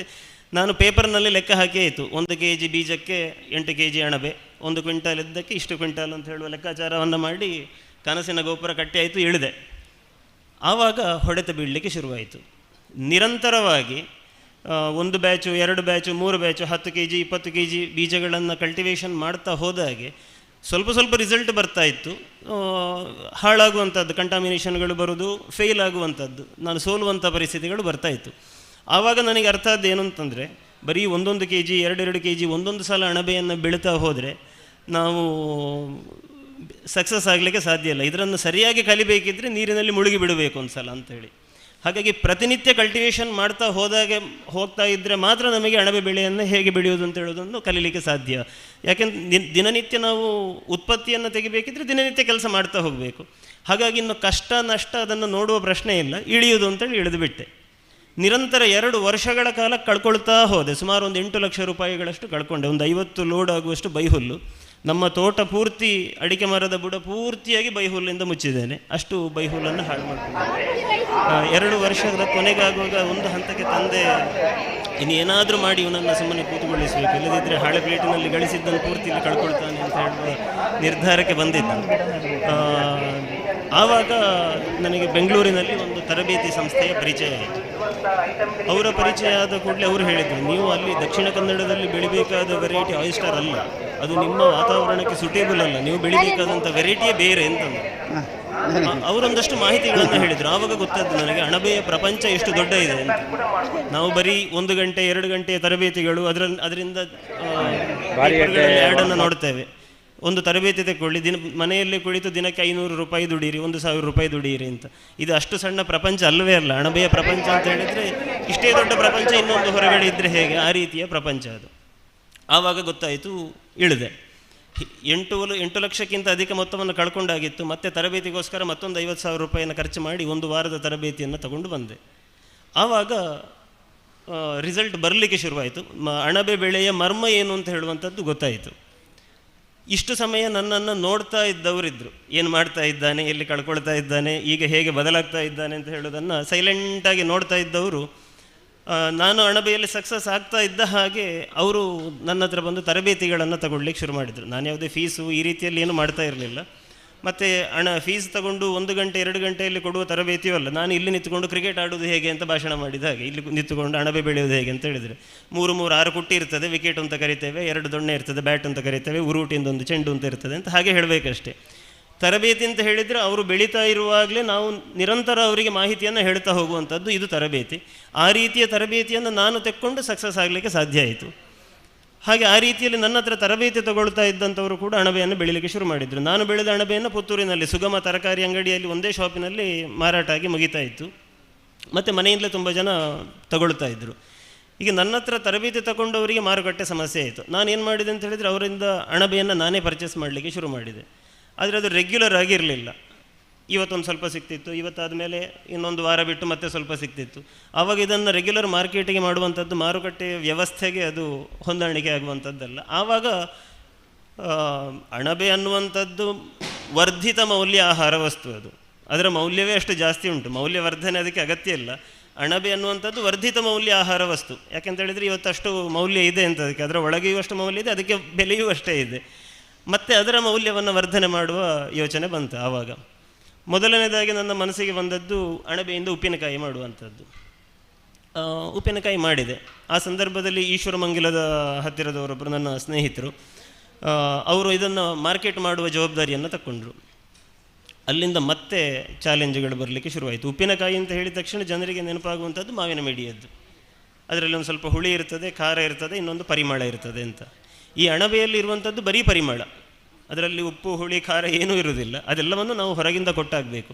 ಮತ್ತು ಇದು ಆಗ ಸುಹಾಸ ಹೇಳಿದಾಗೆ ಯಾವುದೇ ರೀತಿಯ ಕೆಮಿಕಲ್ಗಳು ಇದನ್ನೆಲ್ಲ ಉಪಯೋಗ ಮಾಡದೆ ನೈಸರ್ಗಿಕವಾಗಿ ಜನರಿಗೆ ವಿಷವನ್ನು ಕೊಡದೆ ಸಾಧ್ಯ ಆದರೆ ಅಮೃತವನ್ನೇ ಕೊಡುವ ಅಂತ ಹೇಳುವ ಕಲ್ಪನೆಯಲ್ಲಿ ಆ ಕಾನ್ಸೆಪ್ಟಿನಲ್ಲಿ ಮಾಡಬೇಕು. ಅದು ದೊಡ್ಡ ಚಾಲೆಂಜ್ ಆಗಿತ್ತು. ಒಂದು ಹಂತಕ್ಕೆ ಉಪ್ಪಿನಕಾಯಿಯನ್ನು ಮಾಡಿ ಜನರಿಗೆ ಸ್ಯಾಂಪಲ್ಗಳನ್ನು ಕೊಟ್ಟಾಗ ಅದು ಚೆನ್ನಾಗಿದೆ ಅಂತ ಹೇಳುವ ಅಭಿಪ್ರಾಯ ಬಂತು. ಒಂದಷ್ಟು ದಕ್ಷಿಣ ಕನ್ನಡದಾದ್ಯಂತ ಮಾರುಕಟ್ಟೆಗೆ ಬಿಟ್ಟಾಯಿತು. ಅಲ್ಲಿ ಸ್ವಲ್ಪ ಮಟ್ಟಿಗೆ ರಿಸಲ್ಟ್ ಬಂತು. ಇನ್ನು ಹೊರಗಡೆ ಹೋಗುವ ಅಂತ ಹೇಳುವ ಮಡಿಕೇರಿ, ಮೈಸೂರು ಈ ಭಾಗಕ್ಕೆ ಹೋದಾಗ ನಿಜವಾದ ಚಾಲೆಂಜ್ಗಳು ಸಿಕ್ಕಿದ್ದು. ಒಂದು ಭಾಗದ ಜನರಿಗೆ ಉಪ್ಪಿನಕಾಯಿಯಲ್ಲಿ ಹುಳಿ ಜಾಸ್ತಿ ಬೇಕು, ಇನ್ನೊಂದು ಭಾಗದ ಜನರಿಗೆ ಉಪ್ಪಿನಕಾಯಿಯಲ್ಲಿ ಖಾರ ಜಾಸ್ತಿ ಬೇಕು, ಇನ್ನೊಬ್ಬರಿಗೆ ಉಪ್ಪು ಇರಲೇಬಾರ್ದು. ಇದೆಲ್ಲ ದೊಡ್ಡ ಚಾಲೆಂಜ್ ಆಯಿತು. ಕೊನೆಗೂ ಸಾಮಾನ್ಯ ಎಲ್ಲರಿಗೂ ಇಷ್ಟ ಆಗುವಂತಹ ಒಂದು ಐಟಮನ್ನು ಹೊರಗೆ ತಂದು ಕೆಲವು ಭಾಗಗಳಲ್ಲಿ ಸಪ್ಲೈ ಮಾಡಲಿಕ್ಕೆ ಶುರು ಮಾಡಿದೆವು. ಇಷ್ಟ ಆದವರು ತಗೊಂಡ್ರು, ಆಗದೇ ಇದ್ದವರು ಬಿಟ್ಟರು. ಎಲ್ಲರನ್ನ ತೃಪ್ತಿಗೊಳಿಸೋದು ಕಷ್ಟ ಅಂತ ಹೇಳುವ ಯೋಚನೆ ಮನಸ್ಸಿಗೆ ಬಂತು. ಹೀಗೆ ಹೋಗ್ತಾ ಇದ್ದಾಗ ಏನಾಯಿತು ಅಂತ ಹೇಳಿದರೆ, ಬೆಂಗಳೂರು ಈ ಭಾಗಗಳಲ್ಲಿ ಮತ್ತೆ ಮತ್ತೆ ಜನ ಇಷ್ಟಪಟ್ಟವರು ಮತ್ತೆ ಮತ್ತೆ ಇಷ್ಟಪಟ್ಟು ತಗೊಳ್ಳಿಕ್ಕೆ ಶುರು ಮಾಡಿದರು ಅಣಬೆಯ ಉಪ್ಪಿನಕಾಯಿಯನ್ನು. ಆವಾಗ ಮನಸ್ಸಿಗೆ ಒಂದು ಯೋಚನೆ ಬಂತು, ಅಣಬೆಯಿಂದ ಒಂದು ಉತ್ಪನ್ನವನ್ನು ಮಾಡಿದ್ದು ಒಂದು ಮಟ್ಟಿಗೆ ಸಕ್ಸಸ್ ಆಗಿದೆ, ಒಂದಷ್ಟು ಜನರನ್ನು ತಲುಪಿದೆ, ಇನ್ನೇನಾದರೂ ಒಂದು ಮಾಡಬೇಕು ಅಂತ ಹೇಳುವಂಥದ್ದು. ಅಮ್ಮನ ಹತ್ರ ಹೇಳಿದೆ, ಉಪ್ಪಿನಕಾಯಿ ಒಂದು ಹೇಗಿದ್ದರೂ ಸಕ್ಸಸ್ ಆಗಿದೆ, ಇನ್ನೂ ಏನಾದರೂ ಒಂದು ಹೊಸ್ತು ಮಾಡುವ, ಸೆಂಡಿಗೆ ಈ ಥರದ್ದು ಏನಾದರೂ ಮಾಡುವನ ಅಂತ ಹೇಳಿದೆ. ಅವಾಗ ಅಮ್ಮ ಹೇಳಿದರು, ಸಾಧ್ಯ ಆದರೆ ಹಪ್ಪಳ ಮಾಡುವ, ಹಪ್ಪಳದ ಬಗ್ಗೆ ಯೋಚನೆ ಮಾಡು ಅಂತೇಳಿ. ಹಪ್ಪಳ ಮಾಡ್ಬೋದು. ಅಣಬೆಯನ್ನು ಈಗ ಹಲಸಿನಕಾಯಿಗಾದರೆ ಅದರದ್ದೇ ಆದ ಅಂಟು ಅದು ಇದು ಎಲ್ಲವೂ ಇದೆ, ಅಣಬೆಯಲ್ಲಿ ಏನೂ ಇಲ್ಲ. ಇದಕ್ಕೇನಾದರೂ ಒಂದು ಮೂಲ ವಸ್ತು ಬೇಕಲ್ವ, ಬೇಸ್ ಅನ್ನುವಂಥದ್ದು ಬೇಕಲ್ವ ಅಂತ ಯೋಚನೆ ಬಂದಾಗ ಅವಲಕ್ಕಿ ಅಂತ ಆಯಿತು. ಅವಲಕ್ಕಿಯ ಹಪ್ಪಳವೇ ರುಚಿಕರವಾದ್ದು, ಅದಕ್ಕೆ ಈ ರೀತಿಯ ಒಂದು ಅಣಬೆ ಇದನ್ನು ಕೊಟ್ಟಾಗ ಅದು ಇನ್ನೂ ರುಚಿಕರ ಆಗ್ಬೋದು ಅಂತ ಹೇಳಿ ಮತ್ತೆ ಟ್ರಯಲ್ ಶುರುವಾಯಿತು. ಮತ್ತೆ ಅಲ್ಲಿ ಹೊಡೆತಗಳು ಏನು ಅಂತ ಹೇಳಿದರೆ, ಅವಲಕ್ಕಿಯ ಹಪ್ಪಳವನ್ನು ಮಾಡಲಿಕ್ಕೆ ಹೊರಟಾಗ ಅದಕ್ಕೊಂದು ಗುಣ ಏನು ಅಂತ ಹೇಳಿದರೆ, ಅದು ಒಣಗ್ತಾ ಬಂದಾಗಿ ಅದು ಬಿರಿತಾ ಹೋಗ್ತದೆ, ಹಪ್ಪಳದ ಮೇಲೆ ಪ್ರಪಂಚದ ನಕ್ಷೆಯೇ ಬಂದು ಬಿಡ್ತದೆ, ಅದು ನಿಲ್ಲುವುದಿಲ್ಲ. ಆವಾಗ ಅದಕ್ಕೊಂದು ಮಿಶ್ರಣವನ್ನು ನಾವು ಸರಿಯಾದ ಪ್ರಮಾಣದಲ್ಲಿ, ನೀರು ಮತ್ತು ಅವಲಕ್ಕಿ, ಇದಕ್ಕೆ ಅಣಬೆಯನ್ನು ಯಾವ ಪ್ರಮಾಣದಲ್ಲಿ ಕೊಡಬೇಕು, ಇದಕ್ಕೆ ಒಂದು ಬಹಳ ದೊಡ್ಡ ಮಟ್ಟಿನ R&D ನಡೀತಾ ಹೋಯಿತು. ಸುಮಾರು 1-1.5 ತಿಂಗಳ ಕಾಲ 100ಕ್ಕೂ ಹೆಚ್ಚು ಟ್ರಯಲ್ಗಳನ್ನು ನೋಡ್ತಾ ಕೊನೆಗೊಂದು ಸಲ ಸಕ್ಸಸ್ ಆಯ್ತದು. ಉಪ್ಪಿನಕಾಯಿಯಲ್ಲಿ ಏನು ಹೊಡೆತಗಳನ್ನು ತಗೊಂಡಿದ್ದೇನೋ ಆ ಹೊಡೆತಗಳನ್ನು ಜೀವಮಾನಕ್ಕೆ ನೆನಪಾಗದ ರೀತಿಯಲ್ಲಿ ಈ ಅಣಬೆ ಹಪ್ಪಳ ಅದನ್ನು ಮರೆಸುವ ಕೆಲಸವನ್ನು ಮಾಡಿತ್ತು. ಮಾವಿನಕಾಯಿಯ ಸೀಸನ್ ಆಗಿರ್ತದೆ. ಅಷ್ಟೊತ್ತಿಗೆ ಇನ್ನೊಂದು ಯೋಚನೆ ಬಂದದ್ದು ಮನಸ್ಸಿಗೆ, ಏನು ಅಂತ ಹೇಳಿದರೆ, ಈ ಒಂದು ಫಾರ್ಮುಲಾವನ್ನು ಇಟ್ಟುಕೊಂಡು ಬರೀ ಅಣಬೆ ಅಂತ ಯಾಕೆ, ಬೇರೆ ಬೇರೆ ಫ್ಲೇವರ್ಗಳದ್ದು ಹಪ್ಪಳಗಳನ್ನು ಮಾಡ್ಬೋದಲ್ವ ಅಂತ. ನಮ್ಮದೊಂದು ಬಳಗ ಇದೆ ಊರಿನಲ್ಲಿ, ನಾವು ಏನು ಮಾಡೋದಿದ್ರು ಜೊತೆಯಾಗಿ ಮಾಡ್ತೇವೆ. ಒಬ್ಬರು ಅರವಿಂದ ದರ್ಬೆ ಅಂತ ನಮ್ಮ ಸ್ನೇಹಿತರು, ಅವರಿಗೆ ಇದರ ಬಗ್ಗೆ ಹೇಳಿದೆ, ಮಾಡೋದಿದ್ರೆ ಜೊತೆಯಾಗಿ ಮಾಡುವ ಅಂಥೇಳಿ. ಹಾಗಾಗಿ ಅವರಿಗೆ ಮಾವಿನಕಾಯಿಯನ್ನು, ಅಣಬೆಯ ಬದಲಿಗೆ ಮಾವಿನಕಾಯಿಯನ್ನು ಇಟ್ಟುಕೊಂಡು ಹಪ್ಪಳ ಮಾಡುವ ಒಂದು ಸಣ್ಣ ಉದ್ಯಮವನ್ನು ಶುರು ಮಾಡಿದೆವು. ನಿಜವಾದ ಅದ್ಭುತ ಆವಾಗ ನಾವು ನೋಡಿದ್ದು. ಅಲ್ಲಿಯವರೆಗೆ ಕಂಡಂಥ ಹೊಡೆತಗಳು 4-5 ವರ್ಷಗಳಿಂದ ಅಣಬೆಯಲ್ಲಿ ಮಾಡಿದ ಒದ್ದಾಟ ಮತ್ತು ಅಣಬೆಯ ಉಪ ಉತ್ಪನ್ನಗಳಲ್ಲಿ ಮಾಡಿದ ಒದ್ದಾಟ ಎಲ್ಲವನ್ನು ಮರೆಸುವಂತಹ ರಿಸಲ್ಟನ್ನು ಮಾವಿನಕಾಯಿ ಹಪ್ಪಳದಲ್ಲಿ ನಾವು ನೋಡಿದೆವು. ಅಷ್ಟು ಸಮಯದ ಹೊರಟದ್ದು ಅಣಬೆಯಲ್ಲಿ, ಸಕ್ಸಸ್ ಆದ್ದು ಮಾವಿನಕಾಯಿ ಹಪ್ಪಳದಲ್ಲಿ. ಹಾಗಾಗಿ ಮೌಲ್ಯವರ್ಧನೆ ಅಂತ ಹೇಳುವಂಥದ್ದು ಎಲ್ಲೋ ಒಂದು ಭಾಗದಲ್ಲಿ ಶುರುವಾಗಿ ಇಲ್ಲಿ ಹೋಗಿ ನಿಲ್ತದೆ ಅಂತ ಹೇಳಲಿಕ್ಕೆ ಸಾಧ್ಯ ಇಲ್ಲ. ಬಟ್ ಇವತ್ತು ಎಲ್ಲವನ್ನು ಸೇರಿಸಿಕೊಂಡು ಅದು ಚೆನ್ನಾಗಿ ನಡ್ಕೊಂಡು ಹೋಗ್ತಾ ಇದೆ. ಮತ್ತು ಬೇರೆ ಬೇರೆ ರೀತಿಯ ಹಪ್ಪಳಗಳನ್ನು ಆರಂಭ ಮಾಡಿದೆವು. ಮಾವಿನಕಾಯಿ ಹಪ್ಪಳ ಇರ್ಬೋದು, ಶುಂಠಿ ಹಸಿಮೆಣಸಿನ ಹಪ್ಪಳಗಳಿರ್ಬೋದು, ಬೇರೆ ಎಲ್ಲೂ ನೋಡಲಿಕ್ಕೆ ಸಿಗದೇ ಇರುವಂತಹ ಹಪ್ಪಳಗಳು. ನಾನು ಆರಂಭದಲ್ಲಿ ಒಂದು ಮಾತನ್ನು ಹೇಳಿದೆ, ಬಲಿಪಗುಳಿಯಲ್ಲಿ ನೋಡಿದೆ, ನಾನೇನಾದರೂ ಒಂದು ಹೊಸತನ್ನು ಮಾಡಬೇಕು ಅಂತ ಹೇಳಿ. ಹಾಗಾಗಿ ಮಾಡಿದ್ದಷ್ಟು ಕೂಡ ಹೊಸತೆ. ಒಬ್ಬರು ಮಾಡಿದಂತಹ ಉತ್ಪನ್ನಗಳನ್ನು ಮಾಡಲಿಲ್ಲ. ಯಾವ ಮಟ್ಟಿಗೆ ಅದು ಸಕ್ಸಸ್ ಆಗಿದೆ, ಯಾವ ಮಟ್ಟಿಗೆ ಅದು ತಲುಪಿದೆ ಜನರನ್ನು ಅಂತ ಹೇಳೋದಕ್ಕಿಂತ ಮಾಡಿದ ಅಷ್ಟು ಉತ್ಪನ್ನಗಳು ಇನ್ನೊಬ್ಬರು ಮಾಡದೇ ಇದ್ದದ್ದನ್ನು ಮಾಡಿದ್ದೇವೆ, ಆ ತೃಪ್ತಿ ನಮ್ಮಲ್ಲಿದೆ. ನಾವು ಎಲ್ಲೇ ಹೋದರೂ ಕೂಡ ಯುನೀಕ್ ಪ್ರಾಡಕ್ಟ್ ಅಂತ ಹೇಳಿ ನಮ್ಮನ್ನು ಕರೀತಾ ಇದ್ದಾರೆ. ಇವತ್ತು ಬಹಳಷ್ಟು ಜನ ಪುತ್ತೂರಿನ ಜನರಿಗೆ ಅಥವಾ ಪುತ್ತೂರಿನ ಮಾರುಕಟ್ಟೆಯಲ್ಲಿ ನಮ್ಮ ಹಪ್ಪಳಗಳು ಸಿಗ್ತಾ ಇಲ್ಲ. ಯಾಕೆಂತ ಹೇಳಿದರೆ, ಮಾರುಕಟ್ಟೆ ಮಾಡುವುದಕ್ಕೋಸ್ಕರ ನಾವು ಮಾರ್ಕೆಟಿಗೆ ಇಳಿಯುವ ಸಂದರ್ಭ ನಮಗೆ ಬರಲೇ ಇಲ್ಲ. ಬದಲಾಗಿ ಬೇರೆ ಬೇರೆ ಭಾಗಗಳಿಂದ ಕೇಳ್ತಾ ಬಂದರು. ಹಾಗಾಗಿ ಬೆಂಗಳೂರು, ಮೈಸೂರು ಈ ಭಾಗಗಳಲ್ಲಿ ಜಾಸ್ತಿ ಇದೆ, ಇನ್ನು ಶಿರಸಿ ಈ ಭಾಗಗಳಲ್ಲಿದೆ. ಇದಕ್ಕಿಂತ ಹೆಚ್ಚಾಗಿ ಮೂಡಬಿದಿರೆ 3-4 ಪ್ರತಿಷ್ಠಿತ ಕಾಲೇಜಿನ ಹಾಸ್ಟೆಲ್ಗಳಲ್ಲಿ ನಮ್ಮ ಹಪ್ಪಳವನ್ನು ಉಪಯೋಗ ಮಾಡ್ತಾ ಇದ್ದಾರೆ. ಬಹಳ ಹೆಮ್ಮೆಯಿಂದ ಹೇಳಿಕೊಳ್ಳುವಂತಹ ಸಂಗತಿ. ಸಾಮಾನ್ಯ ತಿಂಗಳಿಗೆ ಒಂದು 60,000 to 70,000 ಹಪ್ಪಳಗಳು ಒಂದೊಂದು ಹಾಸ್ಟೆಲ್ಗೆ ಹೋಗ್ತಾ ಇದೆ. ಅದು ಮೈಟ್ ಕಾಲೇಜ್ ಇರ್ಬೋದು, ವೈಬ್ರೆಂಟ್ ಕಾಲೇಜ್ ಇರ್ಬೋದು, ಎಕ್ಸಲೆಂಟ್ ಕಾಲೇಜ್ ಇರ್ಬೋದು. ಈ ರೀತಿಯ ಪ್ರತಿಷ್ಠಿತ ಸಂಸ್ಥೆಗಳಲ್ಲಿ ನಮ್ಮ ಹಪ್ಪಳಗಳ ಉಪಯೋಗ ಆಗ್ತಾ ಇದೆ ಅಂತ ಹೇಳುವಂಥದ್ದು ಹೆಮ್ಮೆಯಿಂದ ಹೇಳಿಕೊಳ್ಳಬಲ್ಲೆ. ಹಾಗಾಗಿ ಮಾಡಿದಂತಹ ಅಷ್ಟು ಉತ್ಪನ್ನಗಳನ್ನು ಹೊಸತಾಗಿ ಮಾಡಿದ ಒಂದು ತೃಪ್ತಿ ಇದೆ. ವ್ಯಾಲ್ಯೂ ಆ್ಯಡೆಡ್, ಹೊಸತಾಗಿ ಅಣಬೆಯನ್ನು ಮಾಡಲಿಕ್ಕೆ ಹೊರಟು ಅದಕ್ಕೆ ಮತ್ತೆ ವ್ಯಾಲ್ಯೂ ಆ್ಯಡೆಡ್ ಅಂತ ಹೊಸ ರೀತಿಯಲ್ಲಿ ಹೊರಟು ಇವತ್ತು ಎಲ್ಲೋ ಒಂದು ಹಂತವನ್ನು ತಲುಪಿದ್ದೇವೆ. ಸುಮಹಿ ಮಹಿ ಅಂತೇಳಿದರೆ ಭೂಮಿ, ಒಳ್ಳೆಯ ಭೂಮಿ ಅಥವಾ ಭೂಮಿಯ ಒಳ್ಳೆಯ ವಸ್ತು, ಈ ರೀತಿಯ ಅರ್ಥವನ್ನು ಇಟ್ಟುಕೊಂಡಂತಹ ಸುಮಹಿ ಹೇಳುವ ಬ್ರ್ಯಾಂಡಿನಲ್ಲಿ ನಮ್ಮ ಉತ್ಪನ್ನಗಳನ್ನು ಮಾರುಕಟ್ಟೆಗೆ ಕೊಡ್ತಾ ಇದ್ದೇವೆ. ಒಟ್ಟಿನಲ್ಲಿ ಅಣಬೆಯಲ್ಲಿ ಏನನ್ನೋ ಸಾಧಿಸುವುದಕ್ಕೆ ಹೊರಟು ಇವತ್ತು ಒಟ್ಟು ಆಹಾರೋದ್ಯಮದಲ್ಲಿ ಒಂದು ಹಂತದ ಸಾಧನೆಯ ಪಥದಲ್ಲಿದ್ದೇನೆ ಅಂತ ಬಹಳ ಸಂತೋಷದಿಂದ ಹೇಳಲಿಕ್ಕೆ ಇಷ್ಟಪಡ್ತೇನೆ. ಆದಷ್ಟು ಬೇಗ ಪಿಂಗಾರ ಈ ರೀತಿಯ ಸಂಸ್ಥೆಗಳ ಜೊತೆಯಲ್ಲಿ ನಾವು ಕೂಡ ಹೊಸ ರೀತಿಯಲ್ಲಿ ಹೆಜ್ಜೆ ಹಾಕುವ ಕನಸನ್ನು ಹೊಂದಿದ್ದೇನೆ. ಎಲ್ಲರ ಸಹಕಾರಗಳನ್ನು ವಿನಂತಿಸ್ತಾ ಅವಕಾಶಕ್ಕಾಗಿ ವಂದಿಸುತ್ತಾ ನನ್ನ ಮಾತುಗಳನ್ನು ಮುಗಿಸ್ತಾ ಇದ್ದೇನೆ. ನಮಸ್ಕಾರ.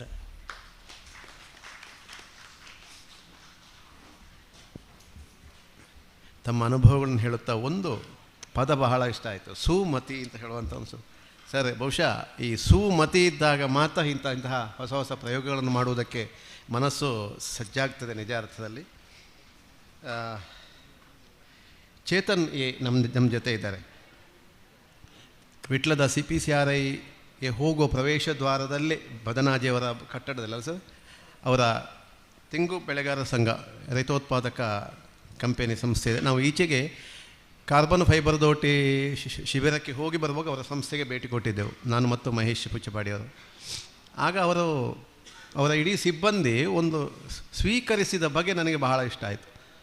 ನಮ್ಮ ಮಹೇಶರ ಪರಿಚಯ ಇತ್ತು, ನನ್ನ ಪರಿಚಯ ಇಲ್ಲ. ಒಂದು ಪರಿಚಯ ಇಲ್ಲದವರಾಗಿ ತಮ್ಮ ಒಂದು ಸಂಸ್ಥೆಯನ್ನು ಸಮಾಜಕ್ಕೆ ಪರಿಚಯಿಸುವ ರೀತಿ ಅದನ್ನು ನಿಜಕ್ಕೂ ಒಂದು ಮಾದರಿಯಾಗಿ ಖುಷಿ ಆಯಿತು ಸರ್. ತನ್ನ ಉತ್ಪನ್ನಗಳನ್ನು ರುಚಿ ನೋಡುವುದಕ್ಕೆ ಕೊಟ್ಟು, ಯಾಕಂದರೆ ರುಚಿ ನೋಡಿದರೆ ಮಾತ್ರ ಜನ ತಗೊಳ್ತಾರೆ ಹೇಳುವಂಥದ್ದು ಅದು ಒಂದು ನಮ್ಮ ಮಳಿಗೆಗಳ ಕಾನ್ಸೆಪ್ಟಿನಲ್ಲಿದೆ. ಹಾಗಾಗಿ ಚೇತನ್ ಈ ಹೊತ್ತು ತಮ್ಮ ತೆಂಗು ಬೆಳೆಗಾರರ ಸಂಘದ ಮೂಲಕವಾಗಿ ತೆಂಗಿನ ಮೌಲ್ಯವರ್ಧನೆ ಬಗ್ಗೆ ನಮ್ಮ ನಡೆ ಹಂಚಿಕೊಳ್ಳಲಿಕ್ಕಿದ್ದಾರೆ. Cadbury's company, global green company, Parsons nutritional private limited, ಇಂಥ ಬೇರೆ ಬೇರೆ ಅನ್ಯಾನ್ಯ ಕಂಪೆನಿಗಳಲ್ಲಿ ಪ್ರೊಡಕ್ಷನ್ ಮ್ಯಾನೇಜರ್ ಆಗಿ ತುಂಬ ಅನುಭವ ಇದ್ದವರು. ಕೃಷಿ ಉತ್ಪನ್ನಗಳ ಮೌಲ್ಯವರ್ಧನೆಯಲ್ಲಿ ತುಂಬ ಅನುಭವ ಮತ್ತು ಪರಿಣತಿ ಇದ್ದವರು. ಈಗ ಚೇತನ್ ಎವರು ತಮ್ಮ ತೆಂಗಿನ ಮೌಲ್ಯವರ್ಧನೆಗಳ ಬಗ್ಗೆ ವಿವರಗಳನ್ನು ತಿಳಿಸ್ತಾರೆ.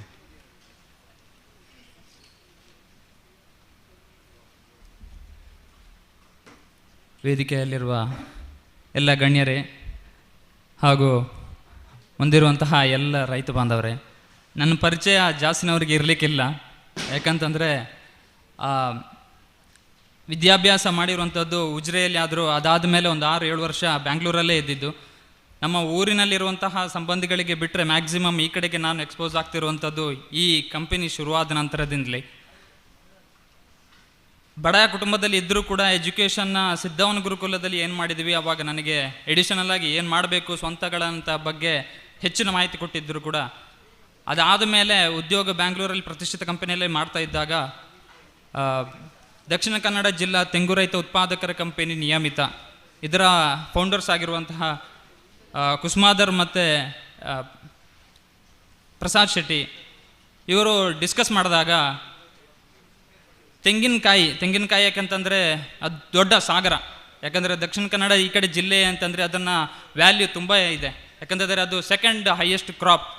ಅಡಿಕೆ ಅದಾದ ಮೇಲೆ ಜಾಸ್ತಿ ಹೆಚ್ಚಿನ ಬೆಳೆಗಳು ಬೆಳೆಯುವಂಥದ್ದು ತೆಂಗಿನಕಾಯಿನೇ. ಆದರೆ ರೈತರು ಸಿಕ್ಕಾಪಟ್ಟೆ ಇದ್ದಾರೆ. ಸೊ ಆ ಉತ್ಪನ್ನಗಳಿಗೆ ಒಂದು ಮೌಲ್ಯವರ್ಧನೆ ಕೊಡಬೇಕು ಅನ್ನೋ ಒಂದು ಕಾರಣಕ್ಕಾಗಿ ಆ ಸಂಸ್ಥೆ ಒಂದು ಹುಟ್ಟು ಹಾಕಿದೆ ಅಂತ ಅನ್ನೋ ಕಾನ್ಸೆಪ್ಟಲ್ಲಿ ಅವ್ರು ಹೇಳಿದಾಗ ಲಕ್ಷಾಂತರ ಸಂಬಳ ಇದ್ದರೂ ಕೂಡ ಇದೇ ಊರಿನಲ್ಲಿ ಮತ್ತೊಂದು ಅಪಾರ್ಚುನಿಟಿ ಸಿಕ್ಕಿದೆ, ಇನ್ನೊಂದು ತುಂಬ ರೈತರಿಗೆ ಸಹಾಯ ಆಗುವಂಥ ಒಂದು ಕಂಪನಿ ಸ್ಟಾರ್ಟ್ ಆಗ್ತಿದೆ ಅಂತಂದಾಗ ಆ ಕಂಪನಿಯಲ್ಲಿ CEO ಆಗಿ ಜಾಯ್ನ್ ಆಗಿ ಕಂಪನಿ 1 ವರ್ಷ ಆಯ್ತಷ್ಟೇ ಈಗ ಕಂಪ್ಲೀಟಾಗಿ. ಮೌಲ್ಯವರ್ಧನೆಯಲ್ಲಿ ಏನೇನು ಮಾಡಬಹುದು ಅಂತೇಳಿ ದೊಡ್ಡ ಕನಸನ್ನು ಹೊತ್ಕೊಂಡು ಸಾಕ್ತಾ ಇದೆ.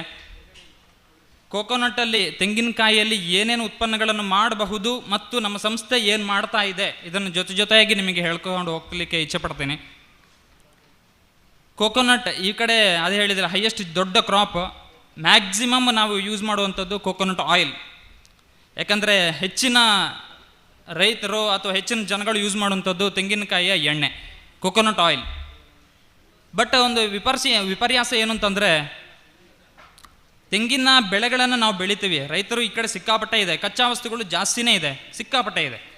ಆದರೆ ಕನ್ಸಂಪ್ಷನ್, ಅದನ್ನು ತಗೊಳ್ಳುವವರು, ಯೂಸ್ ಮಾಡುವವರು, ನಾನೊಬ್ಬ ರೈತನಾಗಿದ್ದರೆ ತನ್ನ ಮನೆಗೆ ಸಣ್ಣದಾದ ಒಂದು ವಾಲ್ಯೂಮನ್ನು ಮಾತ್ರ ತೊಗೊಳ್ತೀವಿ. ಬಟ್ ಟೋಟಲಾಗಿ ಏನು ಅಂತ ಹೇಳಬೇಕು ಅಂತಂದರೆ 20 ಗ್ರಾಮ್ಸ್ ಒಂದು ಹ್ಯೂಮನ್ ಕೈಂಡಿಗೆ 20 ಗ್ರಾಮ್ಸ್ ಆಫ್ ಆಯಿಲ್ ಬೇಕು, ಗುಡ್ ಹೆಲ್ತ್ಗೆ 20 ಗ್ರಾಮ್ಸ್.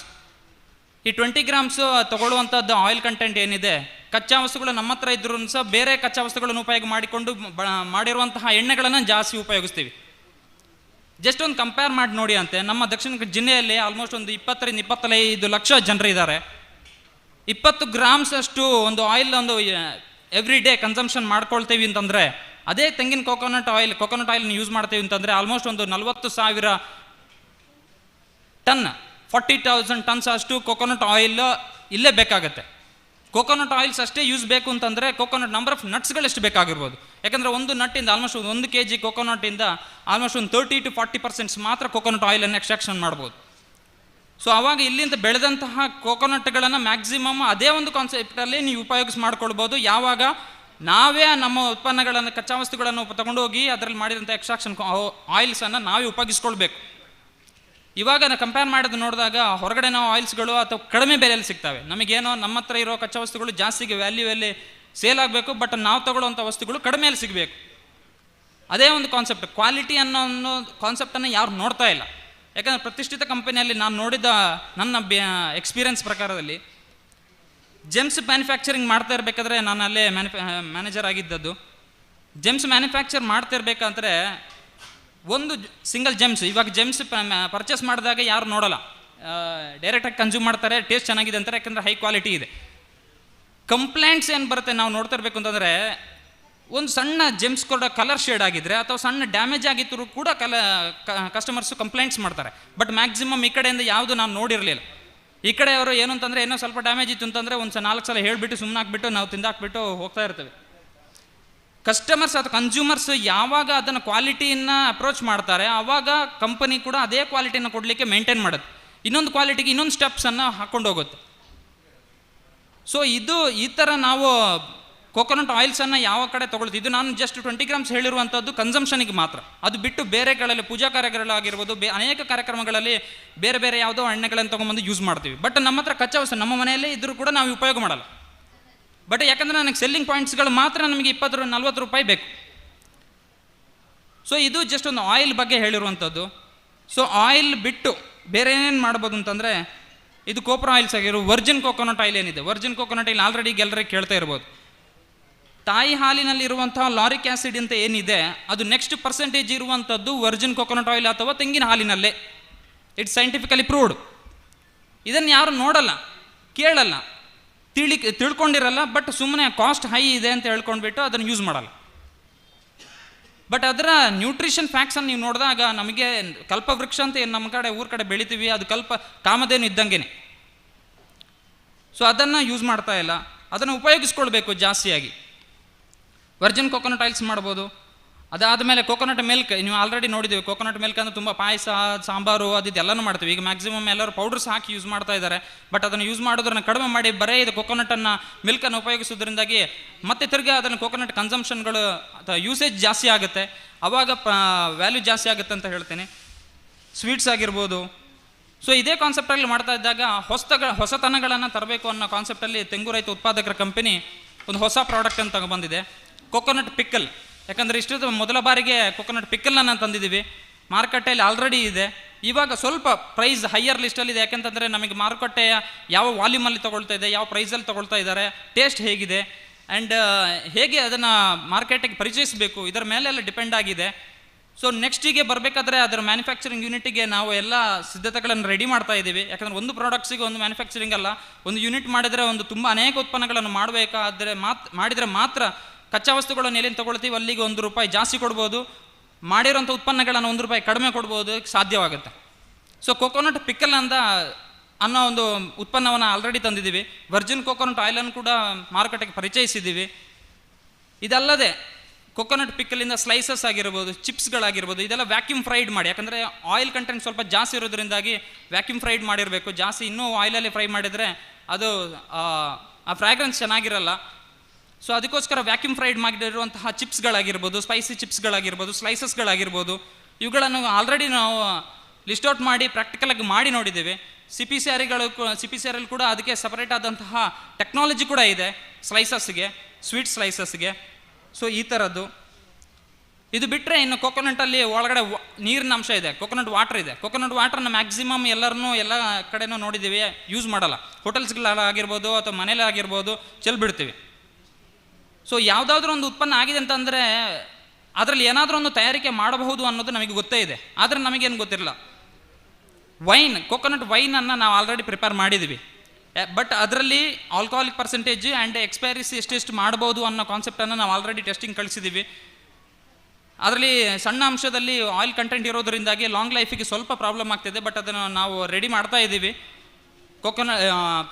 ಆಲ್ಕೋಹಾಲಿಕ್ ಪರ್ಸೆಂಟೇಜ್ಗಳು ಎಷ್ಟೆಷ್ಟಿದೆ ಅಂತ ಚೆಕ್ ಮಾಡ್ತಾ ಇದ್ದೀವಿ. ಅದಲ್ಲದೆ ಕೊಕೊನಟ್ ಶೆಲ್, ಕೊಕೊನಟ್ ವಾಟರಿಂದ ಅದೇ ವಿನೆಗರ್, ಜೆಲ್ಲಿ, ಇದೇ ಥರ ತುಂಬ ಉತ್ಪನ್ನಗಳನ್ನು ಕೂಡ ಮಾಡಬಹುದು. ಕೊಕೊನಟ್ ಶೆಲ್ಲಿಂದಾಗಿ ಡಿಸೈನ್ಸ್ಗಳನ್ನಾಗಿರ್ಬೋದು, ಪಾಟ್ಸ್ಗಳನ್ನಾಗಿರ್ಬೋದು, ಕ್ರಾಫ್ಟ್ಗಳನ್ನಾಗಿರ್ಬೋದು.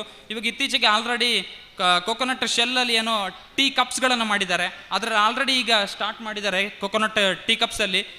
ಸೊ ಅಂಥವುಗಳನ್ನು ನಾವು ಪ್ರೋತ್ಸಾಹಿಸಿದರೆ ಮಾತ್ರ ಕೊಕೊನಟ್ಟಿಗೆ ವ್ಯಾಲ್ಯೂ ಬರುತ್ತೆ. ಇದಲ್ಲದೆ ಇದು ಕೊಕೊನಟ್ ಶೆಲ್ ಅಂತ ಆಯಿತು ಅಂತಂದರೆ ಕೊಕೊನಟ್ ಹಸ್ಕ್ ಏನಿದೆ ಆಲ್ರೆಡಿ ನಾವು ಮ್ಯಾಕ್ಸಿಮಮ್ ನೋಡಿದ್ದೀವಿ. ಕೋಕೋಪಿಟ್ ಅನ್ನೋದು ಎಲ್ಲ ಕಡೆ ಉಪಯೋಗಿಸ್ತಾ ಇದ್ದಾರೆ, ಅದು ನೋಡಿದ್ದೀವಿ.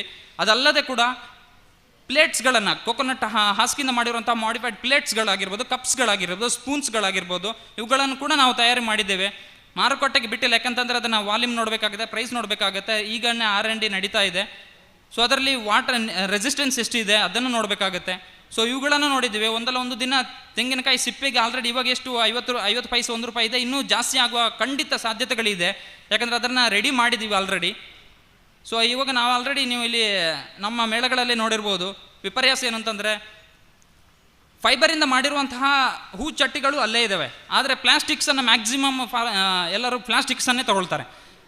ಅದನ್ನು ಉಪಯೋಗಿಸೋದ್ರಿಂದ ಏರಿಯೇಷನ್ಸ್ ಕೂಡ ತುಂಬ ಹೆಲ್ಪ್ಫುಲ್ ಆಗುತ್ತೆ, ಗಿಡಗಳಿಗೆ ಬೆಳವಣಿಗೆಗೆ ತುಂಬ ಹೆಲ್ಪ್ಫುಲ್ ಆಗುತ್ತೆ ಕೊಕೊನಟ್ ಫೈಬರಿಂದ ಮಾಡಿರುವಂಥದ್ದು. ಬಟ್ ಆದರೂ ಕೂಡ ನಾವು ತಗೊಳ್ಳುವಂಥದ್ದು ಯಾಕಂದರೆ ಕಡಿಮೆಯಲ್ಲಿ ಸಿಗುತ್ತೆ ಪ್ಲಾಸ್ಟಿಕ್ಸ್, ಸೊ ಅದನ್ನೇ ತಗೊಳ್ತೇವೆ. ಸೊ ಅಲ್ಲಿ ನಾವು ಏನು ಸಪೋರ್ಟ್ ಮಾಡ್ತೀವಿ ಆವಾಗಲೇ ನಮಗೆ ಕೊಕೊನಟ್ಟಿಗೆ ವ್ಯಾಲ್ಯೂ ಜಾಸ್ತಿ ಆಗಲಿಕ್ಕೆ ಅಂತ ನಾವೇ ಕಾರಣ ಆಗಿರ್ತೀವಿ. ಸೊ ಇದಲ್ಲದೆ ಕೂಡ ಲೀಫಿಂದಾಗಿ ಸ್ಟ್ರಾಸ್ಗಳಾಗಿರ್ಬೋದು, ಮುಂಚೆ ಇಡ್ಸೂಡಿ ಅಂತ ಏನು ಹೇಳ್ತೀವಿ ಪೊರಕೆ, ಅದನ್ನು ಉಪಯೋಗಿಸ್ತಿದ್ರಿ. ಬಟ್ ಇವಾಗ ಉಪಯೋಗ ತುಂಬ ಕಡಿಮೆ ಆಗಿದೆ, ಯಾಕಂದರೆ ಎಲ್ಲ ಪ್ಲಾಸ್ಟಿಕ್ಸ್ ಐಟಮ್ಸ್ಗಳು ಬರ್ತಾ ಇದ್ದಾವೆ. ಮುಂಚಿತವಾಗೆಲ್ಲ ಅದನ್ನೇ ಯೂಸ್ ಮಾಡ್ತಾಯಿದ್ರು, ಬಟ್ ಅದನ್ನು ಉಪಯೋಗ ಮಾಡಿಕೊಂಡ್ರು ಅದರಲ್ಲೇ ಒಂದಲ್ಲ ಒಂದು ವ್ಯಾಲ್ಯೂನ ಪಡ್ಕೊಳ್ಬೋದು, ಪೇಮೆಂಟ್ಸ್ಗಳನ್ನು ತಗೊಳ್ಬೋದು. ಸೊ ಈ ಥರ ಅನೇಕ ಉತ್ಪನ್ನಗಳನ್ನು ಮಾಡ್ಬೋದು ತೆಂಗಿನ ಉತ್ಪನ್ನಗಳಲ್ಲಿ. ಸೊ ಇದೇ ಉತ್ಪನ್ನಗಳನ್ನು ಆಲ್ರೆಡಿ ನಾವು ಟ್ರಯಲಿಂಗ್ ಮಾಡ್ತಿದ್ದೀವಿ. FPO ಒಂದು ಬೆಳವಣಿಗೆ ಆಗಬೇಕು ಅಂತಂದರೆ ತುಂಬಾ ಕಷ್ಟ ಇದೆ, ಯಾಕಂತಂದರೆ ಅದು ಒಂದೇ ವರ್ಷದಲ್ಲಿ ಎಲ್ಲನೂ ಅಷ್ಟೊಂದು ಸಾಧ್ಯತೆ ಇಲ್ಲ. ಯಾಕಂದರೆ ಕೊಕೊನಟ್ ಫಾರ್ಮರ್ಸ್ ತುಂಬಾ ಇದ್ದಾರೆ. ಸೊ ಎಲ್ಲ ಫಾರ್ಮರ್ಸ್ಗಳಿಗೂ ಉತ್ತರ ಕೊಡಬೇಕಾಗತ್ತೆ, ಎಲ್ಲರಿಗೂ ಫಾರ್ಮರ್ಸ್ಗಳನ್ನು ಬೆನಿಫಿಟ್ಸ್ ಕೊಡಬೇಕಾಗತ್ತೆ. ಸೊ ಮೊದಲ ವರ್ಷದಲ್ಲಿ ಏನು ನಮ್ಮ ಸದಸ್ಯತ್ವದ ಆ ಒಂದು ಟಾರ್ಗೆಟಲ್ಲಿದ್ವಿ, 2ನೇ ವರ್ಷದಲ್ಲಿ ಆಗಿರುವಂಥ ಈಗ ಉತ್ಪನ್ನಗಳನ್ನು ಆಲ್ರೆಡಿ ಒಂದೊಂದು ಪ್ರಾಡಕ್ಟ್ಸ್ಗಳನ್ನು ತರ್ತಾ ಇದ್ದೀವಿ. ಸೊ ಈ ಫೆಸಿಲಿಟಿಯಲ್ಲಿ ಆಲ್ರೆಡಿ ತುಂಬೆ ನೀರ ಘಟಕ ಏನಿದೆ ಅದನ್ನು ಮರುಸ್ಥಾಪನೆಗೆ ಆಲ್ರೆಡಿ ಒಂದು 7-8 ಇಯರ್ಸ್ ನಮಗೆ ಅದು ಸ್ಟಾಪಲ್ಲಿತ್ತು. ಈ ರಿಓಪನಿಂಗ್ಗೆ ನಮ್ಮ ಸಂಸ್ಥೆ ಆಲ್ರೆಡಿ ನಮ್ಮ ಎಲ್ಲ ಮ್ಯಾಕ್ಸಿಮಮ್ ಡಿಸ್ಕಷನ್ ಕಂಪ್ಲೀಟ್ ಆಗಿದೆ. ಮೊನ್ನೆಷ್ಟು ಅಧಿವೇಶನದಲ್ಲಿ Munirathna sir, horticulture department minister Munirathna ಅವ್ರ ಜೊತೆಗೂ ಮಾತುಕತೆ ಕಂಪ್ಲೀಟ್ ಆಗಿದೆ. ಸೊ ಅದನ್ನು ನೆಕ್ಸ್ಟ್ ಪುನರ್ ಉತ್ಪಾದನೆ ಅಲ್ಲಿ ಸ್ಟಾರ್ಟ್ ಮಾಡೋದ್ರಿಂದಾಗಿ ತುಂಬ ಅನೇಕ ಫಾರ್ಮರ್ಸಿಗೆ ನೀರಾದರಲ್ಲೂ ಪ್ರಾಡಕ್ಟ್ಸ್ ಫಿನಾನ್ಷಿಯಲ್ ಸಪೋರ್ಟ್ಸು ತುಂಬಾ ಸಿಗುತ್ತೆ. ಅದ್ರ ಜೊತೆಗೆ ಕೂಡ ನೀರಾ ಪ್ರಾಡಕ್ಟ್ಸ್ ಏನಿದೆ ಅದು ತುಂಬ healthy products. So glycaemic index ಏನಿದೆ ಅದನ್ನು ತುಂಬ ಲೋ ಲೆವೆಲಲ್ಲಿ ಇರುತ್ತೆ. ಸೊ ಅದರಿಂದಾಗಿ ತುಂಬ ಹೆಲ್ದಿ ಡ್ರಿಂಕ್ಸ್ ಡಯಾಬಿಟಿಕಲ್ ಪೇಷಂಟ್ಸ್ ಕೂಡ ಸ್ವಲ್ಪ ಕನ್ಸ್ಯೂಮ್ ಮಾಡ್ಬೋದು, ಏನು ಪ್ರಾಬ್ಲಮ್ ಇಲ್ಲ. ಸೊ ಅದರಲ್ಲಿ ಜಾಗರಿ ಆಗಿರ್ಬೋದು, ಶುಗರ್ಸ್ ಆಗಿರ್ಬೋದು, ಅನೇಕ ಬೈ ಪ್ರಾಡಕ್ಟ್ಸ್ಗಳನ್ನು ಮಾಡ್ಬೋದು. ಸೊ ಆ ಸಂಸ್ಥೆ ಕೂಡ ಇವಾಗ ಮತ್ತೆ ರಿಓಪನಿಂಗಿಗೆ ನಾವೆಲ್ಲ ತಯಾರಿಗಳನ್ನು ನಡೆಸ್ತಾ ಇದ್ದೀವಿ. ಸೊ ಇದಲ್ಲದೆ ಅನೇಕ ಮೌಲ್ಯವರ್ಧನೆ ಜೊತೆಗೆ ನಮ್ಮ ಫಾರ್ಮರ್ಸ್ಗೆ ಏನೇನು ಬೆನಿಫಿಷಿಯಲ್ಸ್ಗಳನ್ನು ಕೊಡ್ಬೋದು ಅನ್ನೋ ಕಾನ್ಸೆಪ್ಟಲ್ಲಿ ಮುಂಚೆ ನೆಕ್ಸ್ಟ್ ಕೊಕೊನಟ್ಗಳನ್ನು ಪರ್ಚೇಸ್ ಮಾಡುವಂಥದ್ದು ಹೇಗೆ ಮಾಡ್ಬೋದು ಅನ್ನೋ ಕಾನ್ಸೆಪ್ಟಲ್ಲಿ ತುಂಬ ಸಾಫ್ಟ್ವೇರ್ಗಳನ್ನು ಮಾಡಿದ್ದೀವಿ. ಯಾವುದಾದ್ರೂ ಒಬ್ಬ ತೆಂಗು ರೈತರ ಕಾರ್ಡ್ ಅಂತ ಕೊಟ್ಟಿದ್ದಾರೆ, ಅವರಿಗೆ ಜಸ್ಟ್ ಒಂದು ನಂಬರ್ ಹಾಕಿದರೆ ಸಾಕು, ಆ ನಂಬರಲ್ಲಿ ಎಲ್ಲ ಡೀಟೇಲ್ಸ್ಗಳು ಸಿಗುತ್ತೆ. ನೆಕ್ಸ್ಟ್ ಪ್ರೊಕ್ಯೂರ್ಮೆಂಟ್ ಮಾಡಿದಾಗ ಅದೇ ಕಾರ್ಡ್ ಮೇಲೆ ಡಿಸೈಡ್ ಮಾಡಲಾಗತ್ತೆ. ಸೊ ಇದೇ ಥರ ಅದಲ್ಲದೆ CDB-ಇಂದ ಕೊಕೊನಟ್ ಡೆವಲಪ್ಮೆಂಟ್ ಬೋರ್ಡಿಂದ ಏನೇನು ರೈತರಿಗೆ ಕೇರ ಸುರಕ್ಷಾ ಫಾರ್ಮ್ಗಳೇನಿರ್ತದೆ, ಸುರಕ್ಷಾ ವಿಮೆಗಳೇನಿರುತ್ತೆ, ಅದನ್ನು ಕೂಡ ತುಂಬ ಫಾರ್ಮರ್ಸ್ಗೆ ಆಲ್ಮೋಸ್ಟ್ ಒಂದು 300-400 ಫಾರ್ಮರ್ಸ್ಗೆ ವಿತರಣೆ ಮಾಡಿದ್ದೀವಿ. ಸೊ ಮುಂದೆ ಇನ್ನೂ ಅನೇಕ ಉತ್ಪನ್ನಗಳಿಗೆ ಮಾದರಿಯಾಗಿ ತುಂಬ ಅನೇಕ ರೈತರಿಗೆ ಸಹಾಯಕವಾಗಿ, ಯಾಕಂತಂದರೆ ಈಗ ಸಂಸ್ಥೆಯ ಫೌಂಡರ್ಸ್ಗಳು ಆಲ್ರೆಡಿ ಅವರ ಪರ್ಸನಲ್ ಮನಿ ಕೂಡ ಇನ್ವೆಸ್ಟ್ ಮಾಡಿದ್ದಾರೆ, ಪರ್ಸನಲ್ ಟೈಮ್ ಕೂಡ ಇನ್ವೆಸ್ಟ್ ಮಾಡಿದ್ದಾರೆ ರೈತರಿಗೋಸ್ಕರ. ಸೊ ಇನ್ನೂ ತುಂಬ ಅನೇಕ ಬೆಳಿಲಿಕ್ಕಿದೆ ಅಂತ ಹೇಳ್ತಾ, ಮೌಲ್ಯವರ್ಧನೆಗೆ ಒಂದು ರೀತಿಯಲ್ಲಿ ನಾವೇ ನಮ್ಮ ಕಚ್ಚಾ ವಸ್ತುಗಳನ್ನು ನಾವಿಟ್ಟುಕೊಂಡು ನಾವೇ ಮೇಯ್ನ್ ಮುಖ್ಯದ ವಾರಸುದಾರರು, ನಾವೇ ಅದನ್ನು ಹೆಚ್ಚಾಗಿ ಬಳಸೋದ್ರಿಂದಾಗಿ ಮೌಲ್ಯವರ್ಧನೆ ಇನ್ನೂ ಹೆಚ್ಚಿನ ರೀತಿಯಲ್ಲಿ ಆಗುತ್ತೆ ಅಂತ ಹೇಳ್ತಾ,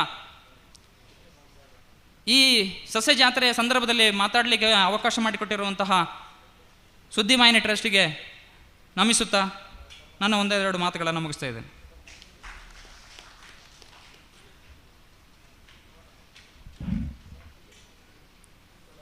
ಮೂಲತಃ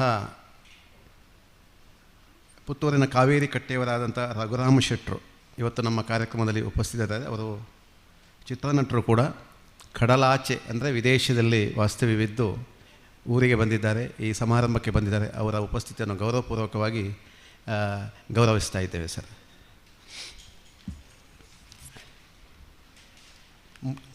ಮುಳಿಯ ವೆಂಕಟಕೃಷ್ಣ ಶರ್ಮಾ ಅವರು ಈ ಸೆಷನ್ನಲ್ಲಿ ಭಾಗವಹಿಸಬೇಕಾಯಿತು, ಅನ್ಯಾನ್ಯ ಕಾರಣಗಳಿಂದಾಗಿ ಆಗಲಿಲ್ಲ. ಅವರನ್ನು ಅವರ ಒಂದೆರಡು ಸಾಧನೆಗಳನ್ನು ಉಲ್ಲೇಖಿಸಲೇಬೇಕು. ಇದು ಸಂದರ್ಭ ಕೂಡ, ಕರ್ತವ್ಯ ಕೂಡ. ಸುಮಾರು 2 ಎಕರೆಯಲ್ಲಿ ಹಲಸಿನ ತೋಟವನ್ನು ಎಬ್ಬಿಸಿ ಹಲಸು ಸ್ನೇಹಿ ಕೂಟ ಅಂತ ತನ್ನ ಹಲಸನ್ನು ತಲೆ ತುಂಬಿಕೊಂಡವರ ಒಂದಷ್ಟು ಮಂದಿಯ ಸಸ್ನೇಹಿ ಕೂಟವನ್ನು ಮಾಡುತ್ತಾ ರುಚಿ ನೋಡಿ ತಳಿ ಆಯ್ಕೆ ಮೂಲಕ ಸ್ಥಳೀಯವಾಗಿಯೇ 25ಕ್ಕೂ ಮಿಕ್ಕಿ ಹಲಸಿನ ತಳಿಗಳನ್ನು ಅಭಿವೃದ್ಧಿಪಡಿಸಿದಂತಹ ಹಲಸು ಸ್ನೇಹಿ ಕೂಟದ ಮೂಲಕ ಕಾಡು ಮಾವು, ಸೊಪ್ಪು ತರಕಾರಿ, ಸಿರಿಧಾನ್ಯ, ಹಲಸು ಇತ್ಯಾದಿ ಸಮ್ಮೇಳನಗಳನ್ನು ತನ್ನ ಮಿತಿಯಲ್ಲಿ ನಡೆಸುತ್ತಾ ಹಲಸಿನ ಹಲುವದ ತಯಾರಿ ಘಟಕವನ್ನು ತನ್ನ ಮನೆಯಲ್ಲೇ ಸ್ಥಾಪಿಸಿಕೊಳ್ಳುತ್ತಾ ಅದನ್ನು ಜಾಬ್ ವರ್ಕ್ ಮೂಲಕವಾಗಿ ಇವತ್ತು ಹಲವ ತಯಾರಿಯ ಚಿಕ್ಕ ಉದ್ದಿಮೆಯನ್ನು ಮಾಡಿದಂಥ ಮುಳಿಯ ವೆಂಕಟಕೃಷ್ಣ ಶರ್ಮರಿಗೆ ಅವರ ಅನುಪಸ್ಥಿತಿಯಲ್ಲಿ ಕೂಡ ಅವರ ಸಾಧನೆಯನ್ನು ಗೌರವಿಸ್ತಾ ಇದ್ದೇವೆ. ಈಗ ರಾಧಾಕೃಷ್ಣ ಇಟ್ಟಿಗುಂಡಿಯವರು, ನಮಗೆಲ್ಲ ಅವರು ರಾಧಣ್ಣಂತಲೇ ಪರಿಚಯ. ಮೇಳಗಳಿಗೆ ಹೋಗುವಾಗೆಲ್ಲ ಅವರ ಜೊತೆ ಹೋಗಬೇಕೊಮ್ಮೆ. ಯಾವುದೇ ಕಾಡು ಹರಟೆಗಳು ಇರುವುದಿಲ್ಲ. ಆಗ ನಾನು ಚೌಟ್ರಿಗೆ ಹೇಳಿದಾಗೆ ಮೌಲ್ಯವರ್ಧನೆ, ತನ್ನ ಉತ್ಪನ್ನಗಳು, ಅದರ ಸಾಧಕಗಳು, ಬಾಧಕಗಳು, ಅದಕ್ಕಿಂತ ಮುಖ್ಯವಾಗಿ ಮಳಿಗೆಗಳಲ್ಲಿ ಬರುವಂತಹ ಸವಾಲುಗಳನ್ನು ತುಂಬ ರೋಚಕವಾಗಿ ಅವರ ಬಾಯಿಂದಲೇ ಕೇಳಬೇಕು. ನಮಗೆ ಹೇಳಲಿಕ್ಕೆ ಕಷ್ಟ ಆಗ್ತದೆ. ಅದು ನೆಗೆಟಿವ್ಗಳನ್ನು ಪಾಸಿಟಿವ್ ಆಗಿ ಸ್ವೀಕರಿಸಿ ಅದನ್ನು ಪ್ರಸ್ತುತಪಡಿಸುವುದಿದೆಯಲ್ಲ, ಅದು ಈ ಕಾಲಘಟ್ಟದಲ್ಲಿ ಬಹಳ ಅಪರೂಪ ಅಂತಹ ಒಂದು ಮನಸ್ಥಿತಿ. ಪುರುಷರ ಕಟ್ಟೆಯಲ್ಲಿ ನಿತ್ಯ ಫುಡ್ ಪ್ರಾಡಕ್ಟ್ ಹೇಳುವಂಥ ಸಂಸ್ಥೆಯನ್ನು ಕಟ್ಟಿದವರು. ನಿತ್ಯ ಚಪಾತಿ ತಮಗೆಲ್ಲ ಗೊತ್ತಿದೆ, ಅದು ಅವರದೇ ಉತ್ಪನ್ನ. ಹಲಸಿನ ಕುಕ್ಕೀಸ್ ಮತ್ತು ಹಲಸಿನ ಬೀಜದ ಹುಡಿ, ಇದಕ್ಕೆಲ್ಲ ಇವರ ಮೌಲ್ಯವರ್ಧನೆಯ ಎಲ್ಲ ಹಿಂದೆ ವೈಜ್ಞಾನಿಕವಾದಂತಹ ಒಂದು ತರಬೇತಿ ಇದೆ. CFTRI ಮೈಸೂರು, IIHR ಬೆಂಗಳೂರು, ಹೀಗೆ ಇಲ್ಲಿಂದೆಲ್ಲ ಅಧಿಕೃತವಾಗಿ ತರಬೇತಿಯನ್ನು ಪಡೆದು ಅದನ್ನು ತನ್ನ ಉದ್ದಿಮೆಯ ಮೂಲಕ ಇವತ್ತು ಪ್ರಸ್ತುತಪಡಿಸ್ತಾ ಇದ್ದಾರೆ. ಹಲವಾರು ಪ್ರಶಸ್ತಿಗಳನ್ನು ಪಡೆದಿದ್ದಾರೆ. ತುಂಬ ಸಹೃದಯಿ. ಅದಕ್ಕಿಂತಲೂ ಮುಖ್ಯವಾಗಿ ಅವರ ಮಳಿಗೆಗೆ ಹೋಗಬೇಕು. ಅದೊಂದು ರಾಧಾಕೃಷ್ಣರ ಸಿಂಗಲ್ ಉದ್ಯಮ ಅಲ್ಲ, ಅವರ ಮನೆಯ ಉದ್ಯಮವಾಗಿ ಅದನ್ನು ರೂಪಿಸ್ತಾರೆ. ಅವರ ಮಡದಿ ಇರ್ಬೋದು, ಅವರ ಮಕ್ಕಳಿರ್ಬೋದು, ಅವರ ಉದ್ದಿಮೆ ಜೊತೆಗೆ ಕೈ ಜೋಡಿಸಿದನ್ನು ನೋಡುವಾಗ ನಿಜಕ್ಕೂ ಈ ಕಾಲಘಟ್ಟದಲ್ಲಿ ಸಂತೋಷವಾಗ್ತದೆ ಸರ್. ಈಗ ರಾಧಾಕೃಷ್ಣ ಇಟ್ಟಿಗುಂಡಿಯವರಿಂದ ತನ್ನ ಮೌಲ್ಯವರ್ಧಿತ ಉತ್ಪನ್ನಗಳನ್ನು, ಮುಖ್ಯವಾಗಿ ಹಲಸಿನ ಬಗ್ಗೆ, ಯಾಕೆ ಸರ್ ಮಂಚಿಯವರು ಹೇಳಿದಾಗೆ ತುಂಬ ಸಾಧ್ಯತೆಗಳು ಇರುವಂಥ ಹಲಸಿನ ಬೀಜದಿಂದ ಅವರು ಒಂದಷ್ಟು ಸಾಹಸಗಳನ್ನು ಮಾಡಿದ್ದಾರೆ. ಬಹುಶಃ ಆ ಅನುಭವಗಳನ್ನು ಹಂಚಿಕೊಳ್ಳಬೇಕು ಅಂತ ವಿನಂತಿಸಿಕೊಳ್ತಾ ಇದ್ದೇನೆ.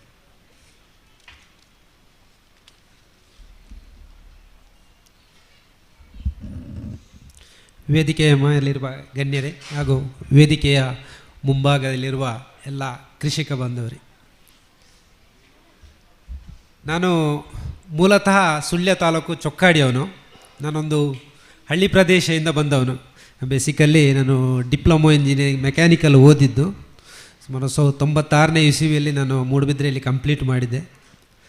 ನಾವು ಕುಗ್ರಾಮ ಭಾಳ, ನಾವೆಲ್ಲ ತಂದೆ ಎಲ್ಲ ಕೃಷಿಕರೇ. ನಾವೆಲ್ಲ ಆವಾಗ ತಂದೆ ಹೇಳ್ತಾ ಇದ್ರು ಈ ರಾಗಿ ಕುಮೇರಿ ಎಲ್ಲ ಬಿತ್ತುತ್ತಾ ಇದ್ರು. ಅದರ ಪರಿಚಯದ ಹತ್ತಿರದಿಂದ ಬಂದವರು. ಕುಮೇರಿ ಅಂದರೆ ಭತ್ತ ಬೆಳೆದು ಕಾಡಲ್ಲಿ ಬೆಟ್ಟಗುಡ್ಡ ಹಿರಿಯವರಿಗೆಲ್ಲ ಗೊತ್ತಿರ್ಬೋದು. ಆವಾಗ ಈ ಮಿಲೆಟ್ಸ್ಗಳನ್ನೆಲ್ಲ ಬೆಳೀತಾಯಿದ್ರು. ಈಗ ನಾವು ಅದನ್ನು ಇಂಗ್ಲೀಷಲ್ಲಿ ಮಿಲೆಟ್ಸ್ ಅಂತ ಹೇಳ್ತೀವಿ, ಸಿರಿಧಾನ್ಯಗಳು ಅಂತ. ಸಜ್ಜೆ, ನವಣೆ, ಸಾಮೆ, ಊದಲು, ಬರಗು ಅಂತ. ಸೊ ಹಾಗಾಗಿ ನನಗೆ ಕೂಡ ನಾನು ಸಣ್ಣದಿರುವಾಗ ನನಗೆ ಅದರ ಕೂಡ ಪರಿಚಯ ಇತ್ತು. ಇದು ಒಂದು ನನ್ನ ಬಾಲ್ಯದ ಬೆಳವಣಿಗೆ. ನಂತರ ನಾನು ಡಿಪ್ಲೊಮಾ ಮಾಡಿ ನಾನು ಎಲ್ಲರಂತೆ ಉದ್ಯೋಗ ಹುಡುಕಿಕೊಂಡು ನಾನು ಹುಡುಕ್ತಾ ಇದ್ದೆ. ನಂತರ ನಾನು ಉದ್ಯೋಗ ಹುಡುಕಬೇಕಾದ್ರೆ ನಾವು ಒಂದು ಸರ್ಟನ್ ಫೀಲ್ಡನ್ನು ನಾವು ಸೆಲೆಕ್ಟ್ ಮಾಡಿಕೊಳ್ಬೇಕು. ಆವಾಗ ನಾನು ಸೆಲೆಕ್ಟ್ ಮಾಡಿಕೊಂಡಂತಂದರೆ ಸೇಲ್ಸ್ ಆ್ಯಂಡ್ ಮಾರ್ಕೆಟಿಂಗ್. ನಂದು ಟೆಕ್ನಿಕಲ್ ಓದಿದ್ರೂ ಕೂಡ ನಾನು ವ್ಯಾಪಾರ ಉದ್ದೇಶಕ್ಕೆ ಹೋಗಬೇಕು ಅನ್ನೋ ಉದ್ದೇಶದಿಂದ ನಾನು ಸೇಲ್ಸ್ ಆ್ಯಂಡ್ ಮಾರ್ಕೆಟಿಂಗ್ ಡಿವಿಷನಿಗೆ ನಾನು ಸ್ವಲ್ಪ ಫೋಕಸ್ ಮಾಡಿ ಅದರಲ್ಲಿ ನಾನು ಮುಂದುವರಿಸಲಿಕ್ಕೆ ಹೋದೆ. ನನಗೆ ಆವಾಗ ಯಾವುದೇ ಊರುಗಳ ಪರಿಚಯ ಇರಲಿಲ್ಲ, ಯಾವುದೂ ಇಲ್ಲ. ಆವಾಗ ಸೇಲ್ಸ್ ಅಂದರೆ ಸೇಲ್ಸ್ ರೆಪ್ರೆಸೆಂಟ್, ಒಂದು ಕಂಪನಿಯನ್ನು ಹೇಗೆ ರೆಪ್ರೆಸೆಂಟ್ ಮಾಡಬೇಕು, ಆ ಕಂಪನಿ ಏನು ಮ್ಯಾನುಫ್ಯಾಕ್ಚರ್ ಮಾಡುತ್ತದೆ, ಆ ಪ್ರಾಡಕ್ಟನ್ನು ಹೇಗೆ ಮಾರ್ಕೆಟಿಗೆ ಹಾಕಬೇಕು ಅನ್ನುವ ಒಂದು ಇದಿರುತ್ತೆ. ನಾವು ಸಂಪೂರ್ಣ ನಮ್ಮ ಭಾರ ಆ ಕಂಪನಿಯ ಮೇಲಿರುತ್ತೆ. ಕಂಪನಿ ನಮ್ಮನ್ನು ರೆಪ್ರೆಸೆಂಟ್ ಮಾಡಿ ಆ ಕಂಪನಿಯನ್ನು ಅಭಿವೃದ್ಧಿ ಹೇಗೆ ಕೊಂಡು ಹೋಗಬೇಕು ಅನ್ನುವ ಇದರಲ್ಲಿ ಮಾಡೆಲಲ್ಲಿರುತ್ತೆ. ಸೊ ಆ ನಿಟ್ಟಿನಲ್ಲಿ ನಾನು ಆಗ್ರಿ ಬಿಸ್ನೆಸ್ಸಿಗೆ ಇಳಿದೆ. ಆಗ್ರಿ ಬಿಸ್ನೆಸ್ ಅಂದರೆ ಈ ಪಂಪ್ ಇಂಡಸ್ಟ್ರಿಗಳಲ್ಲಿ ನಾನು ಸ್ವಲ್ಪ ಸಮಯ ವರ್ಕ್ ಮಾಡಿದೆ, ಮಹೇಂದ್ರ ಅಂತ. ಸುಮಾರು ಒಂದು 5-6 ವರ್ಷಗಳ ಕಾಲ ನಾನು ಕರ್ನಾಟಕ ರಾಜ್ಯದಾದ್ಯಂತ ನಮ್ಮ ಸುಳ್ಯ, ಜಾಲಸೂರಿಂದ ಹಿಡಿದದು ಗುಲ್ಬರ್ಗ, ಈ ಕಡೆ ಎಂಟೈರ್ ಕರ್ನಾಟಕ ಮತ್ತು ಸದರ್ನ್ ಇಂಡಿಯಾಗಳಿಗೆ ಟ್ರಾವೆಲ್ ಮಾಡುವಂಥ ಅವಕಾಶ ಸಿಕ್ತು. ನಮ್ಮ ಹಿರಿಯರು ಹೇಳ್ತೇವೆ, ದೇಶ ಸುತ್ತು ಕೋಶ ಓದು ಅಂತ. ಸೊ ಅದನ್ನೇ ನಾನು ಇದು ಮಾಡಿಕೊಂಡು ನಮಗೆ ಒಂದು ಆಸಕ್ತಿ ಇತ್ತು ಊರು ಸುತ್ತಬೇಕು ಅಂತ. ಮತ್ತು ಓದು, ಹೊಸ ಹೊಸ ವಿಷಯಗಳು ಏನು ಅನ್ನುವ ತಿಳ್ಕೊಳ್ಳುವ ಆಸಕ್ತಿ ನಮಗೆ ಹೆಚ್ಚಿದ್ದ ಕಾರಣ ನಾವು ಅದರಲ್ಲಿ ಮುಂದುವರಿಸಿ ಸುಮಾರು 15 ವರ್ಷಗಳ ಕಾಲ ನಾನು ಬ್ಯಾಂಗ್ಳೂರಲ್ಲಿ ಒಂದು 3-4 ರೀತಿಯ ಕಂಪನಿಗಳಲ್ಲಿ ಕೆಲಸ ಮಾಡಿದೆ, MNC ಕಂಪನಿಗಳಲ್ಲಿ. ನಮಗೆ ಆವಾಗ ಕಂಡಿದ್ದು ಏನಂದರೆ, ನಾವು ಹಳ್ಳಿಯಿಂದ ಹೋದವರು, ನಮಗೆ ಏನಿದ್ರು ಅಲ್ಲಿ ಎಷ್ಟೇ ಸಂಬಳ ಇದ್ದರೂ ಎಷ್ಟೇ ಫೆಸಿಲಿಟಿ ಇದ್ದರೂ ಅದು ಬೇಡ, ನಮಗೆ ಹಳ್ಳಿಯ ಜೀವನವೇ ಲೇಸು ಕಾಣುತ್ತೆ ಅಂತ ಹೇಳ್ಕೊಂಡು ಆ ನಿಟ್ಟಿನಲ್ಲಿ ಅಷ್ಟರವರೆಗೆ ನಮಗೆ ಅದು ಜೀವನೋಪಾಯವೂ ಬೇಕಿತ್ತು, ನನಗೆ ಅನುಭವಕ್ಕೂ ಬೇಕಿತ್ತು ಅಂತೇಳಿ ನಾನು ಸಂಸ್ಥೆಗಳಲ್ಲಿ ದುಡಿದೆ. ಸೊ ಆ ಎಲ್ಲ ಜ್ಞಾನವನ್ನು ಪಡ್ಕೊಂಡು ನಾನು ಸುಮಾರು 2014ರಲ್ಲಿ ನನಗೆ ಒಳ್ಳೆಯ ಸ್ಯಾಲ್ರಿ ಎಲ್ಲ ಇತ್ತು. ಸುಮಾರು ಆವಾಗಲೇ ತಿಂಗಳಿಗೆ 1-1.5 ಲಕ್ಷದಷ್ಟು ಸ್ಯಾಲ್ರಿ ಇತ್ತು. ಲಕ್ಕಿಲಿ ನಾನು ಕಷ್ಟಪಟ್ಟು ದುಡಿದು ಹೋಗುವಾಗ ನಾನು ಸೇರಿದೊಂದು 3,000 ಸ್ಯಾಲ್ರಿಗೆ ಒಂದು 15 ವರ್ಷಕ್ಕೆ ಹಿಂದೆ ಆದರೂ ನಾನು ರಿಸೈನ್ ಮಾಡುವಾಗ ಸುಮಾರು 1.5 ಲಕ್ಷ ಸ್ಯಾಲ್ರಿವರೆಗೆ ಬಿತ್ತು. 10-15 ಲಕ್ಷದ ಪ್ಯಾಕೇಜ್ ಇತ್ತು ತಿಂಗಳಿಗೆ. ಸೊ ಅದನ್ನು ಬಿಡಬೇಕು ಅಂತ 2 ಡ್ಯುಯಲ್ ಮೈಂಡ್ ಆಯಿತು. ಒಂದು ಬಿಡುವುದಾ ಅಥವಾ ಹೊಸ್ತು ಸ್ವಂತ ಮಾಡಬೇಕು ಅಂತ ಅನ್ನುವ ಒಂದು ಹಠ ಇತ್ತು ನಮಗೆ. ಏನೇ ಆದರೂ ನಾವು ಕಂಪನಿಗೆ ದುಡಿತಾ ಇದ್ದೇವೆ, ಅದೇ ಎಫರ್ಟನ್ನು ನನ್ನ ಒಂದು ಬಿಸ್ನೆಸ್ ಮಾಡೆಲನ್ನು ಮಾಡಿಕೊಂಡು ಅದಕ್ಕೆ ದುಡಿದ್ರೆ ಆಗ ನನಗೆ ಎಂಪ್ಲಾಯ್ಮೆಂಟ್ ಕ್ರಿಯೇಟ್ ಮಾಡಲಿಕ್ಕಾಗುತ್ತೆ, ನನಗಿನ್ನ ಸ್ವಂತ ಕಾಲ ಮೇಲೆ ನಿಲ್ಲಕ್ಕೂ ಆಗುತ್ತೆ ಅನ್ನೋ ಒಂದು ಯೋಚನೆಯ ಮೇಲೆ ನಾನು 2014ರಲ್ಲಿ ಒಂದು MNC ಕಂಪನಿ ಇತ್ತು, ಅದಕ್ಕೆ ರಿಸೈನ್ ಮಾಡಿ ನಾನು ಪುತ್ತೂರನ್ನು ಒಂದು ಏರಿಯಾವನ್ನು ಸೆಲೆಕ್ಟ್ ಮಾಡಿಕೊಂಡು ಆಹಾರ ಉತ್ಪಾದನಾ ಘಟಕವನ್ನು, ಫುಡ್ ಪ್ರೊಸೆಸಿಂಗ್ ಯೂನಿಟ್ ಮಾಡಬೇಕು ಅಂತ ನನ್ನ ಬೇಸಿಕ್ ಐಡಿಯಾದಲ್ಲಿ ಬಂದದ್ದು. ಸೊ ಆ ನಿಟ್ಟಿನಲ್ಲಿ ನನ್ನ ತಿರುಗಾಟದ ಜಾನದಲ್ಲಿ ನಾವು ಮೊದಲ ಆರಂಭ ಮಾಡಿದ್ದು ಒಂದು ಚಪಾತಿ ಉತ್ಪನ್ನವನ್ನು. ಈಗಾಗಲೇ ಇಲ್ಲಿ ಮೌಲ್ಯವರ್ಧನೆಗಳು ಹೆಚ್ಚಿನ ಈ ಪ್ಲ್ಯಾಟ್ಫಾರ್ಮ್ ಏನಾದರೆ ಕೃಷಿ ಉತ್ಪನ್ನಗಳ ಮೌಲ್ಯವರ್ಧನೆ, ಆದರೆ ನಾನೀಗ ಸ್ವಲ್ಪ ಡೈವರ್ಟ್ ಆಗ್ತಾ ಇದ್ದೇನೆ. ಚಪಾತಿ ಉದ್ಯಮವನ್ನು ನಾನು ಸ್ಟಾರ್ಟ್ ಮಾಡಿದ್ದು. ಯಾಕಂದರೆ ನಮ್ಮ ಗೃಹಿಣಿಯರಿಗೆ ಸ್ವಲ್ಪ ಚಪಾತಿ ಸೌತ್ ಕೇಂದ್ರದಲ್ಲಿ ಮಾಡಲಿಕ್ಕೆ ಕಷ್ಟ ಇರುತ್ತೆ, ಅದಕ್ಕೆ ಸುಲಭೋಪಾಯ ಆಗಲಿ, ನಮಗೊಂದು ಉದ್ಯೋಗ ಆಗಲಿ ವಿಷಯದಿಂದ ನಾವು ಚಪಾತಿಯನ್ನು ರೆಡಿ ಟು ಕುಕ್ ಚಪಾತಿಯನ್ನು ಆರಂಭ ಮಾಡಿದ್ದು. ಆವಾಗ ನಾವು ಸರಿ ಕೃಷಿ ಉತ್ಪನ್ನವೇ, ಆದರೂ ಇಲ್ಲಿ ಹೆಚ್ಚಿನ ಇದಕ್ಕೆ ಒತ್ತು ಕೊಡುವಾಗ ನಾವು ಅದು ಅಲ್ಲ ಅಂತ ಹೇಳ್ತಾ ಇಲ್ಲ, ಕರೆಕ್ಟ್. ಸೊ ಅದು ಕೂಡ ಕೃಷಿ ಉತ್ಪನ್ನವೇ ಅದು. ಏಕೆಂದರೆ ಗೋಧಿ ಬೆಳೆಯುವುದು ಎಲ್ಲಿ ಅಂದರೆ ನಾರ್ತ್ ಇಂಡಿಯಾದಲ್ಲಿ ಹೆಚ್ಚಾಗಿ. ಈಗ ನಮ್ಮ ವ್ಯಾಪ್ತಿ ಭೌಗೋಳಿಕ ಪ್ರದೇಶಗಳಲ್ಲಿ ಅಡಿಕೆ, ಹಲಸು, ತೆಂಗು, ಮಾವು ಈ ಥರದ್ದು ಇರುತ್ತೆ. ಸೊ ಏನೇ ಆಗಲಿ ಅದು ಕೃಷಿ ಉತ್ಪನ್ನವೇ. ಅದರ ಚಪಾತಿ ಉತ್ಪನ್ನವನ್ನು ಆರಂಭಿಸಿದ್ದು ಸುಮಾರು ಒಂದು 3 ಜನ ನನ್ನ ಸಂಬಂಧಿಕರನ್ನು ಸೇರಿಸಿಕೊಂಡು ಮುಕ್ಕುವೆಯಲ್ಲಿ ಆರಂಭಿಸು. ಅದಕ್ಕೆ ನಾನು, ಯಾಕಂದರೆ ಚಪಾತಿ ನಾವೇ ಮಾಡೋದು ಸರಿಯಲ್ಲ, ಅದಕ್ಕೊಂದು ತಂತ್ರಜ್ಞಾನವನ್ನು ಬಳಸಿಕೊಳ್ಬೇಕು ಅಂತೇಳಿ ನಾವು DFR ಅಂತಿದೆ, defence food research laboratory Mysuru, ಅಲ್ಲಿಂದ ಅದು ತಂತ್ರಜ್ಞಾನವನ್ನು ಮಾಡಿಕೊಂಡು ನಾವು ದಕ್ಷಿಣ ಕನ್ನಡ ಮತ್ತು ಉಡುಪಿ ಜಿಲ್ಲೆಯಲ್ಲಿ 2015ರಲ್ಲಿ ಮೊಟ್ಟ ಮೊದಲಿಗೆ ನಮ್ಮ ಚಪಾತಿ ನಿತ್ಯ ಬ್ರ್ಯಾಂಡ್ನಲ್ಲಿ ಆಹಾರ ಉತ್ಪನ್ನವನ್ನು ಬಿಡುಗಡೆ ಮಾಡಿದ್ದೆವು.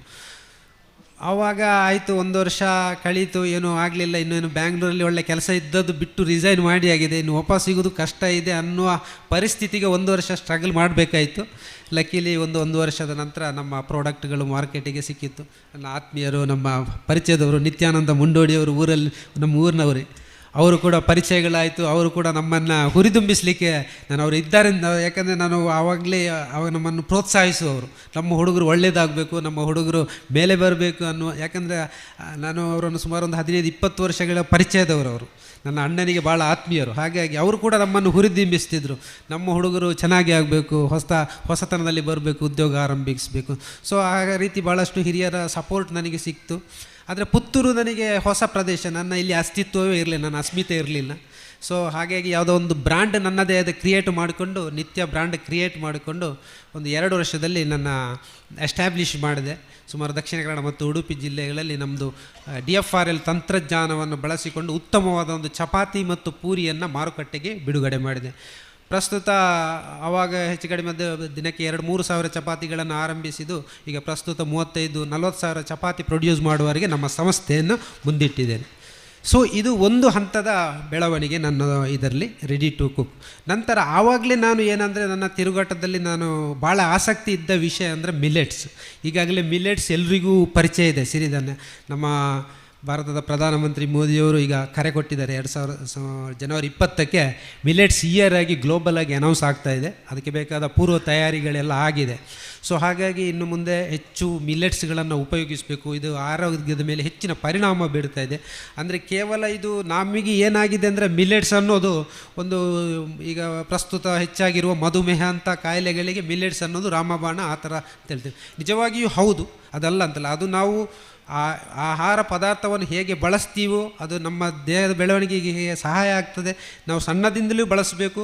ನಂತರ ನಮ್ಮ ಪ್ರತಿನಿತ್ಯದ ಆಹಾರ ಪದಾರ್ಥಗಳೇ ಅದನ್ನು ಬಳಸಿಕೊಂಡಾಗ ಮಾತ್ರ ಆಗುತ್ತೆ. ಇಲ್ಲದ್ರೆ ಯಾವುದೋ ಒಂದು ಫ್ಯಾಷನ್ಗೋಸ್ಕರ 1 ದಿನ 2 ದಿನ ಮಿಲೆಟ್ಸ್ಗಳನ್ನು ತಿಂದರೆ ಅದಷ್ಟು ಕಾರ್ಯಗತ ಆಗೋದಿಲ್ಲ. ಸೊ ಅದು ಏನೇ ಇರಲಿ, ಮಿಲೆಟ್ಸ್ ಅಂತೂ ಭಾಳ ಹೆಚ್ಚಿನ ಪ್ರೋಟೀನ್, ವೈಟಮಿನನ್ನು ಹೊಂದಿರುವಂಥ ಉತ್ಪನ್ನ.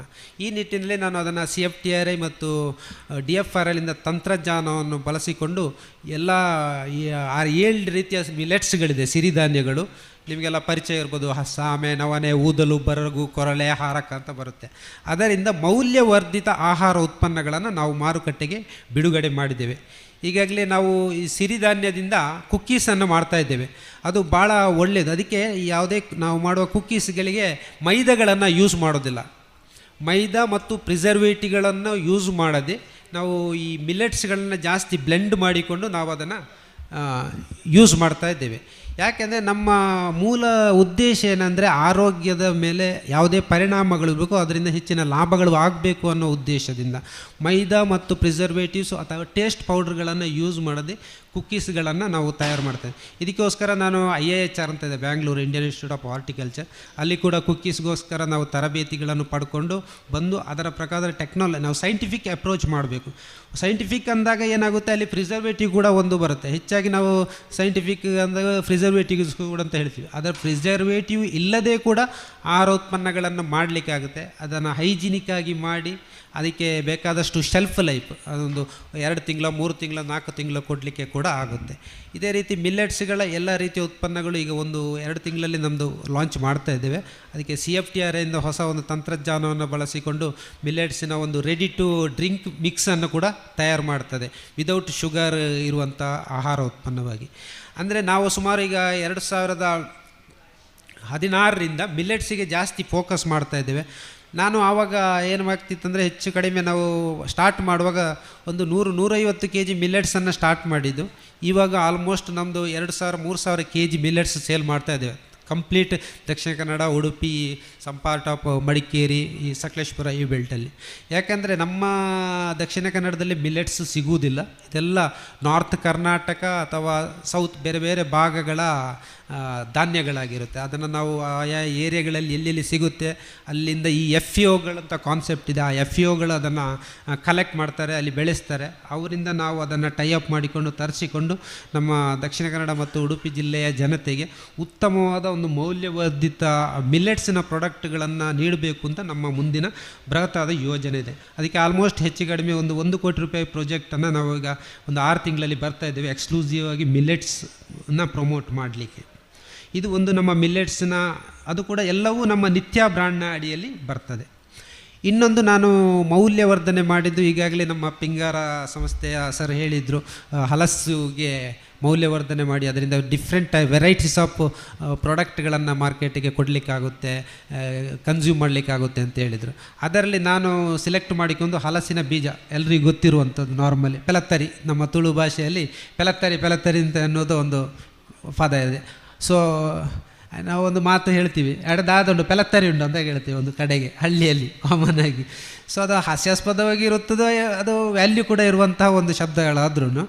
ಸೊ ನಾವು ಈ ಹಲಸಿನ ಬೀಜಕ್ಕೆ ಮೌಲ್ಯವನ್ನು ನೀಡುವ ಉದ್ದೇಶದಿಂದ ಹಲಸಿನ ಬೀಜದ ಫ್ಲೋರ್ ಮಾಡಿ ಅದನ್ನು ಸಬ್ಸ್ಟಿಟ್ಯೂಟ್ ಫಾರ್ ಮೈದಾದ ಬದಲು ಹಲಸಿನ ಫ್ಲೋರನ್ನು ಯೂಸ್ ಮಾಡ್ಬೋದು ಅನ್ನುವ ಕಾನ್ಸೆಪ್ಟು ಆಲ್ರೆಡಿ ಪ್ರೂವ್ ಆಗಿದೆ. ಇದು ಸೈಂಟಿಫಿಕಲ್ಲಿ ರಿಸರ್ಚ್ ಆಗಿದೆ, ಪ್ರೂವ್ ಆಗಿದೆ. ಆದರೆ ನಮ್ಮ ಹಿರಿಯರಿಗೆ ಎಲ್ಲರಿಗೂ ಗೊತ್ತಿದ್ದ ವಿಷಯವೇ. ಈಗ ಕಾರಂತರು ಆವಾಗ ಹೇಳಿದರು, ಆವಾಗ ಮಾತಾಡುವಾಗ ಇದೆಲ್ಲ ಮೊದಲೇ ಹಿಂದಿನ ಕಾಲದಲ್ಲೇ ಮೌಲ್ಯವರ್ಧನೆಗಳು ಇತ್ತು, ಆದರೆ ಹಿರಿಯರಿಗೆ ಗೊತ್ತಿತ್ತು. ಆದರೆ ನಮ್ಮ ಹೊಸ ತಲೆಮಾರುಗಳಿಗೆ ಈ ಮೌಲ್ಯವರ್ಧಿತ ಉತ್ಪನ್ನಗಳ ಪರಿಚಯವೂ ಇಲ್ಲ, ಅದನ್ನು ಹೇಗೆ ಪ್ರಿಸರ್ವ್ ಮಾಡಬೇಕು ಅನ್ನುವ ಜ್ಞಾನವು ಕೊರತೆ ಇದೆ ಅಂತ ಕಾಣುತ್ತೆ. ಸೊ ಅದು ಏನೇ ಇರಲಿ, ಆವಾಗ ಬರೋದೇ ಸೈನ್ಸ್, ಈ ಥರದ ಟೆಕ್ನಾಲಜಿಗಳು. ಸೊ ಅಂಥ ಬೆಳವಣಿಗೆಯಲ್ಲಿ ನಾವು ಅಂಥ ಹೊಸ ತಂತ್ರಜ್ಞಾನವನ್ನು ನಾವು ಬಳಸಿಕೊಂಡು ಈಗಿನ ಹೊಸ ಪೀಳಿಗೆಗೆ ಅದೇ ರೀತಿ ಅದನ್ನು ನಾವು ಪ್ರೆಸೆಂಟ್ ಮಾಡಲಿಕ್ಕೆ ಹೋದ್ರೇ ವ್ಯಾಲ್ಯೂ ಆ್ಯಡೆಡ್ ಪ್ರಾಡಕ್ಟ್ ಅಂತಲೇ ಆಗಿ ಹೋಗಬೇಕು ಅಂತ ದಾರಿ ಅಷ್ಟೇ, ಬೇರೆ ಯಾವುದೇ ರೀತಿಯ ದಾರಿ ಇಲ್ಲ. ಸೊ ಅದರಿಂದ ನಾವು ಈ ಹಲಸಿನ ಬೀಜಕ್ಕೆ ಹೆಚ್ಚಿನ ಒತ್ತು ಕೊಟ್ಟಿದ್ದೀವಿ. ಈಗ ಸುಮಾರು 2-3 ವರ್ಷದಿಂದ ನಾನು ಆರಂಭಿಸಿದ್ದು. ಹೆಚ್ಚು ಮೊದಲ ವರ್ಷದಲ್ಲಿ ನನಗೆ ಹಲಸಿನ ಬೀಜ ಕೈ ಕೊಟ್ಟಿತ್ತು, ನಮಗೆ ಕೈ ಸುಟ್ಟುಕೊಂಡಿದೆ, ಆದರೂ ಹೆದರಲಿಲ್ಲ. ನಂತರದಲ್ಲಿ ಈಗ ಲಾಸ್ಟ್ ಇಯರ್ ನಾನು 900 kg ಫ್ಲೋರ್, ಯಾವುದು ಹಲಸಿನ ಬೀಜದ ಫ್ಲೋರನ್ನು ಸೇಲ್ ಮಾಡಿದ್ದೆ. ಅದು ಎಲ್ಲಿ ಸೇಲ್ ಮಾಡಿದ್ದು ಅಂತ ಕೇಳ್ಬೋದು. ಆದರೆ ನಾವು ದಕ್ಷಿಣ ಕನ್ನಡದಲ್ಲಿ ಅಷ್ಟು ಹೇಗೆ ಒಂದು ವಿಷಯ ಏನಂದರೆ, ಈಗ ನಮ್ಮಲ್ಲಿ ಹಲಸು ಫೆಮಿಲಿಯರ್ ಇರುತ್ತೆ, ಅದರ ಮೌಲ್ಯವರ್ಧಿತ ಉತ್ಪನ್ನವನ್ನು ನಮ್ಮಲ್ಲೇ ಮಾರುಕಟ್ಟೆ ಮಾಡಲಿಕ್ಕೆ ಭಾಳ ಕಷ್ಟ ಆಗುತ್ತೆ. ಯಾಕಂದರೆ ನಾವು ಪ್ರತಿದಿನ ಅದನ್ನು ನೋಡುವಂಥ ವಸ್ತುಗಳು ನಮಗೆ ಫೆಮಿಲಿಯರ್ ಇರುವಂಥ ವಸ್ತುಗಳು, ಹಾಗಾಗಿ ಅದರ ಮಾರ್ಕೆಟ್ ಶೇರ್ಗಳು ಇಲ್ಲಂತ ಹೇಳೋದಿಲ್ಲ, ಸ್ವಲ್ಪ ಮಟ್ಟಿಗೆ ಕಡಿಮೆ ಇರುತ್ತೆ. ಆದರೆ ಇದು ಎಲ್ಲಿ ಅನ್ಅವೈಲೇಬಿಲಿಟಿ ಇರುತ್ತಾ ಅಂಥ ಏರಿಯಾದಲ್ಲಿ ಇದಕ್ಕೆ ಸ್ಕೋಪ್ ಜಾಸ್ತಿ ಇದೆ. ಫಾರ್ ಎಕ್ಸಾಂಪಲ್ ಬಾಂಬೆ, ವಿಶಾಖಪಟ್ಟಣ, ಈ ಕಡೆ ನಾರ್ತ್ ಇಂಡಿಯಾ, ಅಲ್ಲಿಗೆ ನಮ್ಮ 900 kg ಆಲ್ಮೋಸ್ಟ್ 60% ನಾವು ಬಾಂಬೆ ಬೇರೆ ಬೇರೆ ದೇಶದ ಭಾಗಗಳಿಗೆ ನಾವು ಸಪ್ಲೈ ಮಾಡಿದ್ದು. ಅದರಲ್ಲಿ ಬೇರೆ ಬೇರೆ ಕಸ್ಟಮರ್ಸ್ ಇದೆ. ಇನ್ನೊಂದು ಹೊಸ ವಿಷಯ ಏನಂದರೆ, ನಾನು ಈ ಪ್ಲ್ಯಾಟ್ಫಾರ್ಮಲ್ಲಿ ಹೇಳಲಿಕ್ಕೆ, ನಮಗೆ ಈಗಾಗಲೇ ಒಂದು ಸುಮಾರು 5 ಟನ್ ಪೌಡರ್ನ ರಿಕ್ವೈರ್ಮೆಂಟ್ ಬಂದಿದೆ. ಅದೊಂದು ರಿಸರ್ಚಿಗೆ ಹೋಗಿದೆ, ಆಲ್ಮೋಸ್ಟ್ ಅದು ಫೈನಲ್ ಸ್ಟೇಜಲ್ಲಿದೆ. ಅದು ರಿಸಲ್ಟ್ ಅನೌನ್ಸ್ ಮಾಡಿಲ್ಲ, ಅವರು ಓಕೆ ಆಗ್ತದೆ ಇಲ್ಲೋ ಅಂತ. ಆವಾಗಿದ್ದರೆ ನನಗೆ ಸುಮಾರು 500 ಟನ್ಸ್ ಆಫ್ ಫ್ಲೋರ್ ಬೇಕಾಗ್ತಾ ಇದೆ. ಸೊ ಆಲ್ಮೋಸ್ಟ್ ಅದರ 5-6 ರೀತಿಯ ಟ್ರಯಲ್ಗಳಾಗಿದೆ. ಜಸ್ಟ್ ನೀವು ಇಮ್ಯಾಜ್ ಮಾಡಿ, ನಮಗೆ 5 ಟನ್ ಪ್ರೊಸೆಸ್ ಮಾಡಬೇಕಂದ್ರೆ ನನಗೆ ಒಬ್ಬರಿಂದ ಸಾಧ್ಯ ಇಲ್ಲ ಇದು, ಯಾಕಂದರೆ ಇಲ್ಲಿ ನಾನು ಕಾನ್ಫಿಡೆನ್ಷಿಯಲ್ ಮೇಂಟೈನ್ ಮಾಡಲಿಕ್ಕೆ ಆಗೋದಿಲ್ಲ. ಸೊ ಇದು ಸಹ ಟೀಮ್ ವರ್ಕ್ ಆಗಿ ಹೋಗಬೇಕಾಗುತ್ತೆ. 5 ಟನ್ ನಾನು ಪೌಡ್ರನ್ನ ಫ್ಲೋರ್ ಮಾಡಬೇಕಂದ್ರೆ ಪಿಂಗಾರದವರಿಗೆ ಗೊತ್ತಿರ್ಬೋದು ಎಷ್ಟು ಹಲಸಿನ ಬೀಜವನ್ನು ನಾವು ಕಲೆಕ್ಟ್ ಮಾಡಿ ಅರೌಂಡ್ 50% ಸಿಗುತ್ತೆ ಅಷ್ಟೇ ನಿಮಗೆ. 5 ಟನ್ ಅಂದರೆ ಆಲ್ಮೋಸ್ಟ್ 15 ಟನ್ ಹಲಸಿನ ಬೀಜ ಬೇಕಾಗ್ತದೆ ನಮಗೆ. 15 ಟನ್ ಹಲಸಿನ ಬೀಜನಂದರೆ ನಮ್ಮ ದಕ್ಷಿಣ ಕನ್ನಡದಲ್ಲಿರುವ ಯಾವುದೇ ಹಲಸಿನಕಾಯಿ ಕರಗಿ ಹೋದರೆ ಅದರ ಎಲ್ಲ ಬೀಜಗಳನ್ನು ಕಲೆಕ್ಟ್ ಮಾಡಿ ಬೇಕಾಗುವಷ್ಟು ಅವಶ್ಯಕತೆ, ಡಿಮ್ಯಾಂಡ್ಸ್ ಇದೆ ಅಂತ ನನಗೆ ಕಾಣಿಸ್ತಾ ಇದೆ. ಅದು ಗೊತ್ತಿಲ್ಲ ಅದು ಯಾವ ರೀತಿಗೆ ಮುಟ್ಟುತ್ತದೆ ಅಂತ. ಅದೇನಾದ್ರು ಆದರೆ ಅದು ರೈತರಿಗೂ ಲಾಭ, ನನಗೂ ಲಾಭ ಅಂತ ನಾನು ಹೇಳಲಿಕ್ಕೆ ಇಷ್ಟಪಡ್ತಾ ಇದ್ದೇನೆ. 2 ವರ್ಷದಿಂದ ಅದರ ಮೇಲೆ ನಾವು ಭಾಳ ಇದು ಸರ್ಕಸ್ ಮಾಡ್ತಾ ಇದ್ದೇವೆ. ಒಂದು 3-4 ಟ್ರಯಲ್ಗಳನ್ನು ಕೊಟ್ಟಾಗಿದೆ. ಯಾಕಂದರೆ ಅದು ಅಲ್ಲಿಂದ ಅದು ಏನಾಗುತ್ತೆ, ಬೇರೆ ದೇಶಕ್ಕೆ ಎಕ್ಸ್ಪೋರ್ಟ್ ಆಗುತ್ತೆ, ಅಲ್ಲಿ ಒಂದರ ಹೊಸ ಮೌಲ್ಯವರ್ಧನೆಯನ್ನು ಕೂಡ ಮಾಡ್ತಾ ಇದ್ದಾರೆ. ಇದು ಒಂದು ಕಾರ್ಪೊರೇಟ್ ಸೆಕ್ಟರಿಗೆ ನಾವು ಒಂದು ಹೊಸ ಈ ಪ್ರಾಡಕ್ಟನ್ನು ಹೇಗೆ ಇದು ಮಾಡೋದು ಅಂತ. ಇನ್ನೊಂದು, ನಾವು ಡೊಮೆಸ್ಟಿಕಲ್ಲಿ ನಾವು ಹಲಸಿನ ಬೀಜದಿಂದ ಫ್ಲೋರ್ ಮಾಡಿ ಅದರಿಂದ ಕುಕ್ಕೀಸ್, ನಾವೇ ಹೊಸ ಯಂತ್ರವನ್ನು ಹಾಕಿಕೊಂಡು ಆಟೋಮೆಟಿಕ್ ಕುಕ್ಕೀಸ್ ಮೆಷಿನ್ ಹಾಕಿಕೊಂಡು ಅದರಲ್ಲಿ ಕುಕ್ಕೀಸ್ ಮಾಡ್ತಾಯಿದ್ದೇವೆ ವಿದೌಟ್ ಪ್ರಿಸರ್ವೇಟಿವ್ಸು. ಮತ್ತು ಈ ಹಲಸಿನ ಬೀಜದಿಂದ ಚಪಾತಿ ಕೂಡ ಮಾಡಲಿಕ್ಕಾಗಲಿ ಅದಕ್ಕೆ ಬೇಕಾಗುವಂಥ ಪ್ರಾಡಕ್ಟನ್ನು ಕೂಡ ನಾವು ಕೊಡ್ತಾ ಇದ್ದೇವೆ. ಹೀಗೆ ಹಲಸಿನ ಬೀಜದಿಂದ 2-3 ರೀತಿಯ ಆಹಾರ ಉತ್ಪನ್ನಗಳನ್ನು ರೆಡಿ ಮಾಡಿದ್ದೀವಿ. ಈಗ ಆಲ್ಮೋಸ್ಟ್ ಬೀಜದಿಂದ ನಾವು ತಯಾರಿಸೋ ಉತ್ಪಾದನೆಯನ್ನು ವರ್ಷಕ್ಕೆ ಒಂದು 6-7 ಲಕ್ಷದಷ್ಟು ಪ್ರಸ್ತುತ ವರ್ಷದಲ್ಲಿ ವ್ಯವಹಾರವನ್ನು ಮಾಡ್ತಾಯಿದ್ದೆ. ಅಂದರೆ ನಾನು ಇಲ್ಲಿ ಯಾವುದನ್ನು ಸ್ಕೋಪ್ ಮುಂದೆ ಹೇಗೆ ಇರ್ಬೋದು ಅಂತ ನಾನು ಹೇಳ್ತಾ ಇದ್ದೇನೆ. ಸೊ ಇದಕ್ಕೆ ಎಲ್ಲ ಇದರಿಂದ ಏನಾಗುತ್ತೆ, ಹಲಸಿನ ಬೆಳೆಗಳು ಜಾಸ್ತಿ ಆಗಬೇಕಾಗುತ್ತೆ. ಈಗ ಸರ್ ಹೇಳಿದರು ಜಾಸ್ತಿ ಬೆಳಿಬೇಕಾಗುತ್ತೆ. ನಾವು ಈಗ ಅಡಿಕೆಗೆ ಬೇರೆ ಬೇರೆ ಕಾಯಿಲೆಗಳು ಬರ್ತಾ ಇದೆ, ಹಾಗಾಗಿ ನಾವು ಆಲ್ಟರ್ನೇಟ್ ಸಬ್ಸ್ಟಿಟ್ಯೂಟ್ ಆಗಿ ನಾವು ಇದನ್ನು ನೋಡಬೇಕಾಗುತ್ತೆ. ಅಂತೂ ನಾನು ಒಟ್ಟಿನಲ್ಲಿ ಏನು ಹೇಳೋದಂದರೆ, ಯಾವುದೇ ಮೌಲ್ಯವರ್ಧಿತ ಉತ್ಪನ್ನಗಳಿಗೆ ಈಗ ಭಾಳಷ್ಟು ಡಿಮ್ಯಾಂಡ್ ಇದೆ. ಅದನ್ನು ನಮ್ಮ ಯುವ ಜನತೆ ಕೂಡ ಅದನ್ನು ಮಾಡ್ಬೋದು. ಮಾಡಬೇಕಾಗುತ್ತೆ. ಯಾಕಂದರೆ ಎಲ್ಲರೂ ಕೆಲಸ ಹುಡುಕಿಕೊಂಡು ಬೇರೆ ಬೇರೆ ಕಡೆಗೆ ಹೋಗೋದಕ್ಕಿಂತ ಸ್ವಂತ ನಮ್ಮ ಮನೆಯಲ್ಲಿ ಅದು ಐಡಿಯಾಗಳೆಲ್ಲ ಅಲ್ಲೇ ಇರುತ್ತೆ. ಈಗ ಸ್ಟಾರ್ಟಪ್ಸ್ಗಳು ಬಂದಿದೆ. ಸ್ಟಾರ್ಟಪ್ಸ್ ಅಂದರೆ ಏನು, ಒಂದು ಹೊಸ ಯುನಿಕ್ಕಾಗಿ ಐಡಿಯಾಗಳನ್ನು ಮಾಡಿ ಅದನ್ನು ಪ್ರೆಸೆಂಟ್ ಮಾಡಿ ಅದನ್ನು ಕಮರ್ಷಿಯಲೈಸೇಷನ್ ಮಾಡಿ ಅದರಿಂದ ಸೇಲ್ಸ್ ಜನರೇಷನ್ ಮಾಡಿ ಎಂಪ್ಲಾಯ್ಮೆಂಟ್ ಕ್ರಿಯೇಟ್ ಮಾಡೋದೇ ಸ್ಟಾರ್ಟಪ್ ಆಗಿ. ನಾವೀಗ ಜನರಲಿ ಸ್ಟಾರ್ಟಪ್ ಅಂದರೆ ಯಾರೋ ಒಬ್ಬ ಒಂದು ಫ್ಯಾಕ್ಟ್ರಿ ಸ್ಟಾರ್ಟ್ ಮಾಡಿದಂದರೆ ಸ್ಟಾರ್ಟಪ್ ಅಂತ ಹೇಳಿಬಿಡ್ತೀವಿ. ಅದು ಸ್ಟಾರ್ಟಪ್ ಅಲ್ಲ, ಒಂದು ಯುನಿಕ್ ಐಡಿಯಾ. ಅದು ಎಲ್ಲಿ ಇರಬಾರ್ದು, ಯಾರೂ ಮಾಡಿರಬಾರ್ದು, ಹೊಸ ಒಂದು ಕಾನ್ಸೆಪ್ಟ್. ಆ ಕಾನ್ಸೆಪ್ಟ್ ಮೇಲೆ ಅದನ್ನು ಡೆವಲಪ್ ಮಾಡಿ ಅದನ್ನು ಕಮರ್ಷಿಯಲೈಸೇಷನ್ ಮಾಡಿ ಅದಕ್ಕೆ ಎಂಪ್ಲಾಯ್ಮೆಂಟ್ ಕ್ರಿಯೇಟ್ ಮಾಡಿ ಆವಾಗ ಸ್ಟಾರ್ಟಪ್ಗಳು. ಅದಕ್ಕೆ ಬೇಕಾದಷ್ಟು ಈಗ ಫಂಡಿಂಗ್ ಆಗ್ತದೆ. 20 ಲಕ್ಷ 15 ಲಕ್ಷ 50 ಲಕ್ಷವರೆಗೆ ಬೇರೆ ಬೇರೆ ಫಂಡಿಂಗ್ ಆಗುವಂಥ ಸಂಸ್ಥೆಗಳಿದೆ. ಅದಕ್ಕೆ ಸುಮಾರು ಪ್ರೊಸೆಸ್ಗಳಿದೆ, ಇನ್ಕ್ಯುಬೇಷನ್ ಸೆಂಟ್ರ್ಗಳಂತ ತಗೊಳ್ಬೇಕಾಗುತ್ತೆ. ಸೊ ಈ ರೀತಿಯಾಗಿ ಭಾರತ ಸರ್ಕಾರ ಅಥವಾ ರಾಜ್ಯ ಸರ್ಕಾರಗಳು ಮೌಲ್ಯವರ್ಧನೆಗೆ ಹೆಚ್ಚು ಒತ್ತನ್ನು ಕೊಡ್ತಾ ಇದೆ. ಆ ನಿಟ್ಟಿನಲ್ಲಿ ನಮ್ಮ ಯುವಕರುಗಳು ಮುಂದೆ ಬರುವವರು ಹೊಸ ಹೊಸ ತಂತ್ರಜ್ಞಾನವನ್ನು ಬಳಸಿಕೊಂಡು ನಮ್ಮಲ್ಲೇ ಇರುವಂತಹ ಆಹಾರ ಪದಾರ್ಥಗಳನ್ನು ಅಥವಾ ಕೃಷಿ ಉತ್ಪನ್ನಗಳನ್ನು ಮೌಲ್ಯವರ್ಧನೆ ಮಾಡಿ ಅದನ್ನು ಜನರಿಗೆ ಅಥವಾ ಸಮಾಜಕ್ಕೆ ಒಂದು ಉತ್ತಮ ಆಹಾರವನ್ನು ಕೊಡಬೇಕು ಅಂತ ಕೊಡಲಿಕ್ಕೆ ಅವಕಾಶ ಇದೆ. ಮತ್ತು ಇನ್ನೊಂದು ನಮ್ಮ ಧ್ಯೇಯ ಉದ್ದೇಶ ಏನಂದರೆ ಆಲ್ಮೋಸ್ಟ್ ಹೆಚ್ಚಾಗಿ ವಿದೌಟ್ ಪ್ರಿಸರ್ವೇಟಿವ್, ನೋ ಮೈದಾ ಮತ್ತು ಹೆಚ್ಚು ಪ್ರೋಟೀನ್ ಅಂಡ್ ಕಂಟೆಂಟ್ ಇರುವಂಥ ಆಹಾರ ಉತ್ಪನ್ನವನ್ನು ಮಾರ್ಕೆಟ್ಗೆ ನೀಡಬೇಕು ಅಂತ ನಮ್ಮ ಧ್ಯೇಯ ಉದ್ದೇಶ ಇರುವುದು. ಆ ನಿಟ್ಟಿನಲ್ಲಿ ಈಗ ಒಂದು 5-6 ವರ್ಷದ ಅನುಭವಗಳ ಒಂದಿಗೆ ನಾವು ಹೋಗ್ತಾ ಇದ್ದೇವೆ. ನಿಮ್ಮೆಲ್ಲರ ಫೀಡ್ಬ್ಯಾಕ್, ನಮ್ಮ ಉತ್ಪನ್ನಗಳನ್ನು ಯಾರಾದರೂ ಯೂಸ್ ಮಾಡಿದರೆ ಅದರ ಫೀಡ್ಬ್ಯಾಕ್ ಇದ್ದರೂ ನಮಗೆ ಸಹಾಯ ಆಗುತ್ತೆ. ಹಾಗಾಗಿ ಇಲ್ಲಿ ಪುತ್ತೂರಿನಲ್ಲಿ ಏನಾಗಿದೆ, ನಾನು ಡಾಕ್ಟರ್ ಶಿವಾನಂದ ಸರ್ಗೆ ಸುದ್ದಿ ಮಾಧ್ಯಮಕ್ಕೆ ಅಭಿನಂದನೆಯನ್ನು ಹೇಳಲಿಕ್ಕೆ ಇಷ್ಟಪಡ್ತೇನೆ. ಯಾಕಂದರೆ ಪುತ್ತೂರಿನಲ್ಲಿ ಈ ಥರದ ಒಂದು ಥೀಮ್ ಇಟ್ಟುಕೊಂಡು ಸಸ್ಯ ಜಾತ್ರೆ ಅಥವಾ ಕೃಷಿ ಮೇಳ ಅನ್ನೋ ಒಂದು ಕಾನ್ಸೆಪ್ಟ್ ಮೇಲೆ ನಮ್ಮಂಥವರಿಗೆ ಬೇರೆ ಬೇರೆ ಸ್ಟಾರ್ಟಪ್ಗಳ ಅಥವಾ ಎಂಟರ್ಪ್ರೇನರ್ಗಳಿಗೆ ಒಂದು ಎಕ್ಸಿಬಿಷನ್ ಸ್ಟಾಲ್ಸ್ ಅಥವಾ ಪ್ಲ್ಯಾಟ್ಫಾರ್ಮ್ ಮಾಡಿ ಅಲ್ಲಿ ನಮ್ಮ ಪ್ರಾಡಕ್ಟನ್ನು ಶೋಕೇಸ್ ಮಾಡಿ ಅದನ್ನು ಪ್ರಚಾರ ಮಾಡಿ ಲೋಕಲ್ ಅವರಿಗೆ ಹೆಚ್ಚು ಸಿಗುವಂತಹ ಉದ್ದೇಶದಿಂದ ಅವಳು ಭಾಳ ಒಂದು ಒಳ್ಳೆ ಕಾನ್ಸೆಪ್ಟ್ ಮಾಡಿದ್ದಾರೆ. ಇಲ್ಲಿ ನಡೆದಂಥ ಕೃಷಿ ಮೇಳ ಯಾಕೆಂದರೆ ನಾನು ಸುಮಾರು 25 ವರ್ಷ ನನ್ನ ಎಕ್ಸ್ಪೀರಿಯೆನ್ಸಲ್ಲಿದೆ. 25 ವರ್ಷದಿಂದ ನಾನು ಕೃಷಿ ಮೇಳಕ್ಕೆ ಹೋಗ್ತಾ ಇದ್ದೇನೆ. ಬೇರೆ ಬೇರೆ ಟೈಪಿನ ಡಿಫ್ರೆಂಟ್ ಕೃಷಿ ಮೇಳಲ್ಲಿ ಎಕ್ಸಿಬಿಷನ್. ಆದರೆ ಇವರು ಡಾಕ್ಟ್ರು ಇಲ್ಲಿ ಮಾಡಿದಂದು ಕೃಷಿ ಮೇಳ ಬಹಳ ಒಂದು ಚೆನ್ನಾಗಿ ಅರೇಂಜ್ ಮಾಡಿದ್ದಾರೆ. ಮತ್ತು ನಮ್ಮಂಥವರಿಗೆ ಅವಕಾಶವನ್ನು ಕೊಟ್ಟಿದ್ದಾರೆ. ಮೌಲ್ಯವರ್ಧನೆಯನ್ನು ಹೇಗೆ ಮಾಡ್ಬೋದು, ಯಾವ ರೀತಿಯಲ್ಲಿ ಮಾಡಬೇಕು ಮತ್ತು ಅದರಲ್ಲಿ ಎಕ್ಸ್ಪೀರಿಯೆನ್ಸ್ ಇದ್ದರನ್ನು ಕರೆಸಿದ್ದಾರೆ. ಹಾಗಾಗಿ ನನಗೂ ಕೂಡ ಒಂದು ಸಣ್ಣ ಅವಕಾಶವನ್ನು ಕೊಟ್ಟಿದ್ದಾರೆ. ನನ್ನ ಅನುಭವಗಳನ್ನು ಮತ್ತು ನಾನು ಮಾಡುತ್ತಿರುವ ಉತ್ಪನ್ನಗಳನ್ನು ಇಲ್ಲಿ ಒಂದು ಇಂಟ್ರೊಡ್ಯೂಸ್ ಮಾಡಲಿಕ್ಕೆ ಮತ್ತು ಎಕ್ಸ್ಪೋಸ್ ಮಾಡಲಿಕ್ಕೆ. ಹಾಗಾಗಿ ನಾನು ಅವರಿಗೆ ಧನ್ಯವಾದಗಳನ್ನು ಹೇಳಲಿಕ್ಕೆ ಇಷ್ಟಪಡ್ತಿದ್ದೆ. ಇದಲ್ಲದೆ ನಮ್ಮ ಸಂಸ್ಥೆ 6 ವರ್ಷದಿಂದ 4 ಪ್ರಶಸ್ತಿಗಳನ್ನು ಕೂಡ ಬಂದಿದೆ. ಒಂದು ಅಂತಾರಾಷ್ಟ್ರೀಯ ಮಟ್ಟದಲ್ಲಿ ನಮ್ಮ ಸಂಸ್ಥೆಯನ್ನು ರೆಕಗ್ನೈಸೇಷನ್ ಮಾಡಿದ್ದಾರೆ, ಯಂಗ್ ಎಂಟರ್ಪ್ರೇನರ್ ಅವಾರ್ಡ್ ಅಂತ. ಮತ್ತು ನಾನು ಸಿಡಾಕ್ ಅಂತ ಇದೆ, ಅಲ್ಲಿಂದ ಡಾಕ್ಟರ್ ಅಶ್ವಥ್ ನಾರಾಯಣ್ ಅವರ ಸಕ್ಸಸ್ಫುಲ್ ಎಂಟರ್ಪ್ರೇನರ್ ಆಗಿ ನಮ್ಮನ್ನು ಡಿಸ್ಟಿಕ್ಕಿಂದ 2021ನಲ್ಲಿ ರೆಕಗ್ನೈಸೇಷನ್ ಆಗಿದೆ. ಮತ್ತು ಸುಳ್ಯ KVG ಸುಳ್ಯ ಹಬ್ಬ ನಮ್ಮ ಸರ್ ಮುಂದೆ ಇದ್ದಾರೆ, ನಿತ್ಯಾನಂದ ಸರ್, ಅವರು ಕೂಡ ಆ ಸಮಿತಿಯ ವತಿಯಿಂದ ನನ್ನನ್ನು ರೆಕಗ್ನೈಸೇಷನ್ ಮಾಡಿದ್ದಾರೆ. ಅವರಿಗೆಲ್ಲರಿಗೂ ನಾನು ಈ ಮಟ್ಟಕ್ಕೆ ಇಲ್ಲಿ ವೇದಿಕೆಯಲ್ಲಿ ಬಂದು 1-2 ಮಾತುಗಳನ್ನು, ನನ್ನ ಅನುಭವಗಳನ್ನು ಹಂಚಿಕೊಳ್ಳಿಕ್ಕೆ ಅವಕಾಶ ನೀಡಿದಂಥ ನಿಮಗೆಲ್ಲ ಸುದ್ದಿ ಮಾಧ್ಯಮಕ್ಕೂ ಹಾಗೂ ಎಲ್ಲರಿಗೂ ನಾನು ಧನ್ಯವಾದಗಳನ್ನು ಹೇಳುತ್ತಾ ನಮಸ್ಕರಿಸ್ತೇನೆ.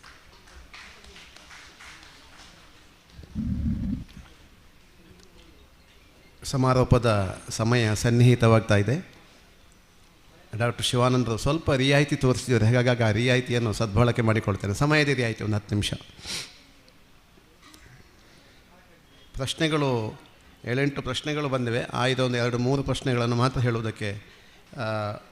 ಗಿರೀಶ್ವರ ಭಟ್ರಿಗೆ ಈ ಅಣಬೆ ಅಂದಾಕ್ಷಣವೇ ನಮಗೊಂದು ಮೈಂಡ್ ಸೆಟ್ ಇದೆ, ಅದು ಸಸ್ಯಾಹಾರಿಯೋ ಮಾಂಸಾಹಾರಿಯೋ ಅಂತ ಹೇಳುವಂಥ ಒಂದು ಮೈಂಡ್ ಸೆಟ್ ಇದೆ.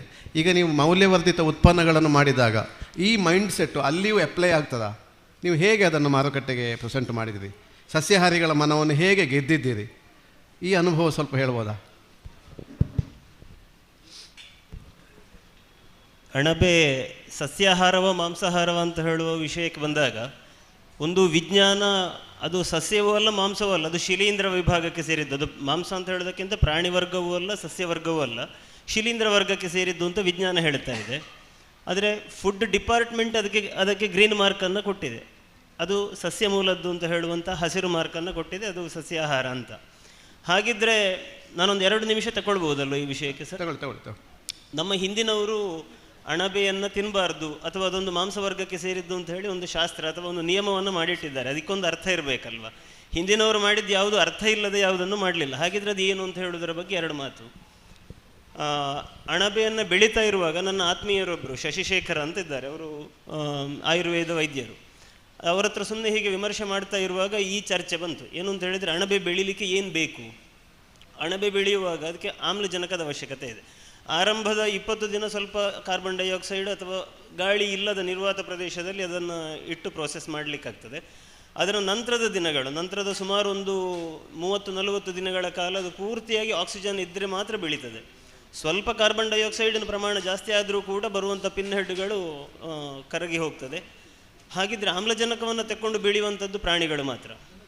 ಸಸ್ಯ ಪ್ರಭೇದ ಅಂತಾದರೆ ಅದು ಕಾರ್ಬನ್ ಡೈಆಕ್ಸೈಡನ್ನು ತಗೊಂಡು ಆಮ್ಲಜನಕವನ್ನು ಕೊಡಬೇಕು. ಇದು ಸಸ್ಯ ಪ್ರಭೇದಕ್ಕಿರುವಂತಹ ಲಕ್ಷಣ. ಇನ್ನು ಸಸ್ಯ ಪ್ರಭೇದದಲ್ಲಿ ಪತ್ರ ಹರಿತು ಇರಲೇಬೇಕು ಕಡ್ಡಾಯವಾಗಿ. ಅಣಬೆಯಲ್ಲಿ ಪತ್ರ ಹರಿತಿಲ್ಲ. ಹಾಗೆ ಈಗ ಆಮ್ಲಜನಕವನ್ನು ತೆಕ್ಕೊಂಡು ಕಾರ್ಬನ್ ಡೈಆಕ್ಸೈಡನ್ನು ಕೊಡ್ತದೆ ಅಣಬೆ. ಒಂದು ಜೀವಿ ಅಥವಾ ಒಂದು ಪ್ರಾಣಿ ಹೇಗೆ ಬೆಳೀತದೋ ಅದೇ ರೀತಿಯಲ್ಲಿ ಅಣಬೆ ಕೂಡ ಬೆಳೀತಾ ಇದೆ. ಹಾಗಿದ್ರೆ ಇದರ ಒಟ್ಟಾರೆಯಾಗಿ ಹೇಳೋದಿದ್ರೆ ಅಂಶ ಮತ್ತು ಗುಣ ಅಂತ ತಗೊಂಡಾಗ, ಅಂಶ ಅಂತ ಹೇಳಿದರೆ ಮಾಂಸದ್ದೇ ಒಂದು ಭಾಗ ಆಗಿರಬೇಕು ಅದು.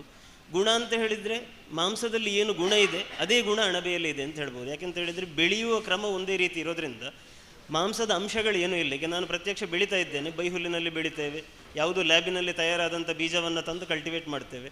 ಹಾಗಿದ್ದಾಗ ಅದರಲ್ಲಿ ಮಾಂಸದ ಯಾವುದೇ ಅಂಶಗಳಿಲ್ಲ, ಮಾಂಸದಲ್ಲಿ ಇರತಕ್ಕಂಥ ಗುಣಗಳು ಹಿಂದಿನಿಂದ ಬಂದಂಥದ್ದು ಸತ್ವಗುಣ, ರಜೋಗುಣ, ತಮೋಗುಣ ಅಂತ ಏನು ಹೇಳ್ತೇವೆ, ಮಾಂಸದಲ್ಲಿ ಇರತಕ್ಕಂಥ ತಮೋಗುಣ ಅಣಬೆಯಲ್ಲಿ ಇದೆ ಅಂತ.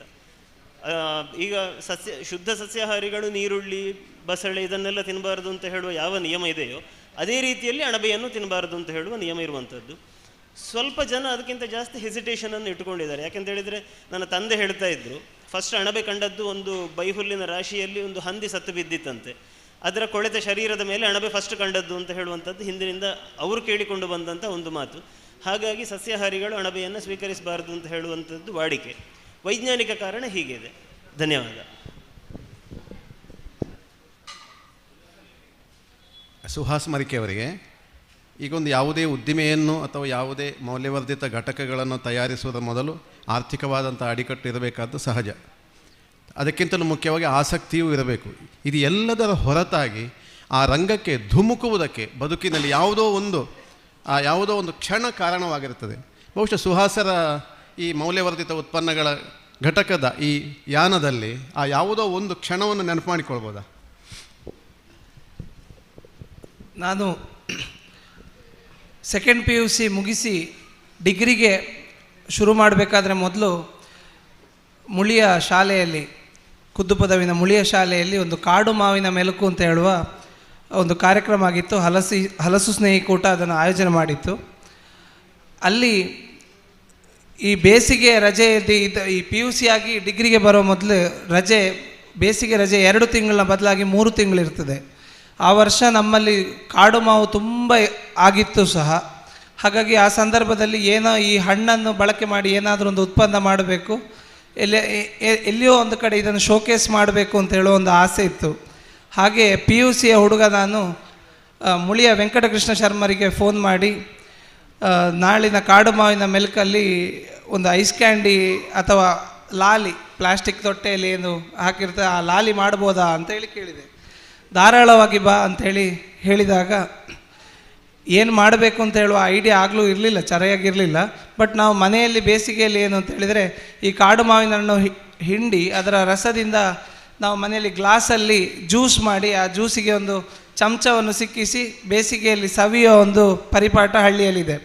ಸೊ ಇದನ್ನೇ ಒಂದು ಲಾಲಿ ಮಾಡಿದರೆ ಹೇಗೆ ಅಂತ ಹೇಳೋ ಯೋಚನೆ ಮಾಡಿ ಒಂದು ಪುತ್ತೂರಿನ ಒಂದು ಮಳಿಗೆಯಿಂದ ಒಂದು 50 ಲಾಲಿಯ 50 ಒಂದು 100ರ ಮೇಲೆ ಒಂದು ಲಾಲಿಯ ಪ್ಲಾಸ್ಟಿಕ್ ತೊಟ್ಟೆಗಳನ್ನು ತಂದು ಅದಕ್ಕೆ ಇದೇ ಜ್ಯೂಸಿನ ಕಾನ್ಸಂಟ್ರೇಟ್ಗಳನ್ನು ತುಂಬಿಸಿ ಕ್ಯಾಂಡ್ಲಲ್ಲಿ ಸೀಲ್ ಮಾಡಿ ಫ್ರೀಝರಲ್ಲಿ ಇಟ್ಟಾಗ ಅದು ಒಳ್ಳೆಯ ರುಚಿ ಕೊಟ್ಟಿತು. ಆ ರುಚಿಯನ್ನು ಅಲ್ಲಿ ಮುಳಿಯದಲ್ಲಿ ಒಂದು ಕ್ಯಾಂಡಿಗೆ 10 ರೂಪಾಯಿ ಹಾಗೆ, ಒಂದು ಲಾಲಿಗೆ 10 ರೂಪಾಯಿ ಹಾಗೆ ಅಲ್ಲಿ ಮಾರಾಟ ಮಾಡಿದ್ವಿ. ಹೋಗುವಾಗ ಎದೆ ತುಂಬ ಹೊಡ್ಕೊಳ್ತಾ ಇತ್ತು. ಆಗಷ್ಟೇ ನನಗೆ ಡ್ರೈವಿಂಗ್ ಕೂಡ ಗೊತ್ತಿತ್ತು. ನನ್ನ ತಂದೆ ಆ ದಿವಸ ನನ್ನನ್ನು ಒಬ್ಬನನ್ನೇ ಕಳಿಸಿದರು, ನಾನು ಬರೋದಿಲ್ಲ, ನೀನೇ ಹೋಗು, ನಿನ್ನ ಉತ್ಪನ್ನದ ಬಗ್ಗೆ ನೀನೇ ಮಾತಾಡಬೇಕು ಅಂತ. ಹಾಗೆ ಧೈರ್ಯ ಮಾಡಿ ಹೋಗಿ ಅಲ್ಲಿ ಯಾರ ಹತ್ರ ಕೇಳಬೇಕು, ಹೇಗೆ ಕೇಳಬೇಕು ಗೊತ್ತಿಲ್ಲ, ಮೆಲ್ಲ ಇದೇ ಕಾರಂತರಲ್ಲಿ ಕೇಳಿದಾಗ ಅವರು ಮುಳಿಯ ವೆಂಕಟಕೃಷ್ಣ ಶರ್ಮರನ್ನು ತೋರಿಸಿ ಅಲ್ಲಿ ನಮ್ಮ ಐಟಮನ್ನು ಶೋಕೇಸ್ ಮಾಡಲಿಕ್ಕೆ ಒಂದು ಜಾಗವನ್ನು ತೋರಿಸಿದರು. ತೆಕ್ಕೊಂಡವರು ಏನು ಹೇಳ್ತಾರೆ, ದುಡ್ಡು ತೆಕ್ಕೊಳ್ತಾ ಇದ್ದೇವೆ, ನಾಚಿಕೆ ಆಗ್ತಾ ಉಂಟು, ಹೇಗೆ ಹೇಳೋದು ಎಂತ ಹೇಳೋದು ಗೊತ್ತಿಲ್ಲ. ಬಟ್ ಐಸ್ ಕ್ಯಾಂಡಿಯನ್ನು ತೆಕ್ಕೊಂಡವರು ತುಂಬ ಇಷ್ಟಪಟ್ಟರು. ಅದಕ್ಕೆ ವಿಶೇಷವಾಗಿ ಅಲ್ಲಿ ಒಂದು ವಿಟ್ಲದ ಒಂದು ಐಸ್ ಕ್ರೀಮ್ ಘಟಕದ ಮಾಲೀಕರು ಅವರ ಹಲಸಿನ ಹಣ್ಣಿನ ಐಸ್ ಕ್ರೀಮನ್ನು ಅಲ್ಲಿ ಬಂದವರಿಗೆ ಬಡಿಸ್ತಾ ಇದ್ದರು. ಅವರ ಮಗ ಅದನ್ನು ತಗೊಂಡು ತುಂಬ ಸಂತೋಷಪಟ್ಟು ಅರ್ಧ ಗಂಟೆಯಲ್ಲಿ ಒಂದು 10-20 ಲಾಲಿಯನ್ನು ನಮ್ಮ ಕೈಯಿಂದ ತಗೊಂಡ. 11-11:30 ಹೊತ್ತಿಗೆ ಐಸ್ ಕ್ಯಾಂಡಿ ಲಾಲಿ ಎಲ್ಲ ಖಾಲಿ ಆಯಿತು. ಆ ಒಂದು ಘಟನೆ ನನಗೆ ಇವತ್ತಿಗೂ ನಾನು ಮರೀಲಿಕ್ಕಿಲ್ಲ. ಒಂದು ಹಳ್ಳಿಯ ಉತ್ಪನ್ನವನ್ನು ಜನರು ಒಂದು ಉತ್ತಮ ರೀತಿಯಲ್ಲಿ ಸ್ವೀಕರಿಸುವಾಗ ಅದು ಬರೀ ಹಳ್ಳಿಗೆ ಸೀಮಿತ ಆಗಬಾರ್ದು, ಹಲವು ಊರಿಗೆ ಅದು ಹೋಗಬೇಕು ಅಂತ ಹೇಳುವ ಆಸೆ ಅವತ್ತಿಂದ ಹುಟ್ಟಿತು. ಅದಕ್ಕಾಗಿಯೇ ಶುರುವಾದದ್ದು ಮರಿಕೆ ಐಸ್ ಕ್ರೀಮ್.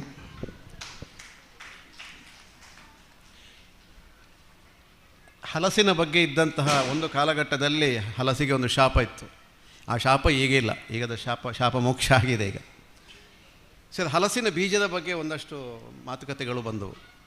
ಹಲಸಿನ ಬೀಜ ಅಂದಾಗ ಹಲಸಿನ ಬೀಜವನ್ನು ಕೂಡ ಒಂದು ಮಿನಿಮಲ್ ಸಂಸ್ಕರಣೆ, ಅದರ ಸಿಪ್ಪೆ ತೆಗೆಯುವುದು ಮಾನವ ಶ್ರಮದಿಂದಲೋ ಅಥವಾ ಅದಕ್ಕೆ ಮೆಷಿನ್ ಇದೆಯೋ ಸರ್, ಏನಾದರೂ ಹೇಳಿದ್ದು ಚೆನ್ನಾಗಿ ಒಳ್ಳೆಯದಿತ್ತು. ಸಾಮಾನ್ಯವಾಗಿ ಈಗ ಯಂತ್ರಯುಗ, ಎಲ್ಲವೂ ತಾಂತ್ರಿಕತೆ ಯುಗ, ಅದಕ್ಕೂ ಯಾಕೆ ಮಿಷನ್ ಇರಬಾರದು? ನಿಮ್ಮಲ್ಲಿ ಇದೆಯಾ? ಅದು ಮನುಷ್ಯನ ಕೆಲಸ ಅದು. ನಾವು ಮ್ಯಾನ್ಯುವಲ್ಲಿ ಆಗಿ ರಿಮೂವ್ ಮಾಡಬೇಕು. ನಮಗೆ ಯಾವಾಗ ಅಂದರೆ ಈ ಹಲಸಿನ ಬೀಜದಲ್ಲಿ ಒಂದು ಲೇಯರ್ ಬರ್ತದೆ ಪ್ಲಾಸ್ಟಿಕ್ ಥರ, ಅದು ಹೆಲ್ತಿಗೆ ಒಳ್ಳೆಯದಲ್ಲ. ಅದನ್ನು ರಿಮೂವ್ ಮಾಡಬೇಕು. ಅದನ್ನು ರಿಮೂವ್ ಮಾಡಲಿಕ್ಕೆ ಮೆಷಿನಲ್ಲಿ ಆಗೋದಿಲ್ಲ. ನಾವೀಗ ಒಂದು 2-3 ಡಿಸೈನ್ ಮಾಡಿದ್ದೇನೆ, ಅದನ್ನೀಗ ಒಂದು ರಿಸರ್ಚ್ ಸೆಂಟ್ರಿಗೆ ಕಳಿಸಿದ್ದೇವೆ. ಅದಲ್ಲೇ ಬಂದಾದರೆ ಓಕೆ ಆಗ್ಬೋದು, ಅದು ಎಷ್ಟರ ಮಟ್ಟಿಗೆ ಆಗ್ತದೆ ಅಂತ ಗೊತ್ತಿಲ್ಲ. ಈಗ ಪ್ರೆಸೆಂಟ್ಲಿ ನಾವು ಅದನ್ನು ಮ್ಯಾನ್ಯುವಲ್ಲಿ ರಿಮೂವ್ ಮಾಡ್ತಾ ಇದ್ದೀವಿ. ಅದು ಬೀಜ ಆ ಕವರ್ ಇರಲೇಬಾರ್ದು, ಅದು ಯೂಸಿಗೆ ಆಗೋದು. ಯಾಕೆಂದರೆ ನಾವು ಹಲಸಿನ ಬೀಜವನ್ನು ಆದಷ್ಟು ಫ್ರೆಶ್ ಬೀಜವನ್ನು ಕಲೆಕ್ಟ್ ಮಾಡಿ ಅದನ್ನು ಬೇರೆ ಬೇರೆ ಪ್ರೊಸೆಸ್ಗಳನ್ನು ವಾಷಿಂಗ್ ಮಾಡಿ ನಂತರ ಇದು ಮಾಡೋದು. ಅದು ಆ ಲೇಯರ್ ಇದ್ದರೆ ಡೈಜೆಷನ್ಗೆ ಪ್ರಾಬ್ಲಮ್ ಆಗುತ್ತೆ. ಅದು ಪ್ರಾಬ್ಲಮ್ ಇದೆ. ಅದನ್ನು ನಾವು ಕೈಯಲ್ಲೇ ಈಗ ತೆಗಿತಾ ಇದ್ದೇವೆ. ಅದು ಒಂಥರ ಬೀಡಿ ಕಟ್ಟುವ ಕೆಲಸ ಅಂತೆಲ್ಲ ನೋಡಿದ್ದೀವಲ್ಲ, ಆ ಥರದ ಪ್ರೊಸೆಸ್ಸಲ್ಲಿ ಹೋಗುತ್ತೆ ಅದು. ಅದಕ್ಕೆ ತುಂಬ ಮ್ಯಾನ್ ಪವರ್ಗಳು ಬೇಕಾಗುತ್ತೆ. ಅದು 7-8 ಪ್ರಶ್ನೆಗಳಿದೆ, ಅದನ್ನು ಇಟ್ಟುಕೊಳ್ತೇನೆ. ಸಂದರ್ಭ ಸಿಕ್ಕಿದಾಗ ಅವರ ಜೊತೆ ಇಂಟ್ರ್ಯಾಕ್ಟ್ ಮಾಡ್ತೇನೆ ನಾನು. ಸರ್, ಇಡೀ ಈ ವಿಚಾರ ಸಂಕಿರಣವನ್ನು ಸಮ್ಮಪ್ ಮಾಡ್ತಾರೆ ಸೇಡ್ಯಾಪು ಜನಾರ್ದನ ಭಟ್ರು. ಸೇಡ್ಯಾಪು ಜನಾರ್ದನ ಭಟ್ರು ಮಾತಿಗೆ ಸಿಕ್ಕಿದಾಗೆಲ್ಲ ಹಣ್ಣು ತರಕಾರಿ ಈ ಸುದ್ದಿಗಳೇ ಇರ್ತದೆ. ನಾನು ಆಗಿಂದಲೇ ಯೂಹಿಸೋದು ನಿಜವಾಗಿಯೂ ನಮ್ಮ ಭಾಗ್ಯ. ಈಗ ಸಾಕಷ್ಟು ಮಂದಿ ಅನುಭವಿ ಕೃಷಿಕರ ಅನುಭವಗಳು ಮಾತಾಗುವುದು, ಅಕ್ಷರಕ್ಕಿಳಿಯುವುದು, ವಾಹಿನಿಗಳಲ್ಲಿ ಬರುವುದು, ಇದೆಲ್ಲ ಈಗಿನ ಈ ಕಾಲಮಾನದ ತಂತ್ರಜ್ಞಾನದ ದೊಡ್ಡ ಕೊಡುಗೆ. ಅದು ಈ ಹೆಜ್ಜೆಯಲ್ಲೇ ನಮ್ಮ ಕೃಷಿ ಬದುಕು ಸಾಗಿದಾಗ ಎಲ್ಲ ಮಾನವರ ಬದುಕು ಕೂಡ ಆ ಹೆಜ್ಜೆಯಲ್ಲೇ ಸಾಗ್ತದೆ ಅಂತ ನಂಬಿದವರು. ಹೊಟ್ಟೆ ತಂಪು ಮಾಡುವಂತಹ ಕೃಷಿಕ ದುಡಿದಾಗ ಮಾತ್ರ ಇವತ್ತು ನಮ್ಮೆಲ್ಲರ ಹೊಟ್ಟೆ ತಂಪಾಗ್ತದೆ. ಅಂತಹ ಸೂಕ್ಷ್ಮಗಳನ್ನು ಮರೆತು ನಾವು ಇಂದಿನ ಈ ಧಾವಂತದ ಬದುಕಿನಲ್ಲಿ ಹೆಜ್ಜೆ ಇಡ್ತಾ ಇದ್ದೇವೆ. ಇರಲಿ, ಸೇಡ್ಯಾಪು ಜನಾರ್ದನ ಭಟ್ರು ಒಂದು ಕಾಲದಲ್ಲಿ ಅವರು ಒಂದು ಘಟನೆಯನ್ನು ಹೇಳಿದರು.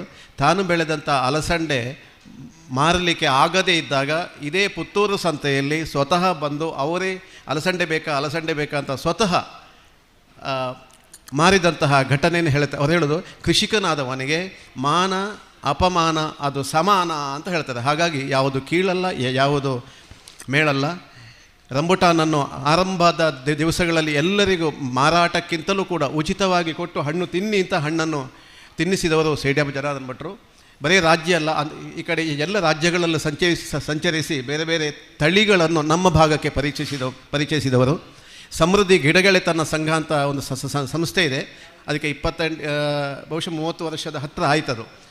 ಆ ಸಂಸ್ಥೆಯ ಆರಂಭಿಕ ದಿನಮಾನಗಳ ಅಧ್ಯಕ್ಷರು. ಹಾಗಾಗಿ ಇಲ್ಲಿ ಅನೇಕ ಹೊಸ ಹಣ್ಣುಗಳು, ಹೊಸ ಬೀಜಗಳು ಈ ಹೊತ್ತು ಸಸಿಗಳಾಗಿ ನಗುತ್ತಾ ಇದ್ದರೆ ಅದರ ಹಿಂದೆ ಸೇಡ್ಯಾಪು ಜನಾರ್ದನ ಭಟ್ರಂಥ ಅನೇಕ ಸಹೃದಯಿಗಳ ಸ್ಥಾನ ಇದೆ ಅಂತ ಹೇಳ್ತಾ ಈಗ ಈ ಗೋಷ್ಠಿಯನ್ನು ಅವರು ಸಮಾಪನಗೊಳಿಸಬೇಕು ಅಂತ ವಿನಂತಿಸಿಕೊಳ್ತೇನೆ.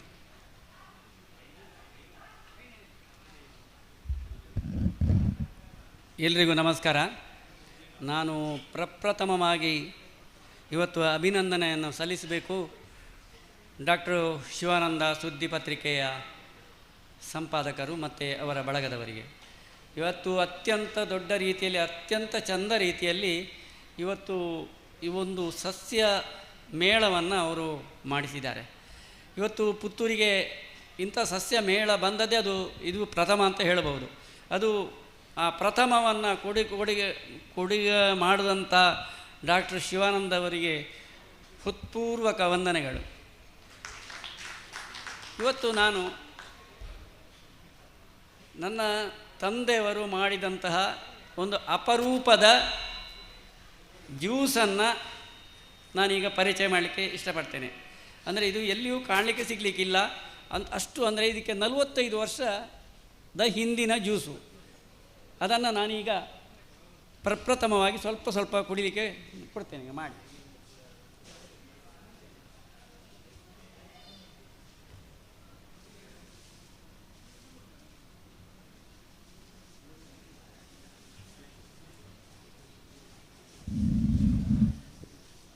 ಸರಿ, ಇದು ಎಲ್ಲರಿಗೂ ಇದೆಯಾ ಅಥವಾ ವೇದಿಕೆಯವರಿಗೆ ಮಾತ್ರವಾ? ಸ್ವಲ್ಪ ಇದಕ್ಕೆ 45 ವರ್ಷ ಆಯಿತು. ಇದು 45 ಯಾವುದೇ ಕೆಮಿಕಲ್ ಇಲ್ಲದ ಖಾಲಿ ಹಣ್ಣಿನ ರಸ, ಅಂದರೆ ಶುಗರ್ ಮತ್ತು ಹಣ್ಣು ಮಾತ್ರ, ಪುನರ್ಪುಳಿದು. ನನ್ನ ಅಪ್ಪ ಕಂಡುಹುಡುಕಿದ್ದು 65ನೇ ಇಸವಿಯಲ್ಲಿ ಪುನರ್ಪುಳಿ ಜ್ಯೂಸನ್ನು ಕಂಡುಹುಡುಕಿದ್ದು ನನ್ನ ಅಪ್ಪ. ಅದನ್ನು ನಾನು ಖಂಡಿತವಾಗಿ ಹೇಳಬಲ್ಲೆ. ಇದು 76ನೇ ಇಸವಿಯಲ್ಲಿ ತಯಾರಾದ ಜ್ಯೂಸನ್ನು ನಾನೀಗ ತಗೊಂಡು ಬಂದಿದ್ದು.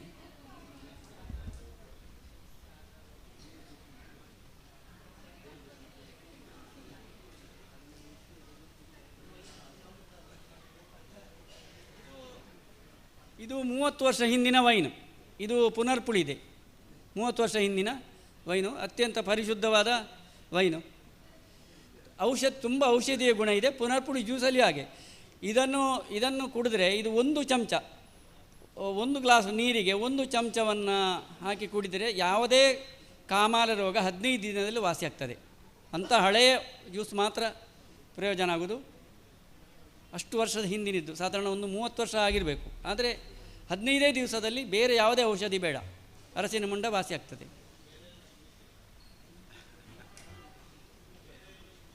ಬೇರೆ ಎಲ್ಲಿಯೂ ಸಿಗಲಿಕ್ಕಿಲ್ಲ.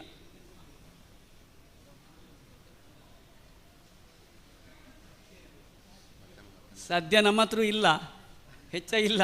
ಅಂದರೆ ತುಂಬ ಈ ರೀತಿ ನಾವು ಪರಿಚಯ ಮಾಡಿ ಎಲ್ಲ ಕೊಟ್ಟಾಗಿದೆ.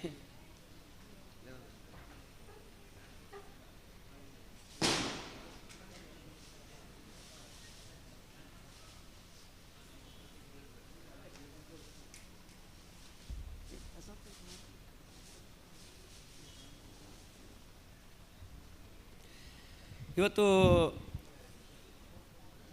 ರಾಮ್ ಕಿಶೋರ್ ಮಂಚಿಯವರು ಪಿಂಗಾರ ಸಂಸ್ಥೆಯ ಅಧ್ಯಕ್ಷರು ಇವತ್ತು ಬಂದಿದ್ದಾರೆ. ಅವರು ಆ ಒಂದು ಸಂಸ್ಥೆಯನ್ನು ಹುಟ್ಟು ಹಾಕಬೇಕು ಅಂತೇಳಿ ಆದರೆ ತುಂಬ ಕಷ್ಟಪಟ್ಟಿದ್ದಾರೆ. 1973ನೇ ಇಸವಿಯಲ್ಲಿ ವಾರಣಾಸಿ ಸುಬ್ರಾಯ ಭಟ್ರು ಹೇಗೆ ಒಂದು ಸಂಸ್ಥೆಯನ್ನು ಹುಟ್ಟು ಹಾಕಿದರೋ, ಅದರ ನಂತರ ದಕ್ಷಿಣ ಕನ್ನಡ ಜಿಲ್ಲೆಯಲ್ಲಿ ಒಂದು ಇಂಥ ರೈತರಿಗೆ ಉಪಯೋಗ ಆಗುವಂಥ ಒಂದು ಸಂಸ್ಥೆಯನ್ನು ಹುಟ್ಟಿ ಹಾಕಿದ ಮಹನೀಯರೇ ರಾಮ್ ಕಿಶೋರ್ ಅವರು. ಅಂಥ ಒಂದು ಸಂಸ್ಥೆಯನ್ನು ಹುಟ್ಟು ಹಾಕಬೇಕಾದಷ್ಟು ತುಂಬ ಕಷ್ಟ ಇದೆ. ಅದನ್ನು ಯಶಸ್ವಿಗೊಳಿಸಬೇಕಾದ್ರೆ ಕಷ್ಟ ಇದೆ. ಎಷ್ಟೋ ಸಂಸ್ಥೆಗಳು ಹುಟ್ಟಾಗ್ತವೆ ಹೋಗ್ತದೆ. ಆದರೆ ಇದು ಬೇರೆ ಬೇರೆ ನಮ್ಮ ರೈತರ ಈಗ ಹಾಳಾಗುವಂಥ ವಸ್ತುಗಳನ್ನು, ಈಗ ಹಲಸು ಆಗಲಿ ಬೇರೆ ಯಾವುದೇ ಉತ್ಪನ್ನಗಳನ್ನು ಅವರು ಮೌಲ್ಯಾಧಾರಿತವಾಗಿ ಅದನ್ನು ಉತ್ಪನ್ನಗಳನ್ನು ಮಾಡಿ ರೈತರಿಂದ ಪರ್ಚೇಸ್ ಮಾಡಿ ಅದನ್ನು ಅವರು ಮಾಡ್ತಾಯಿದ್ದಾರೆ. ಅವರಿಗೆ ತುಂಬ ಅಭಿನಂದನೆಗಳು.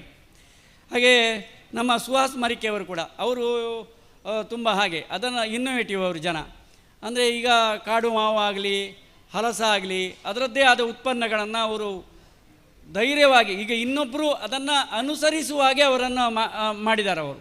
ಈಗ ಬೇರೆ ಬೇರೆ ಈಗ ಹಲಸಿನ ಬೇರೆ ಬೇರೆ ಉತ್ಪನ್ನಗಳು ಬಂದಿದೆ, ಆದರೂ ಅದರ ಪ್ರಪ್ರಥಮವಾಗಿ ಹೆಚ್ಚಾಗಿ ಪರಿಚಯ ಮಾಡಿದವರು ಅವರು ಮತ್ತು ಅವರ ಚಿಕ್ಕಪ್ಪ ಚಂದ್ರಶೇಖರ್ ಇದ್ದಾರೆ ಮೈಸೂರಿನಲ್ಲಿ, ಮತ್ತು ಅವರ ಅಪ್ಪ ಸದಾಶಿವ ಅವರು ನಮ್ಮ ಮುಂದೆ ಇದ್ದಾರೆ ಇಲ್ಲಿ.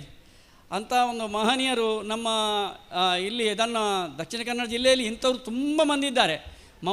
ಮೌಲ್ಯಾಧಾರಿತ ಉತ್ಪನ್ನಗಳನ್ನು ನಾವು ಇಲ್ಲಿಗೆ ಸಾಧಾರಣ ತುಂಬ ನಮ್ಮ ಉತ್ಪನ್ನಗಳನ್ನು ನೋಡಿದೆ. ಈಗ ಶಿವಾನಂದರ ಪ್ರಯತ್ನದಲ್ಲಿ ತುಂಬ ಮಂದಿ ಇಲ್ಲಿ ಬಂದು ಉತ್ಪನ್ನಗಳನ್ನು ಮಾರಾಟ ಮಾಡ್ತಾ ಇದ್ದಾರೆ. ಅವರ ಸ್ವಂತ ಅದು ಮೆಚ್ಚಬೇಕಾದೆ ಕೂಡ.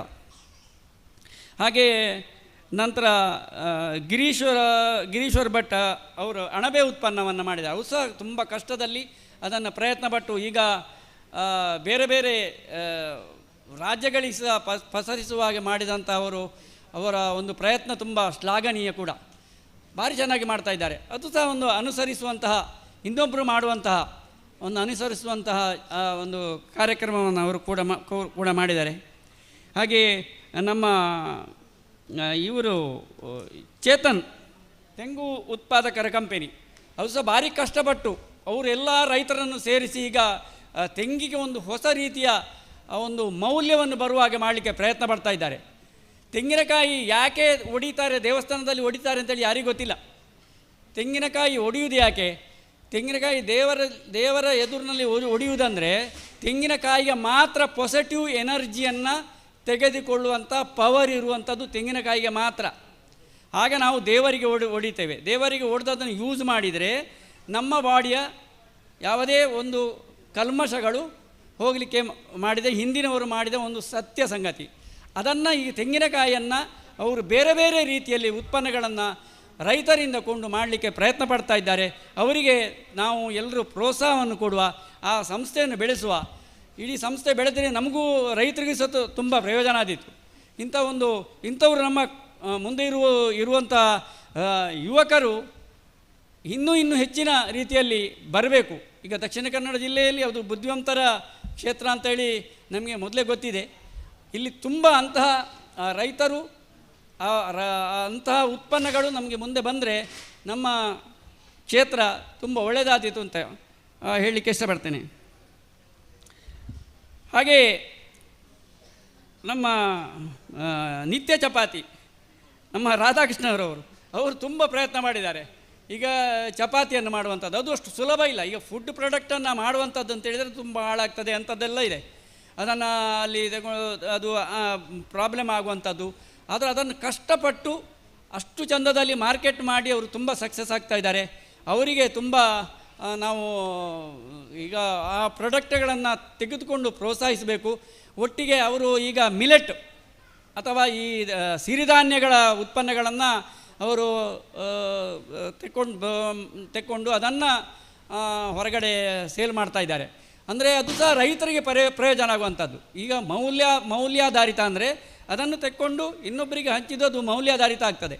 ಈಗ ಹೆಚ್ಚೆಚ್ಚು ರೈತರುಗಳ ಉತ್ಪನ್ನಗಳನ್ನು ನಾವು ಪಡೆಯುವಾಗೆ ಆದರೆ ಅದು ತುಂಬ ಪ್ರಯೋಜನಕಾರಿಯಾಗ್ತದೆ. ಇಂತಹ ಒಂದು ಉತ್ಪನ್ನಗಳನ್ನು ಮಾಡಿದ್ದಾರೆ. ಈಗ ಕೆಲವೊಂದು ಉತ್ಪನ್ನಗಳು ಈಗ ಚಾಕ್ಲೇಟ್ನಲ್ಲಿ ನಮಗೆ ಗೊತ್ತಿಲ್ಲದೆ ಈಗ ಇಲ್ಲಿ ಬಲ್ನಾಡಿನಲ್ಲಿ ಒಬ್ಬರು ಇದ್ದಾರೆ. ಹಾಗೆ ಸುಳ್ಯದಲ್ಲಿ RK ಭಟ್ರಿದ್ದಾರೆ, ಮುಂಡೋಡಿಯವರಿಗೆ ಗೊತ್ತಿರ್ಬೋದು, ಗೊತ್ತಿದೆಲ್ಲ. ಅವರದ್ದೊಂದು ಚಾಕ್ಲೇಟ್ ಇದೆ ಸ್ವಾಮಿ. ಯಾವುದೇ ಚಾಕ್ಲೇಟ್ ಕ್ಯಾಡ್ಬರಿ ಇರಲಿ, ಯಾವುದೇ ಚಾಕ್ಲೇಟ್ ಅದರೊಟ್ಟಿಗೆ ಇಲ್ಲ. ಅಷ್ಟು ರುಚಿಯಾದ ಇದನ್ನು ಮಾಡ್ತಾರೆ ಚಾಕ್ಲೇಟನ್ನು. ಅವರು ಗೇರು ಬೀಜದ ಒಟ್ಟಿಗೆ ಬ್ಲೆಂಡ್ ಮಾಡಿದ ಚಾಕ್ಲೇಟ್ ಇದೆ, ಒಟ್ಟಿಗೆ ಇದರಿಂದ ಬ್ಲೆಂಡ್ ಮಾಡಿದ ಚಾಕ್ಲೇಟ್ ಇದೆ. ಇದರಲ್ಲಿ ಎಂಥದರಲ್ಲಿ ಕಾಫಿ ಬೀಜದ ಬ್ಲೆಂಡ್ ಮಾಡಿದ್ದು, ಮತ್ತು ಬಾದಾಮಿಯಲ್ಲಿ ಬ್ಲೆಂಡ್ ಮಾಡಿದ್ದು ಎಲ್ಲ. ಅದು ರೌಂಡ್ ಆಗಿರ್ತದೆ ಎಲ್ಲ ಚಾಕ್ಲೇಟ್. ಅವರು ರೌಂಡು ತುಂಬ ಚೆನ್ನಾಗಿದೆ, ತುಂಬ ಮಾರ್ಕೆಟ್ ಇದೆ ಅವರದು. ಅವರು ಸದ್ದಿಲ್ಲದೆ ಒಂದು ಯಶಸ್ವಿ ಗಳಿಸಿದ ಒಬ್ಬ ಉದ್ದಿಮೆದಾರ RK ಭಟ್ ಮತ್ತು ಅವರ ಫ್ಯಾಮಿಲಿಯವರು.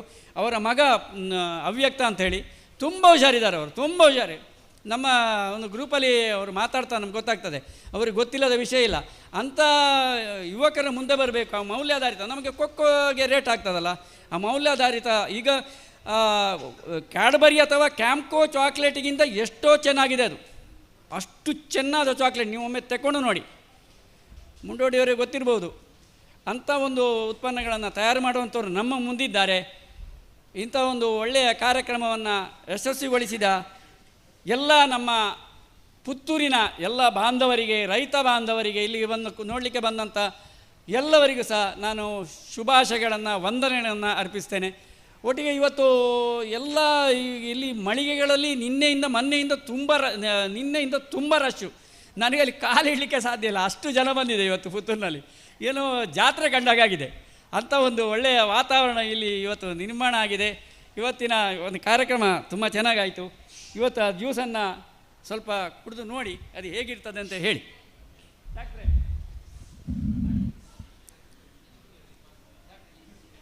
ಸೇಡಿಯಪ್ಪ ಜನಾರ್ದನ ಭಟ್ರ ಜ್ಯೂಸ್ ತಯಾರಾಗ್ತಾ ಇರುವಾಗಲೇ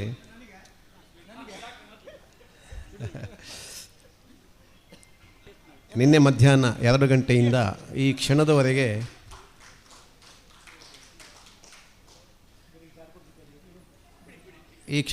ವಿವಿಧ ವಿಷಯಗಳ ಪ್ರಸ್ತುತಿಗಳು ಇಲ್ಲಿ ನಡೆದವು.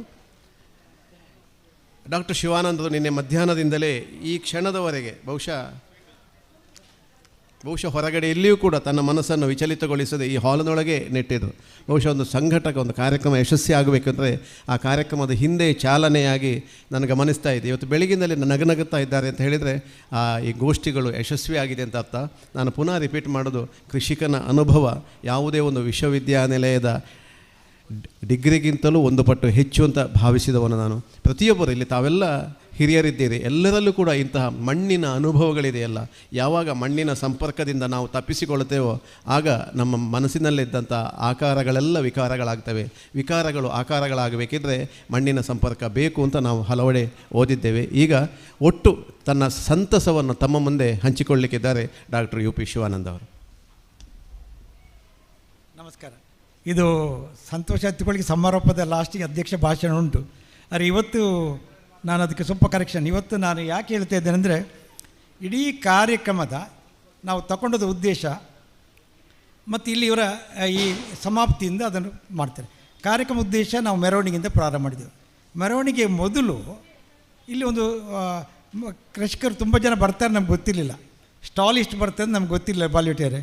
ಆದರೆ ಬಾಲಿವುಟೇರೆ ಕರೆದು ಬೆಳಿಗ್ಗೆ 8:30 ಗಂಟೆಗೆ ಇದು ಮಾಡುವ ಅಂತ ಹೇಳಿದೆವು. ಕಡಮ ಸುಭಾಷನ್ನು ಕರೆದೆವು, ಅವ್ರು ಬೆಳಿಗ್ಗೆ ಇಲ್ಲ, ಬಾಲಿವುಟೇರೆ ಕರೆದೆವು. ಒಂದು ಟೇಪ್ ಕಟ್ಟಿ ಮಾಡಿ ಹೋದೆವು. ಆಗ ನಮಗೆ ಇಲ್ಲಿ ಜನ ಬರ್ತಾರೆ ಅಂತ ಗೊತ್ತಿರಲಿಲ್ಲ. ಮೆರವಣಿಗೆ ಸ್ಟಾರ್ಟ್ ಆಯಿತು. ಮೆರವಣಿಗೆ ಬಂದರು, 1,000 ಮಕ್ಕಳು ಬಂದರು. ನಮಗೆ ಆ ಮಕ್ಕಳು ಫಲಕ್ಕೆ ಇಟ್ಕೊಂಡು ಹೋಗುವಾಗ ಆ ದೊಡ್ಡ ಟ್ಯಾಬ್ಲೋದಲ್ಲಿ ಅದು ಅಲ್ಲಿ ಎತ್ತುವಾಗ ನಂತರ ಈ ಪೊಲೀಸರಿಗೆ ಹೇಳಿದ್ವಿ, ಬೇಗ ಕಟ್ಬಿಡ್ಲಿ, ಟ್ರಾಫಿಕ್ ಜಾಮ್ ಹಾಕೊಂಡು ಅಂತ. ಮತ್ತು ನಾವು ಬೇಗ ಬಿಟ್ಟದ್ದು. ಅತಿಥಿಗಳು ಬರೋವಾಗ ನಿಲ್ಲಿಸಬೇಕಿತ್ತು. ಅತಿಥಿ ಬರೋವಾಗ ನಿಲ್ಲಿಸೋದು. ಇನ್ನು ಅತಿಥಿ ಬರೋವಾಗ ಇಷ್ಟು ಜನ ಮಕ್ಕಳೇ ನಿಲ್ಲೋದು. ಬಂದರೆ ಅವರಿಗೆ ಬಾಯಾರಿಕೆ ಕೊಡಬೇಕು. ತಿಂಡಿ ಇದ್ದದಿಲ್ಲಿ, ಅವ್ರಲ್ಲಿ ಕೂತ್ಕೊಳಿಸಿದೆ ಇಲ್ಲಿ. ಅದಕ್ಕೆ ಹೇಳಿದ್ರೆ ಆಯಿತು ಸೀದಾ ಬನ್ನಿ. ಅವ್ರು ಬಂದ ಕೂಡಲೇ ತಿಂಡಿ ತಿಂದು ಹೋದರು.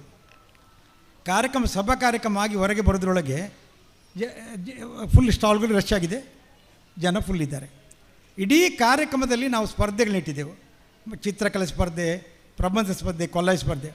ಆ ಸ್ಪರ್ಧೆ ಇಟ್ಟದ್ದು ಮಕ್ಕಳಿಗೆ ಏನು ಗೊತ್ತುಂಡ, ಈ ಸಸ್ಯ ಜಾತ್ರೆ ಬಗ್ಗೆ ಬರೀರಿ ಅಂತ. ಇಲ್ಲಿ ಬಂದು ತಿರುಗಬೇಕು, ಅವರು ಗಿಡ ನೋಡಬೇಕು, ಅದರ ಬಗ್ಗೆನೇ ಬರಿಬೇಕಂದ್ರೆ ಮಕ್ಕಳು ಶಾಲೆ ಮೆರವಣಿಗೆ ಹೋದ್ರು ಫಲಕ್ಕೆ ಹಿಡಿದು ಹೋಗಿದ್ದಾರೆ. ಸ್ಪರ್ಧೆ ಬಂದ ಮಕ್ಕಳು, ಹೈಸ್ಕೂಲ್ ಮಕ್ಕಳು, ಪ್ರೈಮರಿ ಶಾಲೆ ಮಕ್ಕಳು, ಕಾಲೇಜ್ ಮಕ್ಕಳಿಗೆ ಈ ಸಸ್ಯ ಜಾತ್ರೆ ಬಗ್ಗೆ ಬರೀರಿ. ಪ್ರಬಂಧ ಓದಿ, ಕಾಲೇಜ್ ಅದೇ ಅವರು ಬಂದು ತಿರುಗಿ ಬಂದು ನಮ್ಮ ನಾಡರ ಕುಕ್ಕೊಳ್ಳಿಯರು ಅದನ್ನೆಲ್ಲ ತೀರ್ಪು ಕೊಡ್ತಾ ಇದ್ದಾರೆ. ಅಲ್ಲಿ ಭಾಳ ಜನ ಎಲ್ಲರೂ ಒಂದು ಸಣ್ಣ ಮಕ್ಕಳು ಎಲ್ಲಿ ಸ್ಪರ್ಧೆ ಅಂತ. ಒಂದು ಕೃಷಿಯ ಸ್ಪರ್ಧೆ ಬಗ್ಗೆ ಒಂದು ಮಕ್ಕಳು ಇಷ್ಟು ಜನ ಒಂದು ಭಾಗವಹಿಸ್ತಾರೆ. ನನಗೆ ಭಾಳ ಆಶ್ಚರ್ಯ. ಯಾಕೆಂದರೆ ನಾವು ಶಾಲೆಗಳಿಗೆ ಲೆಟ್ರ್ ಕೊಟ್ಟೋದು, ಎಲ್ಲ ಶಾಲೆ ಲೆಟ್ರ್ ಕಳಿಸಿದ್ವಿ. ಏನು ಶಾಲೆಗಳಿಗೆ ಫೋನ್ ಮಾಡಿ ಹೇಳಿದ್ದೇವೆ, ಈ ಸ್ಪರ್ಧೆ ಬಗ್ಗೆ ವಿಶೇಷವಾಗಿ ಹೇಳಿರಲಿಲ್ಲ. ಲೆಟ್ರ್ ಮತ್ತು ಪತ್ರಿಕೆ ಬಂದ ರೆಸ್ಪಾನ್ಸ್ ನೋಡಿದರೆ ನೀವು ನೋಡಬೇಕು. ಆ ಚಿತ್ರ ನಾಟಕ ಹೇಳ್ತಾರೆ, ಎಂತೆಂಥ ಲೇಖನ, ಎಂತೆಂಥ ಪ್ರಬಂಧ. ಹಾಗಾದರೆ ಮಕ್ಕಳಿಗೆ ಆಸಕ್ತಿ ಉಂಟು, ಮಕ್ಕಳಿಗೆ ಬೇಕು. ಇದು ವಿಷಯಗಳ ಸ್ಪಷ್ಟ ಆಗಿದೆ ನಮಗೆ. ಹಾಗಾಗಿ ಇವತ್ತು ನನ್ನ ಉದ್ದೇಶ ಇದ್ದದ್ದು, ಮನೆಯಲ್ಲಿ ಮಕ್ಕಳಿಗೆ ಒಂದು ಕೃಷಿ ಬಗ್ಗೆ ಆಸಕ್ತಿ ಹುಟ್ಟಬೇಕು, ಮಹಿಳೆಗೆ ಆಸಕ್ತಿ ಹುಟ್ಟಬೇಕು. ಅದು ಎಲ್ಲರಿಗೆ ಮನೆಗೆ ಮುಟ್ತದೆ ಅಂತ ನಾನು ಹೇಳೋದುಂಟು. ನನ್ನ ತಂಗಿಗೆ ಅವತ್ತು ಫಲಕ್ಕೆ ಕೊಡ್ತೀನಿ. ಯಾಕೆ ನಿತ್ಯಾನಂದ ಕೃಷಿ ಮಾಡೋದು, ಅವರು ಹೆಚ್ಚಾಗಿ ಪೇಟೆಯಲ್ಲಿ ಇರೋದು, ಬೆಳಗ್ಗೆ ಬಂದರೆ ಕತ್ತಲೆಗೆ. ಕೃಷಿ ಒಳಗೆ ಬಂದು ನನ್ನ ತಂಗಿ ಸೀತಾರಾಮರಿಗೆ ಸಹ ಹೇಳಿದೆ. ಆದರೆ ಸೀತಾರಾಮ ಪುಣ ಆಚೆ 7 ಗಂಟೆ ಪುಂಡ ಪಕ್ಕ ಕತ್ತಲೆಗೆ ಕೃಷಿ ಏರು ಮಲ್ಪುನ, ಕೃಷಿ ತೂಪುನ ಸೀತಾರಾಮರಿಗೆ ಮಲ್ಪುನ ಏರು. ಅಂದರೆ ನಾನು ಹೇಳೋದು ಈ ಕಾರಣದಲ್ಲಿ ನಾವು ಕೃಷಿ ಬೆನ್ನೆಲುಬನ್ನು ನಾವು ಗುರುತಿಸಲಿಕ್ಕೆ ತುಂಬ ಪ್ರಯತ್ನ ಮಾಡಿದೆ. ಅಂದರೆ ಪ್ರತಿ ಮಕ್ಕಳಲ್ಲಿ ಮುಟ್ಟಬೇಕು, ಅವರಲ್ಲಿ ಮುಟ್ಟಬೇಕು. ಮತ್ತು ಆಸಕ್ತಿ ಹುಟ್ಟಬೇಕು. ಮನೆ ಒಂದು ಹೂವಿನ ಗಿಡ, ಒಂದು ಹಣ್ಣಿನ ಗಿಡ, ನಾವು ಎರಡೆರಡು ಹೇಳೋದು, ಒಂದು ತರಕಾರಿ ಗಿಡ, ಒಂದು ಮೆಡಿಸಿನ್ ಪ್ಲಾಂಟ್ಸ್, ಒಂದು ಅಲಂಕಾರ ಗಿಡ, ಒಂದು ಎರಡೆರಡು ಒಂದಾದ ನಟ್ಟಾರು ಅಂತ ಆದರೆ ಮನೆಯಲ್ಲಿ ಅಂಗಳದಲ್ಲಿ ನಡಲಿ, ಚಟ್ಟಿಯಲ್ಲಿ ಗೋಣಿಚೀಲ ನಡಲಿ. ಪ್ರತಿ ಮನೇಲಿ 5 ಗಿಡ ನಡಲಿಕ್ಕೆ ಕಷ್ಟ ಇಲ್ಲ. 5 ಗಿಡ ಚಟ್ಟಿಯಲ್ಲಿ ಹಾಕಿದರೂ ಆಗ್ತದೆ. 5 ಗಿಡ ಅಲಂಕಾರಕ್ಕಾಯಿತು, ಕಣ್ಣಿಗೆ ಚಂದ ಗ್ರೀನರಿ ಆಯಿತು, ಸಂತೋಷವಾಯಿತು. ನಾನು ಎಲ್ಲ ಡಾಕ್ಟ್ರಾಗಿ ಹೇಳ್ತೇನೆ, ಆಕ್ಸಿಜನಿಗಾಗಿ ಆಯಿತು. ಆಕ್ಸಿಜನಿಗಾಗಿ ಅಂತ ನಡಿ. ನಿಮ್ಮ ಮನೆಯ ರೂಮಿನ ಬದಿಯಲ್ಲಿ ಒಂದು ಗಿಡ ಇದ್ದರೆ ಅದು ನಿರಂತರ ಆಕ್ಸಿಜನ್ ಕೊಡ್ತಾ ಇರ್ತದೆ. ಅದಕ್ಕೆ ದೊಡ್ಡ ಆರೋಗ್ಯ ಅಂತ. ಆಕ್ಸಿಜನ್ ಇಲ್ಲದೆ ಜನ ಸಾಯಿದು. ಕೊರೋನಾ ಟೈಮ್ ಸತ್ತದು ಆಕ್ಸಿಜನ್ ಇಲ್ಲದೆ.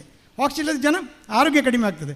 ಮನೆಯಲ್ಲಿ, ರೂಮಲ್ಲಿ, ಆಫೀಸಲ್ಲಿ, ಎಲ್ಲ ಬಡಿಯಲ್ಲಿ ಎಲ್ಲ ಕಡೆ ಗಿಡ ಇರಲಿ. 2 ಜನ ಎಲ್ಲ 5 ಸ್ಟಾರ್ ಹೋಟ್ಲಿಗೆ ಹೋಗಿ, ದೊಡ್ಡ ದೊಡ್ಡ ಆಫೀಸಿಗೆ ಹೋಗಿ, ಎಲ್ಲ ಮೂಲೆ ಗಿಡ ಇರ್ತದೆ. ಅಲ್ಲಿಗೆ ಹೋಗೋದು 5 ಸ್ಟಾರ್. ನಮ್ಮಲ್ಲಿ ಮನೆ ನಮ್ಮದು ಅದಕ್ಕಿಂತ ದೊಡ್ಡ 5 ಸ್ಟಾರ್. 4 ಗಿಡ ಇಟ್ಟರೆ ಆಯಿತು. 4 ಗಿಡ ಇಟ್ಟು ಒಂದು ಜೇನು ಗಿಡ ಇಟ್ಟರೆ ಆಯಿತು, ಜೇನು ಪುಟ್ಟಿ ಇಟ್ಟರೆ. ಹಾಗಾಗಿ ಮನೆಯ ಆರೋಗ್ಯ ದೃಷ್ಟಿಕೋನದಿಂದ ನಾನು ಇದನ್ನು ಪ್ರತಿ ಮನೆ ಹಾಗೆ ಇವರ ಕಡೆ ಯಾಕೆ ಬರ್ತೇನೆ ಅಂದರೆ, ಕೊನೆಯಲ್ಲಿ ಸ್ಟಾರ್ಟ್ ಮಾಡುವಾಗ ನಾವು ಯೋಚನೆ ಮಾಡಿದೆವು. ಮನೆ ಗಾರ್ಡನ್ ಸ್ಟಾರ್ಟ್ ಆಯಿತು. ಮನೆಗೆ ಟೆರೆಸ್ ಗಾರ್ಡನ್, ಹೂವಿನ ಗಿಡ, ಹಣ್ಣಿನ ಗಿಡ, ತರಕಾರಿ ಗಿಡ, ಮೆಡಿಸಿನ್ ಪ್ಲಾಂಟ್ಸ್, ಮೀನುಗಾರಿಕೆ, ಮರುದಿನ ಬೆಳಿಗ್ಗೆ ಅಡಿಕೆಗೆ ಕಾಯಿಲೆಗಳು, ಅಡಿಕೆ ಭಾರಿ ಇಂಪಾರ್ಟೆಂಟ್, ಕಾಯಿಲೆಗಳು, ಅಡಿಕೆಗೆ ಪರ್ಯಾಯ ಬೆಳೆಗಳು, ಅದರ ಮೇಲೆ ಜೇನು ಕೃಷಿ, ಮೀನುಗಾರಿಕೆ. ಕೊನೆಯಲ್ಲಿ ಯಾಕೆ ಇಟ್ಟುಕೊಂಡಿದ್ದೇವೆ ಅಂದರೆ, ಯಾವುದೇ ಆದರೂ ವ್ಯಾಪಾರಕ್ಕೆ ದುಡ್ಡು ಬೇಕು. ವೆನಿಲ್ಲ ನಾನು ಬೆಳೆದಿದ್ದೇನೆ, ಈಗ ನಾನು ಬೆಳೆದಿಲ್ಲ ವೆನಿಲ್ಲ. ಯಾಕೆ ಬೆಳೀತಿಲ್ಲ ಅಂದರೆ ವೆನಿಲ್ಲಗೆ ಮಾರುಕಟ್ಟೆ ಇಲ್ಲ. ವೆನಿಲ್ಲ ಪ್ರೀತಿ ಅಲ್ಲ, ಮಾರುಕಟ್ಟೆ ಇಲ್ಲ. ಯಾವುದೇ ಉತ್ಪನ್ನ ಮಾಡೋಕೆ ರೇಟ್ ಉಂಟಾ ನಮಗೆ ಆಸಕ್ತಿ. ರೇಟ್ ಇಲ್ಲದಕ್ಕೆ ಅದು ಕೃಷಿಯಲ್ಲಿ ಅಂತೂ ಮಾಡೋದು ಭಾಳ ಕಷ್ಟ. ಹೂವಿನ ಗಿಡವನ್ನು ನಡ್ಬೋದೇನೋ, ಆದರೆ ಅದಕ್ಕಾಗಿ ಮೌಲ್ಯವರ್ಧನೆ ಆದರೆ ಮಾತ್ರ ಕೃಷಿಕ ಬದುಕ್ತಾನೆ. ಎಲ್ಲ ಹೇಳ್ಬೋದು ನಾನು, ಹಾಗೆ ಮಾಡಿ ಹೀಗೆ ಮಾಡಿ ಮನೇಲಿ ಎಲ್ಲ ನಡೀತ. ಅವನು ಗಿಡಕ್ಕೆ, ಹಣ್ಣಿಗೆ ಬೆಲೆ ಬರಬೇಕು, ತರಕಾರಿಗೆ ಬೆಲೆ ಬರಬೇಕು, ಜೇನಿಗೆ ಬೆಲೆ ಬರಬೇಕು. ಅವನು ಕೃಷಿಕ ಮನೆಯಲ್ಲಿ ಮಕ್ಕಳು ಏನು ಮಾಡ್ತಾರ ಅದಕ್ಕೆ ಮೌಲ್ಯ ಬಂದರೆ, ವ್ಯಾಲ್ಯೂ ಬರಬೇಕು, ಬೆಲೆ ಬಂದರೆ ಅವನು ಕೃಷಿಕ ಸ್ವಾವಲಂಬಿ ಆಗ್ತಾನೆ. ಇಲ್ಲದೆ ಬೆನ್ನೆಲುಬು ಇಲ್ಲದ ಕೃಷಿಕ ಆಗ್ತಾನೆ. ಕೃಷಿಕ ನಮ್ಮ ಬೆನ್ನೆಲುಬು, ಆದರೆ ಕೃಷಿಕನಿಗೆ ಬೆನ್ನೆಲುಬು ಇಲ್ಲ. ಹಾಗೆ ಆಗ್ತದೆ. ಅದಕ್ಕೆ ಬೇಕಾಗಿ ಇವತ್ತು ಇವರನ್ನೆಲ್ಲ ಕೂತ್ಕೊಳಿಸಿ ಈ ಸೇಠಿಯಪ್ಪರನ್ನ ಕರೆದದ್ದು. ಅವರು ತುಂಬ ಮಾಡಿದವರು. ಅವರ ಕರೆದಿಗಳಿಗೆ ಸಮಾಪ್ತಿ ನೀವು ಮಾಡಬೇಕು. ಯಾಕೆಂದರೆ ಇವರೆಲ್ಲ ಯುವಕರು, ಅವರು ತುಂಬ ಪ್ರಯೋಗ ಮಾಡಿದವರು. ನಾಳೆ ನೀವು ಕೂತ್ಕೊಳ್ಬೇಕು ಸೇಠಿಯಪ್ಪರೇ, ಇಂಥ ಯುವಕರಿಗೆ ಮಾಡಿದ್ದಾರೆ. ಅದು ತುಂಬ ಜನಕ್ಕೆ ಪ್ರೇರಣೆ ಆಗಬೇಕು, ಅನುಭವ ಹಂಚಿಕೊಳ್ಬೇಕು. ಪ್ರತಿ ಮನೆಯಲ್ಲಿ ಮಾಡಿದ ಕೃಷಿಗೆ ಒಂದು ಮೌಲ್ಯ ಸಿಗಬೇಕು, ಅವನಿಗೆ ಗೌರವ ಬರಬೇಕು, ಅವನು ಮಾಡಿದ ಉತ್ಪನ್ನಕ್ಕೆ ಮೌಲ್ಯವರ್ಧನೆ ಆಗಬೇಕು. ಅವ ಕೃಷಿಕ ಅಂತ ಹೆಮ್ಮೆಯಿಂದ ಹೇಳ್ಕೊಳ್ಬೇಕು. ನಾನು ಕೃಷಿಕ ಅಂತ ಹೇಳ್ಕೊಳ್ಬೇಕು. ಈಗ ಮರಿಕೆ ಅವ್ರದ್ದು ಐಸ್ ಕ್ರೀಮ್ ತಿಂದು ಬಂದೆ ನಾನು. 50 ರೂಪಾಯಿ ದುಡ್ಡು ಕೊಟ್ಟಿದ್ದೇನೆ. 50 ರೂಪಾಯಲ್ಲಿ ಎಲ್ಲರೂ ಒಂದು 10 ಜನ ನಮ್ಮವರೇ ತಗೊಂಡ್ರು. ರೇಟ್ ಎಷ್ಟು ತೆಗೆದು 50 ರೂಪಾಯಿ ಪರವಾಗಿಲ್ಲ ಅಂತ. ಯಾಕೆ ಹೇಳಿದೆ ಅಂದರೆ, ಮರಿಕೆ ಅವ್ರ ಹತ್ರ ನನಗೆ ಭಾಳ ಇಷ್ಟ. ಯಾಕೆ ಗೊತ್ತಿಲ್ಲ, ನಾನು ಕಳಿಸತ್ತಿ ನೋಡಿದೆ ಫಸ್ಟಿಗೆ. ನನಗೆ ಸ್ವಲ್ಪ ದೂರದಲ್ಲ ಮೊದಲು. ಮೊನ್ನೆ ಹೋದಾಗ ನಾನು ಈ ಕಾರ್ಯಕ್ರಮ ಬಂದೇ ಹತ್ತಿರ ಅದು. ಮರಿಕೆ ನೋಡ್ತೀವಿ, ಸುಳ್ಯದಲ್ಲಿದ್ದಾರೆ, ಅವರೇ ಕೂತ್ಕೊಂಡಿದ್ದಾರೆ. ಅರೆ ಮುಡಬದಲ್ಲಿ ಅವರೇ ಇದ್ದಾರೆ. ನಾಡಿದ ಒಂದು ಯುವಕರು ಒಂದು ಐಸ್ ಕ್ರೀಮ್ ಮಾಡಿಕೊಂಡು ಸ್ಟಾಲಲ್ಲಿ ಕೂತ್ಕೊಂಡು ಅದರ ಮಾರುಕಟ್ಟೆ ಮಾಡ್ತಾರಲ್ಲ, ಅದು ನನಗೆ ಅತ್ಯಂತ ಖುಷಿಯಾಯಿತು. ಯಾರೋ ಮಾಡೋದು ಯಾರ ಹತ್ರ ಕೊಡೋದಲ್ಲ, ತಾನೇ ಕೂತು ಅದರ ಇಟ್ಟುಕೊಂಡು ಅದನ್ನು ಹೇಳಿ ಮಾಡೋದು, ಅದರ ಕಷ್ಟ ಸುಖ ಅನುಭವಿಸೋದಲ್ಲ. ಅದಕ್ಕಾಗಿ ಹ್ಯಾಟ್ಸಪ್. ಅವರು ಅಂಥ ಯುವಕರು ತುಂಬ ಜನ ಇದ್ದೀರಿ. ಎಲ್ಲರಿಗೆ ನಾನು ಹೇಳೋಕೆ ಒಬ್ರಿಗೆ ಹೇಳ್ತಲ್ಲ, ಬೇರೆ ಬೇರೆ ಎಲ್ಲರೂ ಕೂಡ ಅದೇ ಸ್ಥಾನದಲ್ಲಿದ್ದೀರಿ. ಆದ್ದರಿಂದ ನಿಮ್ಮಂಥ ಪ್ರತಿಯೊಂದು ಪ್ರಯೋಗ ಮಾಡಿದಾಗ ಆ ಪ್ರಯೋಗವನ್ನು ನೀವೇ ಟೆಸ್ಟ್ ಮಾಡಿ ಯಶಸ್ವಿ ಕಷ್ಟ ಸುಖ ಅನುಭವಿಸಿ, ಅದು ಪ್ರಯೋಗಶೀಲತೆ ಯಶಸ್ವಿ ಆಗ್ತದೆ. ಇವತ್ತು ನಮ್ಮ ಡಾಕ್ಟ್ರು ಇವರು ಒಂದು ಡಿ ಕೆ ಚೌಟ 80 ವರ್ಷ. ಅವ್ರ ಮಾತು ಕೇಳಿದರೆ ನಿಮ್ಗೆ ಗೊತ್ತಾಗ 80 ವರ್ಷದಾಗ ಮಾತಾಡ್ತಿರ್ಲಿಲ್ಲ ಅವರು. ಈವಾಗಲೂ ಕೃಷಿ ಬಗ್ಗೆ ಮಾತಾಡ್ತಾರೆ. ಹಾಗೆ ಅಂಥವರು ಬಂದು ಪ್ರೇರಣೆ ಕೊಟ್ಟಿದ್ದಾರೆ.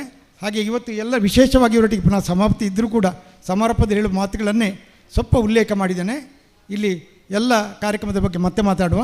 ಆದರೆ ಇವತ್ತು ನಾನು ಈ ಅಭಿನಂದನೆ ಎಲ್ಲ ಮೇಲೆ 6 ಜನರಿಗೂ ಕೂಡ ನನ್ನ ವಿಶೇಷ ಅಭಿನಂದನೆಗಳು ಸಲ್ಲಿಸಿ, ಅವರು ತುಂಬ ಪ್ರೇರಣೆ ಆಗಬೇಕು, ಮಾಹಿತಿ ಕೊಡಬೇಕು.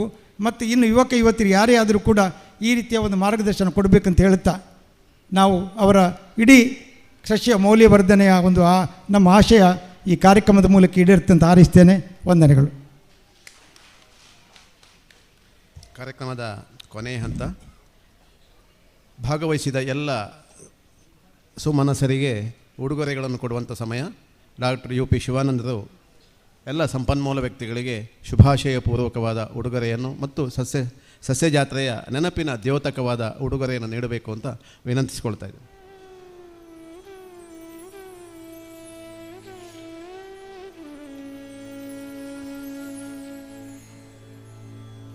ಬಹುಶಃ ಸೇಡಿಯಾಪು ಜನಾರ್ದನ ಭಟ್ರು ತಂದಂತಹ ಪುನರ್ಪುಳಿಯ ಸ್ಕ್ವಾಶ್ ಏನಿದೆ, ಇನ್ನು ಬಹುಶಃ 5 ವರ್ಷ ಹೋದರೆ ಅದಕ್ಕೆ ಅರ್ಧ ಶತಮಾನವಾಗ್ತದೆ.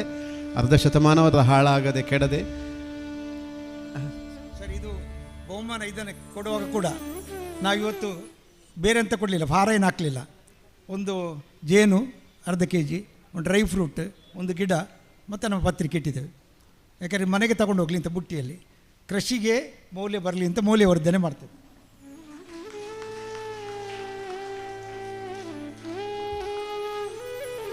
ಬದುಕಿನಲ್ಲಿ ಆರ್ಥಿಕ ಸಂಪನ್ಮೂಲಗಳಿಗಿಂತಲೂ ಆರ್ಥಿಕ ಸುರಕ್ಷೆಯನ್ನು ಕಾಪಾಡುವಂತಹ ಇಂತಹ ಮೌಲ್ಯವರ್ಧಿತ ಉತ್ಪನ್ನಗಳು, ಕೃಷಿ ಉತ್ಪನ್ನಗಳು ನಮ್ಮ ಬದುಕಿನ ಭಾಗವಾಗಲಿ ಹೇಳುತ್ತಾ, ಭಾಗವಹಿಸಿದಂತಹ ಸುಹಾಸ್ ಮರಿಕೆ, ರಾಮಕಿಶೋರ್ ಮಂಚಿಯವರು, ಗಿರೀಶ್ವರ್ ಭಟ್, ಚೇತನ ಎ, ಸೇಡಿಯಾಪ್ ಜನಾರ್ದನ ಭಟ್ರು, ರಾಧಾಕೃಷ್ಣ ಇಟ್ಟಿಗುಂಡಿ ಇವರಿಗೆಲ್ಲ ಕೃತಜ್ಞತಾಪೂರ್ವಕವಾದಂಥ ಧನ್ಯವಾದಗಳನ್ನು ಸಮರ್ಪಿಸ್ತಾ ಇದೆ.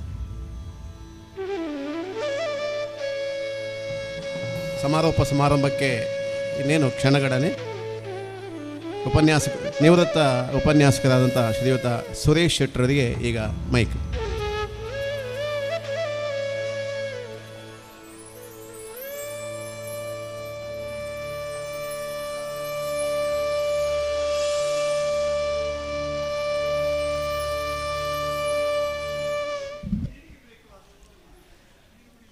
ಎಲ್ರಿಗೂ ನಮಸ್ಕಾರ ಮತ್ತು ಶುಭ ಸಂಜೆ.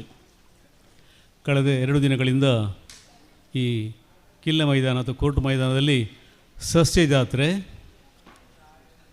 ಪ್ರದರ್ಶನ ಜಾತ್ರೆ, ಫುಡ್ ಕೋರ್ಟ್ ಜಾತ್ರೆ, ಹೆಚ್ಚಾಗಿ ಮಕ್ಕಳ ಜಾತ್ರೆ ಅತ್ಯಂತ ಯಶಸ್ವಿಯಾಗಿ ನಡೆದೋಗಿದೆ. ಈಗ ನಾವೆಲ್ಲ ಇದರ ಈ ಸಮಾರಂಭಕ್ಕೆ ಇಲ್ಲಿ ಸೇರಿದ್ದೇವೆ. ಈ ಸಸ್ಯ ಜಾತ್ರೆಗೆ ಕಾರಣೀಕರ್ತರಾದ ಸುದ್ದಿ ಮಾಹಿತಿ ಟ್ರಸ್ಟ್ನ ಪ್ರಾಯೋಜಕತ್ವದಲ್ಲಿ ಜಿಲ್ಲಾ ಪಂಚಾಯತ್, ತಾಲೂಕು ಪಂಚಾಯತ್, ನಗರಸಭೆ, ವಿವಿಧ ಒಕ್ಕೂಟಗಳು ಮತ್ತು ವಿವಿಧ ಸಂಘ ಸಂಸ್ಥೆಗಳು ನಮಗೆ ಸಹಾಯ ಮಾಡಿದೆ. ಸುದ್ದಿ ಮಾಹಿತಿ ಟ್ರಸ್ಟ್ನ ಅಧ್ಯಕ್ಷರಾದ ಶ್ರೀ ಡಾಕ್ಟರ್ ಶಿವಾನಂದ್ ಅತಿಥಿಗಳನ್ನು ವೇದಿಕೆ ಕರ್ಕೊಂಡು ಬರಬೇಕು ಅಂತ ಕೇಳಿಕೊಳ್ತಾ ಇದ್ದೀನಿ.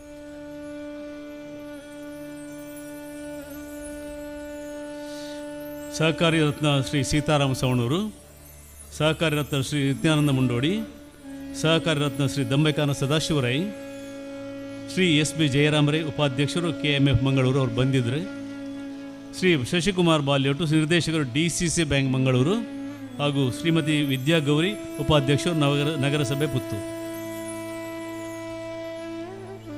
ನಮಸ್ಕಾರ.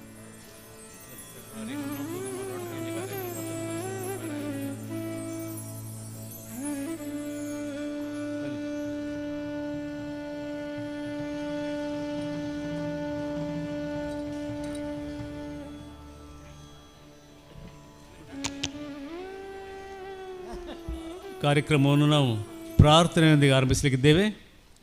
ಸಂಪ್ಯದ ಅಕ್ಷಯ ಕಾಲೇಜಿನ ವಿದ್ಯಾರ್ಥಿಯರು ಪ್ರಾರ್ಥನೆ ನಡೆಸಿಕೊಡ್ಬೇಕಾಡಿ ಎಂದು ವಿನಂತಿಸ್ತಾ ಇದ್ದೆ.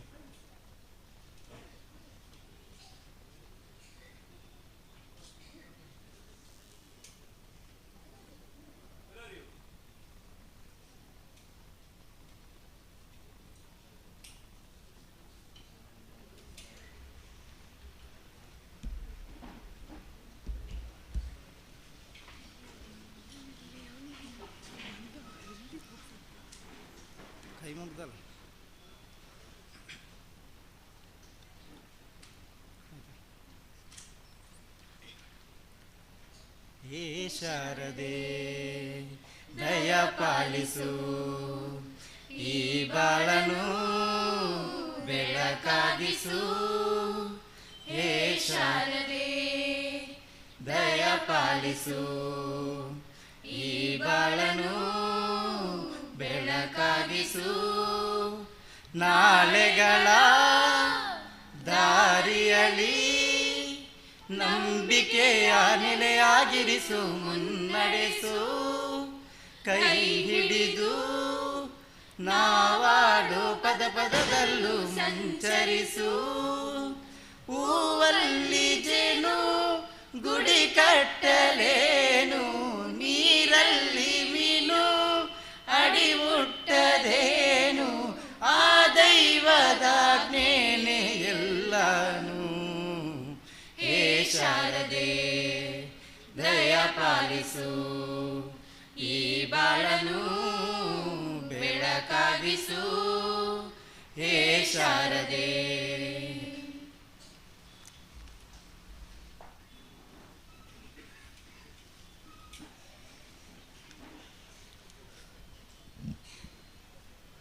ದೈನಂದಿನ ಪತ್ರಿಕೆಗಳಲ್ಲಿ ವಿಶೇಷವಾದ ಯಾವುದೋ ಮಾಹಿತಿ ಬಂದರೆ ಅದನ್ನು ಕಟ್ ಮಾಡಿ ಇಟ್ಟುಕೊಳ್ಳುವಂಥ ಒಂದು ಅಭ್ಯಾಸ ನನಗುಂಟು. ಕೆಲವು ತಿಂಗಳುಗಳ ಮೊದಲು ಹಿಂದೂ ದೈನಂದಿನ ಬಂದಂಥ ಒಂದು ಭಯಾನಕವಾದಂಥ ನ್ಯೂಸ್ ನಿಮ್ಮ ಎದುರು ಓದಲಿಕ್ಕಿದ್ದೇನೆ. Earth is facing 6th mass extinction. 6ನೇ ಬಾರಿ ನಾವು ಯಾವ ಕನ್ನಡದಲ್ಲಿ ಅಥವಾ ಸಂಸ್ಕೃತ ಪ್ರಳಯ ಅತ್ಯಂತ ವೇಗವಾಗಿ ಬರ್ತಾ ಇದೆ. 5ನೇ ಪ್ರಳಯ ಆಗಿ ಬರೀ 50 ಲಕ್ಷ ವರ್ಷಗಳಾಯ್ತಂತೆ. 5ನೇ ಪ್ರಳಯದ ಮೊದಲು 4ನೇ ಪ್ರಳಯ ಆಗಿ 150 ಲಕ್ಷ ವರ್ಷಗಳ ನಂತರ ಅದು 4ನೇ ಪ್ರಳಯ ಆಯಿತು. ಅದರ 150 ಲಕ್ಷ ವರ್ಷಗಳ ನಂತರ 5ನೇ ಪ್ರಳಯ ಆಯಿತು. ಅದಕ್ಕೂ ಕಾರಣ ಯಾರು? ಬೃಹತ್ತವಾದಂಥ ಉಲ್ಕೆ ಭೂಮಿಯ ಮೇಲೆ ಬಿದ್ದು ಬೆಂಕಿ ಹಿಡಿದು ಇಡೀ ಭೂಮಿಯನ್ನು ಧೂಳು ಆವರಿಸಿ ಕೆಲವು ಲಕ್ಷ ವರ್ಷಗಳವರೆಗೆ ಭೂಮಿಯ ಮೇಲೆ ಸೂರ್ಯನ ಬಿಸಿಲು ಬೀಳಂತೆ ಮಾಡಿತು. ಆಗಿದ್ದ ಎಲ್ಲ ಪ್ರಾಣಿ ಮತ್ತು ಸಸ್ಯ ಸಂಕುಲಗಳು ಡೈನೋಸಾರ್ಗಳು ಸೇರಿ ನಾಶವಾಯಿತು. ಅದರ ಬಳಿಕ ಬರೀ 50 ಲಕ್ಷ ವರ್ಷದಲ್ಲಿ ನಾವೀಗ ಅಂಥ ಒಂದು ಭಯಾನಕವಾದಂಥ ಪರಿಸ್ಥಿತಿಯನ್ನು ನೋಡ್ತಾ ಇದ್ದೇವೆ. ಅದನ್ನು ಸರಿಯಾಗಿ ಕೊಟ್ಟಿದ್ದಾರೆ. More than 30% of animals with backbone, fish, birds, amphibians, reptiles and mammals are declining in a alarming speed ಅಂತ ಅದೆಲ್ಲ ಕೊಟ್ಟಿದೆ. ಜಿರಾಫೆಗಳು, ಚೀತಾಗಳು, ಮೊಸಳೆಗಳು ಇನ್ನು ಕೆಲವೇ ವರ್ಷಗಳಲ್ಲಿ ಒಂದು 200-300 ವರ್ಷಗಳಲ್ಲಿ ನಾಶ ಆಗ್ಬೋದು ನಮಗೆ ಎಚ್ಚರಿಕೆ ಕೊಟ್ಟಿದ್ದಾರೆ. ಇದಕ್ಕೆಲ್ಲ ಕಾರಣಗಳು ಯಾರು? ಪ್ರಾಣಿಗಳಲ್ಲ, ಪಕ್ಷಿಗಳಲ್ಲ, ಜಂತುಗಳಲ್ಲ, ಸಸ್ಯಗಳಲ್ಲ, ಮತ್ತು ಯಾರು? ನಾವೇ ಮನುಷ್ಯರು, ಮಾನವರು. ನಿಮ್ಗೆ ಗೊತ್ತಿರೋದು ಮೊನ್ನೆ ಕೊರೋನಾ ಆದಾಗ ಇಡೀ ಬಂದಾಗಿತ್ತು. ಆಗ ಪಂಜಾಬ್ ಮತ್ತು ಹರಿಯಾಣಗಳಲ್ಲಿ ಸಹ ಹಿಮಾಲಯ ಪರ್ವತ ಕಾಣ್ತಾ ಇತ್ತಂತೆ. ಹೊಸ ಹೊಸ ಹಕ್ಕಿಗಳು ಕಂಡು ಬಂದವು. ಹೀಗಾಗಿ ಇಂಥ ಒಂದು ಭಯಾನಕ ಪರಿಸ್ಥಿತಿಯನ್ನು ಎದುರಿಸಬೇಕಾದರೆ, ಅದನ್ನು ತಡಿಬೇಕಾದರೆ ನಮ್ಮಿಂದ ಮಾತ್ರ ಸಾಧ್ಯ. ಇಂಥ ಒಂದು ಸಸ್ಯ ಜಾತ್ರೆ ಹಲವು ಬಾರಿ ಆಗಬೇಕು. ಇದನ್ನು ಎಲ್ರಿಗೂ ನಾವು ತಿಳಿಸಬೇಕು. ನಮ್ಮ ಈ ಪವಿತ್ರವಾದ ಭೂಮಿ ಇನ್ನೂ ಕೆಲವು ಮಿಲಿಯನ್ ವರ್ಷಗಳು ಉಳಿಬೇಕಾದರೆ ಈ ಪ್ರಯತ್ನ ಮಾಡಬೇಕು. ಈ ಪ್ರಯತ್ನ ಮಾಡಿದಂಥ ಡಾಕ್ಟರ್ ಶಿವಾನಂದ ಜಿ.ಪಿ. ಅವರಿಗೆಲ್ಲರೂ ಜೋರಾದ ಚಪ್ಪಾಳೆಯನ್ನು ಬಡಿದು ಅವರ ಸಂತೋಷ ವ್ಯಕ್ತಪಡಿಸಬೇಕು ಕೇಳಿಕೊಳ್ತಾರೆ. ಈಗ ಮುಂದಿನ ಕಾರ್ಯಕ್ರಮ ಸ್ವಾಗತ. ಮುಖ್ಯ ವರದಿಗಾರ ಸಂತೋಷ್ ಕುಮಾರ್ ಶಾಂತಿಗೂ.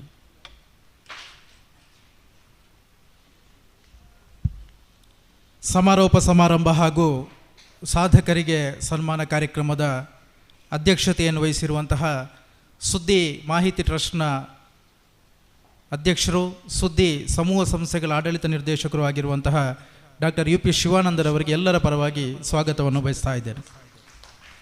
ಸಮಾರಂಭದಲ್ಲಿ ಮುಖ್ಯ ಅಭ್ಯಾಗತರಾಗಿರುವಂತಹ ಹಿರಿಯರಾಗಿರುವಂತಹ ಸಹಕಾರಿ ರತ್ನ ಶ್ರೀ ಸೀತಾರಾಮ ರೈ ಸೌನೂರು ಇವರಿಗೆ ಸುದ್ದಿ ಬಳಗದ ಪರವಾಗಿ ಆತ್ಮೀಯವಾದ ಸ್ವಾಗತವನ್ನು ಬಯಸ್ತಾ ಇದ್ದೇನೆ. ಸಹಕಾರಿ ರತ್ನರು ಆಗಿರುವಂಥ ಶ್ರೀಯುತ ನಿತ್ಯಾನಂದ ಮುಂಡೋಡಿ ಅವರಿಗೆ ಕೂಡ ಸುದ್ದಿ ಬಳಗದ ಪರವಾಗಿ ಆತ್ಮೀಯವಾದ ಸ್ವಾಗತವನ್ನು ಬಯಸ್ತಾ ಇದ್ದೇನೆ. ಇನ್ನೋರ್ವ ಸಹಕಾರಿ ರತ್ನರು ನಮ್ಮೆಲ್ಲರ ಕಾರ್ಯಕ್ರಮಕ್ಕೆ ಹಿತೈಷಿಯಾಗಿ ಬೆಂಗಾವಲಾಗಿರುವಂಥವರು ಶ್ರೀಯುತ ದಂಬೆಕಾನ ಸದಾಶಿವರಯ್ಯವರು, ಇವರಿಗೆ ಕೂಡ ಕಾರ್ಯಕ್ರಮಕ್ಕೆ ಪ್ರೀತಿಪೂರ್ವಕ ಸ್ವಾಗತವನ್ನು ಬಯಸ್ತಾ ಇದ್ದೇನೆ. ಮಂಗಳೂರು DCC ಬ್ಯಾಂಕ್ನ ನಿರ್ದೇಶಕರು ಆಗಿರುವಂತಹ ಸನ್ಮಿತ್ರ ಶಶಿಕುಮಾರ್ ಬಾಲಿಯೋಟ್ರವರಿಗೆ ಸುದ್ದಿ ಬಳಗದ ಪರವಾಗಿ ಆತ್ಮೀಯವಾದ ಸ್ವಾಗತವನ್ನು ಬಯಸ್ತಾ ಇದ್ದೇನೆ. ಪುತ್ತೂರು ನಗರಸಭೆಯ ಉಪಾಧ್ಯಕ್ಷರು ಆಗಿರುವಂಥ ಶ್ರೀಮತಿ ವಿದ್ಯಾ ಆರ್ ಗೌರಿ ಅವರಿಗೆ ಕೂಡ ಸುದ್ದಿ ಬಳಗದ ಪರವಾಗಿ ಆತ್ಮೀಯವಾದ ಸ್ವಾಗತವನ್ನು ಬಯಸ್ತಾ ಇದ್ದೇನೆ. ಈ ಕಾರ್ಯಕ್ರಮದಲ್ಲಿ ಭಾಗವಹಿಸಬೇಕಾದಿದ್ದಂತಹ KMFನ ಉಪಾಧ್ಯಕ್ಷರಾಗಿರುವ ಶ್ರೀಯುತ SB ಜಯರಾಮ್ ರೈ ಅವರು ಈಗಾಗಲೇ ಬಂದು ಶುಭ ಹಾರೈಸುತ್ತಿದ್ದಾರೆ. ಅವರ ಅನುಪಸ್ಥಿತಿಯಲ್ಲಿ ಅವರಿಗೆ ಈ ಕಾರ್ಯಕ್ರಮಕ್ಕೆ ಸ್ವಾಗತವನ್ನು ಬಯಸ್ತಾ ಇದ್ದೇವೆ. 2 ದಿನ ನಮ್ಮ ಈ ಕಿಲ್ಲೆ ಮೈದಾನದಲ್ಲಿ ನಡೆಯುತ್ತಿರುವಂತಹ ಸಸ್ಯ ಜಾತ್ರೆ ಕಾರ್ಯಕ್ರಮಕ್ಕೆ ಸಂಪೂರ್ಣ ಸಹಕಾರ ನೀಡಿ ಪ್ರಮುಖ ಪ್ರಾಯೋಜಕತ್ವವನ್ನು ವಹಿಸಿ ಇದೀಗ ಸಭಾ ವೇದಿಕೆಯ ಮುಂಭಾಗದಲ್ಲಿ ಉಪಸ್ಥಿತರಿರುವಂತಹ ಕೋಡಿಂಬಾಡಿ ರೈ ಎಸ್ಟೇಟ್ನ ಮಾಲಕರು, ಉದ್ಯಮಿಗಳು ಆಗಿರುವಂಥ ಶ್ರೀಯುತ ಅಶೋಕ್ ಕುಮಾರ್ ರೈ ಅವರಿಗೆ ಕಾರ್ಯಕ್ರಮಕ್ಕೆ ಪ್ರೀತಿಯುತ ಸ್ವಾಗತವನ್ನು ಬಯಸ್ತಾ ಇದ್ದೇನೆ. ಅದೇ ರೀತಿ ಶ್ರೀ ರಾಮಕೃಷ್ಣ ಪ್ರೌಢಶಾಲೆಯ ಸಂಚಾಲಕರಿರುವಂಥ ಕಾವು ಯಮನಾಥ್ ಶೆಟ್ಟಿ ಅವರಿಗೆ, ಕಾವು ದಿವ್ಯನಾಥ್ ಶೆಟ್ಟಿ ಅವರಿಗೆ, ಮೊಹಮ್ಮದ್ ಹಾಜಿ ಕುಕ್ಕಳ್ಳಿ ಅವರಿಗೆ, ಕೇಶವ ಭಂಡಾರಿ ಕೈಪಾರ್ ಅವರಿಗೆ, ನಾರಾಯಣ ರೈ ಕುಕ್ಕಳ್ಳಿ ಅವರು, ನಮ್ಮ ಸಹೋದರಿ ಜಿಪಂ ಮಾಜಿ ಸದಸ್ಯರು ಆಗಿರುವಂಥ ಅನಿತಾ ಯಮನಾಥ್ ಶೆಟ್ಟಿ ಅವರು ಸೇರಿದಂತೆ ಕಾರ್ಯಕ್ರಮದಲ್ಲಿ ಸೇರಿರುವಂಥ ಎಲ್ಲರಿಗೂ ಸ್ವಾಗತವನ್ನು ಬಯಸ್ತಾ ಕಾರ್ಯಕ್ರಮವನ್ನು ಮುಂದುವರಿಸ್ತಾ ಇದ್ದೇವೆ.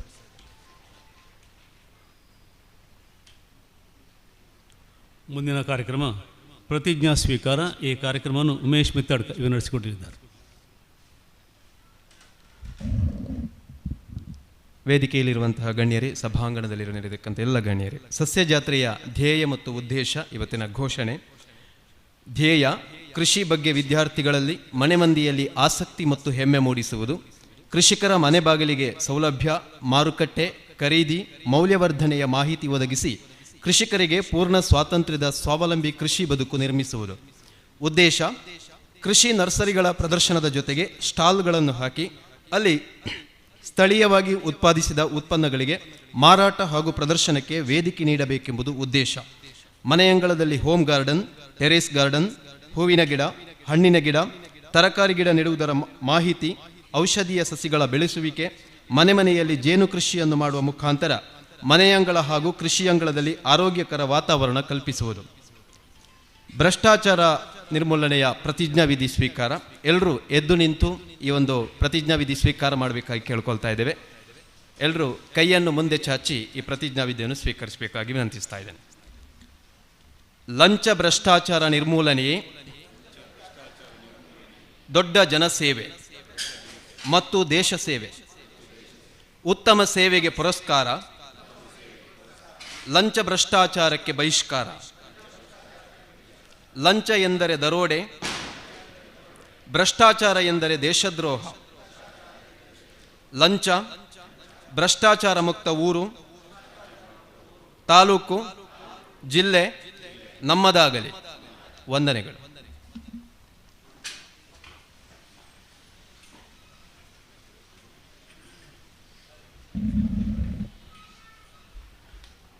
ಒಂದು ವಿದ್ಯಾಸಂಸ್ಥೆಯನ್ನು ಸ್ಥಾಪಿಸುವುದು, ಅದನ್ನು ಯಶಸ್ವಿಯಾಗಿ ಮುನ್ನಡೆಸುವುದು ಅತ್ಯಂತ ಕಷ್ಟದ ಒಂದು ಕಾರ್ಯಕ್ರಮ.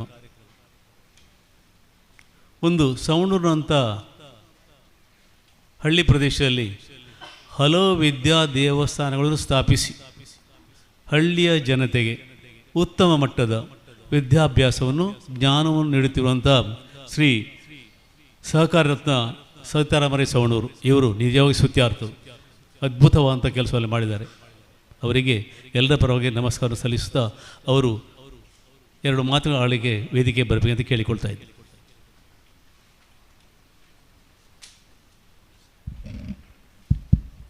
ಈ ಸುಂದರ ಸಮಾರಂಭದ ಅಧ್ಯಕ್ಷರು, ನಮ್ಮ ಆತ್ಮೀಯ ಸ್ನೇಹಿತರು ಮತ್ತು ಜನಪ್ರಿಯ ಪತ್ರಿಕೆಯನ್ನು ನಡೆಸತಕ್ಕಂಥ ನಮ್ಮ ಆತ್ಮೀಯರಾದ ಡಾಕ್ಟರ್ ಶಿವಾನಂದ ಅವರೇ, ವೇದಿಕೆಯಲ್ಲಿ ಉಪಸ್ಥಿತರಿರತಕ್ಕಂಥ ಮುಂಡೋಡಿಯವರೇ, ಬಾಲ್ಯೂಟ್ ಅವರೇ, ನಮ್ಮ ಉಪಾಧ್ಯಕ್ಷರೇ, ಹಾಗೆ ನಮ್ಮ ರೈಗಳೇ ಮತ್ತು ಮುಂಭಾಗದಲ್ಲಿರತಕ್ಕಂಥ ಎಲ್ಲ ಸಸ್ಯ ಜಾತ್ರೆಯ ಪ್ರೇಮಿಗಳೇ ಮತ್ತು ಪತ್ರಕರ್ತ ಸ್ನೇಹಿತರೆ, ಒಂದು ಒಳ್ಳೆಯ ಸಮಾರಂಭದಲ್ಲಿ ಸಂಜೆಯ ಹೊತ್ತು ಸಮಾರೋಪ ಭಾಷಣದಲ್ಲಿ ನಮಗೆ ಕೂಡ ಭಾಗವಹಿಸುವಂಥ ಅವಕಾಶವನ್ನು ಡಾಕ್ಟರ್ ಒದಗಿಸಿಕೊಟ್ಟಿದ್ದಾರೆ. ಮೊದಲನೇದಾಗಿ ನನ್ನ ಉದ್ದೇಶ ಡಾಕ್ಟ್ರಿಗೆ ಒಂದು ಅಭಿನಂದನೆ ಸಲ್ಲಿಸುವಂಥದ್ದು. ನಾನು ಭಾಷಣ ಮಾಡೋದಕ್ಕೆಲ್ಲ ಡಾಕ್ಟ್ರ ನಿನ್ನೆಯಿಂದ ಇವತ್ತಿನವರೆಗೆ ಒಂದು ಕೆಲಸವನ್ನು ನೋಡಿದರೆ ನಾವೆಲ್ಲ ಹೆಮ್ಮೆ ಪಡತಕ್ಕಂಥ ಒಂದು ವಿಚಾರ. ಇದಕ್ಕೆ ಒಂದು 15-20 ದಿನಗಳ ಮುಂಚೆ ಒಂದು ಸಹಕಾರಿ ಸಂಘ ಮತ್ತು ಡಾಕ್ಟ್ರು ಸೇರಿಕೊಂಡು ಸುಳ್ಯದಲ್ಲಿ ಒಂದು ಕೃಷಿ ಜಾತ್ರೆ ಮಾಡಿದರು. ಭಾಳ ಅಮೋಘವಾಗಿದೆ. ಯಾಕಂದರೆ ಸಹಕಾರಿ ಕ್ಷೇತ್ರ ಮತ್ತು ಕೃಷಿ ಕ್ಷೇತ್ರ ಜಂಟಿಯಾಗಿ ಅಭಿವೃದ್ಧಿಯಲ್ಲಿ ಪಥದಲ್ಲಿ ಪಾಲ್ಗೊಳ್ಳುವಂಥದ್ದು. ಅದನ್ನು ನೋಡಿದಾಗ ಅದು ಬಹಳ ವಿಶಾಲವಾದ ಪ್ರದೇಶದಲ್ಲಿ ಸಾಧಾರಣ ಒಂದು 50 ಎಕರೆಯ ವಾತಾವರಣದಲ್ಲಿ ನಿರ್ಮಿಸ ಆಗಿತ್ತು ಸುಳ್ಯದಲ್ಲಿ. ಇವತ್ತು ಇಷ್ಟೇ ಒಂದು 4-5 ಎಕರೆಯ ಒಳಗೆ ಇವರು ಈ ಒಂದು ವ್ಯವಸ್ಥೆಯನ್ನು ಸಂಘಟಿಸಿದ್ದು ನಿನ್ನೆ ಬೆಳಗಿನಿಂದ ಇವತ್ತಿನವರೆಗೆ ಜನಸಂಚಾರ ಮಾಡತಕ್ಕಂಥದ್ದು, ಬಂದಿರತಕ್ಕಂಥ ಅಂಗಡಿಗಳನ್ನೆಲ್ಲ ನೋಡುವಾಗ ಅಭೂತಪೂರ್ವವಾದಂಥ ಒಂದು ವ್ಯವಸ್ಥೆಯನ್ನು ಡಾಕ್ಟ್ರು ಮಾಡಿದ್ದಾರೆ ಅಂತ ಹೇಳುವುದನ್ನು ನಾವೆಲ್ಲರೂ ಒಪ್ಪಿಕೊಳ್ಳಬೇಕು ಮತ್ತು ನಾವು ಅವರಿಗೆ ಅಭಿನಂದನೆ ಸಲ್ಲಿಸುವುದು ನಮ್ಮ ಕರ್ತವ್ಯ ಕೂಡ ಅಂತ ನಾನು ನಂಬಿಕೊಂಡಿದ್ದೇನೆ. ಇವತ್ತು ತಮಗೆಲ್ಲ ಗೊತ್ತಿದೆ, ಭಾರತ ಕೃಷಿ ಪ್ರಧಾನವಾದ ದೇಶ, ಕೃಷಿಗೆ ನಮ್ಮಲ್ಲಿ ಮಹತ್ವ, ರೈತ ದೇಶದ ಬೆನ್ನೆಲುಬು ಅಂತ ನಾವೆಲ್ಲ ಹೇಳ್ತೇವೆ. ಎಲ್ಲ ಹೇಳಿಕೆಗೆ ಮಾತ್ರ ಅಲ್ಲದೆ ಇವತ್ತು ಏನಾಗ್ತದೆ ಅಂತ ಹೇಳುವುದನ್ನು ನಾವೆಲ್ಲ ನೀವು ಚಿಂತನೆ ಮಾಡಬೇಕು. ಆ ಚಿಂತನೆಗೆ ಒಂದು ಹೊರಗಲ್ಲನ್ನು ಒದಗಿಸಿಕೊಟ್ಟವರು ಡಾಕ್ಟ್ರು. ಉದಾಹರಣೆಗೆ ಇವತ್ತು ಮಕ್ಕಳಿಗೆಲ್ಲ ನಾವು ವಿದ್ಯಾಭ್ಯಾಸ ಕಲಿಸಿ ಮಕ್ಕಳೆಲ್ಲ ಪೇಟೆ ಪಟ್ಟಣಗಳಿಗೆ ಹೋಗುವಂಥದ್ದು, ಕೃಷಿಗೆ ಜನ ಸಿಕ್ಕುವುದಿಲ್ಲ ಅಂತ ಹೇಳಿಕೊಂಡು ನಾವೆಲ್ಲ ಅದನ್ನು ಭೂಮಿಯನ್ನು ಮಾರುವಂಥದ್ದು, ಅದರಲ್ಲಿ ಕಾಂಕ್ರೀಟ್ ಕಾಡುಗಳು ಬೆಳೆದು ನಮ್ಮ ಕೃಷಿಯ ಅವನತಿಯನ್ನು ನಾವು ಕಾಣುವಂಥದ್ದನ್ನೆಲ್ಲ ನೋಡಬೇಕು. ಇವತ್ತಿನ ಪರಿಸ್ಥಿತಿಯಲ್ಲಿ ನೋಡಿ, ಎಲ್ಲರೂ ನೋಡಿದರೆ ಮುದುಕರೆಲ್ಲ ಮನೆಯಲ್ಲಿ, ಯುವಕರೆಲ್ಲ ಪೇಟೆಯಲ್ಲಿ ಅಂತ ಆಗುವಂಥ ಒಂದು ವ್ಯವಸ್ಥೆಯಲ್ಲಿ ನಾವೆಲ್ಲ ಸೇರಿಕೊಂಡಿದ್ದೇವೆ. ಇಂಥ ಒಂದು ಸಂದರ್ಭದಲ್ಲಿ ಇಂಥ ಒಂದು ಕೃಷಿಗೆ ಪ್ರೋತ್ಸಾಹ ಮಾಡಬೇಕು ಅಂತಾದರೆ ಇಂಥ ಕೃಷಿ ಮೇಳಗಳ ಅವಶ್ಯಕತೆ, ಶಾಲಾ ಮಕ್ಕಳಿಗೆ ಇದನ್ನು ಮುಖ್ಯವಾಗಿ ನೀವು ಈಗ ಭಾಷಣದಲ್ಲಿ ಹೇಳಿದಾಗೆ ಶಾಲಾ ಮಕ್ಕಳು ಭಾಗವಹಿಸಿರುವಂಥದ್ದು ಬಹಳ ಮುಖ್ಯವಾದಂಥ ವ್ಯವಸ್ಥೆ. ಶಾಲಾ ಮಕ್ಕಳಿಗೆ ಅಧ್ಯಾಪಕರುಗಳು ಕೃಷಿಯ ಬಗ್ಗೆ ಹೇಳಬೇಕು, ಯುವಕರಿಗೆ ನಮ್ಮಂಥ ಕೃಷಿ ಮೇಳಗಳು ಅವರಿಗೆ ತಿಳುವಳಿಕೆ ಕೊಡಬೇಕು. ಯುವಕರನ್ನು ಇದರಲ್ಲಿ ಪಾಲ್ಗೊಳ್ಳುವಾಗೆ ಯಾವಾಗ ನಾವು ಮಾಡಲಿಕ್ಕೆ ಸಾಧ್ಯ ಆಗ್ತದೋ ಆವಾಗ ನಮ್ಮ ದೇಶಕ್ಕೆ ಅಭಿವೃದ್ಧಿ ಅಂತ ಹೇಳೋದನ್ನು ನೀವೆಲ್ಲ ತಿಳ್ಕೊಂಡವು. ಅಂಥ ಒಂದು ಸಂದರ್ಭದಲ್ಲಿ ಈ ಡಾಕ್ಟ್ರು ಭಾಳ ಅತ್ಯುತ್ತಮವಾದಂಥ ಒಂದು ಕೆಲಸವನ್ನು ಮಾಡಿದ್ದಾರೆ. ಮುಂದಿನ ದಿನದಲ್ಲಿ ಅವರು ಮಾಡತಕ್ಕಂಥ ಎಲ್ಲ ಕೆಲಸಗಳಿಗೆ ನಾವೆಲ್ಲ ಸುಳ್ಯ ಪುತ್ತೂರಿನ ಜನತೆ ಅವರಿಗೆ ಸಂಪೂರ್ಣ ಬೆಂಬಲವಾಗಿ ಇರುತ್ತವೆ ಅಂತ ಹೇಳುತ್ತಾ, ನಮಗೆ ಕೂಡ ಈ ವೇದಿಕೆಯಲ್ಲಿ ಒಂದು ಅವಕಾಶ ಕಲ್ಪಿಸಿಕೊಟ್ಟ ಡಾಕ್ಟ್ರಿಗೆ ವಂದಿಸಿ ನಿಮಗೆಲ್ಲ ನನ್ನ ಅಭಿನಂದನೆ ಸಲ್ಲಿಸಿ ನನ್ನ 2 ಮಾತನ್ನು ಮುಗಿಸ್ತೇನೆ.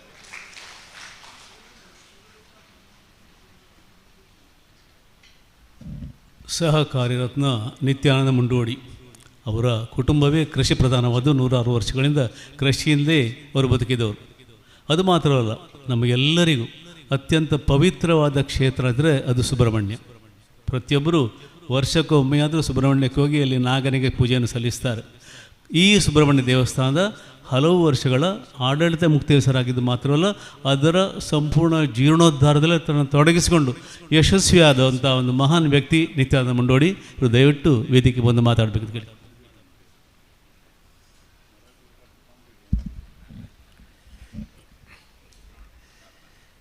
ಸಸ್ಯ ಜಾತ್ರೆಯ ಈ ಸಮಾರಂಭದ ಅಧ್ಯಕ್ಷರು ನನ್ನ ಬಂಧುಗಳು ಆಗಿರತಕ್ಕಂಥ ಡಾಕ್ಟರ್ ಶಿವಾನಂದರವರೇ, ಈ ಒಂದು ಕಾರ್ಯಕ್ರಮದಲ್ಲಿ ಅತಿಥಿಯಾಗಿ ಭಾಗವಹಿಸಿ ಈಗ ತಾನೇ ಕೃಷಿಯ ಬಗ್ಗೆ ತಮಗೆಲ್ಲ ಹೆಚ್ಚಿನ ವಿಚಾರಗಳನ್ನು ತಿಳಿಸಿರತಕ್ಕಂಥ ನಮ್ಮೆಲ್ಲರ ಹಿರಿಯರು ಆಗಿರತಕ್ಕಂಥ ಸೀತಾರಾಮ್ ರೈ ಅವರೇ, DCC ಬ್ಯಾಂಕಿನ ನಿರ್ದೇಶಕರು, ಈ ಭಾಗದಲ್ಲಿ ಭಾಳಷ್ಟು ಕೆಲಸವನ್ನು ಮಾಡಿರತಕ್ಕಂಥ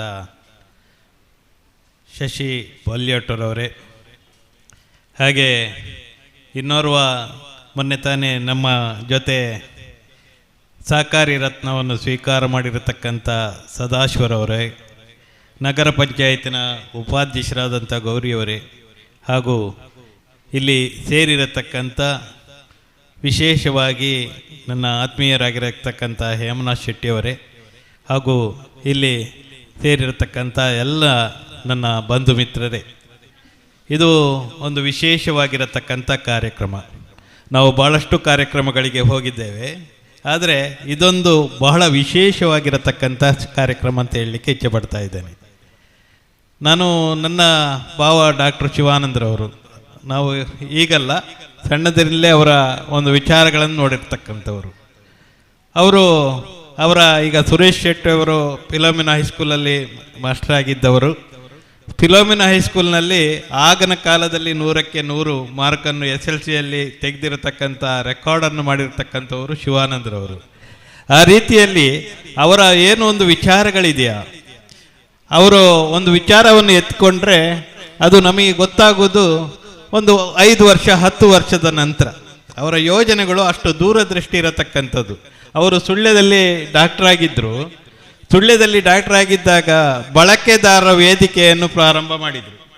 ಆಗ ಬಳಕೆದಾರರ ನೀರು ಶುದ್ಧವಾದಂಥ ನೀರು ಸಿಗಬೇಕು ಅಂತ ಹೇಳತಕ್ಕಂಥ ದೃಷ್ಟಿಯನ್ನು ಇಟ್ಟುಕೊಂಡು ಬಳಕೆದಾರರ ವೇದಿಕೆಯನ್ನು ಪ್ರಾರಂಭ ಮಾಡಿದರು. ಆಗ ಕೆಲವರು ಹೇಳ್ತಾ ಇದ್ರು ಇವರಿಗೇನು ಬೇರೆ ಕೆಲಸ ಇಲ್ಲ ಅಂತ. ಆದರೆ ಇವತ್ತು ಆ ಬಳಕೆದಾರರ ವೇದಿಕೆ ಕೇಂದ್ರದಲ್ಲಿ ಒಂದು ಬಹಳಷ್ಟು ಮಹತ್ವವಾಗಿರತಕ್ಕಂಥ ಒಂದು ಸಂಸ್ಥೆಯಾಗಿ ಮೂಡಿ ಬಂದಿದೆ.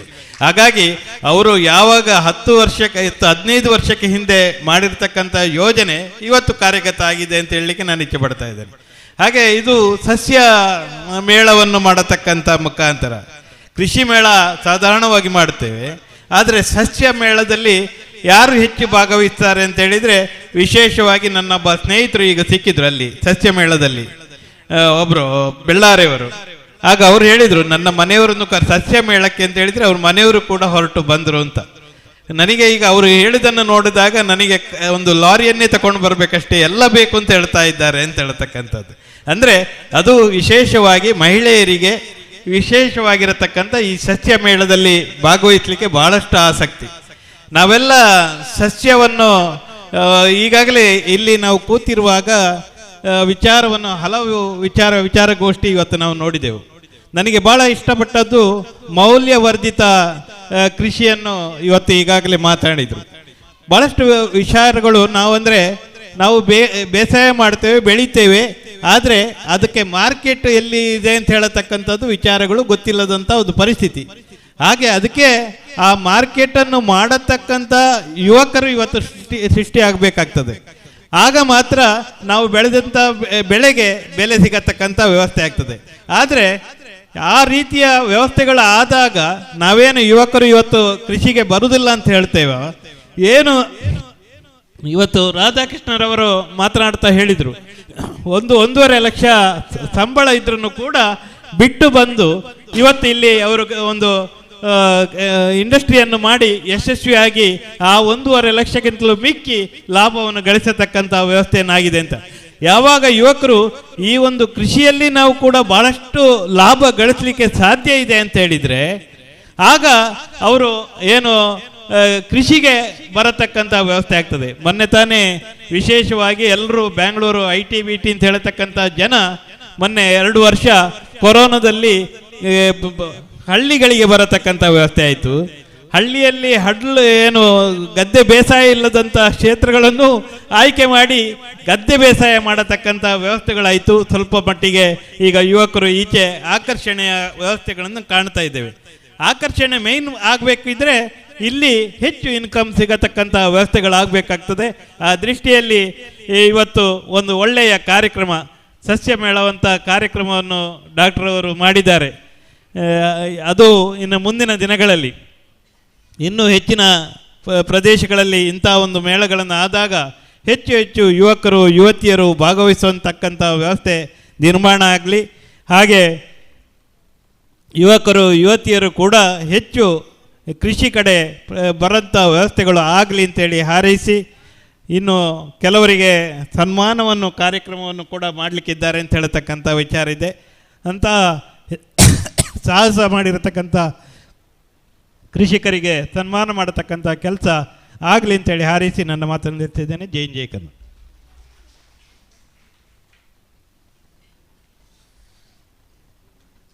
ಮುಂದೆ ಸಹಕಾರಿ ರತ್ನ ಶ್ರೀ ದಂಬೆಕಾನ ಸದಾಶಿವರಯ್ಯವರು ಮಾತಾಡಲಿದ್ದಾರೆ. ಅವರ ಬಗ್ಗೆ ಒಂದು ಮಾತು, ಅವರ ಒಂದು ಪರಿಚಯ ಕಾರ್ಡನ್ನು ಕೊಟ್ಟರು. ಅದರಲ್ಲಿ 15ಕ್ಕೂ ಹೆಚ್ಚು ಸಹಕಾರಿ ಸಂಸ್ಥೆಗಳನ್ನು ಸ್ಥಾಪಕರು ಅಥವಾ ಅಧ್ಯಕ್ಷರಾಗಿ ಸೇವೆ ಸಲ್ಲಿಸ್ತಾರೆ. ಅದು ಮಾತ್ರ ಅಲ್ಲ, ಅವರು 3-4 ಪುಸ್ತಕಗಳನ್ನು ಬರೆದಿದ್ದಾರೆ. ಎಲ್ಲವೂ ನಾನು ಓದಿದ್ದೇನೆ. ಅದರಲ್ಲಿ ಒಂದೇ ಒಂದು ಪುಸ್ತಕದಲ್ಲಿ ಒಂದು ಶಬ್ದ ಹೆಚ್ಚಿಲ್ಲ, ಒಂದು ಶಬ್ದ ಕಡಿಮೆ ಇಲ್ಲ, ಅತಿ ಉತ್ತಮವಾದ ಕನ್ನಡ ಅವರು ಪ್ರದರ್ಶಿಸ್ತಾರೆ. ದಂಬೆಕಾನ ಸದಾಶಿವರಯ್ಯಗಳೇ, ನಿಮ್ಮ ಪುಸ್ತಕಗಳನ್ನು ನಾನು ಹಲವು ಸಲ ಓದಿದ್ದೇನೆ, ಇನ್ನೂ ಓದುವಂಥ ಕಾರಣ ಅದರ ಕನ್ನಡದ ಭಾಷೆ. ತಾವು ದಯವಿಟ್ಟು ವೇದಿಕೆಯನ್ನು ಬರಬೇಕು.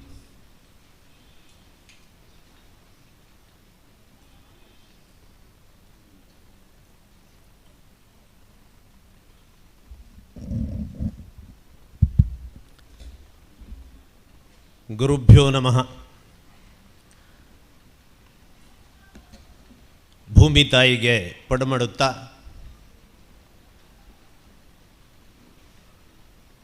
ಕ್ಷೇತ್ರ ದೇವರದ ಆಗಿರತಕ್ಕಂಥ ಮಹಾಲಿಂಗೇಶ್ವರನ ಸ್ಮರಣೆ ಮಾಡುತ್ತಾ ವೇದಿಕೆಯಲ್ಲಿರುವ ಎಲ್ಲ ಗಣ್ಯರೇ, ಈ ಕಾರ್ಯಕ್ರಮದ ಉಸ್ತುವಾರಿ ಆಗಿರತಕ್ಕಂಥ ಡಾಕ್ಟರ್ ಶಿವಾನಂದರೇ, ವೇದಿಕೆ ಮುಂಭಾಗ ಇರುವಂತಹ ಎಲ್ಲ ನನ್ನ ಆತ್ಮೀಯ ಕುಟುಂಬ ಬಾಂಧವರು ಅಂತ ಹೇಳಲಿಕ್ಕೆ ನಾನು ಇಚ್ಛೆಪಡ್ತಾ ಇದ್ದೇನೆ. ಎಲ್ಲರಿಗೂ ನಿಮಗೆ ಈ ಶುಭ ಸಂಜೆಯ ನಮಸ್ಕಾರಗಳು. ಮಾತುಗಳು ಬರ್ತಾ ಇಲ್ಲ. ಕಾರಣ ಏನು ಅಂದರೆ, ಶಿವಾನಂದರಿಗೆ ನಾನು ಒಂದು 5-6 ವರ್ಷ ಹಿಂದೆ ಒಂದು ಕಾರ್ಯಕ್ರಮಕ್ಕೆ ಹೇಳಿದಾಗ ಅವರಲ್ಲಿ ಹೇಳಿದ್ದೆ, ನೀವು ಏನೇ ಕಾರ್ಯಕ್ರಮ ಮಾಡಿ ನಾನು ನಿಮಗೆ ಬೆಂಬಲವಾಗಿ ಇದ್ದೇನೆ ಅಂತ. ಕಾರಣ ಏನು ಅಂದರೆ, ಅವರು ಯಾವುದೇ ಒಂದು ಫೀಲ್ಡಿಗೆ ಹೋದರೂ ಅದನ್ನು ತುಂಬ ಅಧ್ಯಯನ ಮಾಡಿ ಮುಂದಕ್ಕೆ ಏನು ಬೇಕು ಅನ್ನುವುದನ್ನು ತೀರ್ಮಾನ ಮಾಡಿ ಅದನ್ನು ಜನತೆಗೆ ಕೊಡುವಂಥ ಕೆಲಸವನ್ನು ಮಾಡ್ತಾ ಇದ್ದಾರೆ. ಅದು ಪ್ರಾಮಾಣಿಕವಾಗಿ ಮಾಡ್ತಾ ಇದ್ದಾರೆ. ಅದಕ್ಕೆ ನಾವು ಬೆಂಬಲ ಕೊಡದೇ ಇದ್ದರೆ ಮತ್ತು ಯಾವುದಕ್ಕೆ ಬೆಂಬಲ ಕೊಡೋಣ? ಆ ರೀತಿಯಲ್ಲಿ ಶಿವಾನಂದರನ್ನು ಅರ್ಥ ಮಾಡಿಕೊಂಡು ನನ್ನನ್ನು ನೀವು ಕೇಳುವುದೇ ಬೇಡ, ನಿಮ್ಮ ಜೊತೆ ನಾನು ಇದ್ದೇನೆ ಅನ್ನುವಂಥ ಮಾತನ್ನು ಹೇಳಿದ್ದೇನೆ. ಅದೇ ರೀತಿ ಈ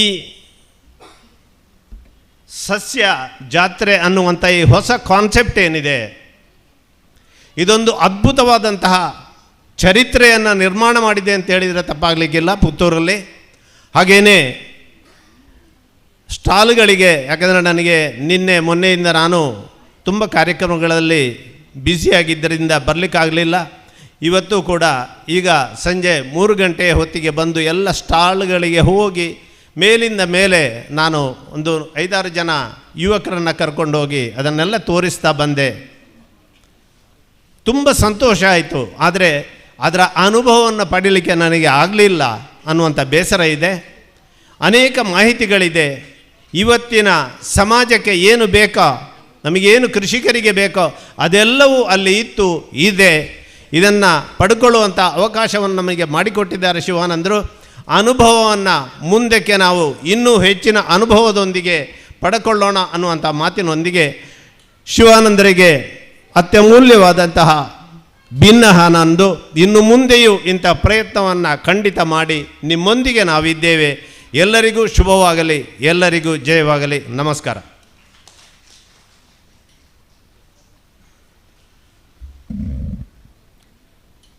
ಸಸ್ಯ ಜಾತ್ರೆ ನಡೀತದಂತೆ ವಿಚಾರ ಸಂಕಿರಣ 2 ದಿವಸ, ನಿನ್ನೆ ಮತ್ತು ಇವತ್ತು ಅತ್ಯುತ್ತಮವಾದ ಮಟ್ಟದಲ್ಲಿ ನಡೆದಿದೆ. ಆದಂಥ ಭಾಷಣಗಳು, ಚರ್ಚೆಗಳು ಎಲ್ಲ ಪ್ರಯೋಜನಕಾರಿಯದ್ದೇ. ಅದಕ್ಕೋಸ್ಕರ ನಾವು ಡಾಕ್ಟರ್ ಕಾರಂತ್ ಅವರಿಗೆ ವಂದನೆ ಸಲ್ಲಿಸ್ತಾ ಇದ್ದೇನೆ. ಕೆಲವೊಬ್ಬರು ಹೇಳಿದರು ಜನಸಂಖ್ಯೆ ಭಾಳ ಕಮ್ಮಿ ಅಂತ. ಅದಕ್ಕೆ ನಾನು ಸಂದ ಉತ್ತರ ಕೊಟ್ಟೆ ಅವರಿಗೆ. ಮಹಾಭಾರತದಲ್ಲಿ ಶ್ರೀಕೃಷ್ಣ ಭಗವದ್ಗೀತೆ ಅಥವಾ ಸಾಂಗ್ ಸೆಲೆಸ್ಟರ್ ಹೇಳುವಾಗ ಎಷ್ಟು ಮಂದಿ ಕೇಳಿದರು? ಕೇಳಿದೊಬ್ಬನೇ. ಯಾರು? ಅರ್ಜುನ ಒಬ್ಬನೇ ಹೆಚ್ಚು ಮಂದಿ ಕೇಳಿಲ್ಲ. ಮತ್ತೆ ಅದು ಪ್ರಚಾರ ಆಯಿತು. ಹಾಗೆ ಅರ್ಜುನ ಒಬ್ಬನೇ ಕೇಳಿದ್ದು ಎಷ್ಟು ಪ್ರಚಾರ ಆಯಿತು. ಹಾಗೆ ಸಹ ಎಲ್ಲಿ ಸಹ ಜನಸಂಖ್ಯೆ ಮುಖ್ಯ ಅಲ್ಲ, ಮೌಲ್ಯಾಧಾರಿತ ಮಾತುಗಳು ಮುಖ್ಯ. ಮುಂದಿನ ಭಾಷಣಕಾರರು DCC ಬ್ಯಾಂಕ್ ಮಂಗಳೂರು ಇದರ ನಿರ್ದೇಶಕರು, ಹಾಗೆ ಪುತ್ತೂರಿನ ಬಂಟ ಸಮಾಜ ಅಧ್ಯಕ್ಷರಾಗಿರುವಂಥ ಶ್ರೀ ಶಶಿಕುಮಾರ್ ರೈ ಬಾಲಿವುಡ್. ದಯವಿಟ್ಟು.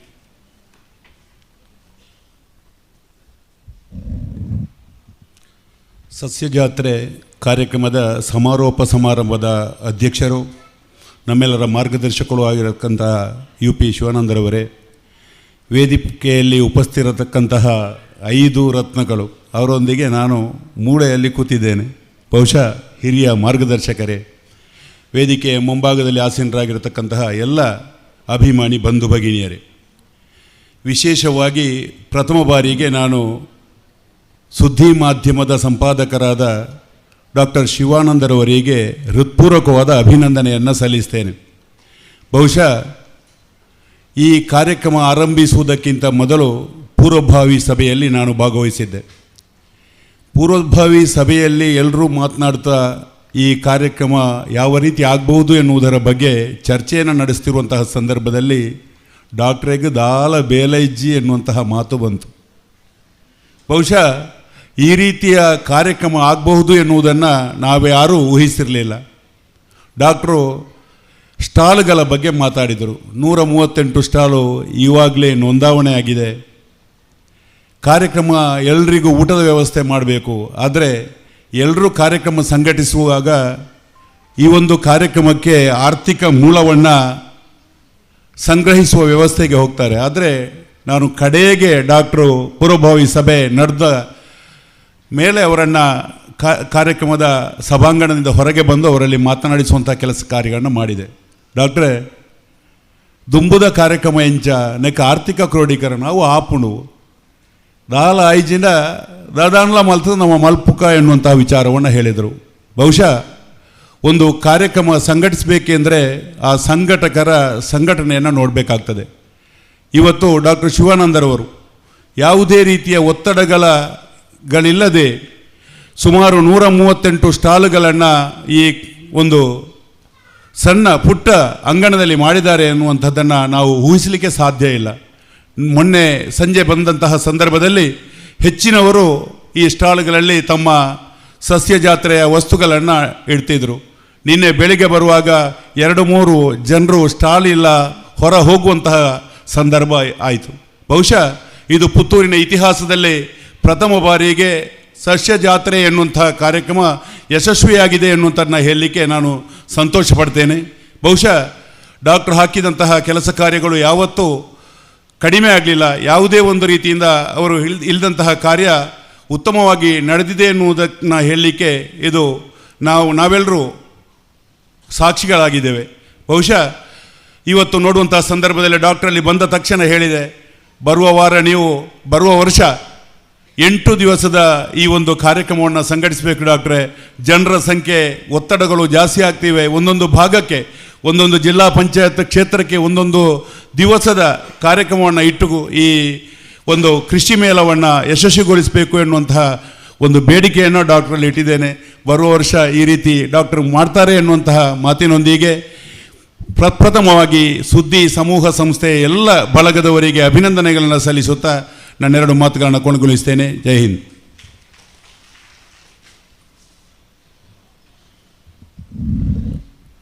ನಾನು ಸಾಮಾನ್ಯವಾಗಿ 40 ವರ್ಷಕ್ಕೂ ಹೆಚ್ಚು ರೋಟ್ರಿ ಕ್ಲಬ್ ಪುತ್ತೂರ ಸದಸ್ಯನಾಗಿದ್ದೇನೆ.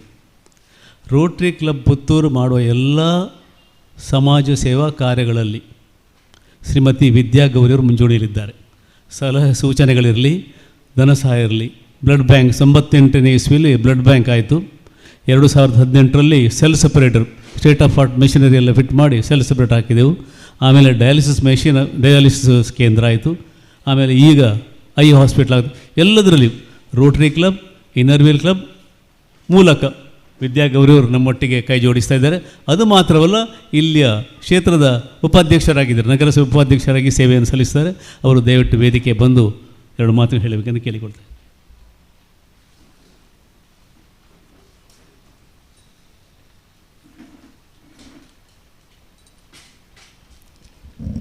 ಸಸ್ಯ ಜಾತ್ರೆಯ ಈ ಸಮಾರೋಪದ ವೇದಿಕೆಯಲ್ಲಿರುವ ಗೌರವಾನ್ವಿತ ಡಾಕ್ಟರ್ UP ಶಿವಾನಂದ್ ಅವರೇ, ವೇದಿಕೆಯಲ್ಲಿರುವ ಎಲ್ಲ ಗೌರವಾನ್ವಿತರೇ, ಸೇರಿದಂಥ ಎಲ್ಲ ಗೌರವಾನ್ವಿತರೇ ಹಾಗೂ ಆತ್ಮೀಯ ಬಂಧುಗಳೇ, ತುಂಬ ಸಂತೋಷದಿಂದ ಈ ಒಂದು ಕಾರ್ಯಕ್ರಮದಲ್ಲಿ ಪಾಲ್ಗೊಳ್ತಾ ಇದ್ದೇನೆ. ಸುದ್ದಿ ಮಾಧ್ಯಮ, ಸುದ್ದಿ ಪತ್ರಿಕೆ ಅಂತ ಹೇಳಿದರೆ ನಮಗೆ ಬರೀ ಸುದ್ದಿಯನ್ನು ಮಾತ್ರ ಕೊಡುವ ಒಂದು ಪತ್ರಿಕೆಯಾಗಿ ಉಳಿಯದೆ ಒಂದು ನಮ್ಮ ಪುತ್ತೂರಲ್ಲಿ ಹಾಗೂ ಆಸ್ಪಾಸಿನ ಊರಲ್ಲಿ ಒಂದು ಕ್ರಾಂತಿಯನ್ನೇ ಮೂಡಿಸುವ ಒಂದು ಕೆಲಸ ಕಾರ್ಯಗಳಲ್ಲಿ ನಮ್ಮ ಡಾಕ್ಟರ್ ಶಿವಾನಂದ್ ಅವರು ತೊಡಗಿಸಿಕೊಂಡಿದ್ದಾರೆ. ಅವರೊಂದಿಗೆ ಸಮಾನ ಮನಸ್ಕರಾಗಿರುವಂಥ ಅವರ ಒಂದು ತಂಡ ಇಲ್ಲಿಯೇ ನೋಡ್ಬೋದು ನಾವು ಯಾವ ರೀತಿ ಕೆಲಸ ಕಾರ್ಯಗಳು ಮಾಡ್ತಾ ಇದ್ದಾರೆ ಅಂತ ಹೇಳಿದರೆ, ಮೊಟ್ಟ ಮೊದಲಾಗಿ ಅವರು ಶುರು ಮಾಡಿದ್ದು ಒಂದು ಯುವಕರಿಗೆ ಕೇರಿಯರ್ ಗೈಡೆನ್ಸನ್ನು ಕೊಡುವಂಥ ಒಂದು ಸಂಸ್ಥೆಯನ್ನು ಸ್ಟಾರ್ಟ್ ಮಾಡಿದರು. ಅದಾದ ನಂತರ ಬೇರೆ ಬೇರೆ ಕೆಲಸ ಕಾರ್ಯಗಳಲ್ಲಿ ಬೇರೆ ಬೇರೆ ವಿಚಾರವನ್ನು ನಮ್ಮ ಊರಿಗೆ ತಲುಪಿಸುವಂಥ, ಜನರಿಗೆ ಮುಟ್ಟಿಸುವಂಥ ಒಂದು ಕೆಲಸ ಕಾರ್ಯಗಳನ್ನು ಮಾಡಿದರು. ಅವೇರ್ನೆಸ್ ಪ್ರೋಗ್ರಾಮ್ಸ್ ಸಾಧಾರಣ ನಾವು ನೋಡ್ತಾ ಇದ್ದೇವೆ. ಗಾಂಧೀಜಿ ಅವರ ಮೌಲ್ಯಗಳು, ಅವರ ವಿಚಾರಗಳನ್ನು ಜನರಿಗೆ ಮುಟ್ಟಿಸುವಂಥದ್ದು, ಸ್ವಚ್ಛ ಭಾರತ್ ಮಿಷನನ್ನು ಮೂಲೆ ಮೂಲೆಗೆ ಮುಟ್ಟಿಸುವಂಥದ್ದು, ಅದಲ್ಲದೆ ನಾವು ಭ್ರಷ್ಟಾಚಾರವನ್ನು ನಿರ್ಮೂಲ ಮಾಡುವಂಥ ಒಂದು ಕ್ರಾಂತಿಯನ್ನೇ ಎಬ್ಬಿಸಿದ್ದಾರೆ ನಮ್ಮ ಊರಲ್ಲಿ. ಈಗ ಈ ಒಂದು ಕೃಷಿಯ ಬಗ್ಗೆ ಮಾಹಿತಿ ಕೊಡುವಂಥದ್ದು, ಈ ಅರಿವು ಮೂಡಿಸುವುದು ಹಾಗೂ ನಮ್ಮ ಒಂದು ಪ್ರದೇಶದಲ್ಲಿ ಅದು ಕೃಷಿಯ ಬಗ್ಗೆ ಒಂದು ಆಸಕ್ತಿ ಮೂಡಿಸುವ ಒಂದು ದೊಡ್ಡ ಕ್ರಾಂತಿಯನ್ನೇ ಅವರು ಇವತ್ತು ಈ ವೇದಿಕೆಯ ಮೂಲಕ ತಂದಿಟ್ಟಿದ್ದಾರೆ. ನಾವು ನೋಡ್ತಾ ಇದ್ದೇವೆ ನಿನ್ನೆಯಿಂದ ಯಾವ ರೀತಿ ಕೆಲಸ ಕಾರ್ಯಗಳು ಆಗ್ತಾ ಉಂಟು ಅಂತೇಳಿ.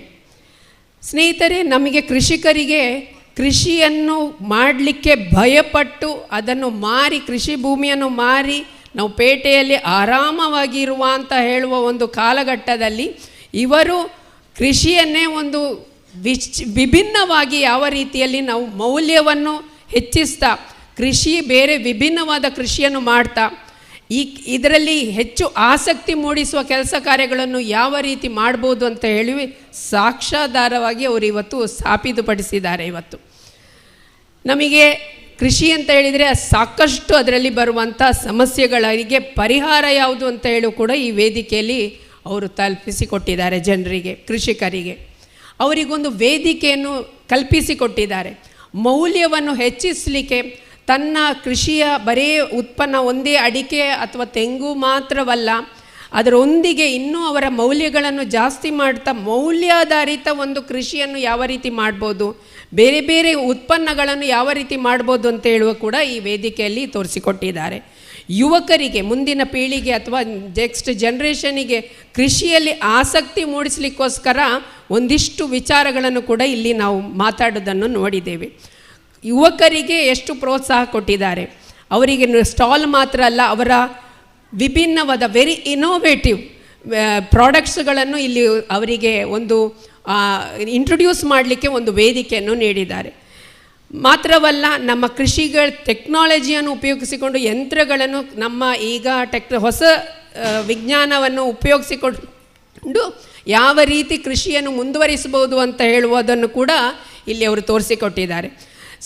ಕೃಷಿಯನ್ನು ಬೆಳೆಸಲಿಕ್ಕೆ, ಅದನ್ನು ನಮ್ಮ ಮೌಲ್ಯವನ್ನು ಜಾಸ್ತಿ ಮಾಡ್ತಾ ಅದನ್ನು ಉಳಿಸಿ ಬೆಳೆಸಲಿಕ್ಕೆ ಬರುವ ಒಂದು ನೆಕ್ಸ್ಟ್ ಪೀಳಿಗೆ ಕೂಡ ಯಾವ ರೀತಿ ಮಾಡ್ಬೋದು ಅಂತ ಹೇಳುವ ಸಂಪೂರ್ಣ ಮಾಹಿತಿ, ಸಂಪೂರ್ಣ ಒಂದು ವಿಚಾರವನ್ನು ಕೂಡ ಇವತ್ತು ಈ ವೇದಿಕೆ ಸಸ್ಯ ಜಾತ್ರೆಯ ಮೂಲಕ ಜನರಿಗೆ ಮೂಡಿದ್ದಾರೆ. ಖಂಡಿತ ಒಂದು ಕ್ರಾಂತಿಯಾಗಿ ಇದು ಮುನ್ನಡೆಯಲಿಕ್ಕೆ ಇದೆ ಅಂತ ಹೇಳುವ ಧೈರ್ಯ ನಮಗೆಲ್ಲರಿಗೂ ಬಂದಿದೀಗ.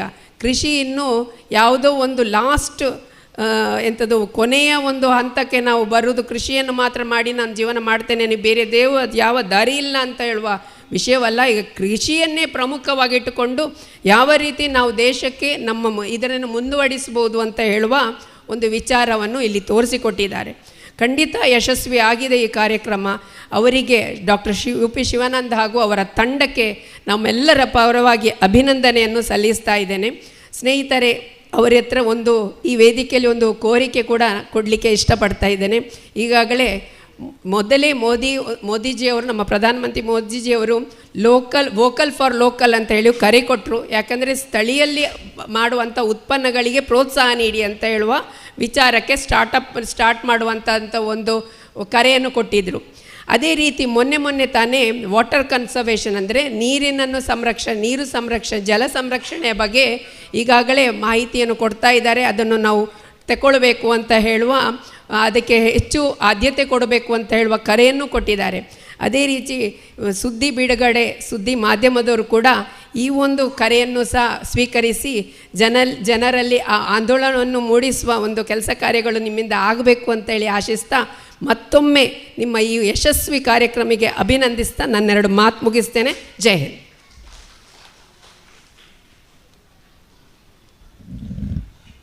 ಗಾಂಧಿಯವರ ಬಗ್ಗೆ ಒಂದು ಮಾತು ಹೇಳ್ತಾರೆ.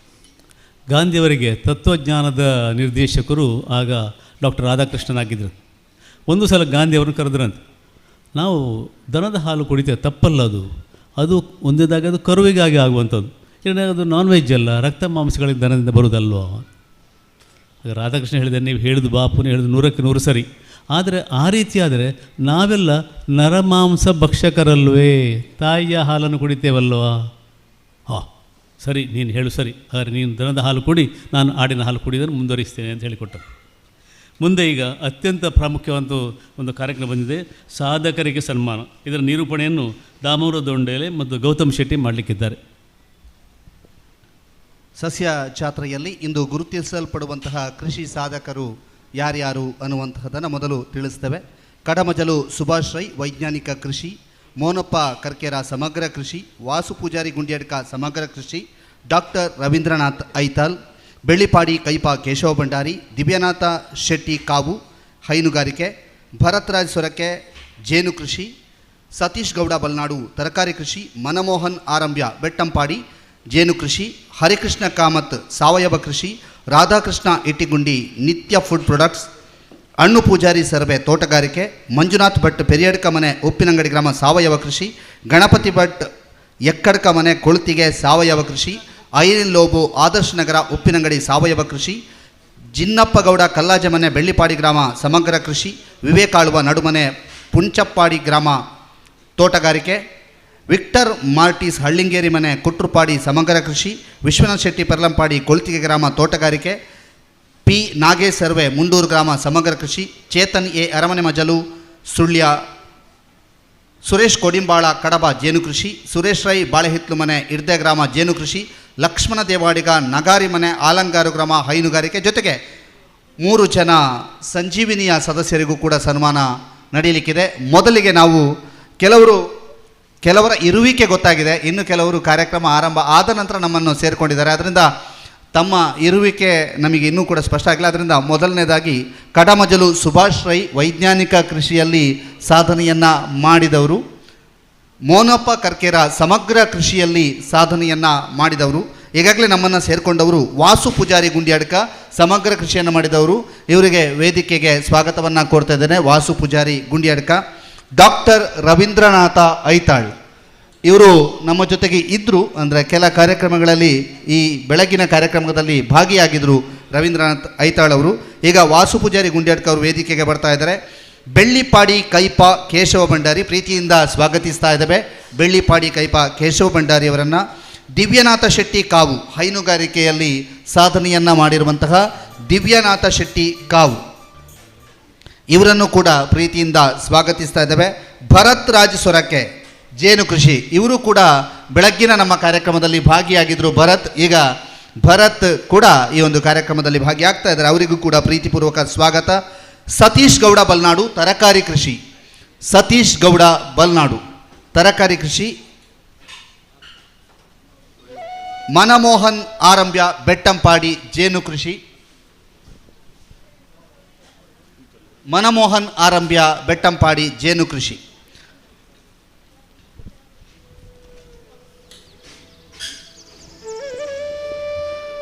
ಸಾಧಕರ ಪರಿಚಯವನ್ನು ಮಾಡಿಕೊಡುತ್ತೇವೆ.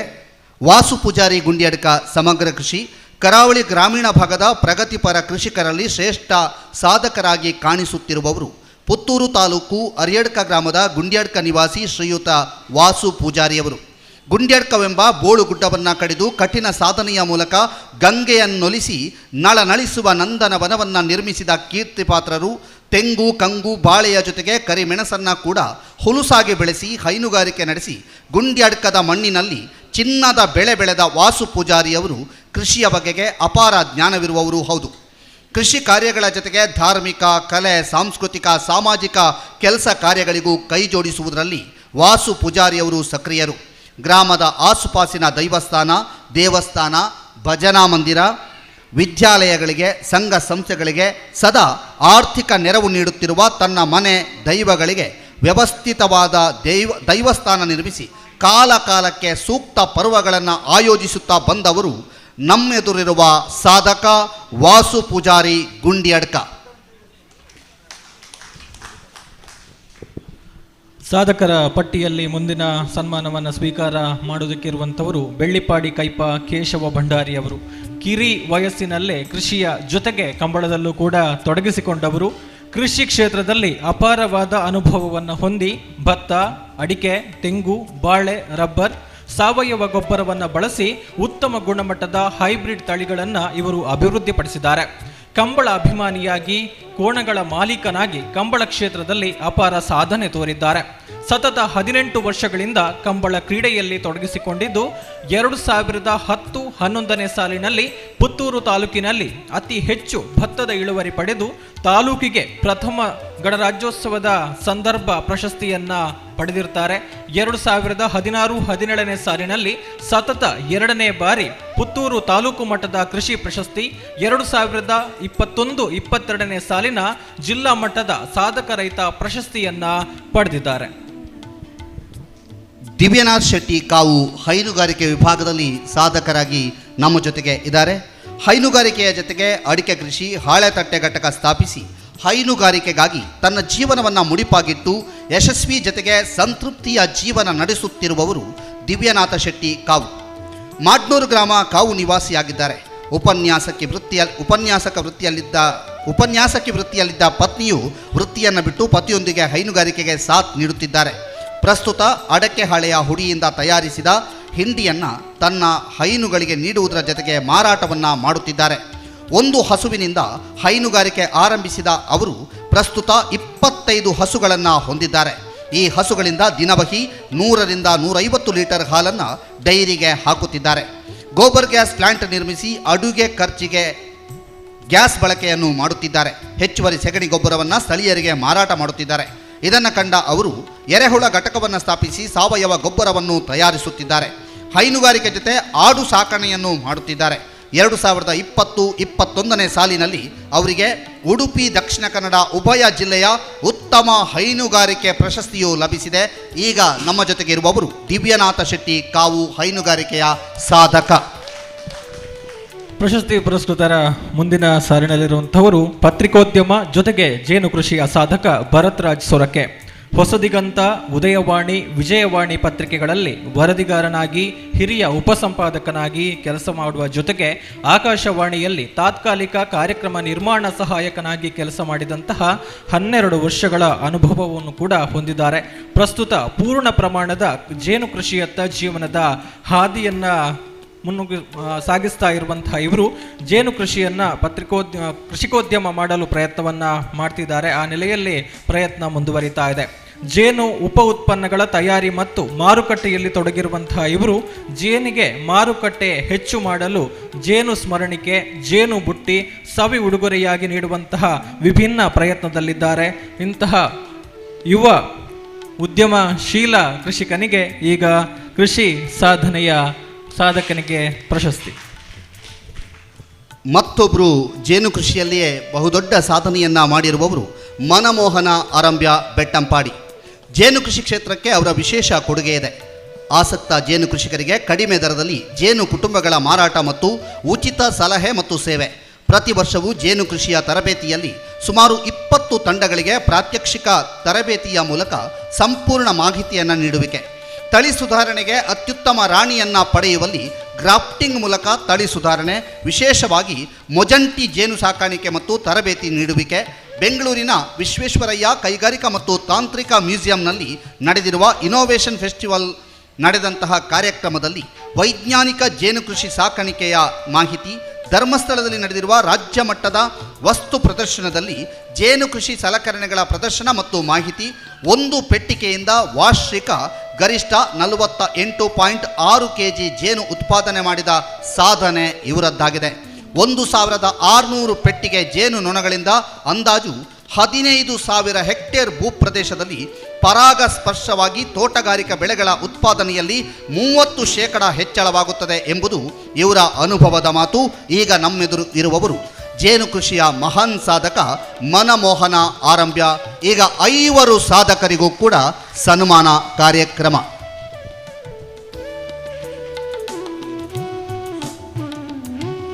ಸಾಧಕರಿಗೆ ಕರಾತಾಡನದ ಮೂಲಕ ನಾವೆಲ್ಲರೂ ಕೂಡ ಗೌರವವನ್ನು ಸೂಚಿಸೋಣ.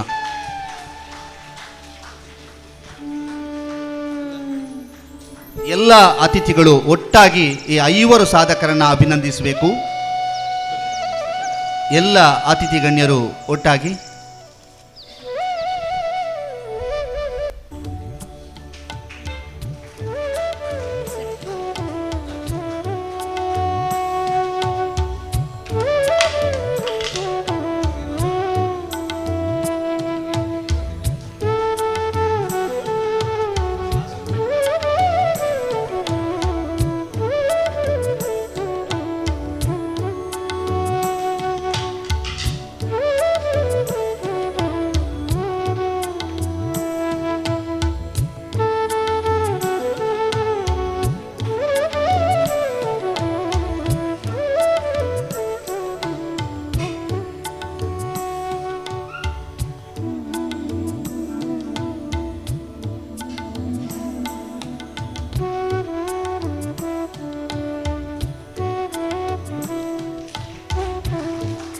ಐವರು ಸಾಧಕರಿಗೂ ಕೂಡ ಕರಾತಾಡನದ ಮೂಲಕ, ಜೋರಾದ ಕರಾತಾಡನದ ಮೂಲಕ ಅಭಿನಂದನೆಯನ್ನು ಸಲ್ಲಿಸೋಣ.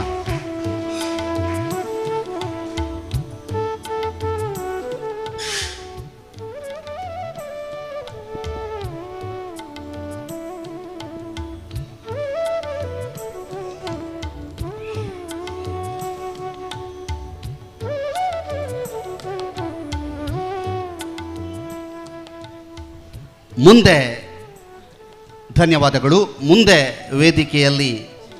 ವೇದಿಕೆಯನ್ನು ಏರಲಿರುವ ಸಾಧಕರು ಹರಿಕೃಷ್ಣ ಕಾಮತ್, ಸಾವಯವ ಕೃಷಿ, ಹರಿಕೃಷ್ಣ ಕಾಮತ್. ರಾಧಾಕೃಷ್ಣ ಇಟ್ಟಿಗುಂಡಿ, ನಿತ್ಯ ಫುಡ್ ಪ್ರಾಡಕ್ಟ್, ರಾಧಾಕೃಷ್ಣ ಇಟ್ಟಿಗುಂಡಿ, ನಿತ್ಯ ಫುಡ್ ಪ್ರಾಡಕ್ಟ್. ಅಣ್ಣು ಪೂಜಾರಿ ಸರ್ವೆ, ತೋಟಗಾರಿಕೆ. ಅಣ್ಣು ಪೂಜಾರಿ ಸರ್ವೆ ತೋಟಗಾರಿಕೆ, ಮಂಜುನಾಥ್ ಭಟ್ ಪೆರಿಯಡ್ಕ ಮನೆ ಉಪ್ಪಿನಂಗಡಿ ಗ್ರಾಮ ಸಾವಯವ ಕೃಷಿ. ಮಂಜುನಾಥ್ ಭಟ್ ಪೆರಿಯಡ್ಕ ಮನೆ ಉಪ್ಪಿನಂಗಡಿ ಗ್ರಾಮ ಸಾವಯವ ಕೃಷಿ. ಗಣಪತಿ ಭಟ್ ಎಕ್ಕಡ್ಕ ಮನೆ ಕೊಳ್ತಿಗೆ ಸಾವಯವ ಕೃಷಿ.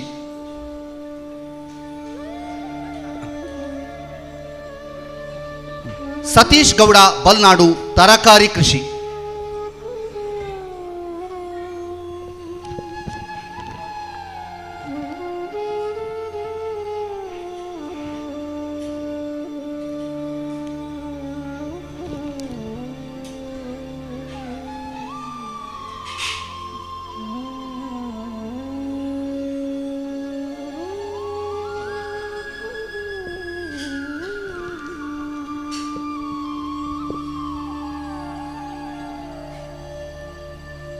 ಸಾಧಕರ ಪರಿಚಯ. ರಾಧಾಕೃಷ್ಣ ಎಟ್ಟಿಗುಂಡಿ, ನಿತ್ಯ food product, diploma mechanical engineering ಓದಿ 1996ರಲ್ಲಿ ಬೆಂಗಳೂರಿನ ಖಾಸಗಿ ಸಂಸ್ಥೆಯಲ್ಲಿ ಉದ್ಯೋಗ ಆರಂಭಿಸಿದರು. ನಂತರ 2010ರಿಂದ ವಿದೇಶಿ ಕಂಪನಿಯಲ್ಲಿ ಉದ್ಯೋಗ. 2015ರಲ್ಲಿ ವಿದೇಶಿ ಕಂಪನಿಗೆ ರಾಜೀನಾಮೆ ನೀಡಿ ಪುತ್ತೂರಿನ ನರಿಮೊಗರು ಮುಕ್ವೆಯಲ್ಲಿ ಸ್ವಂತ ಉದ್ಯಮ ಆರಂಭ. ನಿತ್ಯ ಚಪಾತಿ ಎಂಬ ಉತ್ಪನ್ನವನ್ನು ಮೊದಲ ಬಾರಿಗೆ ದಕ್ಷಿಣ ಕನ್ನಡ ಮತ್ತು ಉಡುಪಿ ಜಿಲ್ಲೆಗಳಲ್ಲಿ ಮಾರುಕಟ್ಟೆ ವಿಸ್ತರಣೆ ಮಾಡಿದ ಖ್ಯಾತಿ. ನಿತ್ಯ ಫುಡ್ ಪ್ರಾಡಕ್ಟ್ ಸಂಸ್ಥೆಯ 4 ಮಂದಿ ಕಾರ್ಮಿಕರೊಂದಿಗೆ ಆರಂಭ. ನಂತರ ಸಿರಿಧಾನ್ಯಗಳ ಉತ್ಪನ್ನಗಳ ತಯಾರಿ, ಹಲಸಿನ ಬೀಜದ ಮೌಲ್ಯವರ್ಧನೆ ಆರಂಭಿಸಿದ ಮೊದಲ ಸಂಸ್ಥೆಯಾಗಿ 2019ರಲ್ಲಿ ಹೊರಹೊಮ್ಮಿತು.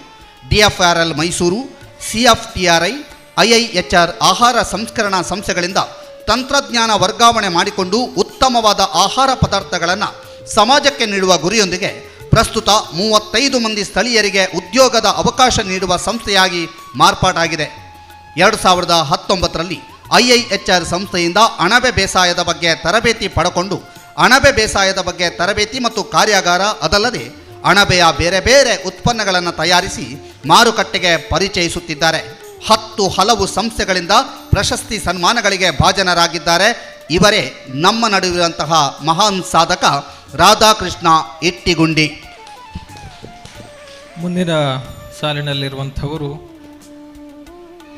ಉಪ್ಪಿನಂಗಡಿ ಗ್ರಾಮದ ಪೆರಿಯಡ್ಕ ಮನೆಯ ಸಾವಯವ ಕೃಷಿಕ ಮಂಜುನಾಥ ಭಟ್ ಅವರು. ಇವರು 3.20 ಎಕರೆ ಜಮೀನನ್ನು ಹೊಂದಿದ್ದು ಅದರಲ್ಲಿ 900 ಅಡಿಕೆ, 500 ಕಾಳುಮೆಣಸು, 60 ತೆಂಗು, 50 ಕೋಕೋ, ಜೊತೆಗೆ ತರಕಾರಿ, ಮೇವಿನ ಬೆಳೆ, ಹಲವು ಹಣ್ಣಿನ ಗಿಡಗಳನ್ನು, ಜೊತೆಗೆ 1 ಎಕರೆ ಪ್ರದೇಶದಲ್ಲಿ ಬಾಳೆ ಕೃಷಿಯನ್ನು ಮಾಡ್ತಾ ಇದ್ದಾರೆ. ಮುಖ್ಯವಾಗಿ ಸಾವಯವ ಕೃಷಿಯಲ್ಲಿ ವಿಶೇಷವಾಗಿ ತಮ್ಮನ್ನು ಹೆಚ್ಚಾಗಿ ತೊಡಗಿಸಿಕೊಂಡಿದ್ದು ಇವರಲ್ಲಿ 3 ಹಸು, 3 ಕರುಗಳಿದ್ದು ಹಸುಗಳಿಂದ ಬರುವಂತಹ ಸೆಗಣಿ ಮತ್ತು ಗೋಮೂತ್ರವನ್ನು ಗೊಬ್ಬರವನ್ನಾಗಿ ಪರಿವರ್ತಿಸಿ ಅದನ್ನು ಕೃಷಿಯಲ್ಲಿ ಉಪಯೋಗಿಸ್ತಾ ಇದ್ದಾರೆ. 12 ವರ್ಷಗಳಿಂದ ಸಾವಯವ ಕೃಷಿಯನ್ನ ಮಾಡ್ತಾ ಬಂದಿದ್ದು ಇಲ್ಲಿಯವರೆಗೂ ಯಾವುದೇ ರಾಸಾಯನಿಕವನ್ನ ಬಳಕೆ ಮಾಡಿಲ್ಲ ಅನ್ನೋದು ಇವರ ಹೆಗ್ಗಳಿಕೆ. ಇವರು ತಮ್ಮದೇ ಆದ ದುರ್ಗಾಶಕ್ತಿ ಎಂಬ ಮನೆಮದ್ದನ್ನು ತಯಾರಿಸಿ ಮಾಡ್ತಾ ಇದ್ದಾರೆ. ಸಾವಯವ ಕೃಷಿ ಪದ್ಧತಿಯಿಂದ ಉತ್ತಮ ಇಳುವರಿಯನ್ನು ಪಡಿತಾ ಇದ್ದಾರೆ. 2021-22ನೇ ಸಾಲಿನ ತಾಲೂಕು ಮಟ್ಟದ ಉತ್ತಮ ಕೃಷಿಕ ಪ್ರಶಸ್ತಿಗೂ ಭಾಜನರಾಗಿದ್ದಾರೆ. ಅಭಿನಂದನೆಗಳು ಮಂಜುನಾಥ್ ಭಟ್ ಪೆರಿಯಡ್ಕ ಅವರಿಗೆ. ಮುಂದಿನ ಸಾಧಕ ಅಣ್ಣು ಪೂಜಾರಿ ಸರ್ವೆ ತೋಟಗಾರಿಕೆ ವಿಭಾಗದಲ್ಲಿ ಇವರು 4.32 ಎಕರೆ ಕೃಷಿ ಭೂಮಿಯನ್ನು ಹೊಂದಿರುತ್ತಾರೆ. ಇವರು ತಮ್ಮ ಕೃಷಿ ಭೂಮಿಯಲ್ಲಿ ಅಡಿಕೆ, ತೆಂಗು, ಕಾಳುಮೆಣಸು, ಬಾಳೆ, ಗೇರು, ತರಕಾರಿ ಕೃಷಿಯಲ್ಲಿ ತೊಡಗಿಸಿಕೊಂಡಿರುತ್ತಾರೆ. ಇವರಲ್ಲಿ 1600 ಅಡಿಕೆ ಗಿಡಗಳಿವೆ. ಸಾವಯವ ಕೃಷಿಗೆ ಪೂರಕವಾಗಿ ಇವರು 5 HF ಜರ್ಸಿ ಹಸುಗಳನ್ನು ಸಾಕ್ತಿದ್ದು ಇದರ ಸೆಗಣಿ ಗೊಬ್ಬರವನ್ನು ಕೃಷಿಗೆ ಬಳಸುತ್ತಿದ್ದಾರೆ. ಬಯೋಡೈಜೆಸ್ಟರ್ ಮತ್ತು ಗೋಬರ್ ಗ್ಯಾಸ್ ಘಟಕವನ್ನು ಹೊಂದಿರುತ್ತಾರೆ. ಕೃಷಿ ಗೊಬ್ಬರಕ್ಕಾಗಿ ಹಾಗೂ ಆರ್ಥಿಕ ಸಹಾಯಕ್ಕಾಗಿ ಐಡಿಯಲ್ ಸಂಸ್ಥೆಯ 2000 ಕೋಳಿಗಳನ್ನು ಸಾಕುತ್ತಾರೆ. ಅಡಿಕೆ, ತೆಂಗು, ಗೇರು ಗಿಡಗಳಿಗೆ ಕಾಳುಮೆಣಸು ಬಳ್ಳಿ ನೆಟ್ಟಿರುತ್ತಾರೆ. ಇವರಲ್ಲಿ ಜಪಾನ್ ಮಾದರಿಯ ಎರೆಹುಳ ತೊಟ್ಟಿ ಇದ್ದು ಅದರ ಗೊಬ್ಬರವನ್ನು ಕೃಷಿಗೆ ಉಪಯೋಗಿಸುತ್ತಾರೆ. ಇವೆಲ್ಲದರ ಹೊರತಾಗಿ ವಿವಿಧ ತಳಿಯ ಹಣ್ಣಿನ ಗಿಡಗಳನ್ನು ಬೆಳೆಸಿರುತ್ತಾರೆ. ಇವರಿಗೆ ಕೃಷಿಯಿಂದ ಸುಮಾರು 20 ಲಕ್ಷ ವಾರ್ಷಿಕ ಆದಾಯವನ್ನು ಪಡೆಯುತ್ತಾರೆ. 2021-22ನೇ ಸಾಲಿನ ತಾಲೂಕು ಮಟ್ಟದ ಕೃಷಿ ಪ್ರಶಸ್ತಿಗೆ ಇವರು ಆಯ್ಕೆಯಾಗಿರುತ್ತಾರೆ. ಈಗ ನಾವು ಸನ್ಮಾನಿಸುವಂಥದ್ದು ಅಣ್ಣು ಪೂಜಾರಿ ಸರ್ವೆ ತೋಟಗಾರಿಕೆ ಇಲಾಖೆಯಲ್ಲಿ. ತರಕಾರಿ ಕೃಷಿಗಾಗಿ ಸಾಧಕರ ಆಸನದಲ್ಲಿ ಸ್ವೀಕಾರಗೊಂಡು ಸನ್ಮಾನವನ್ನು ಪಡೆಯುವುದಕ್ಕಿರುವಂಥವರು ಸತೀಶ್ ಗೌಡ ಬಲ್ನಾಡು. ಪುತ್ತೂರು ತಾಲೂಕಿನ ಪುಟ್ಟ ಗ್ರಾಮ ಬಲ್ನಾಡು. ಇಲ್ಲಿ ಹಚ್ಚ ಹಸುರಿನಿಂದ ಕೂಡಿದ ಅಡಿಕೆ ತೋಟಗಳಿದೆ, ವಿಸ್ತಾರ ಗದ್ದೆಗಳಿವೆ. ಜೊತೆಗೆ ತರಕಾರಿ ಕೃಷಿಯನ್ನೇ ನಂಬಿಕೊಂಡು ಬದುಕುವಂತಹ ಕುಟುಂಬಗಳಿವೆ. ಇದಕ್ಕೆ ಮಾದರಿ ಎನ್ನುವ ಹಾಗೆ ಬದುಕನ್ನ ಹಸಿರು ಮಾಡ್ತಾ ಇರುವವರು ಸತೀಶ್ ಅವರು. ಇಲ್ಲಿನ ಕಾರಣಿಕ ಭಟ್ಟಿವಿನಾಯಕ ದೇವಸ್ಥಾನದ ಸಮೀಪದಲ್ಲೇ ಇವರ ಮನೆ ಇದ್ದು, ದೇವಾಲಯದ ಪರಿಸರಕ್ಕೆ ಒಮ್ಮೆ ಕಣ್ಣಾಯಿಸಿದಾಗ ಅಲ್ಲಿ ಕಾಣಸಿಗೋದು ಬದನೆ, ಮುಳ್ಳು ಸೌತೆ, ಬಸಳೆ, ಅಲಸಂಡೆ ಇತ್ಯಾದಿ ತರಕಾರಿ ಕೃಷಿಗಳು. ಇದು ಅವರ ಮನೆಯ ಅಂದವನ್ನ ಹೆಚ್ಚಿಸಿದೆ. ಡಿಸೆಂಬರ್ ತಿಂಗಳಿನಿಂದ ಏಪ್ರಿಲ್ ಮೇ ತಿಂಗಳವರೆಗೆ ಇವರ ಮನೆಗೆ ಬಂದರೆ ತರಕಾರಿಗಳದ್ದೇ ರಾಶಿ ರಾಶಿ. ಸುಮಾರು 30ಕ್ಕೂ ಹೆಚ್ಚು ವರ್ಷಗಳಿಂದ ತರಕಾರಿ ಕಾಯಕವನ್ನ ಮಾಡ್ತಾ ಬಂದಿರುವಂತಹ ಇವರು ಬಸಳೆ ಕೃಷಿಗೂ ಸೈ, ಬದನೆ ಕೃಷಿಯಲ್ಲೂ ಸೈ ಎನಿಸಿಕೊಂಡಿದ್ದಾರೆ. ತನ್ನ ಮನೆಯಲ್ಲೇ ಉತ್ಪತ್ತಿಯಾಗುವಂತಹ ಹಟ್ಟಿ ಗೊಬ್ಬರವನ್ನ ಕೃಷಿಗೆ ಬಳಕೆ ಮಾಡ್ತಾ ಇದ್ದಾರೆ. ಪುತ್ತೂರು, ಮಾಣಿ, ಉಪ್ಪಿನಂಗಡಿ ಹೀಗೆ ವಾರದ ಸಂತೆಗಳಲ್ಲಿ ಇವರದ್ದೇ ಹೆಸರು. ಸಾಂಪ್ರದಾಯಿಕವಾಗಿ ಬಂದಂತಹ ಈ ತರಕಾರಿ ಕೃಷಿ ಸತೀಶ್ ಅವರ ಆದಾಯದ ಮೂಲವೂ ಹೌದು. ವರ್ಷದ 5 ತಿಂಗಳು ತರಕಾರಿ ಬೆಳೆಯುವಂತಹ ಇವರು ಇದರಿಂದ ಕನಿಷ್ಠ 5 ಲಕ್ಷ ರೂಪಾಯಿ ಸಂಪಾದನೆಯನ್ನು ಮಾಡ್ತಾ ಇದ್ದಾರೆ. ಇದೀಗ ತಮ್ಮ ಕೃಷಿ ಸಾಧನೆಗಾಗಿಯೇ ಸಾಧಕರ ಪಟ್ಟಿಯಲ್ಲಿ ಗುರುತಿಸಿಕೊಂಡಿದ್ದು ಸನ್ಮಾನ ಸ್ವೀಕರಿಸ್ತಾ ಇದ್ದಾರೆ.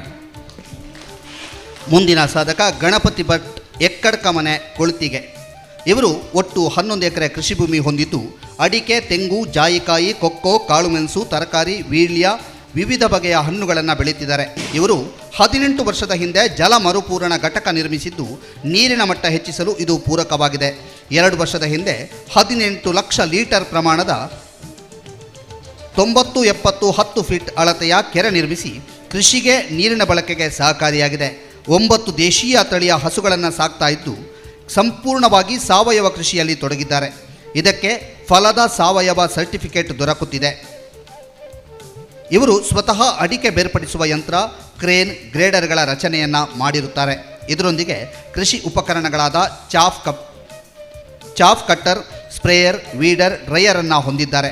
ಗೋಬರ್ ಗ್ಯಾಸ್ ಅಳವಡಿಸಿದ್ದು ಅಡುಗೆ ಅನಿಲವಾಗಿ ಬಳಸುತ್ತಿದ್ದಾರೆ. ಒಟ್ಟಾರೆ ಕೃಷಿಯಲ್ಲಿ ಹೊಸ ತಂತ್ರಜ್ಞಾನಗಳನ್ನು ಅಳವಡಿಸಿಕೊಂಡು ಎಲ್ಲರಿಗೂ ಮಾದರಿಯಾಗಿದ್ದಾರೆ.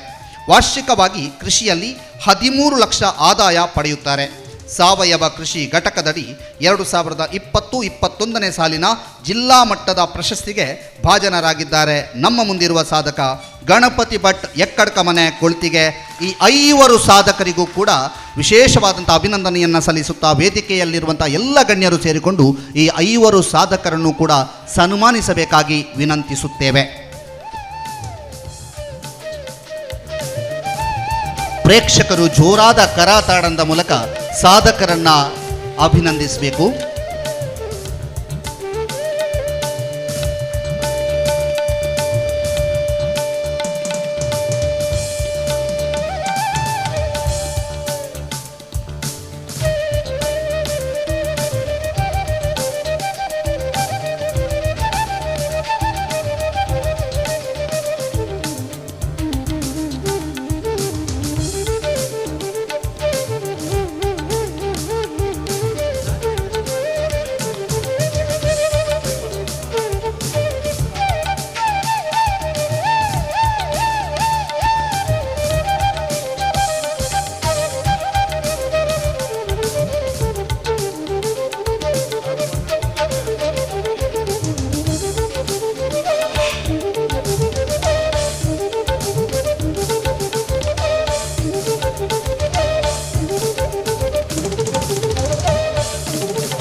ಧನ್ಯವಾದಗಳು. ಮುಂದಿನ ನಮ್ಮ ಸಾಧಕರು ಐರಿನ್ ಲೋಬೋ, ಆದರ್ಶ ನಗರ, ಉಪ್ಪಿನಂಗಡಿ, ಸಾವಯವ ಕೃಷಿ. ಐರಿನ್ ಲೋಬೋ, ಜಿನ್ನಪ್ಪಗೌಡ, ಕಲ್ಲಾಜಮನೆ, ಬೆಳ್ಳಿಪಾಡಿ ಗ್ರಾಮ, ಸಮಗ್ರ ಕೃಷಿ. ಜಿನ್ನಪ್ಪಗೌಡರು. ವಿವೇಕ್ ಆಳ್ವ, ನಡುಮನೆ, ಪುಂಚಪ್ಪಾಡಿ ಗ್ರಾಮ, ತೋಟಗಾರಿಕೆಯಲ್ಲಿ. ವಿವೇಕ್ ಆಳ್ವ.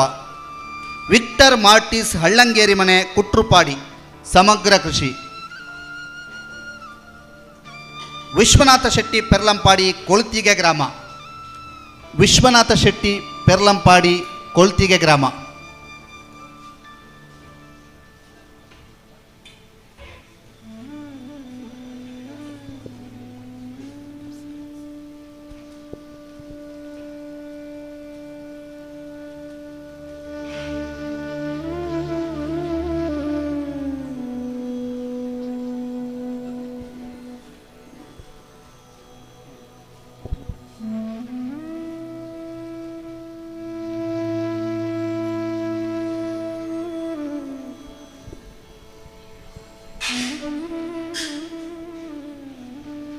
ಮತ್ತೆ 5 ಸಾಧಕರು ವೇದಿಕೆಯಲ್ಲಿ ಸಾಧಕರ ಆಸನವನ್ನು ಸ್ವೀಕರಿಸಿದ್ದಾರೆ. ಈ ಪೈಕಿ ಮೊದಲನೆಯದಾಗಿರುವಂಥವರು ಐರಿನ್ ಲೋಬೋ ಆದರ್ಶ ನಗರ ಸಾವಯವ ಕೃಷಿಕರು.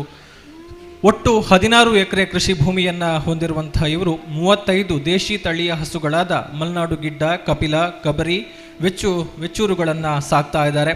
ಕೃಷಿಯನ್ನು ಸಾವಯವ ರೀತಿಯಲ್ಲೇ ಮಾಡ್ತಾ ಇದ್ದಾರೆ. Compost pit, slurry tank, gobar gas unit ಅನ್ನು ರಚಿಸಿದ್ದಾರೆ. 15 ಜೇನು ಪೆಟ್ಟಿಗೆ ಇದ್ದು ಮನೆಗೆ ಉಪಯೋಗ ಮಾಡ್ತಾ ಇದ್ದಾರೆ. 750 ಔಷಧೀಯ ಸಸ್ಯಗಳನ್ನು ಬೆಳೆಸಿದ್ದು ಆಯುರ್ವೇದ ಮದ್ದಿಗೆ ಉಪಯೋಗಿಸ್ತಾ ಇದ್ದಾರೆ.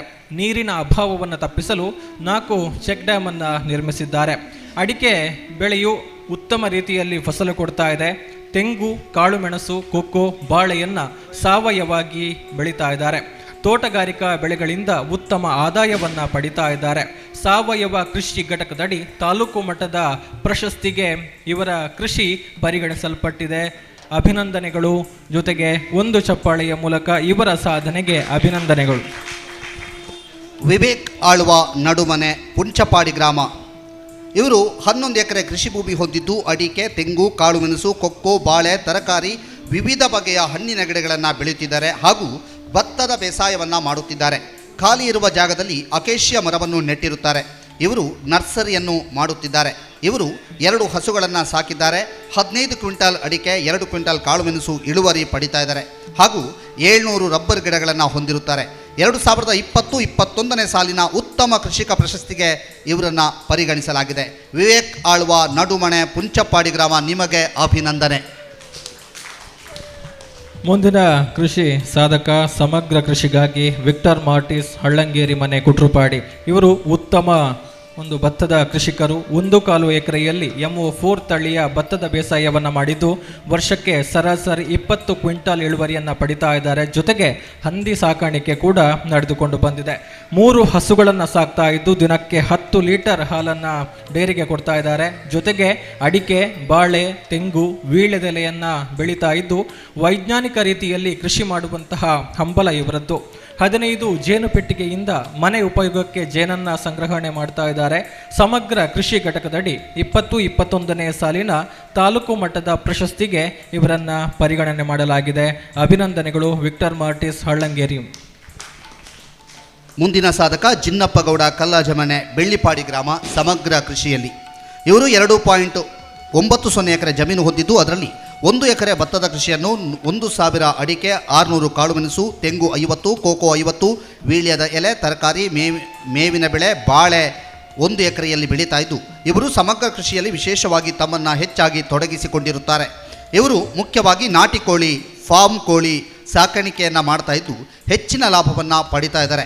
ಇವರು 4 ಆಡು, ಜೇನು ಕೃಷಿ, ಹೈನುಗಾರಿಕೆಯಲ್ಲಿ 6 ಹಸು, 3 ಕರುಗಳನ್ನು ಹೊಂದಿದ್ದು ದಿನಕ್ಕೆ 40 ಲೀಟರ್ ಹಾಲು ಉತ್ಪಾದನೆ ಮಾಡುತ್ತಿದ್ದಾರೆ. ಇವರಲ್ಲಿ ಹಾಲು ಕರೆಯುವ ಯಂತ್ರ, ಚಾಪ್ ಕಟ್ಟರ್, ಕಳೆ ತೆಗೆಯುವ ಯಂತ್ರ, ಮದ್ದು ಸಿಂಪರಣೆ ಯಂತ್ರಗಳು ಇದ್ದು ಸಮಗ್ರ ಕೃಷಿ ಪದ್ಧತಿಯಿಂದ ಉತ್ತಮ ಇಳುವರಿಯನ್ನು ಪಡಿತಾ ಇದ್ದಾರೆ. 2021-22ನೇ ಸಾಲಿನ ಜಿಲ್ಲಾ ಮಟ್ಟದ ಉತ್ತಮ ಕೃಷಿಕ ಪ್ರಶಸ್ತಿಗೂ ಭಾಜನರಾಗಿದ್ದಾರೆ. ನಮ್ಮ ನಡುವಿರುವ ಸಾಧಕ ಜಿನ್ನಪ್ಪಗೌಡ, ಕಲ್ಲಾಜಮನೆ, ಬೆಳ್ಳಿಪಾಡಿ ಗ್ರಾಮ. ಮುಂದಿನ ಸಾಧಕರ ಆಸನವನ್ನು ಸ್ವೀಕರಿಸಿರುವಂಥವರು ವಿಶ್ವನಾಥ ಶೆಟ್ಟಿ, ಪೆರ್ಲಂಪಾಡಿ, ಕೊಳ್ತಿಗೆ ಗ್ರಾಮದವರು. ತೋಟಗಾರಿಕೆಗಾಗಿ ಇವತ್ತಿನ ಕೃಷಿ ಸಾಧಕ ಪ್ರಶಸ್ತಿಯನ್ನು ಪಡಿತಾ ಇದ್ದಾರೆ. 6 ಎಕರೆಯಲ್ಲಿ ತೋಟಗಾರಿಕಾ ಬೆಳೆಯನ್ನು ಬೆಳೀತಾ ಇದ್ದು 20 ವರ್ಷಗಳಿಂದ ತೋಟಗಾರಿಕೆಯಲ್ಲಿ ತೊಡಗಿಸಿಕೊಂಡಿರುವಂತಹ ಇವರು ಸುಮಾರು 2000 ಕರಿಮುಂಡ ಮತ್ತು ಪಣಿಯೂರು ತಳಿಯ ಕಾಳುಮೆಣಸು ಗಿಡದಿಂದ ಉತ್ತಮ ಇಳುವರಿಯನ್ನು ಪಡಿತಾ ಇದ್ದಾರೆ. ಜೊತೆಗೆ ಅಡಿಕೆ, ಬಾಳೆ, ಕೊಕ್ಕೋ, ತೆಂಗು, ರಬ್ಬರ್ ಮುಂತಾದ ತೋಟಗಾರಿಕಾ ಬೆಳೆಗಳನ್ನು ಬೆಳೀತಾ ಇದ್ದಾರೆ. ಅಡಿಕೆ ಮತ್ತು ಕಾಳುಮೆಣಸಿಗೆ ಹಟ್ಟಿಗೊಬ್ಬರ, ಕೋಳಿಗೊಬ್ಬರ, ಸುಣ್ಣ, ರಾಸಾಯನಿಕ ಗೊಬ್ಬರವನ್ನು ಬಳಸ್ತಾ ಇದ್ದಾರೆ. ಕಾಳುಮೆಣಸು ಗಿಡಗಳಿಗೆ ತೋಟಗಾರಿಕಾ ಇಲಾಖೆಯಿಂದ ಸಹಾಯಧನವನ್ನು ಪಡೆದಿರ್ತಾರೆ. ವಾರ್ಷಿಕವಾಗಿ 30 ಕ್ವಿಂಟಾಲ್ ಅಡಿಕೆ ಮತ್ತು 10 ಕ್ವಿಂಟಾಲ್ ಕಾಳುಮೆಣಸು ಇಳುವರಿಯನ್ನು ಇವರು ಪಡಿತಾ ಇದ್ದು ತೋಟಗಾರಿಕೆ ಘಟಕದಡಿ 20-21ನೇ ಸಾಲಿನ ತಾಲೂಕು ಮಟ್ಟದ ಪ್ರಶಸ್ತಿಗೆ ಇವರ ಕೃಷಿಯನ್ನು ಪರಿಗಣಿಸಲಾಗಿದೆ. ಅಭಿನಂದನೆಗಳು ವಿಶ್ವನಾಥ ಶೆಟ್ಟಿ, ಪೆರ್ಲಂಪಾಡಿ ಅವರಿಗೆ. 5 ಸಾಧಕರನ್ನು ಕೂಡ ಗೌರವಿಸುವ ಸಮಯ. ವೇದಿಕೆಯಲ್ಲಿರುವಂಥ ಎಲ್ಲ ಅತಿಥಿ ಗಣ್ಯರು ಒಟ್ಟಾಗಿ ಸೇರಿ 5 ಸಾಧಕರನ್ನು ಕೂಡ ಗೌರವಿಸಬೇಕು ಅಂತ ಮನವಿಯನ್ನು ಮಾಡ್ತಾ ಇದ್ದೇವೆ. ಪ್ರೇಕ್ಷಕರೆಲ್ಲರೂ ಕೂಡ ಕರಾತಾಡದ ಮೂಲಕ 5 ಸಾಧಕರಿಗೆ ಪ್ರೇರಕ ಶಕ್ತಿಗಳಿಗೆ ತಮ್ಮ ಕರಾತಾಡದ ಮೂಲಕ ಅಭಿನಂದಿಸಬೇಕು ಅಂತ ವಿನಂತಿಯನ್ನು ಮಾಡ್ತಾ ಇದ್ದೇವೆ.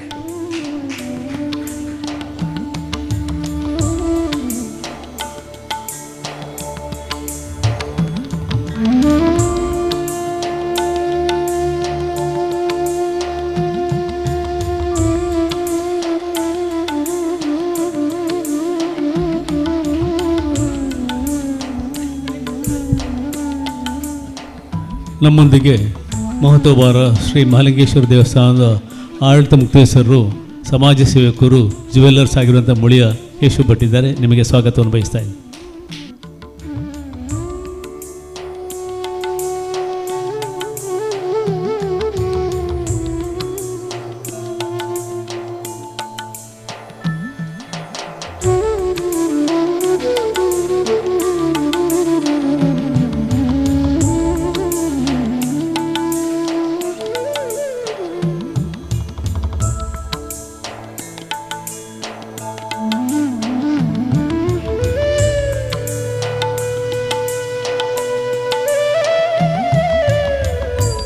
ಅಭಿನಂದನೆಗಳು ಮತ್ತು ಧನ್ಯವಾದಗಳು. ಮುಂದಿನ ನಮ್ಮ ಸಾಧಕರ ಪಟ್ಟಿ ಪಿ ನಾಗೇಶ್ ಸರ್ವೆ, ಮುಂಡೂರು ಗ್ರಾಮ, ಸಮಗ್ರ ಕೃಷಿಯಲ್ಲಿ. ಚೇತನ್ ಎ, ಅರಮನೆ ಮಜಲುಮನೆ, 51 ಗ್ರಾಮ, ಸುಳ್ಯ ತಾಲೂಕು. ಚೇತನ್ ಎ. ಸುರೇಶ್ ಕೋಡಿಂಬಾಳ, ಕಡಬ, ಜೇನು ಕೃಷಿ. ಸುರೇಶ್ ಕೋಡಿಂಬಾಳ, ಕಡಬ, ಜೇನು ಕೃಷಿ. ಸುರೇಶ್ ರೈ, ಬಾಳೆಹಿತ್ಲು ಮನೆ, ಇರ್ದೆ ಗ್ರಾಮ, ಜೇನು ಕೃಷಿ. ಸುರೇಶ್ ರೈ, ಬಾಳೆಹಿತ್ಲು ಮನೆ, ಇರ್ದು ಗ್ರಾಮ. ಲಕ್ಷ್ಮಣ ದೇವಾಡಿಗ, ನಗಾರಿ ಮನೆ, ಆಲಂಗಾರು ಗ್ರಾಮ, ಹೈನುಗಾರಿಕೆ. ಲಕ್ಷ್ಮಣ ದೇವಾಡಿಗ, ನಗಾರಿ ಮನೆ, ಆಲಂಗಾರು ಗ್ರಾಮ, ಹೈನುಗಾರಿಕೆ.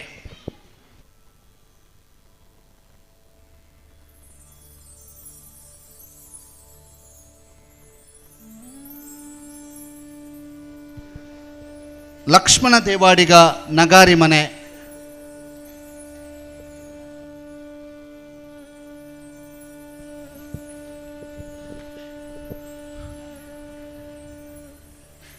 ಈಗ ವೇದಿಕೆಯಲ್ಲಿರುವಂತಹ ಸಾಧಕರ ಆಸನದಲ್ಲಿ ಮೊದಲಿಗೆ ಆಸೀನರಾಗಿರುವಂಥವರು ಪಿ ನಾಗೇಶ ಸರ್ವೆ, ಮುಂಡೂರು ಗ್ರಾಮ, ಸಮಗ್ರ ಕೃಷಿಗಾಗಿ ಕೃಷಿ ಸಾಧಕ ಪ್ರಶಸ್ತಿಯನ್ನು ಪಡಿತಾ ಇರುವಂತಹ ಇವರು ಸಮಗ್ರ ಕೃಷಿ ಪದ್ಧತಿಯಡಿ ಭತ್ತ, ಅಡಿಕೆ, ತೆಂಗು, ಕಾಳುಮೆಣಸು, ಮೆಣಸು ಜೊತೆಗೆ ಮರಗೆಣಸು, ಅಂಗಾಂಶ ಬಾಳೆಯನ್ನು ಬೆಳೀತಾ ಇದ್ದಾರೆ. ಜೊತೆಗೆ ಹೈನುಗಾರಿಕೆ, ಕೋಳಿ ಸಾಕಾಣಿಕೆ, ಜೇನು ಸಾಕಾಣಿಕೆ, ತರಕಾರಿ ಬೆಳೆಯನ್ನು ಕೂಡ ಮಾಡ್ತಾ ಇದ್ದಾರೆ. ಗೋಬರ್ ಗ್ಯಾಸ್ ಘಟಕ, ಎರೆಹುಳು ಘಟಕವನ್ನು ಹೊಂದಿದ್ದು ಅರಣ್ಯ ಕೃಷಿಯಾದ ಮಾಗುವಾನಿಯನ್ನು ಬೆಳೆಸಿದ್ದಾರೆ. ಕೃಷಿ ಕೆಲಸವನ್ನು ಸ್ವತಃ ನಿರ್ವಹಣೆ ಮಾಡಿಕೊಂಡು ಬರ್ತಾ ಇರುವಂಥದ್ದು ಇವರ ವಿಶೇಷತೆ. ಉತ್ತಮ ಕೃಷಿಕನಾಗಿದ್ದು ಕೃಷಿಯಲ್ಲಿ ಉತ್ತಮ ಆದಾಯವನ್ನು ಕೂಡ ಪಡಿತಾ ಇದ್ದಾರೆ. ಈ ಸಾಲಿನಲ್ಲಿ ಜಯ ಭತ್ತದ ತಳಿಯನ್ನು ಬೇಸಾಯ ಮಾಡಿದ್ದು ವರ್ಷಕ್ಕೆ ಸರಾಸರಿ 15 ಕ್ವಿಂಟಾಲ್ ಭತ್ತ ಇಳುವರಿಯಾಗಿ ಬರ್ತಾ ಇದೆ. ಕೃಷಿಗೆ ಪೂರಕವಾಗಿ ಕೈಗಾಡಿ, ಸ್ಪ್ರೇಯರ್ ಮುಂತಾದ ಉಪಕರಣಗಳನ್ನು ಹೊಂದಿದ್ದಾರೆ. 20-21ನೇ ಸಾಲಿನ ಜಿಲ್ಲಾ ಮಟ್ಟದ ಉತ್ತಮ ಕೃಷಿಕ ಪ್ರಶಸ್ತಿಗೂ ಭಾಜನರಾಗಿದ್ದಾರೆ. ಅಭಿನಂದನೆಗಳು ಪಿ ನಾಗೇಶ ಸರ್ವೆಯವರಿಗೆ. ಚೇತನ್ ಎ, ಅರಮನೆ ಮಜಲುಮನೆ, 51 ಗ್ರಾಮ, ಸುಳ್ಯ ತಾಲೂಕು. ಆಮ್ಲೀಕೃತ ಆಹಾರಗಳು, ಚಾಕೊಲೇಟ್ಗಳು, ಪೌಷ್ಟಿಕಾಂಶದ ಪ್ರೋಟೀನ್ ಹುಡಿಗಳ ತಯಾರಿಕೆಯಲ್ಲಿ Cadbury company, global green company, Parsons nutritions private limited, Harnahalli ಕಂಪನಿಗಳಲ್ಲಿ ಪ್ರೊಡಕ್ಷನ್ ಮ್ಯಾನೇಜರ್ ಆಗಿ ಕರ್ತವ್ಯ ನಿರ್ವಹಿಸಿದವರು.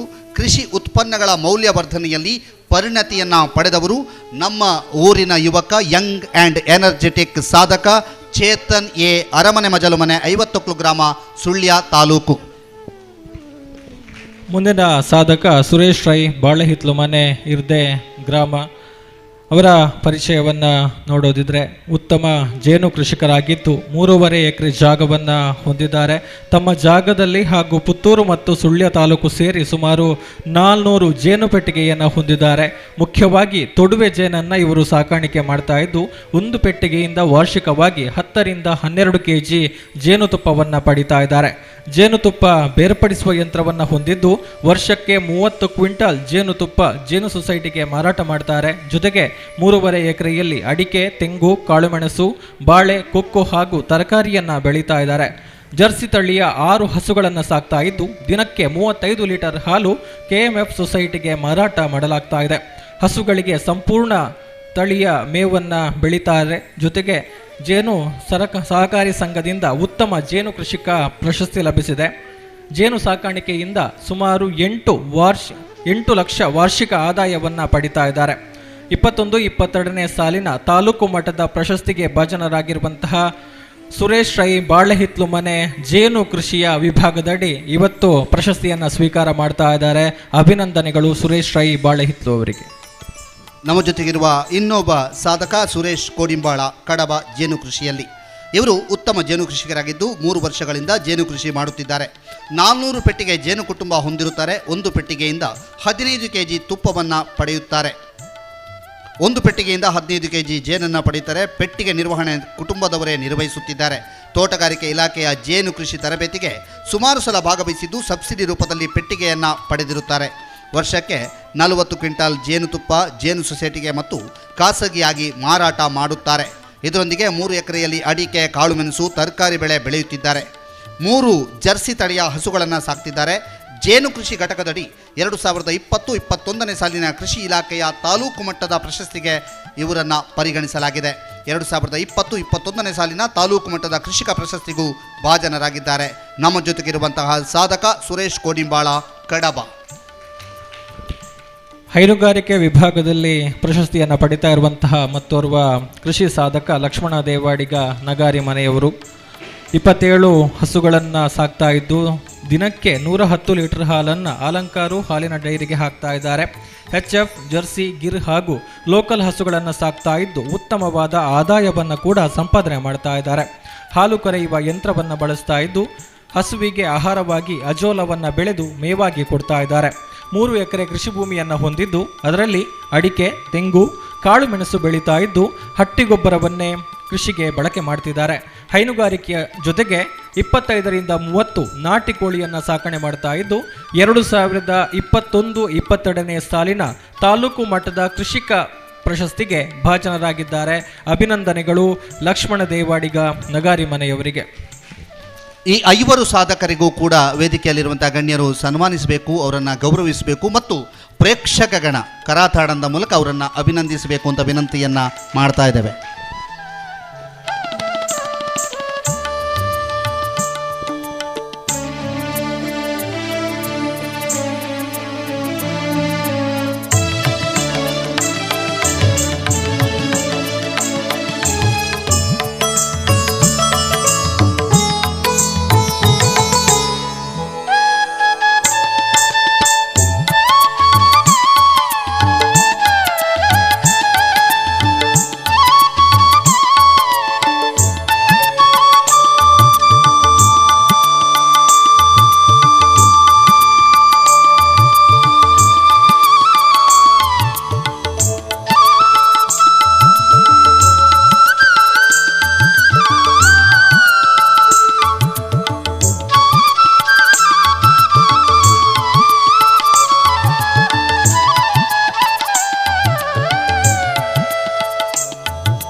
ಧನ್ಯವಾದಗಳು. ಮುಂದಿನ ಸಾಧಕರ ಪಟ್ಟಿಯಲ್ಲಿ ಓರ್ವ ಕೃಷಿಕರು ಮತ್ತು 3 ಸಂಜೀವಿನಿ ಸದಸ್ಯರಿಗೆ ಈಗ ಸನ್ಮಾನ ಆಗಲಿಕ್ಕಿದೆ. TV ಥೋಮಸ್, ಕೊಟ್ರುಪಾಡಿಯ ಉಳ್ಳಗಡ್ಡಿ ನಿವಾಸಿ, ಹೈನುಗಾರಿಕೆ ಕ್ಷೇತ್ರದ ಸಾಧಕರು TV ಥೋಮಸ್. ದಿವ್ಯಾ ಹರೀಶ್ ಛತ್ರಪಾಡಿ, ಅಮರ ಸಂಜೀವಿನಿ ಗುತ್ತಿಗಾರು. ದಿವ್ಯಾ ಹರೀಶ್ ಛತ್ರಪಾಡಿ, ಅಮರ ಸಂಜೀವಿನಿ ಗುತ್ತಿಗಾರು. ಚಂದ್ರಾವತಿ ರೈ, ಬ್ರಾಹ್ಮರಿ ಸ್ವಸಹಾಯ ಸಂಘ ಕಾಣಿಯೂರು. ಚಂದ್ರಾವತಿ ರೈ, ಬ್ರಾಹ್ಮರಿ ಸ್ವಸಹಾಯ ಸಂಘ ಕಾಣಿಯೂರು. ನೇತ್ರಾವತಿ, ಧನಲಕ್ಷ್ಮಿ ಸ್ತ್ರೀಶಕ್ತಿ ಸಂಜೀವಿನಿ ಸಂಘ, ನಾಗಶ್ರೀ ಸಂಜೀವಿನಿ ಒಕ್ಕೂಟ. ನೇತ್ರಾವತಿ.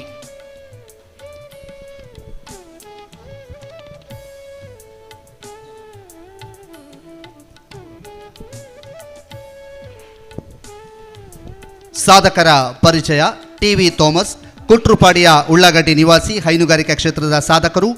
ತನ್ನ ಶ್ರಮದಿಂದಲೇ, ತನ್ನ ನಿರಂತರವಾದಂತಹ ಶ್ರಮದಿಂದ ಬಹಳಷ್ಟು ಜನರಿಗೆ ಪ್ರೋತ್ಸಾಹಕರು, ಜೊತೆಗೆ ನಿತ್ಯ ನಿರಂತರವಾಗಿ ತನ್ನ ಕೆಲಸ ಕಾರ್ಯಗಳ ಮೂಲಕ ಹೈನುಗಾರಿಕೆಯಲ್ಲಿ ಮಹತ್ತರ ಸಾಧನೆಯನ್ನು ಮಾಡಿರುವವರು, ಜೊತೆಗೆ ಇಡೀ ಕುಟುಂಬವನ್ನು ತೊಡಗಿಸಿಕೊಂಡು, ಜೊತೆಗೆ ಈ ಯಾರು ಹೈನುಗಾರಿಕೆಯ ಬಗ್ಗೆ ಯಾವುದೇ ಮಾಹಿತಿಯನ್ನು ಕೇಳಿದರೂ ಕೂಡ ಸರಿಯಾದಂಥ ಮಾಹಿತಿಯನ್ನು ಒದಗಿಸಿ ಯುವ ಹೈನುಗಾರಿಕೆ ಮಾಡುವವರಿಗೆ ಪ್ರೋತ್ಸಾಹವನ್ನು ನೀಡ್ತಾ ಬಂದವರು ಥೋಮಸ್ ಅವರು. ಅವರನ್ನು ಪ್ರೀತಿಪೂರ್ವಕವಾಗಿ ಈ ಒಂದು ಕಾರ್ಯಕ್ರಮದಲ್ಲಿ ಅಭಿನಂದಿಸ್ತಾ ಇದ್ದೇವೆ. ಅದರ ಜೊತೆಗೆ ದಿವ್ಯಾ ಹರೀಶ್ ಛತ್ರಪಾಡಿ, ಅಮರ ಸಂಜೀವಿನಿ ಗುತ್ತಿಗಾರು, ಸಂಜೀವಿನಿ ಒಕ್ಕೂಟದಿಂದ 75,000 ಸಾಲ ಪಡೆದು ಕೋಳಿ ಸಾಕಾಣಿಕೆ ಸ್ವಂತ ಉದ್ದಿಮೆಯನ್ನು ಆರಂಭಿಸಿದ್ದಾರೆ. ಆರಂಭದಲ್ಲಿ 1,000 ಕೋಳಿ ಮರಿ ತಂದು ಸಾಕಿ ಮಾರಾಟ ಮಾಡಿದರು. ಈಗ 3,000 ಕೋಳಿ ಮರಿಗಳನ್ನು ಸಾಕುವ ಸಾಮರ್ಥ್ಯವನ್ನು ಹೊಂದಿದ್ದಾರೆ. ಅಲ್ಲದೆ ಬ್ಯೂಟಿಷಿಯನ್ ಮತ್ತು ಟೈಲರಿಂಗ್ ತರಬೇತಿ ನೀಡುತ್ತಿರುವ ಇವರು ಇತ್ತೀಚೆಗೆ ಜೀವನ್ಯ ಬ್ಯೂಟಿ ಪಾರ್ಲರ್ ಹಾಗೂ ಟೈಲರಿಂಗ್ ಸಂಸ್ಥೆ ಆರಂಭಿಸಿದ್ದಾರೆ. ಇದು ಇವರ ಇನ್ನೊಂದು ಸ್ವಂತ ಉದ್ದಿಮೆಯಾಗಿದೆ. ಚಂದ್ರಾವತಿ ರೈ, ಬ್ರಾಹ್ಮರಿ ಸ್ವಸಹಾಯ ಸಂಘ ಕಾಣಿಯೂರು, ಸಂಜೀವಿನಿ ಯೋಜನೆಯಿಂದ ಕಡಿಮೆ ಬಡ್ಡಿ ದರದಲ್ಲಿ ಮೊದಲು 25,000 ರೂಗಳ ಮತ್ತು ಆಂತರಿಕ 40,000 ರೂಪಾಯಿಗಳ ಸಾಲ ಮತ್ತು ಇತರೆ 1,00,000 ರೂಪಾಯಿಗಳ ಸಾಲ ಪಡೆದು ಹೈನುಗಾರಿಕೆ, ತರಕಾರಿ, ಕ್ಯಾಟ್ರಿಂಗ್, ಹಪ್ಪಳ, ಉಪ್ಪಿನಕಾಯಿ, ಬಟ್ಟೆ ವ್ಯಾಪಾರ ಮತ್ತು ನಾಟಿ ಕೋಳಿ ಸಾಕಣೆ ಇಂತಹ ಚಟುವಟಿಕೆಗಳನ್ನು ಕೈಗೊಂಡು ಮತ್ತು ಮಸಾಲ ಹುಡಿಗಳನ್ನು ಮಾರಾಟ ಮಾಡಲು ಪ್ರಾರಂಭಿಸಿ ಮಾಸಿಕ ರು 25,000ರಿಂದ 40,000ವರೆಗೆ ಲಾಭವನ್ನು ಪಡೆದುಕೊಳ್ಳುತ್ತಿದ್ದಾರೆ. ಅಲ್ಲದೆ ಸಂಜೀವಿನಿ ಯೋಜನೆಯಿಂದ ನಡೆಸುವ ಮಾಸಿಕ ಸಂತೆಗಳ ಮೂಲಕ ತಮ್ಮ ಉತ್ಪನ್ನಗಳನ್ನು ಮಾರಾಟ ಮಾಡಿ ಉತ್ತಮ ಲಾಭವನ್ನು ಪಡೆಯುತ್ತಿದ್ದಾರೆ. ಕೃಷಿ ಚಟುವಟಿಕೆಯಲ್ಲಿಯೂ ಕೂಡ ತೊಡಗಿಸಿಕೊಂಡಿದ್ದಾರೆ ನಮ್ಮ ಜೊತೆಗಿರುವ ಸಾಧಕಿ ಚಂದ್ರಾವತಿ ರೈ. ಇನ್ನು ನೇತ್ರಾವತಿಯವರು, ಧನಲಕ್ಷ್ಮಿ ಸ್ತ್ರೀಶಕ್ತಿ ಸಂಜೀವಿನಿ ಸಂಘ ಒಕ್ಕೂಟ, ನಾಗಶ್ರೀ ಸಂಜೀವಿನಿ ಒಕ್ಕೂಟ, ಈ ಒಂದು ಒಕ್ಕೂಟದಲ್ಲಿದ್ದುಕೊಂಡು ಮಲ್ಲಿಗೆ ಕೃಷಿ ಮತ್ತು ದನ ಸಾಕಾಣಿಕೆಯನ್ನು ಮಾಡ್ತಾ ಇದ್ದಾರೆ. ವಾರ್ಷಿಕವಾಗಿ 1ರಿಂದ 2 ಲಕ್ಷದ ತನಕ ಆದಾಯವನ್ನು ಗಳಿಸ್ತಾ ಇರುವಂತಹ ಸಾಧಕಿ ನೇತ್ರಾವತಿ. ಈ 4 ಸಾಧಕರಿಗೂ ಕೂಡ ವೇದಿಕೆಯಲ್ಲಿರುವಂತಹ ಗಣ್ಯರು ಅಭಿನಂದಿಸಬೇಕು ಅಂತ ಈ ಮೂಲಕ ಕೇಳ್ಕೊಳ್ತಾ ಇದ್ದೇವೆ. ಇವರ ಸಾಧನೆ ನಮಗೆಲ್ಲರಿಗೂ ಕೂಡ ಪ್ರೇರಕ ಶಕ್ತಿಯಾಗಲಿ, ಪ್ರೇರಣೆಯಾಗಲಿ. ನೆರೆದಿರುವಂತಹ ಪ್ರೇಕ್ಷಕ ಗಣ ಜೋರಾದ ಕರಾತಾಡನ ಮೂಲಕ ಇವರ ಸಾಧನೆಗೆ ಪ್ರೋತ್ಸಾಹವನ್ನು ನೀಡಬೇಕು ಅಂತ ಮನವಿಯನ್ನು ಮಾಡ್ತಾ ಇದ್ದೇವೆ.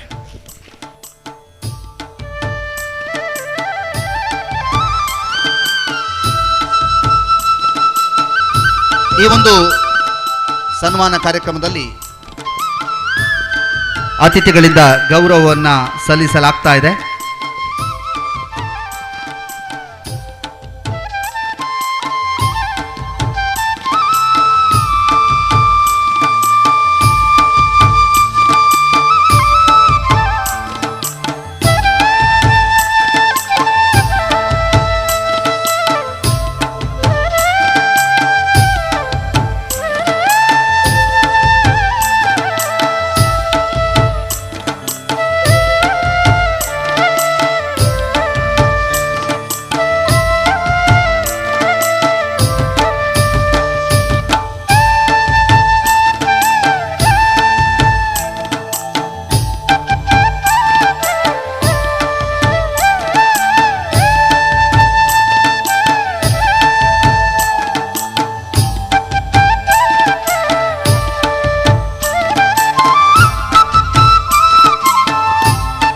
ಈ ಸನ್ಮಾನ ಕಾರ್ಯಕ್ರಮದಲ್ಲಿ 4 ನಮಗೆ ಗೈರು ಹಾಕಿದ್ದಾರೆ. ಅದು ಕಡಮಜಲು ಸುಭಾಷ್ ರೈ ವೈಜ್ಞಾನಿಕ ಕೃಷಿಯಲ್ಲಿ, ಮೋನಪ್ಪ ಕರ್ಕೇರ ಸಮಗ್ರ ಕೃಷಿಯಲ್ಲಿ, ಡಾಕ್ಟರ್ ರವೀಂದ್ರನಾಥ ಐತಾಳ್ರವರು ಮತ್ತು ಹರಿಕೃಷ್ಣ ಕಾಮತ್ ಸಾವಯವ ಕೃಷಿಯಲ್ಲಿ.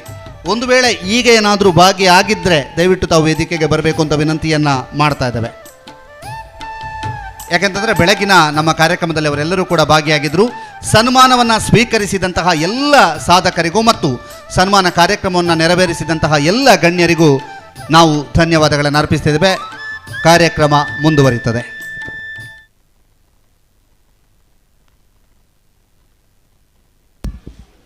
ಇನ್ನು 2 ಕಾರ್ಯಕ್ರಮದ ಸಹಕರಿಸುವವರ ಗೌರವ ಮತ್ತು ಸ್ಪರ್ಧಾ ವಿಜೇತರಿಗೆ ಬಹುಮಾನ. ಇದರ ಮೊದಲು ಈ ಕಾರ್ಯಕ್ರಮದ ಅಧ್ಯಕ್ಷರಾದ ಡಾಕ್ಟರ್ UP ಶಿವಾನಂದ್ ಸಭೆಯನ್ನು ಉದ್ದೇಶಿಸಿ 2 ಮಾತುಗಳು ಹೇಳಬೇಕಂತ ಕೇಳಿಕೊಳ್ತಾ ಇದ್ದೆ.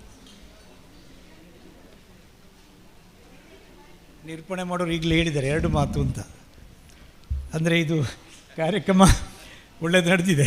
ಸಮಾರೋಪ ಅಂತ ಹೇಳಿದರೆ ಎಲ್ಲರಿಗೂ ಕೂಡ ಈ ಕಾರ್ಯಕ್ರಮದಲ್ಲಿ ಜಾತ್ರೆ ತಿರುಗಾಡಿದ್ದಾರೆ. ಊಟ ಉಪಚಾರಗಳು ಈ ಜಾತ್ರೆ ಲೆಕ್ಕದಲ್ಲಿ ಒಳ್ಳೆ ಊಟ ಕೊಟ್ಟಿದ್ದೇವೆ ಅಂತ ಯೋಚನೆ ಮಾಡ್ತೇವೆ. ನಮ್ಮ ಮನಸ್ಸಲ್ಲಿದೆ ಅವರು. ಯಾಕೆಂದರೆ ಗಂಜಿ ಊಟ ಇಲ್ಲಿ ಬಂದಾಗ ಬಿಸಿ ಬಿಸಿಗೆ ಆದಾಗ 2 ದಿವಸ ಊಟ ಮಾಡಿದ್ದಾರೆ, ರಾತ್ರಿ ಊಟವಿದೆ, ಮನೋರಂಜನೆ ಇದೆ. 2 ದಿನದ ಕಾರ್ಯಕ್ರಮವನ್ನು ಸಂತೋಷಪಟ್ಟಿದ್ದಾರೆ. ಇವತ್ತು ಸ್ಟಾಲಿಗೆ ಬಂದವರು ಕೂಡ ಜನ ಇದ್ದಾರೆ. ನಮ್ಮ ವಿದ್ಯಾಗರು ಹೇಳ್ತಿದ್ದಾರೆ, ಈಗ ನಾನು ಇನ್ನೋಗಿ ಪರ್ಚೇಸ್ ಮಾಡಲಿಕ್ಕೆ ಉಂಟು ಅಂತ. ಆ ವಿದ್ಯಾಗರು ಪರ್ಚೇಸ್ ಮಾಡಲಿಕ್ಕೆ ಉಂಟು ಅಂತ ಹೇಳಿದ್ರೆ ನಮಗೆ ದೊಡ್ಡ ಸಂತೋಷ ಕೊಟ್ಟಿದೆ. ಹಾಗಾಗಿ ನಮ್ಮದು ಏನು ಕೆಲಸ ಮಾಡ್ತಾರೆ, ಯಾರು ಊಟ ಮಾಡಿದರೆ ಅದನ್ನು ಊಟ ಮಾಡಿದವರು ಊಟ ಮೆಚ್ಚಿಕೊಂಡರೆ ಅವರಿಗೆ ಸಂತೋಷ. ಹಾಗೆ ಈ ಕಾರ್ಯಕ್ರಮ ನಾವು ಯಶಸ್ವಿಯಾಗಿ ಮಾಡಿದರೆ ಅದು ಎಲ್ಲರಿಗೆ ಮೆಚ್ಚುಗೆ ಆಗ್ತದೆ. 2 ವಿಚಾರಗಳನ್ನು ಮಾತ್ರ ಮುಂದುವರಿಸ್ತೇನೆ. ಮೊದಲು ಪತ್ರಿಕೆ, ನಾನು ವೈದ್ಯನ ಕೆಲಸ ಮಾಡಿದವ. ಆಗ ಒಬ್ಬ ವೈದ್ಯನಾಗಿದ್ದಾಗ ಇಲ್ಲಿ ಎಲ್ಲ ಡಾಕ್ಟ್ರುಗಳಿಲ್ಲ ಅಂಥೇಳಿ ನನ್ನ ಒಂದು ಕಾರ್ನಲ್ಲಿ ಮಂಗಳೂರಿನ 7 ಡಾಕ್ಟ್ರನ್ನ ಕರೆಸ್ತಾ ಇದ್ದೆ ನಾನು ಪುತ್ತೂರಿಗೆ ಮಸುಳ್ಯಕ್ಕೆ. ಅದು ಕಣ್ಣಿನ ಡಾಕ್ಟ್ರು, ಹೃದಯ ಸರ್ಜನ್, ಕಿವಿಯ ಡಾಕ್ಟ್ರ್, ಒಂದು 7 ಜನ ಡಾಕ್ಟರ್ ಸ್ಪೆಷಲ್ ಕರೀದು. ಒಂದು ದಿವಸ ಅವರೇ ಮಂಗಳೂರಿನ ಅಂಬೇಡ್ಕರ್ ಬರೋದು. ಒಂದು ದಿವಸ ಎಲ್ಲ ಚೆಕಪ್ ಮಾಡೋದು, ಕಣ್ಣಿನ ಡಾಕ್ಟ್ರ್ ಹತ್ರ, ಕಿವಿಯ ಡಾಕ್ಟ್ರ್ ಹತ್ರ, ಸ್ಪೆಷಲಿಸ್ಟ್ ಹತ್ರ, ಹಾಗೆ ಮಾತಾಡಿ ಒಂದೇ ಪುನಃ ಕಾರಲ್ಲಿ ಹೋಗೋದು. ಖರ್ಚು ಭಾಳ ಕಡಿಮೆ, ಒಬ್ಬರನ್ನು ಕರೆಸುವ ಖರ್ಚು ಆಗ್ತಿರಲಿಲ್ಲ. ಎಲ್ಲರಿಗೂ ಕೂಡ ಕನ್ಸಲ್ಟೇಷನ್ ಇಷ್ಟು ಅಂತ, ಲ್ಯಾಬು ಅದೇ ದಿವಸ, ಮೆಡಿಸಿನ್ ಅದೇ ದಿವಸ, ಮತ್ತು ಬರೋವಾರ ಬರೋದು. ಇದು ಭಾಳ ಸಕ್ಸಸ್ಫುಲ್ಲಾಗಿ ಸುಳ್ಯಪುತ್ತೂರಲ್ಲಿ ನಡೀತು.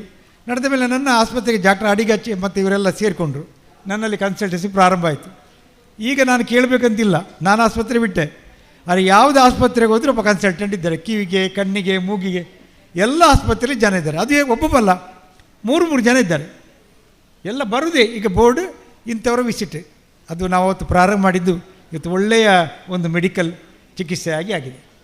ಅದರ ಹಾಗೆಯೇ ನಾವು ಮಾಡಿದ ಕಾರ್ಯಕ್ರಮ. ಅದು ನಂತರ ನಾನು ಪತ್ರಿಕೆ ಮಾಡಿದೆ, ಜನಗಳಿಗೆ ಮಾಹಿತಿ ಇಲ್ಲ ಅಂತ ಪತ್ರಿಕೆ ಮಾಡಿದೆ.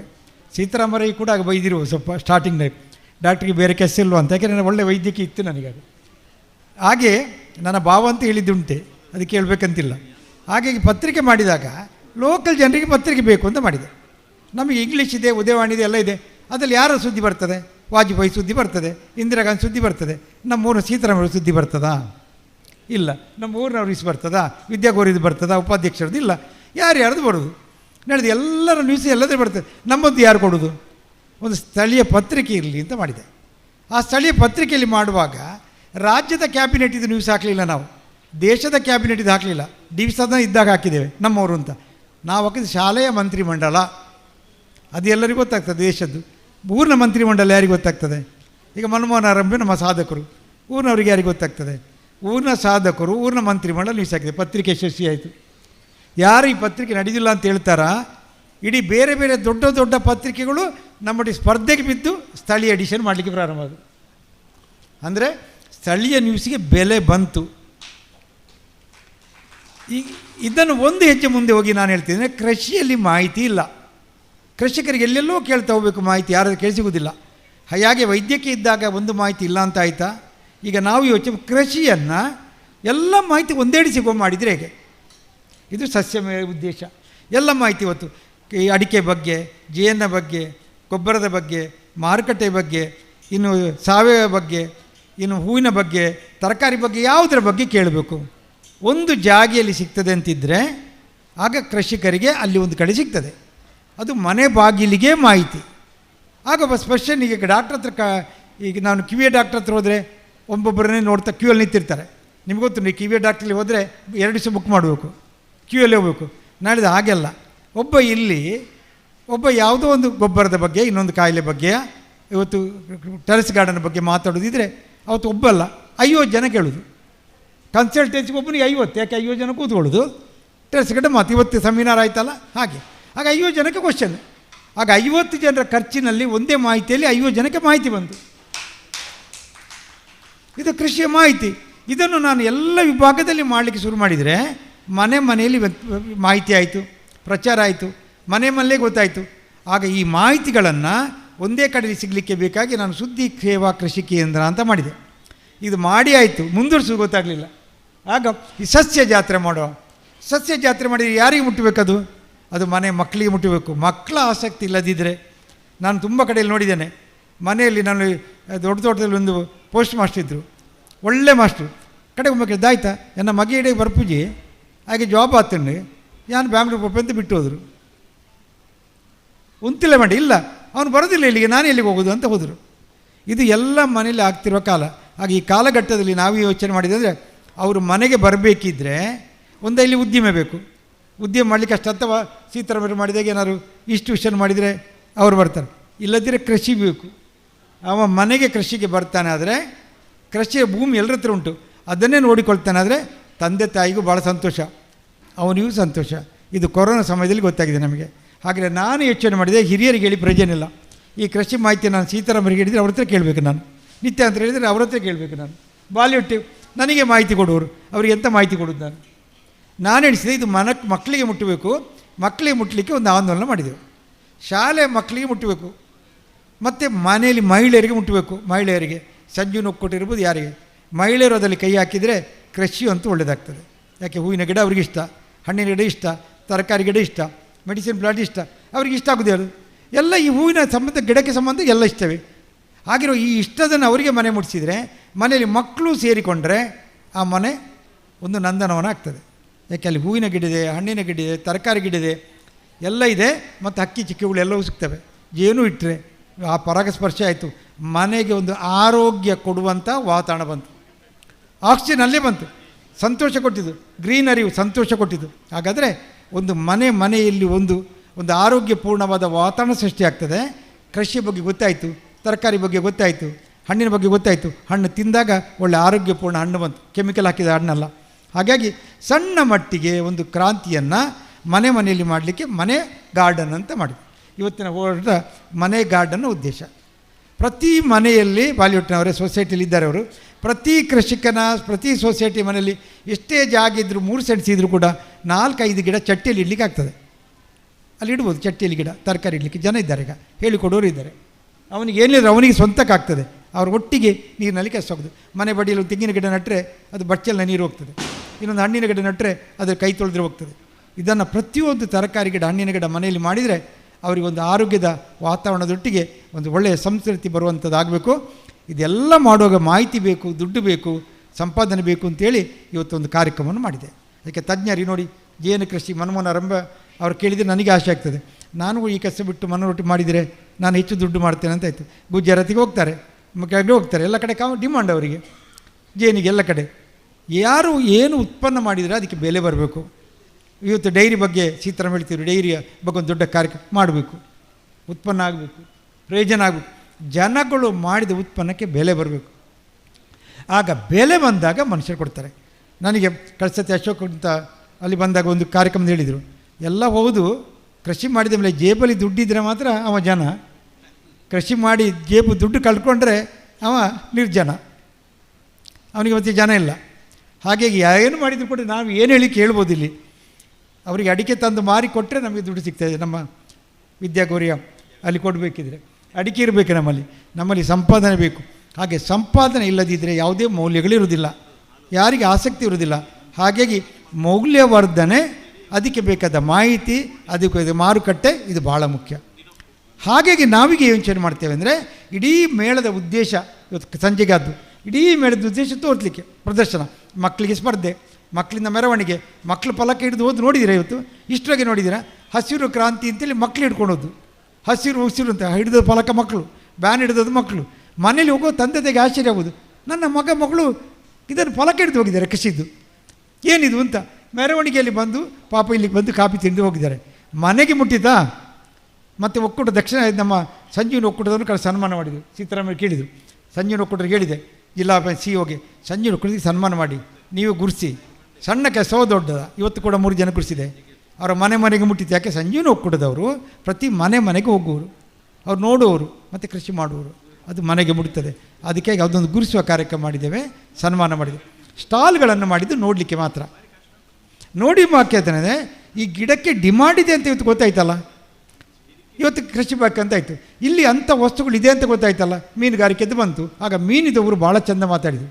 ಮೀನವರು ಅಲ್ಲಿ ಇದೆ, ಅವರು ಮಾತಾಡಿದರು, ನಿಮ್ಮ ಹೊಳೆ ಬದಿಯಲ್ಲಿ ಕಲ್ಲುಗುಂಡಿಯಲ್ಲಿ ನಿಮ್ಮ ಸುಳ್ಯದಲ್ಲಿ ಒಂದು ಹೊಳೆ ಮೀನು ಸಿಗ್ತದೆ, ಹೊಳೆಯಲ್ಲಿ ಹಿಡಿದು ಒಬ್ಬರು ಅಬ್ದುಲ್ ಅಂತ ಕಳಿಸ್ತಾರೆ, ಅದಕ್ಕೆ ವಿದೇಶದಲ್ಲಿ ಬೇಡಿಕೆ ಉಂಟು, 2,000 ರೂಪಾಯಿ ಒಂದು ಮೀನಿಗೆ. ನನಗಿಷ್ಟು ಗೊತ್ತಿಲ್ಲ. ಆ ಮೀನು ತೋರಿಸಿದ್ರು, ನಾವು ನೋಡ್ತೇವೆ. ಆ ಹೊಳೆಯ ಮೀನಿಗೆ ವಿದೇಶದಲ್ಲಿ ಬೇಡಿಕೆ ಉಂಟು, ಅವ್ರಿಗೆ ಕೊಡಲಿಕ್ಕೆ ಸಪ್ಲೈ ಮಾಡಲಿಕ್ಕೆ ಆಗ್ತಾಯಿಲ್ಲ. ಇದು ಯಾರಿಗೆ ನಮ್ಗೆ ಗೊತ್ತುಂಟ? ನಮ್ಮ ಪೈಸಿನ ಹೊಳೆ, ನಾವು ಅದಕ್ಕೆ ತೋಟ ಹಾಕಿಕೊಳ್ಳೋದು, ನಮಗೆ ಸಿಕ್ಕಿದ್ರೆ ಮೀನಿಲ್ಲ, ಅದು ಅವರಿಗೆ ನೀವು ಎಷ್ಟು ತಂದು ಕೊಡಿ, ನಾನು ಮಾಡ್ತೇನೆ. ಮನೆಯಲ್ಲಿ ನೀವು ಅದು ಮೀನು ಮಾಡಿ ಮನೆ ನಾನು ಗಿಡ ಇದು ಕೊಡ್ತೇನೆ.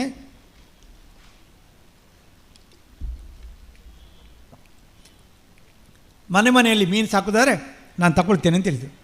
ಹೇಗೆ ಬಿ ಡಿ ಬ್ರಾಂಚ್ ಆಯಿತಾ ಹಾಗೆ ಮೆಡ್ರಾಸಿನಲ್ಲಿ ಪ್ರತಿ ಮನೆಯಲ್ಲಿ ಈ ಮೀನು ಅಲಂಕಾರಿಕ ಮೀನಿದೆಲ್ಲ ಮನೆಯಲ್ಲಿ ಮಾಡ್ತಾರೆ ಅಂತ ಅವ್ರು ಅರ್ಧ ಗಂಟೆ ಭಾರಿ ಚಂದ ಮಾತಾಡಿ ಆ ಮೀನು ತೋರಿಸಿದ್ರು. ಬೆಲೆಗಳೆಷ್ಟು ಮಾಡಿಕೊಡಿ ನಾನು ತಗೊಳ್ತೇನೆ ಅಂತ ಹೇಳಿದೆ. ಪ್ರತಿ ಮನೇಲಿ ಮೀನು ಒಳ್ಳೆಯದು 2,000 ರೂಪಾಯಿ ತಿಂಗಳಿಗೆ 2,000 10,000 ಮಾಡಲಿಕ್ಕೆ ಒಂದು ಮಗುಗೆ ಆಗ್ತದೆ, ಒಂದು ಹುಡುಗಿಗೆ ಆಗ್ತದೆ. ಎಲ್ಲ ಒಂದು ಚಟ್ಟಿ ಮಾಡಿಕೊಳ್ಳಿ ಸಾಕು ಅಂತ ಹೇಳಿದರು.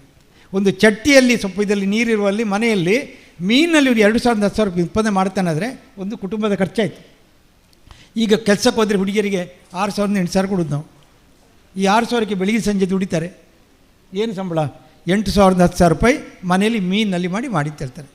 ಇದು ನಾವು ಮೌಲ್ಯವರ್ಧನೆ ಬಗ್ಗೆ ಮಾತಾಡ್ತೇವೆ. ಇದರ ಇಡೀ ಆಂದೋಲನವನ್ನು ರೂಪಿಸಿದ ಈ ಕಾರಣಕ್ಕೆ. ಅದಕ್ಕೆ ನಾವು ಬೆಳಿಗ್ಗೆಯಿಂದ ತೋಟಗಾರಿಕೆ, ಹೂವಿನ ಗಿಡ, ಹಣ್ಣಿನ ಗಿಡ, ತರಕಾರಿ ಗಿಡ, ಮೆಡಿಸಿನ್ ಪ್ಲಾಂಟ್ಸ್ ಐತಲ್ರು ಭಾರಿ ಚೆಂದ ಮಾತಾಡಿದರು. ಆ ಮನೇಲಿ ಮೆಡಿಸಿನ್ ಪ್ಲಾಂಟ್ಸ್ ಏನು ಪ್ರಯೋಜನ ಅಂತ, ರಾತ್ರಿ ಬೇಕಾದ್ರೆ ಮನೆಗೆ ತೊಂದರೆ ಇದ್ದರೆ ಆ ಗಿಡ ಉಪಯೋಗ ಮಾಡಿ ಅಂತ. ಅದರ ಭಾಳ ಚೆಂದ ಆಯಿತು. ಮೀನುಗಾರಿಕೆ ಆಯಿತು. ಅದ ನಂತರ ಇವತ್ತು ಅಡಿಕೆ ಕಾಯಿಲೆ ಬಗ್ಗೆ ಆಯಿತು, ಮೌಲ್ಯವರ್ಧನೆ ಬಗ್ಗೆ ಆಯಿತು. ಬೆಳಿಗ್ಗೆ ಪರ್ಯಾಯ ಅಡಿಕೆ, ರಾಂಬುಟಾನ್, ಬೇರೆ ಬೇರೆ ಸಮಸ್ಯೆಗಳಾಯಿತು.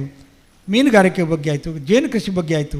ಇವತ್ತು ಮಾತಾಡಿದೆ ಅಂತೇಳಿದರೆ ನಾನು ಈ ಸರ್ತಿ ನಂಬ್ತೀರ ಇಲ್ವಾ, ಈ ಸರ್ತಿ ನನ್ನ ಇನ್ವಿಟೇಷನ್ನಲ್ಲಿ ಅತಿಥಿಗಳ ಫೋಟೋ ಹಾಕಲಿಲ್ಲ. ಅತಿಥಿಗಳ ಹೆಸರು ಹಾಕಿದ್ದು ಯಾರು ವಿಚಾರ ಸಂಕಿರಣ ನಡೆಸ್ತಾರೆ ಅವರ ಫೋಟೋ ಹಾಕಿದೆ. ಇವತ್ತು ಕೃಷಿಯಲ್ಲಿ ಈ ವಿಚಾರ ಸಂಕಿರಣ ಯಾರು ಮಾಡ್ತಾನೆ ಅವ ತಜ್ಞ. ಅವನಿಂದ ಎಷ್ಟೋ ಕುಟುಂಬ ಬೆಳಗ್ಬೋದು, ಈಗ ಏನೆಲ್ಲ ಆಗ್ಬೋದು. ಅತಿಥಿಗಳು ನಮಗೆ ಬೆಂಬಲ ಕೊಡಲಿಕ್ಕೆ ಬೇಕಾದವರು. ಜಾಗ ಇರಲಿಲ್ಲ, ಇರುವ ಜಾಗೆಯಲ್ಲಿ ನಾಡಿದೆ ವಿಚಾರ ಸಂಕಿರಣ ಫೋಟೋ ಹಾಕಿ, ಅದಕ್ಕಾಗಿ ಜನ ಬರಲಿ. ನಾನು ಸತ್ಯ ಹೇಳಬೇಕಾದ್ರೆ ಎಷ್ಟು ವಿಚಾರ ಸಂಕಿರಣ ನೋಡಿದ್ದೇನೆ. ಬ್ಯಾಂಗ್ಳೂರಲ್ಲಿ ನೋಡಿದ್ದೇನೆ ನಾನು, ಅಲ್ಲಿ ಜನ ಇರಲಿಲ್ಲ. ಸುಳ್ಳಿಯಲ್ಲಿ ನೋಡಿದ್ದೇನೆ, ವಿಚಾರ ಸಂಕಿರಣ ಜನ ಇಲ್ಲ. ಕಿದಲ್ಲಿ ನೋಡಿದ್ದೇನೆ. ನಮ್ಮಲ್ಲಿ ಇವತ್ತು ಬೆಳಗಿನ ವಿಚಾರ ಸಂಕಿರಣಗಳಲ್ಲಿ ಅರ್ಥಪೂರ್ಣವಾಗಿ ಚೆನ್ನಾಗಿ ಕ್ವಶನ್ ಕೇಳಿ ಭಾಗವಹಿಸಿದ್ದಾರೆ. ನಾವು ಏನು ಕೇಳಲಿಲ್ಲ, ಬನ್ನಿ ಅಗತ್ಯ ಇದ್ದವರು ಮಾತ್ರ ಕೂತ್ಕೊಳ್ಳಿ ಅಂತ. ಜನ ಮಾಡಲಿಕ್ಕೆ ಹೋಗಲಿಲ್ಲ ನಾವು. ಭಾಳ ಒಳ್ಳೆಯ ಅರ್ಥಪೂರ್ಣ ವಿಚಾರ ಸಂಕಿರಣ ಆಗಿದೆ. ಅದು ನನ್ನ ರೇರಪ್ರಸಾದಲ್ಲಿ ಉಂಟು. ಎಲ್ಲರೂ ಕೇಳುವಂಥ ವಿಚಾರ ಸಂಕಿರಣ, ಅಲ್ಲಿಗೆ ಮಾತ್ರ ಅಲ್ಲ, ಅದು ಬೆಳೆಯುವಂಥ ವಿಚಾರ ಸಂಕಿರಣ. ಹಾಗೆ ಒಂದು ಫೌಂಡೇಶನ್ ಹಾಕಿದ್ದೇವೆ, ಒಂದು ಫೌಂಡೇಶನ್ ಹಾಕಿದ್ದೇವೆ. ಈ ವಿಚಾರ ಮೇಲೆ ನಾವು ತುಂಬ ನಮ್ಮದು ಟ್ರಸ್ಟ್, ನಾನು ಪ್ರಕಟಣೆ ಕೊಟ್ಟೆ, ಒಂದು ಸ್ಪಾನ್ಸರ್ ಇದ್ದರೆ ಕೊಡಿ ಅಂತ. ಹಾಗೆ ಅಂತೇಳಿ ಈ ಕಾರ್ಯಕ್ರಮ ಯಶಸ್ವಿ ಆಗದಿದ್ದರೆ ಯಾರು ಕೊಡಲಿಕ್ಕಿಲ್ಲ. ನಾಳೆ ಈ ಕಾರ್ಯಕ್ರಮವನ್ನು ಹೇಗಾದರೂ ಯಶಸ್ವಿ ಮಾಡುವ, ದುಡ್ಡು ಮತ್ತೆ ನೋಡುವ. ದುಡ್ಡು ಇವತ್ತಲ್ಲ ನಾಳೆ ಇನ್ನೊಂದು ಪ್ರಶ್ನೆ ಕಾರ್ಯಕ್ರಮಕ್ಕೆ ದುಡ್ಡು ಜನ ಕೊಡ್ತಾರೆ. ಇವತ್ತು ಕಾರ್ಯಕ್ರಮ ಆದ ಮೇಲೆ ಅಜಿತ್ ಶೆಟ್ಟಿ ಅವರು ಸುಬ್ಬಣ್ಣದವರು ಬಂದು ಹೇಳಿದರು, ಯಾನು ಓಡೆಗೆ ಚೆಕ್ ಕೊರಡು ಅಂತ, ಏನೊಂದು ಸ್ಪಾನ್ಸರ್ ಉಂಡು ಅಂತ. ಯಾಕೆ ಅಂತೇಳಿದರೆ ಅವರಿಗೆ ಭಾಳ ಇಷ್ಟ ಆಯಿತು. ಹಾಗೆ ಇಷ್ಟ ಆದವರು ಕೊಟ್ಟ ದುಡ್ಡು ನಾವು ತಗೊಂಡಿದ್ದೇವೆ. ನಾವು ಯಾವತ್ತಕ್ಕೆ ತಗೊಂಡಿದ್ದೇವೆ ಅಂದರೆ ಒಂದು ಕಾರ್ಯಕ್ರಮಕ್ಕೆ, ಊಟಕ್ಕೆ, ಒಂದು ಸೆಮಿನಾರಿಗೆ ಆ ದುಡ್ಡನ್ನು ಅರಿಕೆ ಹಾಕಿ ಕೊಟ್ಟೆವು. ದುಡ್ಡು ಅಂತ ಕೇಳಲಿಲ್ಲ, ಒಂದು ಕಾರ್ಯಕ್ರಮದ ಯಶಸ್ಸಿಗೆ ಏನೆಲ್ಲ ಆಗಬೇಕಾ ಅದಕ್ಕೆ ಕೊಟ್ಟವನು ತಗೊಂಡಿದ್ದೇವೆ. ಹಾಗೆಂತ ಇದು ಓಪನ್ ಆಗಿರುತ್ತೆ ಅಂದರೆ ಯಾರು ಸುದ್ದಿ ಮಾಹಿತಿ ಅಷ್ಟು ಕೊಟ್ಟರು ಕೂಡ ಅದಕ್ಕೆ ರಿಸಲ್ಟ್ ಕೊಟ್ಟಿದೆ. ಯಾವ ಬಿಲ್ಲಿಗೆ ಯಾವ ಕೆಲಸಕ್ಕೆ ಅಂತ ಅನೌನ್ಸು ಮಾಡಿದ್ದೇವೆ. ಪ್ರಚಾರ ಇವತ್ತು ನೀವು ಕೆಲವರು ನೋಡಿದ್ದೀವಿ, ಕೆಲವರ ಗುರುತಿಸಿದ್ದೇವೆ. ಅವರು ನಾನು ಕೇಳಿದ್ದಲ್ಲ, ಹೇಳಿದೆ ಸ್ಪಾನ್ಸರ್ ಕೊಡ್ಬೋದು ಅಂತ, ಕೊಟ್ಟಿದ್ದಾರೆ. ನಾನು ಈ ಪ್ರಥಮ ಬಾರಿಗೆ ನಾನು ಕೇಳದೇ ದುಡ್ಡು ಕೊಟ್ಟವರು ಒಬ್ಬರು ಡಾಕ್ಟ್ರ್ ಇದ್ದಾರೆ, ಕಲ್ಲಮ್ಮ ಡಾಕ್ಟ್ರು. ಆ ಡಾಕ್ಟ್ರನಿಗೆ ಫೋನ್ ಮಾಡಿ ನೀವು ನನ್ನ ಬೆಂಬಲ ಉಂಟಂತ ಹೇಳಿದರು. ಹೌದಾ, ನಂಬರ್ ಕಳಿಸಿ ಅಂತ ಹೇಳಿದರು. ಯಾರು ಕೇಳಲೇ ಇಲ್ಲ. ನಾಡಿದ್ದು ಹಾಗಾದರೆ ಕೃಷಿಯ ಒಂದು ಒಳ್ಳೆಯ ಕಾರ್ಯಕ್ರಮ ಆಂದೋಲನಕ್ಕೆ ಇದು ಖಂಡಿತ ಬೆಂಬಲ ಇದೆ ಅಂತ ನೆನೆಸ್ಕೊಂಡಿದ್ದೇನೆ. ಒಂದು ಬೇಡಿಕೆ ತುಂಬ ಕಡಿಮೆ ಬಂದಿದೆ ನನಗೆ, ಈಗ ಯಶಸ್ವಿ ಆಗ್ತದೆ ಅಂತ ನಾನು ನೆನೆಸಲಿಲ್ಲ. ಸೀತಾರಾಮರಿಗಳೇ ಬಾಲೆಟಿ ಗೊತ್ತುಂಟು, ಇದು ಎಂಚ ದುಡ್ಡು ಬಜೆಟ್ ಮಾಡ್ತಾರೆ ಅಂತ ಕೇಳಿದರು. ಬಜೆಟ್ ಈರಡ ಕಲ್ಪಡತ್ತೆ ವಾಲೆಟ್ರ್ ಅಂತ ಹೇಳಿದ್ದೆ ನಾನು. ಎಂಕ ಬಜೆಟ್ ಮಲ್ಪೇರ್ನೇ ಗೊತ್ತಾಪುಜಿ, ದಾನ ಮಲ್ಪು ಈರೋಡ ಬರ್ಪೆ ಅಂತ. ಕಾರ್ಯಕ್ರಮವನ್ನು ಯಶಸ್ವಿ ಮಾಡಲಿಕ್ಕೆ ನಾವು ಖರ್ಚಿನ ಲೆಕ್ಕಾಚಾರ ನೋಡಲಿಲ್ಲ.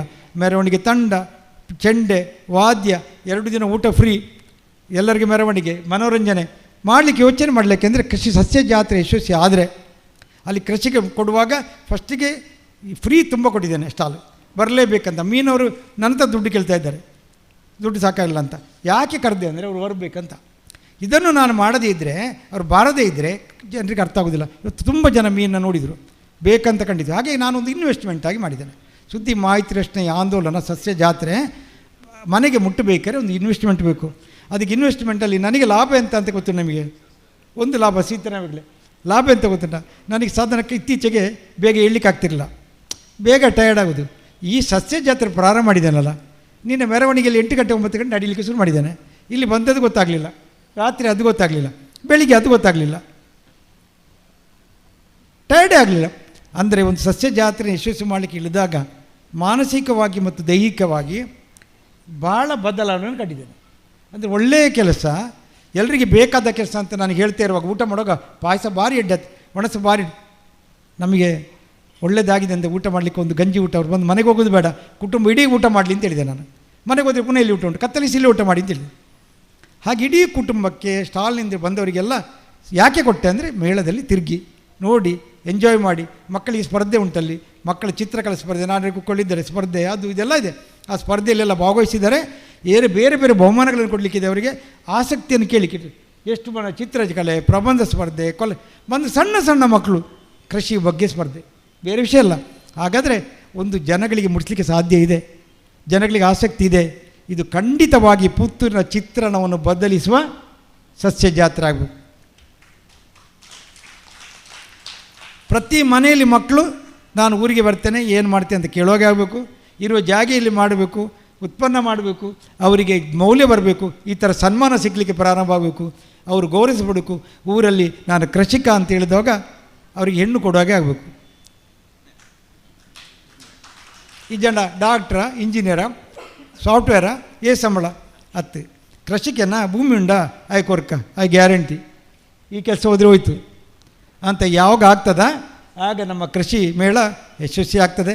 ಆ ದೃಷ್ಟಿಕೋನದಿಂದ ಇವತ್ತಿನ ಎಲ್ಲರೂ ಕೂಡ, ನಾನು ಅತಿಥಿಗಳನ್ನು ಮಾಡಿದ ಬೆಳಿಗ್ಗೆಯಿಂದ ಕಾರ್ಯಕ್ರಮ ಆಗಿದೆ, ಮೆರವಣಿಗೆ ಬಾಲಿವುಡ್ ಇದ್ದರು, ಬೆಳಿಗ್ಗೆ ಉದ್ಘಾಟನೆಗೆ ನಮ್ಮ ಜಟ್ಟಿದ್ದು ಅದನ್ನೆಲ್ಲ ಗುರುತಿಸ್ತೇವೆ. ನಮ್ಮ ವಂದನೆ ಅರ್ಪಣೆ ಮುಂಚೆ ಕಾರ್ಯಕ್ರಮಕ್ಕೆ ಬೆಂಬಲ ಕೊಟ್ಟನ್ನು ಗುರುತಿಸಲಿಕ್ಕಿದ್ದೇವೆ. ಅರೆ ಬಾಲಿವುಡ್ ಅವ್ರನ್ನ ಯಾಕೆ ಗುರುತಿಸ್ತೇನೆ ಅಂದರೆ ಅವ್ರು ನಿರಂತರ ನಮ್ಮೊಟ್ಟಿಗಿದ್ದರು, ಮತ್ತು ಉದ್ಘಾಟನೆ ಮಾಡಲಿಕ್ಕೆ ಬಂದವರು.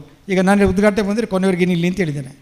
ಹಾಗೆ ಸೀತಾರಾಮರವರು ನಮ್ಗೆ ಗೊತ್ತಿದೆ, ನಮ್ಮೊಟ್ಟಿಗೆ ಯಾವಾಗಲೂ ಇರುವವರು, ಎಷ್ಟೋ ವರ್ಷ ನಮ್ಮ ಎಲ್ಲ ಕಾರ್ಯಕ್ರಮ ಬೆಂಬಲ. ನಿತ್ಯಾನಂದರು ಗೊತ್ತಿದೆ ನಮಗೆ, ನನ್ನ ಭಾವನೆ ಹೌದು ನಿತ್ಯಾನಂದರು. ಮತ್ತು ವಿದ್ಯಾಕಾರಿಯವರು ನಾವು ಹತ್ತಿರ ಹೇಳ್ಕೊಳ್ತಾ ಇದ್ದೇವೆ, ಅವರು ಸ್ವಲ್ಪ ಹತ್ತಿರ ಬರಬೇಕಂತ ನಾವು ಪ್ರಯತ್ನ ಮಾಡ್ತಾಯಿದ್ದೇವೆ. ದಂಬೆಕಾನ ನಮ್ಮವರೇ, ಅವ್ರು ಆಗಲೇ ಹೇಳಿದ್ದಾರೆ ನೀವೇನು ಕೆಲಸ ಮಾಡಿ ನನ್ನದು ಬೆಂಬಲ ಉಂಟಂತ. ಇಂಥ ಒಂದು ತಂಡವನ್ನು ಈ ಥರ ಹೇಳೋ ಜನರನ್ನು ಸಂಪಾದನೆ ಮಾಡಿದ್ದೇನಲ್ಲ ಈ ಸಸ್ಯ ಜಾತ್ರೆ ಮೂಲಕ. ತುಂಬ ಜನ ಬಂದ ನಂತರ ಹೇಳಿ ಹೋಗಿದ್ದಾರೆ, ನೀವು ಇನ್ನೊಮ್ಮೆ ಮಾಡೋದಿದ್ದರೆ. ಯದು ಕುಮಾರ್ ಬಂದು ಹೇಳಿದರು, ಸೈಂಟಿಸ್ಟ್, ಈ ಸ್ವಲ್ಪ ಸಂಭಾವನೆ ಕೊಟ್ಟಿದ್ದಾರೆ, ಅವ್ರಿಗೆ ಸ್ಪಾನ್ಸರ್ ಕೊಟ್ಟಿದ್ದಾರೆ. ಈ ಸತಿ ಏನು ಹೇಳಿದ್ರು ಗೊತ್ತಿಲ್ಲ, ಭರವಸೆ ಮಾಡ್ತೀರಾ, ಇದಕ್ಕಿಂತ ಜಾಸ್ತಿ ಕೊಡ್ತೇನೆ, ಮಾಡಲೇಬೇಕಂತ. ಭರವಸೆ ಇದಕ್ಕಿಂತ ಚೆಂದ ಮಾಡಬೇಕು, ಭಾಳ ಚೆನ್ನಾಗಿ ಮಾಡಿದ್ದೀರಿ, ಇಷ್ಟು ಒಳ್ಳೆಯ ವ್ಯವಸ್ಥೆಗಳು ನಾವು ಯೋಚನೆ ಮಾಡಲಿಲ್ಲ, ಈ ಥರ ಇನ್ನೊಂದು ಸತಿ ಖಂಡಿತವಾಗಿ ಮಾಡಿ ಅಂತ ಬೆಂಬಲ ಕೊಟ್ಟರು ತುಂಬ ಜನ ಇದ್ದಾರೆ. ಅದು ಈ ಸಮಾರೋಪ ಸಮಾರಂಭದ ಅತ್ಯಂತ ಸಂತೋಷ ಸುದ್ದಿ. ಅಂದರೆ ನನಗೆ ಈ ಜನಗಳ ಬೆಂಬಲ ಮತ್ತು ಪ್ರೋತ್ಸಾಹ ಜನಗಳಿಗೆ ಪ್ರಯೋಜನ ಆಗಿದೆ ಅಂತ ನೆನೆಸಿಕೊಂಡಿದ್ದೇನೆ. ಜನಗಳು ಇವತ್ತು, ನಾನಂತೂ ಸಂತೋಷವಾಗಿ ಇವತ್ತು ರಾತ್ರಿ ನಿದ್ರೆ ಮಾಡ್ತೇನೆ, ಬಾಲಿವುಡ್ ಹೇಳಿದ ಹಾಗೆ.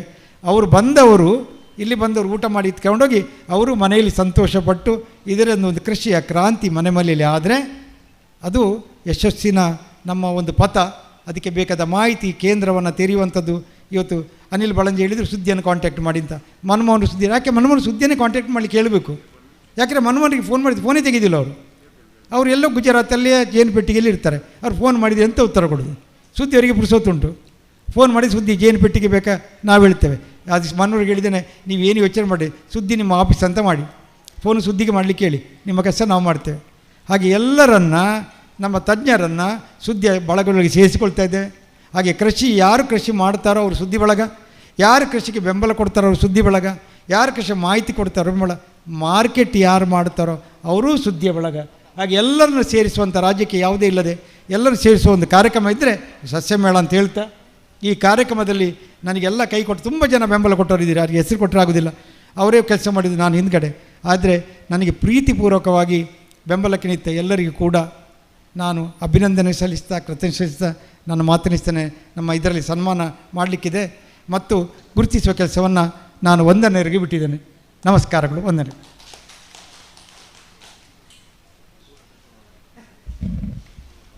ಅತಿಥಿಗಳಿರುವವರಾದ ಶ್ರೀ ಶಶಿಕುಮಾರ್ ರೈ ಬಾಲಿವುಡ್ ಅವರು ಅಗತ್ಯದ ಕೆಲಸಕ್ಕಾಗಿ ನಿರ್ಗಮಿಸಲಿದ್ದಾರೆ. ಅಧ್ಯಕ್ಷರು ಅವರನ್ನು ಸನ್ಮಾನಿಸುವಂತೆ ಕೇಳಿಕೊಳ್ತಾ ಇದ್ದಾರೆ.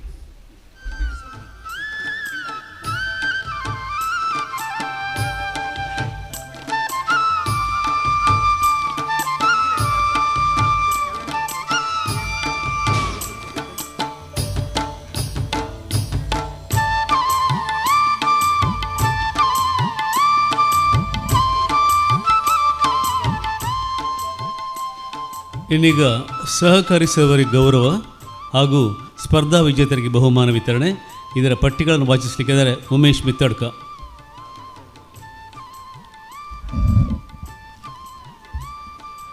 ಎಲ್ಲರಿಗೂ ನಮಸ್ಕಾರ. ನಮ್ಮ ಈ ಒಟ್ಟು ಸಸ್ಯ ಜಾತ್ರೆಗೆ ಸಹಕಾರವನ್ನು ನೀಡಿರ್ತಕ್ಕಂಥ ಎಲ್ಲರನ್ನು ಕೂಡ ಇಲ್ಲಿ ಸ್ಮರಿಸುವಂಥದ್ದು ಮತ್ತು ಅವರಿಗೆ ಸ್ಮರಣಿಕೆ ನೀಡುವಂತಹ ಜವಾಬ್ದಾರಿ ನಮ್ಮದಾಗಿದೆ. ಹಾಗಾಗಿ ಖಂಡಿತವಾಗಿಯೂ ಕೂಡ ಅವರನ್ನು ಅಭಿನಂದಿಸಲಿಕ್ಕೆ ನಾವು ಇಷ್ಟಪಡ್ತಾ, ಮೊದಲಾಗಿ ನಿನ್ನೆಯ ದಿನ ನಮಗೆ ಮೆರವಣಿಗೆಯಲ್ಲಿ ಸಹಕರಿಸಿದಂತಹ ಶಿಕ್ಷಣ ಸಂಸ್ಥೆಯವರು ದಯವಿಟ್ಟು ವೇದಿಕೆಗೆ ಬಂದು ನಮ್ಮ ಸ್ಮರಣಿಕೆಯನ್ನು ಸ್ವೀಕರಿಸಬೇಕು. ಮಹಾಲಿಂಗೇಶ್ವರ ITI ಕೊಂಬೆಟ್ಟು ಪುತ್ತೂರು, ಇದರ ಮುಖ್ಯಸ್ಥರು ಅಥವಾ ಶಿಕ್ಷಕ ವೃಂದದವರು ಅಥವಾ ಯಾರಾದರೂ ವಿದ್ಯಾರ್ಥಿಗಳಿದ್ದಲ್ಲಿ ದಯವಿಟ್ಟು ವೇದಿಕೆಗೆ ಬರಬೇಕು. ಮಹಾಲಿಂಗೇಶ್ವರ ITI ಕೊಂಬೆಟ್ಟು, ಸುದಾನ ವಸತಿಯುತ ಶಾಲೆ ಮಂಜಲ್ಪಡ್ಪು ಪುತ್ತೂರು, ಸುದಾನ ವಸತಿಯುತ ಶಾಲೆ ಮಂಜಲ್ಪಡ್ಪು ಪುತ್ತೂರು, ಶ್ರೀರಾಮಕೃಷ್ಣ ಪ್ರೌಢಶಾಲೆ ಪುತ್ತೂರು, ಶ್ರೀರಾಮಕೃಷ್ಣ ಪ್ರೌಢಶಾಲೆ ಪುತ್ತೂರು, ಅಕ್ಷಯ ಕಾಲೇಜು ಸಂಪ್ಯ ಪುತ್ತೂರು, ಪ್ರಗತಿ ಸ್ಟಡಿ ಸೆಂಟರ್ ಸರ್ ದಯವಿಟ್ಟು ಬನ್ನಿ, PV Gokulnath sir, Akshay college ಅಲ್ಲಿನ ಪ್ರಾಂಶುಪಾಲರಾದಂತಹ ಶ್ರೀಯುತ ಸಂಪತ್ ಪಕ್ಕಳ ಸರ್ ಇದ್ದಾರೆ. ಹಾಗೆ ಪ್ರಗತಿ ಸ್ಟಡಿ ಸೆಂಟರ್ನ PV ಗೋಕುಲ್ನಾಥ್ ಸರ್, ನಿನ್ನೆ ಇಡೀ ದಿವಸ ಮೆರವಣಿಗೆಯಿಂದ ಸಂಜೆಯವರೆಗೂ ಊಟದ ವ್ಯವಸ್ಥೆಯಲ್ಲೂ ಕೂಡ ಸ್ವತಃ ಅವರೇ ನಮ್ಮೊಂದಿಗೆ ಸಹಕರಿಸ್ತಾ ಇರುವವರು PV ಗೋಕುಲ್ನಾಥ್ ಸರ್. ಹಾಗೂ ಅಕ್ಷಯ ಕಾಲೇಜಿನವರು ಕೂಡ ವಾಲಂಟಿಯರ್ಸನ್ನು ಕೂಡ ನೀಡಿ ಸಹಕರಿಸಿದವರು. ಜೂನಿಯರ್ ಕಾಲೇಜು ಕೊಂಬೆಟ್ಟು, ಸರ್ಕಾರಿ ಪದವಿ ಪೂರ್ವ ಕಾಲೇಜು ಕೊಂಬೆಟ್ಟು, ಯಾರಾದರೂ ಇದ್ದರೆ ದಯವಿಟ್ಟು ಬರಬೇಕು. NSS ಘಟಕ ಸರ್ಕಾರಿ ಪ್ರಥಮ ದರ್ಜೆ ಕಾಲೇಜು ಬೆಟ್ಟಂಪಾಡಿ ಸರ್, ಇಲ್ಲಿನ NSS ಸಂಯೋಜನಾಧಿಕಾರಿ ಪ್ರೊಫೆಸರ್ ಹರಿಪ್ರಸಾದ್ ಸರ್ ಇದ್ದೀರಿ ಸರ್, ದಯವಿಟ್ಟು ಬರಬೇಕು.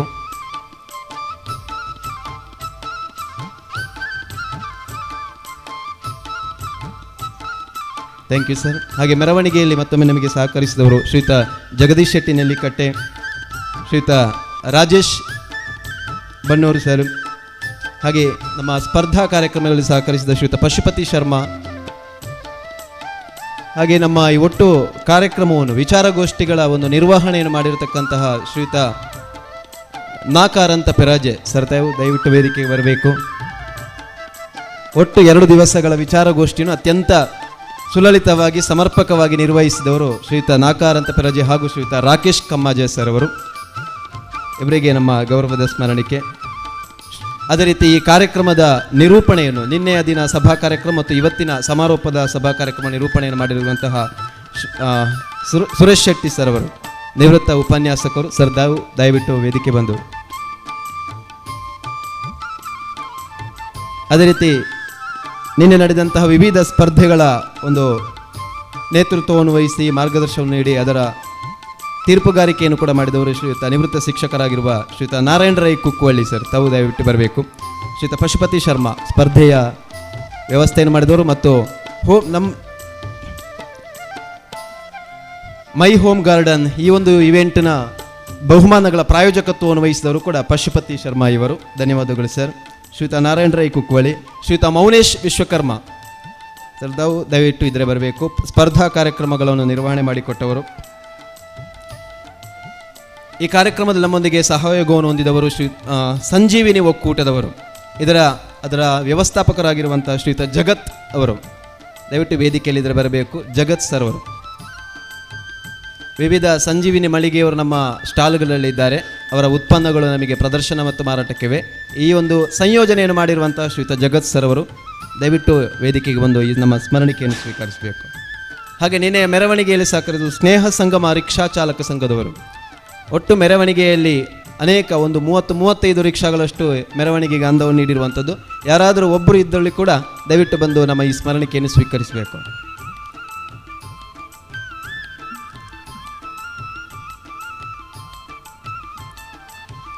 ಇನ್ನು ಮುಂದಕ್ಕೆ ನಿನ್ನೆ ನಡೆದಿರುವಂತಹ ಮತ್ತು ಇವತ್ತು ನಡೆದಿರುವಂತಹ ವಿವಿಧ ಸ್ಪರ್ಧಾ ಕಾರ್ಯಕ್ರಮಗಳಿಗೆ ಬಹುಮಾನವನ್ನು ವಿತರಿಸುವಂತಹ ಕಾರ್ಯಕ್ರಮ.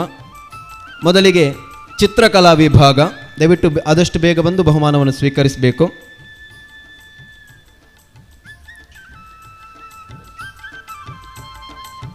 ಚಿತ್ರಕಲಾ ವಿಭಾಗದಲ್ಲಿ ಪ್ರಾಥಮಿಕ ವಿಭಾಗದಲ್ಲಿ ಪ್ರಥಮ ನಿಲೀಶ್ಕಾ ಕೆ ವಿವೇಕಾನಂದ ಆಂಗ್ಲ ಮಾಧ್ಯಮ ಶಾಲೆ ಪುತ್ತೂರು,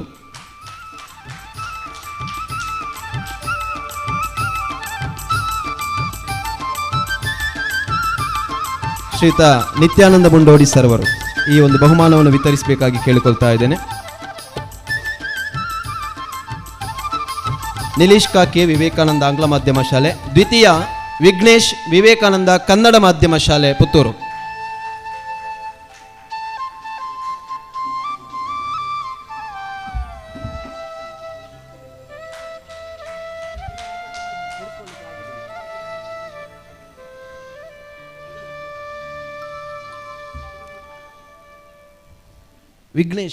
ವಿಘ್ನೇಶ್ ಪ್ರೌಢ ವಿಭಾಗದಲ್ಲಿ ಪ್ರಥಮ ಅನಿಕಾ ಯು ಸುಧಾನ ವಸತಿಯುತ ಶಾಲೆ. ಅನಿಕಾ ಯು.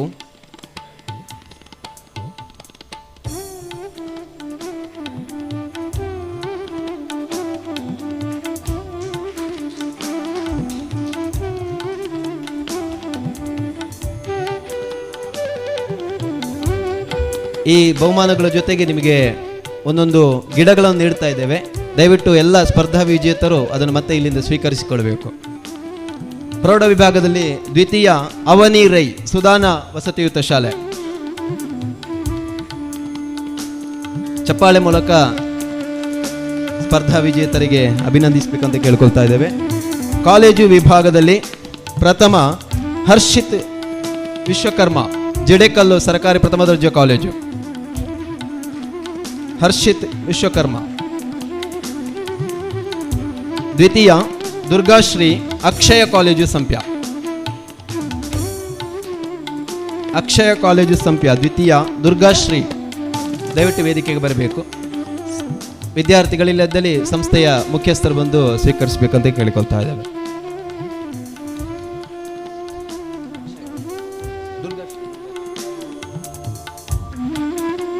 ಸಾರ್ವಜನಿಕ ವಿಭಾಗದಲ್ಲಿ ಪ್ರಥಮ ರಂಗಪ್ಪ.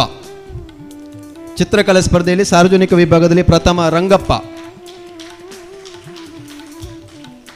ದ್ವಿತೀಯ ಚಂದ್ರಿಕಾ ಕೆ. ಚಂದ್ರಿಕಾ ಕೆ.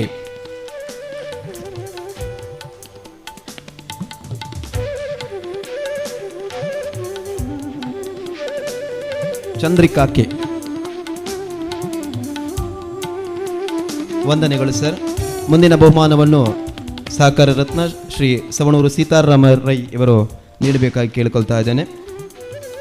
ವಿಶೇಷವಾಗಿ ನಡೆಸಿದಂತಹ ಒಂದು ಕಾಂಪಿಟಿಷನ್ ಮೈ ಹೋಮ್ ಗಾರ್ಡನ್. ಇನ್ಸ್ಟಾಗ್ರಾಮ್ ಮತ್ತು ಫೇಸ್ಬುಕ್ ಮತ್ತು ವಾಟ್ಸಪ್ ಮುಖಾಂತರವಾಗಿ ಈ ಒಂದು ಕಾಂಪಿಟಿಷನ್ ನಾವು ನಡೆಸಿರುವಂಥದ್ದು. ಇದರ ಒಂದು ಪ್ರಾಯೋಜಕತ್ವವನ್ನು ನೀಡಿದವರು ಪಶುಪತಿ ಶರ್ಮಾ ಇವರು. ಸರ್ ತಾವು ದಯವಿಟ್ಟು ವೇದಿಕೆಗೆ ಬರಬೇಕು. ಪಶುಪತಿ ಶರ್ಮಾ ಇವರು ವೇದಿಕೆಗೆ ಬರಬೇಕು. ಇದರ ಮೊದಲ ವಿಜೇತರು ಶರಣ್ಯ ಲಕ್ಷ್ಮಿ ಬಂಗಾರಡ್ಕ.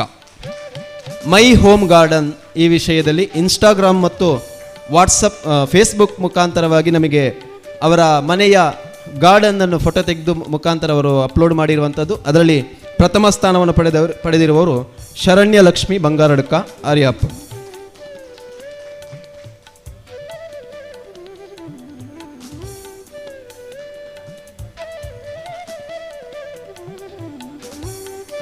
ದ್ವಿತೀಯ ಪ್ರತಿಮಾ ಹೆಗ್ಡೆ ಪರ್ಲಡ್ಕ ಪುತ್ತೂರು. ಪ್ರತಿಮಾ ಹೆಗ್ಡೆ ಪರ್ಲಡ್ಕ ಪುತ್ತೂರು ದ್ವಿತೀಯ. ತೃತೀಯ ಚಂದಪ್ಪ ಮೂಲ್ಯ ಉಪ್ಪಿನಂಗಡಿ.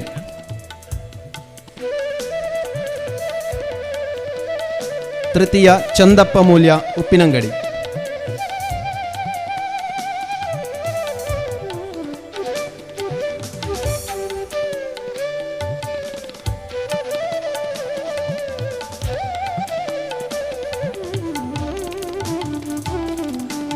ಅಭಿನಂದನೆಗಳು ಸರ್. ಮುಂದಕ್ಕೆ ಚಂದಪ್ಪ ಮೂಲ್ಯ ಇವರು ನಿವೃತ್ತ ಸೈನಿಕರು ಕೂಡ ಹೌದು. ಅಭಿನಂದನೆಗಳು ಸರ್. ಮುಂದಕ್ಕೆ ಕೊಲಾಜ್ ಪೇಪರ್ ಕಟ್ಟಿಂಗ್ ಸ್ಪರ್ಧೆಯಲ್ಲಿ ಇದು ಗುಂಪು ಸ್ಪರ್ಧೆಯಾಗಿತ್ತು. ಇದರಲ್ಲಿ ಪ್ರಥಮ ಸುಲೋಚನಾ ಮತ್ತು ಪೂಜಾ. ಈ ಬಹುಮಾನವನ್ನು ನಗರಸಭೆಯ ಉಪಾಧ್ಯಕ್ಷೆ ಆಗಿರುವಂಥ ಶ್ರೀಮತಿ ವಿದ್ಯಾ ಗೌರಿ ಇವರು ನೀಡಿ ಸಹಕರಿಸಬೇಕಾಗಿ ಕೇಳ್ಕೊಳ್ತಾ ಇದ್ದೇನೆ ಮೇಡಮ್. ಕೊಲಾಜ್ ಸ್ಪರ್ಧೆಯಲ್ಲಿ ಪ್ರಥಮ ಸುಲೋಚನಾ ಮತ್ತು ಪೂಜಾ, ದ್ವಿತೀಯ ನಿಲೀಕ್ಷಾ ಕೆ ಮತ್ತು ಅವನಿ ಎಸ್ ವಿ. ನಿಲೀಕ್ಷಾ ಕೆ ಮತ್ತು ಅವನಿ ಎಸ್ವಿ ದ್ವಿತೀಯ.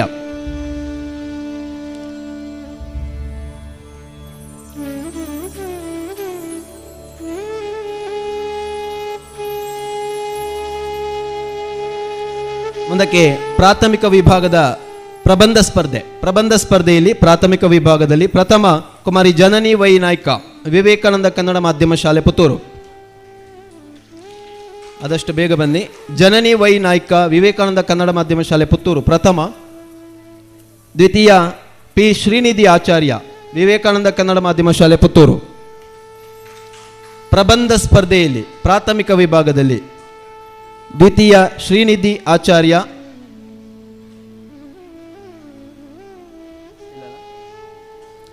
ಪ್ರೌಢಶಾಲಾ ವಿಭಾಗದಲ್ಲಿ ಪ್ರಥಮ ಕುಮಾರಿ ಹಸ್ತ ಕೆಪಿ,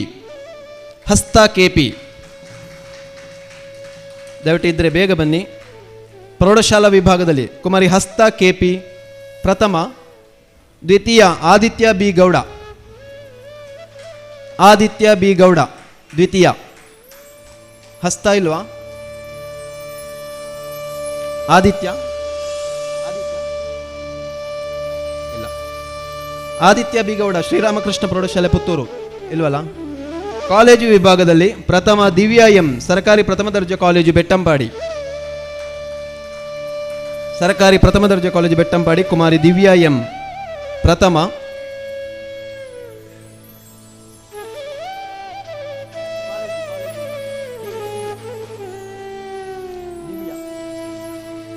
ದ್ವಿತೀಯ ಕುಮಾರಿ ಯಶಸ್ವಿನಿ PM, ಅಕ್ಷಯ ಕಾಲೇಜು ಸಂಪ್ಯ. ದ್ವಿತೀಯ ಯಶಸ್ವಿನಿ PM, ಅಕ್ಷಯ ಕಾಲೇಜು ಸಂಪ್ಯ.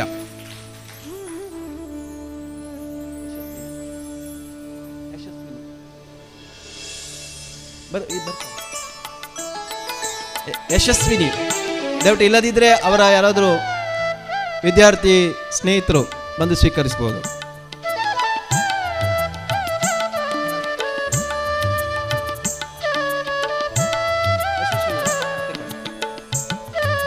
ಇನ್ನು ಸಾರ್ವಜನಿಕ ವಿಭಾಗದಲ್ಲಿ ಪ್ರಬಂಧ ಸ್ಪರ್ಧೆಯಲ್ಲಿ ಸಾರ್ವಜನಿಕ ವಿಭಾಗದಲ್ಲಿ ಶ್ರೀ ಹರಿಪ್ರಸಾದ್ ಎಸ್, ಸಹಾಯಕ ಉಪನ್ಯಾಸಕರು, ಸರ್ಕಾರಿ ಪ್ರಥಮ ದರ್ಜೆ ಕಾಲೇಜು ಬೆಟ್ಟಂಪಾಡಿ.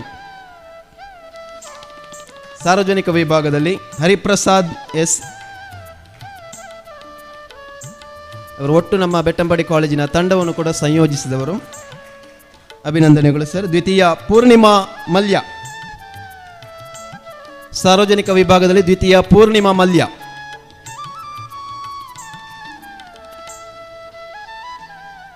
ಪೂರ್ಣಿಮಾ ಮಲ್ಯ ಇಲ್ವಲ್ಲ.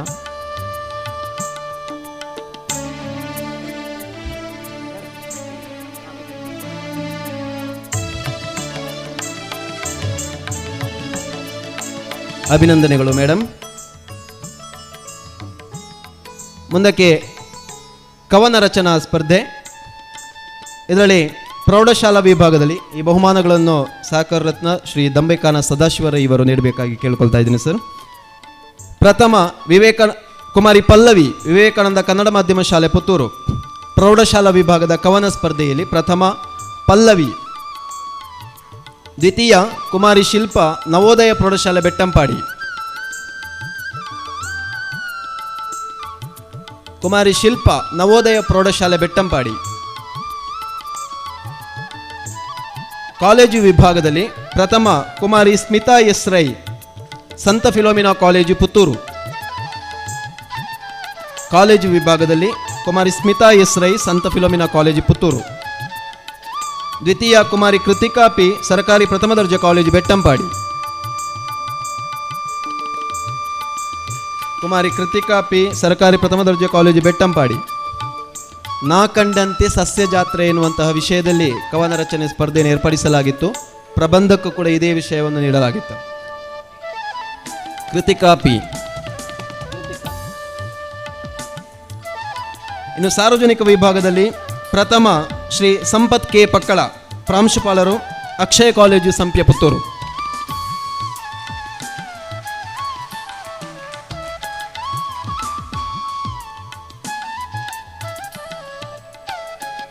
ಶ್ರೀ ಸಂಪತ್ ಕೆ ಪಕ್ಕಳ, ಪ್ರಾಂಶುಪಾಲರು, ಅಕ್ಷಯ ಕಾಲೇಜು ಸಂಪ್ಯ ಪುತ್ತೂರು. ದ್ವಿತೀಯ ಶ್ರೀ ಜನಾರ್ದನ ದುರ್ಗ ನೆಡಪಳ್ಳಿ. ಶ್ರೀ ಜನಾರ್ದನ ದುರ್ಗ, ಶಿಕ್ಷಕರು ಸರ್ಕಾರಿ ಹಿರಿಯ ಪ್ರಾಥಮಿಕ ಶಾಲೆ ಬಡಗನ್ನೂರು.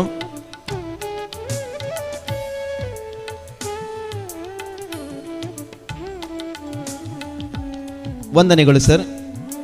ಸ್ಪರ್ಧೆಯಲ್ಲಿ ವಿಜೇತರಾಗಿ ಬಹುಮಾನವನ್ನು ಸ್ವೀಕರಿಸಿದಂಥ ಎಲ್ಲ ವಿದ್ಯಾರ್ಥಿಗಳಿಗೆ, ಕಾಲೇಜು ವಿದ್ಯಾರ್ಥಿಗಳಿಗೆ ಹಾಗೂ ಸಾರ್ವಜನಿಕರಿಗೂ ಕೂಡ ಮತ್ತೊಮ್ಮೆ ಅಭಿನಂದನೆಗಳು.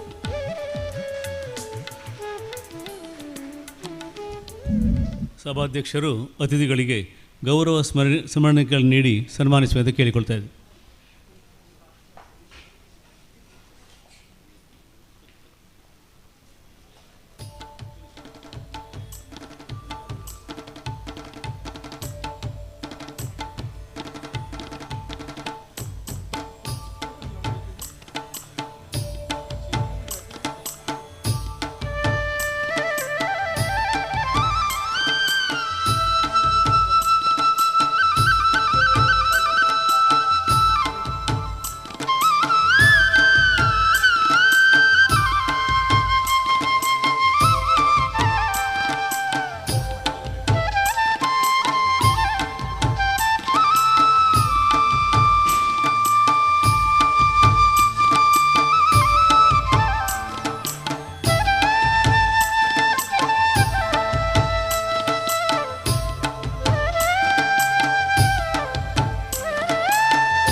ವಂದನಾರ್ಪಣೆಗಾಗಿ ಗಣೇಶ್ ಕಾಲಾರ್ಪ ಇವರನ್ನು ಆಮಂತ್ರಿಸ್ತಾ ಇದ್ದೇನೆ.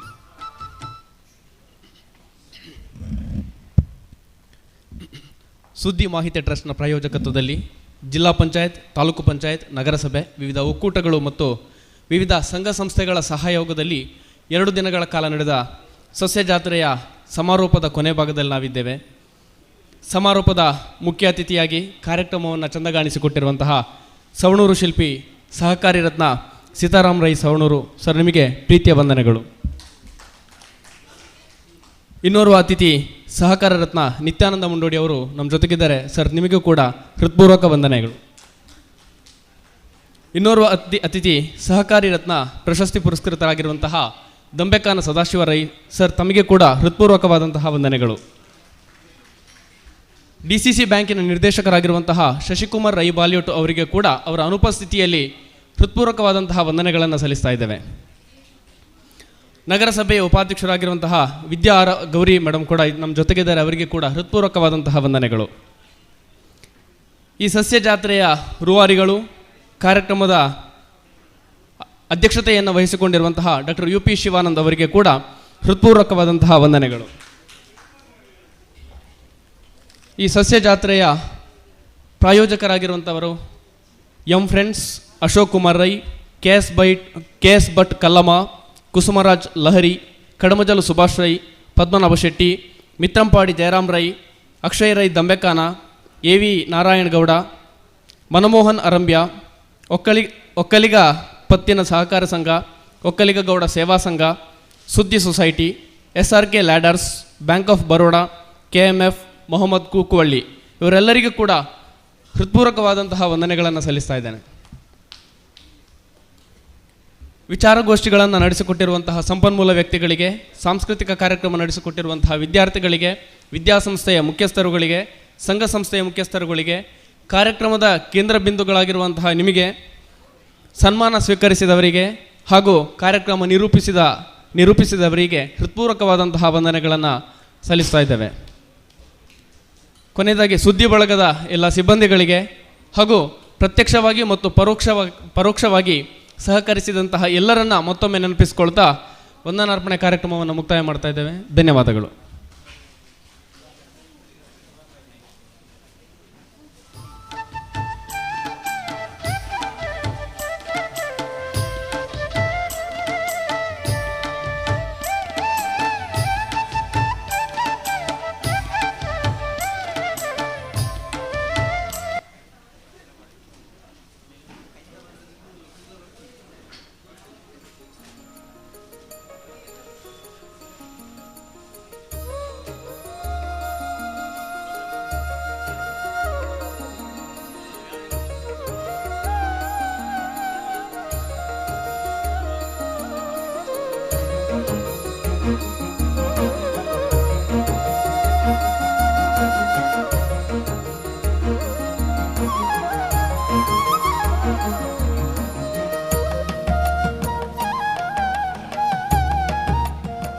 ಈ ವೇದಿಕೆಯಲ್ಲಿ ಮುಂದಕ್ಕೆ ಸಾಂಸ್ಕೃತಿಕ ರಸಸಂಜೆ ಕಾರ್ಯಕ್ರಮ ನಡೆಯಲಿಕ್ಕಿದೆ.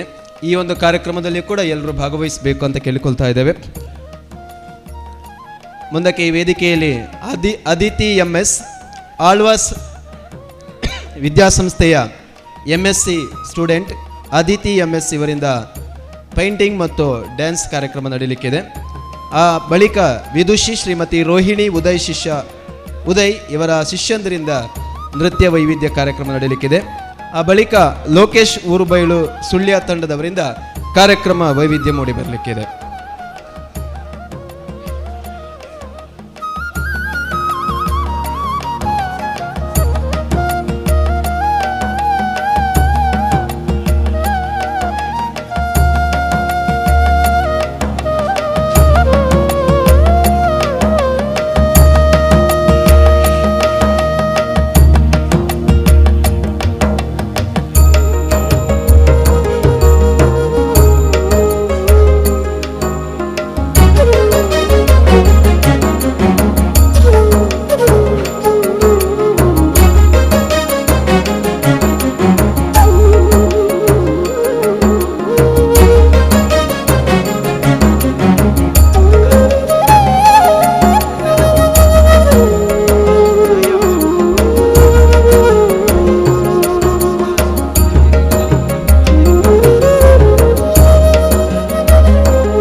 Hello test hello hello.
ಸಾಂಸ್ಕೃತಿಕ ರಸಸಂಜೆಯ ಈ ಒಂದು ಕಾರ್ಯಕ್ರಮದಲ್ಲಿ ಮುಂದಕ್ಕೆ ಈ ವೇದಿಕೆಯಲ್ಲಿ ಅದಿತಿ MS ಆಳ್ವಾಸ್ ಶಿಕ್ಷಣ ಸಂಸ್ಥೆಯ MSc ವಿಭಾಗದ ವಿದ್ಯಾರ್ಥಿನಿ ಅದಿತಿ MS ಇವರು ವೈವಿಧ್ಯಮಯವಾದಂಥ ಒಂದು ಪ್ರತಿಭೆಯನ್ನು ಇಲ್ಲಿ ವ್ಯಕ್ತಪಡಿಸಲಿಕ್ಕಿದ್ದಾರೆ.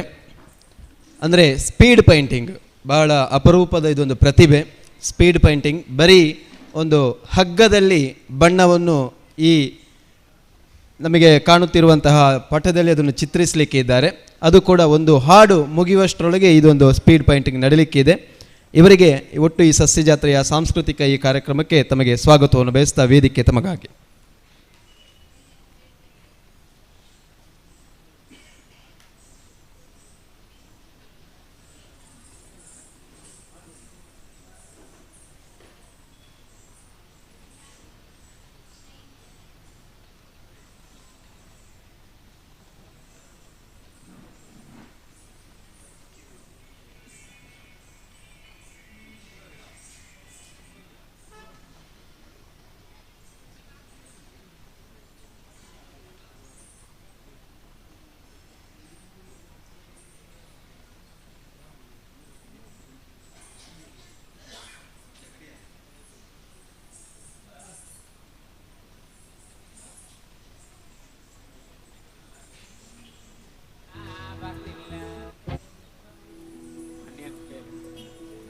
ಇದನ್ನೇ ಆಗ್ಬೇಕು ಪುನಃ. Sir onion fail.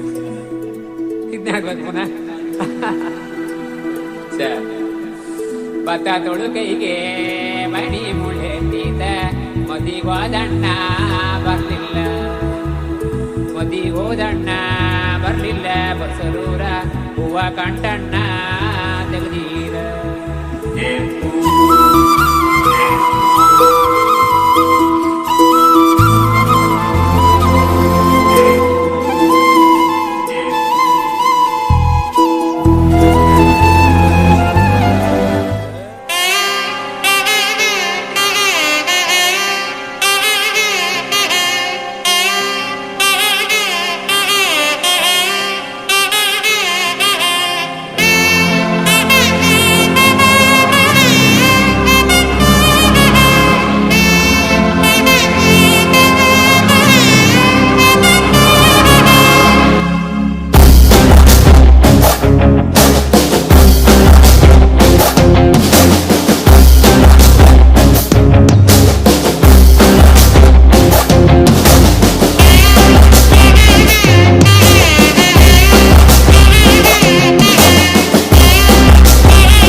वराहरूपं देववरीष्टं वरस्मितवदनं वज्रदन्तधर रक्षाकवचम्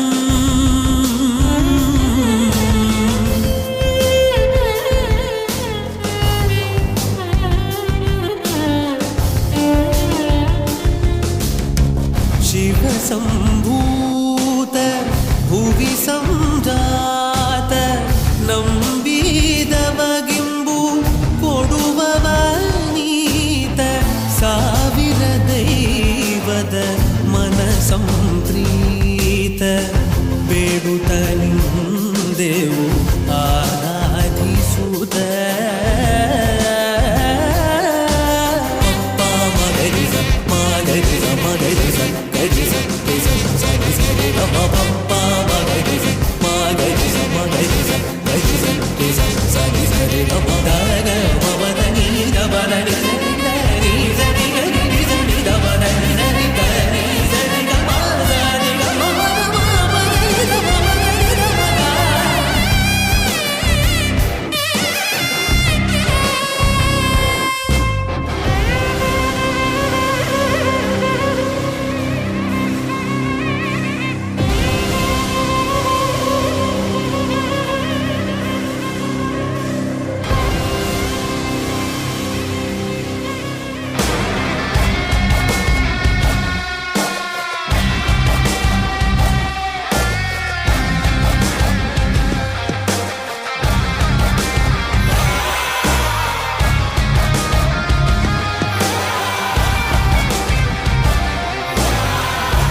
ಅಭಿನಂದನೆಗಳು ಅದಿತಿ MS, ಅದ್ಭುತವಾದಂತಹ ಕಲಾ ಪ್ರತಿಭೆಗೆ. ಮುಂದಕ್ಕೆ ಇವರಿಂದಲೇ ಇನ್ನೊಂದು ಆನಂದ ತಾಂಡವ ಎನ್ನುವಂತಹ ಒಂದು ನೃತ್ಯ ಈ ವೇದಿಕೆಯಲ್ಲಿ ಮೂಡಿ ಬರಲಿಕ್ಕಿದೆ.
ஆனந்த தாண்டவம் ஆடினார்,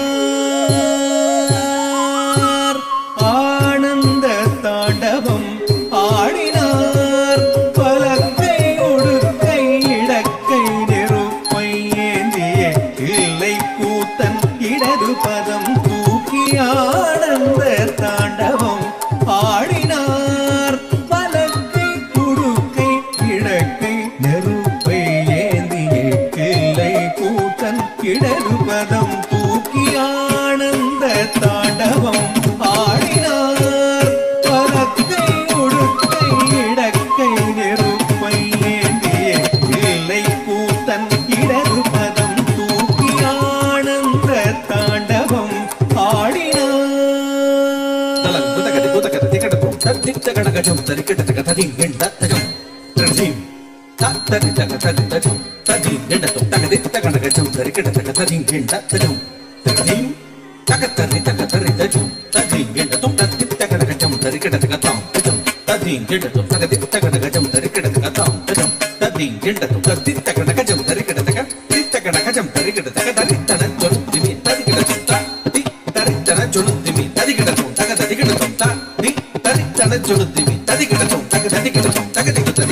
ஆனந்த தாண்டவம் ஆடினார்,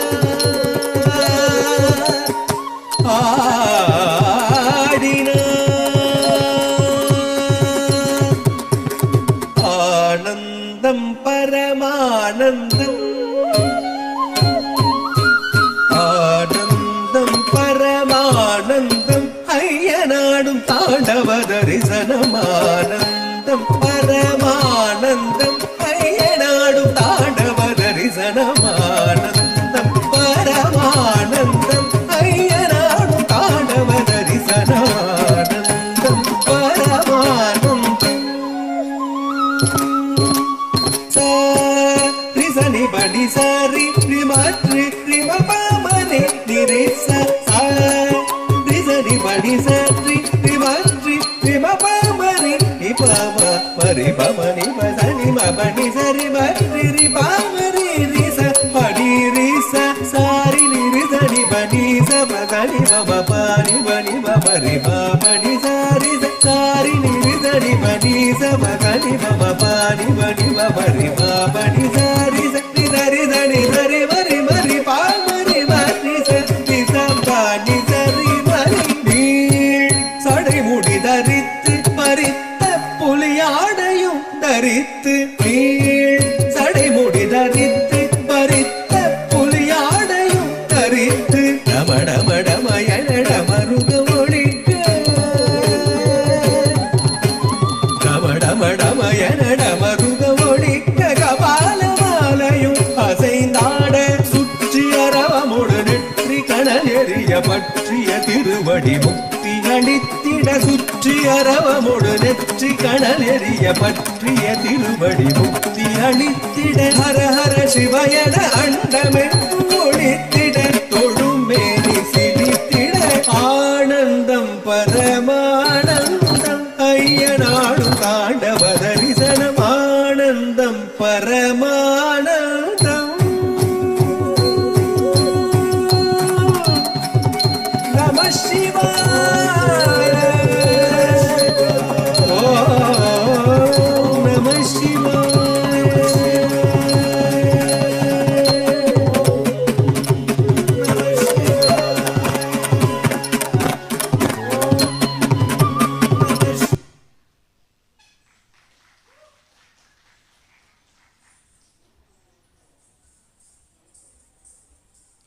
ಅಭಿನಂದನೆಗಳು. ಇದುವರೆಗೆ ಅದ್ಭುತವಾದಂತಹ ಕಲಾ ಪ್ರತಿಭೆಯನ್ನು ವ್ಯಕ್ತಪಡಿಸಿದ್ದಂತಹ ಅದಿತಿ ಪುತ್ತೂರು MS ಆಳ್ವಾಸ್ ಶಿಕ್ಷಣ ಸಂಸ್ಥೆಗಳ MSc ವಿಭಾಗದ ವಿದ್ಯಾರ್ಥಿನಿ, ಇವರಿಗೆ ಅಭಿನಂದನೆಗಳನ್ನು ಸಲ್ಲಿಸುತ್ತಾ ಇವರಿಗೆ ಈ ಸಸ್ಯ ಜಾತ್ರೆಯ ಸವಿನೆನಪಿಗಾಗಿ ಸ್ಮರಣಿಕೆ ಇತ್ತು ಗೌರವಿಸಬೇಕಾಗಿ ನಮ್ಮ ಸಂಸ್ಥೆಯ ಆಡಳಿತ ನಿರ್ದೇಶಕರಾದ ಡಾಕ್ಟರ್ UP ಶಿವಾನಂದ ಇವರಲ್ಲಿ ಕೇಳಿಕೊಳ್ತಾ ಇದ್ದೇನೆ.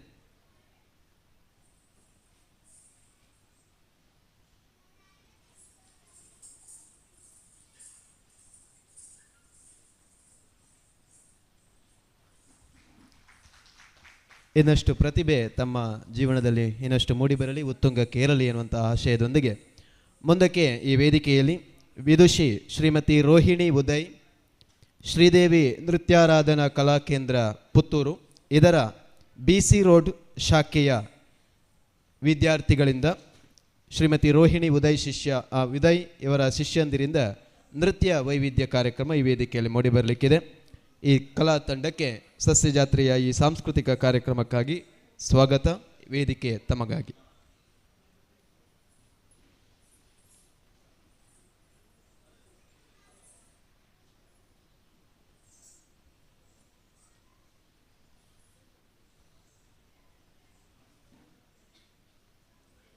ಹಾಗೆಯೇ ಈ ಕಾರ್ಯಕ್ರಮದ ಬಳಿಕ ಲೋಕೇಶ್ ಉರುಬೈಳ್ ಸುಳ್ಯ ತಂಡದಿಂದ ವೈವಿಧ್ಯಮಯವಾದಂತಹ ಕಾರ್ಯಕ್ರಮ ಈ ವೇದಿಕೆಯಲ್ಲಿ ಮೂಡಿಬರಲಿಕ್ಕಿದೆ.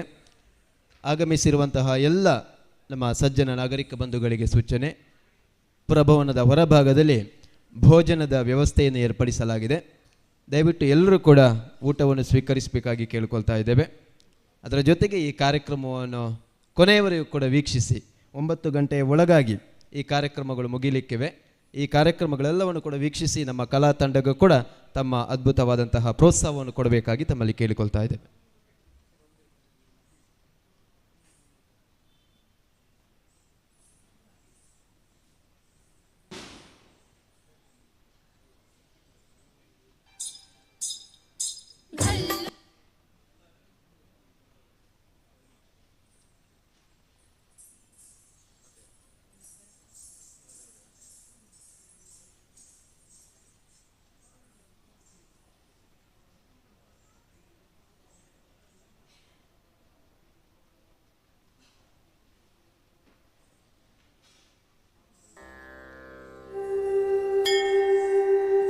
गणपति गणपति गणपति गणपति गणपति गणपति गणपति गणपति गणपति गणपति गणपति गणपति गणपति गणपति गणपति गणपति प्रणवाकार स्वरूप सिद्धि विनायकन रूप प्रणवाकार स्वरूप सिद्धि विनायकन रूप तम तधिं ततुम तनम तताम तक तधिं तुम तक तधिं ततुम तनम तते तक तधिं तुम विद्या बुद्धि प्रदातने गणनायकने विद्या बुद्धि प्रदातने गणनायकने ताधि तुम नम तद्धि तुम नम तकधि तुम नम तद्धि तुम नम तकधि तुम नम तकधि तुम नम तद्धिंगिण तुम भक्त ಜನರ ಪ್ರಾರ್ಥನೆಗಳ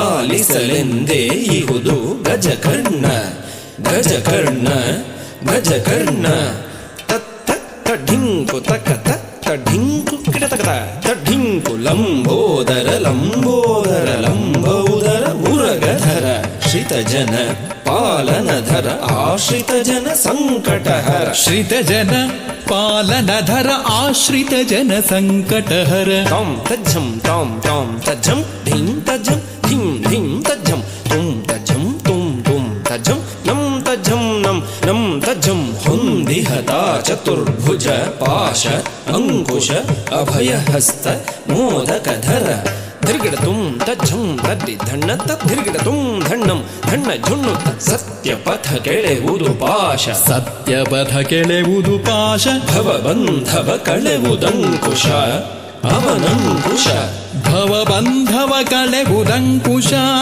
ಅವನಂಕುಶ ಧಿಂ ಧಿಂ ತಟಿ ಧಿಂ ಧಿಂ ಧಣ್ಣ ಧಿಂ ಧಿಂ ಝುಣ್ಣು ತರಿಕಿಡತುಂ ಧನ ಕಿಡತುಂ ಧಿಂ ಧಿಂ ತಟಿ ಧಿಂ ಧಿಂ ಧಣ್ಣ ಧಿಂ ಧಿಂ ಝುಣ್ಣು ತರಿಕಿಡತುಂ ಕಿಡತಕತುಂ ಅಭಯ ನೀಡುತ್ತಿರಲು ಹಸ್ತ ಸಿದ್ಧಿ ಪ್ರಿಯನ ಅಭಯ ಹಸ್ತ ಅಭಯ ನೀಡುತ್ತಿರಲು ಹಸ್ತ ಸಿದ್ಧಿ ಪ್ರಿಯನ ಅಭಯ ಹಸ್ತ ರೇ ಕುಜಂ ಧಣೆ ಕುಜಂ ಧಣೆ ಕುಜಂ ಕಿಣ ಕುಜಂ ಮೋದಕ ದೊರೆವುದು ನಿಜ ಭಕುತಿಗೆ ದೃಢ ಮನಸ್ಸಿಗೆ ಮೋದಕ ದೊರೆವುದು ನಿಜ ಭಕುತಿಗೆ ದೃಢ ಮನಸ್ಸಿಗೆ ತಾಂತರಿತ್ತ ಧಣತಕ ಧಿಂ ಧಣತ್ತ ಝುಣುತಕ ವಾಹನ ಮೂಷಿಕ ಜಿತೇಂದ್ರಿಯದ ದ್ಯೋತಕ ವಾಹನ ಮೂಷಿಕ ಜಿತೇಂದ್ರಿಯದ ದ್ಯೋತಕ ತಾಂ ತಡ್ಡಿ ಧಣ್ಣ ತಕ್ಕ ಧಿಂ ಧಣ್ಣ ಝುಣ್ಣು ತಕ್ಕ ತುಂ ಝುಣ್ಣು ಧಿಮ್ಮಿ ತಕ್ಕ ಸದಾ ನಮಿಪೆವು ನಿನಗೆ ಗಕಾರ ಗಂಗಣಪನೆ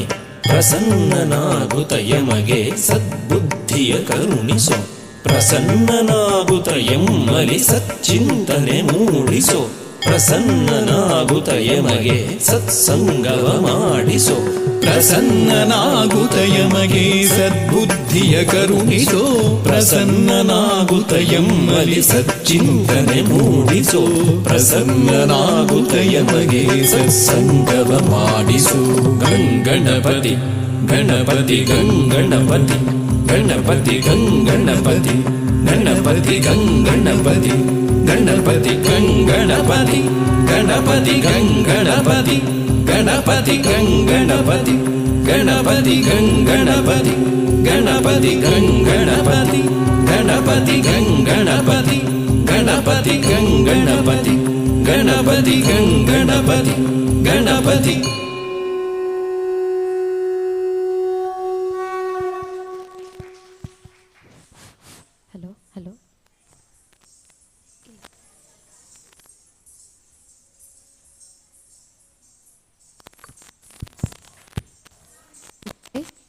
ಸ್ತುತಿ ಅರ್ಪಿಸುವಂತಹ ಕಲಾವಿದೆಯರು ಯಶ್ವಿತಾ, ಶ್ರದ್ಧಾ, ಪ್ರಣತಿ ಹಾಗೂ ರಾಜಲಕ್ಷ್ಮಿ.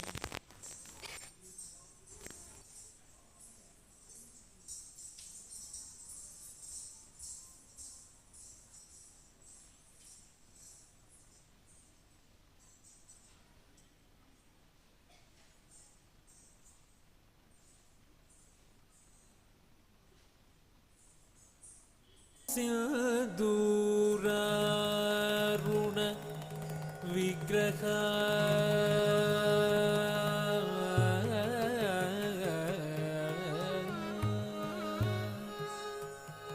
ತ್ರಿನಯನ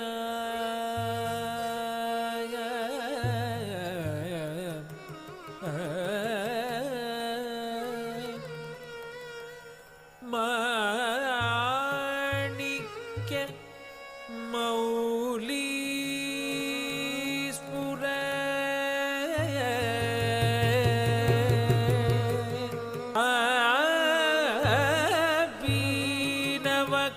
ಬೀನವಕ್ಷೋರುಹ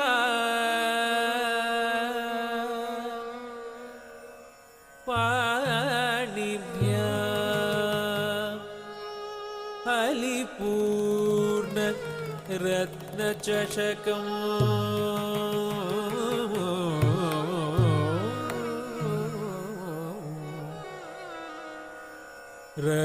रक्तोद्भलं बिभ्रति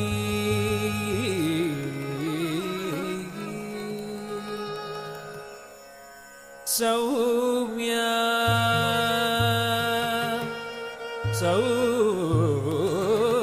सौम्या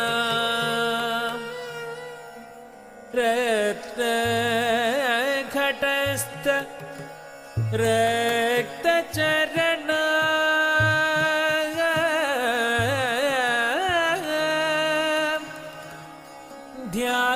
ध्यायेत् परामंबिका ध्यायेत् ಪರಮಂಬಿಕಾ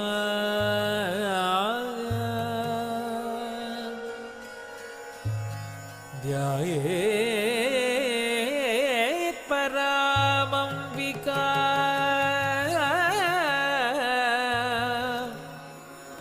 ಅಂಬಿಕಾ ಅಂಬಿಕಾ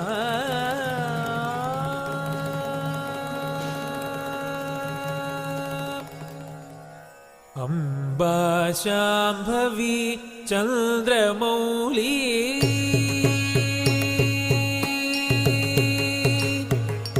ಅಂಬಾ ಶಾಂಭವಿ ಚಂದ್ರಮೌಳಿ ಅಮಲಾಭರಣ ಉಮಾ ಪಾರ್ವತಿ ಅಂಬಾ ಶಾಂಭವಿ ಚಂದ್ರಮೌಳಿ ಅಮಲಾ ಅಪರ್ಣ ಉಮಾ ಪಾರ್ವತಿ ಕಾಳಿ ಹೈಮವತಿ ಶಿವಾತ್ರಿ ನಯನಿ ಕಾತ್ಯಾಯನಿ ಭೈರವಿ ಕಾಳಿ ಹೈಮವತಿ ಶಿವಾ ತ್ರಿನಯನಿ ಕಾತ್ಯಾಯನಿ ಭೈರವಿ ಅಂಬಾ ಶಾಂಭವಿ ಚಂದ್ರಮೌಳಿ ಅಮಲಾಭರಣ ಉಮಾ ಪಾರ್ವತಿ ಕಾಳಿ ಹೈಮವತಿ ಶಿವಾತ್ರಿ ನಯನಿ ಕಾತ್ಯಾಯನಿ ಭೈರವಿ ಕಾತ್ಯಾಯನಿ ಭೈರವಿ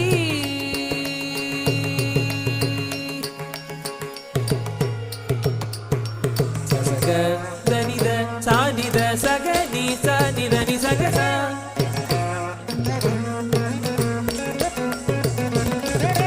ಸಗ ಸಾನಿದ ಬನಿ ಸನಿದ ಬಗ ಪದ ನಿ ಧನಿ ಪದ ನಿ ಸಗ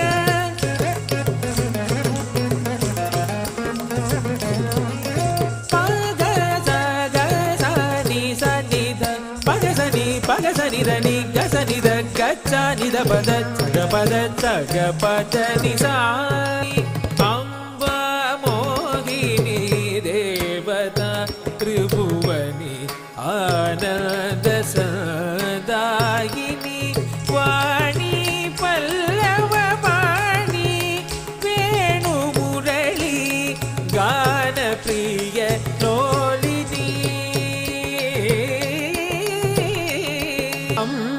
ಅಂಬಾನೂಪುರ ರತ್ನ ಕಂಗಣಧರಿ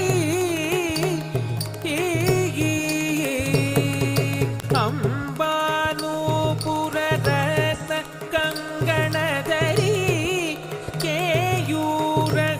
ಕೇಯೂರಗಾರಾವಲಿ ಜಾತಿ ಚಂಬಕ ವೈಜಯಂತಿ ಲಹರಿ ಗ್ರೈವೇಯ ಕೈರಾಜಿತ ಜಾತಿ ಚಂಬಕ ವೈಜಯಂತಿ ಲಹರಿ ಗ್ರೈವೇಯ ಕೈರಾಜಿತ ಅಂಬಾನೂಪುರ ರತ್ನ ಕಂಗಣಧರಿ ಕೇಯೂರಹಾರಾವಲಿ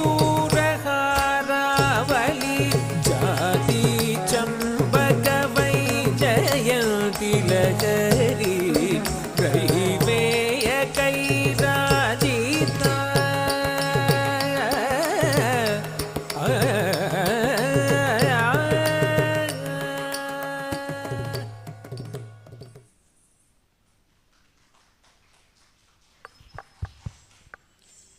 ಮುಂದಕ್ಕೆ ಹಿಂದೂಸ್ತಾನಿ ಸಂಗೀತ ಆಧಾರಿತವಾದಂತಹ ಅಭಂಗ್ ಕಾನಾಡ ರಾಜ ಡರಿಚ ಅನ್ನುವಂತಹ ಮರಾಠಿ ಅಭಂಗಿಗೆ ಇದೀಗ ನೃತ್ಯ ಪ್ರಸ್ತುತಿ.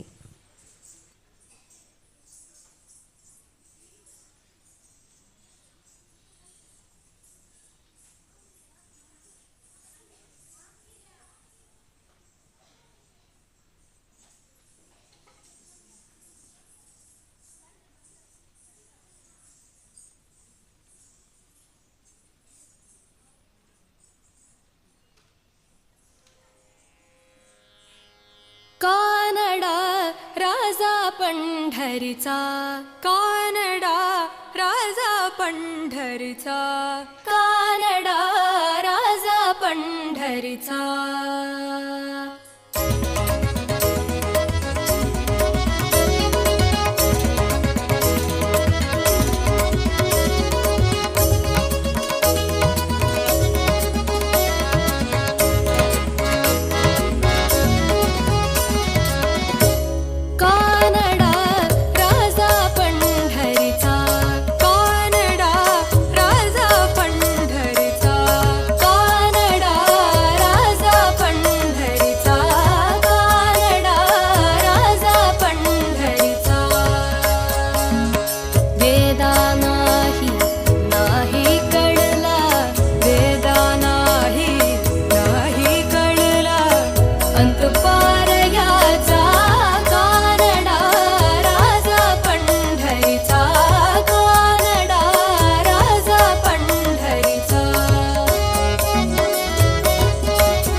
ईश्वर कसा प्रकटला असा विटेवर उभय ठेविले हात कटीवर उभय ठेविले हात कटीवर पुतळा चैतन्याचा कानडा राजा पंढरीचा कानडा राजा पंढरीचा कानडा राजा पंढरीचा कानडा राजा पंढरीचा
ಮುಂದಕ್ಕೆ ರಂಗಪುರವಿಹಾರ ಎನ್ನುವಂತಹ ಶ್ರೀರಾಮನ ಕುರಿತಾದಂತಹ ಭಕ್ತಿ ಪ್ರಧಾನವಾದಂತಹ ನೃತ್ಯ.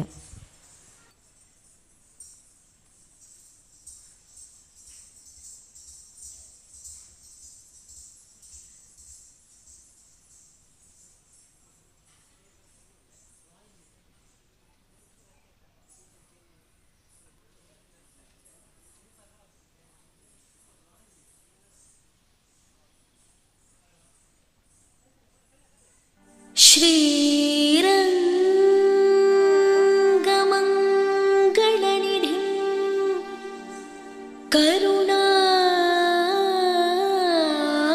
करुणानिवासं श्रीवेङ्कटाद्रि शिखरालय कालमेघम्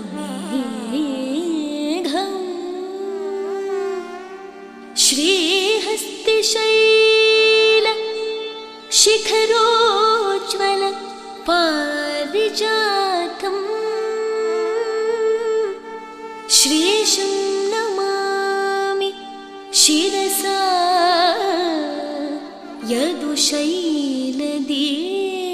यदुशैलदीपम्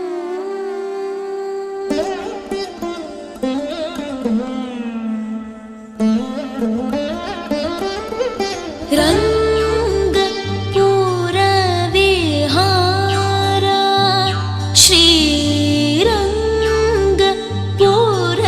श्रीरङ्गपुरविहार जय कोदण्डरामावतार रघुवीर श्रीरङ्गपुरविहार जय कोदण्डरामावतार रघुवीर श्रीरङ्गपुरविहार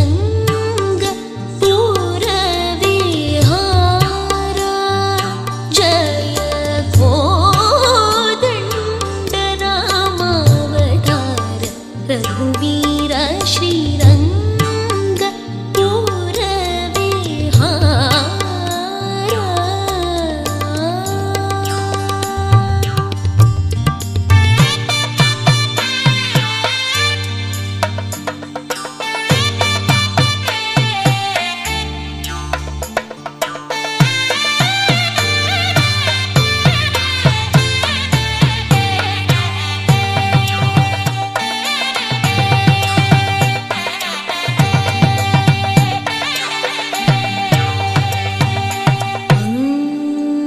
गज जनकदेव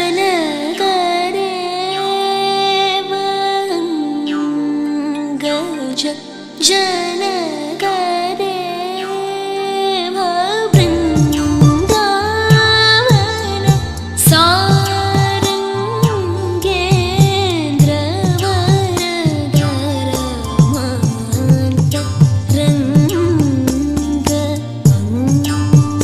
गज जनकदेव वृन्दावन सारङ्गेन्द्र वरदरमान्त रङ्ग श्यामलाङ्गविहङ्गतुरङ्ग सदयापाङ्ग सत्सङ्गरङ्ग पुरविहार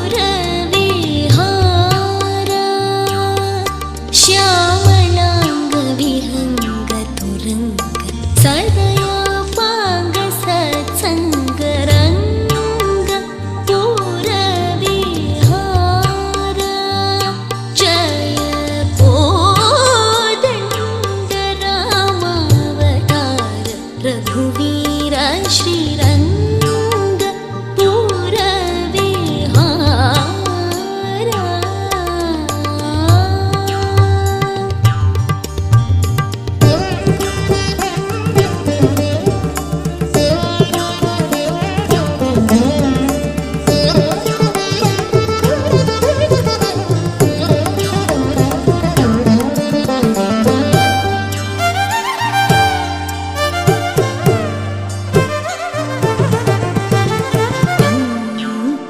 पंकजाप्त कुलजननी सोमा पङ्कजाप्त कुलजलनिधि सोमावर पङ्कजामुख पट्टाभिरामा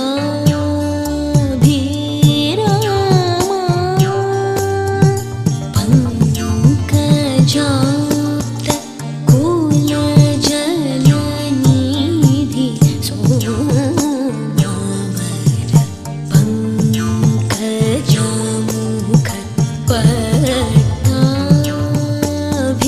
पट्टाभिरामा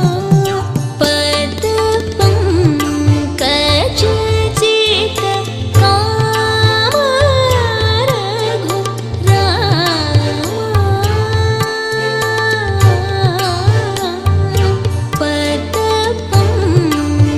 पदपङ्कजचित कामरघु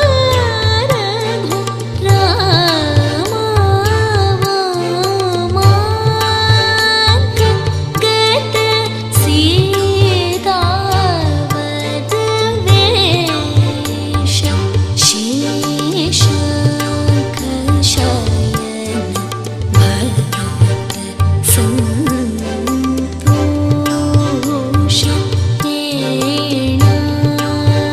हेणाकरवि नयनामृदुतर भाषा आकळङ्क दर्पणकपोल विशेष मुनिसङ्कटहरण गोविन्द वेङ्कटरमण मुकुन्द सङ्कटहरण गोविन्द वेङ्कटरमण मुकुन्द सङ्कटहरण गोविन्द वेङ्कटरमण मुकुन्द सङ्कर्षण मूलकण्ठ शङ्कर गुरु गुहानन्दरङ्ग पूरविहार जय कोदण्ड रामावतार रघुवीर श्रीरङ्ग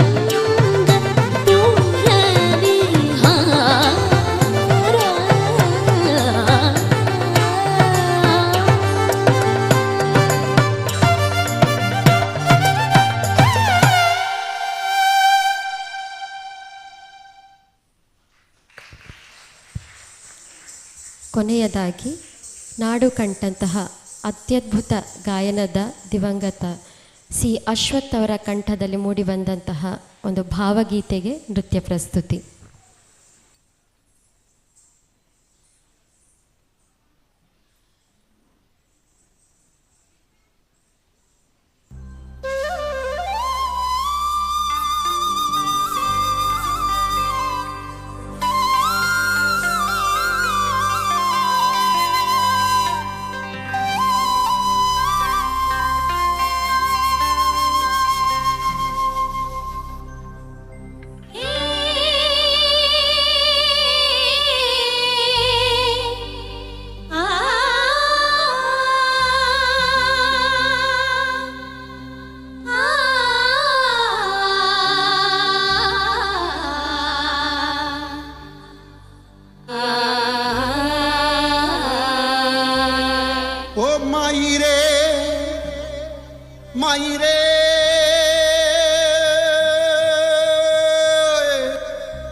ಶ್ರಾವಣ ಶ್ರಾವಣ ಶ್ರಾವಣ ಶ್ರಾವಣ ಬಂತು ಕಾಡಿಗೆ ಬಂತು ನಾಡಿಗೆ ಬಂತು ಬೀಡಿಗೆ ಬಂತು ಶ್ರಾವಣ ಬಂತು ಶ್ರಾವಣ ಶ್ರಾವಣ ಬಂತು ಕಾಡಿಗೆ ಬಂತು ನಾಡಿಗೆ ಬಂತು ಬೀಡಿಗೆ ಬಂತು ಶ್ರಾವಣ ಬಂತು ಶ್ರಾವಣ ಕಡಲಿಗೆ ಬಂತು ಶ್ರಾವಣ ಕುಣಿದಂಗ ರಾವಣ ಕಡಲಿಗೆ ಬಂತು ಶ್ರಾವಣ ಕುಣಿದಂಗ ರಾವಣ ಕುಣಿದಾವ ಗಾಳಿ ಭೈರವನ ರೂಪ ತಾಳಿ ಕುಣಿದಾವ ಗಾಳಿ ಭೈರವನ ರೂಪ ತಾಳಿ ಶ್ರಾವಣ ಬಂತು ಕಾಡಿಗೆ ಬಂತು ನಾಡಿಗೆ ಬಂತು ಬೀಡಿಗೆ ಬಂತು ಶ್ರಾವಣ ಬಂತು ಶ್ರಾವಣ ಹುಯ್ಯೋ ಹುಯ್ಯೋ ಹುಯ್ಯೋ ಹುಯ್ಯೋ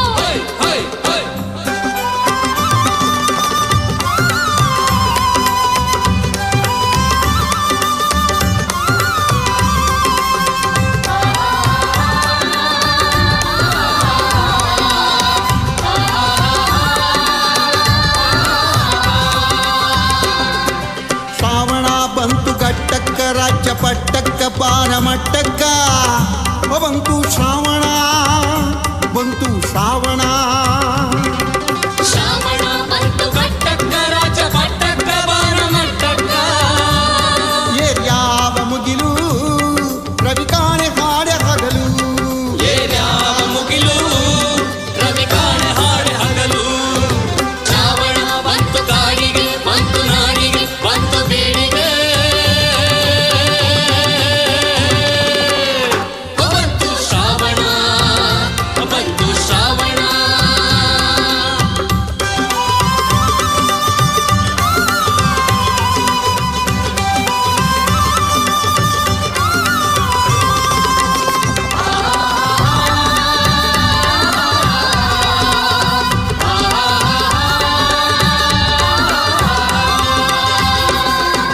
ಬೆಟ್ಟ ತೊಟ್ಟಾವ ಕುತುನಿಯ ಅಂಗಿ ಹಸಿರು ನೋಡ ತಂಗಿ ಹೊರಟಾವೆಲ್ಲೋ ಜಂಗಿ ಬೆಟ್ಟ ತೊಟ್ಟಾವ ಕುತುನಿಯ ಅಂಗಿ ಹಸಿರು ನೋಡ ತಂಗಿ ಹೊರಟಾವೆಲ್ಲೋ ಜಂಗಿ ಜಾತ್ರೆಗೇನೋ ನೆರೆದಾದ ಗಿಲ್ಲೆ ತಾನೋ ಜಾತ್ರೆಯೇನೋ ನೆರೆದಾದ ಇಲ್ಲಿ ತಾನೋ ಶ್ರಾವಣ ಬಂತು ಕಾಡಿಗೆ ಬಂತು ನಾಡಿಗೆ ಬಂತು ಬೀಡಿಗೆ ಬಂತು ಶ್ರಾವಣ ಬಂತು ಶ್ರಾವಣ ಹುಯ್ಯೋ ಹುಯ್ಯೋ ಹುಯ್ಯೋ ಹುಯ್ಯೋ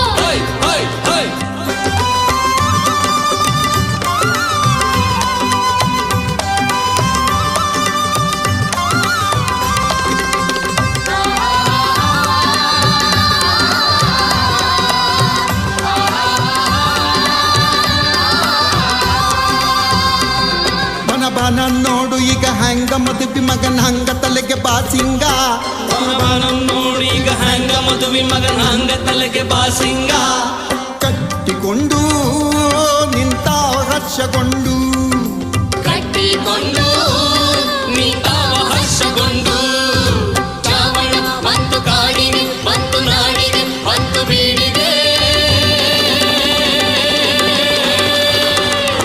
ಬಂತು ಶ್ರಾವಣ ಬಂತು ಶ್ರಾವಣ ಬಂತು ಶ್ರಾವಣ ಬಂತು ಶ್ರಾವಣ ಬಂತು ಶ್ರಾವಣ ಬಂತು ಕೊನೆಯದಾಗಿ ಮಂಗಳಂ ಜೊತೆಗೆ ನೃತ್ಯ ಕಾರ್ಯಕ್ರಮವನ್ನು ಸಂಪನ್ನಗೊಳಿಸ್ತಾ ಇದ್ದೇವೆ.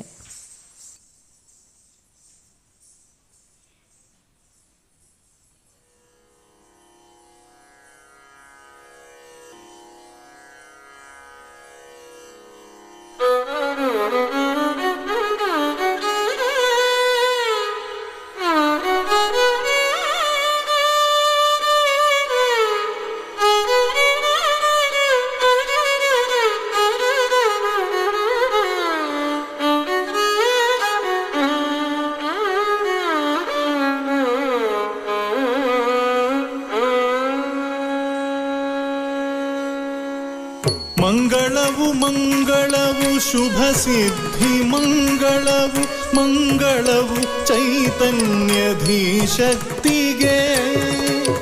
ಮಂಗಳವು ಮಂಗಳವು ಶುಭ ಸಿದ್ಧಿ ಮಂಗಳವು ಮಂಗಳವು ಚೈತನ್ಯಧೀಶಕ್ತಿಗೆ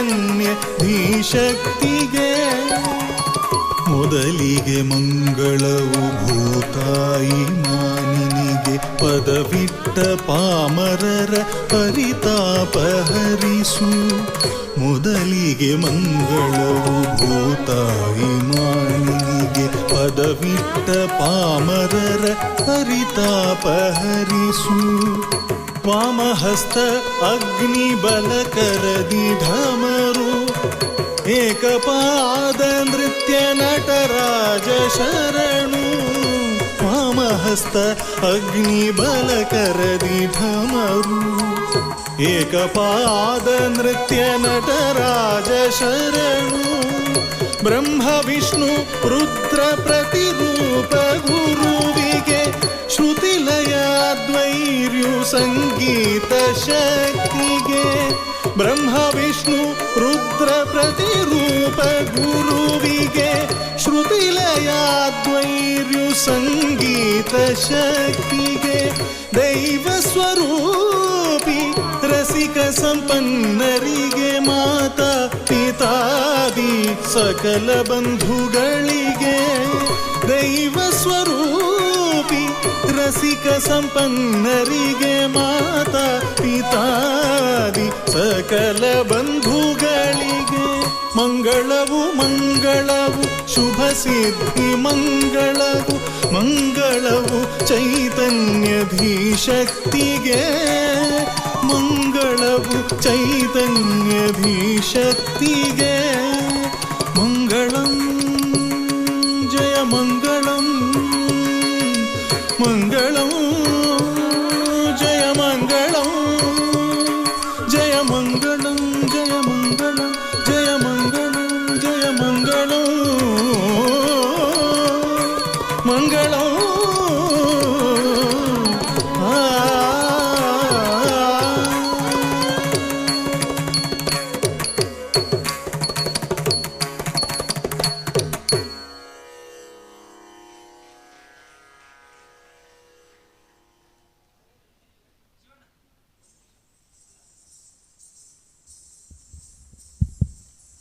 ಆತ್ಮೀಯರೇ, ಇಷ್ಟು ಹೊತ್ತು ನಮ್ಮೆಲ್ಲರನ್ನ ಮನಸ್ಸಿಗೆ ಮುದ ನೀಡುವ ರೀತಿಯಲ್ಲಿ ಮನರಂಜಿಸಿದಂಥ ಈ ಒಂದು ಕಲಾಶಾಲೆಯ ಅದ್ಭುತ ಪ್ರತಿಭೆಗಳಿಗೆ ಒಂದು ಜೋರಾದ ಚಪ್ಪಾಳೆ ಮೂಲಕ ಅವರನ್ನು ಅಭಿನಂದಿಸಬೇಕು. ದಯವಿಟ್ಟು ಸುದ್ದಿ ಸಮೂಹ ಸಂಸ್ಥೆಗಳ ಆಡಳಿತ ನಿರ್ದೇಶಕರಾದಂಥ ಡಾಕ್ಟರ್ UP ಶಿವಾನಂದ ಇವರು ವೇದಿಕೆಗೆ ಬರಬೇಕು ಅಂತ ವಿನಂತಿ ಮಾಡಿಕೊಳ್ತಾ ಇದ್ದೇವೆ. ಇವತ್ತು ಬಹಳಷ್ಟು ಸುಂದರವಾಗಿ ಇನ್ನಷ್ಟು ಕಾರ್ಯಕ್ರಮಗಳು ಕೂಡ ಮೂಡಿಬರಲಿಕ್ಕಿದೆ. ಸಾಂಸ್ಕೃತಿಕ ಕಾರ್ಯಕ್ರಮ ಇನ್ನೂ ಕೂಡ ಈ ವೇದಿಕೆಯಲ್ಲಿ ಮೂಡಿಬರಲಿಕ್ಕಿದೆ. ಸುಳ್ಯದ ಪ್ರಖ್ಯಾತ ಕಲಾ ತಂಡ ರಂಗಮಯೂರಿ ಕಲಾಶಾಲೆ ಸುಳ್ಯ, ಇಲ್ಲಿನ ವಿದ್ಯಾರ್ಥಿಗಳಿಂದ ಕಲಾಶಾಲೆಯ ಪ್ರತಿಭೆಗಳಿಂದ ಅದ್ಭುತವಾದಂಥ ವಿವಿಧ ರೀತಿಯ ಸಾಂಸ್ಕೃತಿಕ ವೈವಿಧ್ಯಮಯ ಕಾರ್ಯಕ್ರಮ ಈ ವೇದಿಕೆಯಲ್ಲಿ ಮೂಡಿಬರಲಿಕ್ಕಿದೆ. ಎಲ್ಲ ಸಸ್ಯ ಜಾತ್ರೆಗೆ ಕೃಷಿ ಮೇಳಕ್ಕೆ ಬಂದಿರತಕ್ಕಂಥ ಎಲ್ಲ ಕೃಷಿಕ ಬಾಂಧವರು ಹಾಗೆ ಸಾಂಸ್ಕೃತಿಕ ಕಲಾಭಿಮಾನಿಗಳು ಈ ಒಂದು ಸಭಾಭವನದ ಒಳಗಡೆ ಬರಬೇಕು, ಈ ಕಾರ್ಯಕ್ರಮವನ್ನು ಕೂಡ ವೀಕ್ಷಿಸಬೇಕು ಅಂತ ತಮ್ಮಲ್ಲಿ ವಿನಯಪೂರ್ವಕವಾಗಿ ವಿನಂತಿ ಮಾಡಿಕೊಳ್ತಾ, ಇಷ್ಟು ಹೊತ್ತು ನಮ್ಮೆಲ್ಲರನ್ನ ಬಹಳಷ್ಟು ಅದ್ಭುತವಾದ ತಮ್ಮ ಅಭಿನಯದ ಮೂಲಕ ರಂಜಿಸಿರುವಂಥ ಶ್ರೀದೇವಿ ನಿತ್ಯಾರಾಧನಾ ಕಲಾ ಕೇಂದ್ರ ಪುತ್ತೂರು ಇದರ BC ರೋಡು ಶಾಖೆಯ ವಿದ್ಯಾರ್ಥಿಗಳು ವಿದುಷಿ ಶ್ರೀಮತಿ ರೋಹಿಣಿ ಉದಯ್ ಇವರ ಶಿಷ್ಯೆಯಂದಿರು ಬಹಳಷ್ಟು ಸುಂದರವಾದ ಒಂದು ನೃತ್ಯ ಪ್ರದರ್ಶನವನ್ನು ನೀಡಿದ್ದಾರೆ. ಅವರನ್ನು ಇದೀಗ ಗೌರವಿಸಿ ಸನ್ಮಾನಿಸುವಂಥ ಒಂದು ಕಾರ್ಯಕ್ರಮ ಇದೆ. ಮಾನ್ಯ ಡಾಕ್ಟರ್ UP ಶಿವಾನಂದ ಇವರು ವೇದಿಕೆಗೆ ಬರಬೇಕು. ಅವರನ್ನು ನೃತ್ಯ ಕಲಾಶಾಲೆಯ ಗುರುಗಳನ್ನು ಹಾಗೆ ಕಲಾವಿದರನ್ನು ಅಭಿನಂದಿಸುವಂಥ ಒಂದು ಕಾರ್ಯಕ್ರಮವನ್ನು ನೆರವೇರಿಸಿಕೊಡ್ಬೇಕು ಅಂತ ವಿನಂತಿ ಮಾಡಿಕೊಳ್ತಾ ಇದ್ದೇವೆ. ಇನ್ನು ಮುಂದೆ ಇದೇ ವೇದಿಕೆಯಲ್ಲಿ ಸುಳ್ಯದ ಯುವ ಪ್ರತಿಭೆಗಳು ಈಗಾಗಲೇ ರಾಷ್ಟ್ರಮಟ್ಟಕ್ಕೆ ಆಯ್ಕೆಯಾಗಿರುವಂಥ ಕಲಾ ತಂಡ ಸುಳ್ಯದ ರಂಗಮಯೂರಿ ಕಲಾಶಾಲೆಯ ಕಲಾ ತಂಡ. ಆ ಒಂದು ಕಲಾ ತಂಡದಿಂದ ಈ ವೇದಿಕೆಯಲ್ಲಿ ಅದ್ಭುತವಾದ ಸಾಂಸ್ಕೃತಿಕ ಕಾರ್ಯಕ್ರಮ ಮೂಡಿಬರಲಿಕ್ಕಿದೆ. ದಯವಿಟ್ಟು ತಾವೆಲ್ಲರೂ ಈ ಕಾರ್ಯಕ್ರಮವನ್ನು ಕೂಡ ವೀಕ್ಷಿಸಬೇಕು ಅಂತ ವಿನಂತಿ ಮಾಡಿಕೊಳ್ತಾ ಇದ್ದೇವೆ. ಇನ್ನೇನು ಕೆಲವೇ ನಿಮಿಷಗಳಲ್ಲಿ ಈ ವೇದಿಕೆಯನ್ನು ಅಲಂಕರಿಸಲಿಕ್ಕಿದ್ದಾರೆ. ಹಾಡಿನೊಂದಿಗೆ ನೃತ್ಯದ ಹೆಜ್ಜೆಯೊಂದಿಗೆ ವಿವಿಧ ರೀತಿಯ ರೂಪಕಗಳೊಂದಿಗೆ ತಮ್ಮ ಮುಂದೆ ಈ ಒಂದು ಕಲಾ ಪ್ರದರ್ಶನವನ್ನು ನೀಡಲಿಕ್ಕೆ ಈಗಾಗಲೇ ನಮ್ಮ ರಂಗಮಯೂರಿ ಕಲಾಶಾಲೆಯ ಕಲಾವಿದರು ಸಿದ್ಧರಾಗಿದ್ದಾರೆ. ಈ ಕಾರ್ಯಕ್ರಮವನ್ನು ನಾವು ನಡೆಸಲಿಕ್ಕಿದ್ದೇವೆ. ತಮ್ಮೆಲ್ಲರ ಸಹಕಾರ ಪ್ರೋತ್ಸಾಹ ಕಾರ್ಯಕ್ರಮದ ಕೊನೆವರೆಗೆ ನೀಡಬೇಕು. ಹಾಗೆ ಸುದ್ದಿ ಮಾಹಿತಿ ಟ್ರಸ್ಟ್ ಇದರ ಆಯೋಜನೆಯಲ್ಲಿ ನಿನ್ನೆಯಿಂದ ಆರಂಭಗೊಂಡಿರುವಂಥ ಈ ಒಂದು ಸಸ್ಯ ಜಾತ್ರೆ ಇವತ್ತು 2ನೇ ದಿನ ಸಮಾರೋಪ ಸಮಾರಂಭ ಜರುಗಿದೆ. ಕಳೆದ 2 ದಿನಗಳಿಂದ ತಾವೆಲ್ಲರೂ ಸಸ್ಯ ಜಾತ್ರೆಯಲ್ಲಿ ಪಾಲ್ಗೊಂಡಿದ್ದೀರಿ. ಹಾಗೆ ಹೊರಗಡೆ ಇರುವಂಥ ಎಲ್ಲ ಸ್ಟಾಲ್ಗಳನ್ನು ಕೂಡ ತಾವು ವೀಕ್ಷಿಸ್ತಾ ಇದ್ದೀರಿ. ಆದರೆ ಒಳಗಡೆ ಬಂದು ನಡೆಯುವಂಥ ಈ ಒಂದು ಸಾಂಸ್ಕೃತಿಕ ಕಾರ್ಯಕ್ರಮಕ್ಕೆ ಕೂಡ ತಮ್ಮೆಲ್ಲರ ಸಹಕಾರವನ್ನು ನೀಡಬೇಕು ಎಂಬುದು ನಮ್ಮೆಲ್ಲರ ಅಭಿಲಾಷೆ. ಬಂದಿರತಕ್ಕಂಥ ಎಲ್ಲ ಸಹೃದಯಿ ಕೃಷಿಕ ಬಾಂಧವರಲ್ಲಿ, ಕಲಾಭಿಮಾನಿಗಳಲ್ಲಿ ಮತ್ತೊಮ್ಮೆ ಪ್ರೀತಿಪೂರ್ವಕ ವಿನಂತಿ. ಈ ಒಂದು ಸುಂದರವಾದ ಸಭಾಭವನದಲ್ಲಿ ಸಾಕಷ್ಟು ಆಸನದ ವ್ಯವಸ್ಥೆ ಇದೆ. ಒಳ್ಳೆಯ ರೀತಿಯ ಒಂದು ಆಸನದ ಏರ್ಪಾಡನ್ನು ಕೂಡ ಮಾಡಿದ್ದಾರೆ. ಆ ಆಸನಗಳಲ್ಲಿ ಬಂದು ಭಾಳಷ್ಟು ಸ್ಟಾಲ್ಗಳನ್ನು ಸುತ್ತಾಡಿಕೊಂಡು ಸುಸ್ತಾಗಿದ್ದೀರಿ. ಸ್ವಲ್ಪ ಹೊತ್ತು ಇಲ್ಲಿ ವಿಶ್ರಾಂತಿಯನ್ನು ಪಡೆಯಿರಿ, ಅದರ ಜೊತೆಯಲ್ಲಿ ಮನರಂಜನೆಯನ್ನು ಕೂಡ ಪಡೆಯಿರಿ ಅಂತ ವಿನಂತಿ ಮಾಡಿಕೊಳ್ತಾ ಇದ್ದೇವೆ.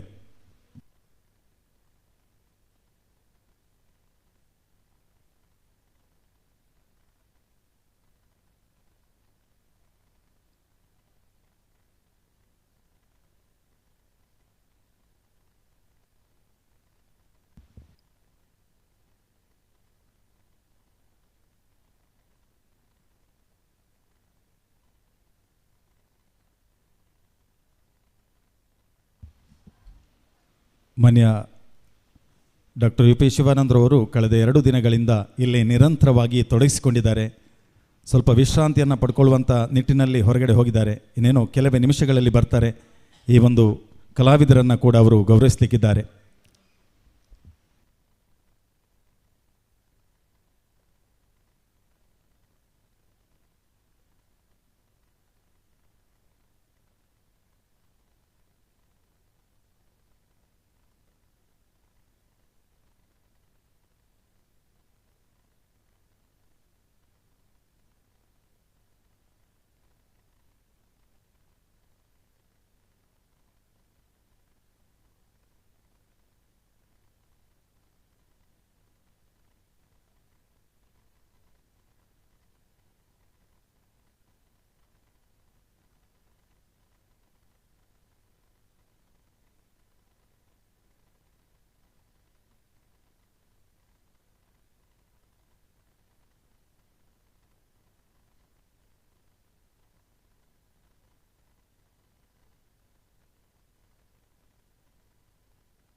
ಸಸ್ಯ ಜಾತ್ರೆ 2023ರ ಆಯೋಜನೆಯ ಸಾರಥ್ಯವನ್ನು ವಹಿಸಿ 2 ದಿನಗಳ ಕಾಲ ನಡೆದಂಥ ಈ ಒಂದು ಕಾರ್ಯಕ್ರಮವನ್ನು ಸಂಪೂರ್ಣವಾಗಿ ಯಶಸ್ಸುಗೊಳಿಸಲು ನಮ್ಮೆಲ್ಲರ ಹಿರಿಯರು, ಮಾರ್ಗದರ್ಶಕರು ಹಾಗೆ ಸುದ್ದಿ ಸಮೂಹ ಸಂಸ್ಥೆಗಳ ಆಡಳಿತ ನಿರ್ದೇಶಕರಾದಂಥ ಡಾಕ್ಟರ್ ಯು ಪಿ ಶಿವಾನಂದರವರು ದಯವಿಟ್ಟು ವೇದಿಕೆ ಬರಬೇಕು.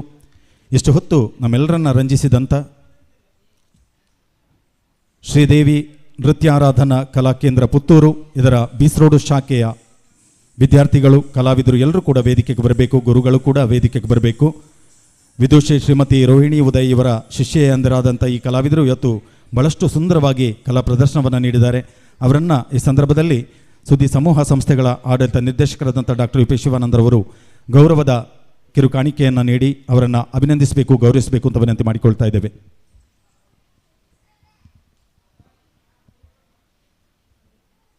ಸುಮಾರು 40 ನಿಮಿಷಗಳ ಕಾಲ ಬೇರೆ ಬೇರೆ ರೀತಿಯ ಅಭಿನಯದ ಮೂಲಕ ನಮ್ಮೆಲ್ಲರನ್ನ ಮನರಂಜಿಸಿದಂಥ ಕಲಾತಂಡ ಒಂದು ಜೋರಾದ ಚಪ್ಪಾಳೆ ಮೂಲಕ ಈ ಕಲಾ ಪ್ರತಿಭೆಗಳನ್ನು ಪ್ರೋತ್ಸಾಹಿಸಬೇಕು. ಮುಂದಿನ ದಿನಗಳಲ್ಲಿ ಇವರ ಭವಿಷ್ಯಕ್ಕೆ ಉಜ್ವಲವಾಗಲಿ.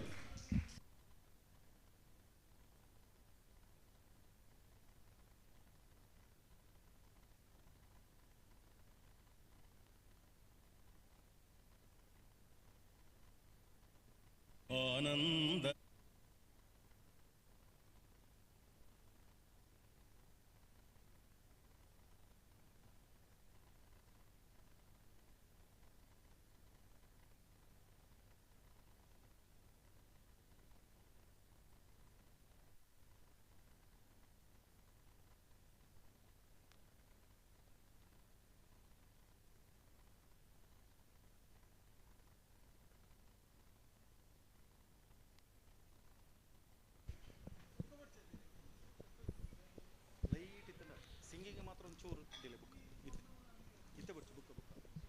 Hello hello hello hello monitor hello hello. ಆತ್ಮೀಯ ಎಲ್ಲ ಸಹೃದಯಿ ಕಲಾಭಿಮಾನಿಗಳೇ, ಕಳೆದ 2 ದಿನಗಳಿಂದ ಪುತ್ತೂರಿನ ಈ ಒಂದು ಕಿಲ್ಲೆ ಮೈದಾನದಲ್ಲಿ ಅದ್ಭುತವಾಗಿ ಅದ್ಧೂರಿಯಾಗಿ ನಡೆದಂಥ ಸಸ್ಯ ಜಾತ್ರೆ ಇವತ್ತು ಸಮಾರೋಪಗೊಳ್ತಾ ಇದೆ.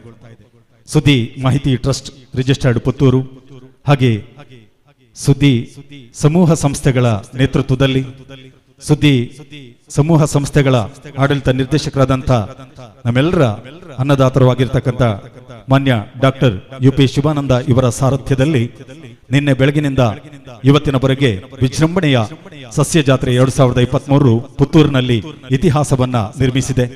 ಆ ಒಂದು ಸಮಾರೋಪ ಸಮಾರಂಭದಲ್ಲಿ ನಾವೆಲ್ಲರೂ ಈಗ ಸೇರಿದ್ದೇವೆ.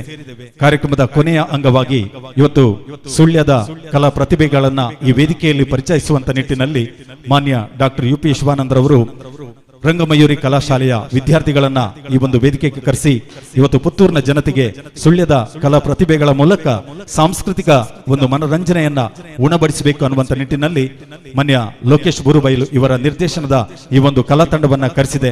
ಈ ಕಲಾ ತಂಡವನ್ನ ಇದೀಗ ವೇದಿಕೆಗೆ ನಾವು ಬರಮಾಡಿಕೊಳ್ತಾ ಬಂದಿರತಕ್ಕಂಥ ಎಲ್ಲ ಸಹೃದಯಿ ಕಲಾಭಿಮಾನಿಗಳಿಗೆ ಕೂಡ ಪ್ರೀತಿಪೂರ್ವಕ ಸ್ವಾಗತವನ್ನು ಬಯಸ್ತಾ, ಬಹಳಷ್ಟು ಮಂದಿ ಪುತ್ತೂರಿನ ಕೃಷಿಕ ಬಾಂಧವರು ಇವತ್ತು ಹೊರಗಡೆ ಸಸ್ಯ ಜಾತ್ರೆಯ ಆ ಸ್ಟಾಲ್ಗಳಲ್ಲಿ ಸುತ್ತಾ ಇದ್ದೀರಿ.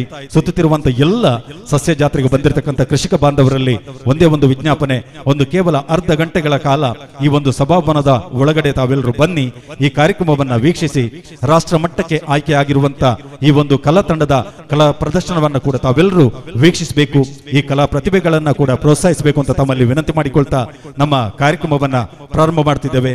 ಈ ಪ್ರಾರಂಭದ ಒಂದು ಆ ಗೀತೆ ಇವತ್ತೇನು ಮಾನ್ಯ ನಮ್ಮ ಒಬ್ಬ ಖ್ಯಾತ ಕವಿಗಳಾದಂಥ ಕುವೆಂಪುರವರು ನಮ್ಮ ಕನ್ನಡದ ಜನತೆಗೆ ಬಹಳಷ್ಟು ಕೊಡುಗೆಯನ್ನ ನೀಡಿ ಹೋಗಿದ್ದಾರೆ.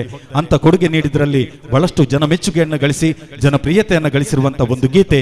ಆ ಗೀತೆಗೆ ಇದೀಗ ಹೆಜ್ಜೆ ಹಾಕ್ಲಿಕ್ಕೆ ಈ ವೇದಿಕೆಗೆ ಬರ್ತಾ ಇದ್ದಾರೆ ರಂಗಮಯೂರಿ ಕಲಾಶಾಲೆಯ ವಿದ್ಯಾರ್ಥಿಗಳಾದಂಥ ಮೇಘ ಕೃಷ್ಣ ಸುಳ್ಯ, ವೈಷ್ಣವಿ ಶೆಟ್ಟಿ ಸುಳ್ಯ, ಸಿಂಚನ ಪುತ್ತಿಲ ಸುಳ್ಯ, ಪೃಥ್ವಿ ಮೇನಾಲ ಸುಳ್ಯ, ಇವರೆಲ್ಲರೂ ಈ ಒಂದು ಹಾಡಿಗೆ ಸುಂದರವಾದ ಹಾಡಿಗೆ ಇದೀಗ ನೃತ್ಯವನ್ನ ಮಾಡಲಿಕ್ಕೆ ವೇದಿಕೆಗೆ ಬರಲಿಕ್ಕಿದ್ದಾರೆ. ತಮ್ಮೆಲ್ಲರ ಜೋರಾದ ಒಂದು ಚಪ್ಪಾಳೆ ಮೂಲಕ ಈ ವಿದ್ಯಾರ್ಥಿಗಳನ್ನ ಕಲಾ ಪ್ರತಿಭೆಗಳನ್ನ ಬರಮಾಡಿಕೊಳ್ಬೇಕು ಅಂತ ವಿನಂತಿ ಮಾಡಿಕೊಳ್ತಾ ಮತ್ತೊಮ್ಮೆ ಆಗಮಿಸಿರುವಂತ ಎಲ್ಲರಿಗೂ ಕೂಡ ಮಾನ್ಯ ಡಾಕ್ಟರ್ UP ಶಿವಾನಂದರವರ ಪರವಾಗಿ ಹಾಗೇನೆ ಲೋಕೇಶ್ ಊರ್ಬೈಲ್ ಇವರ ಪರವಾಗಿ ರಂಗಮಯೂರಿ ಕಲಾಶಾಲೆಯ ಪರವಾಗಿ ಪ್ರೀತಿಪೂರ್ವಕ ಸ್ವಾಗತ ಸುಸ್ವಾಗತ.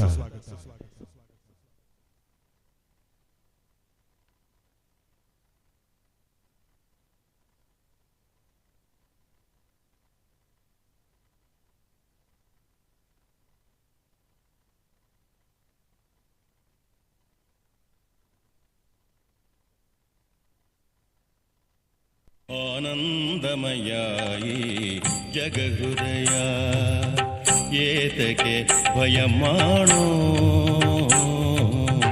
ಸೂರ್ಯೋದಯ ಚಂದ್ರೋದಯ ದೇವರ ದಯ ಕಾಣೋ ಆನಂದಮಯ ಈ ಜಗಹೃದಯ.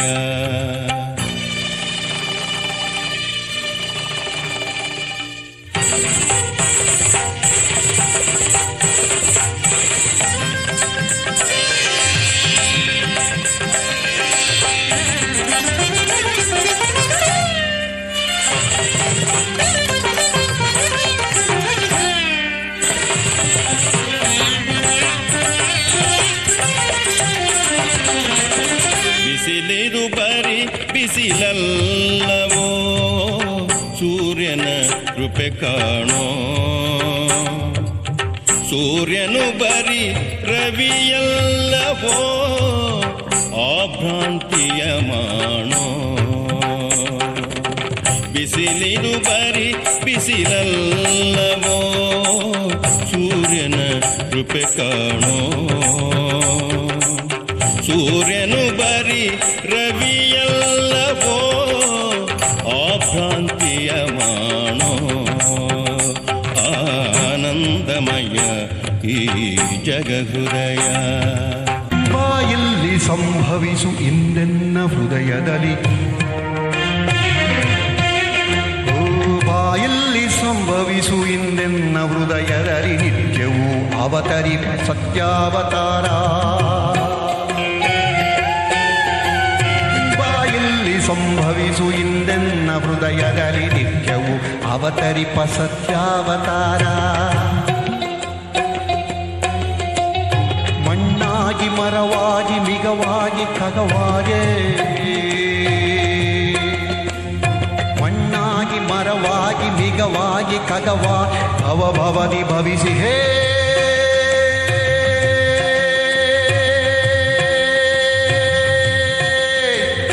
ಭವವಿಧೂರ. ಓ ನಿತ್ಯವೂ ಅವತರಿಪ ಸತ್ಯಾವತಾರ, ನಿತ್ಯವೂ ಅವತರಿಪ ಸತ್ಯಾವತಾರ. ಬಾಯಲ್ಲಿ ಸಂಭವಿಸು ಹಿಂದೆನ್ನ ಹೃದಯದಲ್ಲಿ ನಿತ್ಯವೂ ಅವತರಿಪ ಸತ್ಯಾವತಾರ.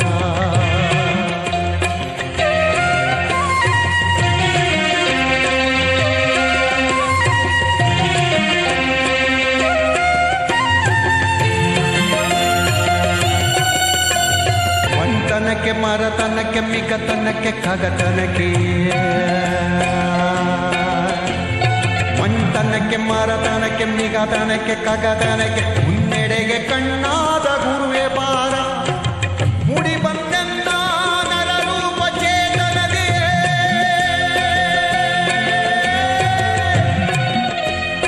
ಮುಡಿ ಬಂದೆನ್ನ ನರರೂಪ ಚೇತನಗೆ ನಾರಾಯಣತ್ವಕ್ಕೆ ದಾರಿ ಪೂರ, ನಾರಾಯಣತ್ವಕ್ಕೆ ದಾರಿ ಪೂರ.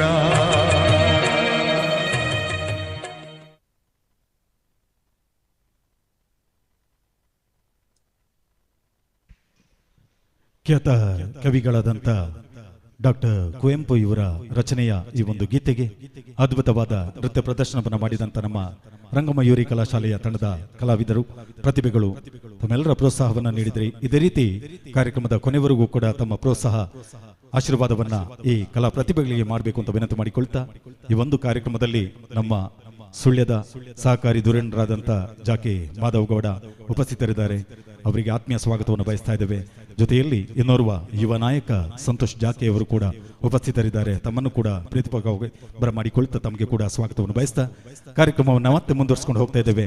ಈಗಾಗಲೇ ನಾನು ಹೇಳಿದಂತೆ ಸಸ್ಯ ಜಾತ್ರೆಯ ಸ್ಟಾಲ್ಗಳಲ್ಲಿ ಬಹಳಷ್ಟು ಮಂದಿ ಕೃಷಿಕರು ಹಾಗೆ ಕಲಾಭಿಮಾನಿಗಳು ಇದ್ದೀರಿ. ತಾವೆಲ್ಲರೂ ಕೂಡ ಒಂದು ಅರ್ಧ ಗಂಟೆಗಳ ಕಾಲ ಈ ಒಂದು ಸಭಾಭವನದ ಒಳಗಡೆ ಬನ್ನಿ. ಈ ಕಾರ್ಯಕ್ರಮವನ್ನ ತಾವು ಕೂಡ ಬಂದು ಎಂಜಾಯ್ ಮಾಡಬೇಕು, ಈ ಕಲಾ ಪ್ರತಿಭೆಗಳನ್ನ ಕೂಡ ಪ್ರೋತ್ಸಾಹಿಸಬೇಕು ಅಂತ ವಿನಂತಿ ಮಾಡಿಕೊಳ್ತಾ ಮತ್ತೆ ಕಾರ್ಯಕ್ರಮದ ಮುಂದಿನ ಗೀತೆಗೆ ಹೋಗ್ತಾ ಇದ್ದೇವೆ. ಇನ್ನೊಂದು ಸುಂದರವಾದ ಗೀತೆಗೆ ಹೆಜ್ಜೆಯನ್ನು ಹಾಕಲಿಕ್ಕೆ ನಮ್ಮ ಕಲಾಶಾಲೆಯ ಪುಟಾಣಿ ಮಕ್ಕಳು ಬರಲಿಕ್ಕಿದ್ದಾರೆ. ರಂಗಮಯೂರಿ ಕಲಾಶಾಲೆ ಸುಳ್ಯದಲ್ಲಿ ಅಲ್ಲಿ ಬೇರೆ ಬೇರೆ ಎಲ್ಲ ರೀತಿಯ ಕಲಾ ಪ್ರಕಾರಗಳ ತರಬೇತಿ ನಡೀತದೆ. ಅದರಲ್ಲಿ ಬಹಳಷ್ಟು ಚಿಕ್ಕ ವಯಸ್ಸಿನಿಂದ ಅಂದ್ರೆ 3-4 ವರ್ಷದ ಬಾಲ ಪ್ರತಿಭೆಗಳಿಂದ ದೊಡ್ಡವರೆಗೂ ಹಿರಿಯರವರೆಗೆ ಕೂಡ ಕಲಾವಿದರಿದ್ದಾರೆ. ಇವರೆಲ್ಲರಿಗೂ ಕೂಡ ಆ ಒಂದೇ ಕೇಂದ್ರದಲ್ಲಿ, ಒಂದೇ ಕಲಾ ಕೇಂದ್ರದಲ್ಲಿ ಇವತ್ತು ಎಲ್ಲ ರೀತಿಯ ತರಬೇತಿಗಳನ್ನು ನೀಡುವಂತ ಒಂದು ಶಾಲೆಯಾಗಿ ಮೂಡಿ ಬಂದಿರುವಂತದ್ದು ಸುಳ್ಯದ ರಂಗಮಯೂರಿ ಕಲಾಶಾಲೆ. ಅಂತ ಕಲಾಶಾಲೆಯಿಂದ ಬಂದಿರುವಂತ ವಿದ್ಯಾರ್ಥಿಗಳು, ಕಲಾ ಪ್ರತಿಭೆಗಳು ಇವತ್ತು ತಮ್ಮೆಲ್ಲರನ್ನ ರಂಜಿಸಲಿಕ್ಕೆ ಈ ಪುತ್ತೂರಿನ ಮಹಾಲಿಂಗೇಶ್ವರ ದೇವರ ಮಣ್ಣಿಗೆ ಆಗಮಿಸಿರುವಂತ ಎಲ್ಲ ಕಲಾ ಪ್ರತಿಭೆಗಳನ್ನ ಮತ್ತೊಮ್ಮೆ ತಾವೆಲ್ಲರೂ ಆಶೀರ್ವಾದಿಸಬೇಕು, ಪ್ರೋತ್ಸಾಹಿಸಬೇಕು ಅಂತ ವಿನಂತಿ ಮಾಡಿಕೊಳ್ತಾ ಕಾರ್ಯಕ್ರಮದ ಮುಂದಿನ ಗೀತೆ ಕಾಲ ಚಸ್ಮಾ ಅನ್ನುವಂತ ಒಂದು ಹಿಂದಿ ಚಿತ್ರದ ಸುಂದರವಾದ ಗೀತೆಗೆ ಪುಟ್ಟ ಪುಟ್ಟ ಹೆಜ್ಜೆಯನ್ನು ಹಾಕಿಕೊಂಡು ಪುಟಾಣಿ ಮಕ್ಕಳು ಬರಲಿಕ್ಕಿದ್ದಾರೆ. ಮತ್ತೊಮ್ಮೆ ತಮ್ಮೆಲ್ಲರ ಜೋರಾದ ಚಪ್ಪಳೆ ಈ ಪುಟಾಣಿ ಮಕ್ಕಳಿಗೆ ನೀಡಬೇಕು ಅಂತ ವಿನಂತಿ ಮಾಡಿಕೊಳ್ತಾ, yes, welcome on the stage.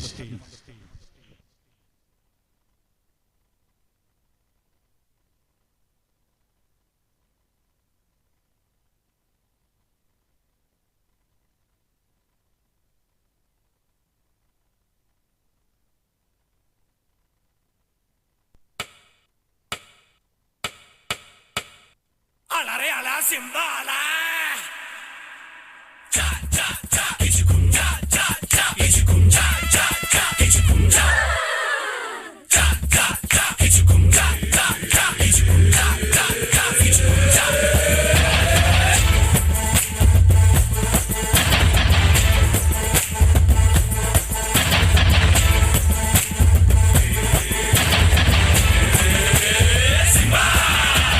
Machinga ढोल अभी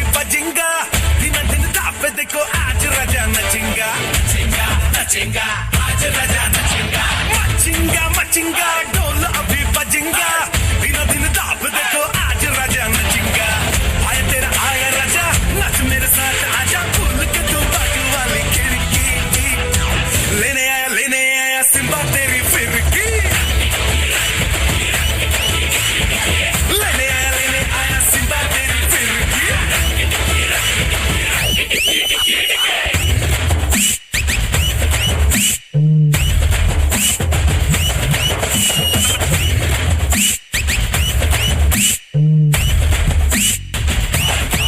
Melody.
ಪುಟಾಣಿ ಮಕ್ಕಳ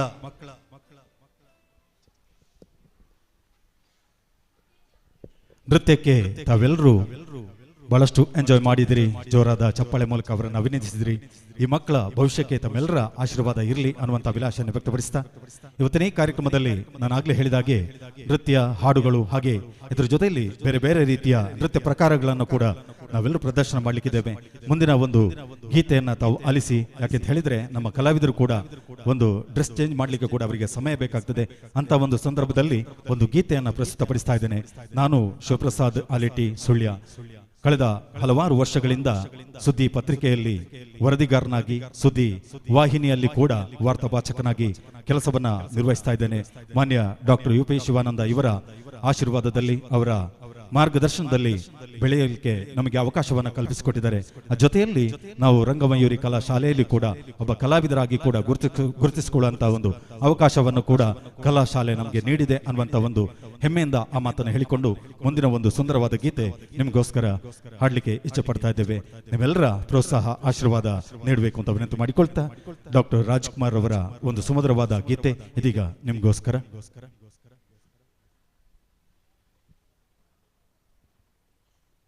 hello hello hello hello hello hello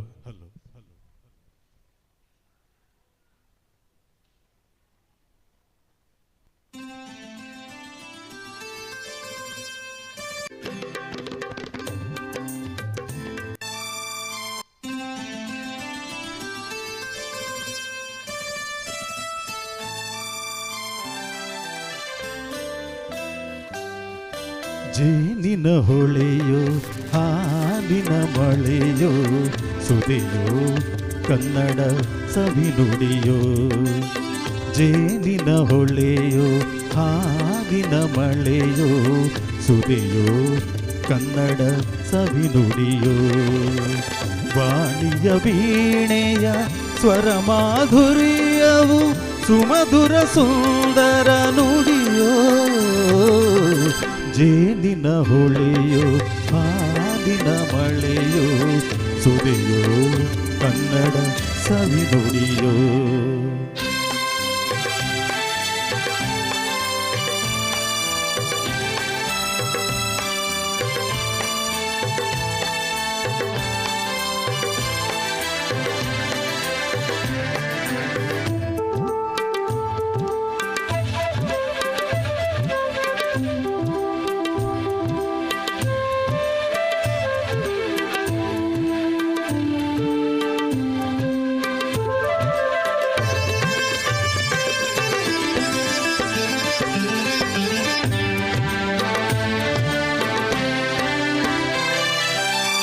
ಕವಿ ನುಡಿ ಕೋಗಿಲೆ ಹಾಡಿದ ಹಾಗೆ ದಪದ ರಿಸರಿ ಗಾಪ ಪದ ಸರಿಸ ಸವಿ ನುಡಿ ತಣ್ಣನೆ ಗಾಳಿಯ ಹಾಗೆ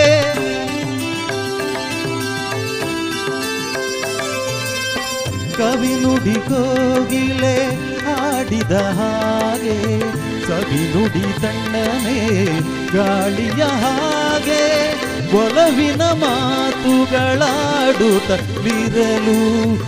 ಮಲ್ಲಿಗೆ ಹೂಗಳು ಅರಳಿದ ಹಾಗೆ ಮಕ್ಕಳು ನುಡಿದರೆ ಸಕ್ಕರೆಯಂತೆ ಅಕ್ಕರೆ ನುಡಿಗಳು ಮುತ್ತುಗಳಂತೆ ಪ್ರೀತಿಯ ನೀತಿಯ ಮಾತುಗಳೆಲ್ಲ ಸುಮಧುರ ಸುಂದರ ನುಡಿಯೋ ಜೇನಿನ ಹೊಳೆಯೋ ಹಾಡಿನ ಮಳೆಯೋ ಸುರಿಯೋ ಕನ್ನಡ ಸವಿ ನುಡಿಯೋ ಆ ಆ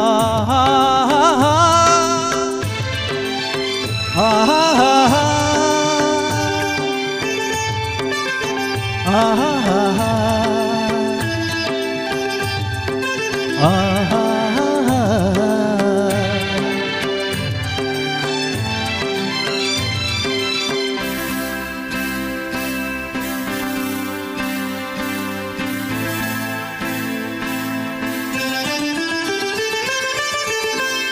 ಕುಮಾರವ್ಯಾಸನ ಕಾವ್ಯದ ಚಂದ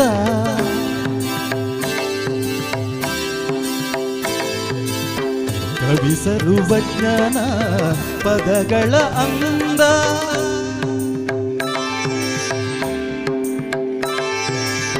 ಕುಮಾರವ್ಯಾಸನ ಕಾವ್ಯದ ಚಂದ ಕವಿ ಸರ್ವಜ್ಞನ ಪದಗಳ ಅಂದ ದಾಸರು ಶರಣರು ನಾಡಿಗೆ ನೀಡಿದ ಭಕ್ತಿಯ ಗೀತೆಗಳ ಪರಮಾನಂದ ರಂಗನು ರಚಿಸಿದ ಹೊನ್ನಿನ ನುಡಿಯೋ ಪಂಪನು ಹಾಡಿದ ಚಿನ್ನದ ನುಡಿಯೋ ಕನ್ನಡ ತಾಯಿಯು ನೀಡಿದ ವರವು ಸುಮಧುರ ಸುಂದರ ನುಡಿಯೋ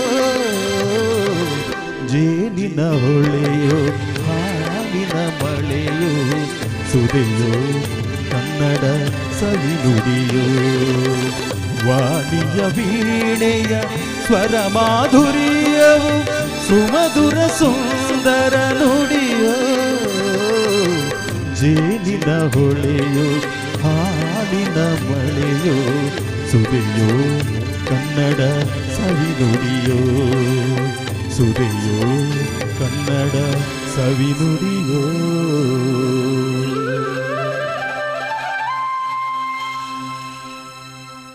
thank you thank you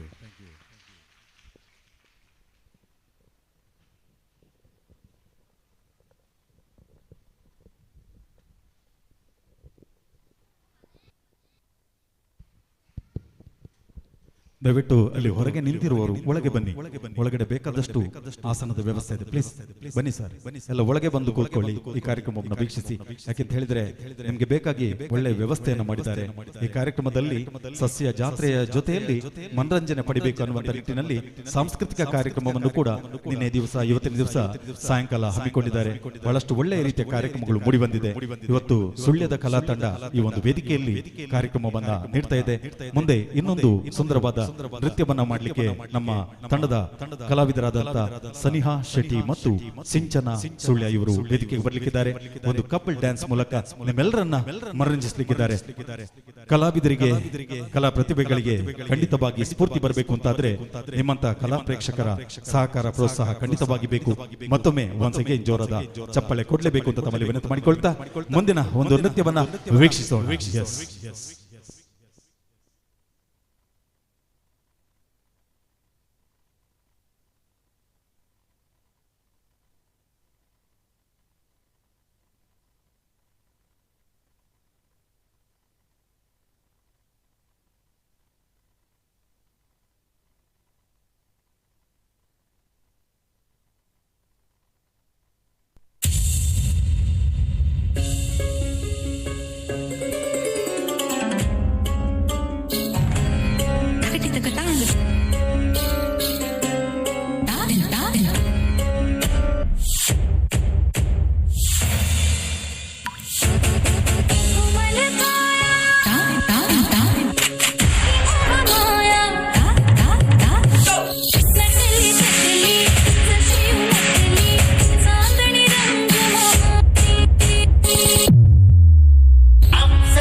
couple dance Sneha Shetty ಮತ್ತು ಸಿಂಚನ ಅವರ ಅದ್ಭುತವಾದ ಪ್ರತಿಭೆಯನ್ನು ನೋಡಿದ್ರಿ.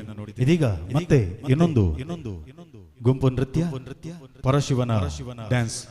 ಇದನ್ನ ಬಸವಣ್ಣನ ವಚನಗಳು ಹಾಗೂ ಖ್ಯಾತ ಗಾಯಕ ರಘು ದೀಕ್ಷಿತ್ ಇವರ ಒಂದು ಹಾಡನ್ನ ಆಯ್ಕೆ ಮಾಡಿಕೊಂಡು ಆ ಒಂದು ಹಾಡಿಗೆ ನೃತ್ಯವನ್ನ ಹಾಕಲಿಕ್ಕೆ ಮತ್ತೊಮ್ಮೆ ವೇದಿಕೆಗೆ ಬರ್ತಾ ಇದ್ದಾರೆ. ದಿಶಾ ಶೆಟ್ಟಿ, ಮೇಘಾ ಕೃಷ್ಣ, ವೈಷ್ಣವಿ ಶೆಟ್ಟಿ, ಪುಣ್ಯಶ್ರೀ ಕಜೆ, ಪೃಥ್ವಿ ಮೇನಾಲ ಮತ್ತೊಮ್ಮೆ ತಮ್ಮೆಲ್ಲರನ್ನ ರಂಜಿಸಲಿಕ್ಕೆ ಈ ವೇದಿಕೆಯನ್ನ ಅಲಂಕರಿಸಲಿಕ್ಕಿದ್ದಾರೆ. ಕೇವಲ ಅರ್ಧ ಗಂಟೆಗಳ ಕಾರ್ಯಕ್ರಮ ಮಾತ್ರವನ್ನ ನಾವು ನೀಡ್ತಾ ಇದ್ದೇವೆ. ಯಾಕೆಂತ ಹೇಳಿದ್ರೆ ಈ ಸಮಯದ ಅವಕಾಶ ನಿನ್ನೆಯಿಂದ ನಿರಂತರವಾಗಿ ಇಲ್ಲಿ ಕಾರ್ಯಕ್ರಮಗಳು ನಡೀತಾ ಇದೆ. ಆದ ಕಾರಣ ಇವತ್ತಿನ ದಿವಸ ನಾವು ಬಹಳಷ್ಟು ಸಮಯವನ್ನ ತೆಗೆದುಕೊಳ್ಳಲಿಕ್ಕೆ ಇಚ್ಛೆ ಪಡ್ತಾ ಇಲ್ಲ. ಆದಷ್ಟು ಬೇಗವಾಗಿ ನಾವು ಈ ನೃತ್ಯ ಕಾರ್ಯಕ್ರಮವನ್ನ ಮಾಡುವ ಮೂಲಕ ತಮ್ಮೆಲ್ಲರನ್ನ ರಂಜಿಸುವಂತ ಒಂದು ಪ್ರಯತ್ನವನ್ನ ಮಾಡ್ತಾ ಇದ್ದೇವೆ. ಮತ್ತೊಮ್ಮೆ ಬಂದಿರತಕ್ಕಂಥ ಎಲ್ಲರಿಗೂ ಕೂಡ ಪ್ರೀತಿಪೂರ್ವಕ ಸ್ವಾಗತವನ್ನು ಬಯಸ್ತಾ ಈ ಒಂದು ನೃತ್ಯಕ್ಕೆ ಇದೀಗ ವೇದಿಕೆಯನ್ನು ಬಳಸಿಕೊಳ್ತಾರೆ ನಮ್ಮ ರಂಗಮಯೂರಿ ಕಲಾಶಾಲೆಯ ಕಲಾ ತಂಡದ ಎಲ್ಲ ಪ್ರತಿಭೆಗಳು. ಮತ್ತೊಮ್ಮೆ ಅವರಿಗೆ ವೇದಿಕೆಗೆ ಸ್ವಾಗತ ಸುಸ್ವಾಗತ.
ಜ್ವಾಪ್ನ ಇದ್ದು ಸಿಕ್ಕೊಂಬಿಟ್ರೆ ಇಳಿಜಾರದು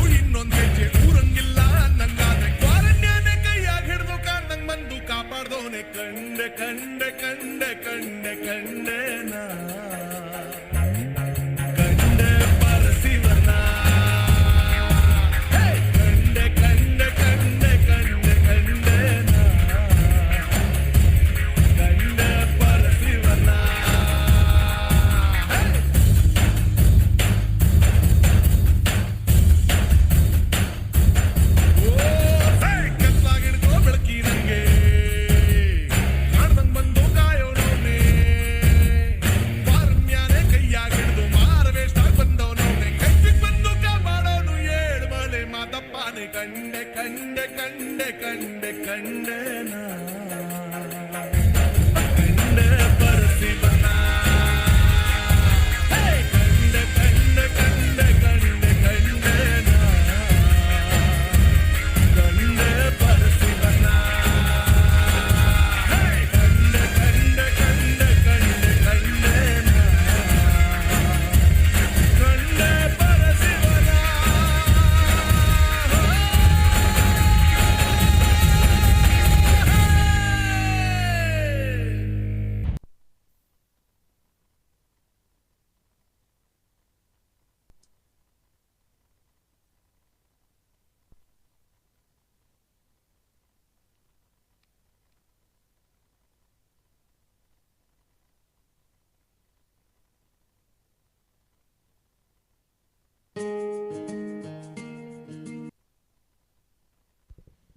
ಪರಶುವನ ಗೀತೆಗೆ ನೃತ್ಯವನ್ನು ಮಾಡಿದಂತ ಕಲಾಶಾಲೆಯ ಕಲಾ ಪ್ರತಿಭೆಗಳಿಗೆ ವಂದನೆಗಳನ್ನ ಸಲ್ಲಿಸ್ತಾ ಮುಂದೆ ನಮ್ಮೆಲ್ಲರ ನೆಚ್ಚಿನ ನಟ ಪವರ್ ಸ್ಟಾರ್ ಪುನೀತ್ ರಾಜ್ಕುಮಾರ್ ಅವರು ಇವತ್ತು ನಮ್ಮ ಜೊತೆ ಇಲ್ಲ, ಆದರೆ ಅವರ ನೆನಪು ನಮ್ಮೆಲ್ಲರಲ್ಲೂ ಇದೆ.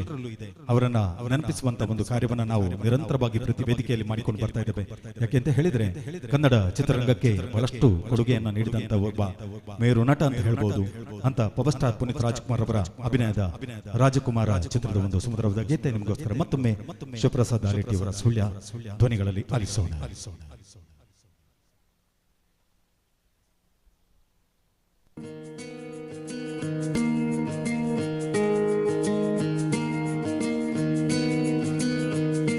ಬೊಂಬೆ ಹೇಳುತ್ತೈತೆ ಮತ್ತೆ ಹೇಳುತ್ತೈತೆ ನೀನೇ ರಾಜಕುಮಾರ,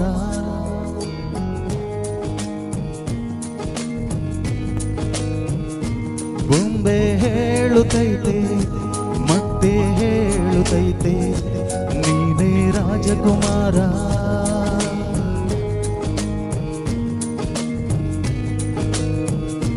ಹೊಸ ಬೆಳಕೊಂದು ಹೊಸಿಲಿಗೆ ಬಂದು ಬೆಳಗಿದೆ ಮನೆಯ ಮನಗಳ ಇಂದು.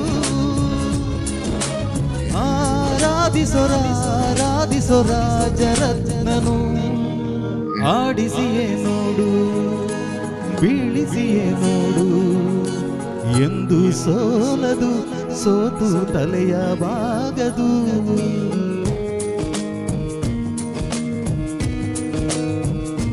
ಬೊಂಬೆ ಹೇಳುತ್ತೈತೆ ಮತ್ತೆ ಹೇಳುತ್ತೈತೆ ನೀನೇ ರಾಜಕುಮಾರ.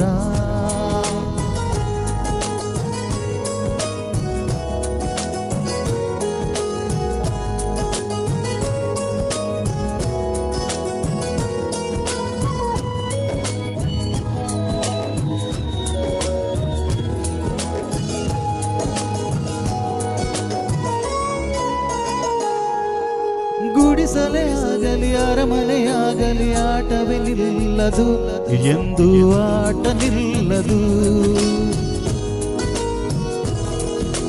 ಹಿರಿಯರೇ ಇರಲಿ ಕಿರಿಯರೇ ಬರಲಿ ಭೇದವ ತೋರದು ಎಂದು ಭೇದ ತೋರದು.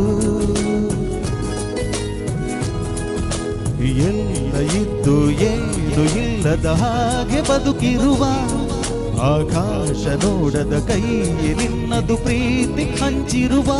ಜೊತೆಗಿರು ನೀನು ಅಪ್ಪನ ಹಾಗೆ ಹಣ್ಣೆಲೆ ಕಾಯೋ ವಿನಯದಿ ಹೀಗೆ. ನಿನ್ನನ್ನು ಪಡೆದ ನಾವು ಪುನೀತ ಬಾಳು ನಗು ನಗುತ್ತ. ಬೊಂಬೆ ಹೇಳುತ್ತೈತೆ ಮತ್ತೆ ಹೇಳುತ್ತೈತೆ ನೀನೇ ರಾಜಕುಮಾರ.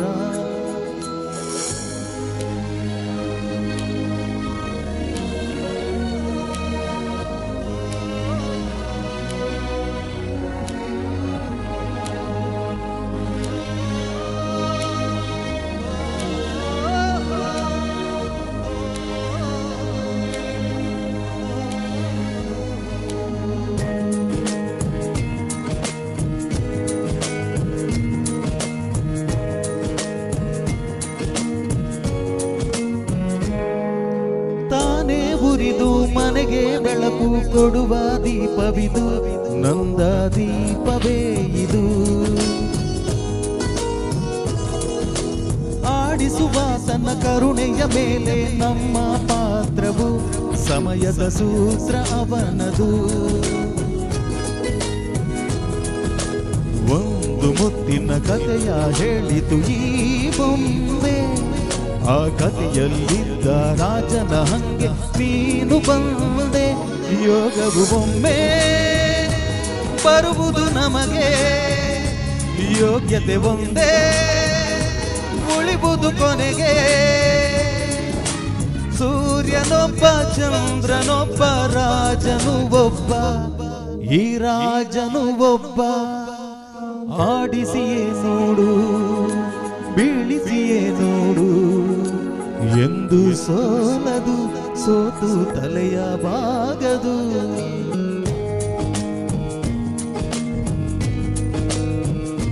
ಬೊಂಬೆ ಹೇಳುತ್ತೈತೆ ಮತ್ತೆ ಹೇಳುತ್ತೈತೆ, ನೀನೇ ರಾಜಕುಮಾರ.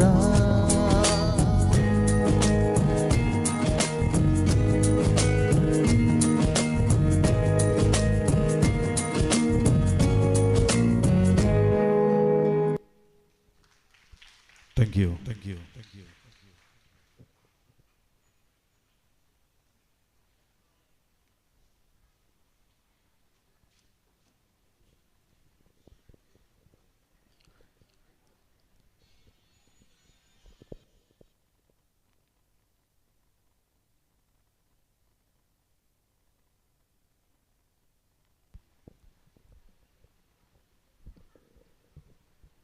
ಸುದ್ದಿ ಸಸ್ಯ ಜಾತ್ರೆ 2023ರ ಈ ಒಂದು ಕಾರ್ಯಕ್ರಮ ಸಮಾರೋಪ ಸಮಾರಂಭದ ಈ ದಿವಸ ಸುಳ್ಯದ ರಂಗಮಯೂರಿ ಕಲಾಶಾಲೆ ನೀಡುವಂತ ಈ ಒಂದು ಕಲಾ ತಂಡದ ಸಾಂಸ್ಕೃತಿಕ ಕಾರ್ಯಕ್ರಮ.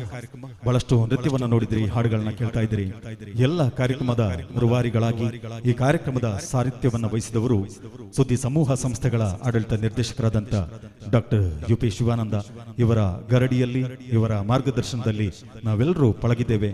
ಆದ ಕಾರಣ ಇಂಥ ವೇದಿಕೆಯಲ್ಲಿ ನಿಮ್ಮ ಮುಂದೆ ನಿಂತುಕೊಂಡು ಮಾತಾಡ್ಲಿಕ್ಕಿರ್ಬೋದು, ಹಾಡ್ಲಿಕ್ಕಿರ್ಬೋದು, ಈ ಒಂದು ಅವಕಾಶ ನಮಗೆ ಸಿಕ್ಕಿದೆ ಅಂತ ಹೇಳಲಿಕ್ಕೆ ಈ ಸಂದರ್ಭದಲ್ಲಿ ಸಂತೋಷ ಪಡ್ತಾ, ಈ ಕಾರ್ಯಕ್ರಮದ ಸಂಪೂರ್ಣ ನೇರ ಪ್ರಸಾರ ನಿನ್ನೆಯಿಂದ ಇವತ್ತಿನವರೆಗೆ ನಡೀತಾ ಇದೆ.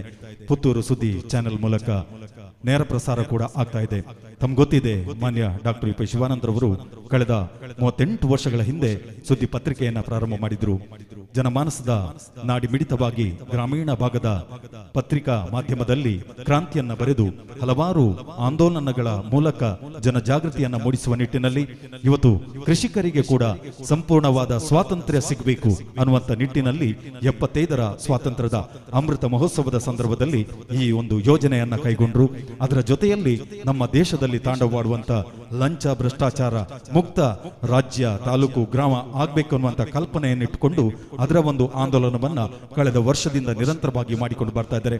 ಇವತ್ತು ಕೂಡ ನಿನ್ನೆ ತಾನೇ ಉದ್ಘಾಟನಾ ಸಮಾರಂಭದಲ್ಲಿ ಕೂಡ ಈ ಒಂದು ಘೋಷಣೆಯನ್ನ ಇಲ್ಲಿ ಸೇರಿದ ಸಮಸ್ತರ ಕೃಷಿಕ ಬಾಂಧವರ ಸಮ್ಮುಖದಲ್ಲಿ ನಡೆದಿದೆ. ಆ ಎಲ್ಲ ಆಂದೋಲನಗಳು, ಬೆಳವಣಿಗೆಗಳು ಸುದ್ದಿ ಮಾಧ್ಯಮದ ಮೂಲಕ ನಡೀತಾ ಇದೆ.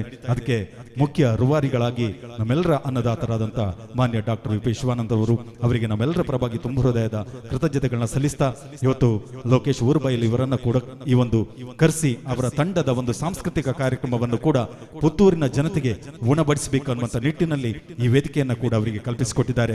ಪುತ್ತೂರಿನ ಜನತೆ ಕೂಡ ಇವತ್ತು ಈ ಒಂದು ರಂಗಮಯೂರಿ ಕಲಾಶಾಲೆ ಸುಳ್ಯದ ವಿದ್ಯಾರ್ಥಿಗಳ ಕಲಾ ಪ್ರತಿಭೆಯನ್ನ ನೋಡುವಂತ ಒಂದು ಅವಕಾಶವನ್ನು ಕಲ್ಪಿಸಿಕೊಟ್ಟಿದ್ದಾರೆ. ಈ ಸಂದರ್ಭದಲ್ಲಿ ಅವರಿಗೆ ಕೂಡ ಆತ್ಮೀಯ ವಂದನೆಗಳನ್ನ ಸಲ್ಲಿಸ್ತಾ, ಈ ಹಾಡಿನ ನಂತರ ಮತ್ತೆ ಇನ್ನೊಂದು ಗುಂಪು ನೃತ್ಯವನ್ನ ನಾವು ನೋಡೋಣ. KGF ಹಾಡಿಗೆ ಇದೀಗ ನೃತ್ಯ ಮಾಡಲಿಕ್ಕೆ ಈ ವೇದಿಕೆಗೆ ಬರ್ತಾ ಇದ್ದಾರೆ ನಮ್ಮ ಕಲಾ ತಂಡದ ಕಲಾವಿದರಾದಂತ ಸನಿಹಾ ಶೆಟ್ಟಿ, ಸಿಂಚನ ಪೊತ್ತಿಲ, ಶ್ರೇಯ, ಯಜ್ಞ, ವಿಹಾನಿ ಜಾಕೆ, ಸೃಜನಾದಿತ್ಯ ಶೀಲ, ನಿಶಾ ಪೈಚಾರ್, ಖುಷಿ, ಶಾರ್ವರಿ ಇವರು ಮತ್ತೊಮ್ಮೆ ಇದೀಗ ವೇದಿಕೆಗೆ ಬರ್ತಾ ಇದ್ದಾರೆ. ದಯವಿಟ್ಟು ಒಂದು ಜೋರಾದ ಚಪ್ಪಾಳೆ ಈ ವಿದ್ಯಾರ್ಥಿಗಳಿಗೆ, ಈ ಕಲಾ ಪ್ರತಿಭೆಗಳಿಗೆ ನೀಡಬೇಕು. ಆಗ್ಲೇ ಹೇಳಿದಂತೆ ಸಸ್ಯ ಜಾತ್ರೆಯಲ್ಲಿ ಸುತ್ತಾಡ್ತಿರುವಂತ ಎಲ್ಲ ಕೃಷಿಕ ಬಾಂಧವರು, ಕಲಾಭಿಮಾನಿಗಳು ಮತ್ತೊಮ್ಮೆ ದಯವಿಟ್ಟು ಒಂದು ಅರ್ಧ ಗಂಟೆಗಳ ಕಾಲ ಈ ಒಂದು ಸಭಾಭವನವನ್ನ ತುಂಬಬೇಕು. ಈ ಸಭಾಭವನದಲ್ಲಿ ಈ ಮನರಂಜನೆಯನ್ನು ಕೂಡ ತಾವೆಲ್ಲರೂ ಸೋಬೇಕು ಅಂತ ವಿನಂತಿ ಮಾಡಿಕೊಳ್ತಾ, please welcome on the stage Rangamayuri students.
ಒಂದು ಸಲಹೆ ಕೊಡ್ತೀನಿ, ನೀವು ಮಾತ್ರ ಅವನ್ ಗಡ್ಡ ನಿಲ್ಲಕ್ ಹೋಗ್ಬೇಡಿ ಸರ್.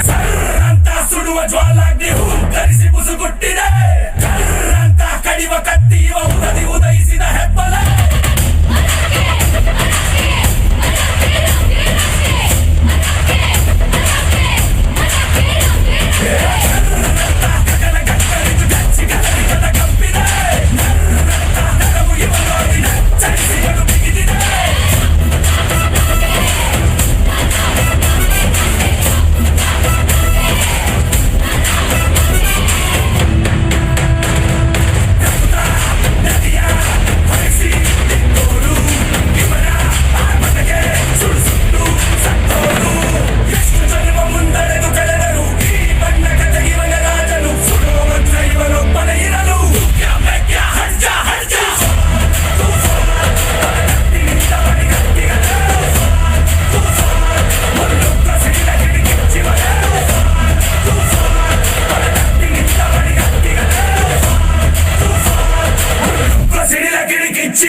ಖುಷಿ ಆಯ್ತಾ?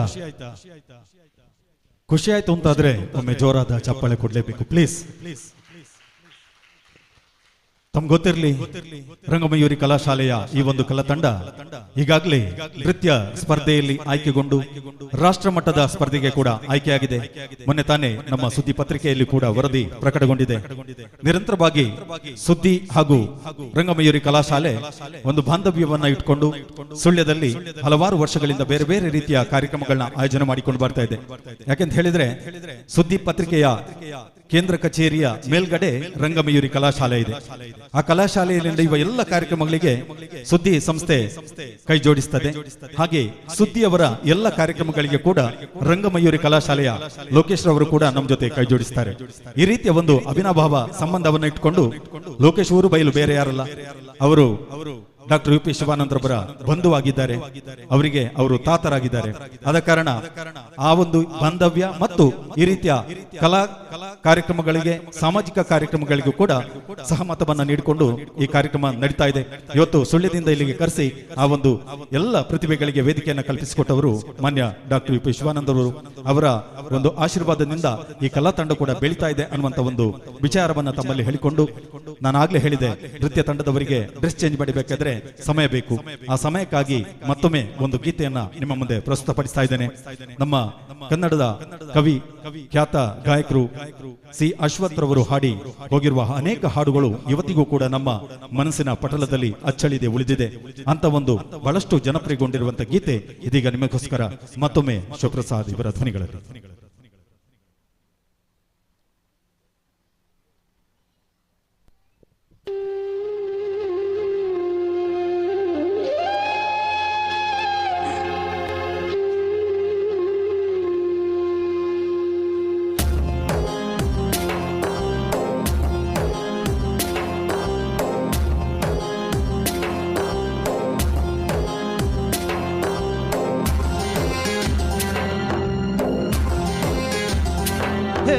ಒಳಿತು ಮಾಡೋ ಬನ್ಸ ನೀ ಇರೋದು 3 ದಿವಸ, ಒಳಿತು ಮಾಡೋ ಮನ್ಸ ನೀ ಇರೋದು 3 ದಿವಸ.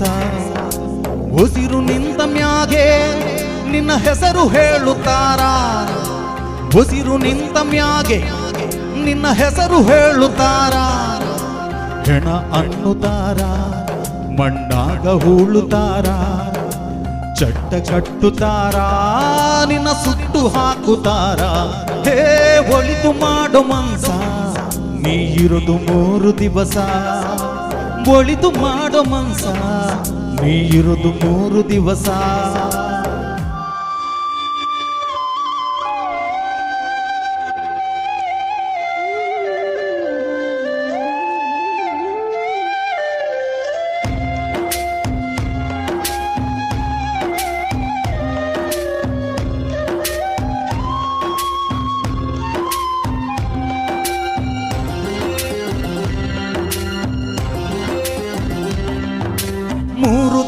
ಸಂತೆ ನಗು ನಗುತ್ತ ಬಾಳಬೇಕು.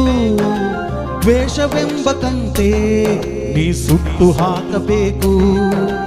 3 ದಿನದ ಸಂತೆ ನಗು ನಗುತ್ತ ಬಾಳಬೇಕು. ದ್ವೇಷವೆಂಬ ಕಂತೆ ನೀ ಸುಟ್ಟು ಹಾಕಬೇಕು. ಪ್ರೀತಿ ಪ್ರೇಮ ಹಂಚಿ ನೀ ಹೋಗಬೇಕು ಅಲ್ಲಿ. ಸತ್ತ ಮೇಲೂ ನಿನಗೆ ಹೆಸರು ಉಂಟು ಇಲ್ಲಿ. ಪ್ರೀತಿ ಪ್ರೇಮ ಹಂಚಿ ನೀ ಹೋಗಬೇಕು ಅಲ್ಲಿ. ಸತ್ತ ಮೇಲೂ ನಿನಗೆ ಹೆಸರು ಉಂಟು ಇಲ್ಲಿ. ಭೂಮಿಯಲ್ಲಿರೋದು ಬಾಡಿಗೆ ಮನೆಯಾಗೆ ಮ್ಯಾಲೆ ಹೋಗಬೇಕು. ನಮ್ಮ ಸ್ವಂತ ಮನೆಗೆ ಬರಲು ಏನು ತಂದೆ, ಬರದು ಏನು ಹಿಂದೆ. ಹೇ ಒಳಿತು ಮಾಡೋ ಮನ್ಸ ನೀ ಇರೋದು 3 ದಿವಸ. ಒಳಿತು ಮಾಡೋ ಮನ್ಸ ನೀ ಇರೋದು 3 ದಿವಸ.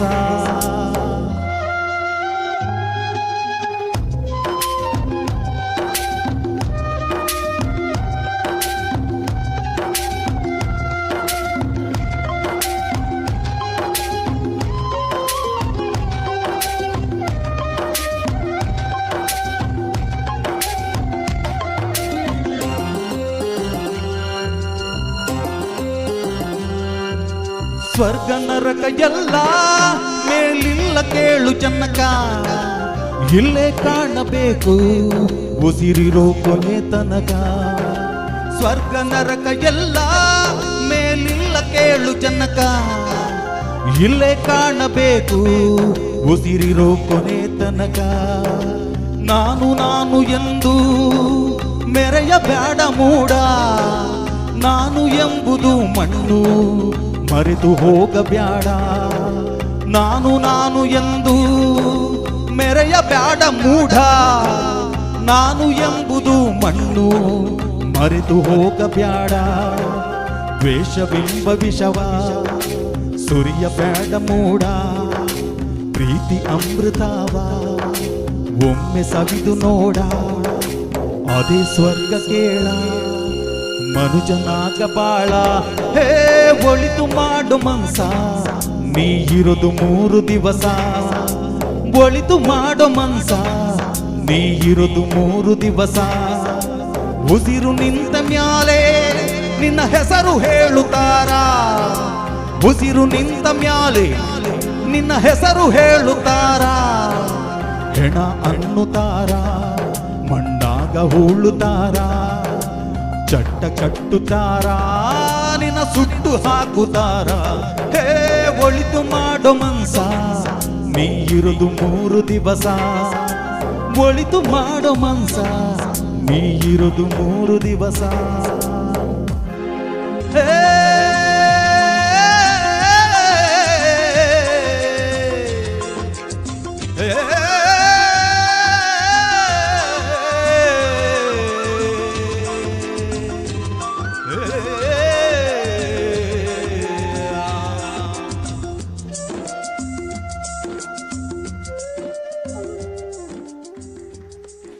Thank you very much.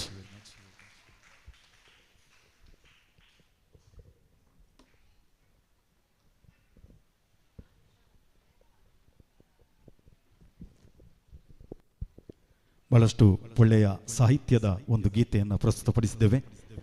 ನಮ್ಮೆಲ್ಲರ ಜೀವನದಲ್ಲಿ ಕೂಡ ಮುಂದಿನ ದಿನಗಳಲ್ಲಿ ನಾವು ಇದನ್ನು ಅಳವಡಿಸಿಕೊಂಡ್ರೆ ಯಾವುದೇ ರೀತಿಯ ಸ್ವಾರ್ಥವಿಲ್ಲದೆ ನಮಗೆ ಬದುಕಬಹುದು ಅನ್ನುವಂಥ ಒಂದು ಒಳ್ಳೆಯ ಸಾಹಿತ್ಯ ಇದೆ. ಅಷ್ಟೇ ಒಳ್ಳೆಯ ಒಂದು ಸಂಗೀತ ಸಂಯೋಜನೆಯನ್ನು ಮಾಡಿರುವವರು ಕೂಡ ಸಿ ಅಶ್ವಥ್ರವರು. ಅವರ ಕಂಠಸಿರಿಯಲ್ಲಿ ಮೂಡಿ ಬಂದಿರುವಂಥ ಈ ಒಂದು ಗೀತೆಯನ್ನು ಕೇಳಿದ್ರಿ. ಹಾಗೆ ನಿಮ್ಮೆಲ್ಲರ ಆಶೀರ್ವಾದವನ್ನು ಕೂಡ ಮಾಡಿದ್ರಿ. ಮತ್ತೊಮ್ಮೆ ತಮಗೆಲ್ಲರಿಗೂ ವಂದನೆಗಳನ್ನ ಸಲ್ಲಿಸ್ತಾ ಮತ್ತೆ ಇದೀಗ ಈ ವೇದಿಕೆಯಲ್ಲಿ ತಮ್ಮನ್ನ ರಂಜಿಸಲಿಕ್ಕೆ ನಮ್ಮ ಕಲಾ ತಂಡದ ಕಲಾ ಪ್ರತಿಭೆಗಳು ಸಿದ್ಧರಾಗಿದ್ದಾರೆ. ಜನಪದ ಗೀತೆಗೆ ಹೆಜ್ಜೆಯನ್ನು ಹಾಕಲಿಕ್ಕೆ ಬರ್ತಾ ಇದ್ದಾರೆ ನಮ್ಮ ತಂಡದ ಕಲಾವಿದರಾದಂಥ ದಿಶಾ ಶೆಟ್ಟಿ, ಮೇಘಕೃಷ್ಣ, ವೈಷ್ಣವಿ ಶೆಟ್ಟಿ, ಪೃಥ್ವಿ ಮೇನಾಲ, ಪುಣ್ಯಶ್ರೀ ಕಜೆ. ಎಲ್ಲಮ್ಮನ ಹಾಡಿಗೆ ಸುಮಧುರವಾದ ಒಂದು ಗೀತೆಗೆ ಜನಪದ ನೃತ್ಯಕ್ಕೆ ಇದೀಗ ಹೆಜ್ಜೆ ಹಾಕಲಿಕ್ಕೆ ಬರ್ತಾ ಇದ್ದಾರೆ. Welcome on the stage guys.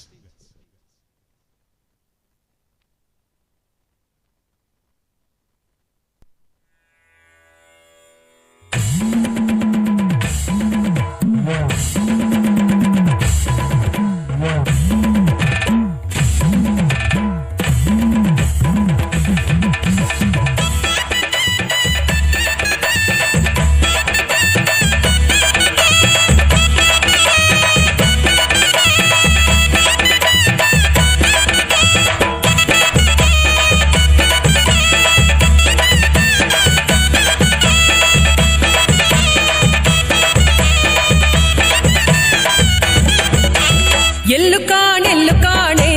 ಎಲ್ಲಮ್ಮನಂತವಳು ಎಲ್ಲು ಕಾಣೆ ಎಲ್ಲು ಕಾಣೆ ಎಲ್ಲು ಕಾಣೆಲ್ಲು ಕಾಣೆ ಎಲ್ಲಮ್ಮನದೋಳು ಎಲ್ಲು ಕಾಣೆಲ್ಲು ಕಾಣೆ ಅಮ್ಮ ಎಲ್ಲು ಕಾಣೆಲ್ಲು ಕಾಣೆ ಎಲ್ಲಮ್ಮನಂತವಳು ಎಲ್ಲು ಕಾಣೆ ಎಲ್ಲು ಕಾಣೆ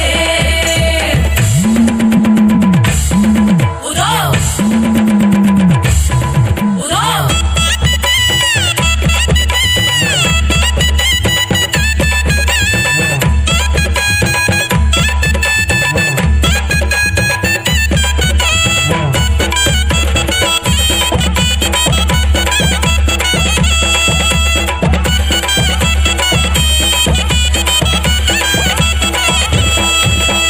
ಅಡಕೆಗೆ ಒಲಿಯೋಳೆ ಆರತಿಗೆ ಕುಣಿಯೋಳೆ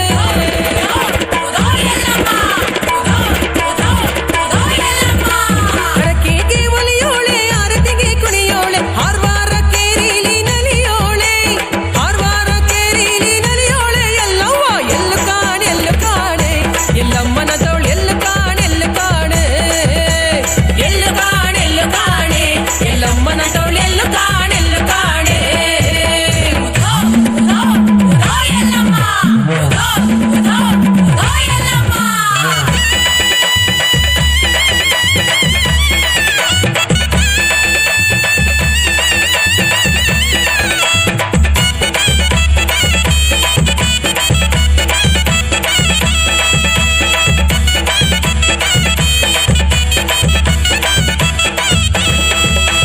ಭಕ್ತಿಗೆ ಒಲಿಯೋಳೆ ಭಕ್ತರನ್ನು ನಲಿಸೋಳೆ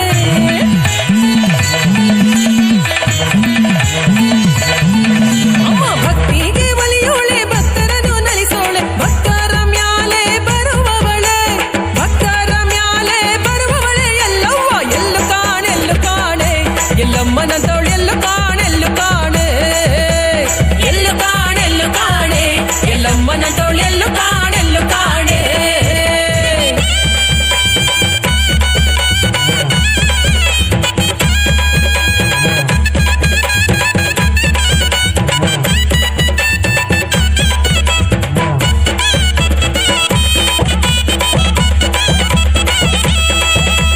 ಪೂಜೆಗೆ ಒಲಿಯೋಳೆ ಪೂಜೆಗಾಗಿ ಬರುವೋಳೆ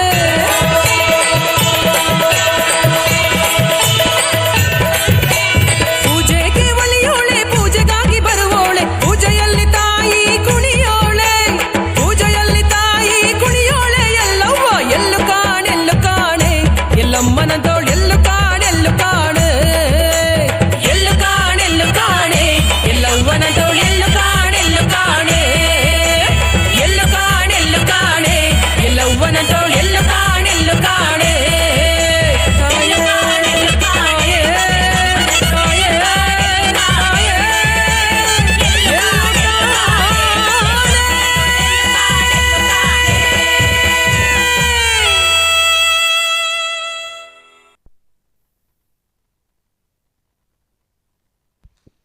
ಜನಪದ ಗೀತೆಗೆ ನೃತ್ಯವನ್ನು ಮಾಡಿದಂಥ ನಮ್ಮ ತಂಡದ ಕಲಾವಿದರಿಗೆ ಆತ್ಮೀಯ ವಂದನೆಗಳನ್ನ ಸಲ್ಲಿಸ್ತಾ ಹಾಗೆ ಕಾರ್ಯಕ್ರಮದ ಮುಂದಕ್ಕೆ ಇನ್ನೊಂದು ಗೀತೆಗಳು ಬಾಕಿ ಇದೆ. ದಯವಿಟ್ಟು ಯಾರು ಹೋಗಬೇಡಿ. ಕಾರ್ಯಕ್ರಮದ ಕೊನೆವರೆಗೆ ತಾವಿದ್ದು ಈ ಕಾರ್ಯಕ್ರಮವನ್ನು ಸಂಪೂರ್ಣವಾಗಿ ಯಶಸ್ಸುಗೊಳಿಸಬೇಕು ಅಂತ ತಮ್ಮಲ್ಲಿ ವಿನಂತಿ ಮಾಡಿಕೊಳ್ತಾ ಕಳೆದ 2 ದಿನಗಳಿಂದ ಪುತ್ತೂರಿನಲ್ಲಿ ವಿಜೃಂಭಿಸಿದ ಸುದ್ದಿ ಸಸ್ಯ ಜಾತ್ರೆ 2023ರ ಕೊನೆಯ ದಿವಸ ತಮ್ಮೆಲ್ಲರನ್ನ ಮನರಂಜಿಸಬೇಕು ಅನ್ನುವಂಥ ನಿಟ್ಟಿನಲ್ಲಿ ಸಾಂಸ್ಕೃತಿಕ ಕಾರ್ಯಕ್ರಮದ ಆಯೋಜನೆಯೊಂದಿಗೆ ಈ ಕಾರ್ಯಕ್ರಮ ಕೊನೆಗೊಳ್ತಾ ಇದೆ. ಬಹಳಷ್ಟು ಮಂದಿ ಕೃಷಿಕರಿರ್ಬೋದು, ಕಲಾಭಿಮಾನಿಗಳು ಬಂದು ಈ ಕಾರ್ಯಕ್ರಮವನ್ನು ಸಂಪೂರ್ಣವಾಗಿ ಯಶಸ್ಸುಗೊಳಿಸಿದಿರಿ. ಹಾಗೆ ಮುಂದಿನ ರಂಗಮಯೂರಿ ಕಲಾಶಾಲೆಯ ವಿದ್ಯಾರ್ಥಿಗಳಿಂದ ಇನ್ನೊಂದು ಸಮೂಹ ನೃತ್ಯ ಮೂಡಿ ಬರಲಿಕ್ಕಿದೆ. ರಾಮ್ಲೀಲಾ ಹಾಡಿಗೆ, ಬಹಳಷ್ಟು ಸುಂದರವಾದ ಒಂದು ಹಾಡಿಗೆ ಬಹಳಷ್ಟು ಮಂದಿ ಈ ವೇದಿಕೆಯನ್ನ ಇದೀಗ ಬಳಸಿಕೊಳ್ಳಿಕ್ಕಿದ್ದಾರೆ. ನಮ್ಮ ತಂಡದ ಕಲಾವಿದರು ಸಿಂಚನ ಪುತ್ತಿಲ, ಸನಿಹಾ ಶೆಟ್ಟಿ, ಶ್ರೇಯಾ, ವಿಹಾದಿ ಜಾಕೆ, ಯಜ್ಞ, ನಿಶಾ ಪೈಚಾರ್, ಸೃಜನಾದಿತ್ಯ ಶೀಲ ಇವರುಗಳು ಇದೀಗ ಈ ವೇದಿಕೆಯಲ್ಲಿ ಕೊನೆಯ ಒಂದು ಸಮೂಹ ನೃತ್ಯವನ್ನು ಮಾಡಲಿಕ್ಕಿದ್ದಾರೆ. ಈ ನೃತ್ಯವನ್ನು ಕೂಡ ತಾವೆಲ್ಲರೂ ನೋಡಬೇಕು ಅಂತ ವಿನಂತಿ ಮಾಡಿಕೊಳ್ತಾ ಸುದ್ದಿ ಸಸ್ಯ ಜಾತ್ರೆಗೆ ಸಹಕರಿಸಿದ ಎಲ್ಲರಿಗೂ ಕೂಡ ಈ ಸಂದರ್ಭದಲ್ಲಿ ಸುದ್ದಿ ಸಮೂಹ ಸಂಸ್ಥೆಗಳ ಪರವಾಗಿ ಮತ್ತು ಡಾಕ್ಟರ್ ಯು ಪಿ ಶಿವಾನಂದರವರ ಪರವಾಗಿ ಆತ್ಮೀಯವಾಗಿ ಅಭಿವಂದನೆಗಳನ್ನ ಸಲ್ಲಿಸ್ತಾ ಈ ಕಾರ್ಯಕ್ರಮವನ್ನು ಮತ್ತೆ ನೋಡಬೇಕು ಅಂತಾದರೆ ಸುದ್ದಿ ಪುತ್ತೂರು ಸುದ್ದಿಯ ಯೂಟ್ಯೂಬ್ನಲ್ಲಿ ನಾವು ನೇರ ಪ್ರಸಾರ ಮಾಡಿದ್ದೇವೆ. ನಾಳೆ ದಿವಸ ಕೂಡ ಅದನ್ನು ಲಿಂಕ್ ಓಪನ್ ಮಾಡಿದರೆ ಖಂಡಿತವಾಗಿ ಎಲ್ಲ ಕಾರ್ಯಕ್ರಮವನ್ನು ಕೂಡ ನಿನ್ನೆ ಬೆಳಗಿನಿಂದ ಆರಂಭಗೊಂಡಂಥ ಕಾರ್ಯಕ್ರಮ ಇವತ್ತಿನವರೆಗೆ ನಡೆದಂಥ ಎಲ್ಲ ಕಾರ್ಯಕ್ರಮಗಳು ಕೂಡ ಪುತ್ತೂರು ಸುದ್ದಿಯ ಯೂಟ್ಯೂಬ್ ಚಾನೆಲಲ್ಲಿ ಸಿಗ್ತದೆ, ಲಿಂಕಲ್ಲಿ ಸಿಗುತ್ತೆ. ಅದನ್ನು ಕೂಡ ತಾವು ನೋಡ್ಬೋದು. ಮತ್ತೆ ಮತ್ತೆ ನೋಡ್ತಾ ಇರಿ, ಮತ್ತೆ ಪ್ರೋತ್ಸಾಹಿಸ್ತೀರಿ ಅನ್ನುವಂಥ ಮಾತನ್ನು ಹೇಳ್ತಾ ಯೂಟ್ಯೂಬ್ ಚಾನಲನ್ನು ಓಪನ್ ಮಾಡಿದ ನಂತರ ಸಬ್ಸ್ಕ್ರೈಬ್ ಮಾಡುವಂಥ ಒಂದು ಬಟನ್ ಬರುತ್ತೆ. ದಯವಿಟ್ಟು ಅದನ್ನು ಕೂಡ ಒಂದು ಒತ್ತಿ ಸಬ್ಸ್ಕ್ರೈಬ್ ಮಾಡಿ ನಮ್ಮನ್ನು ಪ್ರೋತ್ಸಾಹಿಸಿ ಅಂತ ವಿನಂತಿ ಮಾಡಿಕೊಳ್ತಾ ಮುಂದಿನ ಈ ಒಂದು ನೃತ್ಯವನ್ನು ವೀಕ್ಷಿಸೋಣ. Please welcome on the stage.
ಖುಷಿ ಆಯ್ತಾ? ಪುತ್ತೂರ್ ಒಂದು ಜೋರಾದ ಚಪ್ಪಾಳೆ ಕೊಡಿ please. Thank you very much. Please ಹೋಗಬೇಡಿ, 5 ನಿಮಿಷದಲ್ಲಿ ಕಾರ್ಯಕ್ರಮ ಕೊನೆಗೊಳಿಸ್ತಾ ಇದ್ದೇವೆ. 5 ನಿಮಿಷಗಳ ಕಾಲ ನಮ್ಮ ಜೊತೆ ನೀವು ಇರಲೇಬೇಕು ಅಂತ ವಿನಂತಿ ಮಾಡಿಕೊಳ್ತಾ, ದಯವಿಟ್ಟು ಮಾನ್ಯ ನಮ್ಮ ಸುದ್ದಿ ಸಮೂಹ ಸಂಸ್ಥೆಗಳಾದಂಥ ಆಡಳಿತ ನಿರ್ದೇಶಕರಾದಂಥ ಡಾಕ್ಟರ್ ಪಿ ಶಿವಾನಂದರವರು ವೇದಿಕೆ ಬರಬೇಕು. ಹಾಗೆ ಶೋಭಾ ಶಿವಾನಂದರವರು ವೇದಿಕೆ ಬರಬೇಕು. ಸಿಂಚನ ಊರುಬೈಲ್ರವರು ವೇದಿಕೆ ಬರಬೇಕು. ಹಾಗೆ ಲೋಕೇಶ್ ಊರುಬೈಲ್ ಮತ್ತು ನಮ್ಮ ಕಲಾತಂಡದ ಎಲ್ಲ ಕಲಾವಿದರು ವೇದಿಕೆ ಬರಬೇಕು. ಪ್ಲೀಸ್ ಎಲ್ಲರನ್ನು ಕರೀರಿ, ಎಲ್ಲರೂ ಕೂಡ ವೇದಿಕೆ ಬನ್ನಿ. ಸುದ್ದಿ ಸಸ್ಯ ಜಾತ್ರೆ 2023ರ ಸಮಾರೋಪ ಸಮಾರಂಭ ಹಾಗೂ ಸಾಂಸ್ಕೃತಿಕ ಕಾರ್ಯಕ್ರಮ ಇದೀಗ ಸಮಾಪನಗೊಂಡಿದೆ.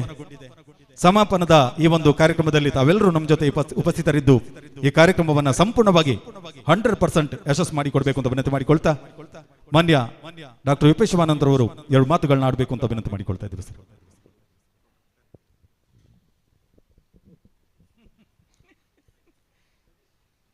ನಮ್ಮ ಕಾರ್ಯಕ್ರಮ ನಿನ್ನೆಯಿಂದ ನಿನ್ನೆ ಬೆಳಿಗ್ಗೆಯಿಂದ ಪ್ರಾರಂಭ ಆಗಿದೆ, ಈಗ ಸಮಾಪ್ತಿದ್ದು ಕೊನೆ ಕಾರ್ಯಕ್ರಮ.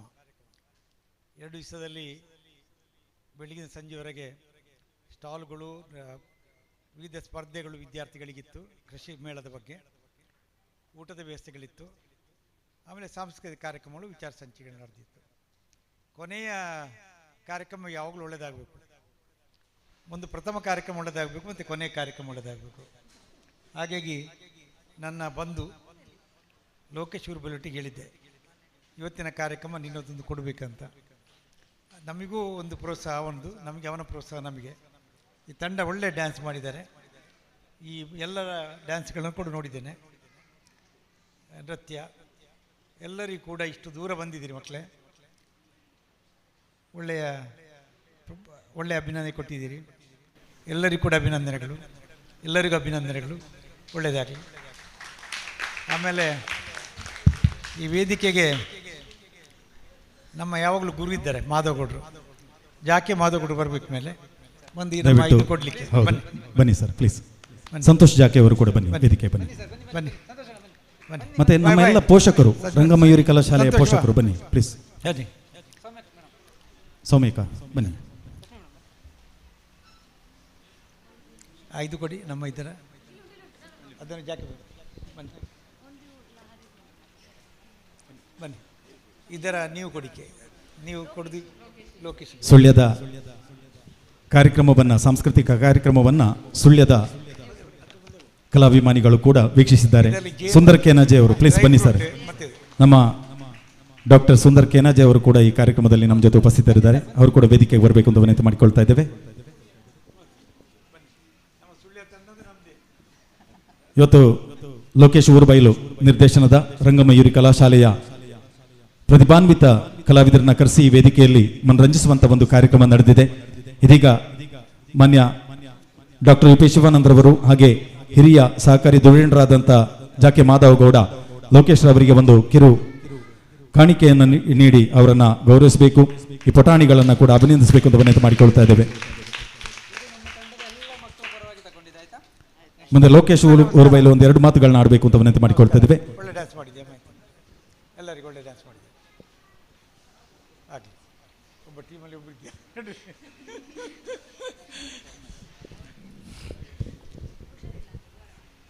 ಸರ್ ಅಂತ ಕರಿಬೇಕು ಈ ವೇದಿಕೆಯಲ್ಲಿ. ನನಗೆ ನನ್ನ ತಾತ, ನನ್ನ ಅಜ್ಜಪ್ಪ, ನನ್ನ ಉಗ್ಗವ, ಇವರು ನನ್ನ ಅತ್ತೆ, ನನ್ನ ಕುಟುಂಬ. ಸುದ್ದಿ ಆಫೀಸ್ನ ಮೇಲೆ ನಮ್ಮ ರಂಗಮಯೂರಿ ಕಲಾಶಾಲೆ ಇದೆ. ಇಷ್ಟು ದೊಡ್ಡ ವೇದಿಕೆಯಲ್ಲಿ, ಇಷ್ಟು ದೊಡ್ಡ ಒಂದು ಹಬ್ಬದಲ್ಲಿ, ಪುತ್ತೂರಿನ ಒಂದು ಕಾಶಿ ಸಸ್ಯ ಜಾತ್ರೆ ಹಬ್ಬದಲ್ಲಿ ನಮ್ಮ ರಂಗಮಯೂರಿ ಬೆಳೆಯುವಂಥ ರಂಗಮಯೂರಿ ತಂಡಕ್ಕೊಂದು ದೊಡ್ಡ ಅವಕಾಶವನ್ನು ಕೊಟ್ಟಿದ್ದೀರಾ ಸರ್. ತಲೆಬಾಗಿದ್ದೇನೆ ನಿಮ್ಮ ಪ್ರೀತಿ ವಿಶ್ವಾಸಕ್ಕೆ. ನಿಮ್ಮ ಆಶೀರ್ವಾದ ಹೀಗೆ ಇರಲಿ, ನಮ್ಮ ಮಕ್ಕಳ ಮೇಲೆ ಇರಲಿ ಅಂತ ಕೇಳ್ಕೊಳ್ತಾ, ಚಂದವಾಗಿ ಕಾರ್ಯಕ್ರಮ ನಿರೂಪಿಸಿದ ಶಿವಪ್ರಸಾದ್ ಆಲೆಟ್ಟಿ ಸರ್ ನಿಮಗೆ, ಹಾಗೆ ವೇದಿಕೆಯಲ್ಲಿರುವ ಎಲ್ಲ ಗಣ್ಯರಿಗೂ ತಲೆಬಾಗಿ ನಮಸ್ಕೃತ. ಲೈಟ್ ಅಣ್ಣ, ಕ್ಯಾಮ್ರಾ, ನಿಮ್ಗೆಲ್ರಿಗೂ ಮೈಕ್ನವರು ಕೂಡ ಅಭಿನಂದನೆ ಹೇಳುತ್ತಾ, ನಮ್ಮ ಈ ತಂಡದ ಮೇಲೆ ನಿಮ್ಮೆಲ್ಲರ ಪ್ರೀತಿ ಪ್ರೋತ್ಸಾಹ ಇರಲಿ ಅಂತ ಹೇಳ್ಕೊಳ್ತಾ, ಖಂಡಿತ ಈ ನಮ್ಮ ಈ ತಂಡದ ಕಾರ್ಯಕ್ರಮಗಳನ್ನು ಸುದ್ದಿ ಯೂಟ್ಯೂಬ್ ಚಾನಲ್ನಲ್ಲಿ ದಯವಿಟ್ಟು ನೋಡಿ, ಚಾನಲ್ನ ಸಬ್ಸ್ಕ್ರೈಬ್ ಮಾಡಿ. ನಿಮ್ಮೆಲ್ಲರ ಪ್ರೋತ್ಸಾಹ ಆಶೀರ್ವಾದ ಹೀಗೆ ಇರಲಿ ಅಂತ ಹೇಳ್ಕೊಳ್ತಾ, ದಯವಿಟ್ಟು ಅಲ್ಲಿ ಕೂತಿರುವಂಥ ಪ್ರೇಕ್ಷಕರು, ಪ್ರೇಕ್ಷಕ ಮಹಾಶಯರು, ಮಕ್ಕಳು ದಯವಿಟ್ಟು ಸುಳ್ಯಕ್ಕೆ ಬಂದಾಗ ಒಂದ್ಸಲ ರಂಗಮಯೂರಿಗೆ ಬನ್ನಿ, ಒಂದ್ಸಲ ಸುದ್ದಿ ಆಫೀಸಿಗೆ ಬನ್ನಿ ಅಂತ ಹೇಳ್ತಾ, ಹೊರಗಡೆ ಸಭಾಂಗಣದ ಹೊರಗಡೆ ಊಟದ ವ್ಯವಸ್ಥೆ ಇದೆ, ಊಟ ಮಾಡಿಕೊಂಡು ಹೋಗಿ. ಓಕೆ, ವಂದನೆಗಳು. ಸುದ್ದಿ ಸಸ್ಯ ಜಾತ್ರೆ 2022ರ ಕಾರ್ಯಕ್ರಮದ ಕೊನೆಯ ಹಂತದಲ್ಲಿದ್ದೇವೆ. ಬಂದಿರತಕ್ಕಂಥ ಎಲ್ಲರಿಗೂ ಕೂಡ ಭೋಜನದ ವ್ಯವಸ್ಥೆ ಇದೆ, ಎಲ್ಲರೂ ಭೋಜನವನ್ನು ಸ್ವೀಕರಿಸಬೇಕು ಅಂತ ವಿನಂತಿ ಮಾಡಿಕೊಳ್ತಾ ಇದ್ದೇವೆ. ಸುಂದರವಾದ ಸುಶ್ರಾವ್ಯವಾದ ಧ್ವನಿವರ್ಧಕದ ವ್ಯವಸ್ಥೆಯನ್ನು ಮಾಡಿದಂಥ ಧ್ವನಿವರ್ಧಕದವರಿಗೆ ಕೂಡ ಆತ್ಮೀಯ ವಂದನೆಗಳು. ಲೈಟಿಂಗ್ಸ್ ಮಾಡಿದಂಥ ಲೈಟಿಂಗ್ಸ್ನವರಿಗೆ ಕೂಡ ವಂದನೆಗಳು. ಹಾಗೆ ನಮ್ಮ ಸುದ್ದಿ ಯೂಟ್ಯೂಬ್ ಚಾನೆಲ್ನ ಎಲ್ಲ ನಮ್ಮ ಸುದ್ದಿ ವಾಹಿನಿಯ ಸಹೋದ್ಯೋಗಿ ಮಿತ್ರರಿಗೆ, ಹಾಗೆ ನಿರಂತರವಾಗಿ ನಮ್ಮ ಜೊತೆ ಕೈ ಜೋಡಿಸಿದಂಥ ಎಲ್ಲ ಬಂಧುಗಳಿಗೆ ಕೂಡ ಈ ಸಂದರ್ಭದಲ್ಲಿ ಸುದ್ದಿ ಸಮೂಹ ಸಂಸ್ಥೆಗಳ ಪರವಾಗಿ, ಸುದ್ದಿ ಪುತ್ತೂರು, ಸುದ್ದಿ ಸುಳ್ಯ, ಸುದ್ದಿ ಬೆಳ್ತಂಗಡಿ, ಈ 3 ಸಂಸ್ಥೆಗಳ ಪರವಾಗಿ ಹಾಗೂ ಸುದ್ದಿ ಮಂಗಳೂರು, ಈ 4 ಸಂಸ್ಥೆಗಳ ಪರವಾಗಿ ತುಂಬು ಹೃದಯದ ಕೃತಜ್ಞತೆಗಳನ್ನ ಸಲ್ಲಿಸ್ತೇವೆ. ಮುಂದಿನ ದಿನಗಳಲ್ಲಿ ಕೂಡ ನಮ್ಮ ಕಾರ್ಯಕ್ರಮಕ್ಕೆ ನೀವೆಲ್ಲರೂ ಈ ರೀತಿಯ ಸಹಕಾರವನ್ನು ನೀಡಿ ಕೈ ಜೋಡಿಸಬೇಕು ಅಂತ ವಿನಂತಿ ಮಾಡಿಕೊಳ್ತಾ, ಎಲ್ರಿಗೂ ವಂದನೆಗಳು, ಅಭಿವಂದನೆಗಳು, ಶುಭರಾತ್ರಿ.